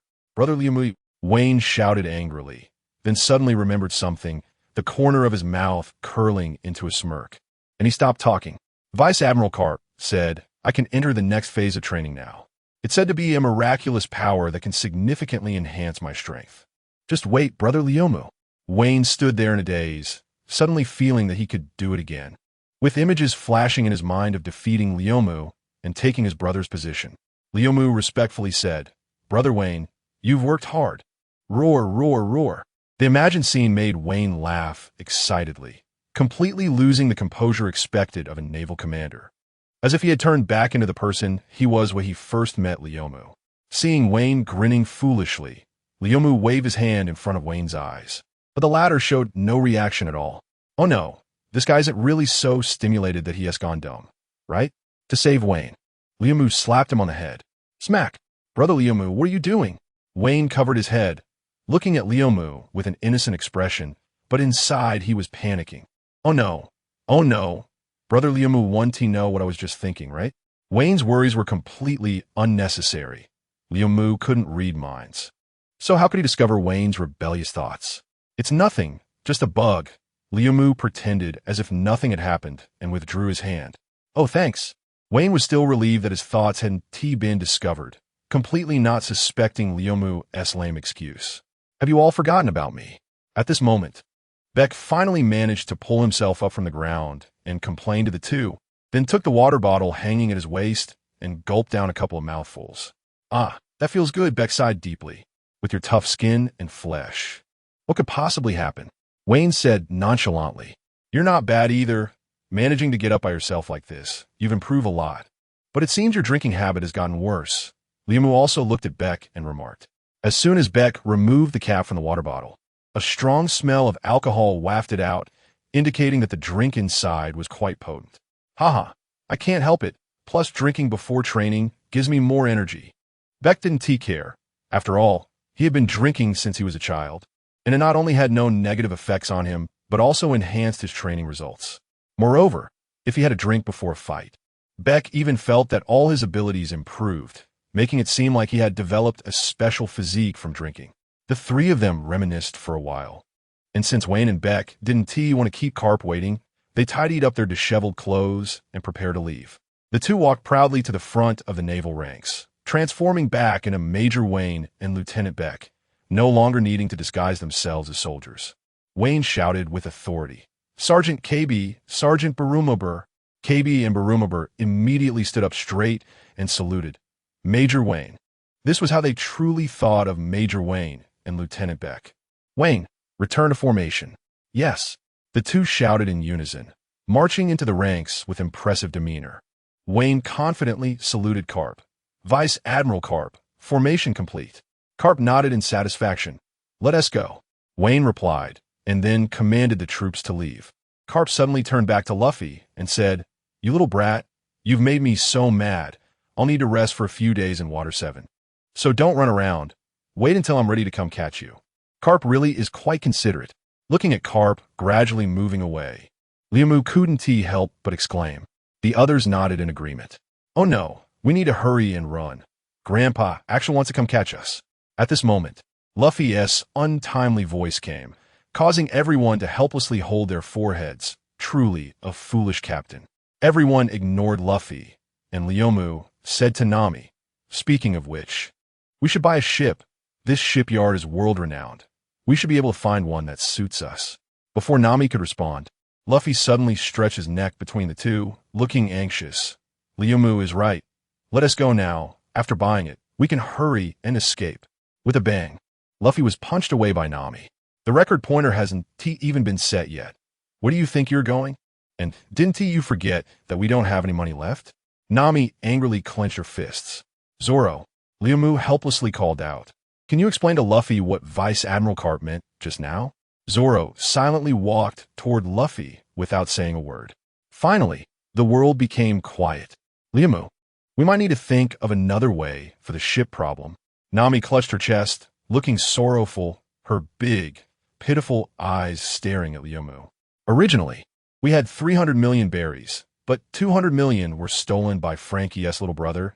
The last 100 million, along with the things we took from the ship, were forgotten at the inn, and now they should have been washed away by the gods of the sea. So, now we have nothing left, woo."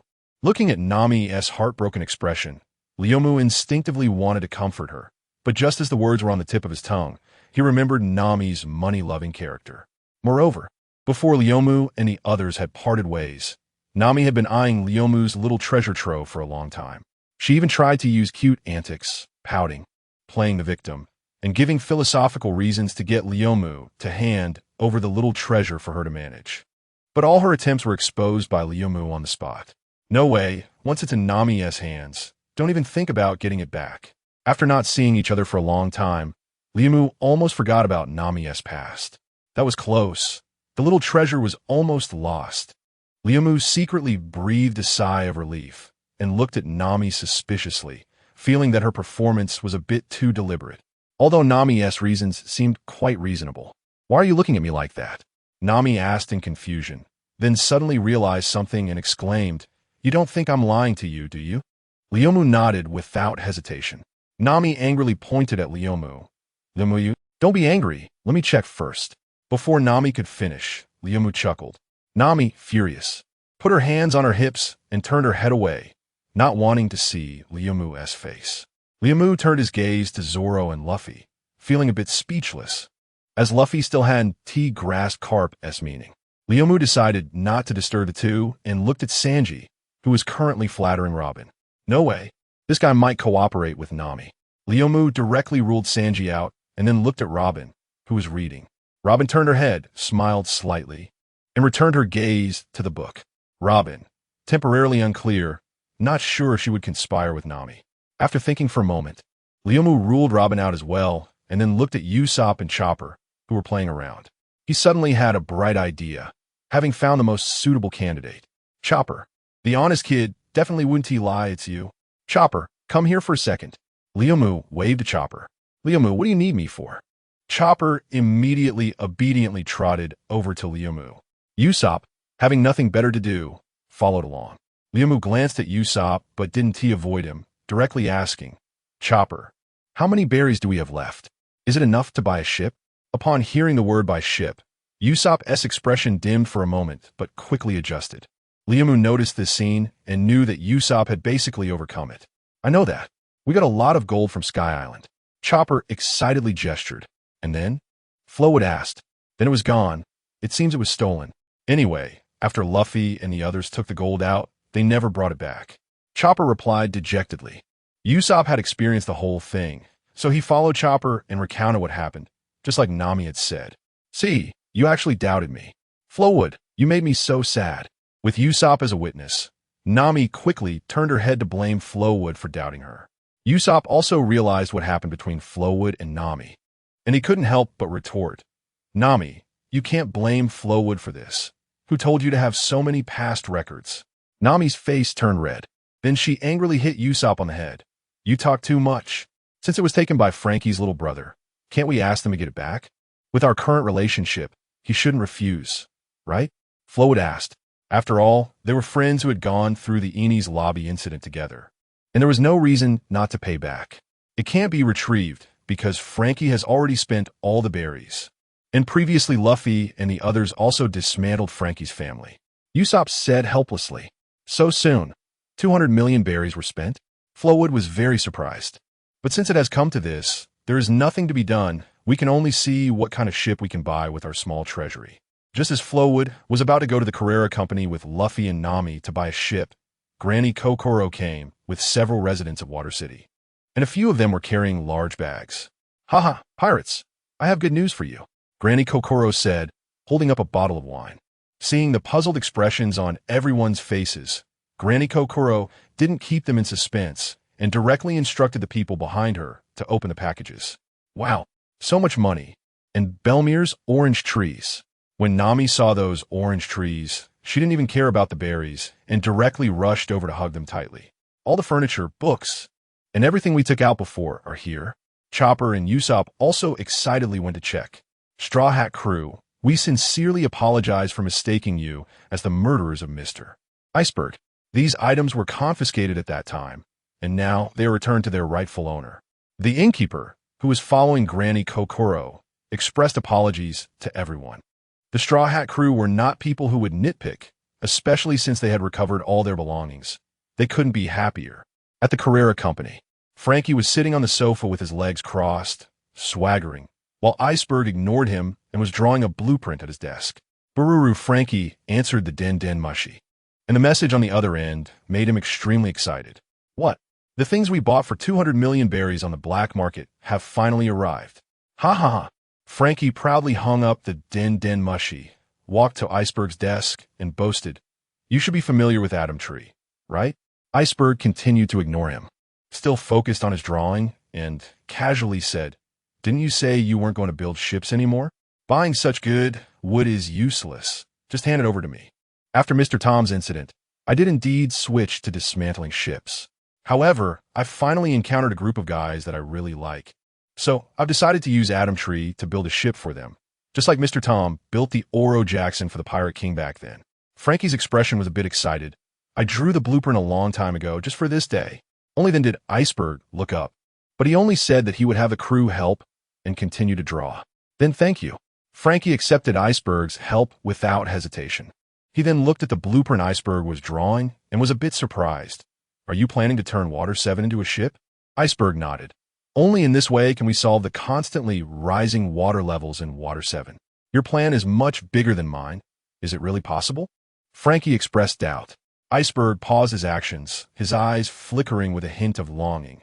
Didn't Mr. Tom always do impossible things? Before the sea train was opened, who would have thought it could succeed? Ha ha ha. Frankie laughed heartily. You're right.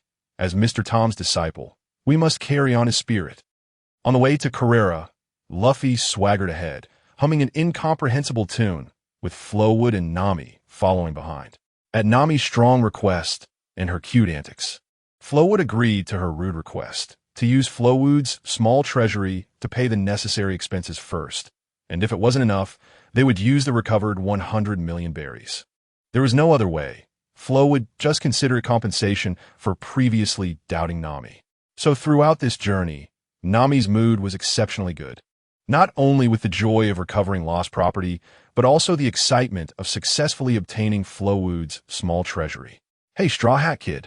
As they passed a bridge, a guy named Bagley, carrying a pile of wood, greeted Luffy, then nodded to Flowood and Nami, but he blushed and dared not look at Nami.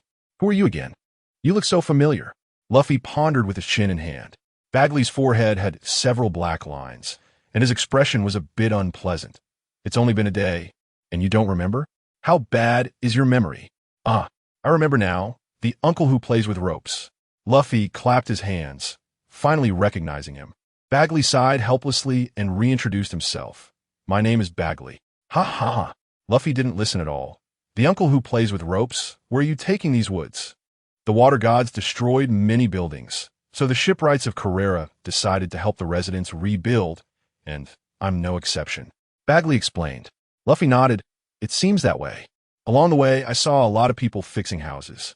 Bagley asked, it looks like you're heading to the Carrera Company. Do you have something to discuss with the boss? We're looking for Uncle Iceberg to buy a ship. Without a ship, we can't set sail. Luffy honestly replied. Pirates indeed can't do without a ship. Bagley gave Luffy a thumbs up, but you guys came to buy a ship from us, which is right. I'm not bragging. Our shipbuilding skills are top-notch in the whole world. I guarantee you'll find a suitable one. Ha ha ha, then I'm relieved. Luffy laughed heartily. The boss is at the company right now. You can meet him if you go now. I have to get busy. See you next time. Bagley waved and left without looking at Nami the whole time. Nami, that guy seems too shy to look at you. What happened between you two? Flowwood curiously asked Nami. Well, I can only say that I'm too charming. Nami tossed her hair. That pure guy Bagley must be shy. Are you kidding? That guy's not a child. Flowwood was very surprised. Nami's charm was undoubtedly undeniable, but not even daring to look someone in the eye while greeting them. That was definitely Bagley's problem. The two people in the conversation didn't deliberately lower their voices, and Bag, who had only walked a few steps, naturally heard everything. I'm an adult. You guys are the children, right? Bag turned around angrily to express his dissatisfaction. Is that so? Nami smiled wickedly and also turned around. With just a turn, Nami directly took down Bag, and his face quickly turned red. He hurriedly turned back, shouting angrily, You shameless woman, I won't argue with you. Then, Bag quickened his pace to distance himself from the three, not daring to stay for even a moment. Behind him came the cold laughter of Nami and Flowing Wood, along with Luffy's confused questions. I really shouldn't have stopped to greet them, Bag thought to himself. After a brief interlude, the three successfully arrived at the Carrera Company. In front of Iceberg's office, Luffy boldly pushed open the door and shouted, Iceberg, I'm here to buy a ship. Flowing Wood and Nami, who follow behind, shook their heads repeatedly. Nami said, Luffy, at least knock first. Luffy pouted, what does it matter? The Straw Hat Kid is right. If you have business, just come in. No need to be polite, Iceberg said with a smile, then meaningfully glanced at Frankie, who was lying on the sofa. Anyway, I'm used to it. Frankie ignored this statement completely and showed no intention of getting up, taking out a comb to style his pompadour. Oh, Straw Hat Crew, you're just in time.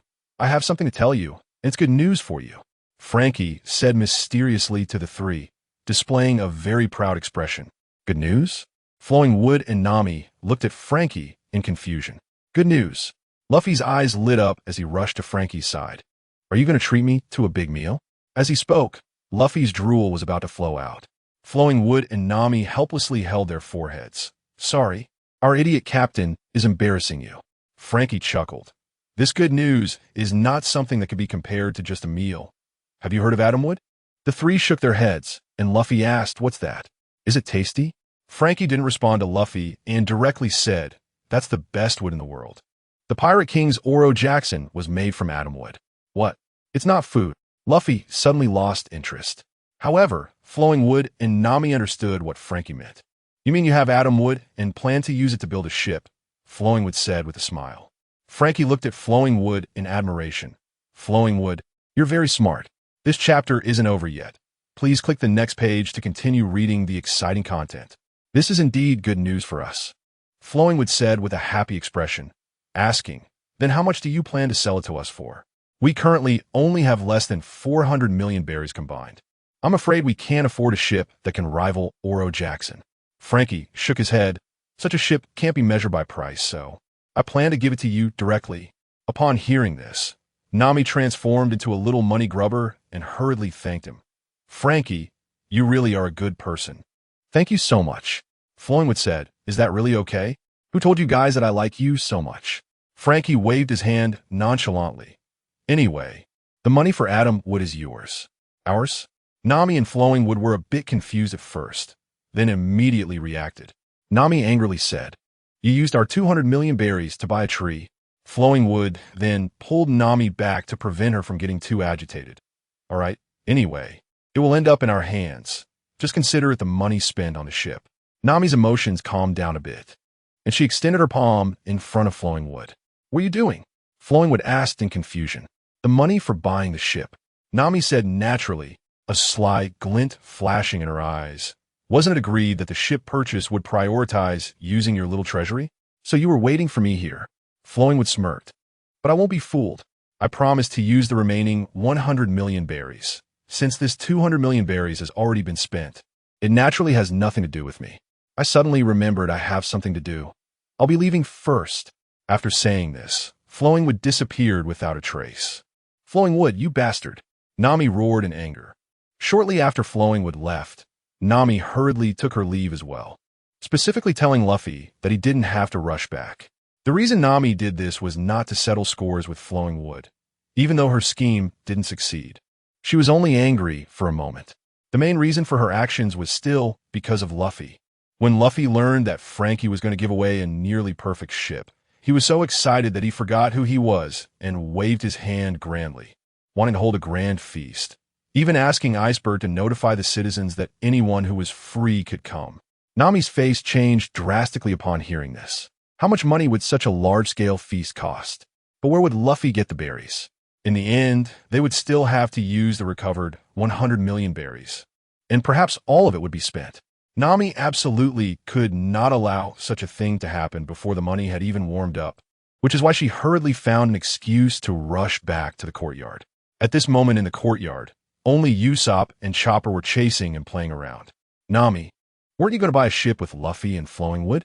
Why are you the only one here? Where do they go? Is the ship business settled? Usopp fired off a series of questions. The ship is already settled, but they have other matters, so I came back first. Where did the others go? Nami asked quickly, as this was related to what she needed to do next. Usopp replied truthfully. Robin said she wanted to stroll around. Sanji went with her. And Zoro doesn't know where he went. Great. Nami's expression brightened as she looked at the remaining two. As long as I can trick them both out, I can handle my own business. Nami's mind turned, and she immediately thought of a plan. Usopp, Chopper, you must have things you want to buy, right? Why not take this time to go see? Nami asked with a caring expression. Indeed, this city should have new materials for me to make weapons. Usopp nodded. I want to buy some books, but I don't have any money, Chopper said dejectedly. Me too. Usopp patted Chopper, who was in the same boat. Nami pulled out 2 bills from her chest and waved them. How about this? I'll lend you each 100,000 berries, and you can pay me back double later.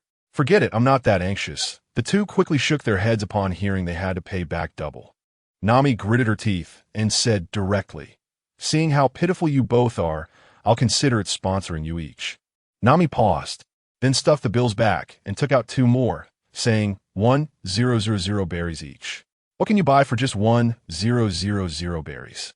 Usopp and Chopper looked at the 1,000 berries in their hands and pouted. Didn't we just get back 100 million berries? Can't you give a little more? Chopper looked eagerly at Nami. That's money meant for buying a ship. The wood on the logs might not be enough, so you guys just make do for now. Nami said, hands on her hips, with righteous indignation. All right, Chopper responded pitifully, then let's go, Usopp. Finally, I've managed to trick these 2 away. Watching them leave, Nami let out a long sigh of relief. Haha, saving 100 million berries for just 20,000, that's not a loss. Excitedly, Nami walked towards the safe storing the 100 million berries and took all the money out. Just as she was about to leave, Nami walked over to the desk, picked up a pen, and swiftly wrote a note. Idiot Captain, if you want money, go find the logs. Hey, accompanied by a cartoonish, tongue-out drawing. After placing the note in the safe, Nami happily shouldered the 100 million berries and left, carrying a large package and holding a small shovel in her hand. Nami sneakily looked around and finally chose a spot nearby that looked suitable to start her actions. Nami happily sweated away, completely unaware that 2 pairs of malicious eyes were secretly watching her. Under a big tree, 2 heads peeked out. Usopp, how did you know Nami was hiding something from us? Chopper looked at Usopp curiously. I am the great detective Usopp. Nothing can escape my keen observation. Usopp boasted proudly, his eyes shining with excitement. This is Nami. Even for 20,000 berries, she wouldn't just give it to us for free. So she must have some secret. Wow, that's amazing. Chopper looked at Usopp in admiration, with stars sparkling in his eyes. Chopper, hide quickly. We can't let Nami find out. Seeing that Nami had buried the package and was about to return, Usopp quickly pulled Chopper back behind a tree. Ha. No matter how tightly you guard it, you can't stop me from this move. Nami hummed a little tune, bouncing back to the courtyard, completely oblivious to Usopp and Chopper's return. That night, a feast held in the name of the Straw Hat Pirates was successfully conducted, with members of the Carrera crew and the Frankie family invited. Water 7 was in the midst of post-disaster reconstruction, although the daytime, rebuilding work was tiring. Many citizens came to join in the fun and enjoy the festive atmosphere of the banquet. To avoid suspicion, several members of the Navy, including Karp, had to dress in casual clothes and pose as residents of Water 7 to participate in the grand feast. Laughter, singing, and clinking glasses could be heard everywhere. Luffy and Chopper performed their trick of sticking chopsticks up their nostrils in the center of the crowd, making everyone burst into laughter. This chapter isn't over yet. Please click the next page to continue reading the exciting content. Beck was putting on a show of drinking without getting drunk, taking down all challengers and declaring, "Whoever can knock me down today, I will run 3 laps upside down around Water 7 tomorrow." Seeing this, Nami was also unconvinced and wanted to challenge Beck, but was timely stopped by the logs. Just kidding, Nami's drinking capacity is no match for the logs, so how could she possibly be Beck's opponent? That guy grew up soaking in a barrel of alcohol. You shouldn't go stir up trouble, the logs reminded her. Nami listened to the advice and didn't act recklessly, but looked at the logs with a strange expression. Logs, this banquet must be costing a lot of berries, right? The logs nodded. With such a big event, it can't be cheap. Ha ha ha. Nami laughed heartily, patting the logs. Then you really are spending a lot. The logs were taken aback, not understanding Nami's meaning. I didn't spend any money. Nami thought the logs were unwilling to admit that she had outsmarted him and became even more smug. Oh, there's nothing to be ashamed of. Who told me I was one step ahead? Then she mimicked the logs and said, "You could just consider it as money spent on buying a ship." Ha ha. The logs looked at Nami as if she were a fool. I just got back before the banquet started. I was with Wayne and Beck reminiscing earlier. I only heard about the banquet from the citizens. At this moment, Nami still hadn't realized, and after taking a sip of wine, she innocently asked, "Then where did Luffy get the berries for the banquet?" The logs looked at Nami with a strange expression. "That will be something to ask you." "Ask me?" "But I didn't give Luffy any money. I hid that 100 million berries." Nami was very confident in her actions and thought it was impossible for anyone to find out. Who knows? The logs saw that Nami was completely unconcerned and withdrew their strange gaze, clinking glasses with her.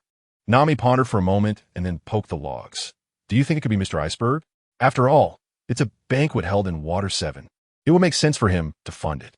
"That is possible." The logs nodded and then urged Nami to join in the activities at the banquet, saying that it was rare to have such a joyful occasion, and she shouldn't overthink it. Although they found a reasonable explanation, Nami still felt something was off, as if something very important was slipping away from her.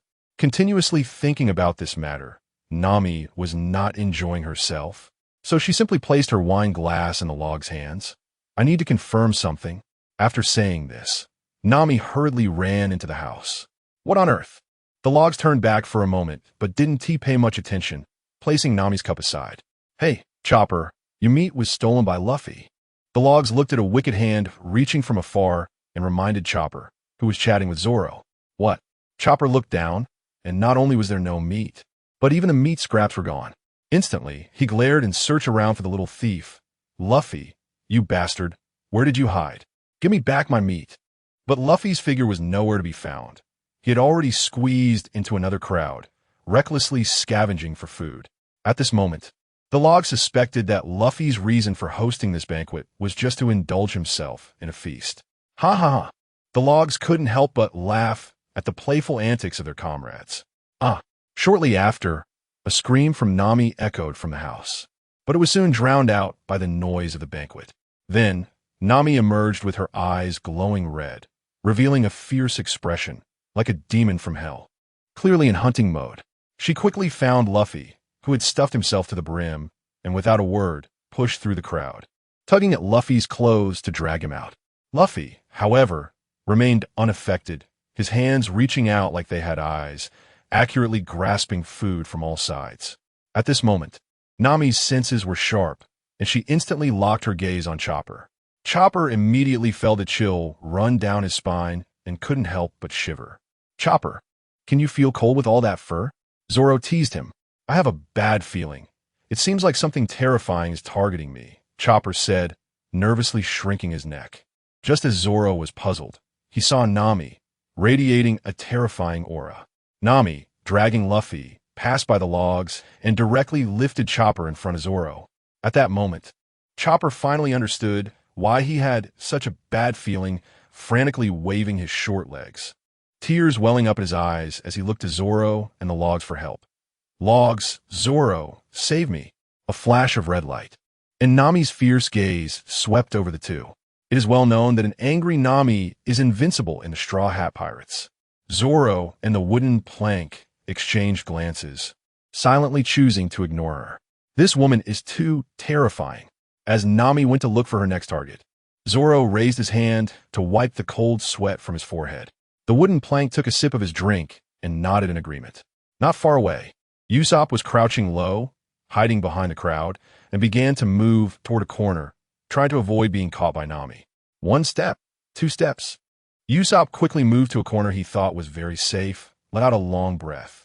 That was close. I almost got caught. Huh? Does she think she can catch me? The great detective Usopp.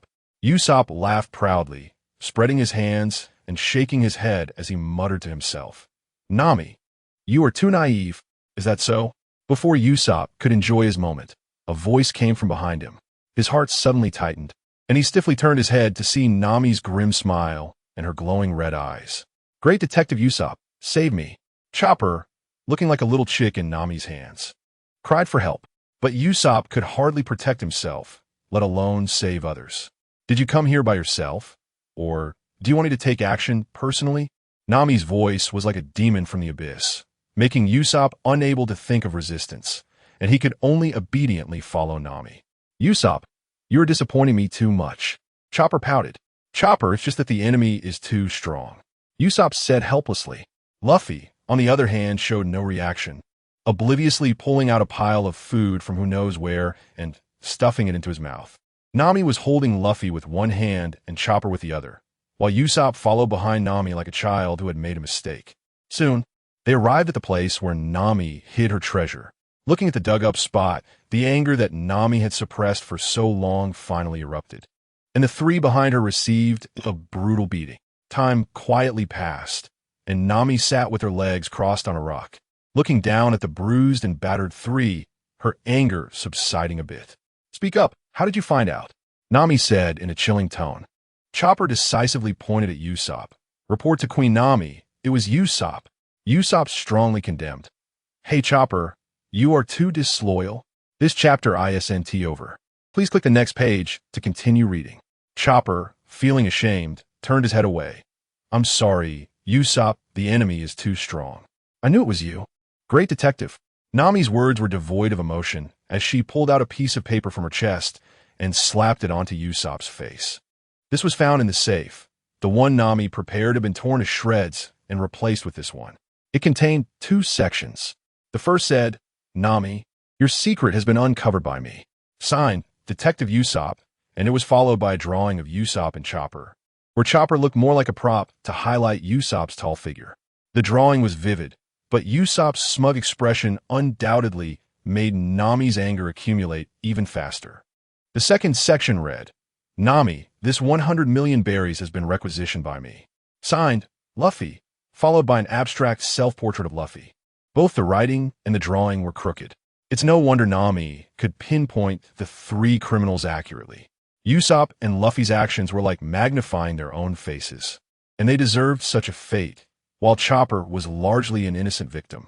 Usopp reluctantly took the paper off his face, feeling extremely regretful about being so inflated at that moment. But it was too late to say anything now. He could only let Nami decide their fate. From now on, all your money will be handed over until this 100 million berries is repaid. Nami declared her final judgment to the 3. I refuse. Luffy crossed his arms defiantly. I refuse. Upon hearing Luffy's words, Nami's eyes widened, and a bump appeared on Luffy's head. Nami, I will not yield. Luffy turned his head away, resolutely refusing to budge no matter how much Nami used force to intimidate him. At that moment, Usopp suddenly pulled Luffy's head and whispered in his ear, Luffy, are you stupid? Has any of the berries earned by the Straw Hat Pirates ever come to us? What does it matter if we agree to her? That's true. Luffy suddenly realized. He had never had any berries, so Nami's judgment had no effect on them at all. Nami narrowed her eyes at the two, whispering, and didn't he think they could escape her punishment, so she allowed them to continue. After coming to this realization, Luffy's attitude changed dramatically. He turned back with a grin and said, "Nami, I agree to your request. Let us do it that way. Hurry up and let us go, or the meat will be gone. What's the rush?" Nami rolled her eyes at Luffy and then looked at Usopp. Usopp instantly understood and quickly stated that he had no objections, and that all berries earned in the future would belong to Nami. Seeing that both Luffy and Usopp had no objections, Chopper, although still confused, could only agree for now. Nami nodded in satisfaction and straightforwardly let the three leave. Luffy disappeared in a flash, and Usopp and Chopper also ran away quickly, not wanting to linger in this sad place. Usopp, why do you look so happy when you'll have no berries in the future? Chopper, noticing Usopp trying to hold back laughter, couldn't he help but ask. Huh? Usopp laughed out loud a couple of times, then quickly covered his mouth, fearing that Nami behind them would catch on. Then bent over to lean closer to Chopper's ear and repeated what he had just said to Luffy. Chopper's previously dejected expression instantly brightened up, and he and Usopp laughed and returned to the party. Nami looked at the two cheerful figures with a strange expression. It just feels like something is off. But after thinking for a while, she didn't feel that her punishment of the three was a problem, which made her show an excited expression as she began to walk back. Is the matter resolved? The wooden plank looked at Nami, who was smiling, filled her cup with wine, and handed it to her. Thank you. Nami accepted it and then began to criticize Luffy and the others for their behavior of taking without asking. Ha ha, it really is like Luffy and Usopp style. Upon hearing that Usopp and Luffy had deliberately left evidence of their crimes, the wooden plank couldn't help but laugh mercilessly at the two. Right? Only those two idiots could do such a thing. Nami happily downed the drink in her hand. The wooden plank didn't believe that Nami would easily let the others off after they did such a thing. So he curiously asked, "So what demands did they agree to? You seemed quite happy just now, so you must have gained quite a bit, right?" "Of course." Nami proudly lifted her head. "I made them." "How about this punishment?" Nami said excitedly, "When they think they are about to repay their debt, I will tell them there's a huge interest and they will never be able to pay it off in their lifetime." Ha ha ha. Nami's mind had already conjured up a scene of Luffy and the others working to pay off their debts, and she couldn't help but smile like a little devil. However, the person involved was confused while the observer was clear. Ryuki instantly noticed the problem. No wonder Usopp hadn't seemed sad at all when he returned earlier. But should he tell Nami about this? Looking at Nami, who was so happy, Ryuki ultimately decided to let her enjoy her happiness for a while longer. As for when Nami would discover the truth, that would depend on when the Straw Hat Pirates found their next treasure. This is great. I kind of want to see their expressions when they find out the truth. Ryuki said in agreement with Nami, though he actually wanted to see Nami's expression when she discovered the truth. Heh, I didn't expect you to think the same way. Don't worry, I'll make sure to tell them the truth right in front of you, Nami said, patting Ryuki's shoulder with a look of shared understanding. I'm looking forward to it, Ryuki said meaningfully as he looked at Nami. In that case, please pay the viewing fee in advance. Nami extended her hand in front of Ryuki. You really seize every opportunity to ask me for money, Ryuki complained, then took out a folded bill and placed it in Nami's hand.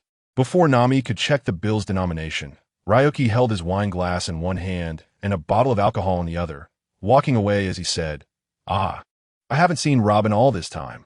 I need to go find her. It's not good for her to hide alone at such a lively party. Indeed, Ryuki should go look for Robin. Although she preferred quiet, she still needed to enjoy some liveliness. Nami nodded and then unfolded the bill in her hand. Only 100 berries? How stingy. No wonder you're in such a hurry to leave. Nami pouted in disdain, but still put it away. 100 berries was still money. Enough to buy a newspaper. In a distant corner of the banquet venue, Robin stood on one side of a wall, and Akiji leaned against the other side. They had been there for some time. It seems you found your true companions. Is the Straw Hat crew your final choice? Akiji asked Robin from the other side of the wall. Yes, only Luffy and the others have truly accepted me. Not because of some ability I possess, but because of who I am, Robin said sincerely. So I will walk with him. Then let me see whether Solo's choice to save you is right or wrong. After Aokiji said this, he suddenly shot an ice spear to Spot. Eavesdropping on others is not a good habit. I didn't hear anything. From the shadows, Ryuki's voice came out, and shortly after, his figure appeared as he directly threw the bottle of alcohol at Aokiji.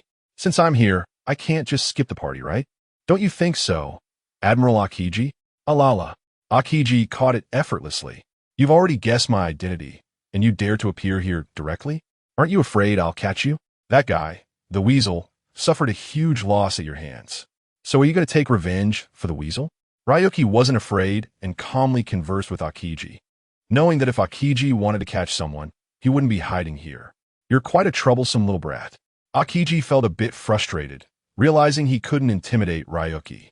For a moment, he really wanted to take action, but since his old predecessor was still inside drinking, he lazily decided not to increase his workload.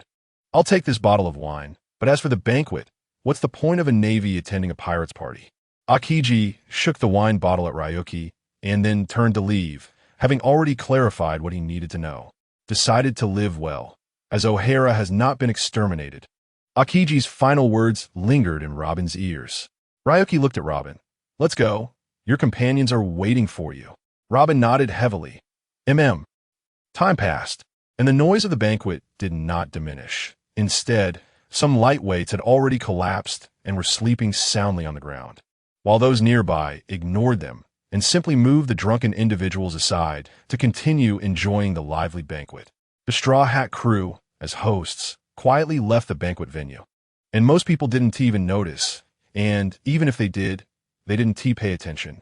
Not far from the banquet venue, Sanji led the others, except for Ryuki and Robin, to a room. Sanji, why did you call us out? We finally have a banquet, and I still have so much food left to eat. Luffy complained with a mouth full of meat, mumbling incoherently. Luffy's right. What do you want, perverted cook? Zoro also echoed in dissatisfaction.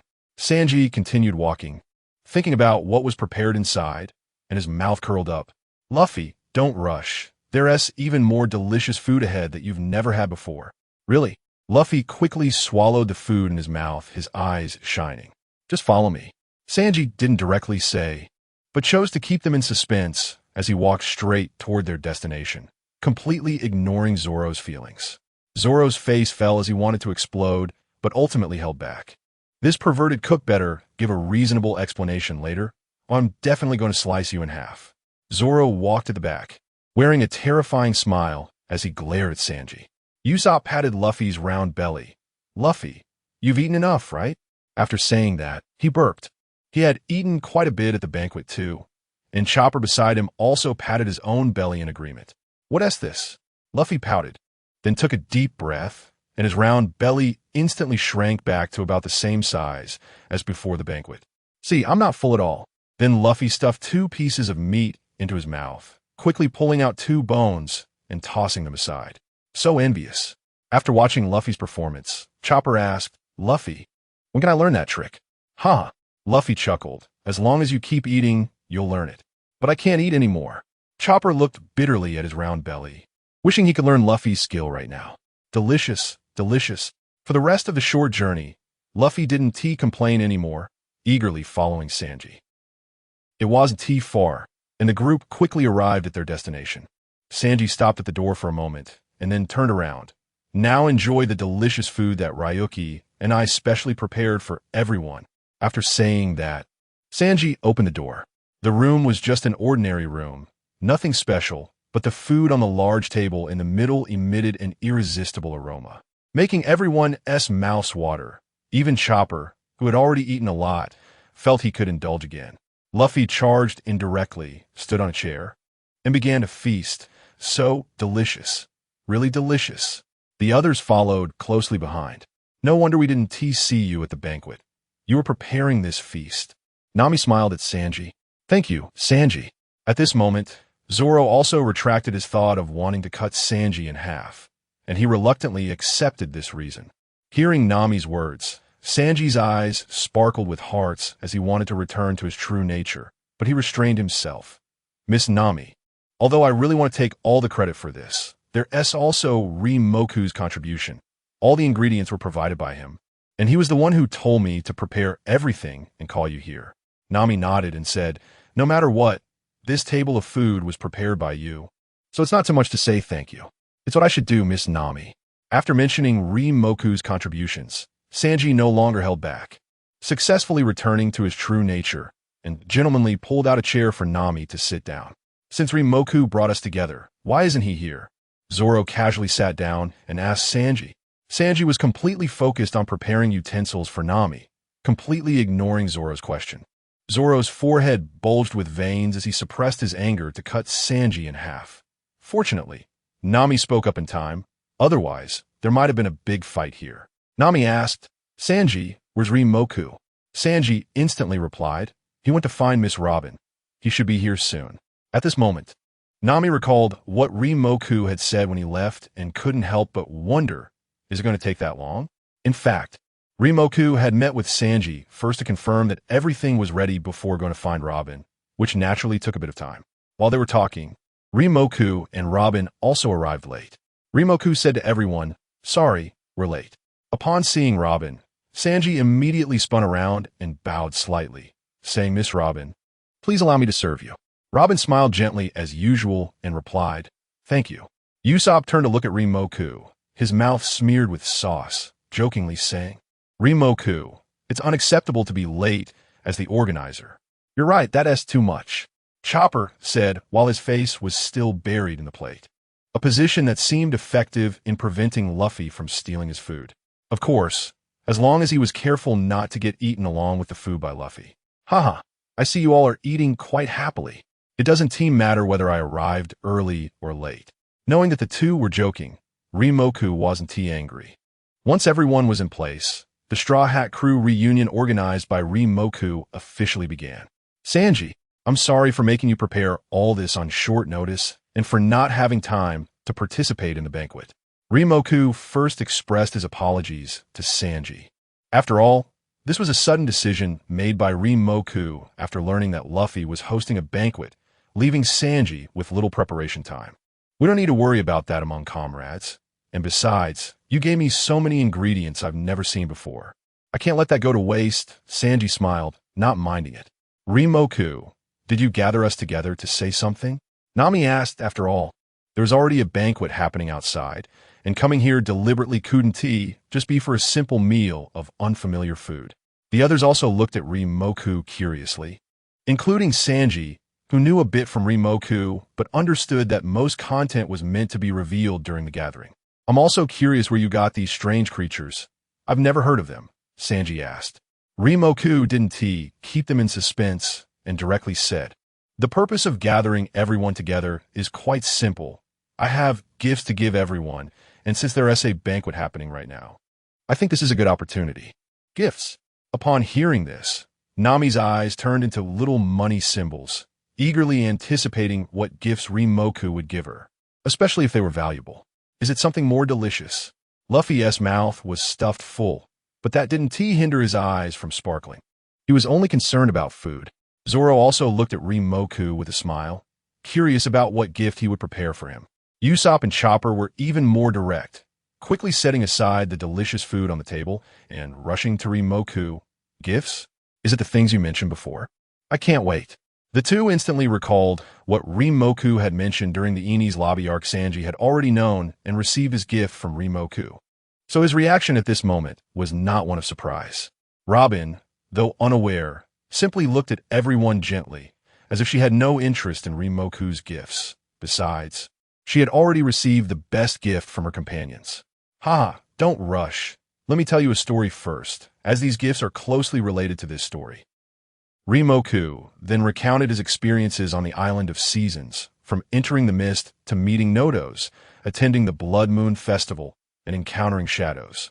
Rimoku shared these not to boast about becoming a hero, but to share his wonderful adventure with his companions and help them understand the gifts he was about to present. Amazing. I can't believe you actually encountered a real demon and defeated it.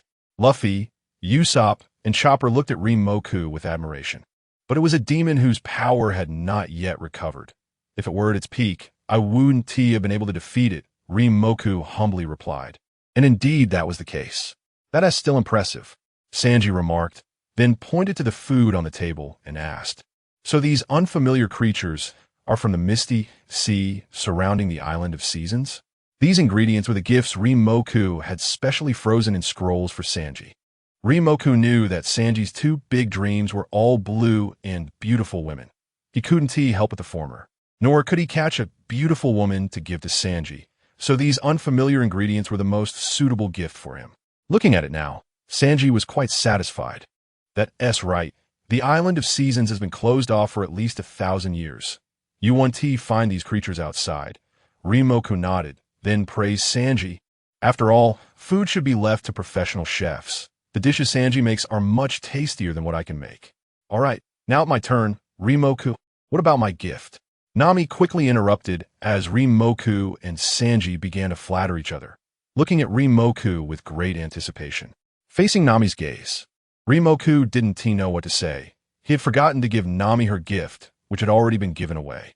Usopp suddenly said, "Nami, didn't you already receive a gift from Rimoku? He gave it to you not long after we met at Enies Lobby." Usopp remembered clearly. After all, he was very envious of a three-color stick, mainly due to the excitement of the gift. Nami had momentarily overlooked it. Now that Usopp mentioned it, she instantly remembered the three-color stick she had on her. Although she was very satisfied and it suited her well, she still felt something was missing at that moment. There was no helping it. Surprises are often felt less when they come before the excitement. That's right. Rimoku has already given it. Nami no longer felt the initial excitement and looked at Rimoku with a hint of disappointment. Seeing the look in Nami's eyes, Rimoku understood what she was thinking. But the gift he had prepared for her was just that, and he didn't have time to prepare another one. Although he knew Nami liked money, giving her money would feel too cheap. Fortunately, Nami didn't know what Rimoku was thinking at that moment. Otherwise, she would definitely make him give her his entire little treasury. When Liu Xiong was recounting his experiences, Usopp listened very attentively, understanding just how rare the elemental heart was. He then said to Nami, "The elemental heart is definitely a very valuable material. You have 3 of them on your tricolor stick, and they were crafted using special forging techniques. The value is obvious. Very valuable?" Nami's eyes lit up again upon hearing this. What she originally thought was just a weapon that suited her perfectly now seemed to have even more value as a collectible. And the small disappointment of not receiving another gift was gone. "Ha ha ha." Nami laughed, so hard her eyes squinted. "Liu Xiong, I love the gift you gave me.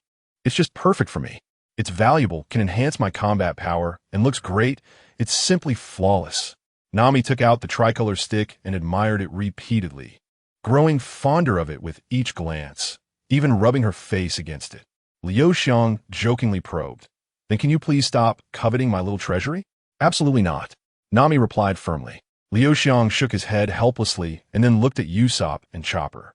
They both had excited expressions, thinking, "Is it finally our turn?"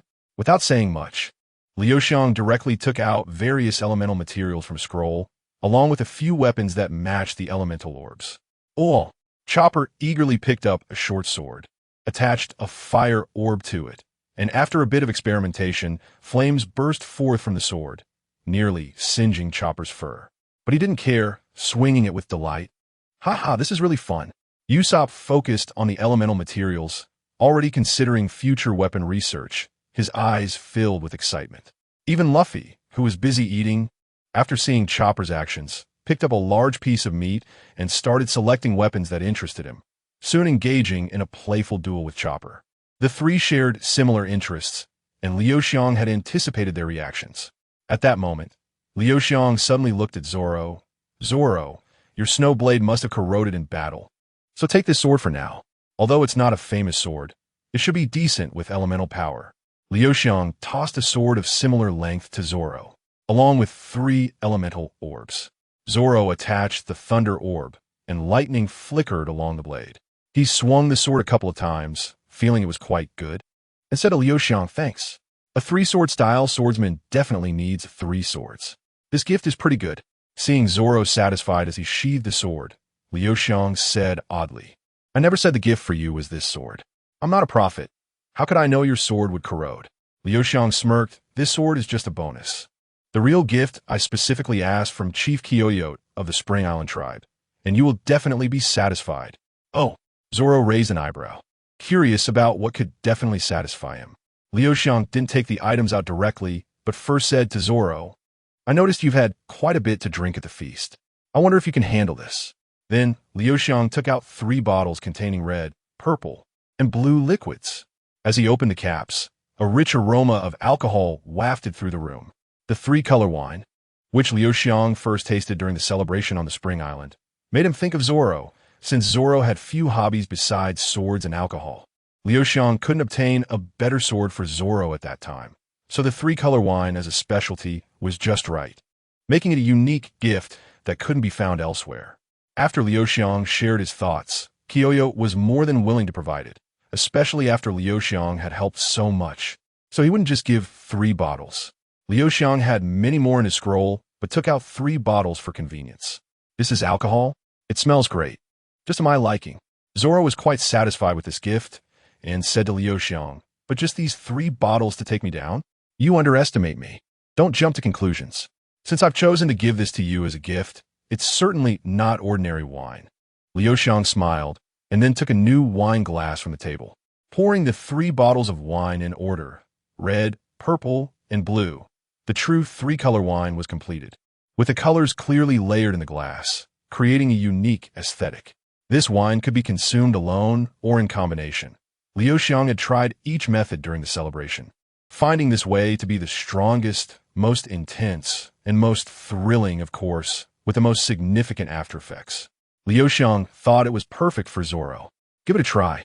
Liu Xiang handed the layered wine glass to Zoro, but I must remind you, this wine is very strong. As far as I know, no one on the Spring Island has been able to drink all 3 bottles. As soon as Zoro's hand touched the glass, he felt 3 different sensations, instantly piquing his interest in the wine. The special quality of the 3-color wine wasn't just in its colors. It was the 3 elemental characteristics that made it truly unique. Is that so? Zoro smirked. Just because they can't do it doesn't mean I can't. Put all 3 bottles over here. I'm going to be the first. With that, Zoro tilted his head back and downed the entire glass in one gulp. Hiss! Zoro shook his head. It was indeed as strong as Liu Xiang said, but it felt great and thrilling. How is it? How does it feel? Nami asked curiously. Her interest piqued after hearing Liu Xiang's description. She knew her drinking capacity was no less than Zoro's, but since this was prepared for Zoro by Liu Xiang, she refrained from competing for the first drink. Zoro laughed heartily. Ha ha! I've never had such a special wine before. It was icy cool when I first drank it, then it felt tingly and numb, and finally like blazing fire. So thrilling. Nami was eager to try. Is it really that amazing? Let me have a glass too. The others were also keen to give a shot. Seeing this, Zoro quickly moved all 3 bottles to his side. Don't you dare compete with me. This is a gift from Liu Xiang to me. It seems you're quite satisfied. Liu Xiang chuckled. Don't worry, everyone. While it's not unlimited, there will be enough to drink freely for a while.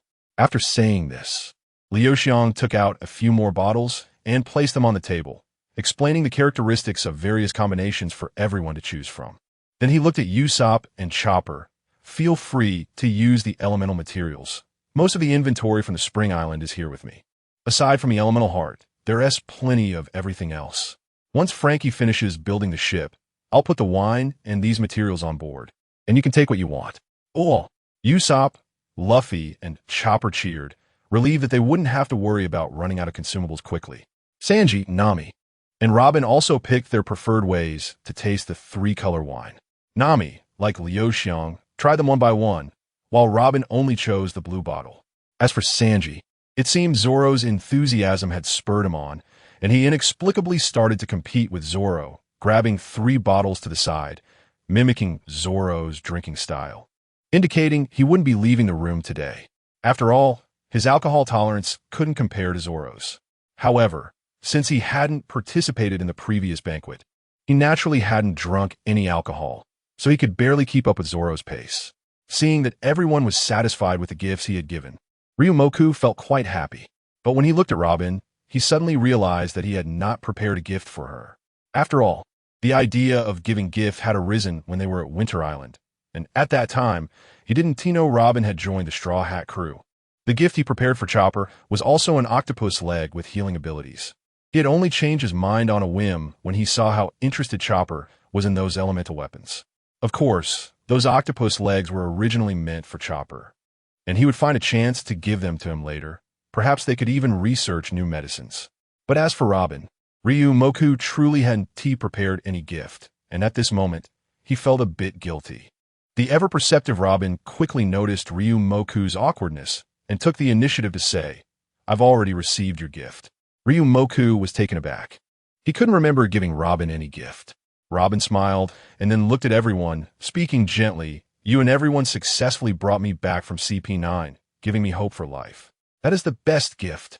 However, Ryumoku didn't finish his sentence, and Robin continued, "Moreover, my identity as an archaeologist means that this forbidden land at Winter Island has great research value. The history you told me is very helpful, so you don't need to prepare any other gifts for me. This is enough." Seeing the smile on Robin's face, Ryumoku understood that she truly meant what she said and wasn't just comforting him. Ryumoku finally looked at Luffy. He didn't need to prepare a gift for Luffy, but it had to be the best one. Luffy, sensing Ryumoku's gaze, excitedly asked, "Ryumoku, is it finally my turn? Is it food, even better than what's on the table?" Ryumoku smiled and said, "This gift is quite special. I've saved it for last." Hearing this, Luffy became even more excited. Then it must be the best gift. Ryumoku nodded, "Of course. The best gift." Just thinking about it made him excited. Luffy stopped eating and playing with the elemental weapons, staring fixedly at Ryumoku. "Hurry up and take it out." "I can't wait." But he couldn't take it out. Ryumoku shrugged and said, "Because this gift is technically a piece of news." A piece of news? Everyone looked at Ryumoku curiously, wanting to know what news could be considered the best gift for Luffy. Meeting Luffy's puzzled gaze, Ryumoku said directly, "Luffy, after we parted ways, I met your brother." When Ryumoku's words were spoken, the air seemed to freeze for a few seconds. The expected scene didn't occur. It was one thing for the others to be calm, but even Luffy was so calm. Did he already know that Sabo was alive? Now it was Ryumoku's turn to be confused, asking Luffy, "You don't seem very surprised?" Nami's cheeks flushed slightly as she said with a hint of drunkenness, "Ryumoku, that news isn't anything special, because we also met Luffy's brother and traveled with him for a while. Ace even gave me his life card." Luffy took out a seemingly ordinary piece of paper from his straw hat, which was energetically pointing in a certain direction. "Well, never mind. I like your elemental materials and all this food anyway." Luffy didn't mind. Understanding Ryumoku's intentions was enough for him. So they were talking about Ace. Ryumoku slapped his forehead, realizing it was his failure to express himself clearly that caused the misunderstanding. He had been solely focused on giving Luffy a surprise, but overlooked the fact that Luffy had two brothers. If he only mentioned brother, Luffy would instinctively think of Ace, as Sabo was already dead in Luffy's memory. "It's my fault for not being clear." Ryumoku looked at Luffy seriously and said, "You should have another brother." "Another brother?" Everyone turned to look at Luffy, since he had never mentioned it before. "I do have another brother, but how would you know, Ryumoku?" A trace of sadness appeared on Luffy's face. This was a pain he was unwilling to talk about. Sabo is already dead." Luffy's eyes began to redden, and his voice trembled. "When I was very young, he was hit by cannon fire and sank to the bottom of the sea." Luffy, seeing Luffy like this, the others instinctively wanted to comfort him, but Ryumoku was quicker. "No, Sabo is not dead. He has grown up very healthily. I saw it with my own eyes." Ryumoku's gaze was firm, his tone without a hint of doubt. "Sabo is not dead?" A glimmer of light appeared in Luffy's eyes, but then he shook his head. "But I saw Sabo sink to the bottom of the sea with my own eyes. Ace and Dayton also saw it. It's impossible that we all saw it wrong." It wasn't that Luffy didn't believe Ryumoku. It was just that this matter had been buried in his mind for so long. Now that Ryumoku suddenly told him that things weren't as he thought, Luffy found it hard to accept unless Ryumoku could provide more compelling evidence to prove that Sabo was indeed alive. "Sabo did tell me about this, but later he was rescued by someone, and that person was your father, the leader of the Revolutionary Army, Dragon." Ryumoku hurriedly recounted what Sabo had experienced to Luffy.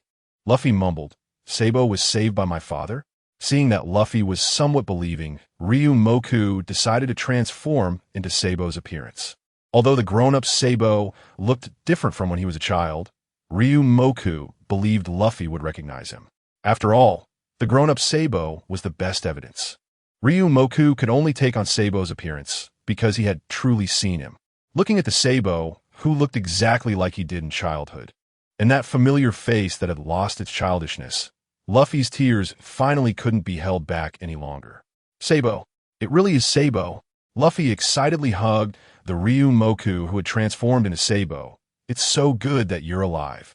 The others were also quite moved by this scene, genuinely happy for Luffy, and Ryumoku allowed Luffy to hug him, considering it a rehearsal for Luffy.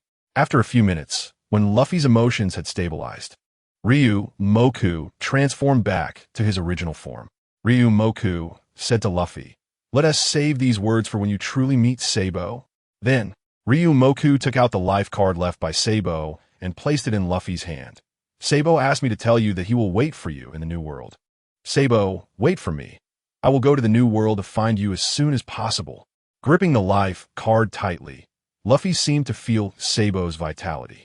He waved his hand. "Everyone prepare to set sail." "Everyone. We know you're excited, but we didn't expect you to be this excited. The ship is just a piece of wood. Do you want to paddle a piece of wood to the New World?" Although everyone understood Luffy's feelings, they couldn't follow Luffy's impulsive idea completely. Zoro teased, "Luffy, without a ship, are you planning to swim over?" Luffy scratched his head in embarrassment, realizing that setting sail right now was completely unrealistic. At least, they had to wait for the ship to be built first. At this moment, Frankie, who had been waiting outside for a while, suddenly walked in, wiping the tears from his eyes with a handkerchief. What a touching brotherhood. "Don't worry, Straw Hat. I will definitely help you build the ship as quickly as possible." Frankie originally came to discuss some matters with Luffy and the others, and when he saw them hiding away eating so much delicious food, he thought about coming in to tease them. However, just as he approached the door, it happened to be the moment when Luffy learned about Sabo's news, so he decided not to interrupt. Frankie wasn't considered an outsider, and although the others noticed him, they didn't pull him out. Luffy quickly thanked him. "Thank you so much, Frankie." Since Frankie was here, everyone decided to keep him. Frankie, not being polite, found an empty seat and joined the Straw Hat Crew's gathering. Once Luffy's excitement calmed down, he asked Frankie, "Frankie, can you tell me about Sabo's situation?" Frankie naturally had no objection to sharing what he knew. Sabo is very strong now.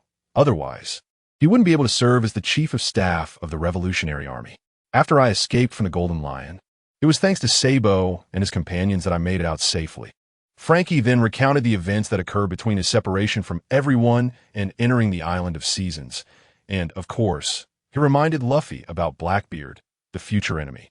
Luffy was unafraid and boldly stated that if Blackbeard dared to come, he would definitely beat him up. Finally, Luffy and the others took turns sharing their experiences since they had separated. Frankie couldn't help but feel emotional. "I encountered a devil, and you all encountered a god. It's really interesting. And the bell I heard on the Island of Seasons was indeed rung by you." The entire feast lasted for a long time, with people passed out everywhere in the banquet hall. It wasn't until the next day, when the sun was high in the sky, that those who had not returned home all night began to wake up, groaning and rubbing their aching heads as they left in groups. The room where the Straw Hat Crew gathered was no exception. Everyone was sprawled out awkwardly on chairs and the floor. Luffy had even swept everything off the table and was now lying on it, sound asleep. Zoro also successfully achieved his goal, finishing 3 bottles of 3-color liquor, accomplishing something that had never been done in the Island of Seasons. But because of this, he also ended up completely drunk. As for Sanji, that little calamity was even worse. He was unable to keep up with Zoro's pace after drinking a little more than half, and thus was heavily mocked by Zoro. It was just as well that Frankie left early. Otherwise, there would have been one more pervert in the room, wearing only a pair of underwear. After entering the room and listening to the Straw Hat Crew sharing their experiences, Frankie's attention was drawn to the elemental heart that Flowing Wood had taken out earlier. This top-tier material would be excellent as a ship's power source or as energy for weapons. So he sought Flowing Wood's opinion on whether to use it for the new ship. Flowing would ask the others and found that they had little use for the elemental heart. Usopp's weapons were all consumables, and other elemental materials would suffice. Considering that Frankie was also making the ship for the Straw Hat crew, Flowing would handed over all 4 of the elemental hearts he had, hoping that he could make good use of them. After all, these were the last 4 in existence: 2 fire, 1 lightning, and 1 ice.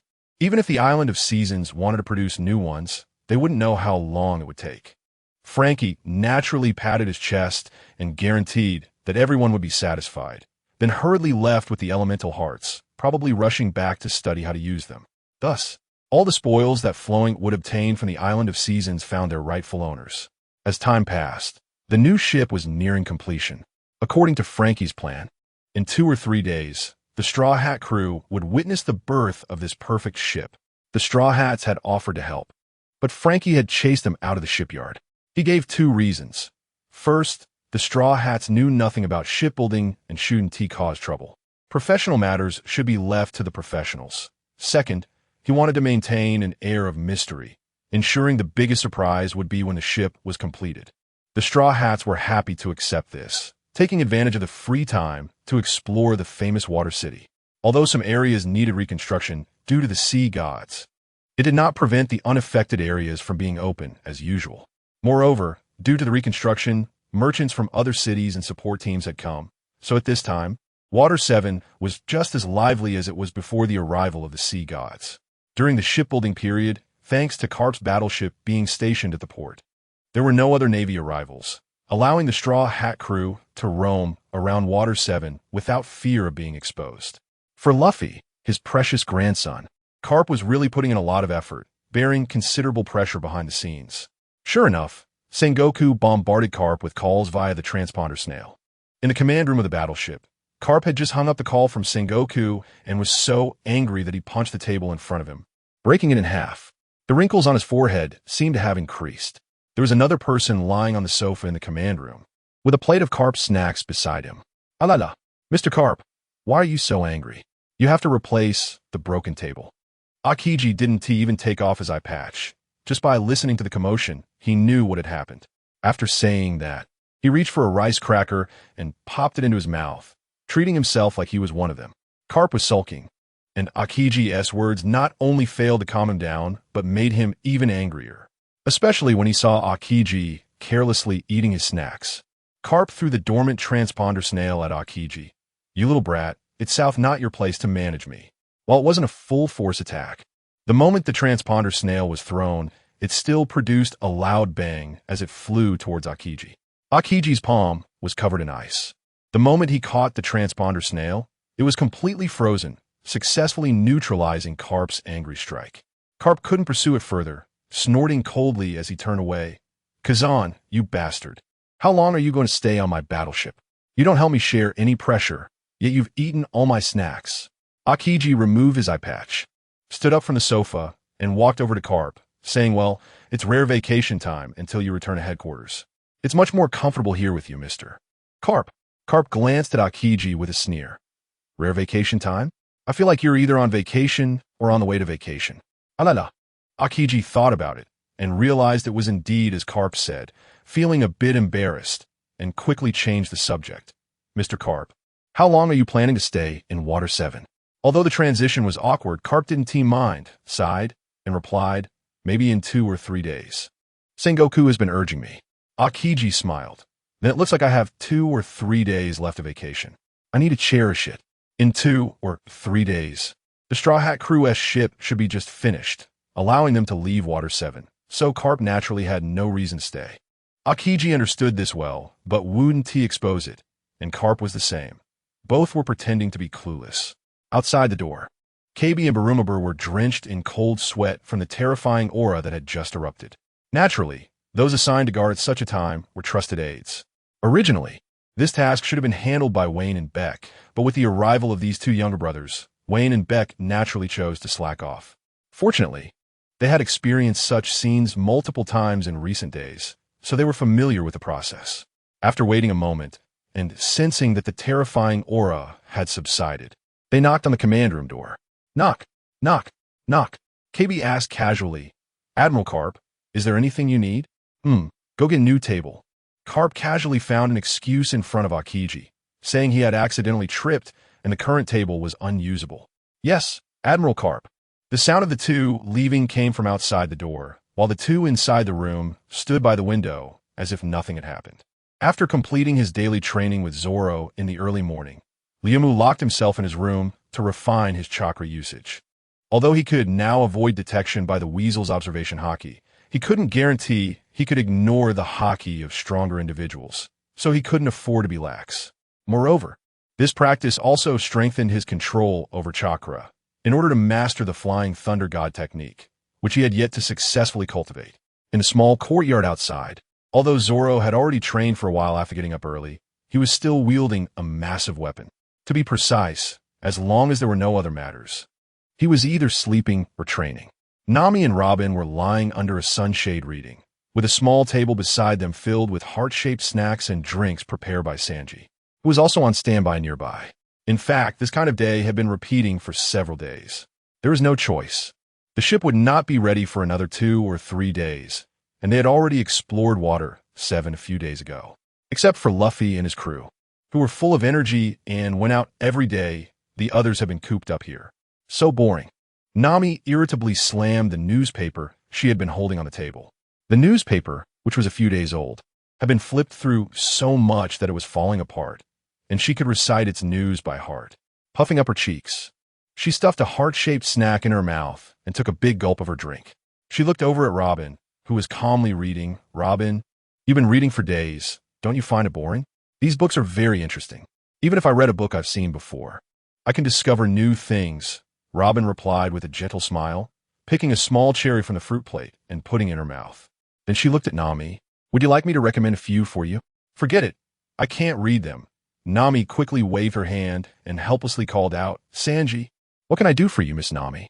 Sanji appeared in front of Nami instantly, bowing slightly, resembling a waiter in a restaurant, or perhaps even better. Sanji, you've been here for days without going anywhere. Do you have any good suggestions? Nami asked Sanji, hoping he would have a good idea. But it was clear that Nami had asked the wrong person. As long as I'm with Miss Nami and Miss Robin, I won't find any place boring, no matter how long I stay. Sanji completely failed to provide any suggestions and instead professed his feelings to Nami and Robin, thinking it was romantic. I shouldn't have asked you. Nami helplessly held her forehead. Zoro, do you have any ideas? She turned to the last person in the courtyard. Zoro stopped what he was doing and turned around. Nami suddenly remembered that ever since Zoro had gone out all day on the first day, he had mostly been training in the courtyard, even more cooped up than she was, and he clearly wouldn't have any good ideas. Forget it. Asking this guy is pointless. Nami waved her hand dismissively, her face full of disdain. Never mind, you can continue. What a mystery. Zoro frowned and cursed, then continued swinging the massive weapon. 9871. 9872. Who could provide me with something interesting to do? Nami felt like letting out a howl to the sky at that moment. She suddenly turned to look inside the house. What is that guy Yumu doing? He has been locking himself in his room after meals for days. Stomp, stomp, stomp. Nami walked briskly in her high-heeled sandals to Liumu's room, pressed her ear against the door, trying to hear any movement inside. Why is there no sound at all? Did he quietly use the body flicker technique to leave? After listening for a few minutes without hearing anything, Nami couldn't help but suspect that Liumu wasn't even in the room. Liumu, you must have found something interesting and are hiding it from me, Nami speculated, suddenly raising her hand to push the door open to prove her thoughts. But the door opened instead. Nami had to retract her hand awkwardly and smiled. Liumu, you're here. I thought you went out. Liumu was indeed training his chakra usage, not only masking his own aura, but also sensing the auras around him. Therefore, it was impossible for Nami to hear any sound, and he had already noticed her movements before she even started. I'm training my chakra and masking my aura, so it's normal that you didn't notice, Liumu explained and then asked, did you need something? This was also a limitation of chakra. While he could sense the auras and movements around him, like observation haki, he couldn't hear sounds. Nami smiled awkwardly. She hadn't expected Liumu to be training, and her actions had clearly disturbed him. But since Liumu didn't seem angry, Nami felt relieved. However, Since Liamu had important matters to attend to, Nami clearly wouldn't affect him just because she was bored. So she casually chatted for a bit and prepared to leave. Come on, you wouldn't come to find me if nothing was up. Just say it. What do you want me to help you with? Liamu directly pointed it out, thinking that this kind of training didn't necessarily have to be done in seclusion. It might even be more effective in a crowd. Since Liamu brought it up, Nami didn't hold back. Looking at Liamu with innocent eyes, Liamu, I'm so bored these days, do you have any good ideas? I don't want to just wait around for a few more days. Liamu thought for a moment and recalled a map of the sea train routes given by a staff member when passing by Blue Water Station on the day of the banquet. 2 cities on the map had caught his attention, so he had kept it. However, after the banquet, this matter seemed unimportant, and Liamu had forgotten about it. Now that Nami mentioned being bored, Liamu remembered those 2 cities, but forgot which scroll he had placed them in. Go wait for me in the courtyard. I'll find something and come over right away, Liamu told Nami, then took out several scrolls from his ninja tool bag to start searching. This kind of thing should be stored in the scroll for miscellaneous items. After carefully checking one scroll, he found nothing. Liamu simply took out all the miscellaneous items, but still couldn't find it. Finally, he checked all the scrolls and still came up empty. Did I throw it away carelessly? Liamu wondered, but decided not to worry about it since he couldn't find it. He could just go to Blue Water Station and ask the staff for another copy. All the scrolls were put back into the ninja tool bag, and Luffy, with both hands in his pockets, was ready to set off. However, he felt a piece of paper in his pocket. No way. Luffy looked oddly at the paper he took out, and sure enough, it was the train route map. At that moment, Luffy remembered that he had indeed just acted on impulse and had simply put it in his pocket. He quietly glanced outside and found that Nami had already left, which relieved him. At least this embarrassing moment wasn't seen by anyone. When Nami stepped back into the courtyard, she seemed to be in a much better mood, holding a freshly refilled juice and sitting back in the lounge chair to wait. Robin tilted her head to look at Nami. It seems Luffy gave a good suggestion. Haha. Luffy said he'd come out and tell me later, Nami replied with a smile. Then glanced at the idle Sanji and the iron-pumping Zoro with some disdain, thinking that Luffy was much more reliable than those 2. Zoro, who was at a distance, didn't hear, while Sanji automatically filtered out any negative comments. After waiting for a while, Nami wondered why Luffy hadn't come out yet when suddenly a route map appeared in front of her, startling her. When she looked up and saw it was Luffy, she finally relaxed. I take back what I just said. That guy Luffy isn't any better, scaring people for no reason. Nami shot a glare at Luffy and took the route map he handed her. What's this? Nami murmured, then glanced through it and asked in confusion. Isn't this the route map for the sea train? Why are you giving this to me? Didn't you say you were bored? Luffy pointed at 2 stations on the route map. I think these 2 places are nice. Nami looked at the locations Luffy pointed to, and her eyes lit up. The food capital Kipu, and the carnival city Sanford. Nami exclaimed excitedly, these 2 places sound great. The route map was originally made to attract tourists, so it specifically marked the names of the 2 cities with the external names, making it easy for tourists to know what those places were at a glance. Robin also leaned over to take a look and nodded. It does sound good, but we probably only have time to go one place. No way. Nami thought for a moment, drooping her head a bit disappointedly, realizing that they could indeed only go to one place. The ship will be ready the day after tomorrow, so we can only go today and come back tomorrow. Then Nami stared at Luffy and said, you have such good stuff. Why didn't you take it out earlier? Huh, I forgot, Luffy said. So, think about where you want to go. We don't all have to go to the same city. Just choose based on your preferences. Luffy casually picked up an apple from the small table and took a bite. So this is the fruit Sanji carefully selected for Nami and Robin? The quality and taste were far better than what they usually ate. Luffy internally condemned Sanji for treating them differently. Hey, Luffy, Sanji said unhappily. This is the special fruit I picked out for Miss Nami and Miss Robin. Aren't those leftovers in the house enough for you? Sanji then directly shielded the small table to prevent Luffy from taking more. Are you talking about those nearly rotten fruits in the house? No way. What if I get a stomachache? Luffy pouted. You guys are tough. How could you possibly get a stomachache? You've been eating for so long, and I haven't seen anyone get sick. Even if you do, it'll pass in a few days, but Miss Nami and Miss Robin are different. Sanji didn't hide his thoughts at all, but since Sanji wouldn't let him take it, Luffy was determined to take it. After finishing the apples in their hands, Luffy used a wind technique to create an upward airflow that lifted 2 apples, and Luffy quickly reached out and distanced himself. The whole operation was fluid and seamless. And Sanji didn't react in time. "Luffy, you bastard, you even used ninjutsu." Sanji shouted angrily, and then rushed at Luffy to try to reclaim them. Luffy smiled and tossed one toward Zoro. "Zoro, catch." "This is the special selection from Sanji. It's not the same as what we usually eat." Zoro grinned, caught it, and took a big bite. "Huh, it really is different. Dinosaur. Dragon." Sanji yelled angrily, and then a chase ensued in the courtyard. Ignoring the childish behavior of the three, Nami and Robin began discussing which city to go to. "I want to go to both places," Nami said, feeling conflicted, and then asked Robin, "Which one do you plan to go to?"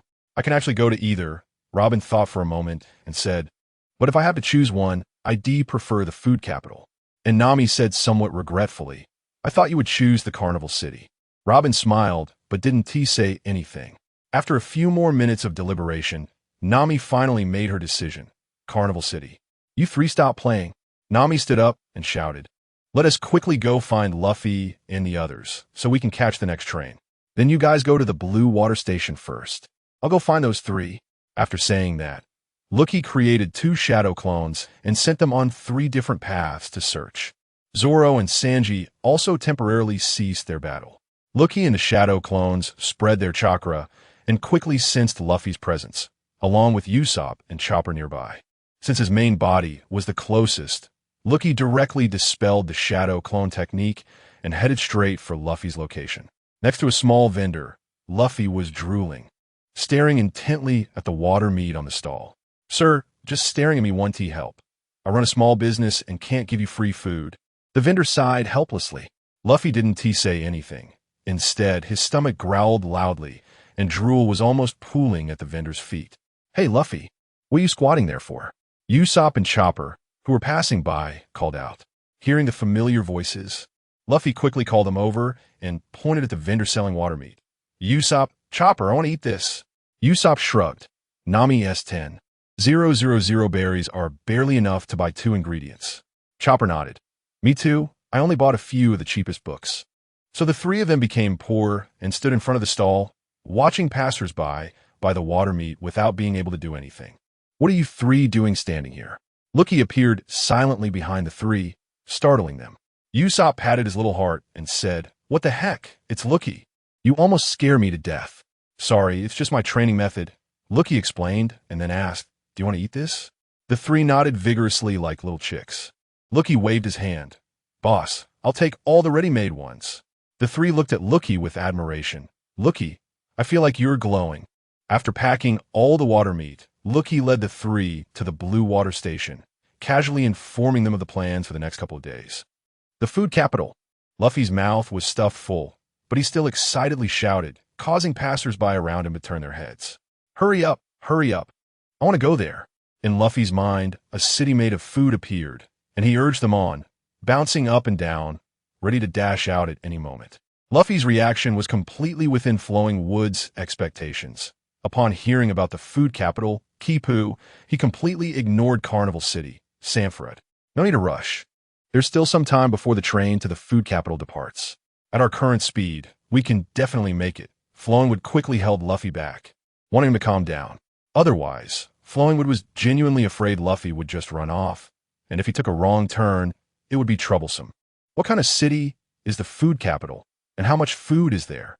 Luffy settled down a bit, holding a piece of juicy meat, but his thoughts had already drifted far away to the distant food capital, and now eating was purely instinctive behavior. Seeing Luffy obediently following him, Flowingwood turned to Usopp and Chopper, who had been discussing, "What about you? Have you decided where to go?" Usopp and Chopper both looked troubled, clearly unable to make a choice immediately. Both places were very tempting for them. Flowingwood smiled. "It's okay, we still have some time. But if you haven't made a decision by the time the train to the food capital departs, you'll have to come with me to Carnival City." Although Flowingwood was interested in both cities, the temptation of food was clearly smaller for him. Chopper and Usopp began an intense discussion again. "Chopper, the food capital has a lot of food, and there must be many specialties that other places don't have. If we miss this opportunity, There won't be another chance. Usopp, but Carnival City must have many rare materials and entertainment facilities like amusement parks. At Blue Water Station, everyone had gathered and decided on their destinations, with a total of 8 people for going to each city. Luffy, Sanji, Chopper, and Robin chose to go to the food capital, while Flowing would, Nami, Zoro, and Usopp would go to Carnival City. Alright, since everyone has decided then, Nami chuckled and immediately placed her hand in front of Flowing would. Flowing would asked in confusion, "What do you mean?" Nami replied matter-of-factly, "Of course it's for this trip's expenses. You know all our money has been spent by Luffy." She shot a glare at Luffy, who was whistling and turning his head away, clearly feeling a bit guilty. "So you're the only one in the Straw Hat Pirates with money left? Well, should I ask?" Nami said this with a hint of glee, finally having a legitimate reason to take money from Flowing wood's little treasury. This legitimate reason was something Flowing wood couldn't refuse. After thinking about it, Flowing wood realized it was true, even if the others had some pocket money. It was at most a few thousand berries. Nami probably had a bit more, but it clearly wasn't enough for this trip's expenses. Now the Straw Hat crew was just 7 broke guys, only able to take advantage of Flowing wood, the little rich guy.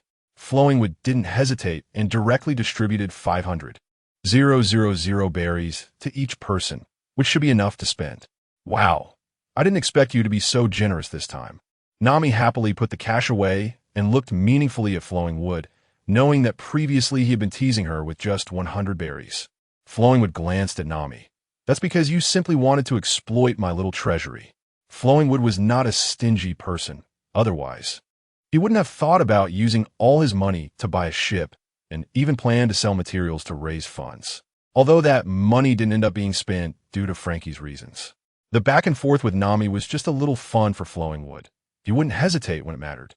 Nami also knew her intentions weren't pure, so she just stuck out her tongue at Flowing wood and turned to Luffy, Chopper, and Usopp.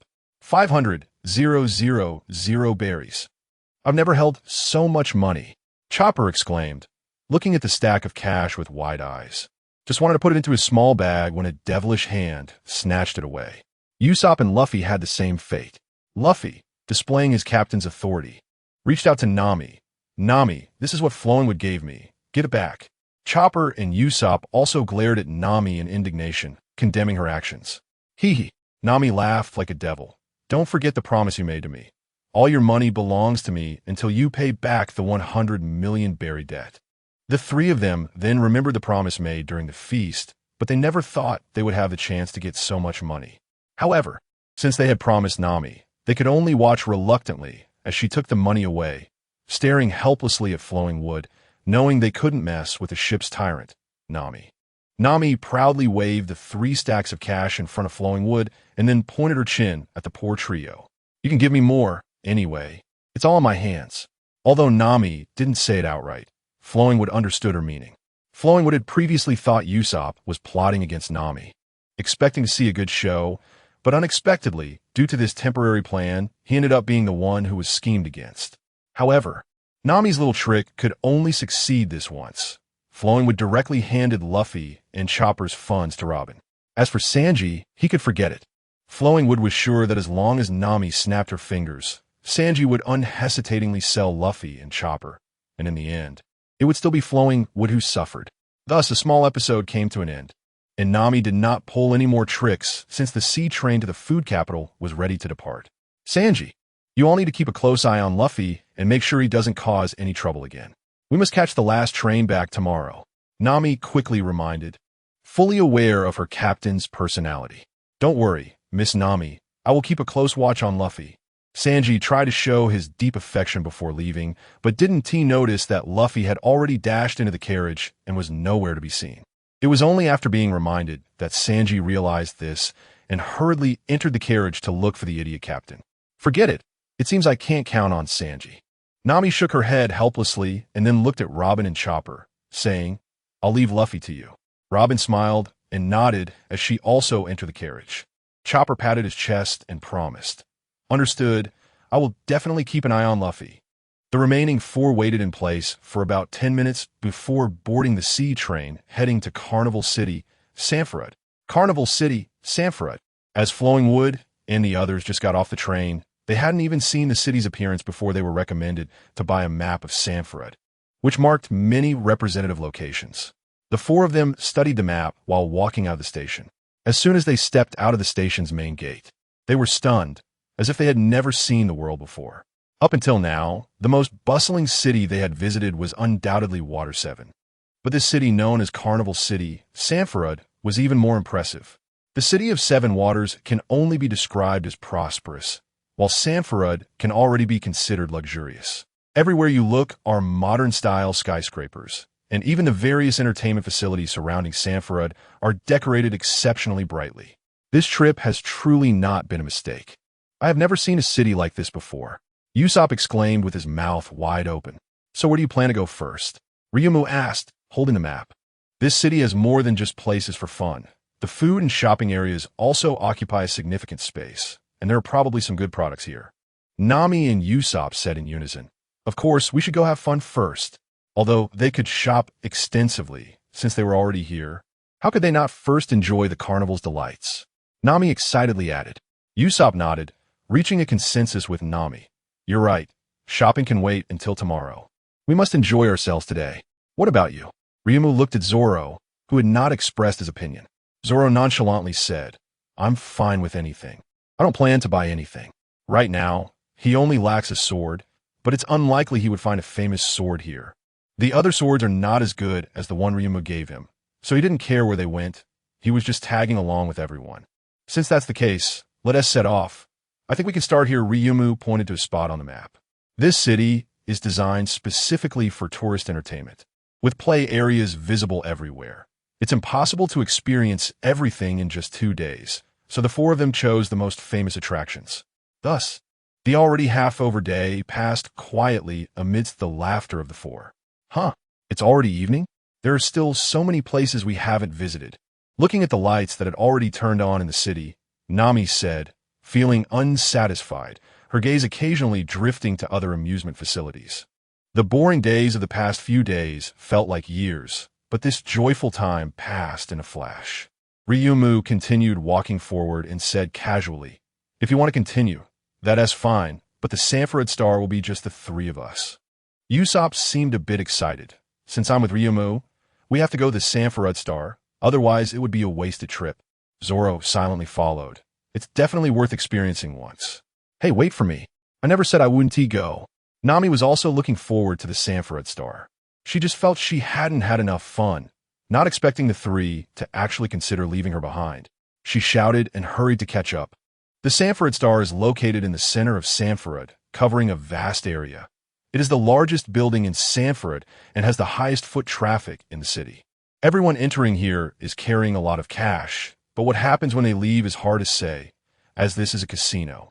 Such places gather all kinds of people, and pirates are no exception. Disturbances are common, but none have escalated out of control. One reason is that the largest gang in Sanford controls this place, which has significant backing. Another reason is that in the first half of the Grand Line, there are relatively few strong pirates. The four of them specifically changed into outfits suitable for the occasion before coming. Nami changed into a purple dress, and as soon as she entered the heart of Sanford, she attracted many gazes. At this moment, a sinister-looking man with a gloomy expression was preparing to leave. Today has been really unlucky. All the money I stole earlier is gone. When will I set sail again? The man's thoughts halted as he saw Nami walking towards him. What a stunning woman. The sinister man subtly licked his lips, his gaze fixed on Nami, completely ignoring Ryumu and the other two beside her. The three of them, dressed in suits, looked quite handsome, especially Ryumu. However, in the sinister man's eyes, there was only the woman and money. How could he pay attention to other men? Looks like tonight will be enjoyable. The sinister man adjusted his tie and approached Nami, his right hand on his chest, as he very gentlemanly greeted her. This beautiful lady. I am Hikapero. May I have the honor of... Nami didn't let him finish and pointed to the three beside her, smiling. Sorry. I'm just too charming, and these three are all my admirers. You should look for someone else. After saying that, she playfully winked at Ryumu and the others. The three of them felt quite helpless, inexplicably becoming Nami's admirers, but they wouldn't expose it at this moment. It was better not to let such a nuisance disturb their fun. I should mention that my bounty is 80 million berries. Hycapero's lips curled up, his sinister face making his smile seem a bit frightening. He wondered if the lady would be willing to acknowledge him now. Nami and the others completely ignored him, laughing and walking past Hycapero. Seeing this, Hycapero's face grew even darker. Already frustrated from losing all his money, his anger was now ignited. Since he received this bounty, no one had dared to ignore him like this. "Hey, woman," Hycapero shouted darkly. "Hurry up and apologize. I can let those 3 kids go otherwise." "Otherwise what?" Nami turned around and asked with a smile. He. Hycapero pulled out a handgun from his pocket and aimed it at them, sneering. "What do you think will happen?" Several casino guards nearby quickly drew their guns upon witnessing this scene, shouting, "No shooting in the Sanford Star." But they didn't even finish their sentence before a gunshot rang out, and Hycapero fell backward, his eyes vacant, blood spraying from the bullet hole in his forehead. The guards exchanged glances, unsure of what had happened. This man had actually shot himself. The red light in Ryumu's eyes vanished, his face still wearing a signature light smile. "Let us go.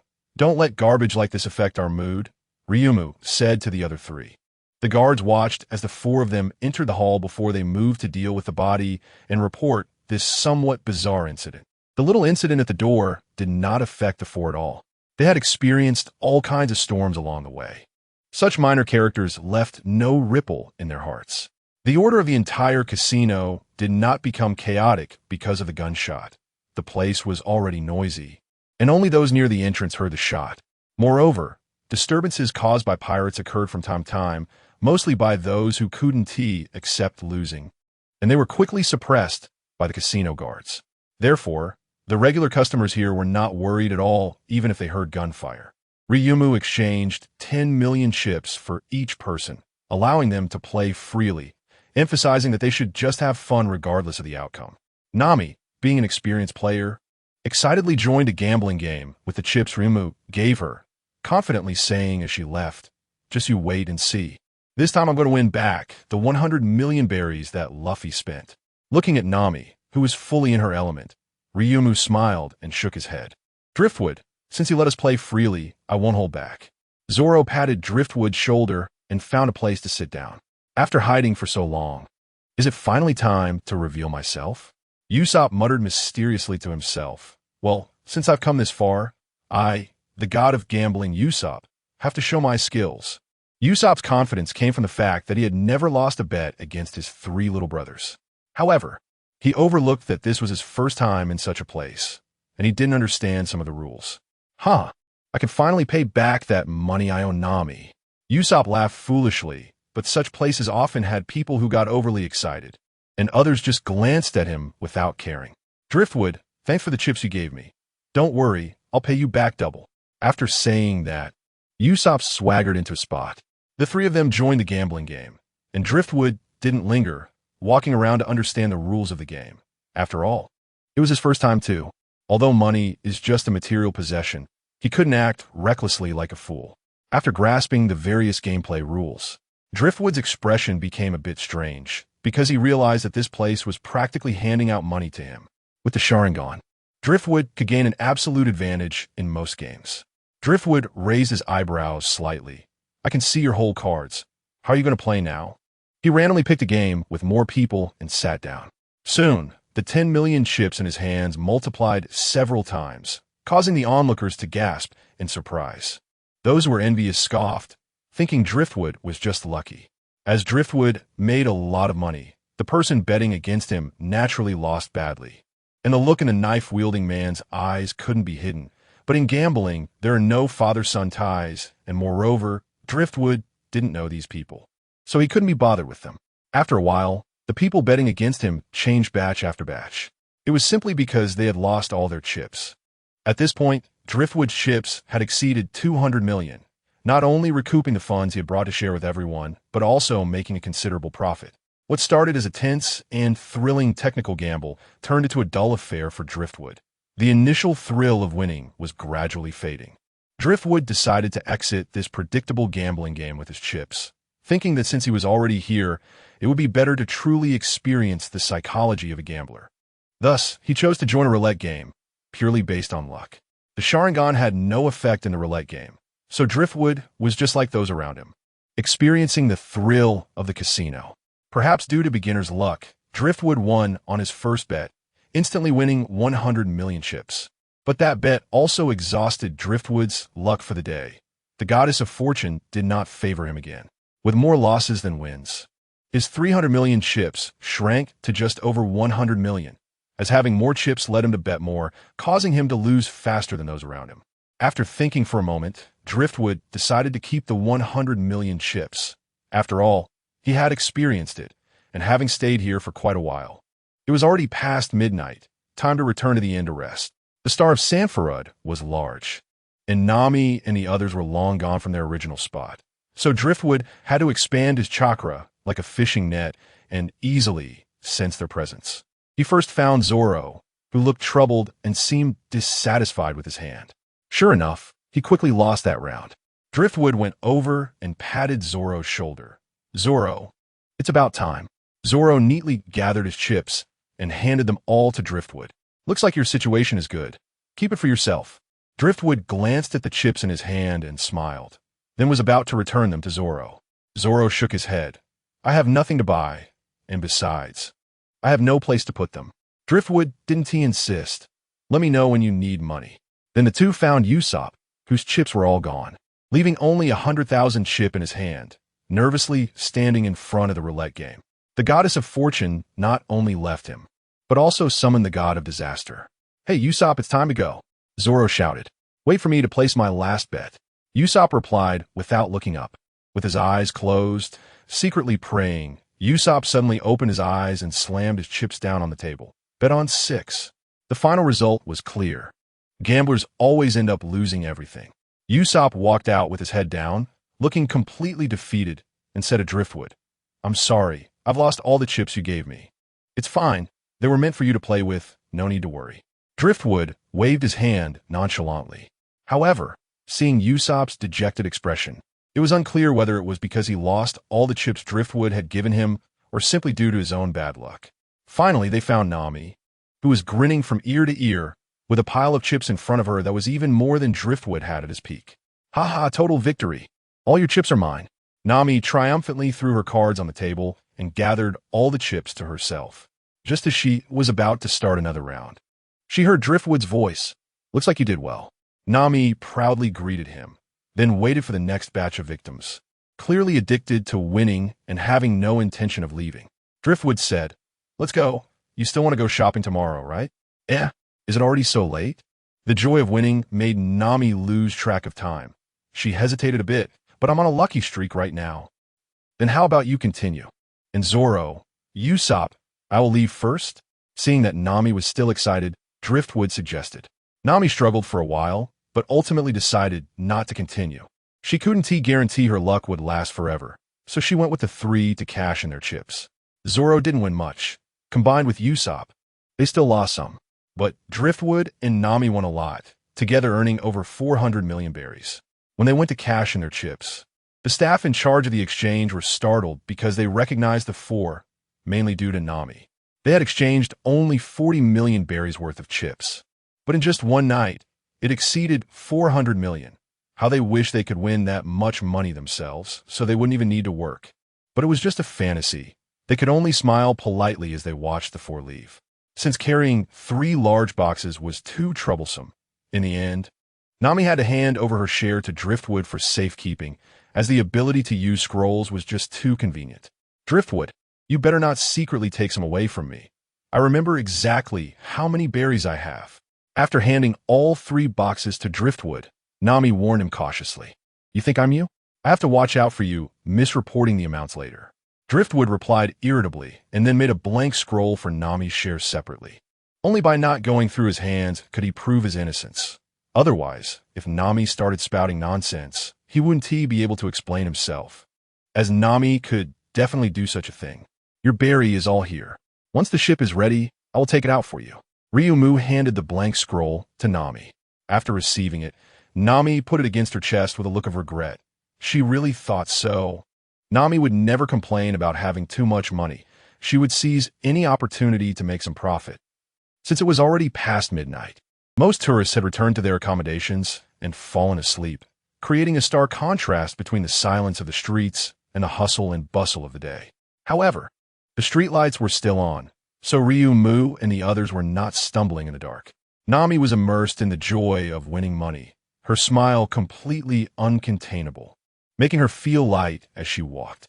As they had traveled more than halfway, Nami's mood slightly calmed down, and she looked at the very dejected Usopp and asked, "Usopp, how much money does Ryu Mu give you?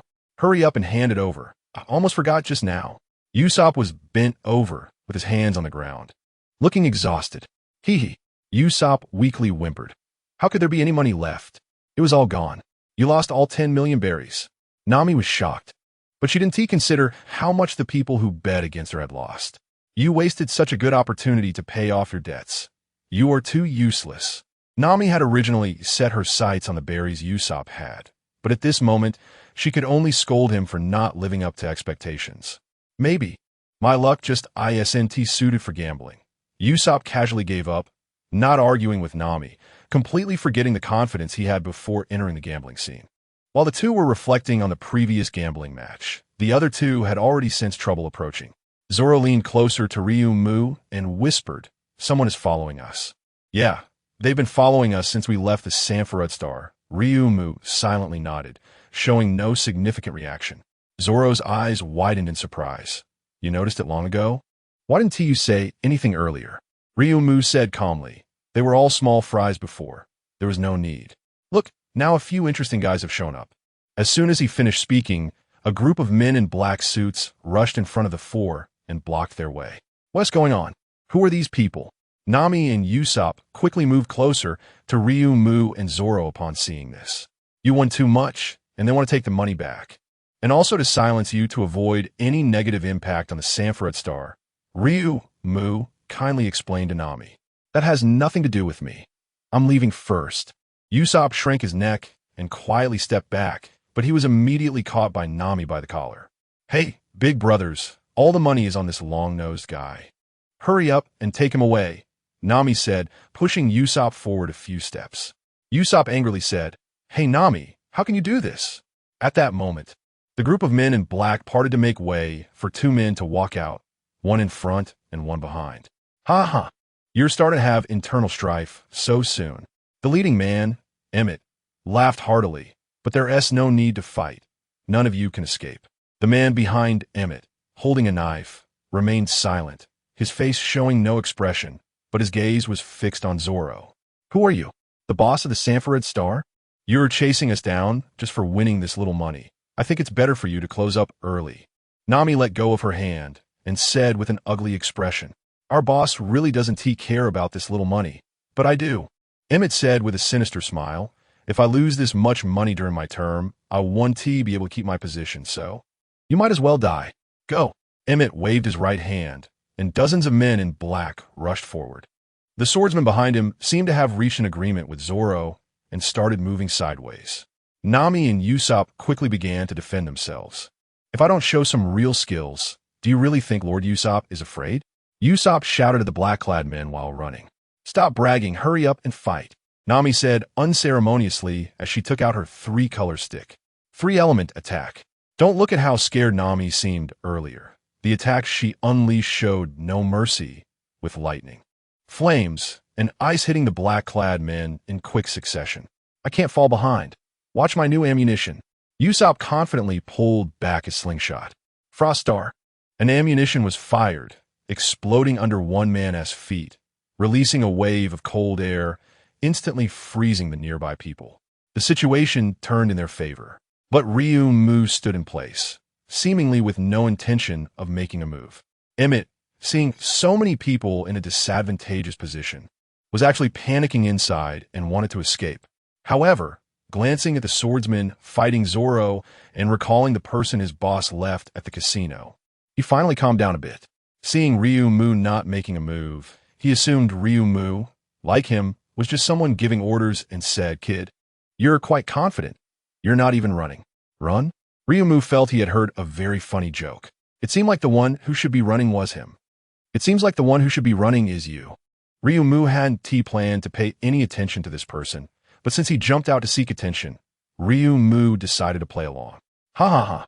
Emmett laughed, pointing at the swordsman fighting Zoro. You probably don't know that swordsman, do you? Do I need to care who he is? Ryu didn't even glance over there, thinking that someone like him would not be strong enough to be commanded by someone like Emmett and would soon be defeated by Zoro. Someone like me. Emmett felt disdained and angrily said, I see you're not that impressive either. Otherwise, why are you just watching them without taking action?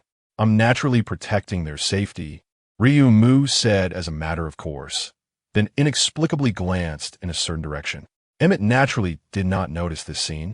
Thinking Ryu's words were just a pretext to save face, his expression changing continuously. Let it be like this. When your swordsman loses, let us see what you plan to do. Ryu said lightly. Then you can rest assured. The situation you described will not happen.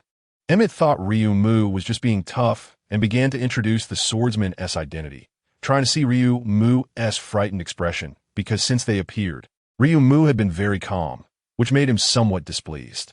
Leoyas, a bounty hunter from the West Sea, has fought against pirates with bounties over 100 million without losing. Logically speaking, such a person could roam the Grand Line with ease as long as he didn't provoke the real strong ones. And his identity as a bounty hunter wouldn't attract the Navy's pursuit like pirates. But why had Leoyas fallen to the point of being driven by Emmett in a casino? The latter did not mention this point, only using driving Leoyas as his bragging capital. The fact that a waste like Emmett could be in charge of the Sanford Star was also due to Leoyas. Emmett became more and more excited as he spoke, eagerly awaiting to see fear on Ryu's face. How about it? Are you scared? But Emmett was destined to be disappointed. Upon hearing Leoyas' achievements, Ryu showed no signs of wavering, only saying, well, it seems that I can let Zoro take it a bit more seriously. Emmett could hardly believe his ears. Leoyas thought such achievements only required a bit more seriousness. He really didn't know if you were ignorant or arrogant, but it seemed he needed to teach you a lesson. Emmett didn't expect to see any change in Leoyas' expression. He directly pulled out a handgun from his waist. Before he could even chamber around, Emmett felt a flash in front of him, and a shuriken pierced his hand, blood gushing out wildly as the handgun fell to the ground. At that moment, Emmett truly realized that this boy before him was different. He was genuinely powerful and didn't take them seriously at all. Since you chose to draw a gun on me, are you prepared to pay the corresponding price? Leoyas' cold voice reached Emmett's ears, causing him to instantly wet himself, collapsing to the ground and scrambling backward. Don't come over, don't come over. Emmett's expression twisted in extreme fear as he shouted hoarsely at Leoyas, Leoyas, aren't you a famous bounty hunter? How can you not take care of this little brat? Hurry up and eliminate him to save me. Due to the tacit understanding between swordsmen, Zoro and Leoyas moved slightly away from the chaotic battlefield of the men in black. I know you, Roronoa Zoro. Leoyas held his sword close and slowly spoke, his voice somewhat hoarse. Sorry, I don't know you, Zoro replied, silently drawing the sword that Leoyas had given him, which had already been embedded with a thunder pearl. West Sea, Leoyas. In a duel between swordsmen, there was no need for fancy tricks. After announcing his name, Leoyas drew his sword and charged forward. Leoyas' figure swiftly changed positions, the blade gleaming as he clearly prioritized speed, but unfortunately for him, he ran into Zoro. Zoro's swordsmanship also focused on speed, but he was much faster than Leoyas. Having sparred with Leoyas multiple times, Zoro was already accustomed to fast-paced sword techniques. Zoro gripped his sword, his eyes following Leoyas' movements. Although Leoyas' actions were quick, the feints he threw were indistinguishable from real attacks. Yet Zoro caught onto all of them, rendering them ineffective. Zoro's lips curled into a slight smile as he swung his sword toward an empty direction. 36 troublesome winds, thunder. With the power of lightning, Zoro's strike flew forward. But Leoyas' figure unexpectedly appeared in the path of the slash. How is that possible? Shock appeared on Leoyas' previously calm face, realizing his position had been predicted. He could no longer evade and hurriedly crossed his sword in front of his chest. Clang! Leoyas' body was forced back until he crashed against a wall, stopping there. He saw through my swordsmanship in such a short time. Leoyas found it hard to believe. His deceptive sword techniques had allowed him to hold his own against countless pirates. But wasn't this bounty hunter only worth 60 million? Could he be stronger than pirates worth over a billion? Leoas stared intently at Zoro, beads of sweat forming in his palm as he gripped the sword. Zoro seemed to read Leoas' thoughts in his eyes. You seem surprised that I was able to see through your swordsmanship so quickly. Without waiting for Leoas' response, Zoro chuckled. Because I've seen swords that are dozens of times faster than yours. Dozens of times faster than me. Think before you speak. Leoas, proud of his fast sword, would never allow such an insult. Yes, right there. Zoro glanced toward Leoba's direction and said, but he seem interested in getting involved. Enough chit-chat. Show me something else. It's rare to meet a swordsman, so don't make it too boring. Zoro gripped his sword and chose to take the initiative. Leoas still had some strength and could hold his own against Zoro's attacks for a while. Aren't you a famous bounty hunter? How can you not deal with this little brat? Hurry up and eliminate him to save me.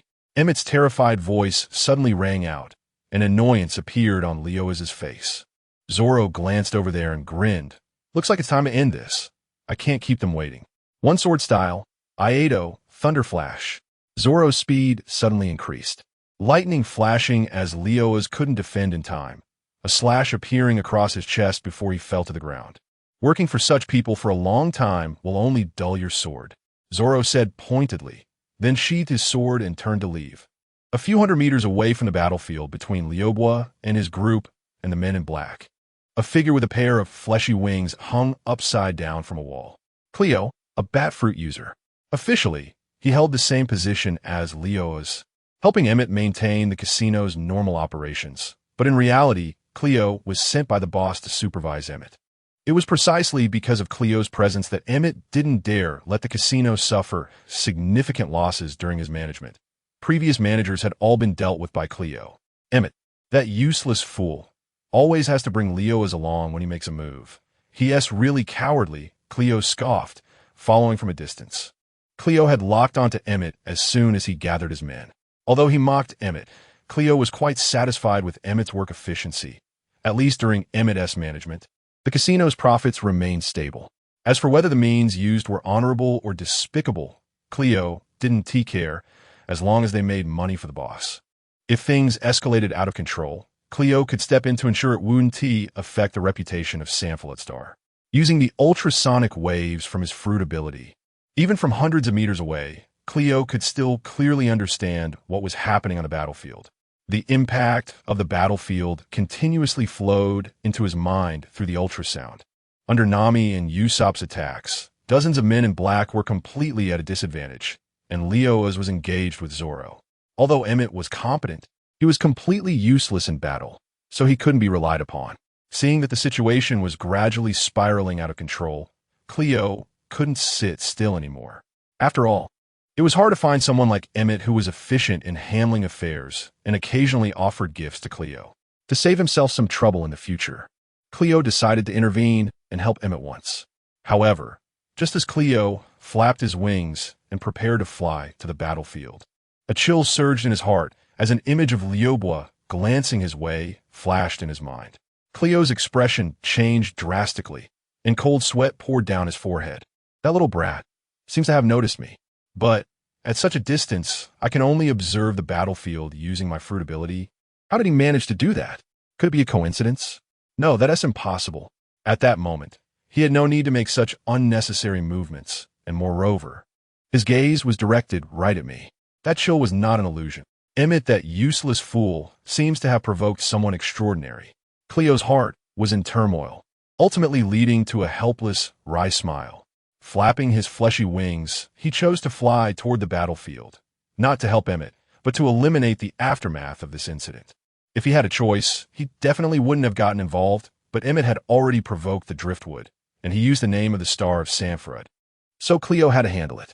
Emmett's palm was pierced by a shuriken, and his only support, Leoya's, did not respond. He had lost all the arrogance he had when he first appeared. Emmett could only place his hope on Cleo. In the past, whenever Emmett dealt with similar incidents, Cleo would immediately show up. So Emmett knew that Cleo was aware of everything happening now. Although he was very unhappy about being monitored, Emmett was grateful for it now. Lord Cleo, save me. Save me. Emmett kept shouting, trying to grasp this last straw of hope. The driftwood did not rush to act, but looked meaningfully at Emmett's back, where Cleo, dressed in a tailcoat, had quietly descended. The driftwood said, "You finally decided to come out? Good. I won't have to go looking for you." Emmett turned his head and excitedly crawled a short distance toward Cleo. "Lord Cleo, you finally appeared. Please save me. Don't worry. I'll offer you more treasures in the future." However, Cleo ignored Emmett and instead took off his top hat and bowed to the driftwood. "Dear sir, I represent our boss to greet you." Cleo's action surprised the driftwood a bit. He had thought the former was there to save someone, but instead he came to bow to the driftwood, making it difficult for the driftwood to strike. Not wanting to hit someone who was smiling, the driftwood decided to wait and see what this person would say. Although Emmett is the steward of the Star of Sanford, his actions are entirely personal, and our boss is completely unaware of them. "I apologize for disturbing your enjoyment." After bowing, Cleo distanced the Star of Sanford from the incident and shifted all the blame onto Emmett. As soon as these words came out, Emmett's face changed again, and he anxiously grabbed Cleo's pants leg. "Lord Cleo, you can't do this, Bang. Before Emmett could finish his sentence, Cleo's foot heavily stomped on his head, causing Emmett's head to sink into the ground. He still had a breath left, and if one didn't come up to check closely, they would really think Emmett was dead. "Am I to your satisfaction with my handling, sir?" Cleo asked respectfully with a smile. The driftwood said nothing, wearing a slight smile as he looked at Cleo. The atmosphere around them felt somewhat strange, with cold sweat dripping from Cleo's forehead. The pressure from the driftwood was simply too great. At that moment, Cleo understood that his little tricks had been completely seen through. How could someone who could spot him from such a distance be deceived by such petty tricks? Cleo bitterly smiled inwardly. Although it was difficult to find a satisfactory person again, it was clear that Emmett could no longer be saved in this situation. Cleo's nails grew longer, and then he waved toward Emmett, and a sharp air blade directly severed Emmett's head, blood spraying out and splattering onto Cleo's face. Cleo took out a handkerchief to wipe it clean and asked again, "Are you satisfied now, sir?" Originally, the plan was to kill Emmett and throw him at the casino entrance to tarnish the reputation of the Star of Sanford. But since the other party was so agreeable, the driftwood withdrew that plan, but still wanted him to pay some price. At this moment, the other three had also finished their battles and arrived behind the driftwood. Watching Cleo warily, Nami asked, "Driftwood, who is that person over there?" The driftwood smiled, "Someone here to give us money." The three were puzzled. "Huh?" The driftwood looked at Nami. "Nami, it's a shame such a good mood was ruined like this. How can we make it up?" Nami thought seriously for a moment and said with a clenched fist, "Then we must beat them up hard." Zoro added casually, "I think we should just go back and smash the casino, since they can't afford to lose. Let's make it so they don't have to lose in the future." Usopp chimed in, "If you ask me." The three of them spoke one after another, getting more outrageous, causing Cleo's mouth to twitch. Listening to Nami and the others, the driftwood appeared calm on the surface, but inwardly he was giving them a thumbs up. What a joke, being attacked for no reason. How could they let it go so easily? The driftwood looked at Cleo with a helpless expression. "Look, their mood is really bad. What do you think we should do?" Cleo looked at the four people in front of him, cursing inwardly. He knew very well what they wanted to do. He initially thought that even though the others were powerful, they were still young and should be easier to deal with. Killing Emmett, the main culprit, would be enough, but now it was clear that he couldn't fool them at all.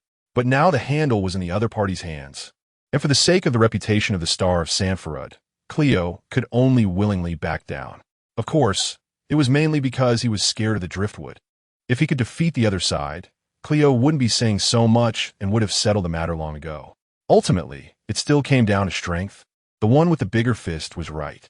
In the end, Cleo promised to give 500 million berries as compensation for the mental distress of the driftwood and his group, and also provided a card printed with the Star of Sanford logo, which would grant half-price discounts for any purchases made in this carnival city. The group pretended to reluctantly accept and returned to the hotel. A big harvest, a big harvest. As soon as they returned to the room, Nami revealed her true self. Bursting into laughter, throwing herself onto the soft bed, her legs swinging back and forth, we fought and got 500 million berries plus a discount card. And on top of that, we won at the casino. Having been tired all day and just gone through a battle, Nami fell asleep with a smile. Mumbling in her sleep, 500 million. 500 million berries. He. In the adjacent room, Zoro asked the driftwood. You didn't act because you had already noticed the man coming from behind? He had initially thought the man would attack them, but unexpectedly, he backed down as soon as he appeared. The driftwood nodded and smiled, but he should be grateful he made the right choice. Usopp suddenly said, we didn't even get the money. We shouldn't just leave like this. What if he suddenly changes his mind? The driftwood smiled. If he wanted to turn back, he could have not shown up at all. Don't worry. As long as the Star of Sanford is there, he won't get away. In the morning, as the driftwood had expected, Cleo personally came to deliver the 500 million berries and even volunteered to send someone to be a tour guide for the driftwood and his group. It was clear he was very sincere. The driftwood accepted the 5 large boxes but declined Cleo's offer for a guide. Let me see. As soon as Cleo left, Nami rushed over, opened the boxes to check, and seeing they were indeed filled with cash, she smiled with satisfaction. Haha, this 500 million berries came so easily. After that, Nami took out a scroll to store money from her chest, wanting the driftwood to put the 500 million berries inside. The driftwood didn't even look at it. He made a seal and stored all 5 large boxes into a small vault, then walked straight out of the hotel. Let's go. Didn't we say we were going shopping today? Cleo even gave us a discount card. Hey, driftwood, you took everything. Nami shouted angrily as she chased after him. No matter what, there's half of it that belongs to me. Hurry up and give it back. The only one who could get Nami into trouble was Driftwood. Zoro grinned and followed along. Usopp walked beside Zoro and protested softly. Nami, it's not just you. There's also a share for me and Zoro, right? Zoro, say something. Usopp looked at Zoro, who appeared indifferent. Zoro looked meaningfully at Usopp and said, Are you sure you can keep it safe? Usopp glanced back at Nami, who was still arguing, and quickly shook his head, shouting to the two in front, Nami, I think it's fine to leave it with Driftwood, if it's not with him. We wouldn't get this 500 million berries anyway. Nami suddenly turned her head, her eyes flashing red, as if she was about to enter hunting mode again. Usopp remembered the disastrous night of the banquet, and quickly covered his mouth.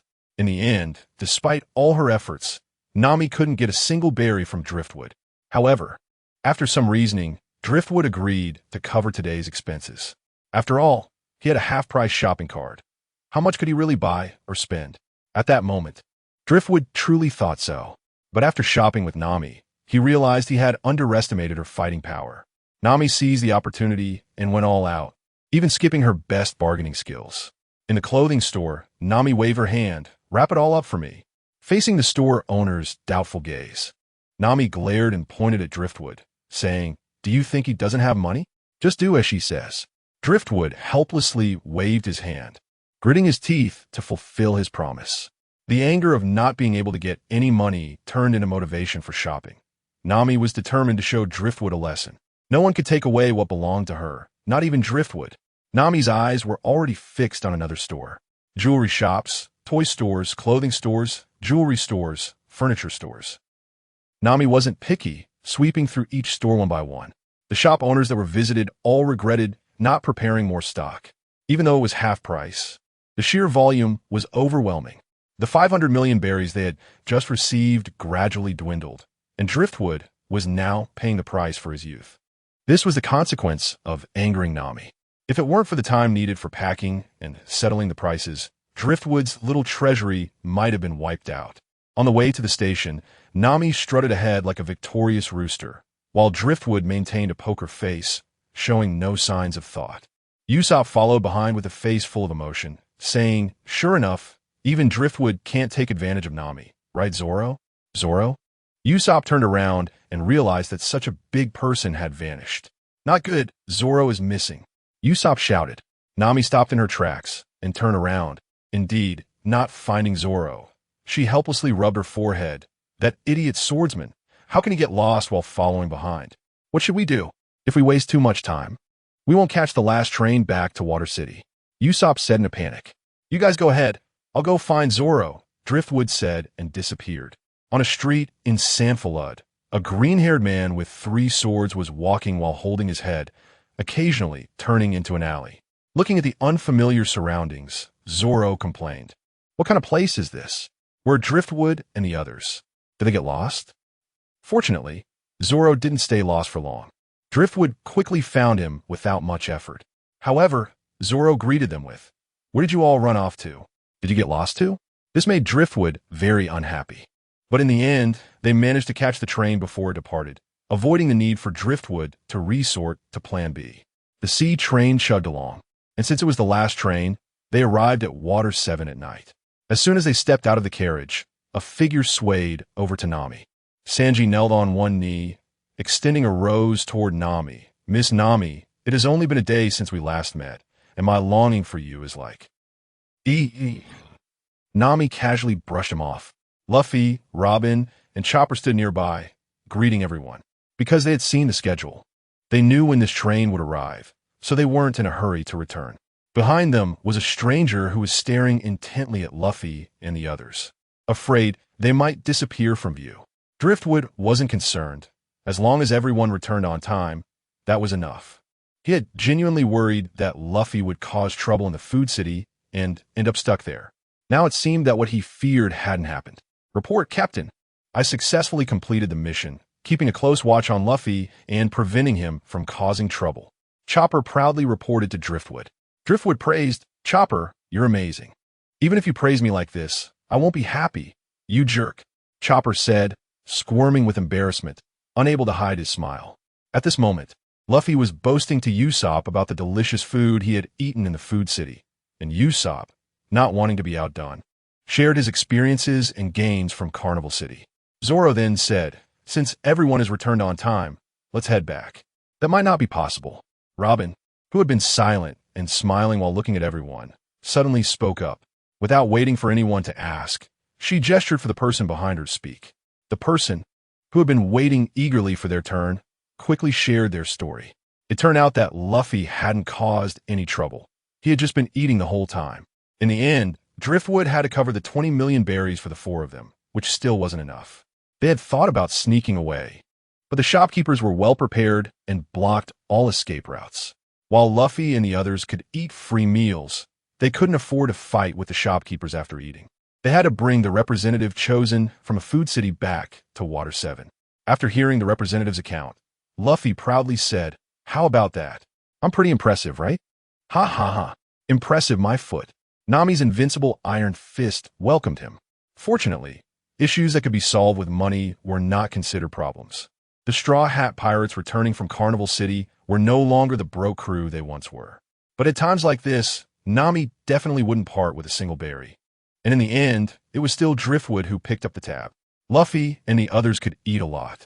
The 100 million berries Driftwood had won from the casino was gone, leaving only the little treasury that had accompanied Driftwood for a long time. After their trip to Carnival City, the title of the richest among the Straw Hat Pirates successfully shifted to Nami. A night without conversation. The next morning, Frankie's family stormed into the small courtyard where the Straw Hats were temporarily staying in two batches. First to arrive are the Block sisters, Kiwi and Mozu. They bring good news to the Straw Hat crew. The ship made from atom wood is finally completed. Everyone excitedly shouts, "Great! Let's hurry and take a look." However, Frankie raises a question. "So early? Did Frankie not sleep at all last night?" The Block sisters nod and proudly say, "It was originally scheduled to be finished today, but Big Brother Frankie couldn't wait and worked through the night with Mr. Iceberg and the shipwrights to complete the dream ship." "What is our new ship like?" "That guy Frankie has kept it so well hidden that we haven't even seen a shadow of it." Nami asks curiously, "Don't worry. This is definitely the best ship in the world. It carries Big Brother's dream, and you will definitely be satisfied," the Block sisters assure while patting their chests. "Oh, I can't wait. I'm so excited," Luffy exclaims, dancing with joy. Just as the Block sisters are about to take everyone to the shipbuilding island, Sanji rushes in with others from Frankie's family to stop them. "Straw Hat Kid, we have news for you, and we also have something to ask of you," Sanji hurriedly says as he enters the courtyard. The group is puzzled by Sanji's words. "Just now I saw Vice Admiral Karp gathering his troops again, preparing to arrest you," Sanji states directly without wasting time. "Why?" Luffy's expression changes. "Didn't Grandpa say he wasn't planning to arrest us? It seems Vice Admiral Karp is under a lot of pressure. Our ship is just finished and they want to chase us away," flowing with guesses. "We don't know either." Sanji shakes his head, then takes out a stack of bounty notices and spreads them in front of everyone. Maybe it's because your bounties have reached here. Bounty notices. Everyone quickly looks over. There are 8 bounty notices in total, indicating that the entire Straw Hat crew has been rewarded. Stahlhatkit Monkey D. Luffy Bounty 400,000,000 berries. Crimson Eye Uchiha Flowing Wood Bounty 400,000,000 berries. The background of the bounty notice depicts the collapse of the Bridge of Hesitation, and the portrait is of Flowing Wood in his Sharingan state, with a stern expression and crimson eyes that send chills down one's spine. Pirate Hunter Roronoa Zoro Bounty 180,000,000 berries. Blackleg Sanji Bounty 127,000,000 berries. The bounty notice remains in an abstract hand-drawn style. Son of the Devil Nico Robin Bounty 99,000,000 berries. Sniper King Bounty 40,000,000 berries. Kat Burgar Nami Bunti 12,000,000 berries. Fate Chopper Bounty Stotenuberis. Among the others' bounties, Flowing would share some credit, as after hearing that Spandam was decapitated by the Straw Hat crew, Spandane pressured the Navy, insisting they could not be lenient with the Straw Hat pirates. The Navy had to give some face, thus slightly increasing the originally set bounties. They didn't know exactly who killed Spandam, so in the end, the blame fell on Captain Luffy. The Straw Hat crew reacts differently upon seeing their bounties. Nami feels like the sky is falling, mumbling with a face ashen as if dead. No wonder someone wanted to take pictures of me for a magazine. It turns out it was for the bounty notice photo. It's over, I've been wanted. Chopper feels similarly to Nami, but instead of fear, he thinks his bounty is too trivial, 100 berries. I fought like a man, and I only get 100 berries. Robin's reaction is relatively calm, but she is happy that her bounty notice reveals the identity of the Straw Hat pirates. Usopp, although worried about being targeted, is more excited. Look at my bounty notice. Isn't it cool? And it's a full 40,000,000 berries, more than Luffy's first bounty. Zoro teasingly remarks, Isn't the one being one of the Sniper King? What does that have to do with you? Usopp's face instantly contorts, and he stutters, well, I did invite him to help. I'm also excited that the Sniper King is wanted. Then he suddenly feels pleased, right? The bounty notice has the Sniper King on it. I have a bounty and don't have to worry about being targeted. This is great. Zoro ignores this guy who refuses to admit it and looks at his own bounty notice, proudly saying 180,000,000. That's about right. Luffy, like a happy child, shows off his bounty notice. Isn't it amazing? 400,000,000, just like Flowing Wood. Flowing Wood feels equally excited. Although he had anticipated being wanted after the Judicial Island incident, seeing his bounty notice brings a different feeling.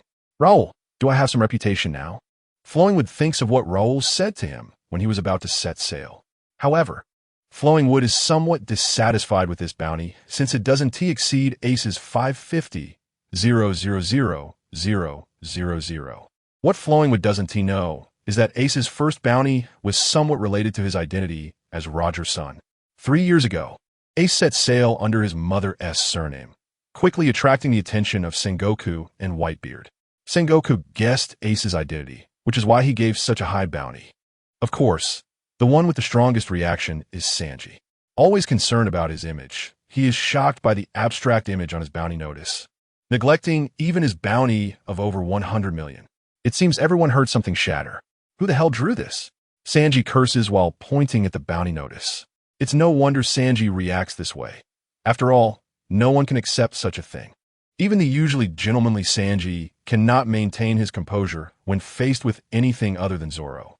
It's clear how much this bounty notice has affected him. Sanji hangs his head, looking dejected. My life is over. How will the beautiful ladies of the world see me when they see this bounty notice? Even at this moment, Zoro, who enjoys the chaos, adds fuel to the fire. Holding back laughter, Zoro says, "What's wrong? Doesn't it look just like you?" "Exactly the same. Which eye of yours sees it like that?" Sanji angrily retorts, his words slightly slurred due to his anger. Fortunately, Zoro still hears him clearly and points at the circular eyebrows and hair on the bounty notice, saying, "Look, here and here, I sent it exactly the same." Sanji rants at Zoro's face, mumbling something incomprehensible, but must be very insulting. Seeing the Straw Hat crew excitedly talking over each other, Sanji quickly interrupts. "I know you're all excited, but I have one more thing to ask of you." He then takes out another bounty notice from behind him. Cyborg, Frankie, bounty, 54,000,000 berries. I want to ask you to take Big Brother out to sea with you.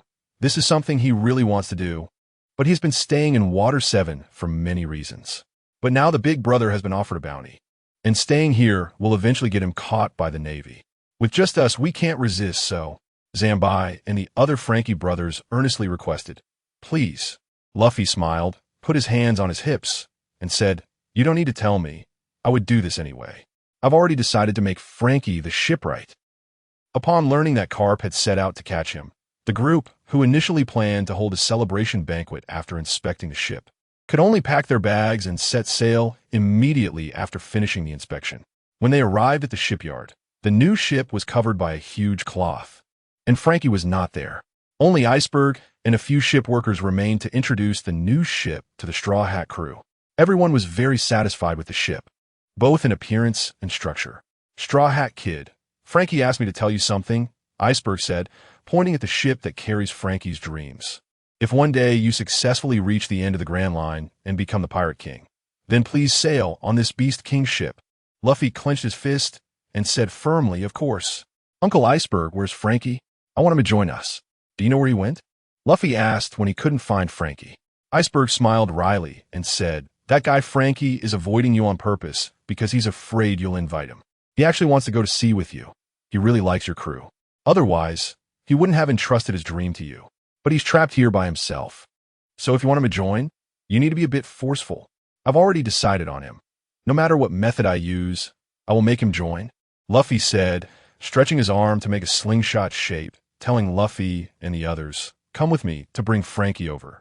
Luffy shook his head helplessly, a faint smile on his lips, thinking it was indeed a bit troublesome. But Frankie is a good guy, so a little trouble is nothing. At this moment, Frankie had been stripped of his only pair of underwear by his little brothers and was running naked down the streets of Water 7, trying to get his underwear back. Wherever Frankie went, it caused a huge uproar. "There's a pervert. That bastard Frankie has awakened. Quick, take the kids back. We can't let them see this pervert. Frankie, surrender quickly. We are arresting you for the crime of indecent exposure." Frankie's actions had already attracted the attention of the patrol team. But the little brothers were extremely resilient at this moment, employing various tactics and finally holding out until Luffy and the others arrived. When Frankie saw Luffy, he didn't immediately ask Luffy to return his underwear. Instead, he smiled and said, "Straw Hat Kid, how do you like the ship I made for you?" Luffy didn't hesitate at all. "It's the best ship." Hearing Luffy's answer, Frankie sincerely smiled, but quickly faded as he angrily scolded, "Then why did you repay kindness with malice and take my only pair of underwear?" After saying that, Frankie used his strong arms to hook onto the wall and pulled himself up to the roof where Luffy was. Luffy directly threw the underwear in one direction, and Zoro caught it, saying, "That's of course because we want to invite you to join us."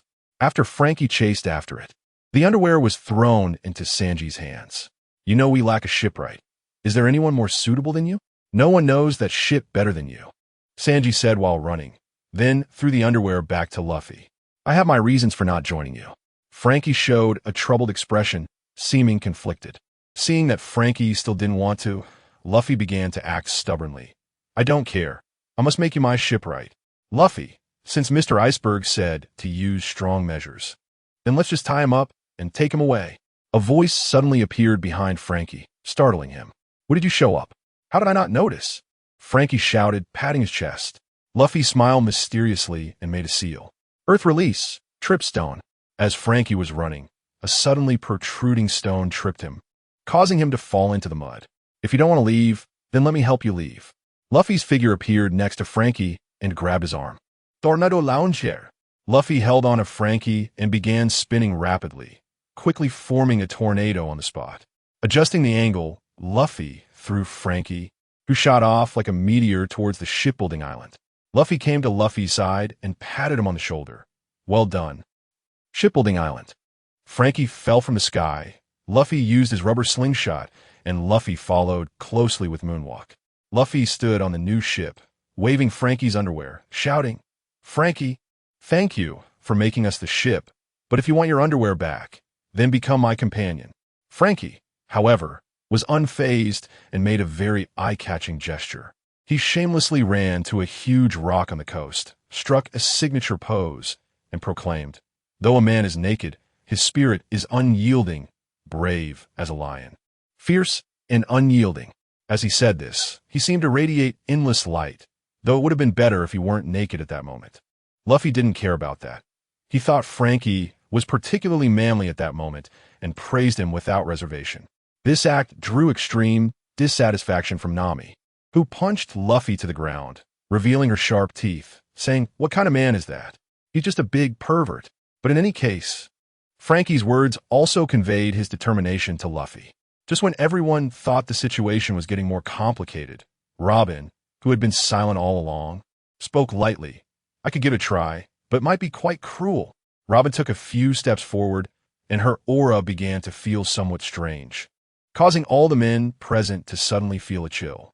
With a faint smile on her face, Robin crossed her hands and used the powers of the flower fruit. Second bloom, strangulation. Robin clenched her fists, and the arms that bloomed from Frankie also made the same motion. "Wait, Robin, you don't need to go that far, right?" Nami's words came a bit late. Robin's attack had already been completed. "It's going to kill him." Luffy's mouth dropped open, unable to conceal his shock. Chopper shouted in sympathy, "It hurts! It hurts! It hurts!" Even the usually calm Luffy's emotions were somewhat unstable at this moment. Glancing cautiously at Robin and quietly moving away a couple of steps. No man would not fear this move, and the men present instinctively clenched their legs, swallowing hard. Ugh. Accompanied by Frankie's heart-wrenching screams. Even the strong man like a lion shed 2 lines of tears. But even so, Frankie still held on to his persistence and refused to relent. Finally, after a deep brotherly bond was formed between Frankie and the iceberg, Frankie was able to let go of his obsessions and chose to no longer live in the regretful past, but instead to pursue his own dreams. Straw Hat crew, you are all amateurs. None of you can properly take care of this ship. Since that's the case, let me be the shipwright of the Straw Hat Pirates. With Frankie's declaration, the Straw Hat Pirates welcomed a new companion and set sail once again from Water 7. Following closely was Karp's dog-headed battleship. Karp stood at the bow, holding a trumpet and shouting, "I am your grandpa. After so many days of careful thought, I still think you, brat, should be buried in the sea. For that, I've specially prepared a parting gift for you." Karp ordered, "Bring the cannonballs up." A few barrels of cannonballs were placed beside Karp, who grabbed one and threw it directly. One cannonball after another flew towards the Straw Hat crew like a meteor shower, faster than those shot from a cannon. Hey, Karp won't be serious, right? With cannonballs of such power, Luffy and the others won't be able to dodge. Kobe nervously watched the continuous fire from behind. Serious? This kid is really young. Akiji, lounging in a deck chair, thought to himself disdainfully. Although the cannonballs thrown by Karp were powerful, they were still poorly aimed, and the Straw Hat crew was able to handle them easily, even beginning to discuss the name of their new ship calmly. After vetoing a number of strange names, they finally settled on the name given by the iceberg, Thousand Sunny. Karp also felt it was time to act, so he took out a giant cannonball and threw it over. This is a bit troublesome. Usopp looked at the cannonball that resembled a meteor, his legs trembling slightly. Frankie shouted, "Have faith in the Sunny." Everything was ready, and the wind was ready to blow. The hurricane shot out, and the Thousand Sunny soared into the sky. Everyone on the dog-headed battleship was shocked, and Karp laughed. "That's my grandson for you." But it wasn't over yet. After using a few elemental hearts as a power source, Frankie upgraded this move. He pressed a button in the control room, and wings extended from both sides of the Sunny, with the rear driving power source shooting out flames, truly achieving a brief glide. From the initial design of flying 1 kilometer, it was extended to over 10 kilometers, and the landing wouldn't damage the hull. Frankie proudly declared, The brave soul of the going merry will be perfectly inherited by this thousand Sunny. As soon as the bounty notice for the Straw Hat Pirates was issued, it quickly spread around the world, especially in newspapers that published it alongside the bounty, which also charged the Straw Hat Pirates with the crime of destroying Judicial Island, causing a huge reaction with mixed reviews. In the carnival city of Safflower, the swordsman Leoas, defeated by Zoro, was nursing his injuries, his upper body wrapped in bandages, holding a bounty notice, his gaze lingering on the image on it, unwilling to look away for a long time. "Is this your latest bounty, Roronoa Zoro? No wonder you were defeated so badly. Perhaps you were right. Staying in such a place will only dull my sword. It's time to leave." A spark reignited in Leoas's eyes, reminiscent of his youth. In the Star of Safflower, Cleo received several bounty notices from his subordinate. When he flipped to the familiar young face, his pupils suddenly widened, and he was filled with chills. The bounty notice scattered from his hands, and the one for flowing wood was face up. 400 million. Cleo was drenched in cold sweat, his voice trembling as he looked at the pair of crimson eyes on the bounty notice, feeling as if he had just returned from the edge of hell. He was immensely relieved that he hadn't foolishly chosen to act back then. That dangerous premonition had saved his life. In the land of giants, Elbaf. "Hey, he. 20 years have passed, Robin. You finally found a good group of companions. Live well." The orange-haired giant looked at the small bounty notice in his hand and couldn't help but smile. The Grand Line, Drum Island, Cherry Blossom Kingdom. Dr. Kureha took the bounty notice handed over by Dalton, flipping through it page by page, finally stopping at Chopper's bounty notice. Bounty of 100 berries. A kind smile appeared on Dr. Kureha's serious face, but she didn't mind. As long as Chopper is happy. That's enough. It seems letting him set sail with the Straw Hat Kid was indeed the right decision. East Blue, Cocoa West Village, Aiken's home. Aiken just received the bounty notice and directly enlarged Nami's image to hang in the living room, visible as soon as one entered the house. A fatherly smile appeared on his face as he looked at Nami's image. At that moment, a voice came from the door. It was no Kigo delivering oranges. Aiken, pretending not to notice Nami's image, picked up the transponder snail with an indignant expression, saying, "No way. I must call the Navy to complain. How could such a sultry image be sent out as a bounty notice to the whole world? It looks like a marriage proposal. I absolutely won't allow it. Mr. Aiken, you don't need to be so insincere. Don't you really like this photo? Otherwise, why would you enlarge and post it here? Look at how happy Nami is." No Kigo didn't leave Aiken any face and directly exposed him. East Blue, on the merchant ship of the Porter Merchant Association. "Boss, look at this." Nova excitedly handed a newspaper with a stack of bounty notices to Raoul. "Why are you so excited over a few bounty notices? It's not like you've never seen them before. At your age, still so flustered."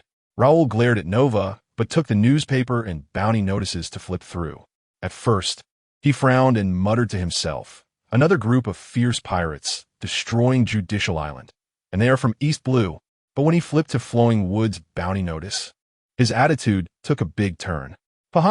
This kid Flowing Wood is really impressive. He doesn't make a sound, but when he does, it's extraordinary. Just got such a high bounty. Are these people his companions? They all seem like good guys. Nova, post these bounty notices up so that the other merchants know that the great pirate Uchiha Flowing Wood came from us. I'm so happy. Nova, notify everyone, full speed ahead. Let's return to Leaf Town and hold a banquet for a whole week.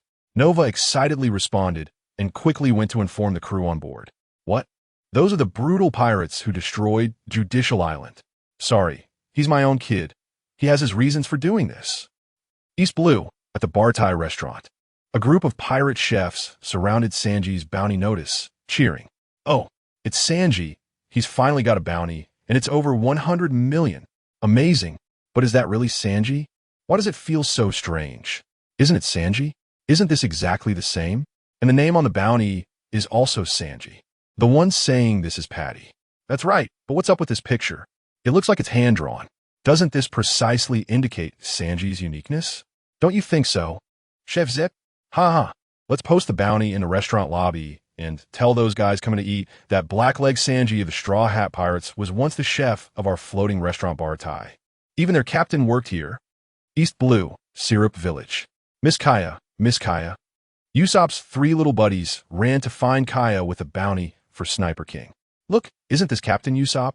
Kaya immediately recognized it after taking it and was very excited. That's right, this must be Usopp. Little Master, there's more in this chapter. Please click the next page to continue reading. It's even more exciting, right? Right? The villagers don't believe it. They say that even if Captain Usopp had a bounty, it wouldn't be 40 million, and the name doesn't match. This mask is so cool. Should we make one just like it?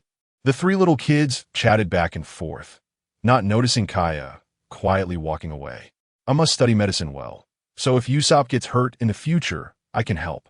Kaya clenched her little fist, secretly making a resolution. East Blue, Frost Moon Village. Teacher, did that pirate hunter Zoro really learn swordsmanship here? In the dojo, a group of little kids with bamboo swords excitedly asked Frost Moon Kojiro. Kojiro smiled and felt a bit proud. Of course. Teacher, teach us how to be pirates too. The little kids pleaded, chasing after Kojiro. Kojiro helplessly said, I never taught Zoro how to be a pirate. Zoro, I hope your sword is not lost. East Blue, Windmill Village, in Makino's bar. A feast is on. It's rare for someone from our village to become a great pirate. We have to celebrate. Cheers to our 400 million Luffy. The villagers of Windmill Village ignored the village chief's advice and crowded into the bar to celebrate, creating a lively scene. Makino looked at the bounty of Luffy's crew inside. Luffy and the others seemed very happy. I can't believe such a terrible criminal appeared in our village. I really don't know what Karp is doing, letting his grandson cause such a huge mess. 3 generations of the same character. I don't know where it went wrong. The usually stern village chief sighed repeatedly. People all over the world learned about the Straw Hat Pirates from this news and those bounties. But many who already knew the Straw Hat Pirates were also paying attention to them. Princess Vivi of Alabasta, Dragon and Sabo from the Revolutionary Army base. Smoker and Tashigi, who just defeated a group of pirates. Bartolomeo preparing to set sail from Rogue Town. Mihawk drifting at sea in a coffin ship.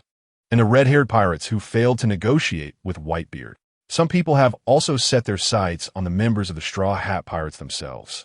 On Buruna Island, the Blackbeard pirates had just plundered the residents of the island. The Devil Sheriff Lafitte descended from the sky with a pair of white wings, holding the latest newspaper and accompanying bounty. Lafitte handed the newspaper to Blackbeard. Captain Teach, we have news about the Straw Hat Pirates. Blackbeard took the newspaper, which happened to have the news of the Straw Hat Pirates destroying Judicial Island. Ha ha ha ha. That Straw Hat kid really dares to act, but this is good news for us. The higher his reputation, the more valuable his head will be to the Navy. After briefly scanning the information in the newspaper, Blackbeard began to flip through the stack of bounties. This is incredible. Even his 2 crew members have bounties over 100 million. The pirate hunter Zoro and Blackleg Sanji should also be tough opponents. I'm curious how much bounty that Straw Hat Kid has as captain. After flipping through a few bounties, Blackbeard finally saw Luffy's bounty. 400 million? Ha ha! Everyone, pack up and prepare to hunt down the Straw Hat Kid. We're not too far from Water 7. Blackbeard didn't plan to look at the remaining bounties and directly stood up to send everyone off. The others were also excited. As long as they killed Luffy, their plan would succeed in the first step. Captain Teach, you should look at the remaining bounties before making a decision. Lafitte had just seen all of them, including the bounty for Flowing Wood. Although Lafitte wasn't present when Flowing Wood fought against the Blackbeard pirates, he learned about Flowing Wood's strength from others. In terms of overall strength, Flowing Wood is slightly weaker than Blackbeard, but Blackbeard couldn't do anything about Flowing Wood, who even seriously injured Burgess and Van Augur in front of him. Burgess still has a long and deep scar on his chest and back. Although Van Augur's injury is not as severe as Burgess's, he is disfigured. He has a scar running across his entire face, and he has lost his nose. So Van Augur now wears a mask that only reveals his eyes. Hearing Lafitte's words, a furious face suddenly appeared in Blackbeard's mind. He quickly flipped through the remaining bounties. Scarlet Eye, Uchiha Flowing Wood. This damn kid actually joined up with the Straw Hat Kid. Blackbeard stared at Flowing Wood's bounty, his originally arrogant expression gradually darkening as he pondered something. Van Augur also saw that face he hated immensely, and he couldn't contain his murderous intent, wishing he could immediately blow Flowing Wood's head off. Of course, he only thought about it. He knew he was no match for Flowing Wood, so he still had to rely on Blackbeard. But Blackbeard fell silent for a moment and chose to give up. Lafitte, find other targets as soon as possible. Captain Teach. Why? Before Lafitte could reply, Van Augur said excitedly, Augur, if you want revenge, just train your hockey well. Blackbeard replied to Van Augur lightly, then sighed. Our strength may not be as good as the Straw Hat Pirates right now. If Flowing Wood weren't here, Blackbeard would have insisted on going for a strike, and the success rate would have been high, but now that Flowing Wood is with the Straw Hat crew, everything needs to be discussed from the beginning. Blackbeard began to harbor some disdainful thoughts about these crew members, already thinking about recruiting a powerful crew member. If he had someone like Flowing Wood with a similar fighting power, he wouldn't have to worry so much. Teach, you really made it easy for me. A familiar voice came from the rooftop. Blackbeard looked up, and suddenly his eyes lit up. This was exactly the powerful crew member he was looking for. Ace. Captain, it's been a long time. Blackbeard greeted politely. Given the current situation, there's no need for you to call me captain. I'm not like you, a traitor who kills his own comrades. Ace's expression turned cold, and his voice was equally frigid. You're talking about Sachi, right? You can't blame me entirely. Blackbeard explained to Ace the reasons for joining the Whitebeard Pirates. So it's this fruit that chose me. Blackbeard spread his arms, and a dark aura surged into the sky, causing Ace to frown. Ace, join me. With your help, my plans will be easier to realize. Let's stand at the top of this world together. Blackbeard was brimming with confidence, even attempting to poach members from Whitebeard. He continued, the first step is to target the Straw Hat Pirates. We were planning to change our target anyway, and then you appeared. It's fate. The Straw Hat Pirates? Ace's frown deepened. Isn't that the crew of my idiot brother?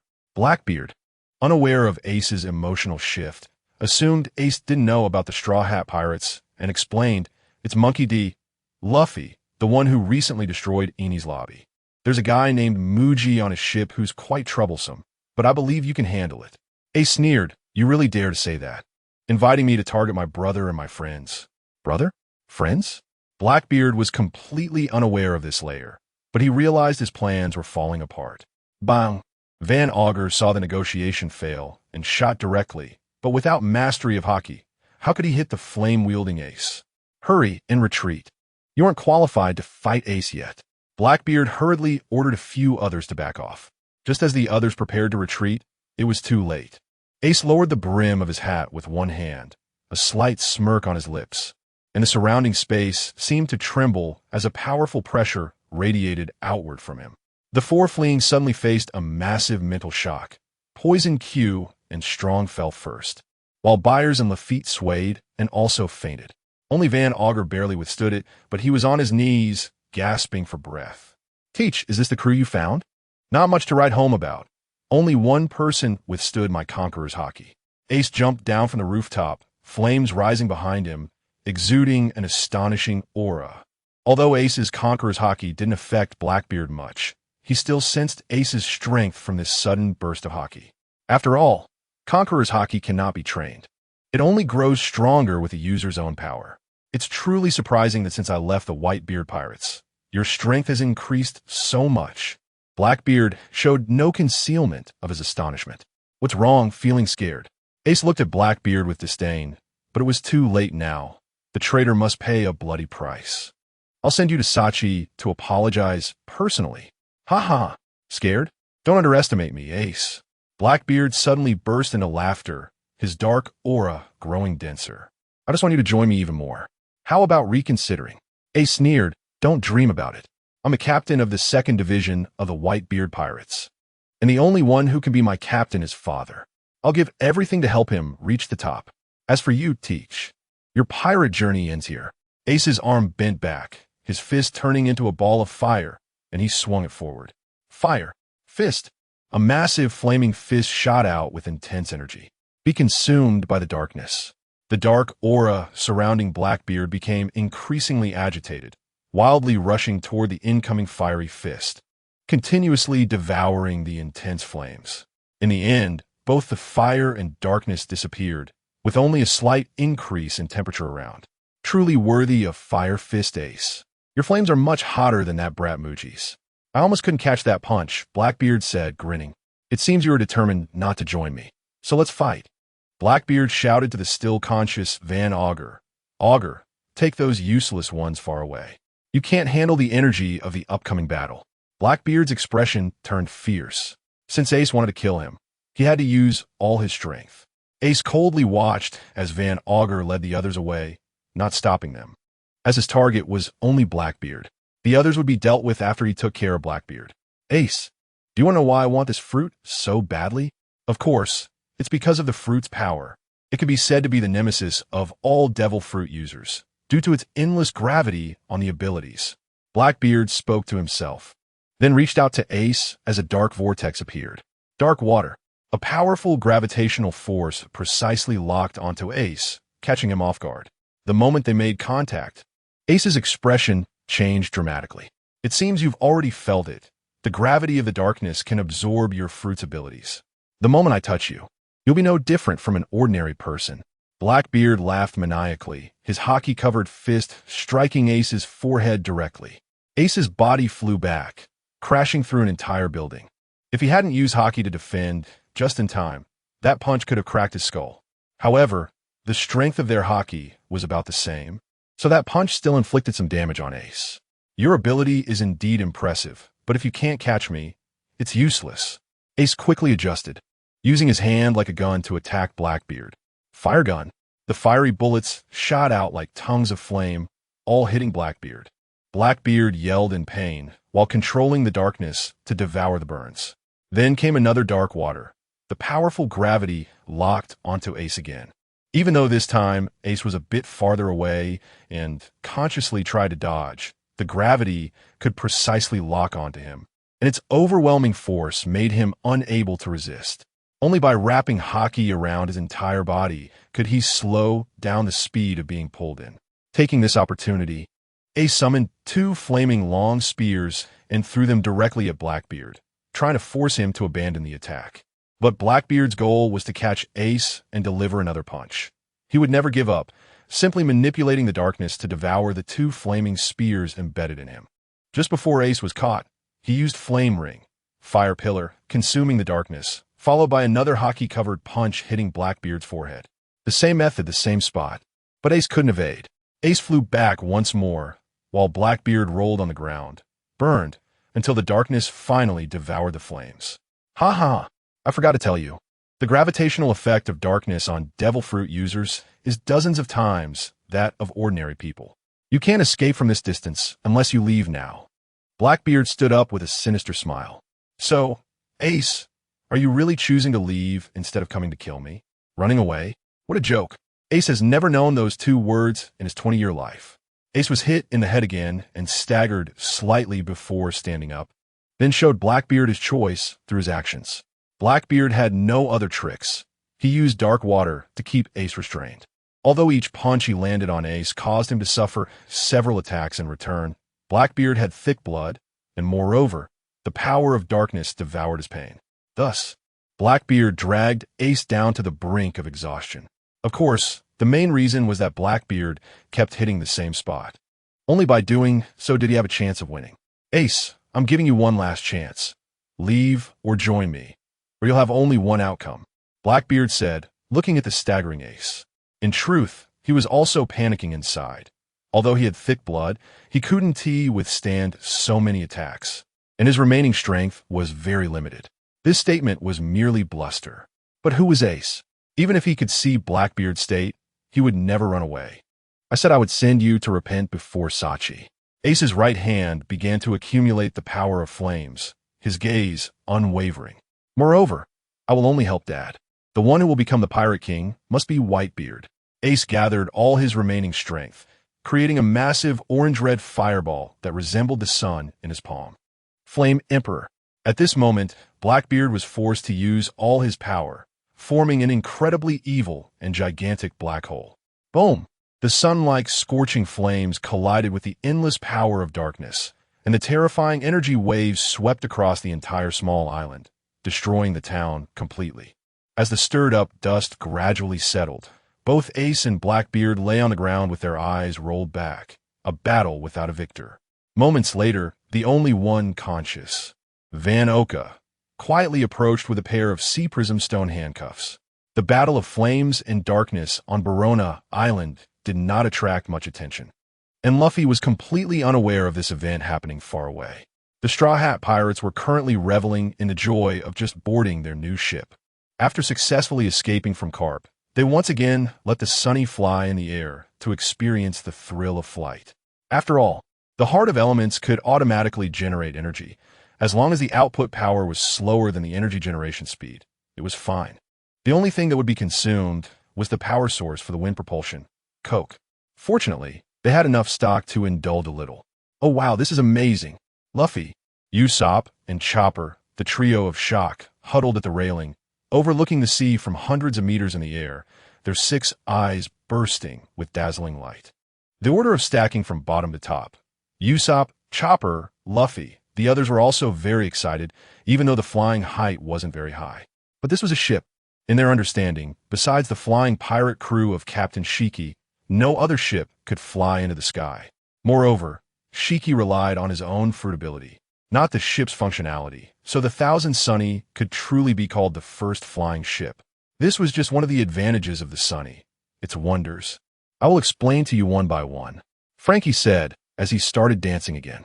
Frankie first led everyone to quickly familiarize themselves with the layout of the Sunny before introducing other functions, with the main focus being the dedicated soldier dock system unique to the Sunny. The first dock was the White Horse modified by Vegapunk.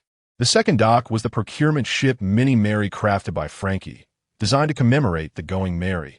The third dock was a reconnaissance shark submarine. The fourth and fifth docks were still empty, consistent with Frankie's initial design. The difference lay in the Zero dock, which had 2 forms. One was the flying form already demonstrated, with fire and electricity as the propulsion device, allowing the Sunny to glide briefly in the air. The other was an auxiliary outer wheel with front and rear propellers, making it much faster in both advancing and retreating compared to relying solely on Coke as the energy source for a single auxiliary outer wheel. After introducing all this, the Sunny just landed back on the sea, and Luffy, Usopp, and Chopper gathered around Frankie again, asking him to do it once more. This time, Frankie refused, explaining that this function was to be used in emergencies, and they didn't know when the next supply would come, so they had to conserve Coke. If they encountered enemies, Frankie's own power also relied on Coke. Without it, his combat ability would be greatly reduced. Moreover, the Sunny didn't really fly. It was still harder to control direction in the air than on the sea. Luffy and the others nodded regretfully, then huddled together to whisper, planning to find a chance to sneak into the control room and activate the flying mode a few more times to indulge themselves.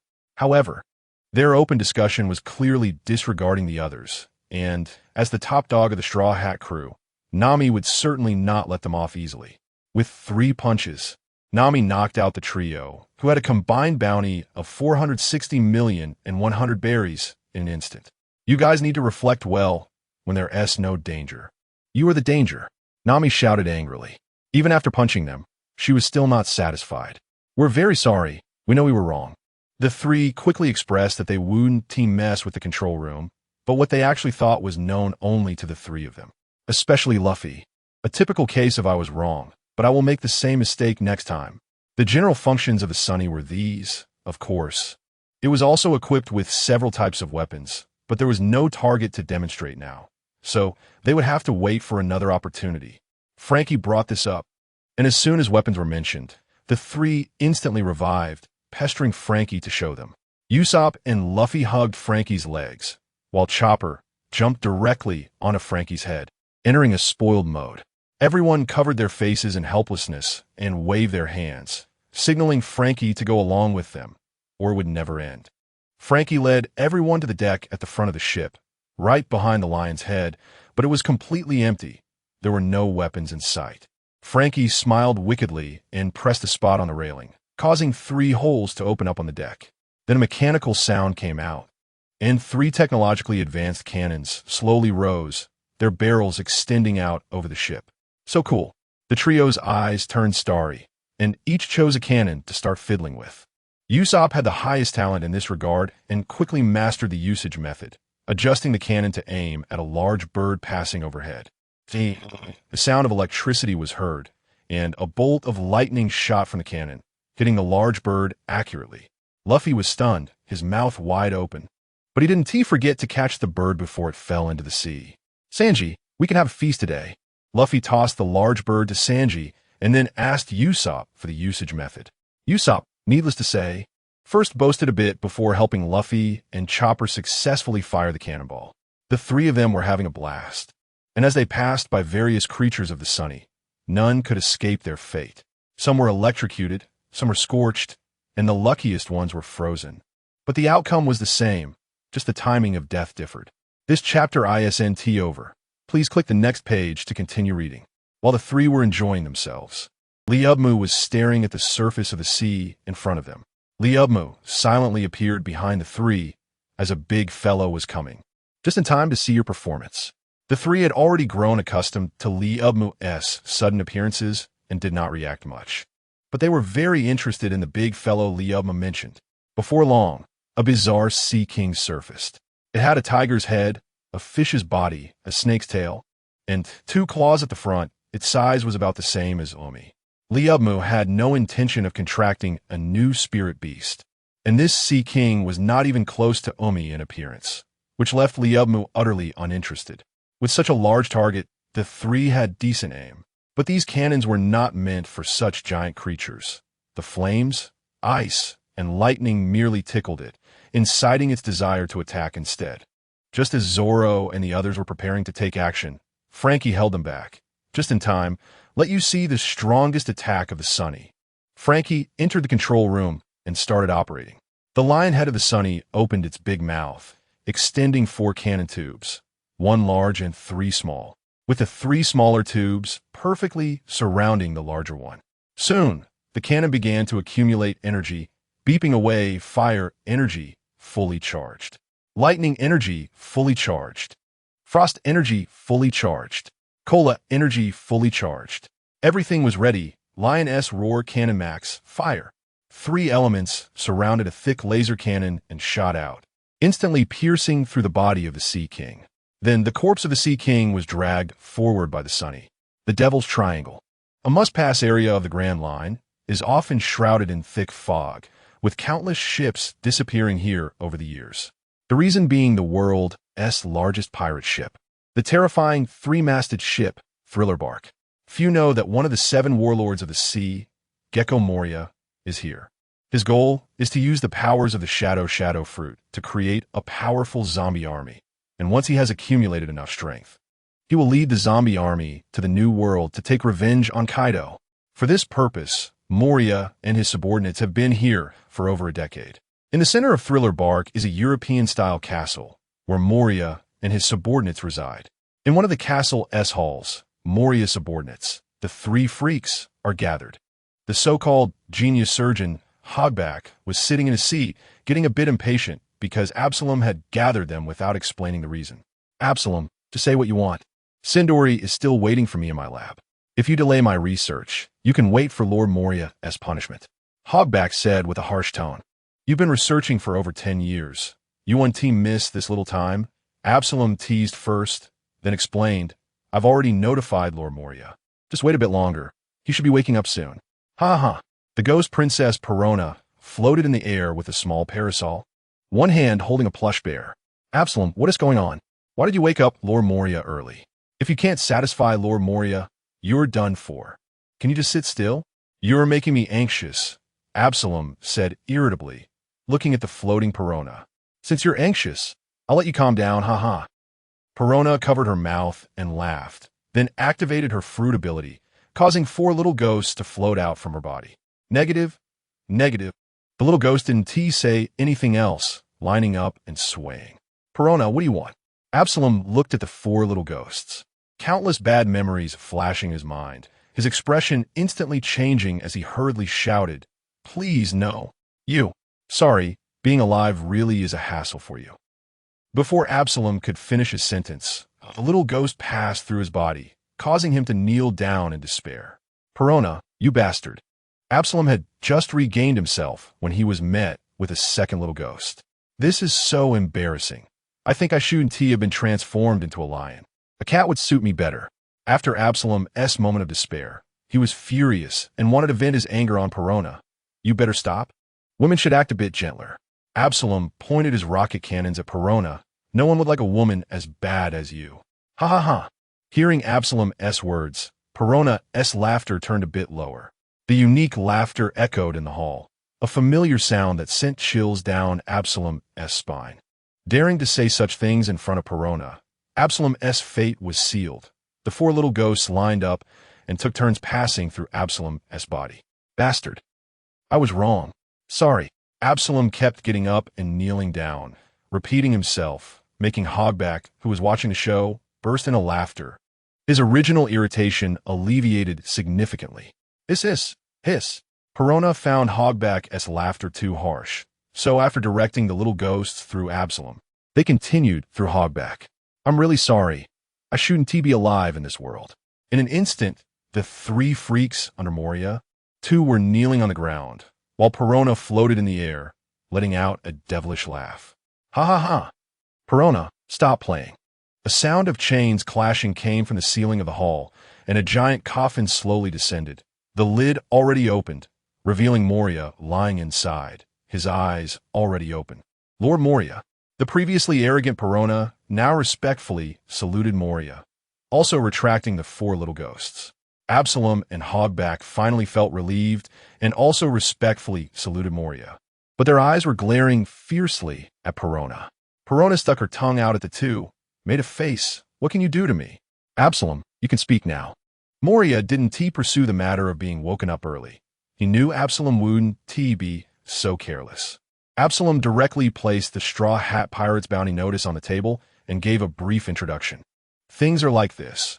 As a necessary stop on the way to the New World, the Straw Hat Pirates will definitely pass through here. So should we still lure them to Thriller Bark? There's really no need to ask this. After all, they've been doing this for over a decade. The stronger the enemy, the stronger the zombies created. But Absalom specifically woke up Moria to make the decision. After all, the bounty on the Straw Hat crew is quite excessive. Besides two pirates with bounties over 400 million, there are also two with over 100 million. A pirate crew with such bounties shouldn't appear in the first half of the Grand Line. Moria was not afraid at all. Instead, he was incredibly excited. The corpse of the demon, Oz had finally found a suitable candidate. There was also another corpse stolen alongside the dragon horse, which was said to belong to the strongest ninja in Wano. Moria felt that this was fate. The two highest bounties in the Straw Hat crew were simply tailor-made for these two corpses. Everything was as usual. Moria smiled gloomily and said, but this time it can't be handled carelessly like with those previous weaklings. We need a plan. From now on, it's up to you. After discussing the plan with the three freaks, Moria lay down and continued to sleep. As long as they could capture these two shadows, he could seek revenge on Kaido. Moria thought to himself, understood, Lord Moria.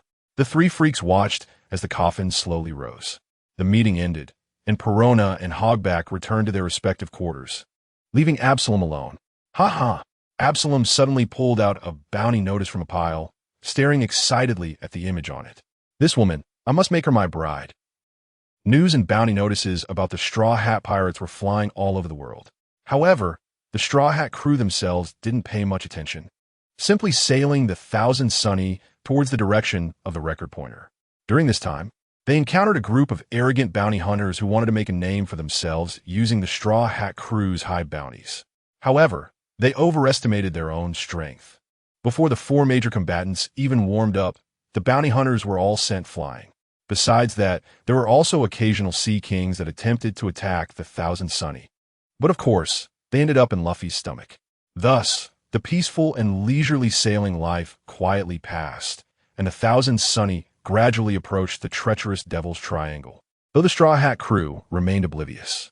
One day, Roboku was still in his room practicing.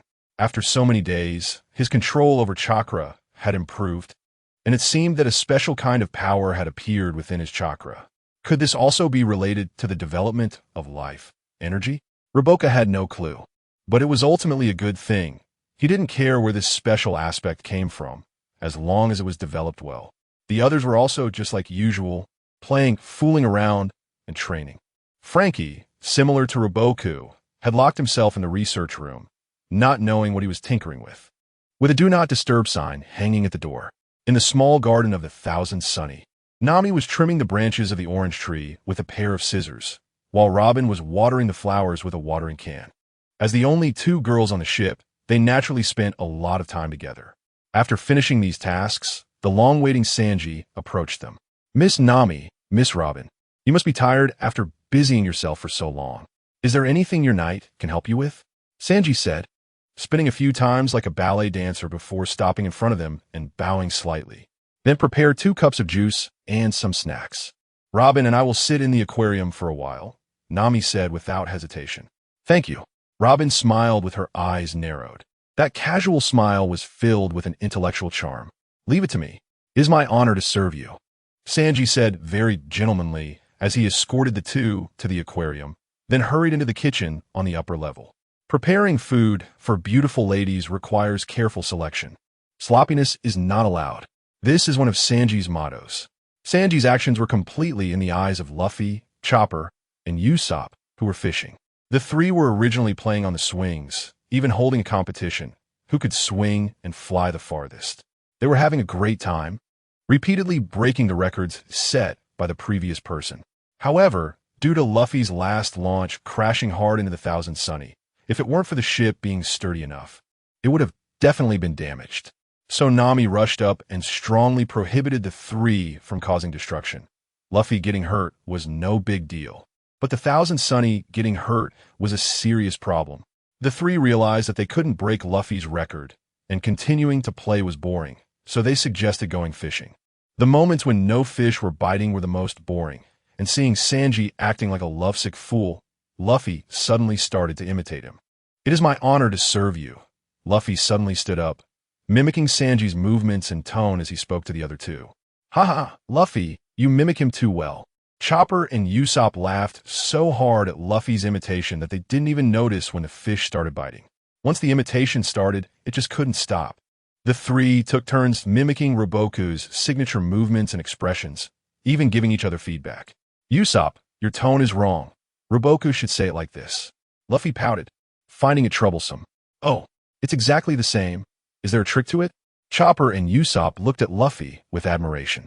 Luffy instantly became proud. But then his expression suddenly changed, and he shook his head helplessly with a slight smile. "Although it's a bit troublesome, I suppose I can teach you." This is the expression. The admiration in Chopper and Usopp's eyes became even more evident. Roboku was always like this. Though he said it was troublesome, he never hesitated to help.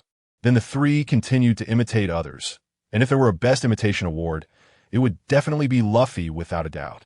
On the lookout of the Thousand Sunny, Zoro was still as disciplined as ever.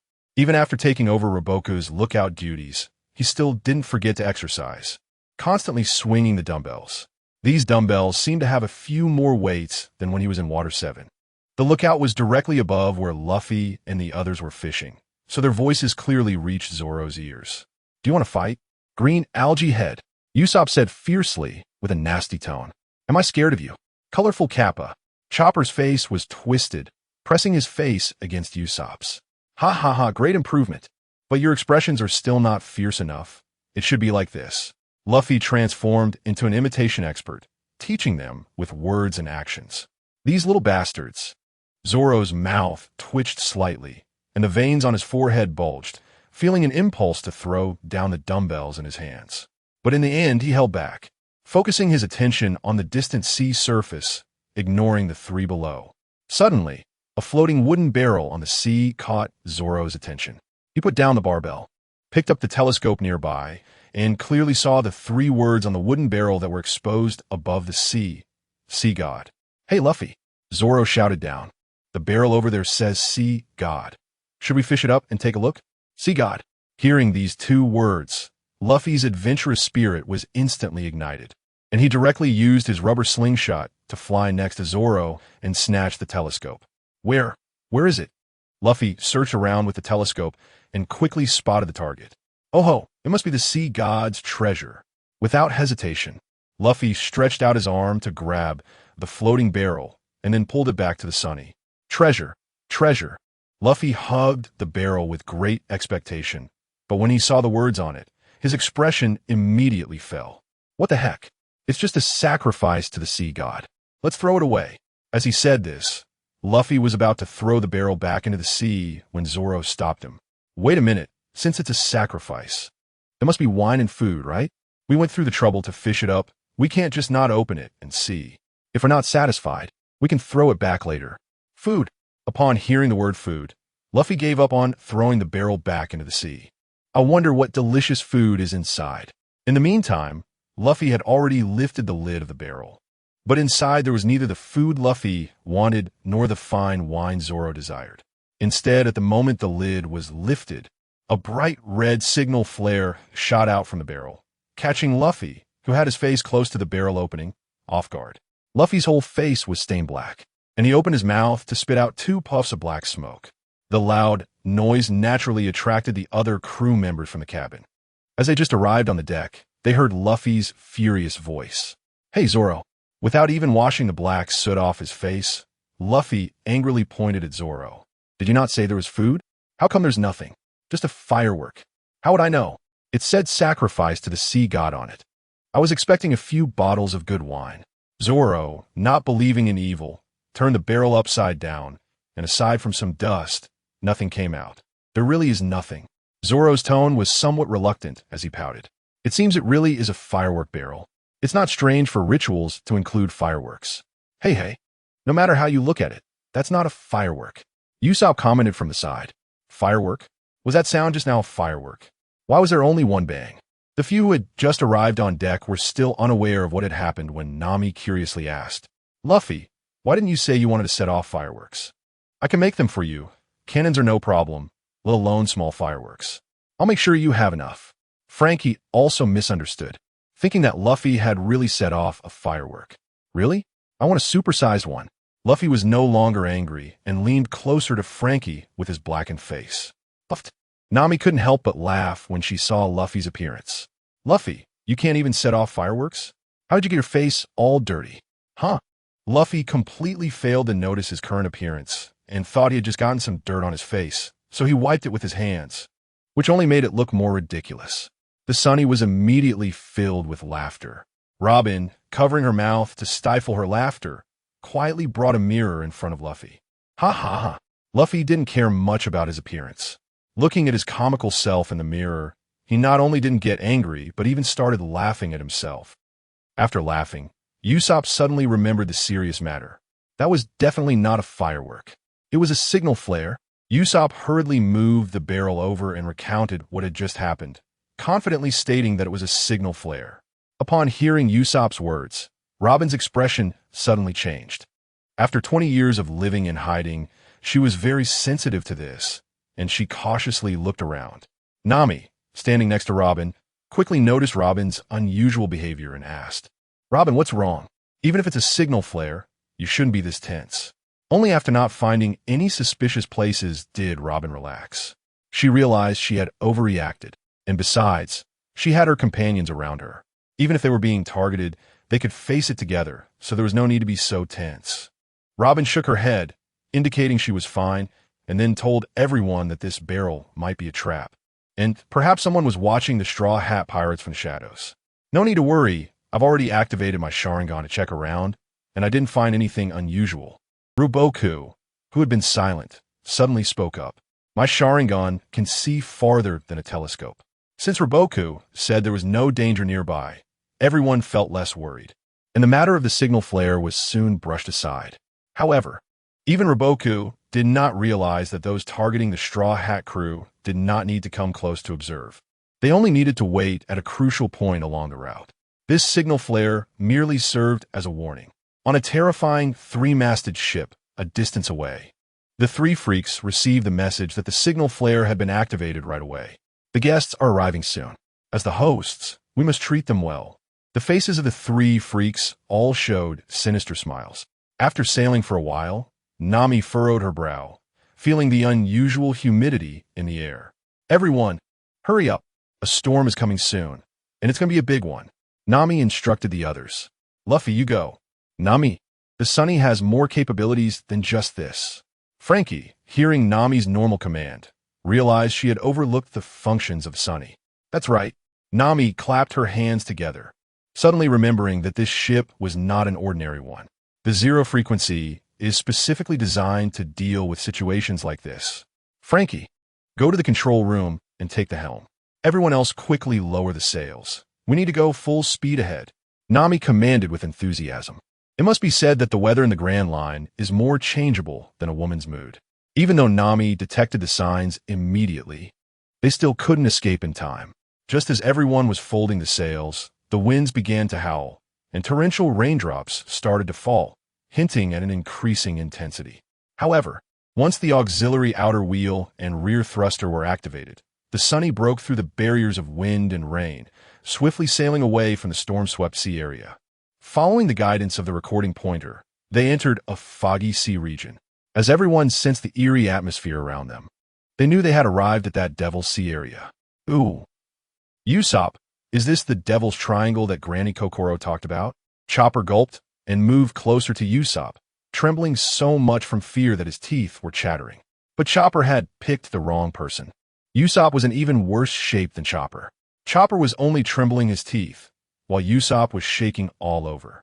It should be. Nami, can you speed up? I don't want to stay here. Chopper, receiving a positive answer, chose to seek help from Nami. After all, Nami was the navigator. The courage of this navigator was equally hard to face. She had tightly grasped Robin's arm, seeking comfort from her and completely ignoring Chopper. The others, however, had little reaction. Although the rumors were terrifying, they had seen nothing but a dense fog, so they couldn't empathize. After sailing through the mist for a while, a slow yet eerie singing voice came from the side front. Ypsilono ho ho ho. Ypsilono ho ho ho. Ypsilono ho ho ho. Ypsilono ho ho ho. When this singing entered everyone's ears, a chill inexplicably rose in all of them, especially for Nami, Usopp, and Chopper. The three of them felt their hairs stand on end, and their bodies shivered involuntarily. Usopp, did you hear that voice just now? Chopper asked tremblingly, looking at Usopp, who was now tightly hugging him. Chopper could clearly feel Usopp's body shaking even more. It must be a mistake. It's definitely our psychological effect. Usopp laughed nervously, trying to numb himself, but his constantly shaking body proved that even he didn't believe his own words. Phew, so it's just an illusion. Chopper sighed in relief. I thought it was the song of a ghost. Just as Chopper had relaxed, Robin said darkly, Chopper, you can't say those two words at a time like this, or something terrible will happen. Robin, really? Chopper turned stiffly to look at Robin. What will happen if I've already said it? There's a rumor that the person who shouts those two words might have their body taken over. Robin said this terrifying line in a casual tone, but Chopper remained the naive Chopper, and he actually believed this foolishly. My body will be taken over. Chopper's face changed dramatically, his mouth agape as if it would touch the ground. He looked at Robin with tears in his eyes. Robin, is there a way to save me? I don't want to be taken over, woo. At that moment, Luffy, filled with curiosity, suddenly heard this and decisively believed it. Hey, Ghost, come out and fight me. If you lose, you have to be my companion. Luffy ran to the bow of the ship and shouted in the direction of the singing. What the hell? Everyone except the sad Chopper yelled in anger, baring their sharp teeth, wishing they could eat Luffy. Nami was even more straightforward, directly taking off a shoe and throwing it at Luffy. After teaching the idiot captain a lesson, Nami sighed. Robin, you shouldn't say such scary things at a time like this. Chopper is already timid. Robin smiled lightly and said, but I really saw that in a book. There are books that write this kind of stuff. Nami said skeptically, what book did you see it in? A horror novel. Robin replied nonchalantly, do you want to see it? I'll get it for you later. A horror novel. Nami's mouth twitched. Can you really trust what's written in horror novels? Forget it. Nami waved her hand helplessly. Just give it to Luffy. He might be interested. Of course. It would be better if you just tell him. Yo ho ho ho. Yo ho ho ho. Just when everyone thought this little interlude was about to pass, that voice sounded again, and this time it was clearer, obviously closer to the Sunny. Oh, is it in that direction? Luffy shouted excitedly, then put his hand on his forehead to look out, but the fog was too thick. All he could see was a white blur. Damn it, there's fog everywhere. I can't see anything. The timid trio shrank back in fear. With Nami directly hiding behind Robin, You have to protect me. Usopp took out a string of garlic from his small bag and hung it around his neck, holding a cross in his hand while muttering something. Chopper looked at Usopp for help, pitifully saying, Usopp, can you share some of that with me? I think I really need it right now. Usopp generously took out another string of garlic and hung it around Chopper's neck, after which Chopper hugged Usopp's leg and hid behind him. The two looked around nervously, hoping that the cross in their hands could protect them, but their appearance looked a bit comical. Usopp, you guy, did you sneak into the kitchen earlier just to get all this stuff? Sanji realized why the garlic in the kitchen had been used up so quickly lately, but these seem to be for dealing with vampires. They don't seem to have any effect on ghosts. Zoro stifled a laugh and pointed out this fact to Usopp. Really? Usopp hadn't reacted yet when Chopper suddenly shouted, startling him and making him dash towards Frankie, thinking that in such a situation he should find the most reliable person. Frankie. Woo woo woo. You have to protect me. I don't want to be taken over. Frankie withdrew his gaze, closed his Sharingan, and said to Chopper, don't worry, I'm here. Just those few simple words made Chopper feel incredibly reassured. Zoro had already noticed that Frankie had been keeping his Sharingan activated, so he asked, Frankie, you must have seen something, right? A shabby sailboat. Although I can't see the situation inside clearly, I can sense the presence of people from it. Frankie nodded, speaking in a somewhat strange tone, but that presence feels a bit odd. A ghost ship. Upon hearing Frankie's description, those three words instantly appeared in everyone's minds. The Straw Hat crew split into two groups. The timid trio led by Nami wanted to quickly distance themselves from that ship, while the adventurous group, led by Luffy, was eager to try, which of course included Frankie. A ghost ship. I can't wait. Luffy's eyes sparkled. He had already caught the scent of adventure from a distance and was shaking his arms in readiness. The other members of the adventurous group also had slight smiles on their faces, clearly ready to explore the ghost ship. No matter how much the timid trio opposed, it was futile. They could only frantically declare that they absolutely would not board the ghost ship. Really? Zoro suddenly laughed and nodded towards the others who were prepared. Are you sure you want to stay? The three then realized that everyone else had left, which meant it was just the three of them left. In the end, the two groups reached a consensus to draw lots to decide who would explore the ghost ship, selecting three more people besides Luffy, as he would definitely not be stopped. Why does it have to be me? Nami slumped down on the ground, feeling lucky to become a member of the adventurous group, wanting to exchange her lot with the unselected Frankie. Better not exchange, otherwise it would make the draw meaningless. Frankie said firmly, but he also wanted to explore despite not being selected. Thus, a shadow clone of Frankie successfully appeared, as his main body didn't go up. It didn't violate the rules of the draw. Hey Roboku, that's a foul, isn't it? Zoro, who also didn't draw the adventure group, strongly condemned Roboku, clearly wanting to explore the ghost ship himself. You're right, Roboku, this kind of behavior must be strictly prohibited. Another member of the Stay on Ship group, Robin, agreed with Zoro. The last two members of the Stay on Ship group, Usopp and Chopper, had no objections. They were currently cheering for not having to go to the ghost ship. With no time to worry about the adventure group's matters, Roboku chuckled and sat on a swing nearby, ignoring the two's accusations. Those two were just feeling unbalanced. If it were them, they would definitely use their shadow clones without hesitation. Zoro and Robin's condemnation didn't have any effect on Roboku joining the adventure group. The Mini Mary, being a four-person boat, had been chosen for a four-person adventure group for a reason, and now with the addition of a shadow clone Roboku, there were naturally not enough seats. Nami's eyes twinkled as she calculated in her mind, then pretended to be generous and said, Oh, since the Mini Mary can't fit 5 people, I'll reluctantly give up my seat. After saying that, Nami quietly took a few steps back, hoping to slip away unnoticed. Really? I heard there are many treasures on the ghost ship. Roboku saw through Nami's little trick and deliberately said, a smile on his face, since you're not going, it looks like I'll have to put it in my little treasure vault. Treasure. Upon hearing this, Nami instantly regained her courage, leaping onto the Mini Mary and firmly occupying a spot, waving at the others, urging, you guys are so slow. If you don't hurry, I'm leaving by myself. As long as the treasure is right, the ghost ship can be dealt with. Nami's expression clearly conveyed this meaning.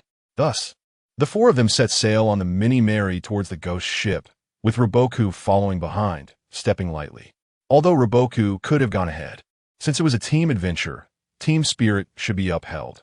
What would it mean if one person explored the ghost ship alone?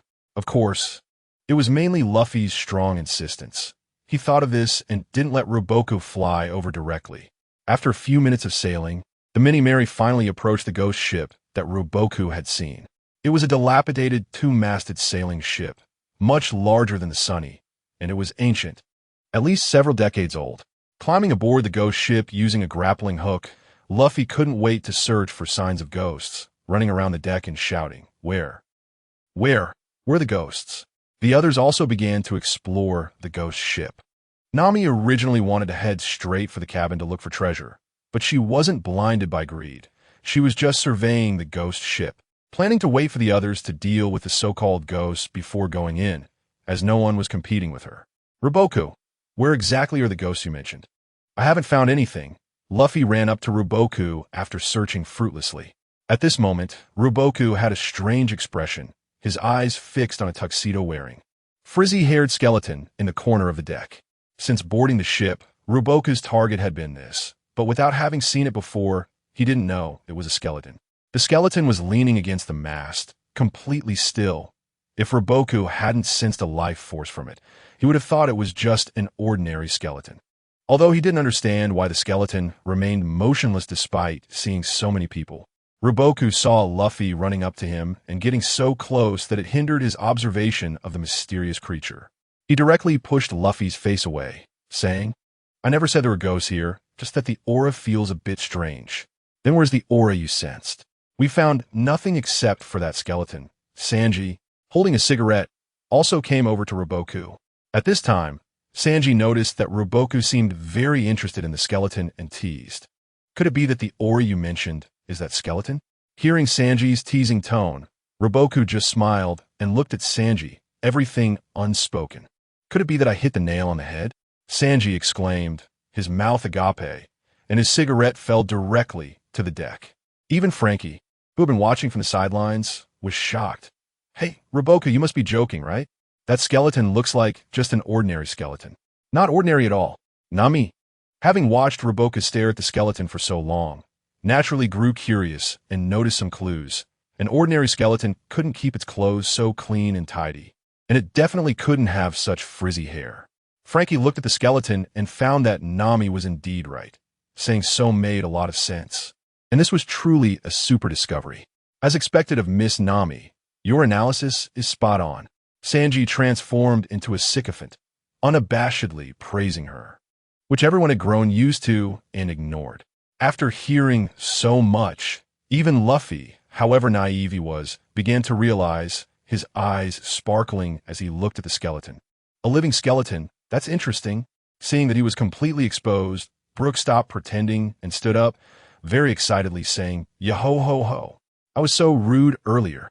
When you guests came aboard, I didn't get up to greet you right away. Brooke took off his top hat and bowed gentlemanly to everyone. I was afraid of scaring you. After all, here it's just a ghost ship and more ghost ships. I haven't seen a living person in decades. I was thinking about how to greet you appropriately, but since you recognized me, then I won't have to hesitate. Brooke gestured toward the cabin. Please, don't just stand here. Follow me, and let's have a good chat. The skeleton can talk. Luffy excitedly pointed at Brooke, although he had already guessed. Seeing a skeleton speak still felt a bit strange. Nami, while saying this, quietly hid behind the others. Oh my, oh my. Brooke looked at Nami and excitedly said, This lady figured out my identity just from a few details. Not only beautiful, but also clever.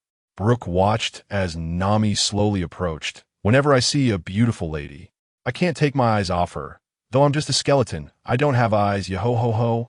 After telling a skeleton joke, Brooke adjusted his bow tie, polished his shoes, and earnestly asked Nami, May I have the honor of admiring your panties? May I have the honor of admiring your panties? Upon hearing Brooke's extremely rude request, Nami's fear of Brooke instantly vanished, and in a fit of rage, she kicked Brooke. Dream on. How could I possibly show you? Brooke bent his body and lay on the ground, not angry at all, still maintaining his excited demeanor. Yo-ho-ho-ho. Oh my, that was so rough. It hurts to the bone, even though I only have bones. Yo-ho-ho-ho.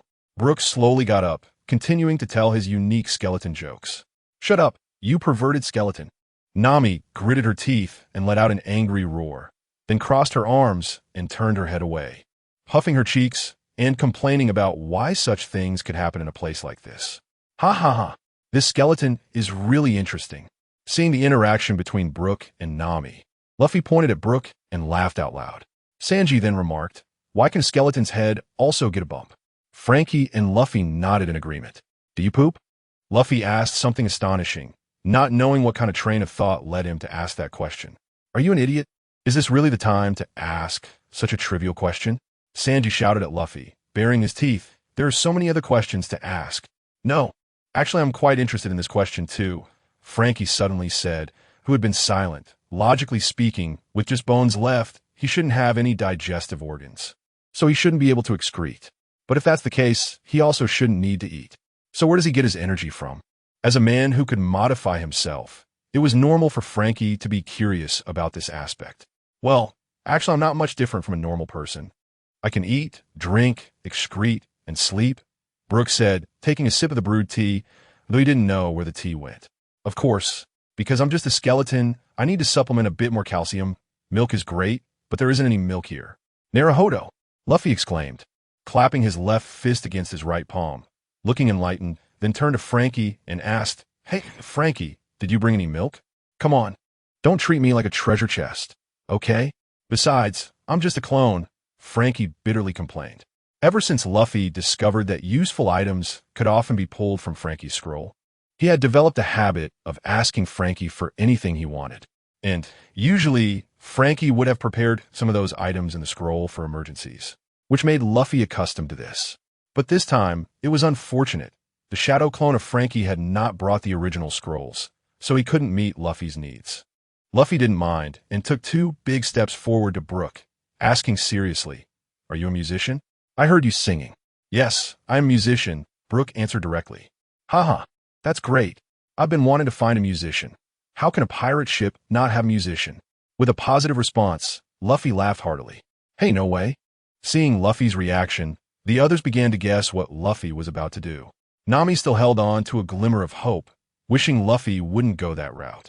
But Luffy was determined to do what he thought of, regardless of what Nami was thinking at that moment. "Skeleton, become my companion." "Sure." Brooke immediately agreed without thinking. "It's over." Nami instantly felt like the sky was about to fall. Just thinking about having a skeleton on the ship sent chills down her spine. Although Brooke was a bit of a pervert, Nami actually had no other objections to Brooke joining the ship, if he were a normal person. "Isn't this great? We have another partner." Frankie quickly saw through Nami's thoughts and patted her shoulder to comfort her. "How is that good?" Nami shot Frankie a glare, not wanting to engage. "Don't worry, he's not a ghost," Frankie reassured again, glancing at Brooke strangely. "Although his aura is a bit odd and he looks like a skeleton, he is a real person." Brooke politely smiled, seemingly thanking Frankie for vouching for him. "Really?" Nami looked at Frankie with distrust in her eyes, then glanced at Brooke. "No matter how you look at it, he doesn't seem like a good person." Nami strongly suspected that this was just an excuse Frankie made to comfort himself. Of course, Frankie smiled and then said to Luffy, "Since there's nothing else here, let's prepare to head back. I'll the shadow clone and inform the others about this news to avoid any misunderstandings when you bring people back." After saying that, Frankie made a hand sign and turned into a puff of smoke, disappearing. Yo-ho-ho-ho! Brooke was very excited, pointing at the place where Frankie had disappeared. "And no, he's gone." With a whoosh, Luffy pulled Brooke along, saying, "Let's go back to the Sunny. There is a lot of milk on the ship, and I tell you, the crew is really interesting." Sunny. Frankie sat on the swing with his eyes closed, feeling bored. The others had nothing to do either, so they simply sat on the deck waiting for the exploration team to return. Suddenly, Frankie opened his eyes, his face showing some strange expressions. Sensing something, Zoro guessed that Frankie's shadow clone had been and asked, "Are they preparing to come back? Did they find anything on the ship? Is there really a ghost?" Chopper and Usopp were also very curious, perking up their ears to listen to what Frankie had to say. Frankie smiled and said, "There is nothing much to report. No ghosts, just a broken ship with a person on it." "What? That's so boring." Zoro pouted and closed his eyes, not saying anything more. Chopper and Usopp also breathed a sigh of relief. I haven't even finished speaking. Why are you in such a hurry? Frankie shot Zoro an annoyed glance. This person is a bit special. He's just Bones now and a bit of a pervert. Luffy has already invited him to become our companion as a musician. Is that it? Zoro didn't find it interesting and close his eyes again. Usopp and Chopper were a bit excited, starting to ask what the new companion was like. However, Frankie didn't elaborate further because he felt the previous statement was quite comprehensive and didn't need any additions. After a few minutes, Minnie Mary returned with 5 people. Although it was a bit cramped, it was still manageable since Brooke was just Bones and didn't take up much space. He and Luffy sat in the same spot. Hello everyone, I'm Brooke, a musician. Upon seeing the others, Brooke politely introduced himself. At the moment Brooke appeared, Usopp and Chopper were initially a bit scared. Then rushed to Frankie and questioned, Frankie, is this the person you were talking about? This is totally just a skeleton. Chopper and Usopp had prepared themselves to welcome the new companion. But when they looked at the extra skeleton with high hopes, they instantly felt unwell and rushed to question Frankie. Zoro also twitched his mouth. It really was just Bones. Robin had no reaction, maintaining her signature gentle smile. She felt Frankie had explained things clearly. There was no difference between Brooke and Frankie's description, especially since Brooke immediately made an impolite request upon meeting. But before Robin had a chance to react, Nami had already kicked Brooke away. Seeing Chopper and Usopp's indignant expressions, Sanji was a bit confused and asked Frankie, didn't you come back early to explain things to them? Why do they seem completely unprepared? Frankie shrugged, indicating he didn't know what was going on, as he thought he had explained everything clearly. Usopp gritted his teeth in anger and said, is this your explanation, Ryumu? You said we need another crewmate, but you didn't mention it would be a skeleton. Chopper nodded frantically in agreement. Exactly, but I thought you were just describing him as being really skinny. Ryumu defended himself, saying he wouldn't take the blame for this. Chopper lamented, but you said it was a person. I thought you were just exaggerating. Excuse me for interrupting, Brooke suddenly interjected. Even though I'm a skeleton, I still count as a person. Chopper felt his understanding of reality shatter a bit and exclaimed, really? Seeing that they were reluctant to believe him, Ryumu said, just think of him as wearing a skeleton costume. Hearing this, Usopp and Chopper could only reluctantly accept it. Ryumu, you really are something, Usopp whispered, leaning closer to Ryumu. Since you've already gone along with it, how can you let Luffy do whatever he wants? I mean, having a skeleton as a crewmate is a bit off. Ryumu retorted, do you think I could stop him? Usopp paused, realizing that was indeed true. Once Luffy decided on something, no one could change his mind. Don't worry, I didn't just go along blindly. Ryumu patted Usopp's shoulder. Once on the ship, I kept a close eye on Brooke with my Sharingan for a long time, and can confirm he means us no harm. Since you say that, I completely trust you. Usopp finally relaxed. Well, after accepting this, it seems Brooke is actually quite interesting. Usopp observed Brooke interacting with the others, a smile creeping onto his face as he joined in.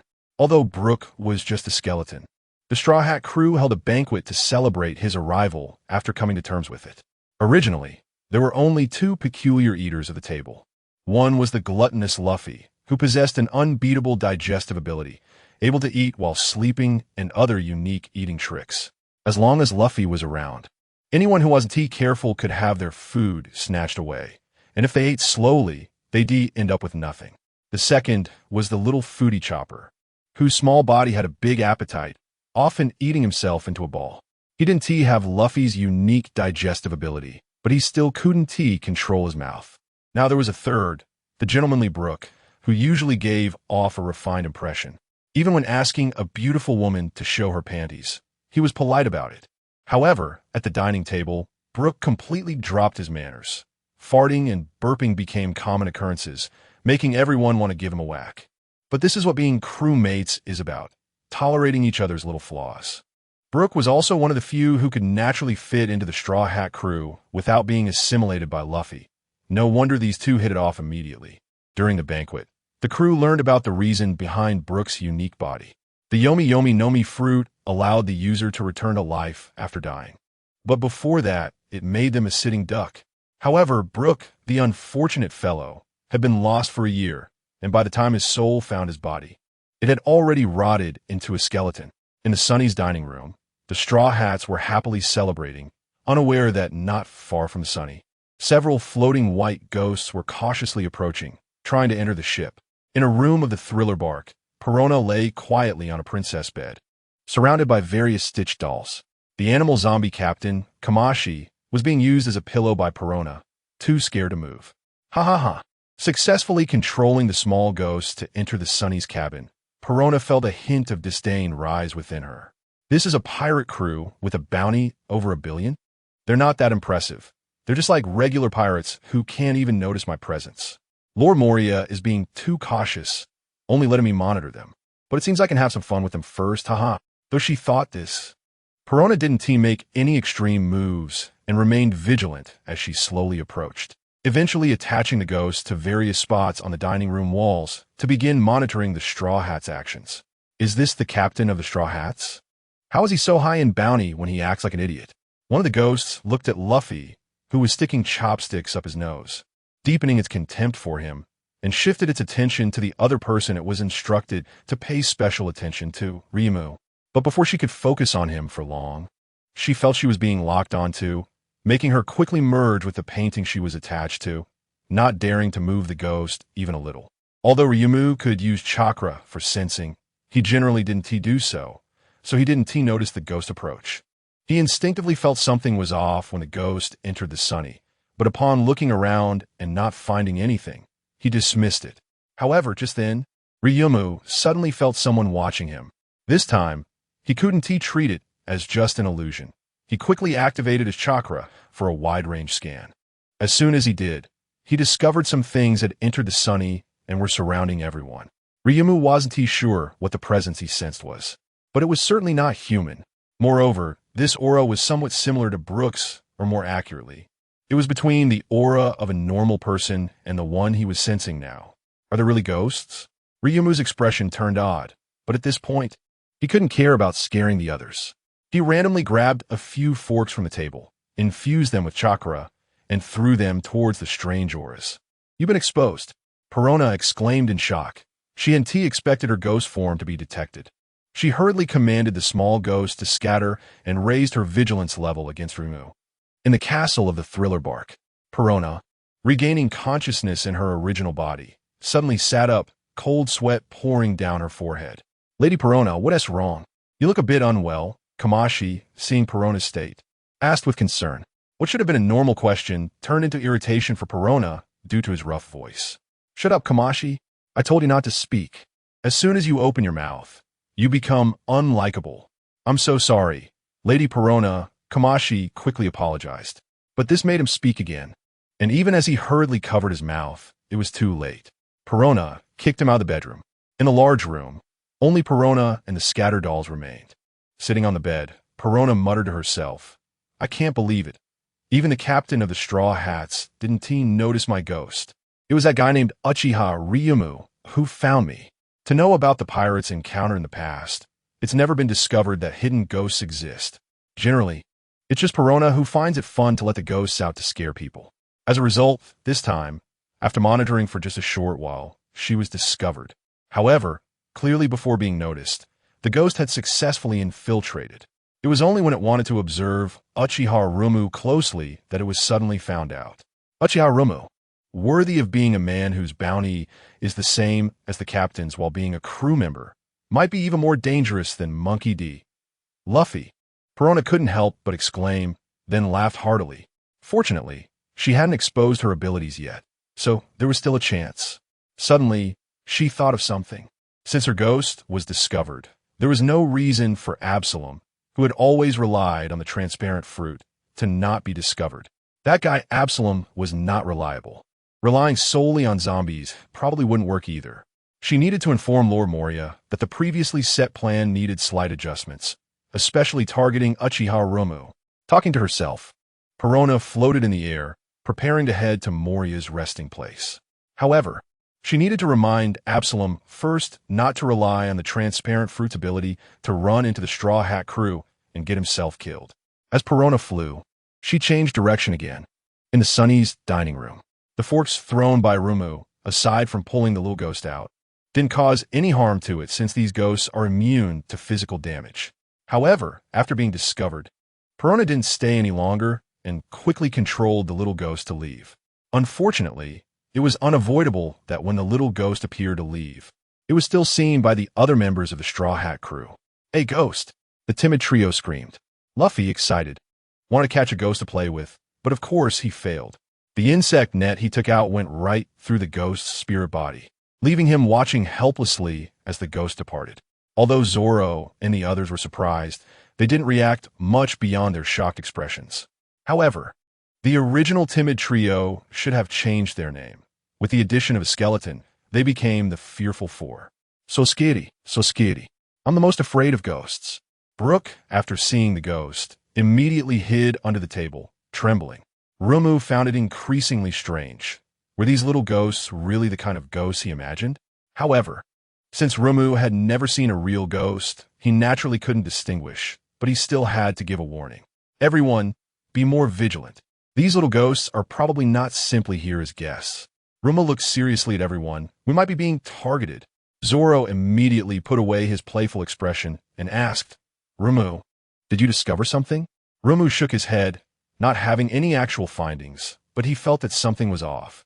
"Do you remember the barrel we salvaged before entering this sea area? Are you saying these ghosts were sent by the person who put that barrel there to spy on us?" Zoro frowned. "But didn't you say you didn't notice anything unusual back then?" "I don't understand either, but the other party might be a devil fruit user. After all, there are countless devil fruit abilities, and having these strange abilities is normal." Rumu was also quite puzzled, completely lacking any information to reference. Seeing that the two couldn't come to any conclusions, Robin said, "Maybe you're overthinking it? After all, it's normal for strange creatures to appear in the Horror Triangle area." Then Robin glanced at Brooke, who was still trembling under the table. "There's a ready example." "Really? Could it be that I'm overthinking it?" Rumu frowned, still unable to understand. Zoro, seeing Rumu's expression, walked over, threw an arm around Rumu's shoulder, and placed a glass of wine in his hand, smiling. "If you can't figure it out, then don't think about it. Why make yourself unhappy? If there are enemies, just knock them out." Rumu, hearing this, also stopped stressing, smiling as he clinked glasses with Zoro. "Indeed, there can't be an adventure without danger. Not every danger can be foreseen. Since we can't figure out where the danger comes from, let's just wait for it to come and face it together with our companions. Isn't that the meaning of traveling?" During their exchange, the timid trio had already calmed down, but Brooke was still curled up under the table. Nami kicked under the table and said, "Brooke, how are you even more scared than I am? Those ghosts are gone. You can come out now." Brooke cautiously poked his head out, and after not seeing any ghosts, he sat back in his seat. "The ghosts are so scary. They made my heart want to jump out." Brooke patted his chest and said, "Ah, right, I'm a skeleton, so I don't have a heart. Yo-ho-ho-ho. The scariest thing here is you, isn't it? Haven't you looked in a mirror since becoming a skeleton?" Usopp teased from the side, then took out a mirror. Don't show me the mirror." Brooke waved his hands wildly, panicking. However, Usopp was quick, and before Brooke could finish saying mirror, it was already in front of him. But upon seeing it, the timid trio, who had already accepted Brooke's fearfulness, quickly pulled back a bit, and the others were shocked again. The mirror was empty. Brooke's reflection didn't appear at all. "Why is there no shadow of you in the mirror?" Chopper pointed at Brooke and asked, his expression returning to the fearful look he had when he first saw Brooke, covering his face with his hands, mouth agape. You're really not human. A person's shadow should definitely show up in the mirror." Usopp's face was filled with despair. Turning to Rumu, even you were fooled by him. Usopp would never doubt that Rumu would joke about such things. So it must be that Brooke's tricks were brilliant enough to fool even Rumu. Rumu was also quite puzzled. Ever since arriving at this place, everything seemed strange, and he even began to doubt if his perception was wrong. "I'm really sorry for scaring you." Brooke adjusted his mindset, first apologizing to everyone, then began to explain, "The reason my reflection doesn't appear in the mirror is that a few years ago, my shadow was taken by a man." "Nanny!" everyone exclaimed in surprise. After all, this was too hard to believe. How could a shadow be taken? Nami immediately asked this question. Brooke smiled wryly. "Generally, that's the case, but what if that person ate a devil fruit?" Upon hearing devil fruit, Everyone instantly accepted this explanation. After all, the abilities of devil fruits were too numerous, and Brooke was resurrected thanks to the Yomi Yomi no Mi. So, the idea that a devil fruit could take a person's shadow wasn't hard to accept. Rumu curiously asked, "Then what impact does losing your shadow have on you? You seem to have no negative effects." Brooke nodded. "When there's no sunlight, I'm indeed like a normal person. If it weren't for just looking in the mirror, I might have even overlooked that my shadow had been taken." After a long sigh, Brooke continued, "But as soon as I'm exposed to sunlight, my body starts to disappear. So I can only hide in this fog-covered devil's triangle." "But how do you know that?" Nami asked. If Brooke hadn't experienced it, he wouldn't know, but if he had, he wouldn't be sitting in front of her now. Yo-ho-ho-ho. Brooke laughed habitually, though his laughter was somewhat bitter. "Because there are many others here who share the same fate as mine. Some have lost their shadows for much longer than I have. I've seen some people mentally break down and rush into the sunlight. As a result, you already know, he slowly disappeared under the sunlight." Brooke sighed. "If this goes on, I might break down too. Mr. Luffy, I'm sorry, but I have to take back my agreement to join you." Brooke looked at Luffy and said, "As you can see, I really can't leave here now." But Luffy, once he set his mind on something, wouldn't let Brooke go easily. "I don't care. I've already decided that you're the musician on the ship," Luffy said firmly. "You tell me who took your shadow, and I'll go beat him up. That way, your shadow will come back." Brooke shook his head. "That man is very dangerous. I can't let you take risks for me." Sensing Luffy's persistence, Brooke felt Luffy's determination and a strong fighting spirit ignited in his eyes. "Since Mr. Luffy wants me on the ship so much, then I must try harder. This is also for myself. There are two ways to get back the shadow. One is for Moria to release it himself, or to defeat Moria to nullify the fruit's ability. And the other is to defeat the zombie that has a shadow and pour a large amount of salt into its mouth." Brooke also shared the method to retrieve the shadow with everyone, but he didn't mention Moria's name and wanted to personally defeat the zombie that had a shadow. Because Moria wouldn't care about the duel between the shadow owner and the zombie. But if someone else intervened, that would be different. "Goodbye, everyone. I hope that when we meet again, I will have retrieved my shadow, and then I can sail with you all." After saying goodbye to everyone, Brooke jumped off the ship. In the surprised gazes of everyone, Brooke performed a bit of walking on the sea. "Yo-ho-ho-ho, because I only have bones left. My body is very light, so I can manage to cross a short distance over the sea." Brooke's laughter echoed in everyone's ears again. Watching Brooke disappear, Frankie asked, "Luffy, should we go help?" It was originally just a symbolic question, because according to Luffy's character, he would definitely help. However, Luffy shook his head and turned toward the cabin. "This is Brooke's own battle. We can't interfere." After taking a deep breath, Luffy stopped at the cabin door. "If Brooke fails, then we will go help." "Understood, Captain," everyone replied with smiles. Although they didn't plan to interfere in Brooke's battle to retrieve his shadow, the Sunny couldn't just stay in place waiting for Brooke's result, so it proceeded in the direction Brooke had left. This way, no matter the outcome of Brooke's battle, they could respond in time. The edge of the terrifying three-masted ship. After sailing for a few minutes, the Sunny arrived here. After dropping the ship's claw-shaped anchor, everyone disembarked. "This island is really interesting. Sanji, Piracha Bento." Luffy looked at the eerie interior of the terrifying three-masted ship. His desire to explore instantly ignited, and he hurriedly asked Sanji to prepare the bento, clearly intending to go inside. This shouldn't be an island, but a ship. The expert in this area, Frankie, stepped forward and said, "A ship? How can it be a ship as big as an island? Frankie, are you seeing things?" Nami questioned, as it looked like an island no matter how you viewed it. There's absolutely no mistake. Frankie had already roughly examined the structure of the terrifying three-masted ship, so he could be sure. "A ship. I can't wait." Luffy became even more excited upon hearing this. "Hey, Luffy, didn't you say you were going to wait for Brooke's result here?" Frankie teased. Luffy didn't care at all. "As long as I don't disturb Brooke, it's fine. I'm also curious about who the person Brooke has been reluctant to talk about is. If I have the chance, I must beat him up." Since the captain had taken the lead, everyone else couldn't sit still in such an exploratory place, and quickly asked Sanji to prepare a few more portions. Soon, Sanji prepared a pirate bento for everyone. "Hey, we have one too." The timid trio looked at the bentos in their hands, feeling somewhat at a loss, as they had no interest in this eerie place. So are you three planning to stay and watch the ship? Frankie smiled oddly. What do you mean?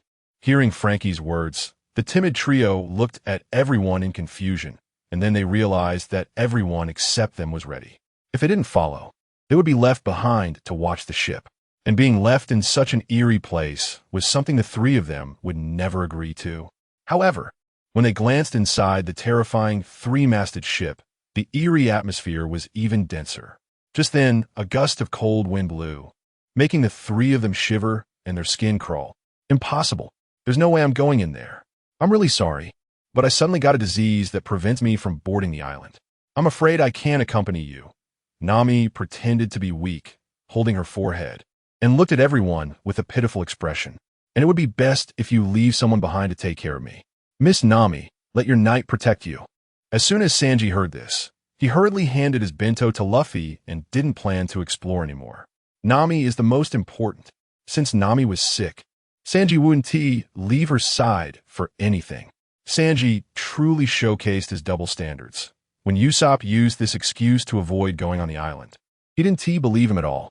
But when it came to Nami, even if the excuse were flimsy, Sanji believed it without hesitation. However, while Sanji was such a pervert, the others weren't foolish, especially Zoro, who had a love-hate relationship with Sanji. He immediately exposed Nami's excuse. Hey Nami, if you're going to make excuses, at least find a better one. Usopp has already used this one to death. What is it to you? Can't I be infected by Usopp? Nami glared at Zoro angrily. Usopp also cleared his throat and added at the right moment. Actually, I haven't recovered from this disease yet. It's normal for Nami to be infected by me. Actually, I've been infected too. Chopper also joined in without hesitation, though his face wasn't as bold as the other two, and he spoke a bit shyly. Chopper, why are you two? Frankie looked at the usually honest Chopper helplessly. Forget it. If you don't want to go, you don't have to. Since the three didn't want to go, the others wouldn't force them. They could just let it be. After all, since Sanji was prepared to stay behind, the safety of the three could be guaranteed. Are you ready? Let's start the adventure. Luffy shouted as he walked towards the interior of the terrifying three-masted ship, carrying a small backpack containing 4 pirate bentos. Since 4 people weren't going, he definitely took them all. As for why there were only 4, it was because just during the brief conversation, Luffy had already dealt with one of them. The 4 accompanying people from the driftwood also began to move and prepare to set off. But at that moment, a faint aura entered the perception range of the driftwood. Although this aura was weak, it was definitely that of a person. After the little ghost infiltrated the Sunny, the driftwood had been maintaining chakra detection to prevent similar incidents from happening again. The detection range was controlled within 100 meters. It was unnecessary to make it larger and waste chakra, and if it were too small, it would be meaningless. However, this person's aura was only detected when it came within 50 meters of the driftwood, and it was so faint that it could easily be overlooked. But when the driftwood looked towards that position, he saw nothing, not even with the Sharingan. Another ability user? The driftwood frowned and thought. The aura continued to approach, and in the blink of an eye, it had come a few meters closer, clearly targeting the Straw Hat Pirates. The driftwood could not ignore this. Since the person wanted to get close to the group and was using special abilities without revealing themselves, they must have ulterior motives. A shuriken instantly appeared in the driftwood's hand and shot out with a whoosh. A clinking sound was heard as the shuriken hit something and veered off course, falling into the sea. Then, the aura started retreating, and the driftwood chose not to pursue. After all, they were about to enter the terrifying three-masted ship with everyone, and there would be plenty of opportunities to settle accounts with this person later. This change happened in an instant, and the others did not react in time. The incoming invisible person was driven away. Luffy turned back, confused, and asked, "What's wrong? What happened?" "Driftwood, why did you suddenly throw a shuriken?" Zoro, with his sword at his waist, asked cautiously, "Is it an enemy?" The driftwood nodded. "An enemy." The timid trio stepped back a few steps repeatedly, saying, "Driftwood, don't scare us. I didn't see anything." The driftwood responded that it was probably a devil fruit user. At this moment, the driftwood suddenly remembered a fruit that Sanji had once mentioned he dreamed of, and with a strange smile, he looked at Sanji, saying, "Sanji, your dream has been shattered again." It is well known that Sanji's serious dream is to find the All Blue, but he has many less serious dreams. And that almost certain transparent fruit was one of them. What dream? Sanji reflexively asked, then immediately thought of the invisible enemy that the driftwood had driven away. The transparent fruit. Sanji's expression changed drastically as he shouted, "Damn it!" The others didn't bother with Sanji's little thoughts, but a bit of teasing was inevitable.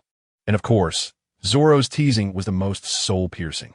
After teasing Sanji, everyone felt a bit better, but they still needed to remind him. After everyone goes in, we still have to remain vigilant. It seems that we are indeed being targeted. After reminding the few people, the driftwood looked at Sanji again, saying, "The same goes for you here. The other side is very likely to return here while we leave. Don't worry, I will protect Miss Nami." When it came to Nami, Sanji patted his chest and repeatedly assured. Usopp quickly corrected Sanji, saying, "Hey, Sanji, there are 2 other people on the ship besides Nami." "That's right." Chopper quickly chimed in, somewhat humbly saying, "Could you also protect us too, by the way?" But Sanji completely ignored the 2, insisting that protecting Nami was his duty, and as for Usopp and Chopper, they could fend for themselves. The driftwood thought for a moment, walked into the cabin and paused for a moment, making a shushing gesture to the quietly following Usopp before finally feeling relieved to accompany Luffy onto the terrifying 3-masted ship. After the 5 left together, Chopper looked at Sanji, who was vigilantly standing next to Nami, completely ignoring him, and tremblingly said to Usopp beside him, "Usopp, I feel like we are in danger." Usopp, however, was not worried, mysteriously saying, "Don't worry. Even without Sanji, we are very safe." No matter how much Chopper asked, Usopp did not tell him the reason. A little time later, in the castle of the terrifying 3-masted ship, Absalom was actually very excited because he believed the perfect woman Nami had finally come to the Devil's Triangle. And he couldn't wait to rush into the Straw Hat crew and take Nami away. The reason for his urgency wasn't because he was particularly thirsty, but because he couldn't stand the crazy courtship of the wild boar Lola, who, despite his repeated rejections, still clung to him. Being too popular was also a troublesome thing. Absalom thought narcissistically, believing he was tall, strong, and exceptionally handsome, and only a woman equally perfect would be worthy of him. How could he willingly accept Lola's advances? Just as he escaped from Lola, who was wearing a wedding dress, he was heading towards the edge of the terrifying 3-masted ship, wanting to see that dream woman as soon as the Straw Hat crew arrived. However, before he could leave the castle, a woman he was also not pleased with floated over from the air. No, she doesn't count as a woman, Absalom thought inwardly, clearly still very dissatisfied with Perona's previous behavior towards him, but he didn't dare to say it out loud. If he angered Perona, it would ultimately be him who suffers. "Perona, why aren't you staying where you belong and come here?" Absalom said with a very disdainful tone, although he was wary of Perona's abilities. It didn't mean he would grovel. "Idiot lion, do you think I want to come to this broken place?" Not cute at all. With Absalom's harsh tone, Perona was not going to give him a good face either. Absalom directly said, "Then please leave. You are not welcome here, bastard." Perona clenched her small fists and pouted angrily, cursing, then summoned her negative ghost to teach Absalom a lesson. After venting her frustration satisfactorily, Perona did not forget the reason she came here. After specifically reminding Absalom, she floated away, needing to find Moria to discuss how to deal with the driftwood. That damn woman. Watching Perona leave, Absalom's eyes were filled with flames of anger as he gritted his teeth and cursed. She even came here to remind me? I think she came to humiliate me. Absalom held a suspicious attitude towards Perona's purpose in coming. Whatever, there wasn't a normal woman in this place. I must get that woman. Perona's warning did not change Absalom's plan. He still went to the edge of the terrifying 3-masted ship to wait for the Straw Hat crew's arrival. Time passed, and after watching Brooke leave, Absalom finally waited for the arrival of the Sunny. Here they come. Absalom hid in the woods, using binoculars to search for that beautiful figure, breathing heavily with excitement. She is so beautiful, even more perfect than the bounty poster. Although excited, he did not completely lose his rationality. He still somewhat listened to Perona's warning. After activating the transparent fruit, he cautiously approached the Sunny, ready to run if he sensed something wrong. 200 meters, 100 meters. The closer he got to the Sunny, Absalom felt more excited, because the woman he had longed for was right ahead. But when he was about 50 meters away, the man in the cloak on the ship suddenly looked in his direction. Then, with a flick of his finger, a metallic device shot through the air. In an instant, it was right in front of him, and he could only reach out to block it. Even his tough body was pierced before he managed to swat the shuriken away. At that moment, he realized that Perona's warning was not unfounded. He was exposed from dozens of meters away. Absalom did not dare to linger, and after swatting away the shuriken, he fled as fast as he could. Once he reached a safe place, he leaned against a tree trunk and slowly sat down, feeling a lingering fear as he recalled the glimpse of that eye. A scarlet eye? So that's it. What a terrifying man. At this point, Absalom was somewhat reconsidering his decision. But thinking of Moria and Perona's abilities, along with the numerous zombie generals, he felt reassured. Although Perona didn't seem much like a woman, her abilities were still quite reliable. And with Lord Moria around, it wasn't a bunch of inexperienced kids who could defeat them. The Straw Hat crew seemed to plan to split up. If that Uchiha Ryuki wasn't around, the others shouldn't notice me, and I can return after a while. Absalom grinned widely. Women, you can't escape my grasp. The Straw Hat Pirates, led by Luffy, boarded the terrifying three-masted ship. Thriller Bark? Is that the name of this ship? Looking at the deliberately made, gaping entrance, Frankie pointed at the letters above and said, "The terrifying three-masted ship indeed fits the characteristics of this vessel." Robin covered her mouth and chuckled. However, she didn't seem scared at all, but rather had a mocking tone. Ryuki and Zoro were still the same as usual. During such times, they always walked at the end of the line, discussing something. This time, they were exchanging views about this place. Luffy hummed the idiot song at the front, showing no reaction to the white bones scattered underfoot. He carried a large insect net, not knowing what use it had in such a place. The chapter isn't over. Please click the next page to continue reading. After walking for a distance through the bony passage, the zombie Cerberus covered in stitches appeared before them, baring its teeth and looking menacingly at the group, seemingly trying to intimidate them with its presence. However, this time it encountered tough opponents. Even a real hellhound wouldn't scare them, let alone this counterfeit. Screw it. It's Cerberus, Luffy exclaimed with starry eyes, shouting in a naive manner. Legend has it that it's the gatekeeper of hell. Could this lead to hell? Are you an idiot? It's covered in stitches. It's obvious someone deliberately made it look like this to scare people. Ryuki glanced at it and immediately recognized it as a fake. That's right. Cerberus should be super big and mighty. It looks nothing like a hellhound, Frankie added disdainfully, looking at the zombie Cerberus. Robin stared at one of the heads of the zombie Cerberus, deep in thought. It seemed to have the head of a fox. Ryuki nodded, agreeing that it did look like that, which explained its ugliness. A fake, fox head, ugly. One cruel word after another struck the young heart of the zombie Cerberus. These were not things it could decide. Before it could finish sulking, Zoro made an even harsher remark. Who cares what it is, since it dares to block our way? Just cut it down. As he spoke, Zoro had already gripped the hilt of his sword, slowly drawing it out. Just as Zoro was about to pull out his sword to strike down the zombie Cerberus, Luffy pressed down on Zoro's hand, saying, "Wait, let me handle this guy." Zoro didn't care who made the move as long as they didn't block his path. After all, this bony chasm was relatively narrow. Everyone thought Luffy was going to take down the three-headed dog, but instead, they saw Luffy swaggering over to the Cerberus, starting to train it as if it were a dog. But such a gentle approach was not likely to work. The zombie Cerberus, frustrated from earlier, immediately snapped at Luffy. I knew this would happen. Ryuki and the others all face-palmed, but they weren't worried that the three-headed dog could pose any threat to Luffy. Hey, Luffy, need help? Ryuki teased with a smile. Nope, I can handle it myself. Even with its head clamped down, Luffy looked perfectly fine and replied normally.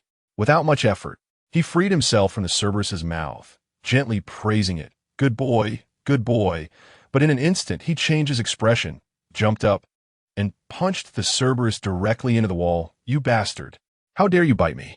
It turned out that the most effective way to tame an animal was to beat it up severely, and zombies were no exception. Just like that, Luffy happily acquired a mount. Sitting on the zombie Cerberus, Luffy hummed his exclusive idiot song. After all, Cerberus is the king of dogs. Do you think its meat would taste better? Luffy asked, drooling while patting the already battered Cerberus. The three-headed dog shook its head frantically. "I'm not tasty at all." Zoro casually chimed in. "You should ask that perverted cook about it." "Sounds worth a try," Robin said softly, uttering the most cruel words. Frankie was even more shocking. "Luffy. The only way to know if it's good is to eat it. I can make a barbecue grill right now." "Really?" Luffy's eyes lit up, ready to announce the Cerberus's death sentence. "Did you forget what I said?" Listening to everyone discuss such a strange topic, Ryuki had to remind them again. This three-headed dog is man-made. It might just be a patchwork of corpses and can't even be considered a living creature. If you still want to eat it, I won't stop you. I, for one, won't join in. The three-headed dog looked at Ryuki gratefully and then nodded vigorously. "You can't eat me." In front of these 5 people, the once terrifying zombie, Cerberus, now seemed small and helpless. However, after hearing Ryuki's words, the others dismissed the idea of treating the Cerberus as food, and the three-headed dog temporarily escaped a calamity. The 5 and the dog soon exited the bony chasm and quickly arrived in the misty forest they had seen from the outside, with the ancient castle deep within the forest. Originally a spooky forest, after Luffy arrived, it inexplicably gained a sense of humor. For Luffy, it was like entering a treasure land, as he could see treasures, as he thought, everywhere. Wow, a tree stump with legs, and a zebra with horns on its nose. Seeing the strange creatures blocking their path, Luffy once again displayed starry eyes, grabbing the insect net beside him and jumping off the Cerberus. Frankie was also excited and rushed forward to help Luffy capture this strange creature. Originally meant to scare passing people, the zombie had now become one of Luffy's catch of the day. Luffy netted the creature at the stump and eagerly observed it. Seeing Luffy's expression, the others suddenly had a bad feeling. Sure enough, after a few seconds of observation, Luffy suddenly shouted, "You two are really interesting. Come join me to be pirates." What a joke. The others immediately yelled. Even Ryuki couldn't tolerate Luffy's antics. One Brooke was fine. Though he looked like a skeleton, he was still a person. But the 2 creatures in front of them were unidentifiable. How could they let Luffy do whatever he wanted? "What does that matter? You're so stingy." Luffy pouted and mumbled. But he didn't insist further, as the 2 big bumps on his head reminded him of what would happen if he persisted. Ignoring the strange creatures, the group continued deeper into the forest. The sky grew darker, and the already limited visibility due to the thick fog shrank even further. As they walked, they stumbled upon a graveyard, where they could hear a series of roars from beneath the ground. Suddenly, a bony hand emerged from the ground, followed by a skeletal head. "Look, it's an injured old man." The kind-hearted Luffy hurried over to help. The others complained, "This looks like a zombie." "Injured old man, you shouldn't be out at night. Get some rest. Let me take you home," Luffy said as he shoved the zombie back into the ground. Zoro smiled and looked at Luffy with admiration. "Oh, so you figured out." "Figured out what?" Luffy turned back to Zoro, his movements not stopping. "All right, it's still the familiar Luffy." The others shook their heads helplessly. For a moment, the rest exchanged glances. They really shouldn't have had any expectations of Luffy. Zoro could only dismiss it with a casual, "Nothing." But this wasn't the only zombie emerging from the ground. The entire graveyard was filled with zombies crawling out, though the group paid little attention, only watching Luffy's foolish actions. Mission accomplished. Luffy happily clapped his hands after putting the injured old man back underground. At that moment, the zombies in the entire graveyard slowly approached the group in various strange postures. Luffy looked around in shock. What's going on? Why are there so many injured old men? What a joke. You really don't take zombies seriously. Let me show you how dangerous they are. An angry roar came from behind Luffy. The injured old man he had shoved back underground suddenly leaped out, bony hands reaching for Luffy. This roar sounded like a horn signaling an attack. And all the zombies surged forward, launching an assault on the group. The outcome was clear. The group showed the zombies what the Straw Hat Pirates were capable of. After dealing with the zombies, the group prepared to leave, severed limbs quickly covering the entire graveyard. An old man holding a lantern was watching this scene with excitement. Hope has finally appeared. The lantern-holding old man hurriedly ran towards the group, shouting, "Wait, I have something I need your help with." Upon seeing the old man, Luffy exclaimed, "Another injured old man. I told you that's a zombie." seeing Luffy once again mistaking the zombie for an injured old man. Zoro had to remind him again. "No, I really am an injured old man," the lantern-holding old man quickly said, fearing that if he spoke any slower, he would be torn apart like the zombies. The gruesome fate of those zombies was still fresh in his mind. He certainly didn't want to end up like that. Really? Zoro looked at the lantern-holding old man with suspicion, completely doubting his words, as the old man's appearance was not much different from those zombies. Ryuki patted Zoro and said, "This one is really not a zombie, but..." Ryuki paused, glancing around at a few positions, and said to the lantern-holding old man, "If you have something to ask for, there's no need to hide behind others, right? Sorry, everyone has a special situation. It's not intentional to hide from you all." The lantern-holding old man quickly explained. However, seeing that Ryuki seemed unconvinced, he had no choice but to call out the people hiding around him. These people looked just as worn out and skeletal as the lantern-holding old man, almost identical to the previous zombies, but Ryuki could confirm that these were people, not zombies. After receiving Ryuki's signal, the lantern-holding old man began to explain the situation. His name was Spryu, the honorary president of the Victims Association, made up of all those who lost their shadows on the terrifying three-masted ship. After witnessing the group easily defeat the zombies, he felt that they might have the hope to rescue everyone, as they no longer wanted to live such a dark and miserable life. From Spryu's words, the group learned that the mastermind behind the shadow theft was one of the 7 warlords of the sea, Gecko Moria. "Please help us get our shadows back. No matter what reward you ask for, we will do our best to fulfill it," Spryu pleaded, tears streaming down his face, and the others echoed his sentiments. After hearing Spryu's words, the straightforward Frankie began to cry. "So that's how it is. You guys have it so tough. Don't worry, I will help you." Frankie wiped his own tears and snot, as if the person in front of him was his family. Hey, don't just agree to help someone," Zoro quietly complained from behind. Unlike Frankie, though these people looked pitiable, Ryuki's heart was unmoved. They were just unrelated individuals. However, their request aligned with the group's purpose for being there, so it was somewhat convenient. As for the 7 warlords, Moria? What was that? The Straw Hat crew dared to challenge the world government directly. Would they fear a mere warlord?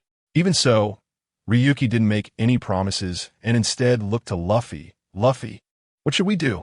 Regardless of whether it was convenient or not, such decisions should be made by the captain. As a crew member, one could only offer suggestions. But Ryuki had no suggestions to offer at that moment. Luffy squatted down in front of Spryu and calmly said, "Rewards don't matter anyway. Our purpose here is to find the person who took the shadows." "Gecko Moria, huh? If I find him, I'll definitely give him a good punch." Luffy bumped his fists together, his face radiating confidence, thinking that this would also conveniently rescue the old man. "Thank you so much. We finally have hope." The excitement on Spryu's face was impossible to hide, and his wrinkled face finally showed some spirit, his eyes shining as he looked at Luffy. The other victims quickly cheered. "Go for it. I want to return to the sunlight. Knock Moria away." After separating from the Victims Association, everyone's goal remained unchanged. The enormous ancient castle in the center of the terrifying three-masted ship. At this distance, Luffy didn't pull any tricks after all. They hadn't encountered any zombie attacks again. The massive castle appeared before them. Luffy exclaimed, "It's so big." When looking from afar, it didn't seem that large. But now that they were here, he realized this castle was not just ordinary in size. Zoro couldn't help but comment, "We're not here to marvel at it. Those victims are waiting for us to save them." Frankie was completely moved by that group of people, eager to find Moria and defeat him quickly. Saying this, Frankie directly punched the large door at the castle entrance, stepped inside, and shouted, "Moria, Moonlight, get out here so I can give you a punch." "How rude," Robin remarked as she followed him in. "At this point, we can't expect Moria to come and open the door for us." I actually think Frankie's punch was quite impressive. Luffy and Zoro followed closely behind. However, it was Luffy, who usually rushed ahead, who didn't enter right away because his mount was being very uncooperative. Even with a bump on each head, the zombie 3-headed dog stubbornly refused to step forward. Luffy was at a loss and ended up punching the 3-headed dog down into the ground. "Unruly dog, you need to be taught a good lesson. You just stay here and reflect." Luffy said earnestly to the three-headed dog before stepping into the castle. As soon as they entered a hall, Luffy's attention was drawn to a pink wild boar that was talking to the others. "Are you Moria? Take this," Luffy shouted angrily, then launched a rubber pistol shot that knocked the pink wild boar down. "What? This level of strength can be a warlord of the sea?" Luffy scoffed, looking disdainfully at the pink wild boar. "How did you figure out this guy is Moria?" The others looked at Luffy as if he were an idiot, wishing they didn't have to admit he was their captain. "Bastard, how dare you treat me like this?" The pink wild boar roared, with a bump on its head. "Carpet Bear, take them down." The air seemed to freeze for a few seconds, and nothing happened. "Carpet Bear?" The pink wild boar looked toward where the carpet bear was supposed to be. It only saw a cloaked man standing on the carpet bear's head, which was struggling but couldn't move or make a sound. "Are you looking for it?" Luffy said with a smile, stepping down firmly again. The carpet bear thought, "I didn't do anything. It was this stupid pig talking the whole time. Why did this man step on me as soon as he entered? What did I do wrong?" Unfortunately, no one could hear the carpet bear's thoughts, so it couldn't get an answer. "You think taking down the carpet bear will solve everything?" The pink wild boar shouted. "Zombies, what are you waiting for? Capture these intruders and present them to Lord Moria." Suddenly, all the furnishings, furniture, and paintings in the hall transformed into zombies, each one howling like bizarre creatures as they began to attack the group. "Oh wow, zombies coming out of paintings. How interesting." Luffy's eyes lit up and his jaw dropped. "On this ship, it's not surprising to see any kind of creature," Robin said lightly, crossing her arms as she instantly unleashed the powers of the flower fruit. Another fight was about to begin. Hopefully, these zombies would hold out longer than the ones outside. Zoro drew 3 swords, a terrifying smile on his face as he looked at the horde of zombies. At that moment, Zoro seemed even more fearsome than the zombies. Fire style, Phoenix fire technique. Rubber machine gun, 3-sword style, 108 pains. 10-petal flower, strangle. Weapon left hand. These zombies might scare ordinary people, but for the Straw Hat crew, they pose no threat at all. Each of the 5 could take down several zombies with every move, and in a short while, more than half of the attacking zombies had fallen, scattered across the hall. The pink wild boar, which only knew how to talk big, was cowering in a corner, trembling. It had not expected that this group of intruders could so easily defeat its comrades. However, an unexpected event occurred. While the Straw Hat crew was fighting, mechanisms beneath the ground were constantly in motion, and the previously flat ground suddenly opened up a large pit. After leaping to cut down a painting zombie, Zoro, who should have landed safely, fell straight into the pit, half of his body already gone. Lumu noticed this in time, quickly forming a seal. In an upward air current lifted Zoro slightly. Then he rapidly teleported next to Zoro, kicking him away just in time to avert the risk of him falling into the trap. The large hole that had opened up instantly closed. If Lumu hadn't noticed, it would have closed just after Zoro fell in. This meant if the others hadn't seen that scene, they wouldn't have even realized they were one person short. With a loud bang, Zoro crashed against the wall. "Lumu, you bastard, are you trying to kill me?" Zoro's angry voice echoed throughout the hall. "Hey, Zoro, don't be ungrateful. If it weren't for me, you would have fallen into the trap," Lumu said, seeing Zoro brandishing his sword as if he wanted to fight. Zoro retorted, "You didn't have to kick me that hard. You almost broke my bones." The pit had been very large, and if Lumu hadn't kicked him with force, he still would have fallen in. Lumu said very seriously, looking as if he was considering Zoro's well-being. Zoro rubbed the spot where he had just been kicked, suspiciously eyeing Lumu, feeling something was off. Lumu clearly had better ways to handle it with his strength. There were only a few zombies left in the hall, and Lumu didn't continue to attack, leaving it to Luffy and the others. Lumu stood at the spot where the big hole had opened, stomped a few times, and the sound didn't seem hollow. Lumu decided to increase the force. Loud crashing sounds echoed, but the ground remained completely unmoved. "It's pretty solid. It seems Moria put some thought into building this castle," Lumu muttered to himself. Zoro asked, "Did you find anything?"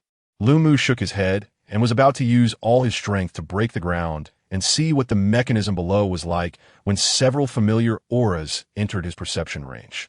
Then a series of bizarre laughter came. "Ha ha ha! Is it customary for the Straw Hat Pirates to be so rude?" A few little white ghosts floated down through the ceiling, barging into someone else's home without invitation, not only breaking the door, but also injuring the castle's guards. Now are you planning to tear down the castle too? It was the ghost that had been on the ship before. Upon seeing these ghosts, Luffy got excited and initiated a capture operation. This time, I will definitely catch you. Don't run. Perona controlled a few ghosts to play hide-and-seek with Luffy, leaving one floating in front of Lumu. Miss Ghost, are you trying to stop me? Luffy was not in a hurry to continue his previous actions and decided to observe the other party's intentions first. However, in this form, it seemed you couldn't do anything. If you want to stop me, you should come personally, or you could have Moria come over. That would save some time. Do you really think you can see Lord Moria just like that? Perona had yet to speak, but the pink wild boar beside her recklessly opened its mouth. The pink wild boar, seeing the little ghost, instantly felt emboldened and shouted at the Straw Hat crew, Lady Perona, hurry and teach these pirates a lesson. Urusai. Luffy glanced at the pink wild boar, and a chilling aura immediately locked onto it. Following that, a flash of cold light struck, hitting the pink wild boar and turning it into two ice sculptures. Unless it was remade, it shouldn't even think about speaking again. I'm really sorry. This wild boar was just too noisy. I thought. You wouldn't mind, right? Luffy's expression returned to his usual light smile, his hand resting on the frost at his waist, but it was already in a sheathing motion. Zulfust. Perona didn't even see Luffy's movement before the attack was over. If the original body were standing in front of this man, it would probably meet the same fate. The little ghost couldn't help but shudder, looking at Luffy with great caution. However, thinking of her original body hiding in a safe place, the little ghost, although lacking offensive capability, would not be harmed. And Perona felt relieved again. Ha ha ha, truly a man with a bounty exceeding 400 million. So terrifying. The little ghost floated in front of Luffy. If you want to see Lord Moria, then follow me. As she spoke, Perona began to control the other little ghosts to float in a certain direction, and Luffy, naturally, would not give up until he reached his goal, closely following behind. Are you inviting us? I see this as a trap. Luffy chuckled lightly. Do you think I would fall for it? Unfortunately, he could not go. Luffy had already caught up. Zoro suddenly spoke, pointing in a direction, but there was no sign of Luffy there, only Frankie and Robin who were moving. Frankie called out to the two, Luffy, Zoro, hurry up and catch up. That idiot captain. Luffy had a few black lines appear on his forehead. Ha ha ha. The last little ghost floated away, and that devilish laughter seemed to slap Luffy in the face. After all, he had just said he wouldn't fall for it, but now he had to follow. With such a captain, what could Luffy do? Even knowing there was a trap waiting ahead, he could only follow. However, before that, Luffy did not forget what he had intended to do earlier, which was to dismantle the place where the big hole was created. With a loud bang, the hard ground was shattered by Luffy. In the big hole lay an empty coffin, connected to an iron chain. It seemed that as soon as the mechanism was activated, these underground devices would continue to operate, transporting the coffin to some place in the ancient castle. Satisfied with his curiosity, Luffy lost interest in these mechanisms and simply kicked again, destroying this particular device. Hearing two loud bangs coming from behind, Perona recalled what Luffy intended to do when he appeared and couldn't help but mutter, "What a rough man." Ghost, don't run. Luffy seemed to have locked onto these little ghosts, relentlessly pursuing them even as his bug-catching net passed through the bodies of the little ghosts multiple times. Thus, under Perona's intentional guidance, Luffy chased the little ghosts toward the direction of the castle's backyard. There was still some distance to the backyard when a heavy metal music began to fill Luffy's ears, interspersed with various raspy, singing voices. Surround this ancient castle. Let us burn tonight, pirates. Leave none alive. It's a zombie night, burn. Spin. Go wild. It's a zombie night, burn. Spin. Go wild. This was the song of the night raid unique to zombies. And of course, it was much worse than Luffy's idiot song. But Luffy didn't think so. Excited, Luffy shouted, "Oh, there's a party ahead. What a nice song." Seeing the ghosts floating towards the direction of the music, Luffy foolishly thanked the ghosts. "Are you taking me to the party? Thank you so much." After that, he began to hum along with the rhythm of the song, "Burn, spin, go wild." Ha ha, this song is so cheerful. Luffy laughed loudly and continued humming this night raid song as he walked into the backyard of the ancient castle.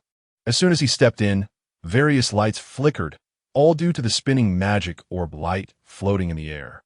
The yard was filled with zombies dancing to the lights and music, and the singing was deafening. Burn, spin, go wild. If one ignored the appearance of the zombies in the yard, it could easily be mistaken for a grand musical party. Among this group of zombies, the most eye-catching were the zombie generals in the center, Captain John holding a bottle and a sword, the dual-wielding wild boar Lola in a wedding dress, the giant spider Monkey Tarara, and a long-bearded general wielding a giant sword. So dazzling. Luffy excitedly looked at the flickering lights and joined in the dance moves of the zombies, perfectly blending into the zombie army. Burn, spin, go wild. Luffy clapped his hands, his voice louder than the nearby zombies. This is truly spectacular, super. Frankie, who arrived a little late, was also surprised by this scene, mainly because of Luffy, who had completely blended into the zombie crowd. Nico Robin, do you think Luffy knows what he's doing? Robin chuckled, given Luffy's personality. He probably doesn't. Maybe he thinks this is a party. Frankie said, so are we just going to watch here? Or should we tell Luffy the truth? Robin looked at Luffy in the zombie crowd. Let's wait a bit longer. Luffy looks really happy. Frankie wasn't in a hurry either, standing with his arms crossed. Anyway, those little ghosts brought us here for more than just a party. Something will definitely happen later. While they were talking, Luffy and Zoro also arrived. Zoro asked, Frankie, Robin, why are there only the two of you? Where's that guy Luffy? Frankie pointed to the conspicuous straw hat in the crowd of zombies. That idiot captain. Luffy and Zoro covered their faces, completely not wanting to see that guy Luffy. Haha, the Straw Hat crew, welcome to Zombie Night. A little ghost said this to Luffy and the others before floating above the zombie crowd, waving its transparent hand and shouting, Zombie Army, the guests are all here. Let's start moving. Hey kid, you're really excited. It's your first night raid, right? A zombie soldier behind Luffy suddenly asked. Seeing Luffy suddenly run in front of him, the zombie did not suspect Luffy's identity and thought he had just become a zombie. After all, Luffy was now more active than the zombie himself, completely showing a demeanor of eagerly wanting to conduct a night raid.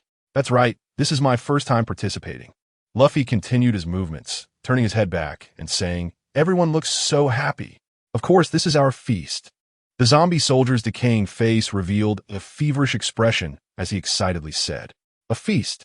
There must be a lot of delicious food, right? Luffy drooled, his eyes shining. As for the several pirate bento he had brought, he had already finished them on the way, reasoning that he needed to replenish energy after the battle. Even though this so-called battle was not even a warm-up. Those are the delicacies of the world. Whether you can enjoy them depends on your own ability. The zombie soldier explained, then looked at Luffy strangely. Kid, why do you have such a pleasant smell? Just as the two were about to say something else, a voice from above came from the little ghost. Zombie Army, the guests have all arrived. Let's get moving. Oh, Zombie Night. Zombie Night. A crowd of zombies raised their arms and shouted. Luffy spotted the little ghost again and quickly rotated his arms. Ghost, you can't run this time. Don't be rude. The zombie soldier quickly grabbed Luffy. This is Lady Perona's ghost. Although we belong to Lord Absalom, we must also obey Lady Perona's orders. The zombie soldier's hand had not yet been released when Perona's voice came again. First, the captain of the Straw Hat Pirates mixed among the zombies. The zombies turned to look in the direction of the little ghost's hand, and then a vacuum zone was created between Luffy and the zombie soldier. Noticing the hungry, wolf-like gazes of his zombie companions, the zombie soldier quickly released Luffy's hand and stepped back a bit to show his innocence. Then he showed the same expression as the other zombies and said to Luffy, Kid, since I told you this, let me take a bite first.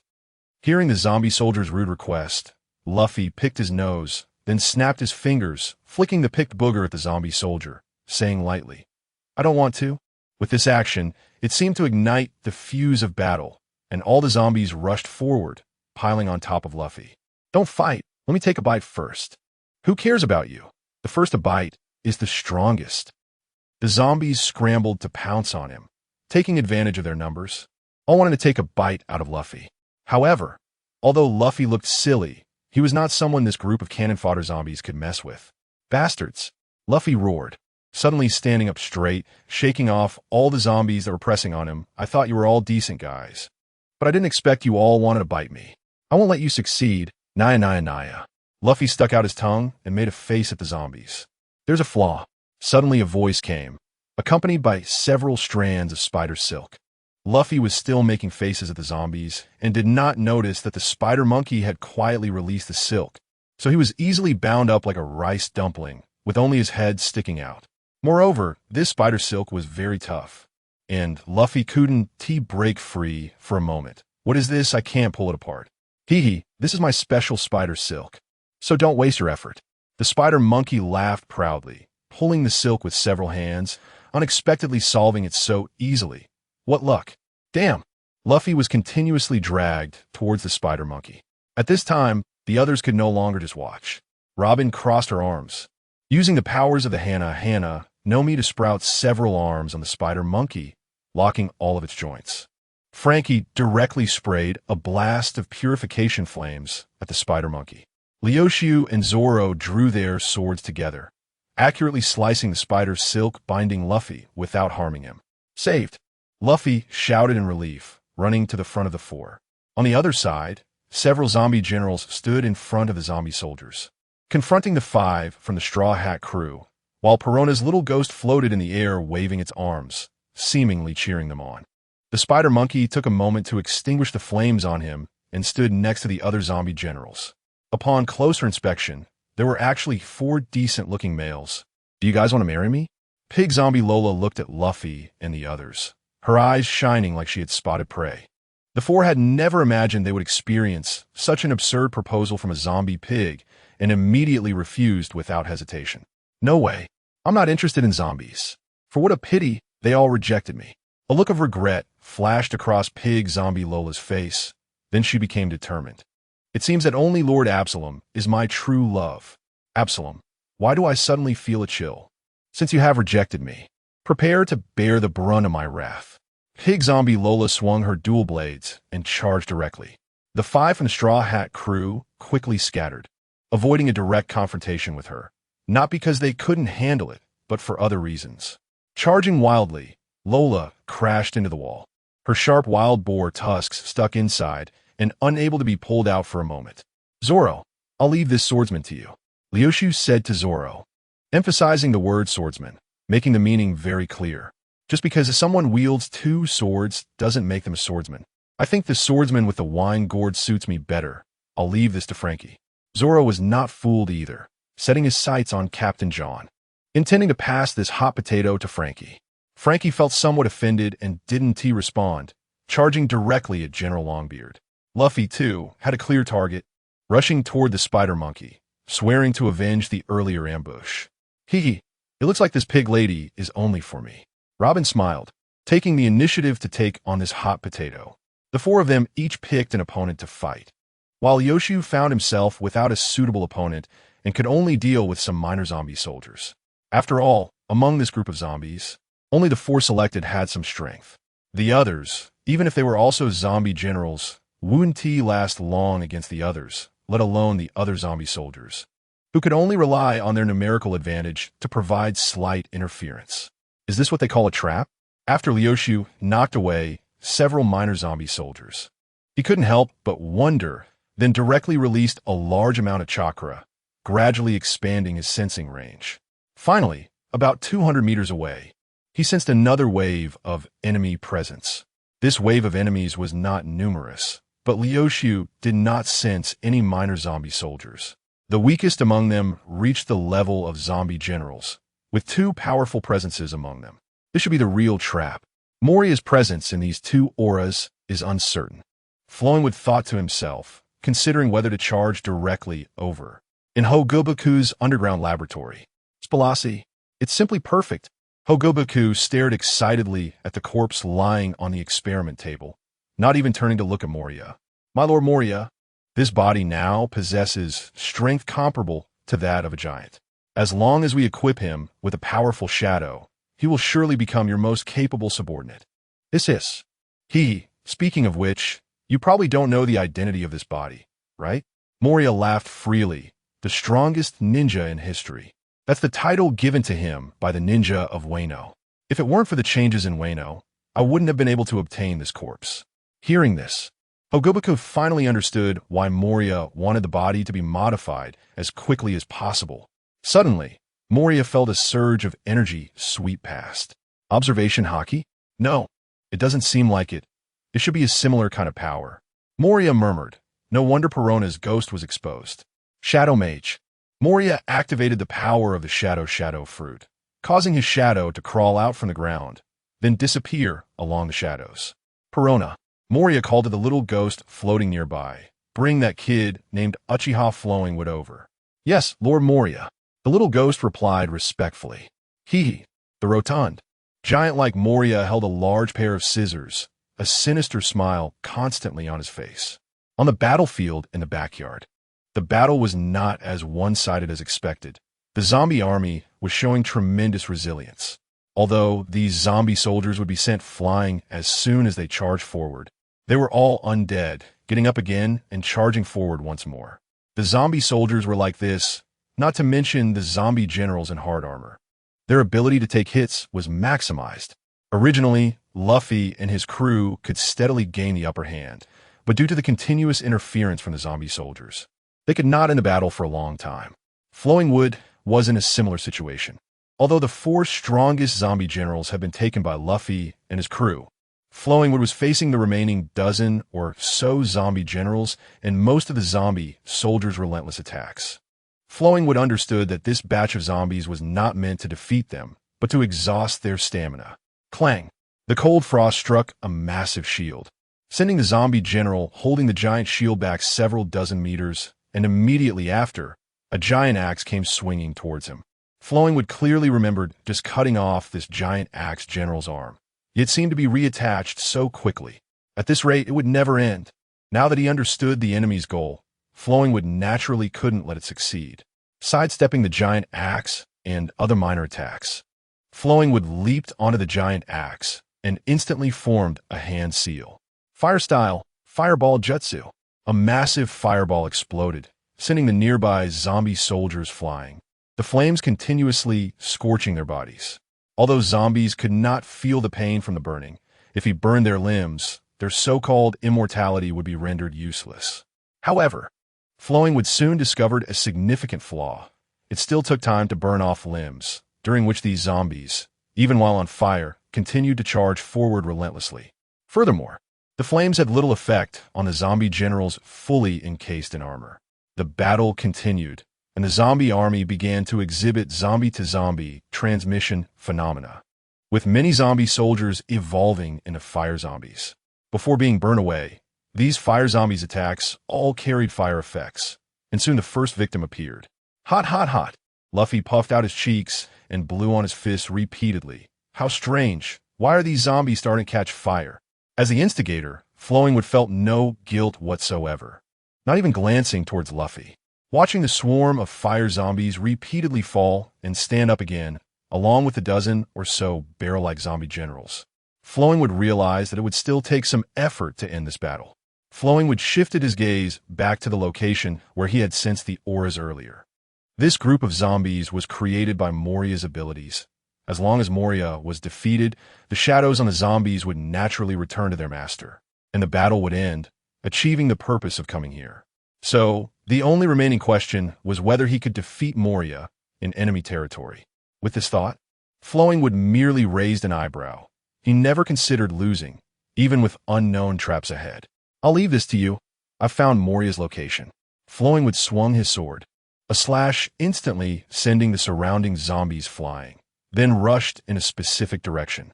Wait, I'll be the one to knock Moria away. Luffy shouted loudly, but received no response. He wanted to follow Flowingwood, but was blocked by the spider monkey and a host of zombie soldiers. Unable to break through the encirclement of zombies, Luffy could only angrily curse Flowingwood for being too cunning. The little ghost floating in the air also looked dumbfounded at Flowingwood's back. She was still pondering how to attract him over. After all, after their brief contact, Perona thought Flowingwood was a very cautious person, not easily attracted. But the result was that Flowingwood went over himself. Haha, this works too. Perona laughed with a stroke of luck. Outside Hogobaku's laboratory, At a distance of 200 meters, Flowing would arrived in just a few seconds. However, to enter, he still had to break through the elite zombies blocking the door. The animal zombie Captain Kamashi, the vice captain Hippo Gentleman, and the dragon slayer Samurai Longma, wielding the famous sword Shui. Roar! Longma, who had been waiting here for a long time, looked at Flowing Wood, seemingly welcoming a guest. Hearing that familiar laugh, Flowing would instantly realize that the samurai in front of him was the zombie Brooke wanted to defeat, which was also one of the two powerful auras he sensed. Flowing would said lightly, "Since you are standing here unharmed, it means Brooke has failed." Roar! Are you talking about that skeleton? Longma chuckled. If it weren't for him needing to stay alive, he wouldn't have had so many chances to challenge me. Flowing would ignored Longma's words and said to himself, "But since I've run into you, let's treat it as an appetizer before defeating Moria and liberate Brooke first." Longma's eyes narrowed. "You seem very confident. Why waste time talking to him? Just go for it," Hippo Gentleman said, rushing forward with a giant sword swinging down. Kamashi, who was beside him, wanted to say something, but, glancing at the little ghost supervising the battle in the air, covered his mouth and just nodded before charging out as well, each step making a thunderous sound. Flowing would leap to avoid the giant sword, aiming a kick at Hippo Gentleman's forehead. However, even though Hippo Gentleman was large, his reflexes were not slow, quickly raising the shield in his other hand, only being pushed back a few steps. After landing, Kamasi's fist also arrived, and Lyomu quickly performed a backflip to dodge. Boom! Kamasi's fist directly smashed a large hole into the ground. Glancing at the swordsman Ryoma at the door who had yet to make a move, Lyomu understood that with his current state, it would take some time to break through these three zombies. "Sorry, I'm in a hurry, so I won't play with you." Lyomu's lips curled slightly, his eyes instantly turning blood red as a massive aura erupted, directly opening the fourth gate of pain. But that wasn't the end. Lyomu's aura climbed once again, and the fifth door of pain opened. Opening the fifth gate right at the beginning of the battle was enough to show Lyomu's current attitude. He wanted to end this quickly. Having chosen this path, he naturally wouldn't engage in a prolonged battle with the enemy. The frost blade at his waist was drawn in an instant, and with a swift slash, he sent the approaching Hippo Gentleman and Kumasi flying, landing beside the swordsman Ryoma. Lyomu and Ryoma's eyes met at just the right moment. As if sharing a silent understanding, the two gripped their respective swords and charged forward, then brushed past each other. Lyomu and Ryoma stood back to back, about 10 meters apart, both maintaining their final stances. "Nani? What happened? Who won?" The little ghost floating in the air murmured, unable to judge the outcome, as Lyomu and Ryoma's swords were simply too fast. In Perona's eyes, there were only two figures crossing each other, and she couldn't see either of their moves clearly. Of course, she hoped Ryoma would win, so she could continue to slack off. A few seconds later, the two finally made a move.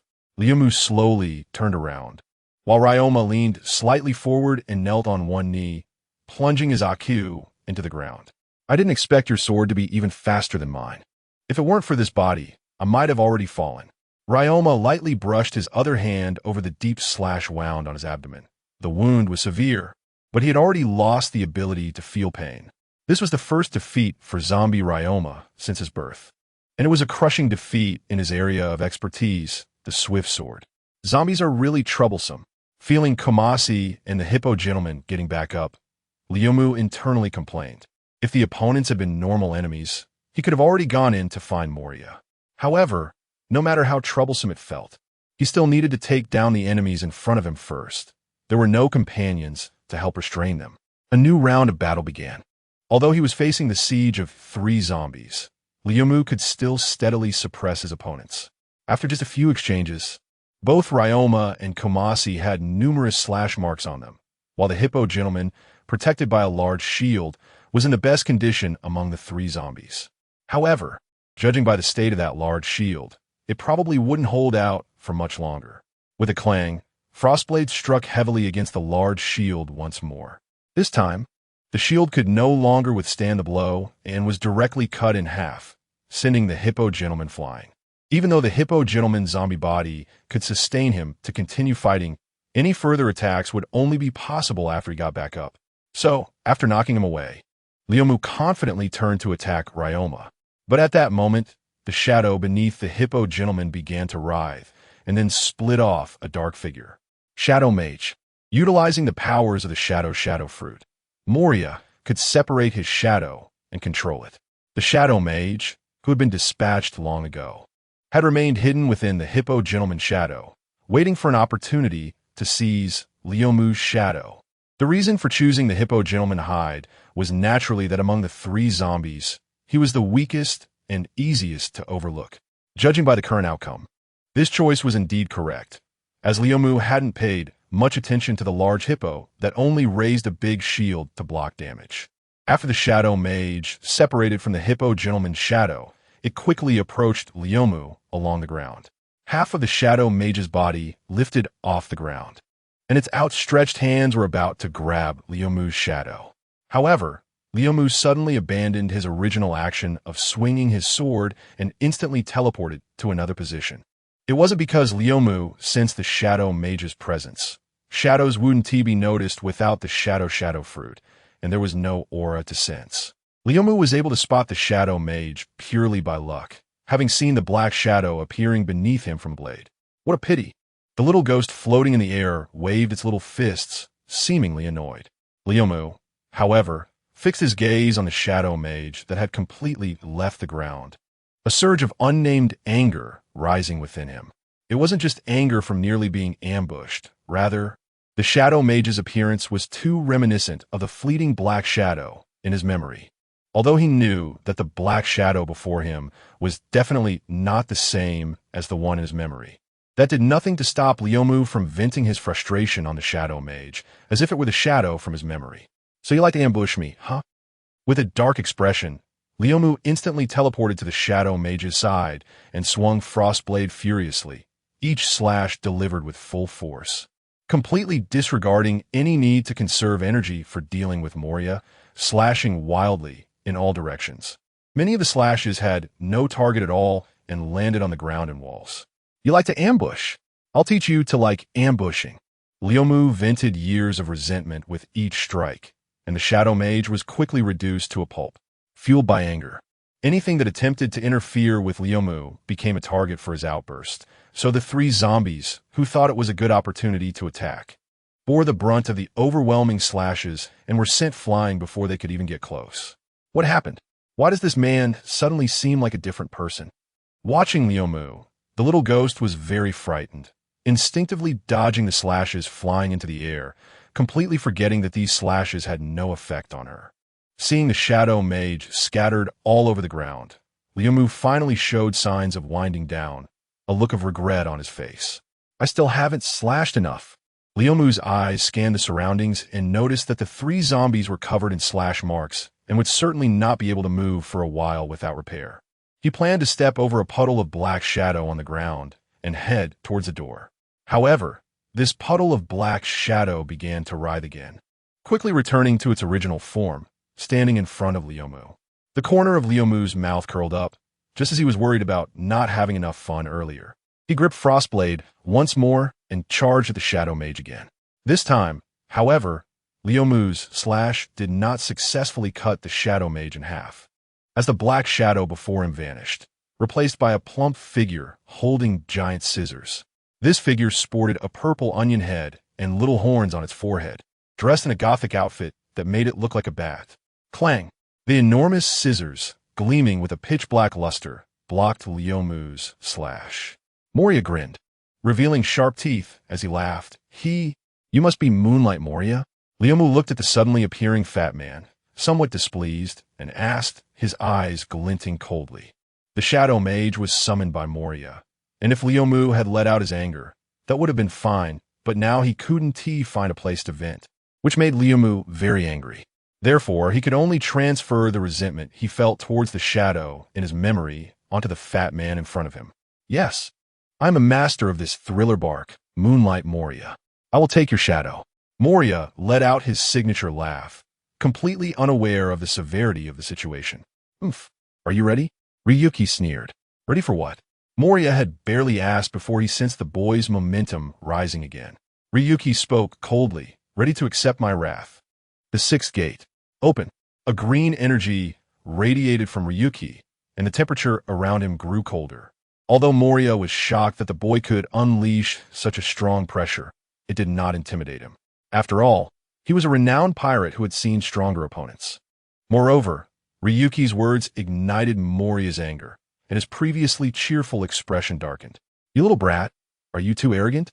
This kid, named Uchiha Ryuki, clearly did not regard him highly. Moria thought to himself that when he was sweeping across the seas, Ryuki wasn't even around.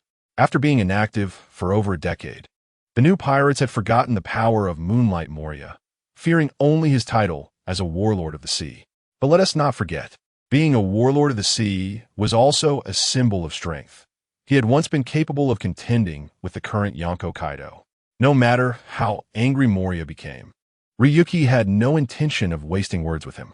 The moment the sixth gate opened, Ryuki charged forward with Frost. By the time Moria finished speaking, the blade of Frost was already inches away from him. Shadow Warrior. Moria switched places with the Shadow Mage again, so Ryuki's strike only cleaved the Shadow Mage in two, causing no harm to Moria himself. Basquete. The severed Shadow Mage continued to disperse, forming a multitude of pitch-black bats that surrounded Ryuki. Although Ryuki could slice through a bat with each swing, these bats were shadows. As long as Moria's ability remained, they could continue to coalesce into new bats. Moria stood leisurely at the door, watching Ryuki swing his blade, and couldn't help but feel pleased. "Little brat, if you hand over your shadow obediently, why go through so much trouble? Losing your shadow means you can no longer appear in sunlight, but there's no real danger besides that. And I can use your shadow to create the strongest zombie ninja. You should feel honored. He. Moria excitedly snipped the air with the large scissors in his hands and then shouted, "Black box." All the shadow bats began to converge on Ryuki, ultimately trapping him within, forming a massive black cube. "Little brat, become my power for revenge against Kaido." The powerful shadow he had long awaited was now within reach, and Moria appeared increasingly excited. He rushed toward the black box, ready to snip off Ryuki's shadow. But just then, the terrified scream of Perona reached Moria's ears. "Master Moria, behind you." Moria didn't have time to think. Although he didn't believe there was anything to be cautious about, Perona would never warn him without reason. He unconditionally trusted her, quickly maneuvering his hefty body to dodge to the side. Out of the corner of his eye, he caught a glimpse of a blade glowing with a blue light, and Ryuki's eyes shone with a crimson glow. "When did this little brat get behind me?" Moria was shocked, his eyes wide. The cold light flashed by, and the icy blade almost grazed Moria's neck. If he had been even slightly slower, his head could have been severed. "Damn it, I only want your shadow, yet you want my life." Cold sweat streamed down Moria's back. He felt shocked, but even more enraged. The last time he felt such a threat of death was over a decade ago in that battle with Kaido. However, Moria had no opportunity to vent his anger. For after Ryuki passed his position while wielding Frost, he returned at an odd angle. The blade once again closed in on Moria, but this time he reacted. The large scissors coated in dark luster blocked in front of him. Clang! A massive force transmitted through the scissors. Moria, already unsteady from his hasty dodge, was knocked back several meters from the impact. Moria reached out, and the bats that had coalesced into the black box began to twist, eventually transforming back into the Shadow Mage, returning to Moria's side. After the black box disappeared, its contents fell to the ground. A tree stump? How could this be? Moria could hardly believe it. He had clearly seen the scattering bats trapping Ryuki, so how could it turn into a tree stump? In this brief exchange, Ryuki had shocked Moria several times. It could be said that in these years, Moria had never felt such inner turmoil in such a short amount of time. "You seem surprised," Ryuki said, continuing to attack with Frost. "Aren't you trying to create the strongest zombie ninja? You need to understand ninjutsu to do that." Ryuki's calm tone infuriated Moria, but he had no temper left because he suddenly realized that even with his armed haki, every clash between the scissors and Frost was disadvantageous for him.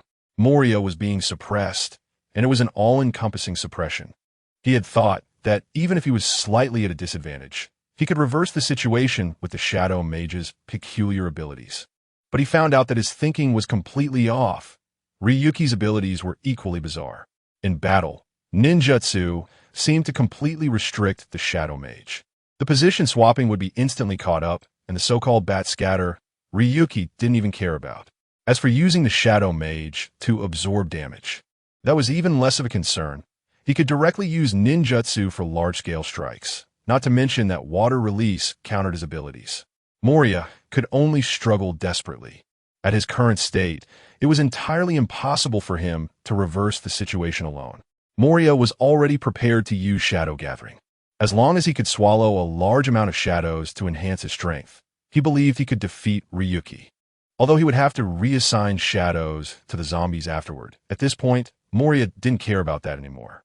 Moreover, after defeating Ryuki, he could also take Ryuki's shadow. Moria was very pleased with the strength Ryuki had displayed. Even though Moria was retreating step by step, the look in his eyes towards Ryuki grew brighter, making Ryuki feel a bit uneasy. However, Moria ultimately did not use shadow gathering because the observing little ghost had slowly floated down and was approaching Ryuki. Ryuki continued to suppress Moria, completely ignoring the little ghost that had been following him. From Luffy's multiple attempts to capture the little ghost, Ryuki had long concluded that these little ghosts, although they wouldn't take any attacks, also had no means of attack. They could only serve as monitors and messengers. But because of this, Ryuki was caught off guard. Perona had been hiding the little ghost abilities, and now it had achieved a significant result as it successfully passed through Ryuki's body. A wave of inexplicable negative emotion surged forth, reaching its peak in an instant. Ryuki's grip loosened, and Frost fell directly to the ground. I shouldn't have come to this world. Negative emotions come quickly, but they also fade quickly. However, Moria, who was well prepared, naturally wouldn't let this opportunity slip by. With a hefty hand, he yanked the shadow of the log from the ground, while the other hand wielded scissors to cut it off directly. The whole process was smooth and fluid, leaving no room for error. Once the shadow of the log was severed, it rolled its eyes back and fainted. Finally succeeded. All my hidden efforts weren't in vain. The culprit little ghost floated beside the log, proudly watching the unconscious log, twisting its body and dancing as if celebrating this highly successful sneak attack. He. 400 million in battle power. Now it belongs to me. The strongest ninja zombie is about to be born. Moria swept away the frustration from the battle and laughed with relief. During the earlier confrontation with the log, the pressure he endured was immense, which made him doubt himself, questioning if he was getting old, unable to handle even a mere youth.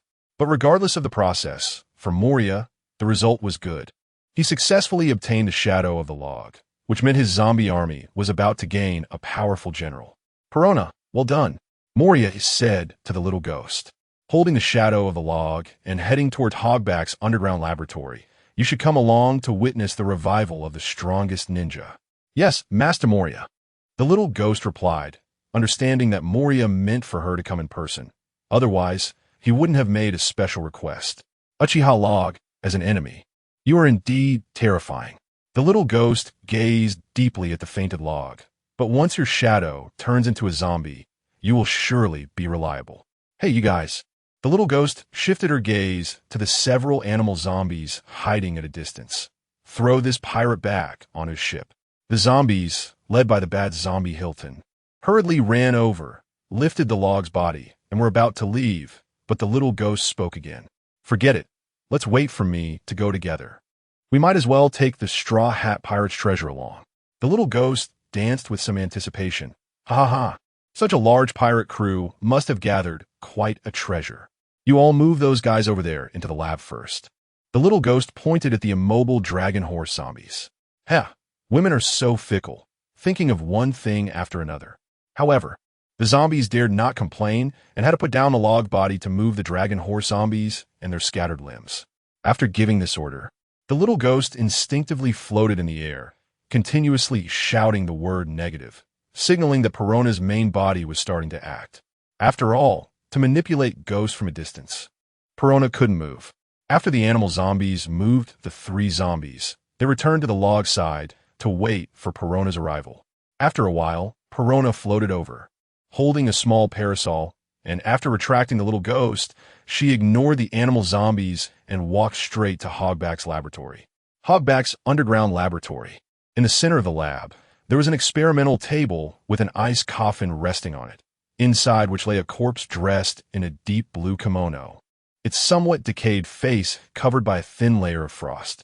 This corpse had been bestowed the title of the strongest ninja by the ninjas of Wano country while alive. But like the swordsman Dragon Horse, it had been stolen by Moria from Wano country. Moria had never found a suitable shadow, so only when the bounty for the log reached here did he hand it over to Hogback. Hogback's medical skills aside, his surgical skills were indeed top-notch, and he completed the transformation of Wanzong's corpse in no time. As for the 3 zombies just sent over, Hogback effortlessly stitched and restored their limbs. The 3 zombies and Sindori stood quietly behind Hogback, waiting. Perona's haunting laughter echoed from the corridor, and Hogback, who was admiring his masterpiece, suddenly looked up at Moria, excitedly shouting, "Master Moria!" To witness the corpse he modified become the strongest zombie, Hogback's excitement was no less than Moria's. Now that everyone was present, it was time for the strongest ninja to awaken. Moria slowly walked towards the ice coffin, holding the shadow of the log. Hogback and Perona watched this scene intently, afraid to miss a moment. Originally, to celebrate the birth of Wanzong's formidable power, the 3 freaks should have been gathered together. But since Absalom's snail phone was unreachable, Moria didn't bother to wait. The shadow of the log seemed to realize its impending fate as it began to struggle frantically. But after all, it was just a shadow. No matter how it struggled, it couldn't escape Moria's grasp. Without Moria's shadow fruit ability, shadows simply couldn't act independently. Be honest. Uchiha Log Shadow. Before stuffing the shadow into Wanzong's corpse, Moria spoke to the shadow in front of him. "I will grant you the body and consciousness needed for your new life. From today on, you must sever ties with your former master and abandon everything from the past. From now on, your only task is to completely obey your new master, Master Moonlight Moria." He. Moria's words seemed to have a magical effect, as the shadow of the log inexplicably nodded, truly ceasing its struggles, allowing Moria to proceed. "Awaken, the strongest ninja!" Moria shouted loudly, pressing the shadow of the log onto Wanzong's corpse. The point of contact between the shadow and the corpse rippled, and soon the shadow of the log began to merge into Wanzong's body, until it completely disappeared inside. Hogback and Perona couldn't help but swallow hard.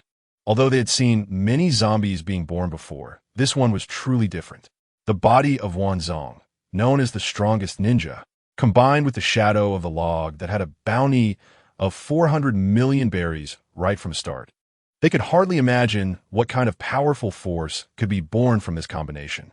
A few seconds later, the ice coffin on the experimental table began to shake, and the frost covering Wanzong's body started to crack and then peel away. Wanzong's tightly closed eyes opened a slit, and the onlookers suddenly felt an invisible pressure wash over them, causing their heartbeats to quicken. As Wanzong's deep eyes fully opened, the strongest ninja zombie was finally born. Actually, Absalom had not yet arrived at the sunny when the log had already noticed, merely observing from the shadows. However, Absalom had been wandering on the deck for a while without taking any action, so the log chose not to rush him out. Wanted to see what Absalom was up to. It turned out that Absalom had no interest in the 3 people on the deck and directly rushed into the cabin, heading straight for the bathroom where Nami was, finally clarifying his purpose. The log naturally wouldn't let Absalom succeed, grabbing a spare knife and angrily striking out, delivering a thunderous slash that severely injured Absalom. The sudden turn of events instantly attracted the attention of the 3 people on the deck, all of whom looked towards Absalom's position. Absalom, having sustained serious injuries, lost the ability of the transparent fruit, allowing them to see his true form. What is going on? Chopper's mouth dropped open in shock. How did this lion-like guy end up on the sunny? This must be the transparent person that Luffy discovered earlier. I can't believe he actually came back. Usopp, stroking his chin, appeared relatively calm and even sneered. But it's a pity that this guy's plan was already seen through by Luffy. Chopper glanced at Luffy, who was walking out of the cabin, looking at Usopp with a resentful expression. You Usopp clearly knew that Luffy was prepared, but didn't he give me a hint, making me worry for so long. Usopp naturally replied, I told you not to worry. It's your fault for not believing me. Chopper completely disagreed with this statement, leaping up to land on Usopp's head, opening his mouth wide to bite down, and shouted angrily, Usopp, you jerk! You owe me compensation. I won't forgive you without 10 of them. Ouch, ouch, ouch. Usopp yelled in pain. Where am I supposed to get the money to buy you that? All my money is with Nami. Besides, this was Luffy's request to keep it a secret. If you want to blame someone, blame Luffy. Sanji ignored the two who had started to play around and lit a cigarette, saying, Luffy, you don't trust me enough to leave a shadow clone? But thanks to you, I wouldn't have noticed otherwise. Although he appeared calm on the surface, Sanji's heart was turbulent. That moment wasn't an illusion. An enemy suddenly appeared on the ship, and while he was shocked, he felt more self-reproach. He had confidently vowed to protect Miss Nami, yet he hadn't even noticed that an enemy had sneaked into the cabin. If it weren't for Luffy's preparations, the outcome would have been unimaginable, especially since Miss Nami was still taking a shower. Wait, taking a shower? A surge of unnamed anger welled up in Sanji's heart. No wonder this lion man hadn't attacked on the deck. He was coveting the beautiful and charming Miss Nami. Luffy, you didn't let that jerk succeed, did you? Sanji asked urgently. Of course not. How could I let him spy on Nami's shower? He didn't even touch the bathroom door. Luffy reassured with a smile. That's good. Sanji slowly breathed a sigh of relief. But that didn't mean he would let Absalom off easily. Anyone who dares to offend Miss Nami must be punished. Even if it's just a thought, it's not acceptable. You perverted lion, watch me teach you a lesson. Sanji was engulfed in flames of anger, like a demon emerging from the flames. He began to spin rapidly, and soon his right foot became as hot as lava, radiating dazzling fire. Demon wind foot, level 1 meat grinder. Poor Absalom, already severely injured, felt the sizzling sound from the nearly severed slash on his arm. The electric arc continuously eroding the wound. Damn, he almost severed my strong arm with one hit. Just how strong is this guy? Absalom glared hatefully at Luffy's figure at the cabin entrance, struggling to get up and wanting to say something. But what came into view were black leather shoes glowing with fire. This kick sent Absalom flying into the air, but Sanji didn't stop there. He suddenly powered up and leaped into the air to attack Absalom. The demon wind foot continued to kick at Absalom's abdomen, causing him to spout abdominal fluid. What is happening? Who is that guy Sanji is beating up? And why does he have such an ugly lion head? And Luffy, why are you still on the ship?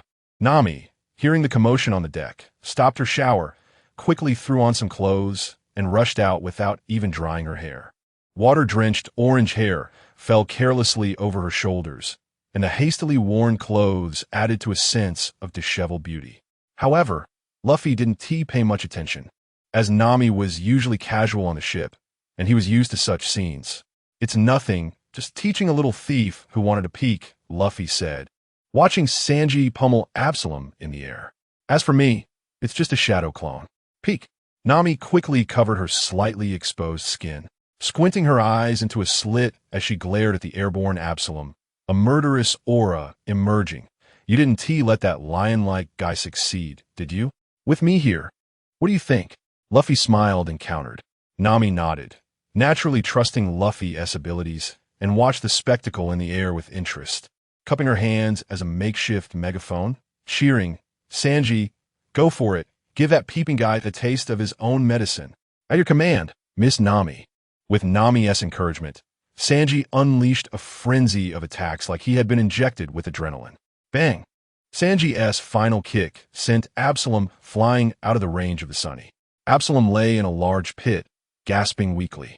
Sanji still didn't let him off, his flames intensifying as he rolled down from the air, targeting Absalom.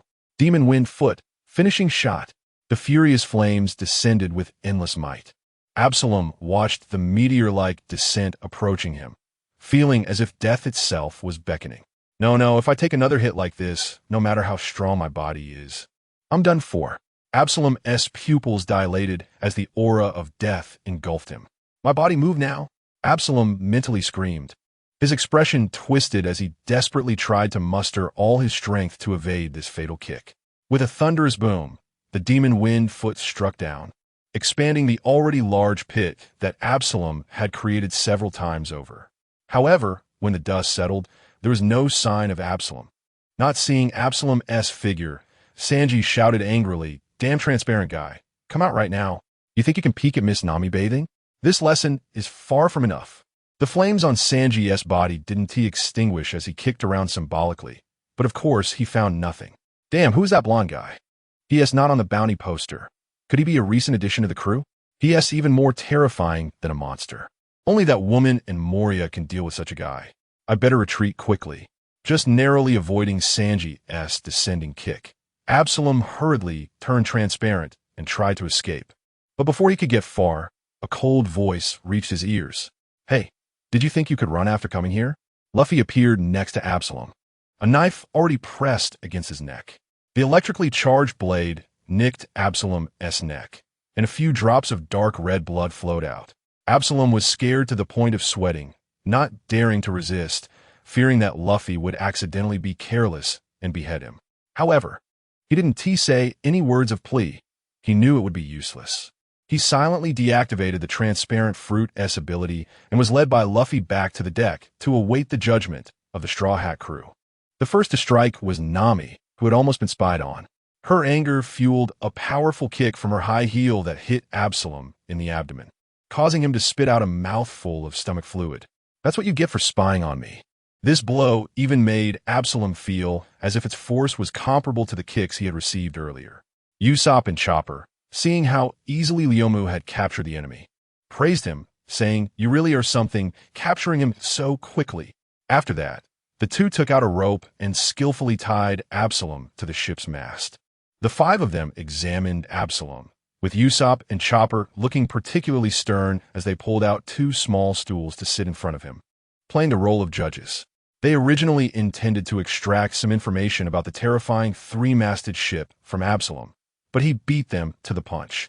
"Uchiha Leomu, I clearly saw you and the Straw Hat crew go to the castle. How did you end up here?" Absalom's voice was weak, clearly affected by Sanji's earlier attack. Smack! Usopp slapped him directly, producing a crisp sound. Since the enemy before him was powerless to resist, Usopp had no reservations and immediately began to taunt him, saying, "Lion Man, you need to recognize your current situation. In front of Judge Usopp, you only have a right to answer." Absalom was momentarily stunned by Usopp's words, but quickly reacted and became furious. As a senior officer of the terrifying three-masted ship, he had never been subjected to such humiliation. Ignoring his own predicament, he stretched his neck and tried to bite Usopp. Usopp was startled and quickly stepped back, Absalom's sharp teeth nearly grazing his nose. "Hey, Leomu, Sanji, aren't you two going to do something about him?" Usopp complained to the two, still shaken. Leomu and Sanji ignored him. After all, Usopp was the one who wanted to play this trial game instead of focusing on the real issue. Seeing that they were unresponsive, Usopp reluctantly scooted back on his stool. Once he confirmed he was at a safe distance, Usopp resumed his role as judge, asking Lion Man, "Confess your purpose for sneaking onto the Sunny, and then tell us about the situation on the island." Absalom turned his head and refused to speak, adopting an attitude of not caring even if he was scalded. Seeing this, Usopp scoffed and revealed a cruel smile, saying to Chopper, who was also pretending, "Judge Chopper, what should we do when we encounter a disobedient prisoner?" Chopper pondered for a moment, then declared, "We should give him a good beating. That will make him honest. Let's do it," Usopp commanded. Chopper immediately stood up from his stool, transformed into his human form, and with a fierce look in his eyes, he punched Absalom in the stomach. Absalom grunted and stubbornly remained silent, already harboring hatred for both Chopper and Usopp. After several punches, and seeing that Absalom showed no signs of talking, Chopper stopped and said, "Judge Usopp, the prisoner still refuses to speak." Usopp frowned slightly, feeling that it was useless and that he would have to take matters into his own hands. He then dashed into the cabin and quickly returned with a large hammer, which had Tinty printed on it. Usopp pretended to struggle as he dragged the hammer back to his position, stepping onto his stool to look down at Absalom. "Do you know what this is?" Usopp said, "This is a 10-ton hammer, and only a strong man like me can lift it." 10 tons. Chopper looked at Usopp with admiration, completely convinced. Usopp, you're amazing. You'll see more of my strengths in the future. Huh. Usopp laughed boastfully, satisfied with his vanity, and said to Absalom, if this hits your head, it will definitely blow your brains out, so you might as well confess. Yes, confess. Chopper echoed. Leomu and the others watched Usopp's exaggerated behavior and Chopper's innocence, perplexed but not stopping their antics, seeing it as a little fun during their watch. Absalom sneered and looked at Usopp and Chopper as if they were idiots, his disdain evident. Damn it, this guy is not falling for it. Usopp thought nervously, glancing around. After watching the farce for a while, Leomu could no longer bear it. He drew the long knife from his waist and placed it against Absalom's neck, coldly saying, "Speak." The arc of electricity crackled on the blade, the shadow of the previous cut still lingering. Absalom felt Leomu's murderous intent. If he didn't, he confess. That knife would surely come down without hesitation. Fine, I'll talk. Absalom's mind raced as he prepared to concoct a plausible reason. But just as he was about to speak, the chilling sensation around his neck suddenly disappeared, and the man who had instilled fear in him turned into a cloud of smoke and vanished, leaving only a long knife on the deck. Taking advantage of the other's shock at the sudden disappearance of the shadow clone, Absalom suddenly exerted strength to break free from the rope and then turned transparent to escape. That long-nosed guy and that raccoon, I will definitely get my revenge. Seeing that Sanji was very close to Nami, Absalom did not dare to risk grabbing her and fled the Sunny at the fastest speed. The four on the Sunny stared blankly at the long knife lying on the deck, showing no reaction even to the fact that Absalom had already escaped. What the hell? Sanji's pupils dilated, and the cigarette he was holding slipped from his fingers. He couldn't believe what he was seeing, even doubting whether he was hallucinating. How could Leomu's shadow clone suddenly disappear?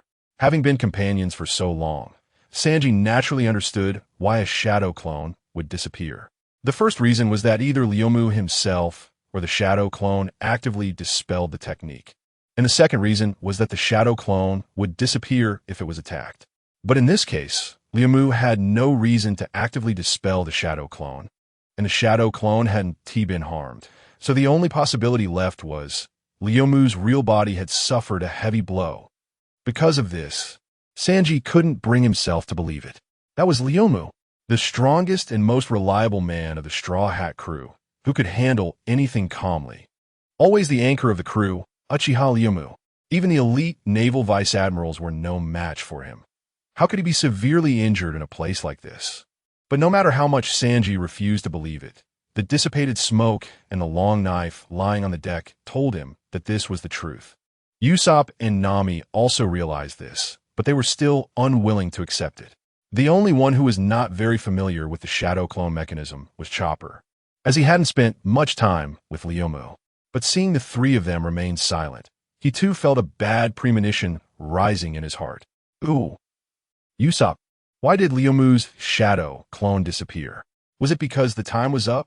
Chopper tugged at Usopp's shirt to prevent himself from overthinking and asked. Usopp was instantly excited upon hearing Chopper's words, pulling a distorted smile on his face and saying, "You're right, it must be that the time has come. With Ryumu's strength, how can anything go wrong?" Ha! Nami was also unwilling to accept it, nodding repeatedly in agreement. Yes, it must be like that. That Ryuma guy really should have let the shadow clone last a bit longer, making us worry. After saying this, she forced a distorted smile, just like Usopp. Chopper didn't notice this and let out a sigh of relief. So that's it, I thought. Don't deceive yourself. After being companions for so long, how could Ryumu's shadow clone disappear? You can't possibly not see that. Before Chopper could finish his sentence, Sanji mercilessly shattered the lies they had woven for themselves. His tone heavy. Ryumu has suffered a severe injury. Usopp and Nami's forced smiles instantly froze on their faces. Nami bit her lip hard, turning her face away and falling silent. Usopp, extremely agitated, hysterically grabbed Sanji's collar, his expression somewhat broken. Impossible. Ryumu could defeat even a vice-admiral. How could he possibly be severely injured? Usopp stared intensely at Sanji, but soon he released his grip, slowly sliding down onto the deck while murmuring, "Impossible." Ryumu had taken great care of Usopp since joining the Straw Hat Pirates. Along the way, Ryumu accompanied Usopp in studying weapons and taught him some combat knowledge. which was a huge help to him. In Usopp's heart, Ryumu was almost omnipotent. He had never thought that one day Ryumu would be defeated, which was why he was so emotional. Sanji understood this and naturally wouldn't hold Usopp's earlier actions against him. After hearing the conversation, even Chopper, no matter how naive, understood what had happened. His gaze lost focus as he sat down on the deck. How could this happen? Ryumu. There was no time to hesitate. Ryumu and the others must have encountered a very powerful enemy, and I must go help them. Sanji's expression was serious as he scanned the others. You decide whether to stay and watch the ship or come along. After saying this, Sanji jumped off the ship. His voice was powerful, ringing like a bell and waking the others up. I want to go. Chopper quickly stood up and shouted, following closely behind. Nami said nothing, but silently took out her sorcery climb attack to show her decision and jumped next to the two. That left only Usopp alone. Fortunately, Usopp didn't make any excuses this time. He stood up with a serious face and followed the three, a huge slingshot now in his hands. In the underground research lab of Hogobaku, as soon as Wanzong woke up, he displayed a strong sense of oppression, which pleased Moria greatly, letting out a sharp laugh. After acquiring Ryumu's shadow, Wanzong not only inherited all of Ryumu's techniques, but also retained Ryumu's personality completely. So when he opened his eyes and found himself in a strange environment surrounded by unfamiliar people, Wanzong used a body flicker technique to arrive at the entrance of the lab, immediately assuming a battle stance and scanning everyone with vigilance, speaking in a low voice. Who are you? Moria was even more satisfied seeing that Wanzong adapted to his body so quickly. It seemed that the compatibility between Uchiha Ryumu's shadow and Wanzong's body was very high. He. My name is Moonlight Moria, and I have given you a second life. Moria's narrow eyes sparkled as he activated the powers of the Shadow Fruit, establishing a connection with Wanzong.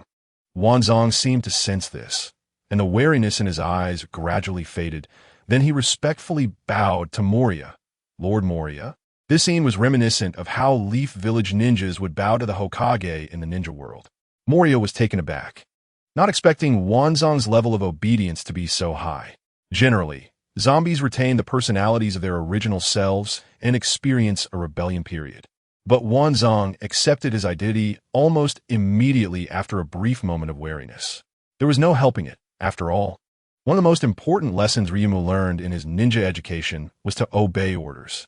Wanzong retained Ryumu's personality and combined with the Shadow Fruit's control over shadows. This allowed Wanzong to bypass the so-called rebellion period, which conveniently helped Moria.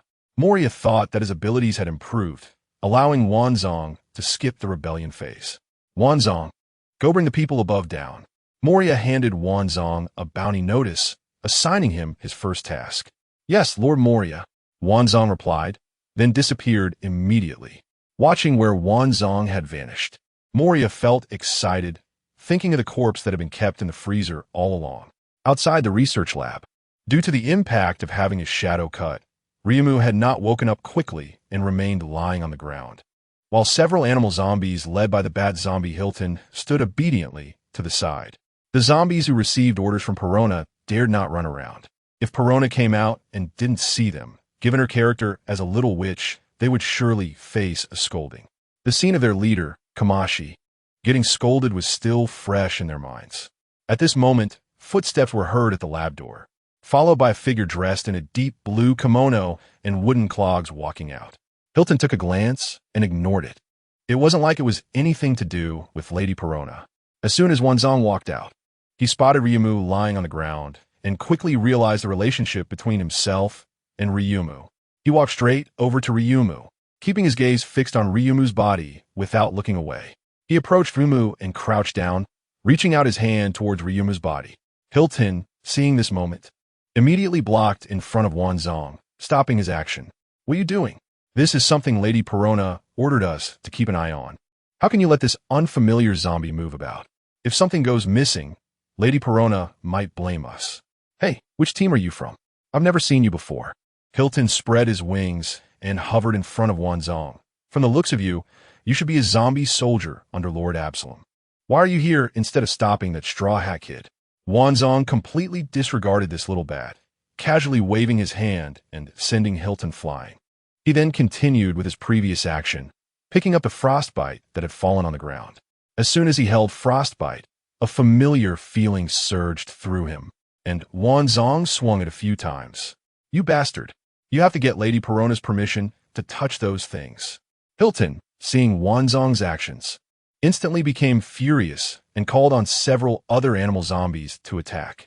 Wanzong's dark eyes narrowed, and his hand holding frostbite swung like a shadow, delivering a frigid slash that instantly hit the attacking zombies, sending them flying while freezing them into ice sculptures. Hilton's face changed drastically as he quickly flapped his wings in the opposite direction to slow himself down. Isn't that the technique of that guy on the ground? Could it be?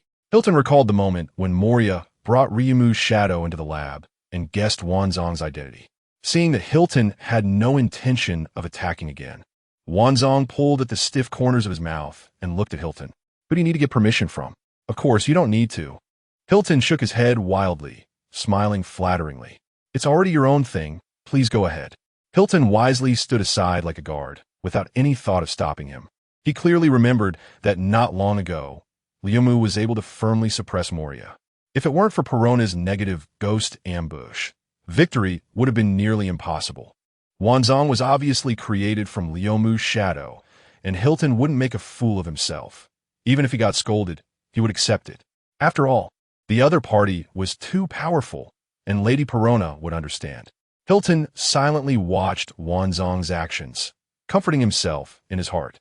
Wanzong then took Ryumu's ninja tool pouch and slung it over his waist along with the frost. After standing up and taking a few steps, he still felt something was missing, so he turned back and scanned Ryumu until his gaze settled on Ryumu's forehead. Wanzong's expression brightened, and he directly took off the forehead protector from Ryumu's forehead and tied it around his own, nodding in satisfaction. Just like that, apart from the clothes on his body, Ryumu was completely stripped bare. Wearing the forehead protector felt different. Wanzong once again tugged at the stiff corners of his mouth.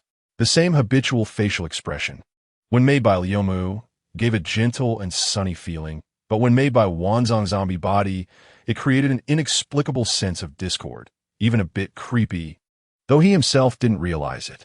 "I'll take these things. After all, you'll only be living in darkness from now on, so you probably won't need them." Wanzong took one last look at Ryumu and then ignored him. Wanzong felt no guilt about taking Ryumu's belongings. The original owner of the shadow and the zombie had irreconcilable contradictions. If the original owner hadn't died, the zombie would have died along with him. Wanzong would definitely have killed Ryumu without hesitation. Ha ha ha! Perona's enchanting laughter came from the door of the research room. The birth of the strongest ninja zombie had already been witnessed, and since there was nothing else in the research room, Perona simply came out to prepare to take the zombie to raid the Sunny, just in time to see Wanzong taking Ryumu's belongings. Using Uchiha Ryumu's things to deal with the Straw Hat Kid is really not bad. Perona floated in the air, covering her mouth and laughing.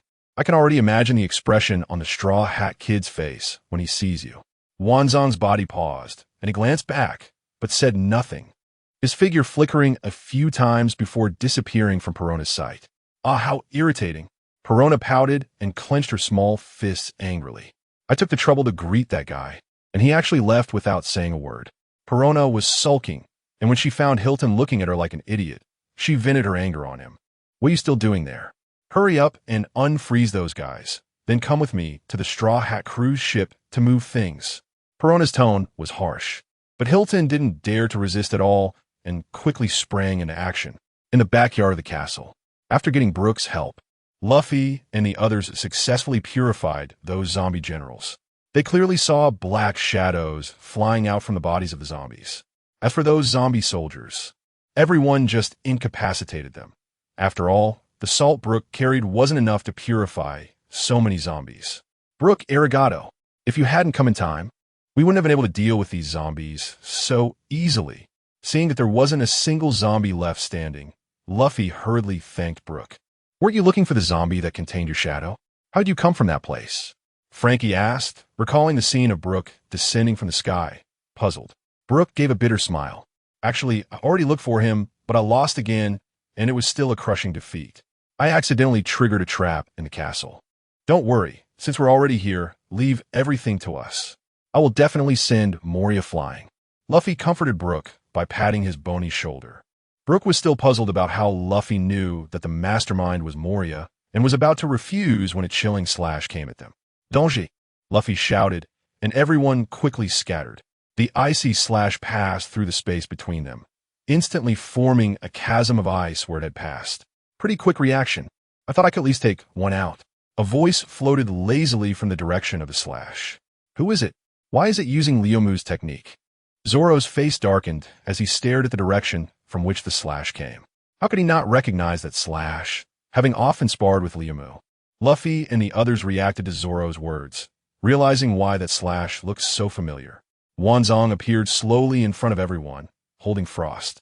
He deliberately adjusted the forehead protector on his forehead, the corners of his mouth slightly lifting. Wanzong, a ninja. Upon seeing this scene, Luffy and the others' faces changed drastically. Not because of Wanzong being a zombie, but because of what Wanzong was wearing. Frost was ranked among the 21 great swords, and they certainly wouldn't think it was just a coincidence. The sword in the zombie's hand was clearly Leomu's Frost. Not to mention the special ninja forehead protector. Wanzong had deliberately attracted everyone's attention with it. Among them, Luffy and Zoro, who experienced the Golden Lion incident, naturally understood the significance of this protector to Leomu. Zoro had even kept it for a while. So both of them knew that Leomu would never give the forehead protector to anyone else. But now the forehead protector was so brazenly worn on Wanzong's forehead. Could it be that something happened to Leomu? Although they had strong faith in Leomu's strength, an ominous premonition surged in everyone's hearts. Why is Leomu's stuff in your hands? Where is Leomu? Zoro shouted angrily and suddenly attacked Wanzong. Three-sword style, Onigiri. Zoro swung his three swords and instantly reached Wanzong, but Wanzong remained motionless, seemingly not reacting to Zoro's swift slash. Just as the Onigiri was about to hit, Wanzong finally moved. He simply held Frost up to his chest, and at the moment the three swords converged. The blade pressed firmly against the point of intersection of the three swords. The cold aura gradually spread, and Frost began to creep over Zoro's three swords. Seeing that Zoro was at a standstill with Wanzong, the others couldn't just watch. The first to act was Frankie, who shouted, "Purification Flame." A blazing fire shot from Frankie's mouth, targeting Wanzong alone. Wanzong did not choose to dodge, allowing the frost to continue spreading. In the blink of an eye, a layer of frost had already formed on Zoro's arm. If it held on for a little longer, it could completely freeze Zoro. Wanzong quickly made hand signs with one hand, then stomped his foot, and a water curtain rose from the ground, completely blocking the purification flame. Water release, water barrier. At the moment the raging fire collided with a water wall, a large amount of steam rose, instantly enveloping Wanzong and Zoro within. Taking advantage of this opportunity, Luffy and Brooke rushed into the mist from both sides, locking onto Wanza's position and launching their attacks without hesitation. Luffy's fists and Brooke's slender sword rained down on Wanza like a storm. Seeing this situation, Wanza silently felt it was a pity. He had to give up the good opportunity to free Zoro and chose to quickly escape the mist's range. Fire style, Fireball Jutsu. As Wanza reappeared, he had already formed hand seals, and a massive fireball, hotter than Frankie's purification flames, instantly enveloped the entire mist area. Before he could wait for the result of the fireball, Wanza suddenly grew dozens of arms. Robin, who had not acted until now, finally made her move. She crossed her hands, controlling these arms to pin Wanza's joints and neck, then clasped her palms, causing the arms to break his joints and neck. Just as a hint of joy appeared on Robin's face, her alarm bells rang as she realized that the Wanza she had trapped suddenly emitted a puff of smoke and turned into a wooden stump. Realizing danger was imminent, she had no time to react before being trapped in a water prison, completely losing her combat ability. Frankie rushed forward to rescue her, but was kicked into the ground by a foot descending from the sky. Once Zoro used a tornado to disperse the flames. The three saw two identical Wanza. One maintained the water prison technique to control Robin, while the other held Frost in one hand, stepping on Frankie with one foot. Looking at the three with interest, The combined attack of the Straw Hat Crew's 5 members was easily resolved by Wanza, who even subdued 2 of them, and clearly showed no signs of pressure. Seeing his companions captured, Luffy's face darkened as he shouted angrily at Wanza. "Let Robin and Frankie go now. Shadow Clone, Ninjutsu, Swordsmanship. These are all techniques of Ryumiku. Who the hell are you?" Zoro's face was equally grim as he stared at Wanza. Compared to Luffy's overt emotions, Zoro was calmer. "Ryumiku? Are you referring to the original owner of this sword?" Wanza smirked, then waved Frost a few times, ambiguously replying, "Who knows? Maybe he's already dead." Hearing this, Luffy, already furious due to his companions being captured, lost his rationality and charged at Wanza again. With fists flying like raindrops, Wanza did not move from his spot, merely twisting his body to dodge all of Luffy's rubber machine gun punches, finally kicking Luffy back. After failing his attack, Luffy quickly adjusted and prepared to charge again, but was stopped by Brooke. "Luffy-san, wait a moment." "Brooke, get out of the way. This guy just said Ryumiku is dead. I have to teach him a lesson," Luffy shouted, wanting to push past Brooke to continue his attack. "Luffy, calm down and listen to what Brooke has to say." Zoro, who had also intended to attack again, pulled Luffy back and looked at Brooke, wanting to know why he wanted to stop Luffy. Brooke quickly spoke up. "Although I haven't seen Ryumiku-san in action, from what you guys said, he should have techniques similar to this zombie before us. If that's the case, then the identity of this zombie is clear." Then Brooke simply recounted the information he had not previously shared with Luffy and the others. Luffy and Zoro learned the reason Wanza could use Ryumiku's techniques, and they also understood that although Ryumiku's shadow had been taken away, he was not in any danger. Zoro nodded after hearing this, meaning that as long as they defeated the zombie and poured a large amount of salt into his mouth, Ryumiku's shadow would be freed. Luffy finally calmed down, looked at Wanza, and cracked his knuckles, thinking that all they had to do was deal with this imposter. For Wanza, the task entrusted to him by Moria was not difficult. Although he did not inherit Ryumiku's memories, he inherited Ryumiku's personality and had absolute confidence in his own strength.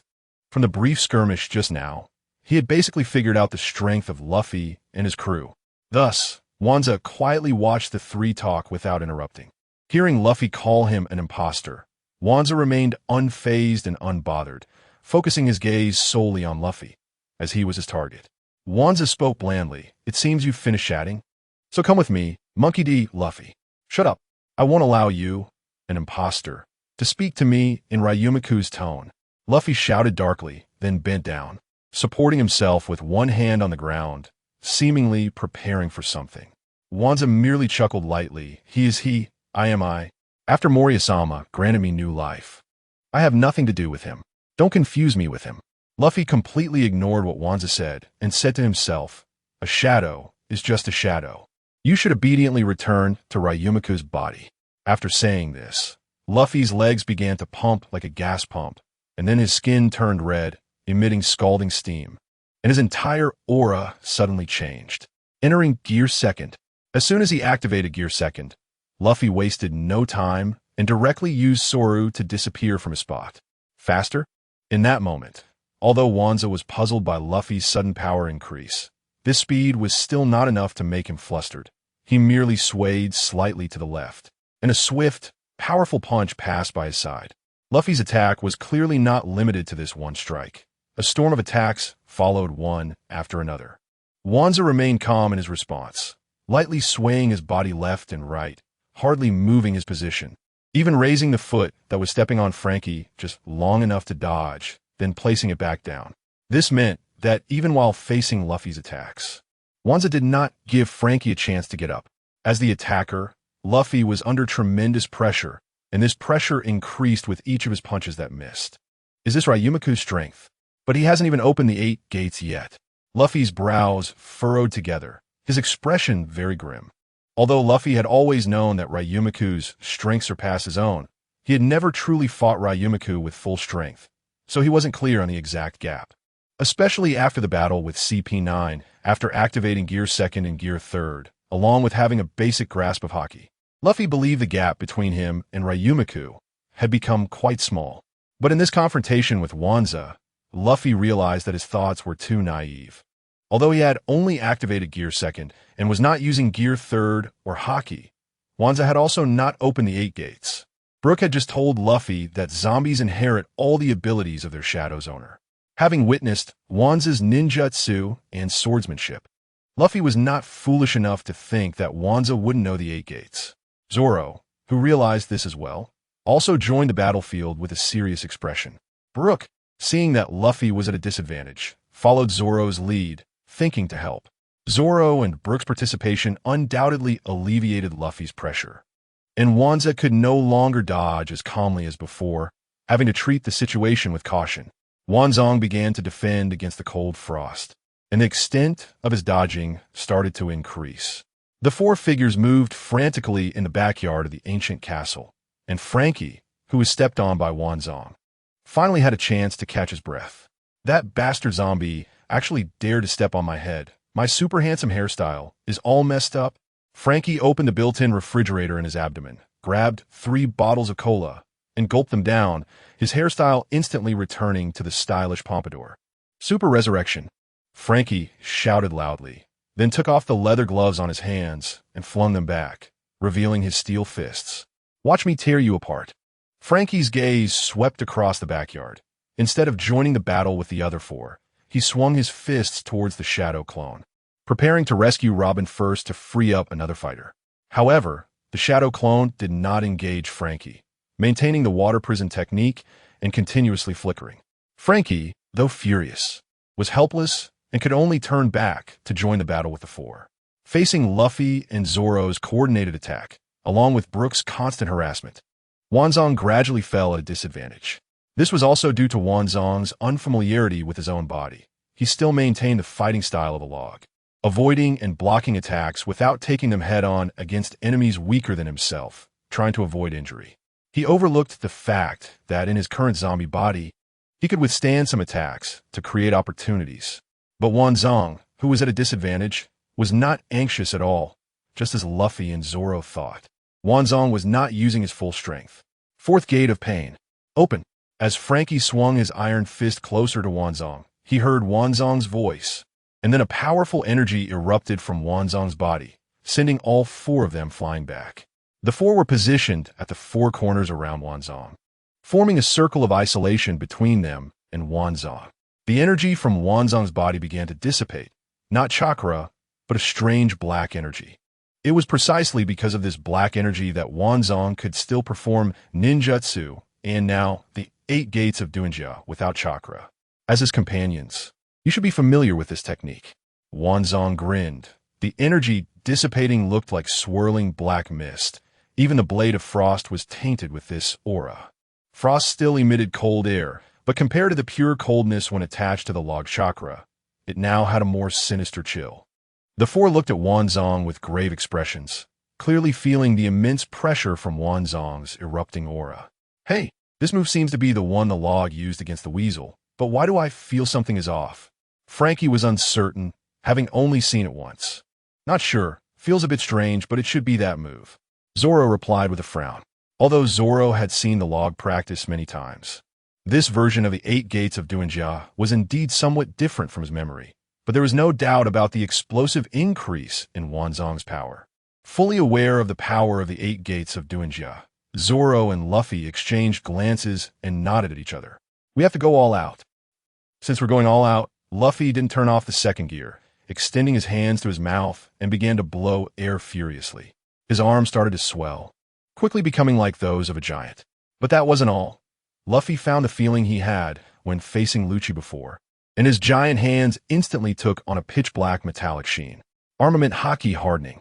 Giant jet rocket. Luffy extended his giant hands back to the maximum distance.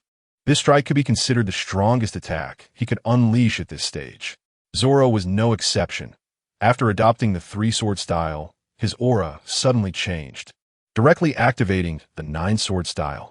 Behind Zoro's 3-headed, 6-armed body, the figure of the demon god Ashura seemed to appear, with purple-black mist emanating from his body. 9-sword style. Demonoha. Ashura. Brooke and Frankie, although lacking explosive techniques, charged toward Wanzong alongside Luffy and Zoro, one swinging an iron fist and the other wielding a fine sword.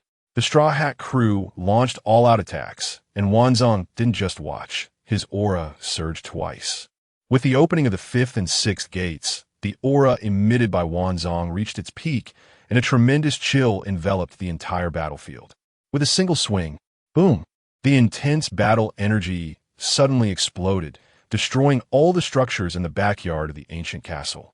The previously defeated zombie army was swept into the air, and when they fell back to the ground, their limbs broke again.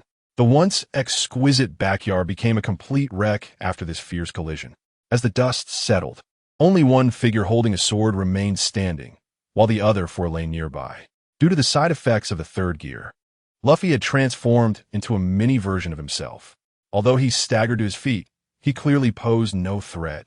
Even the injured old man he had seen before could defeat him. Zoro, Brooke, and Frankie struggled to support themselves on the ground. In the end, only Zoro managed to struggle to his feet, while the other 2 barely lifted their bodies before collapsing back down.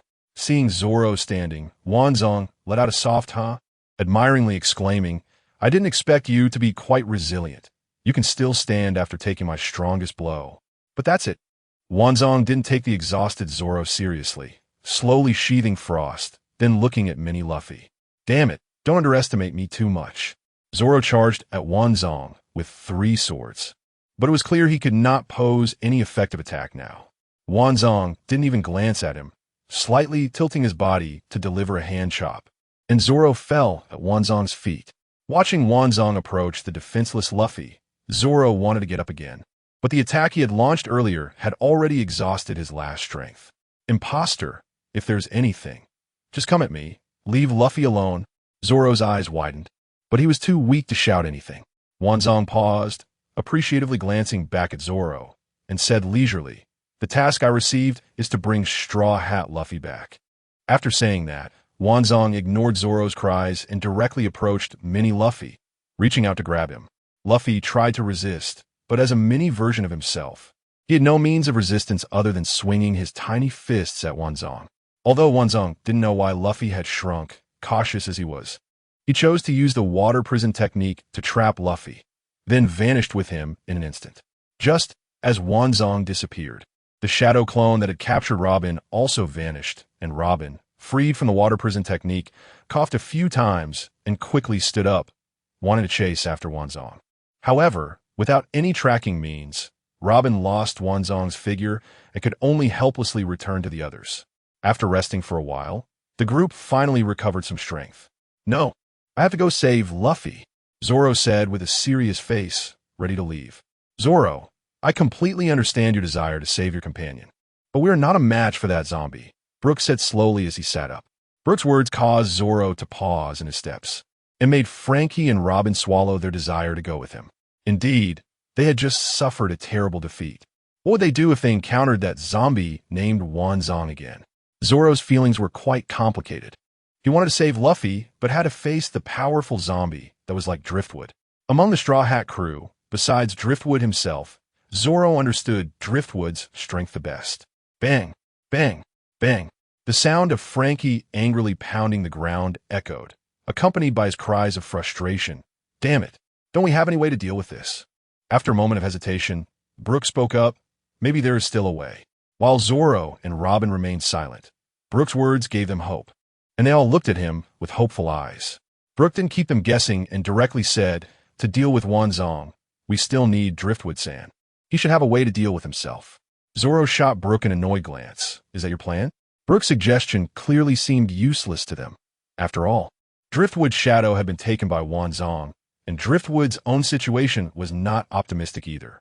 Zoro's intention to save Luffy included saving Driftwood as well. Yo-ho-ho-ho. Brooke let out his signature laugh. "Actually, you don't need to worry about Driftwood-san. After Moria takes someone's shadow, he won't care about the owner of the shadow anymore.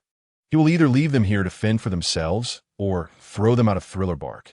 Look, I'm fine, aren't I?" The eyes of the others suddenly brightened. "Are you saying Driftwood is okay?" "Well, not exactly okay. After having his shadow taken, he will be unconscious for a while, and like me, he can't be in the sunlight," Brooke replied. Frankie also calmed down from his earlier anger and sat down to discuss. "In that case, our next objective is clear. Find driftwood and wake him up. Robin said, Sanji and the others are still on the Sunny. If Moria sends someone to take driftwood out, they should be able to notice. Zoro nodded. Then we will look for driftwood on Thriller Bark. Their goal was clear, and their analysis was reasonable.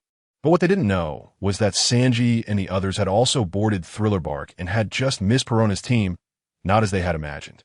Meanwhile, during Zoro and the others' rest, Wanzong had already returned to the laboratory with Luffy to report to Moria. In the underground laboratory of Hogback. In the spacious laboratory, only Moria and Hogback remained, while the ice coffin was still on the experimental table, not yet moved. Hogback was excited, reporting something to Moria. Moria was in a good mood and was about to speak when a figure appeared in the laboratory.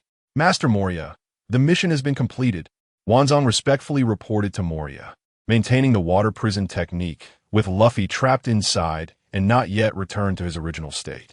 Moria and Hogback were taken aback. They didn't expect Wanzong to catch Luffy back so soon after leaving. The efficiency of completing the mission was astonishing. Well done, Moria generously praised, then looked at Luffy inside the water prison. However, when Moria saw Mini Luffy, a hint of confusion flashed in his eyes. He did not doubt that Wanzong had captured the wrong person, as Mini Luffy was just smaller in size, not unrecognizable. That bounty of 400 million berry Straw Hat Kid is actually just a child. Moria looked at Wanzong with a questioning gaze. Reporting to Master Moria, he was in his normal state when he fought me just now, but after the battle, he became like this. It should be a side effect of the battle technique. Wanzong answered truthfully. Moria nodded. He didn't care as long as the person he captured was Luffy. He reached out with a large hand, grabbing Luffy in the water prison. Let me go, glub glub. Trapped in the water prison, Luffy had no room to struggle and could only shout a few times. While being choked by the water, he even started bubbling. After shrinking, Luffy was even smaller than Moria's hand, and he was pulled out of the water prison effortlessly. But this was Luffy. How could he quietly submit? Once he was freed from the water prison, he regained a bit of strength and swung his tiny fist at Moria's face. The damage was minimal, almost non-existent, but the humiliation was at its peak. Moria was furious and even thought about crushing Mini Luffy, but considering his plan, he forced himself to endure it.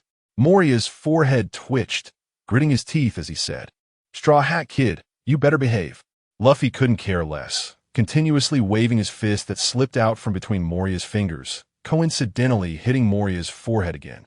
At that moment, the side effects of Luffy's third gear just happened to wear off, returning him to his original state. He poked his head out from Moria's fist and clearly saw Moria's face. Who are you, Onion Head? Where's that fake? I want to knock him out. Luffy twisted around in Moria's fist. Onion Head. Moria, already furious from being punched by Luffy, was now even more enraged after hearing the nickname Luffy gave him, showing signs of an imminent explosion of anger. Hogback, seeing this, quickly scolded, This is Lord Moria. Show some respect. What? You're Moria? You look just like an onion. Really ugly.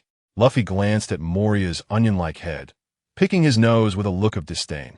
Seeing Luffy's attitude that could drive anyone mad, Moria couldn't be bothered to say more and directly picked up his large scissors. He needed to quickly cut Luffy's shadow. Otherwise, if Luffy continued, he feared he would be so furious that he would explode.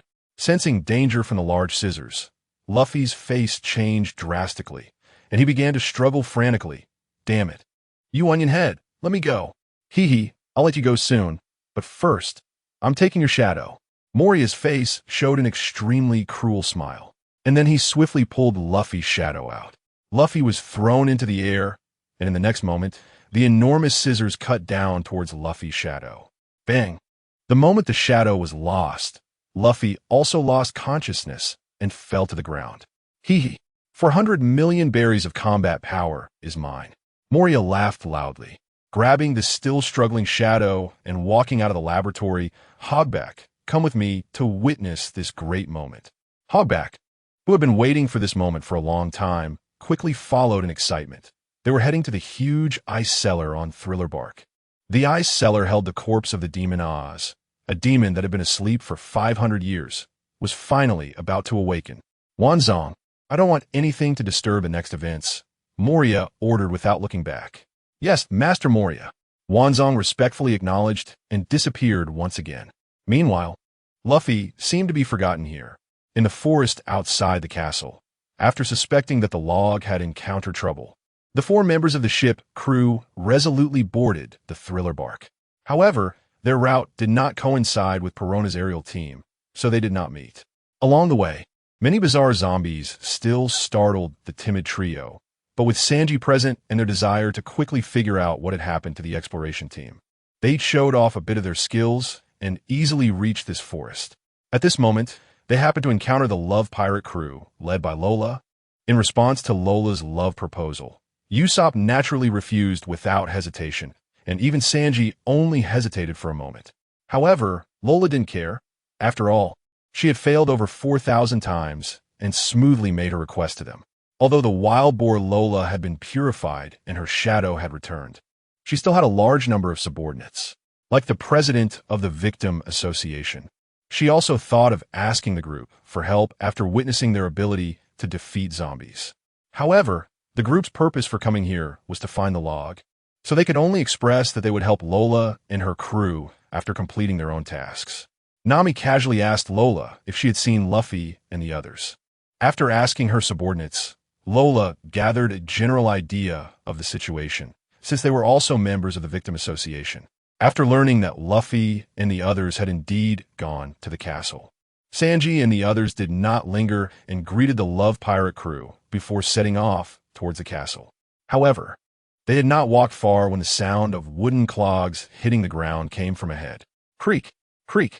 For some reason, Sanji and the others suddenly felt an invisible pressure and stopped in their tracks, staring intently ahead. As the creaking sound grew closer, a somewhat familiar voice rang out, stating that although it was a bit troublesome, since it was Lord Moria's order, they should leave this place. The person who arrived was, of course, Wanzong, who had come to patrol outside the castle upon receiving Moria's orders. He had originally planned to chase away Zoro and the others who had been defeated. But during Wanzong's mission report, Zoro and the others had already left their original position and were searching for the log throughout the thriller bark. Therefore, after activating his perception, the first targets to enter his range were Sanji and the others who were headed straight for the castle. However, it didn't matter who he discovered first. His task was simply to prevent anyone from interfering with Moria's subsequent actions. Those who wanted to enter the castle were all targets for him to clear out. It was just a matter of order. Of course, Wanzong's hope was that the other party would retreat, as this task was different from capturing Luffy. It was best not to engage in combat. As for the task, as long as it was completed, it was fine. According to the log's character, he generally would not choose a more troublesome method of handling things, and Wanzong, who inherited the log's character, naturally shared this thought. However, it seemed that the other party was unwilling to follow Wanzong's idea. Sanji and the others' gaze remained fixed on the shadow ahead, and upon hearing Wanzong's words, Chopper's cute brows furrowed slightly as he asked, "What's going on?" This way of speaking feels so familiar. The others nodded in agreement, and Nami hesitantly said, "It seems like the log often speaks like this. No matter who he is, since he's blocking our way, it means he's an enemy." Usopp changed from his usual timid attitude, and, without waiting for the figure ahead to fully appear, aimed his giant slingshot forward and shouted, "Deadly move. Firebird star!" An ammunition flew out, forming a firebird in the air, illuminating the entire forest. However, the next moment, Usopp's eyes widened in disbelief. His gaze focused on the forehead of the person who suddenly appeared before him, and he exclaimed, "This isn't." Before he could finish, a fist hit his stomach, followed by a sharp pain. Biafik. A mouthful of blood spewed out, and Usopp felt as if he had been hit by a small cart, flying backward until he crashed into a large tree. From the moment Usopp fired the Firebird Star to being knocked away, it all happened in an instant. Such a sudden change caught even Sanji off guard, let alone Nami and Chopper. "It seems you don't plan to retreat," Wanzong sighed, retracting the punch he had just thrown and slowly drawing out his frostblade. "It looks like I'll have to fight after all." "Usopp." By the time the others reacted, Usopp had already been knocked away, and they all shouted in unison. Nami and Chopper quickly ran toward Usopp's direction. Sanji suddenly exerted force with his feet and kicked toward Wanzong's head with a side kick, roaring, "Kisama, you bastard, how dare you!" Bang! Sanji felt as if he had kicked a hard object, and upon closer inspection, he realized it was a very familiar long knife. After seeing the shadow clone disappear on the Sunny, Sanji understood that the log was in trouble. But he only thought that the log had been defeated and injured and should be able to escape. After all, he had witnessed many of the log's life-saving techniques. However, now that even the log's sword and headband had fallen into the enemy's hands, it was unimaginable what the log's current situation was. When Sanji saw this familiar item, his eyes suddenly widened. Why do you have Frostblade and the log's headband? Where's the log? Wanzong's arm suddenly exerted force, pushing Sanji back a short distance. Looking at Sanji's expression and the tone of his previous question, Wanzong felt a sense of deja vu. He quickly recalled his recent encounter with Zoro. Now, Sanji's reaction was exactly the same as Zoro's back then. Wanzong couldn't help but chuckle softly. Bastard, what are you laughing at? Answer my question. Where is the log? Sanji asked, frowning. Well, I just thought of something funny. Not long ago, a green-haired swordsman with 3 swords asked me the same question, Wanzong replied. A green-haired swordsman with 3 swords? Is it the Mosshead? That Mosshead also encountered this zombie? Sanji scoffed. That Mosshead actually let this zombie take the log's things. I need to give him a good scolding when I get back. With that thought, Sanji no longer considered what Zoro had said and opened his mouth again. What that Mosshead said has nothing to do with me. I'll ask you one more time, where is the log? At this point, Wanzong, who had not revealed much strength, clearly had not led Sanji to think of the log, and only thought that Wanzong had taken the log's items while he was unconscious. Of course, it wasn't wrong for Sanji to think this way, as Wanzong had indeed taken the items while the log was unconscious. Seeing Sanji so persistent, Wanzong ambiguously replied, Who knows? Such ambiguous words were the most heart-wrenching at this moment. After hearing Wanzong's answer, Sanji's expression changed repeatedly before he finally said in a deep voice, Since you won't say, then I'll have to find the answer myself. But before that, I must get the log's things back. After finishing his words, Sanji's toes touched the ground, and he began to spin rapidly. Soon, the temperature at his toes rose sharply. When he stopped, Sanji's right foot was engulfed in scorching heat, and his entire calf glowed a bright red. The Devil Wind leg was activated.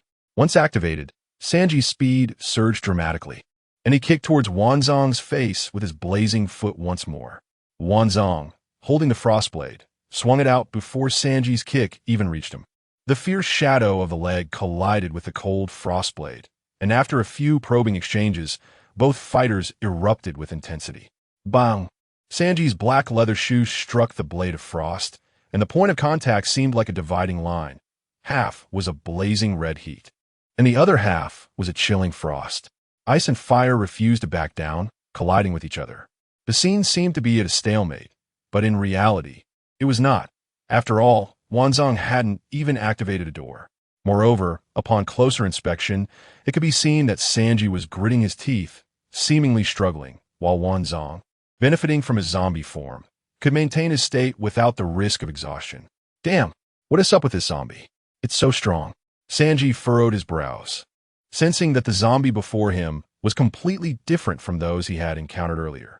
Just when Sanji felt he was about to be suppressed, Nami's cheering voice suddenly rang out. Sanji, go for it. Kick that zombie hard and get back the wood. Hiya, Nami-san.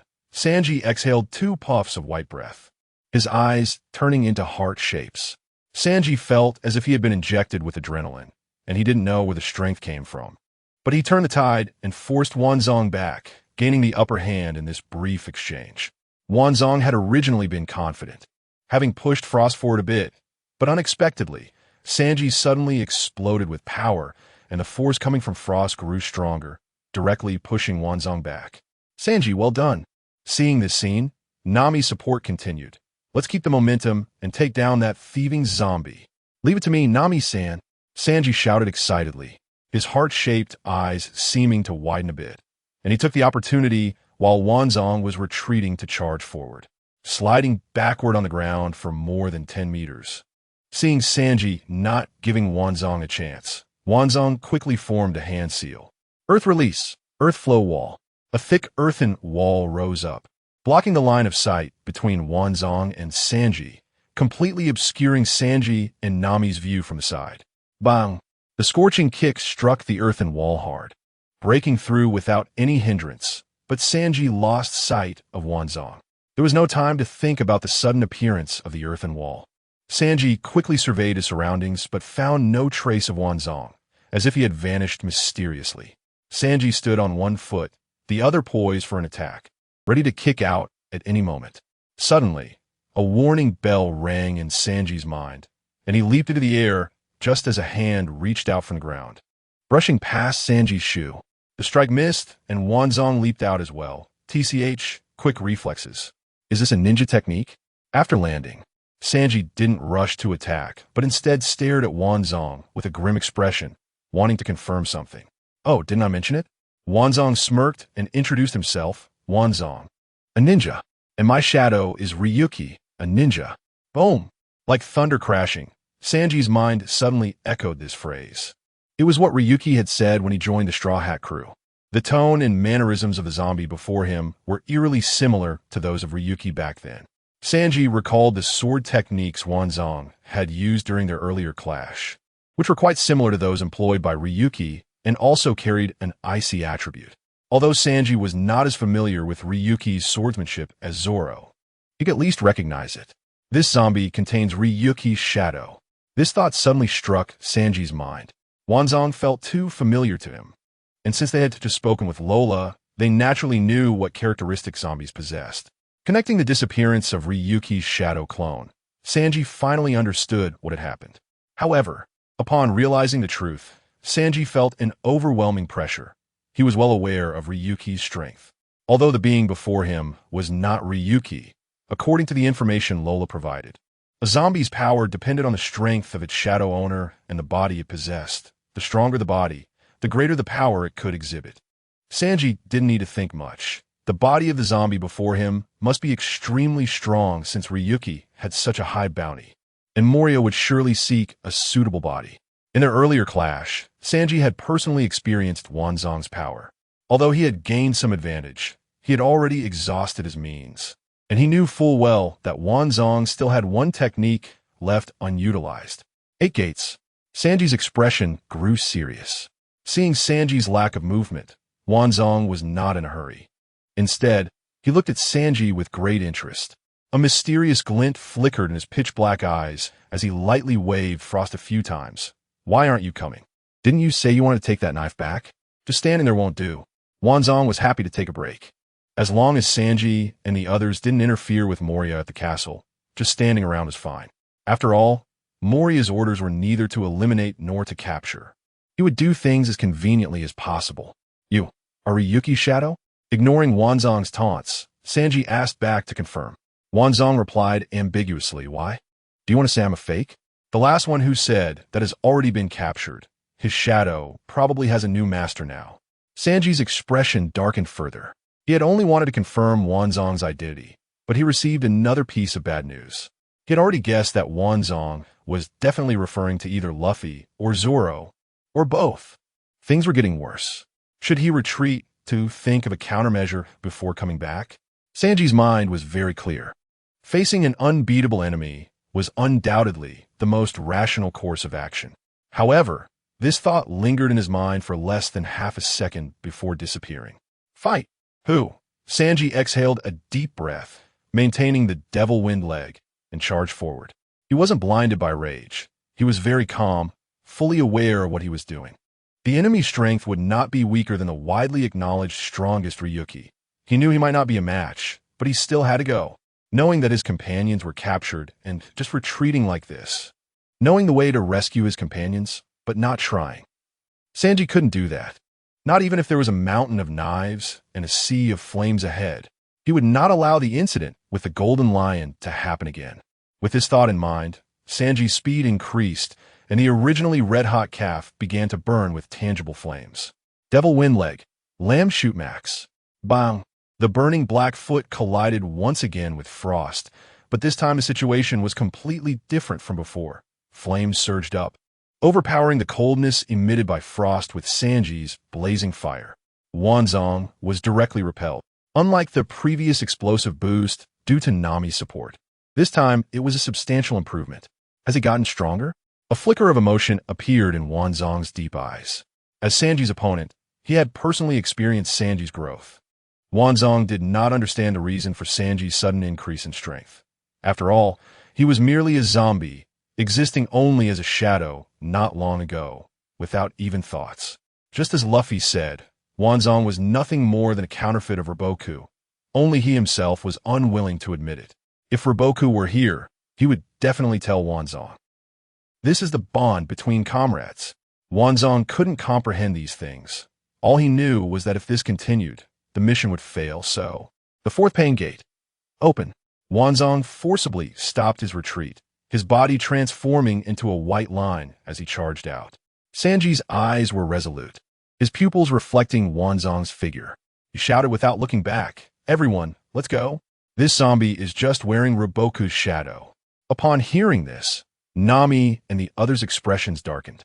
Without any hesitation, Chopper tossed a blue wave ball into his mouth. Nami took out her three-color stick and weather stick, and the injured Usopp lifted his giant slingshot again. Just one shout, and there would be comrades responding. This is the trust between comrades and the bond belonging to the Straw Hat crew. Chopper first enhanced his speed to join the battlefield between Sanji and Wanzong, transforming his form at the right moment to launch attacks. Nami and Usopp understood their roles. Getting close to Wanzong would only add to the trouble, so they did not approach the battlefield but instead spread out on both sides. Nami held the three-color stick tightly, unleashing elemental attacks to provide fire coverage toward Wanzong, while her other hand with the weather stick began to gather cold and hot bubbles, preparing for a battlefield strategy. Usopp, too, erupted with energy, although he was also providing long-range support. Unlike Nami, he leaned more towards precise strikes, always looking for opportunities. Every elemental shot he fired was exceptionally tricky, relieving pressure from Sanji and Chopper multiple times. Wanzong, having opened the fourth pain gate, originally possessed overwhelming strength. But due to the Four's fiery state and their harmonious cooperation, he momentarily failed to grasp the key to victory. The battle continued, with cold and hot bubbles rising and gathering above the battlefield, a dark cloud continuously expanding. If this goes on, they might really win, Nami thought to herself, as if the scale of victory was tilting in their favor. But is it really so? Not to mention that Wanzong had only opened the fourth pain gate. Even Chopper could only hold on for 3 minutes in his current state. If he took another blue wave ball after 3 minutes, it would just be a gamble. They had to hold on a little longer, just a little longer. As the 3 minutes approached, Nami's thundercloud weather seemed still not fully charged, and Chopper began to grow anxious. Facing an incoming slash, Chopper knew he couldn't dodge. Sanji had just been repelled and couldn't assist in time. So Chopper had no choice but to tough it out and transform into his fur-enhanced form, bracing himself against Wanzong's slash. After the slash, the 3 minutes were just up. Chopper, reverting to his normal form, rolled a considerable distance away on the ground. Luckily, he transformed into his fur-enhanced form just before hitting the 3-minute mark. Otherwise, that move would have left him severely injured. However, his current state was not much better. He was unable to move for a short time. Wanzong would not let such an opportunity slip by. With a flick of frost, he charged forward. Chopper! Sanji's eyes widened, bursting forth with extreme speed to intercept Wanzong. Sanji succeeded. He successfully stopped Wanzong's follow-up attack on Chopper, at the cost of his own safety. Seeing Sanji charge in recklessly, Wanzong's lips curled into a strange smile. This was a trap set for Sanji, but he had no choice but to jump in. After all, this was an open scheme. Frost. Extreme shadow bloom. Wanzong's body suddenly changed direction, darting out like a phantom. Sanji only felt a flash before a figure zipped past him. Tick-tock, the tip of the frost blade pointed downward, and a drop of blood fell to the ground. In that instant, a gash appeared on Sanji's chest, and a massive frost flower blossomed from a wound. A thin layer of frost covered Sanji's entire body, making his movements stiff. But Wanzong's attack was not yet over. He suddenly turned back, moving faster than his previous slash, his figure no longer visible to the naked eye. 1 slash, 2 slashes, 8 slashes in total, and 8 gashes appeared on Sanji's body. After combining the instant slash technique and the shave's 8 consecutive slashes, the final slash of this combo was about to be unleashed, targeting Sanji's neck. Sanji! The immobile Chopper watched as the last slash was about to fall, crying out in despair. Chopper felt immense guilt. He believed it was his fault that Sanji was hit. He wished he could bear those blows for Sanji, but now he couldn't move at all, only able to watch helplessly. Instant slash, 9 consecutive. Ninth slash. Instant slash, 9 consecutive. This sword technique was developed by Ruboku after learning Shave during his rest in Water City. The one who assisted him in training was naturally Zoro, as they practiced together daily. Ruboku simply perfected the model he used during the Judicial Island arc. When this move was completed and named, Zoro had some disdain for the name Ruboku chose. Unfortunately, Ruboku had yet to use it against an enemy, and now it was being used by Wanzong against Sanji. This combo had no particular features, it was just fast. The effect combined with extreme shadow, bloom was evident. According to Ruboku and Zoro's evaluation at the time, if the target did not respond effectively after being hit by extreme shadow, bloom, the subsequent instant slash, 9 consecutive was basically guaranteed to hit. Whether it was a kill depended on the will of the attacker. And now this nearly guaranteed lethal slash was about to fall, when a series of elemental shots suddenly flew toward Wanzong, targeting his face. Wanzong quickly retracted his blade, forcibly stopping the final slash of instant slash, 9 consecutive. Is it that hidden long-nosed guy? He actually predicted my final slash position in such a short time. Wanzong had no time to think further as a barrage of elemental shots struck him. Boom, boom, boom. Fire, lightning, and ice combined to create a violent explosion, even affecting Sanji not far away, who was thrown several distances away. However, the frost on him melted due to it. Wanzong, at the center of the explosion, was blasted back dozens of meters. If he hadn't forced the frost to act as an ice wall in front of him, the situation might have been even worse. Nami! Usopp shouted from a distance, then slumped down under a tree, completely exhausted and unable to participate any further. That last round of shooting had nearly drained all his energy. From pulling back the slingshot until the moment he shot, his mind was in a state of extreme tension, his fingers sweating profusely from pulling the bow. If he had been careless, Sanji would have been in danger. But the result was good. He had gambled right. Yes, Usopp is indeed taking a gamble, as Wanza's speed is too fast for his eyes to react. Of course, his gamble is not without reason. In that moment, Usopp seemed to be in a peculiar state. He had an inexplicable feeling that Wanza would appear in that position. Little did he know, a small seed was quietly sprouting.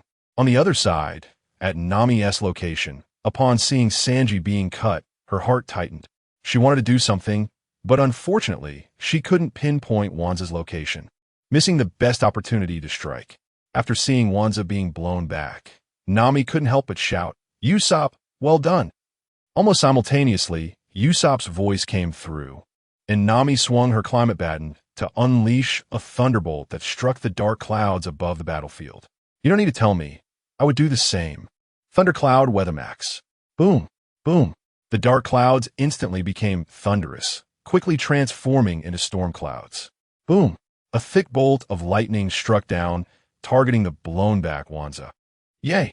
Seeing the thick lightning successfully hit Wanza, Nami cheered excitedly, but then immediately thought of the injured Sanji. Oh no, Sanji! Nami didn't have time to celebrate and hurriedly ran towards Sanji. Although the final cut wasn't made, the previous strikes were real, and she needed to provide urgent treatment. Nami ran quickly and soon approached Sanji. However, just as she was about to crouch down to check on Sanji's condition, a cold and emotionless voice rang in her ear. That lightning was indeed powerful, but you didn't think that would take me down, did you? Nami quickly turned to look, and there was Wanza's figure, causing her expression to change in shock. How was that possible? Nami had focused all her attention on Sanji and hadn't noticed the result of the lightning hitting Wanza. After all, she was well aware of how powerful her thundercloud weather was. Usually, this move could determine the outcome, let alone this time being the max version. Because of this, she didn't notice the pile of rubble left behind after the lightning strike, a charred severed arm, and the frost held in that hand. During the battle, dark clouds had been accumulating overhead, and how could Wanza not have noticed? Although he didn't understand its purpose, he still felt some vigilance. So after being blown away, sensing the impending danger, Wanza quickly used Earth Style to slightly mitigate the impact. However, even so, he still sustained considerable damage, with the severed arm on the ground being the best proof, and the stitching scars at the severed end being a contributing factor. When faced with Nami's inquiry, Wanza had no mood to respond, as anyone who had been struck like that would not be in good mood. Thinking of quickly ending the battle, Wanza lifted his foot and kicked towards Nami with full force. "Nami-san," the severely injured Sanji weakly called out, miraculously standing up and wrapping his arms around Nami, acting like a thick wall to protect her. Naturally, the kick that was supposed to hit Nami landed on Sanji's back, and the cut in that position was still bleeding. "Sanji, you..." Nami couldn't finish her sentence, as the tremendous impact sent both Sanji and Nami flying. Bang! Bang! Bang! After crashing through several large trees, they slammed into the last tree, with Sanji's head hanging on Nami's shoulder, losing consciousness. Although Nami was not directly harmed by Wanza's kick, the impact from crashing through several trees was also significant, and she soon fainted as well. With both Nami and Sanji unconscious, Chopper had already been severely injured and unable to move after taking a direct hit earlier, leaving only Usopp alone. Wanza glanced in Usopp's direction and instantly activated his body flicker technique to disappear from spot. "You're the only one left." Wanza appeared in front of Usopp, using that same indifferent tone. From the moment Wanza was struck by the thundercloud weather until Nami and Sanji were kicked away, only a few seconds had passed while Nami ran over.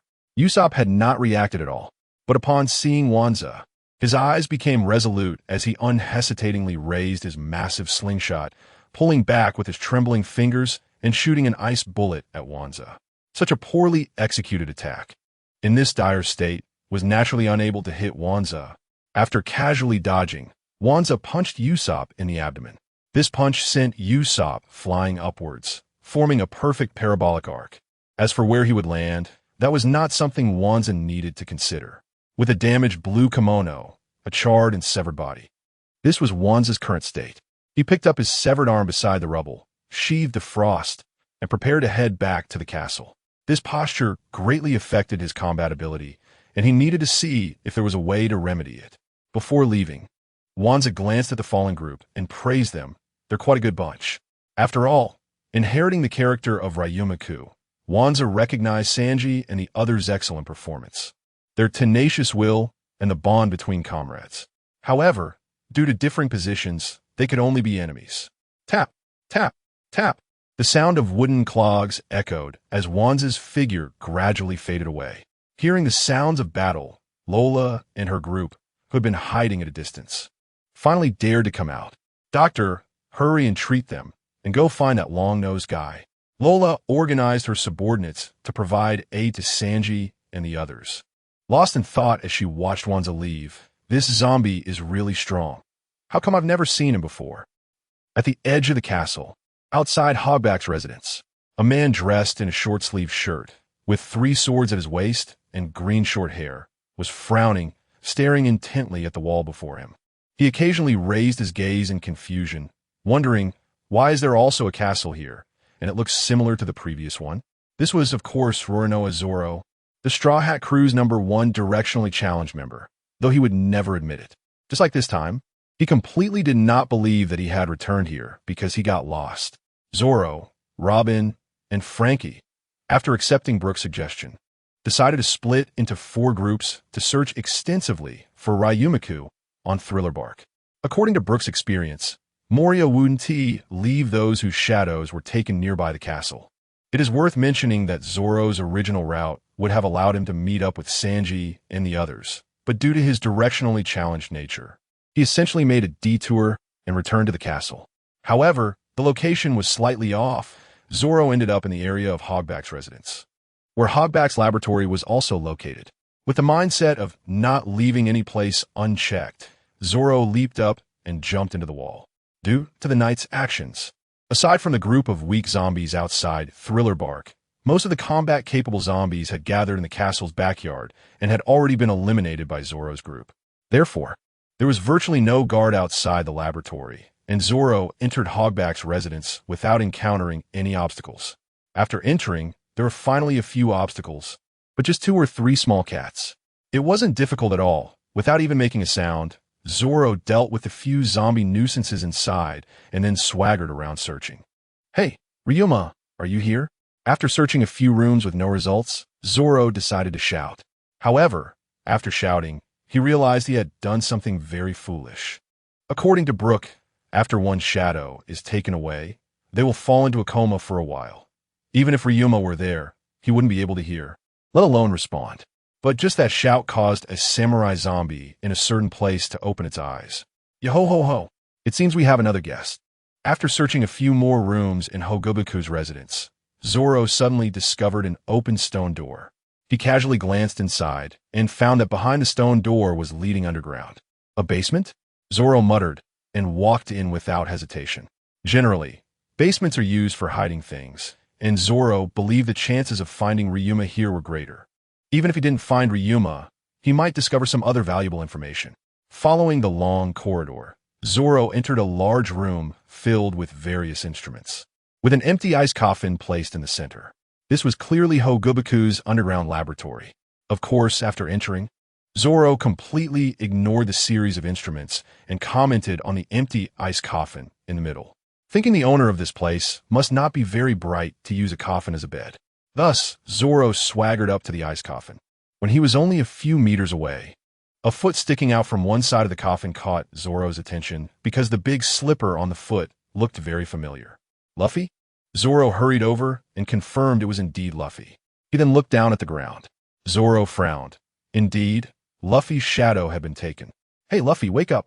Zoro shook Luffy's body, but there was no response. So, Zoro reached out with his large, guilty hand and began to fan Luffy's face like a fan. Slap! Slap! Slap! The sound of slapping filled the entire underground laboratory. Luffy's cheeks had swollen up like a pig's head, but there were still no signs of him waking up. Still not working? Zoro looked at Luffy's pig-like face, feeling no remorse at all. Although he hadn't found Ryuma, he had found Luffy, so Zoro considered this a gain. Seeing that Luffy wasn't going to wake up anytime soon, Zoro naturally didn't plan to stay any longer. He decided to take Luffy away first. However, just as Zoro hoisted Luffy up and headed toward the corridor, an unexpected guest appeared at the entrance, blocking Zoro's path. Technically, Zoro was the uninvited guest. "Hey, swordsman over there, barging into someone else's place is not a polite behavior. Yo-ho-ho-ho." Ryuma, wielding the famous sword Chioshui, stood in front of Zoro, showing no intention of moving aside. The moment Zoro saw Ryuma, he instinctively felt a surge of fighting spirit. He could sense that the samurai before him was an exceptional swordsman. Moreover, hearing Ryuma's unique laugh, Zoro immediately judged that this samurai bore Brooke's shadow and was also the enemy Brooke had never been able to defeat. Whether it was encountering an excellent swordsman or helping Brooke reclaim his shadow, Zoro wanted to test his skills against the samurai before him. What else more? It was crucial that he couldn't take Luffy out without getting past Ryuma. So there was nothing to say. He let go of Luffy and dropped him back to the ground. Zoro drew all 3 swords from his waist, with the silver-white Wado Ikemanji clenched in his mouth.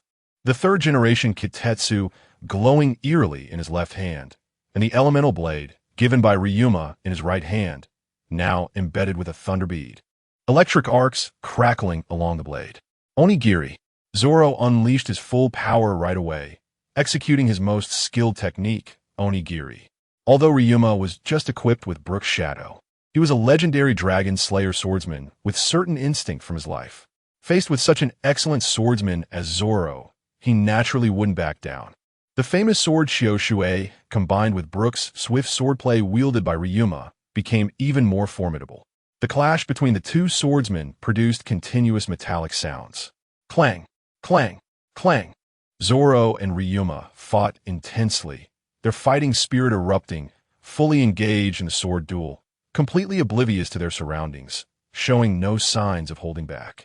The duel between these 2 exceptional swordsmen was undoubtedly spectacular. Unfortunately, there were no spectators, aside from the 2 combatants and the still unconscious Luffy. The various instruments in the laboratory had been destroyed, the ice coffin had turned into ice shards, and even the walls of the underground laboratory were covered in slashes. The stone walls above were being violently impacted, with stones beginning to fall, clearly nearing the point of collapse from their battle's impact. Both Zoro and Ryuma remained oblivious, their eyes only on each other as swords. After exchanging dozens of blows, the stones falling from above grew larger. They even began using these stones to attack, with no intention of stopping. Finally, the overhead stone wall could no longer bear the weight and completely collapsed, burying the entire underground laboratory. And naturally, the two combatants inside were no exception. Bang! Bang! The two sounds followed one after the other as Zoro and Ryuma broke through the rubble, locking eyes in mutual understanding, ready to resume their battle.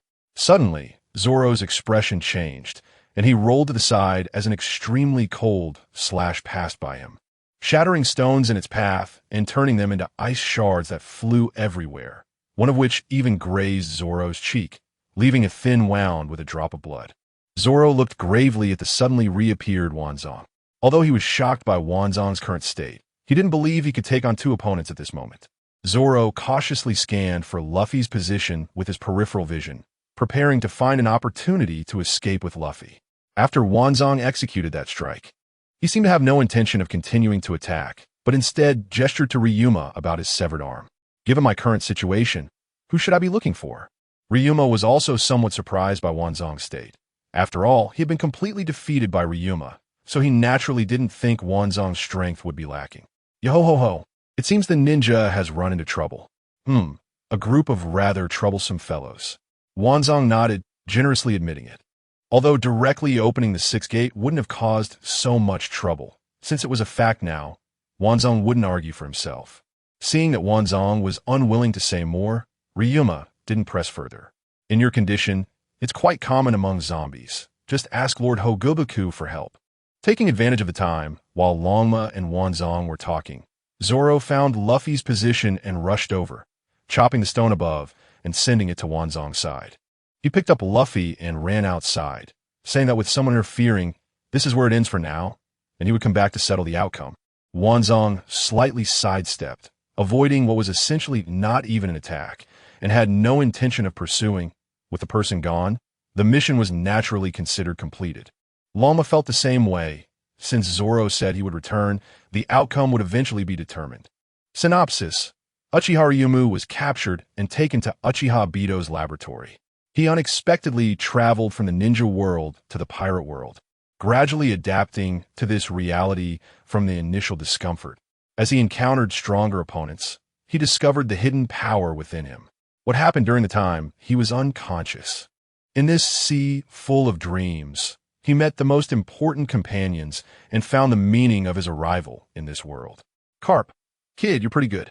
Why not become a Navy?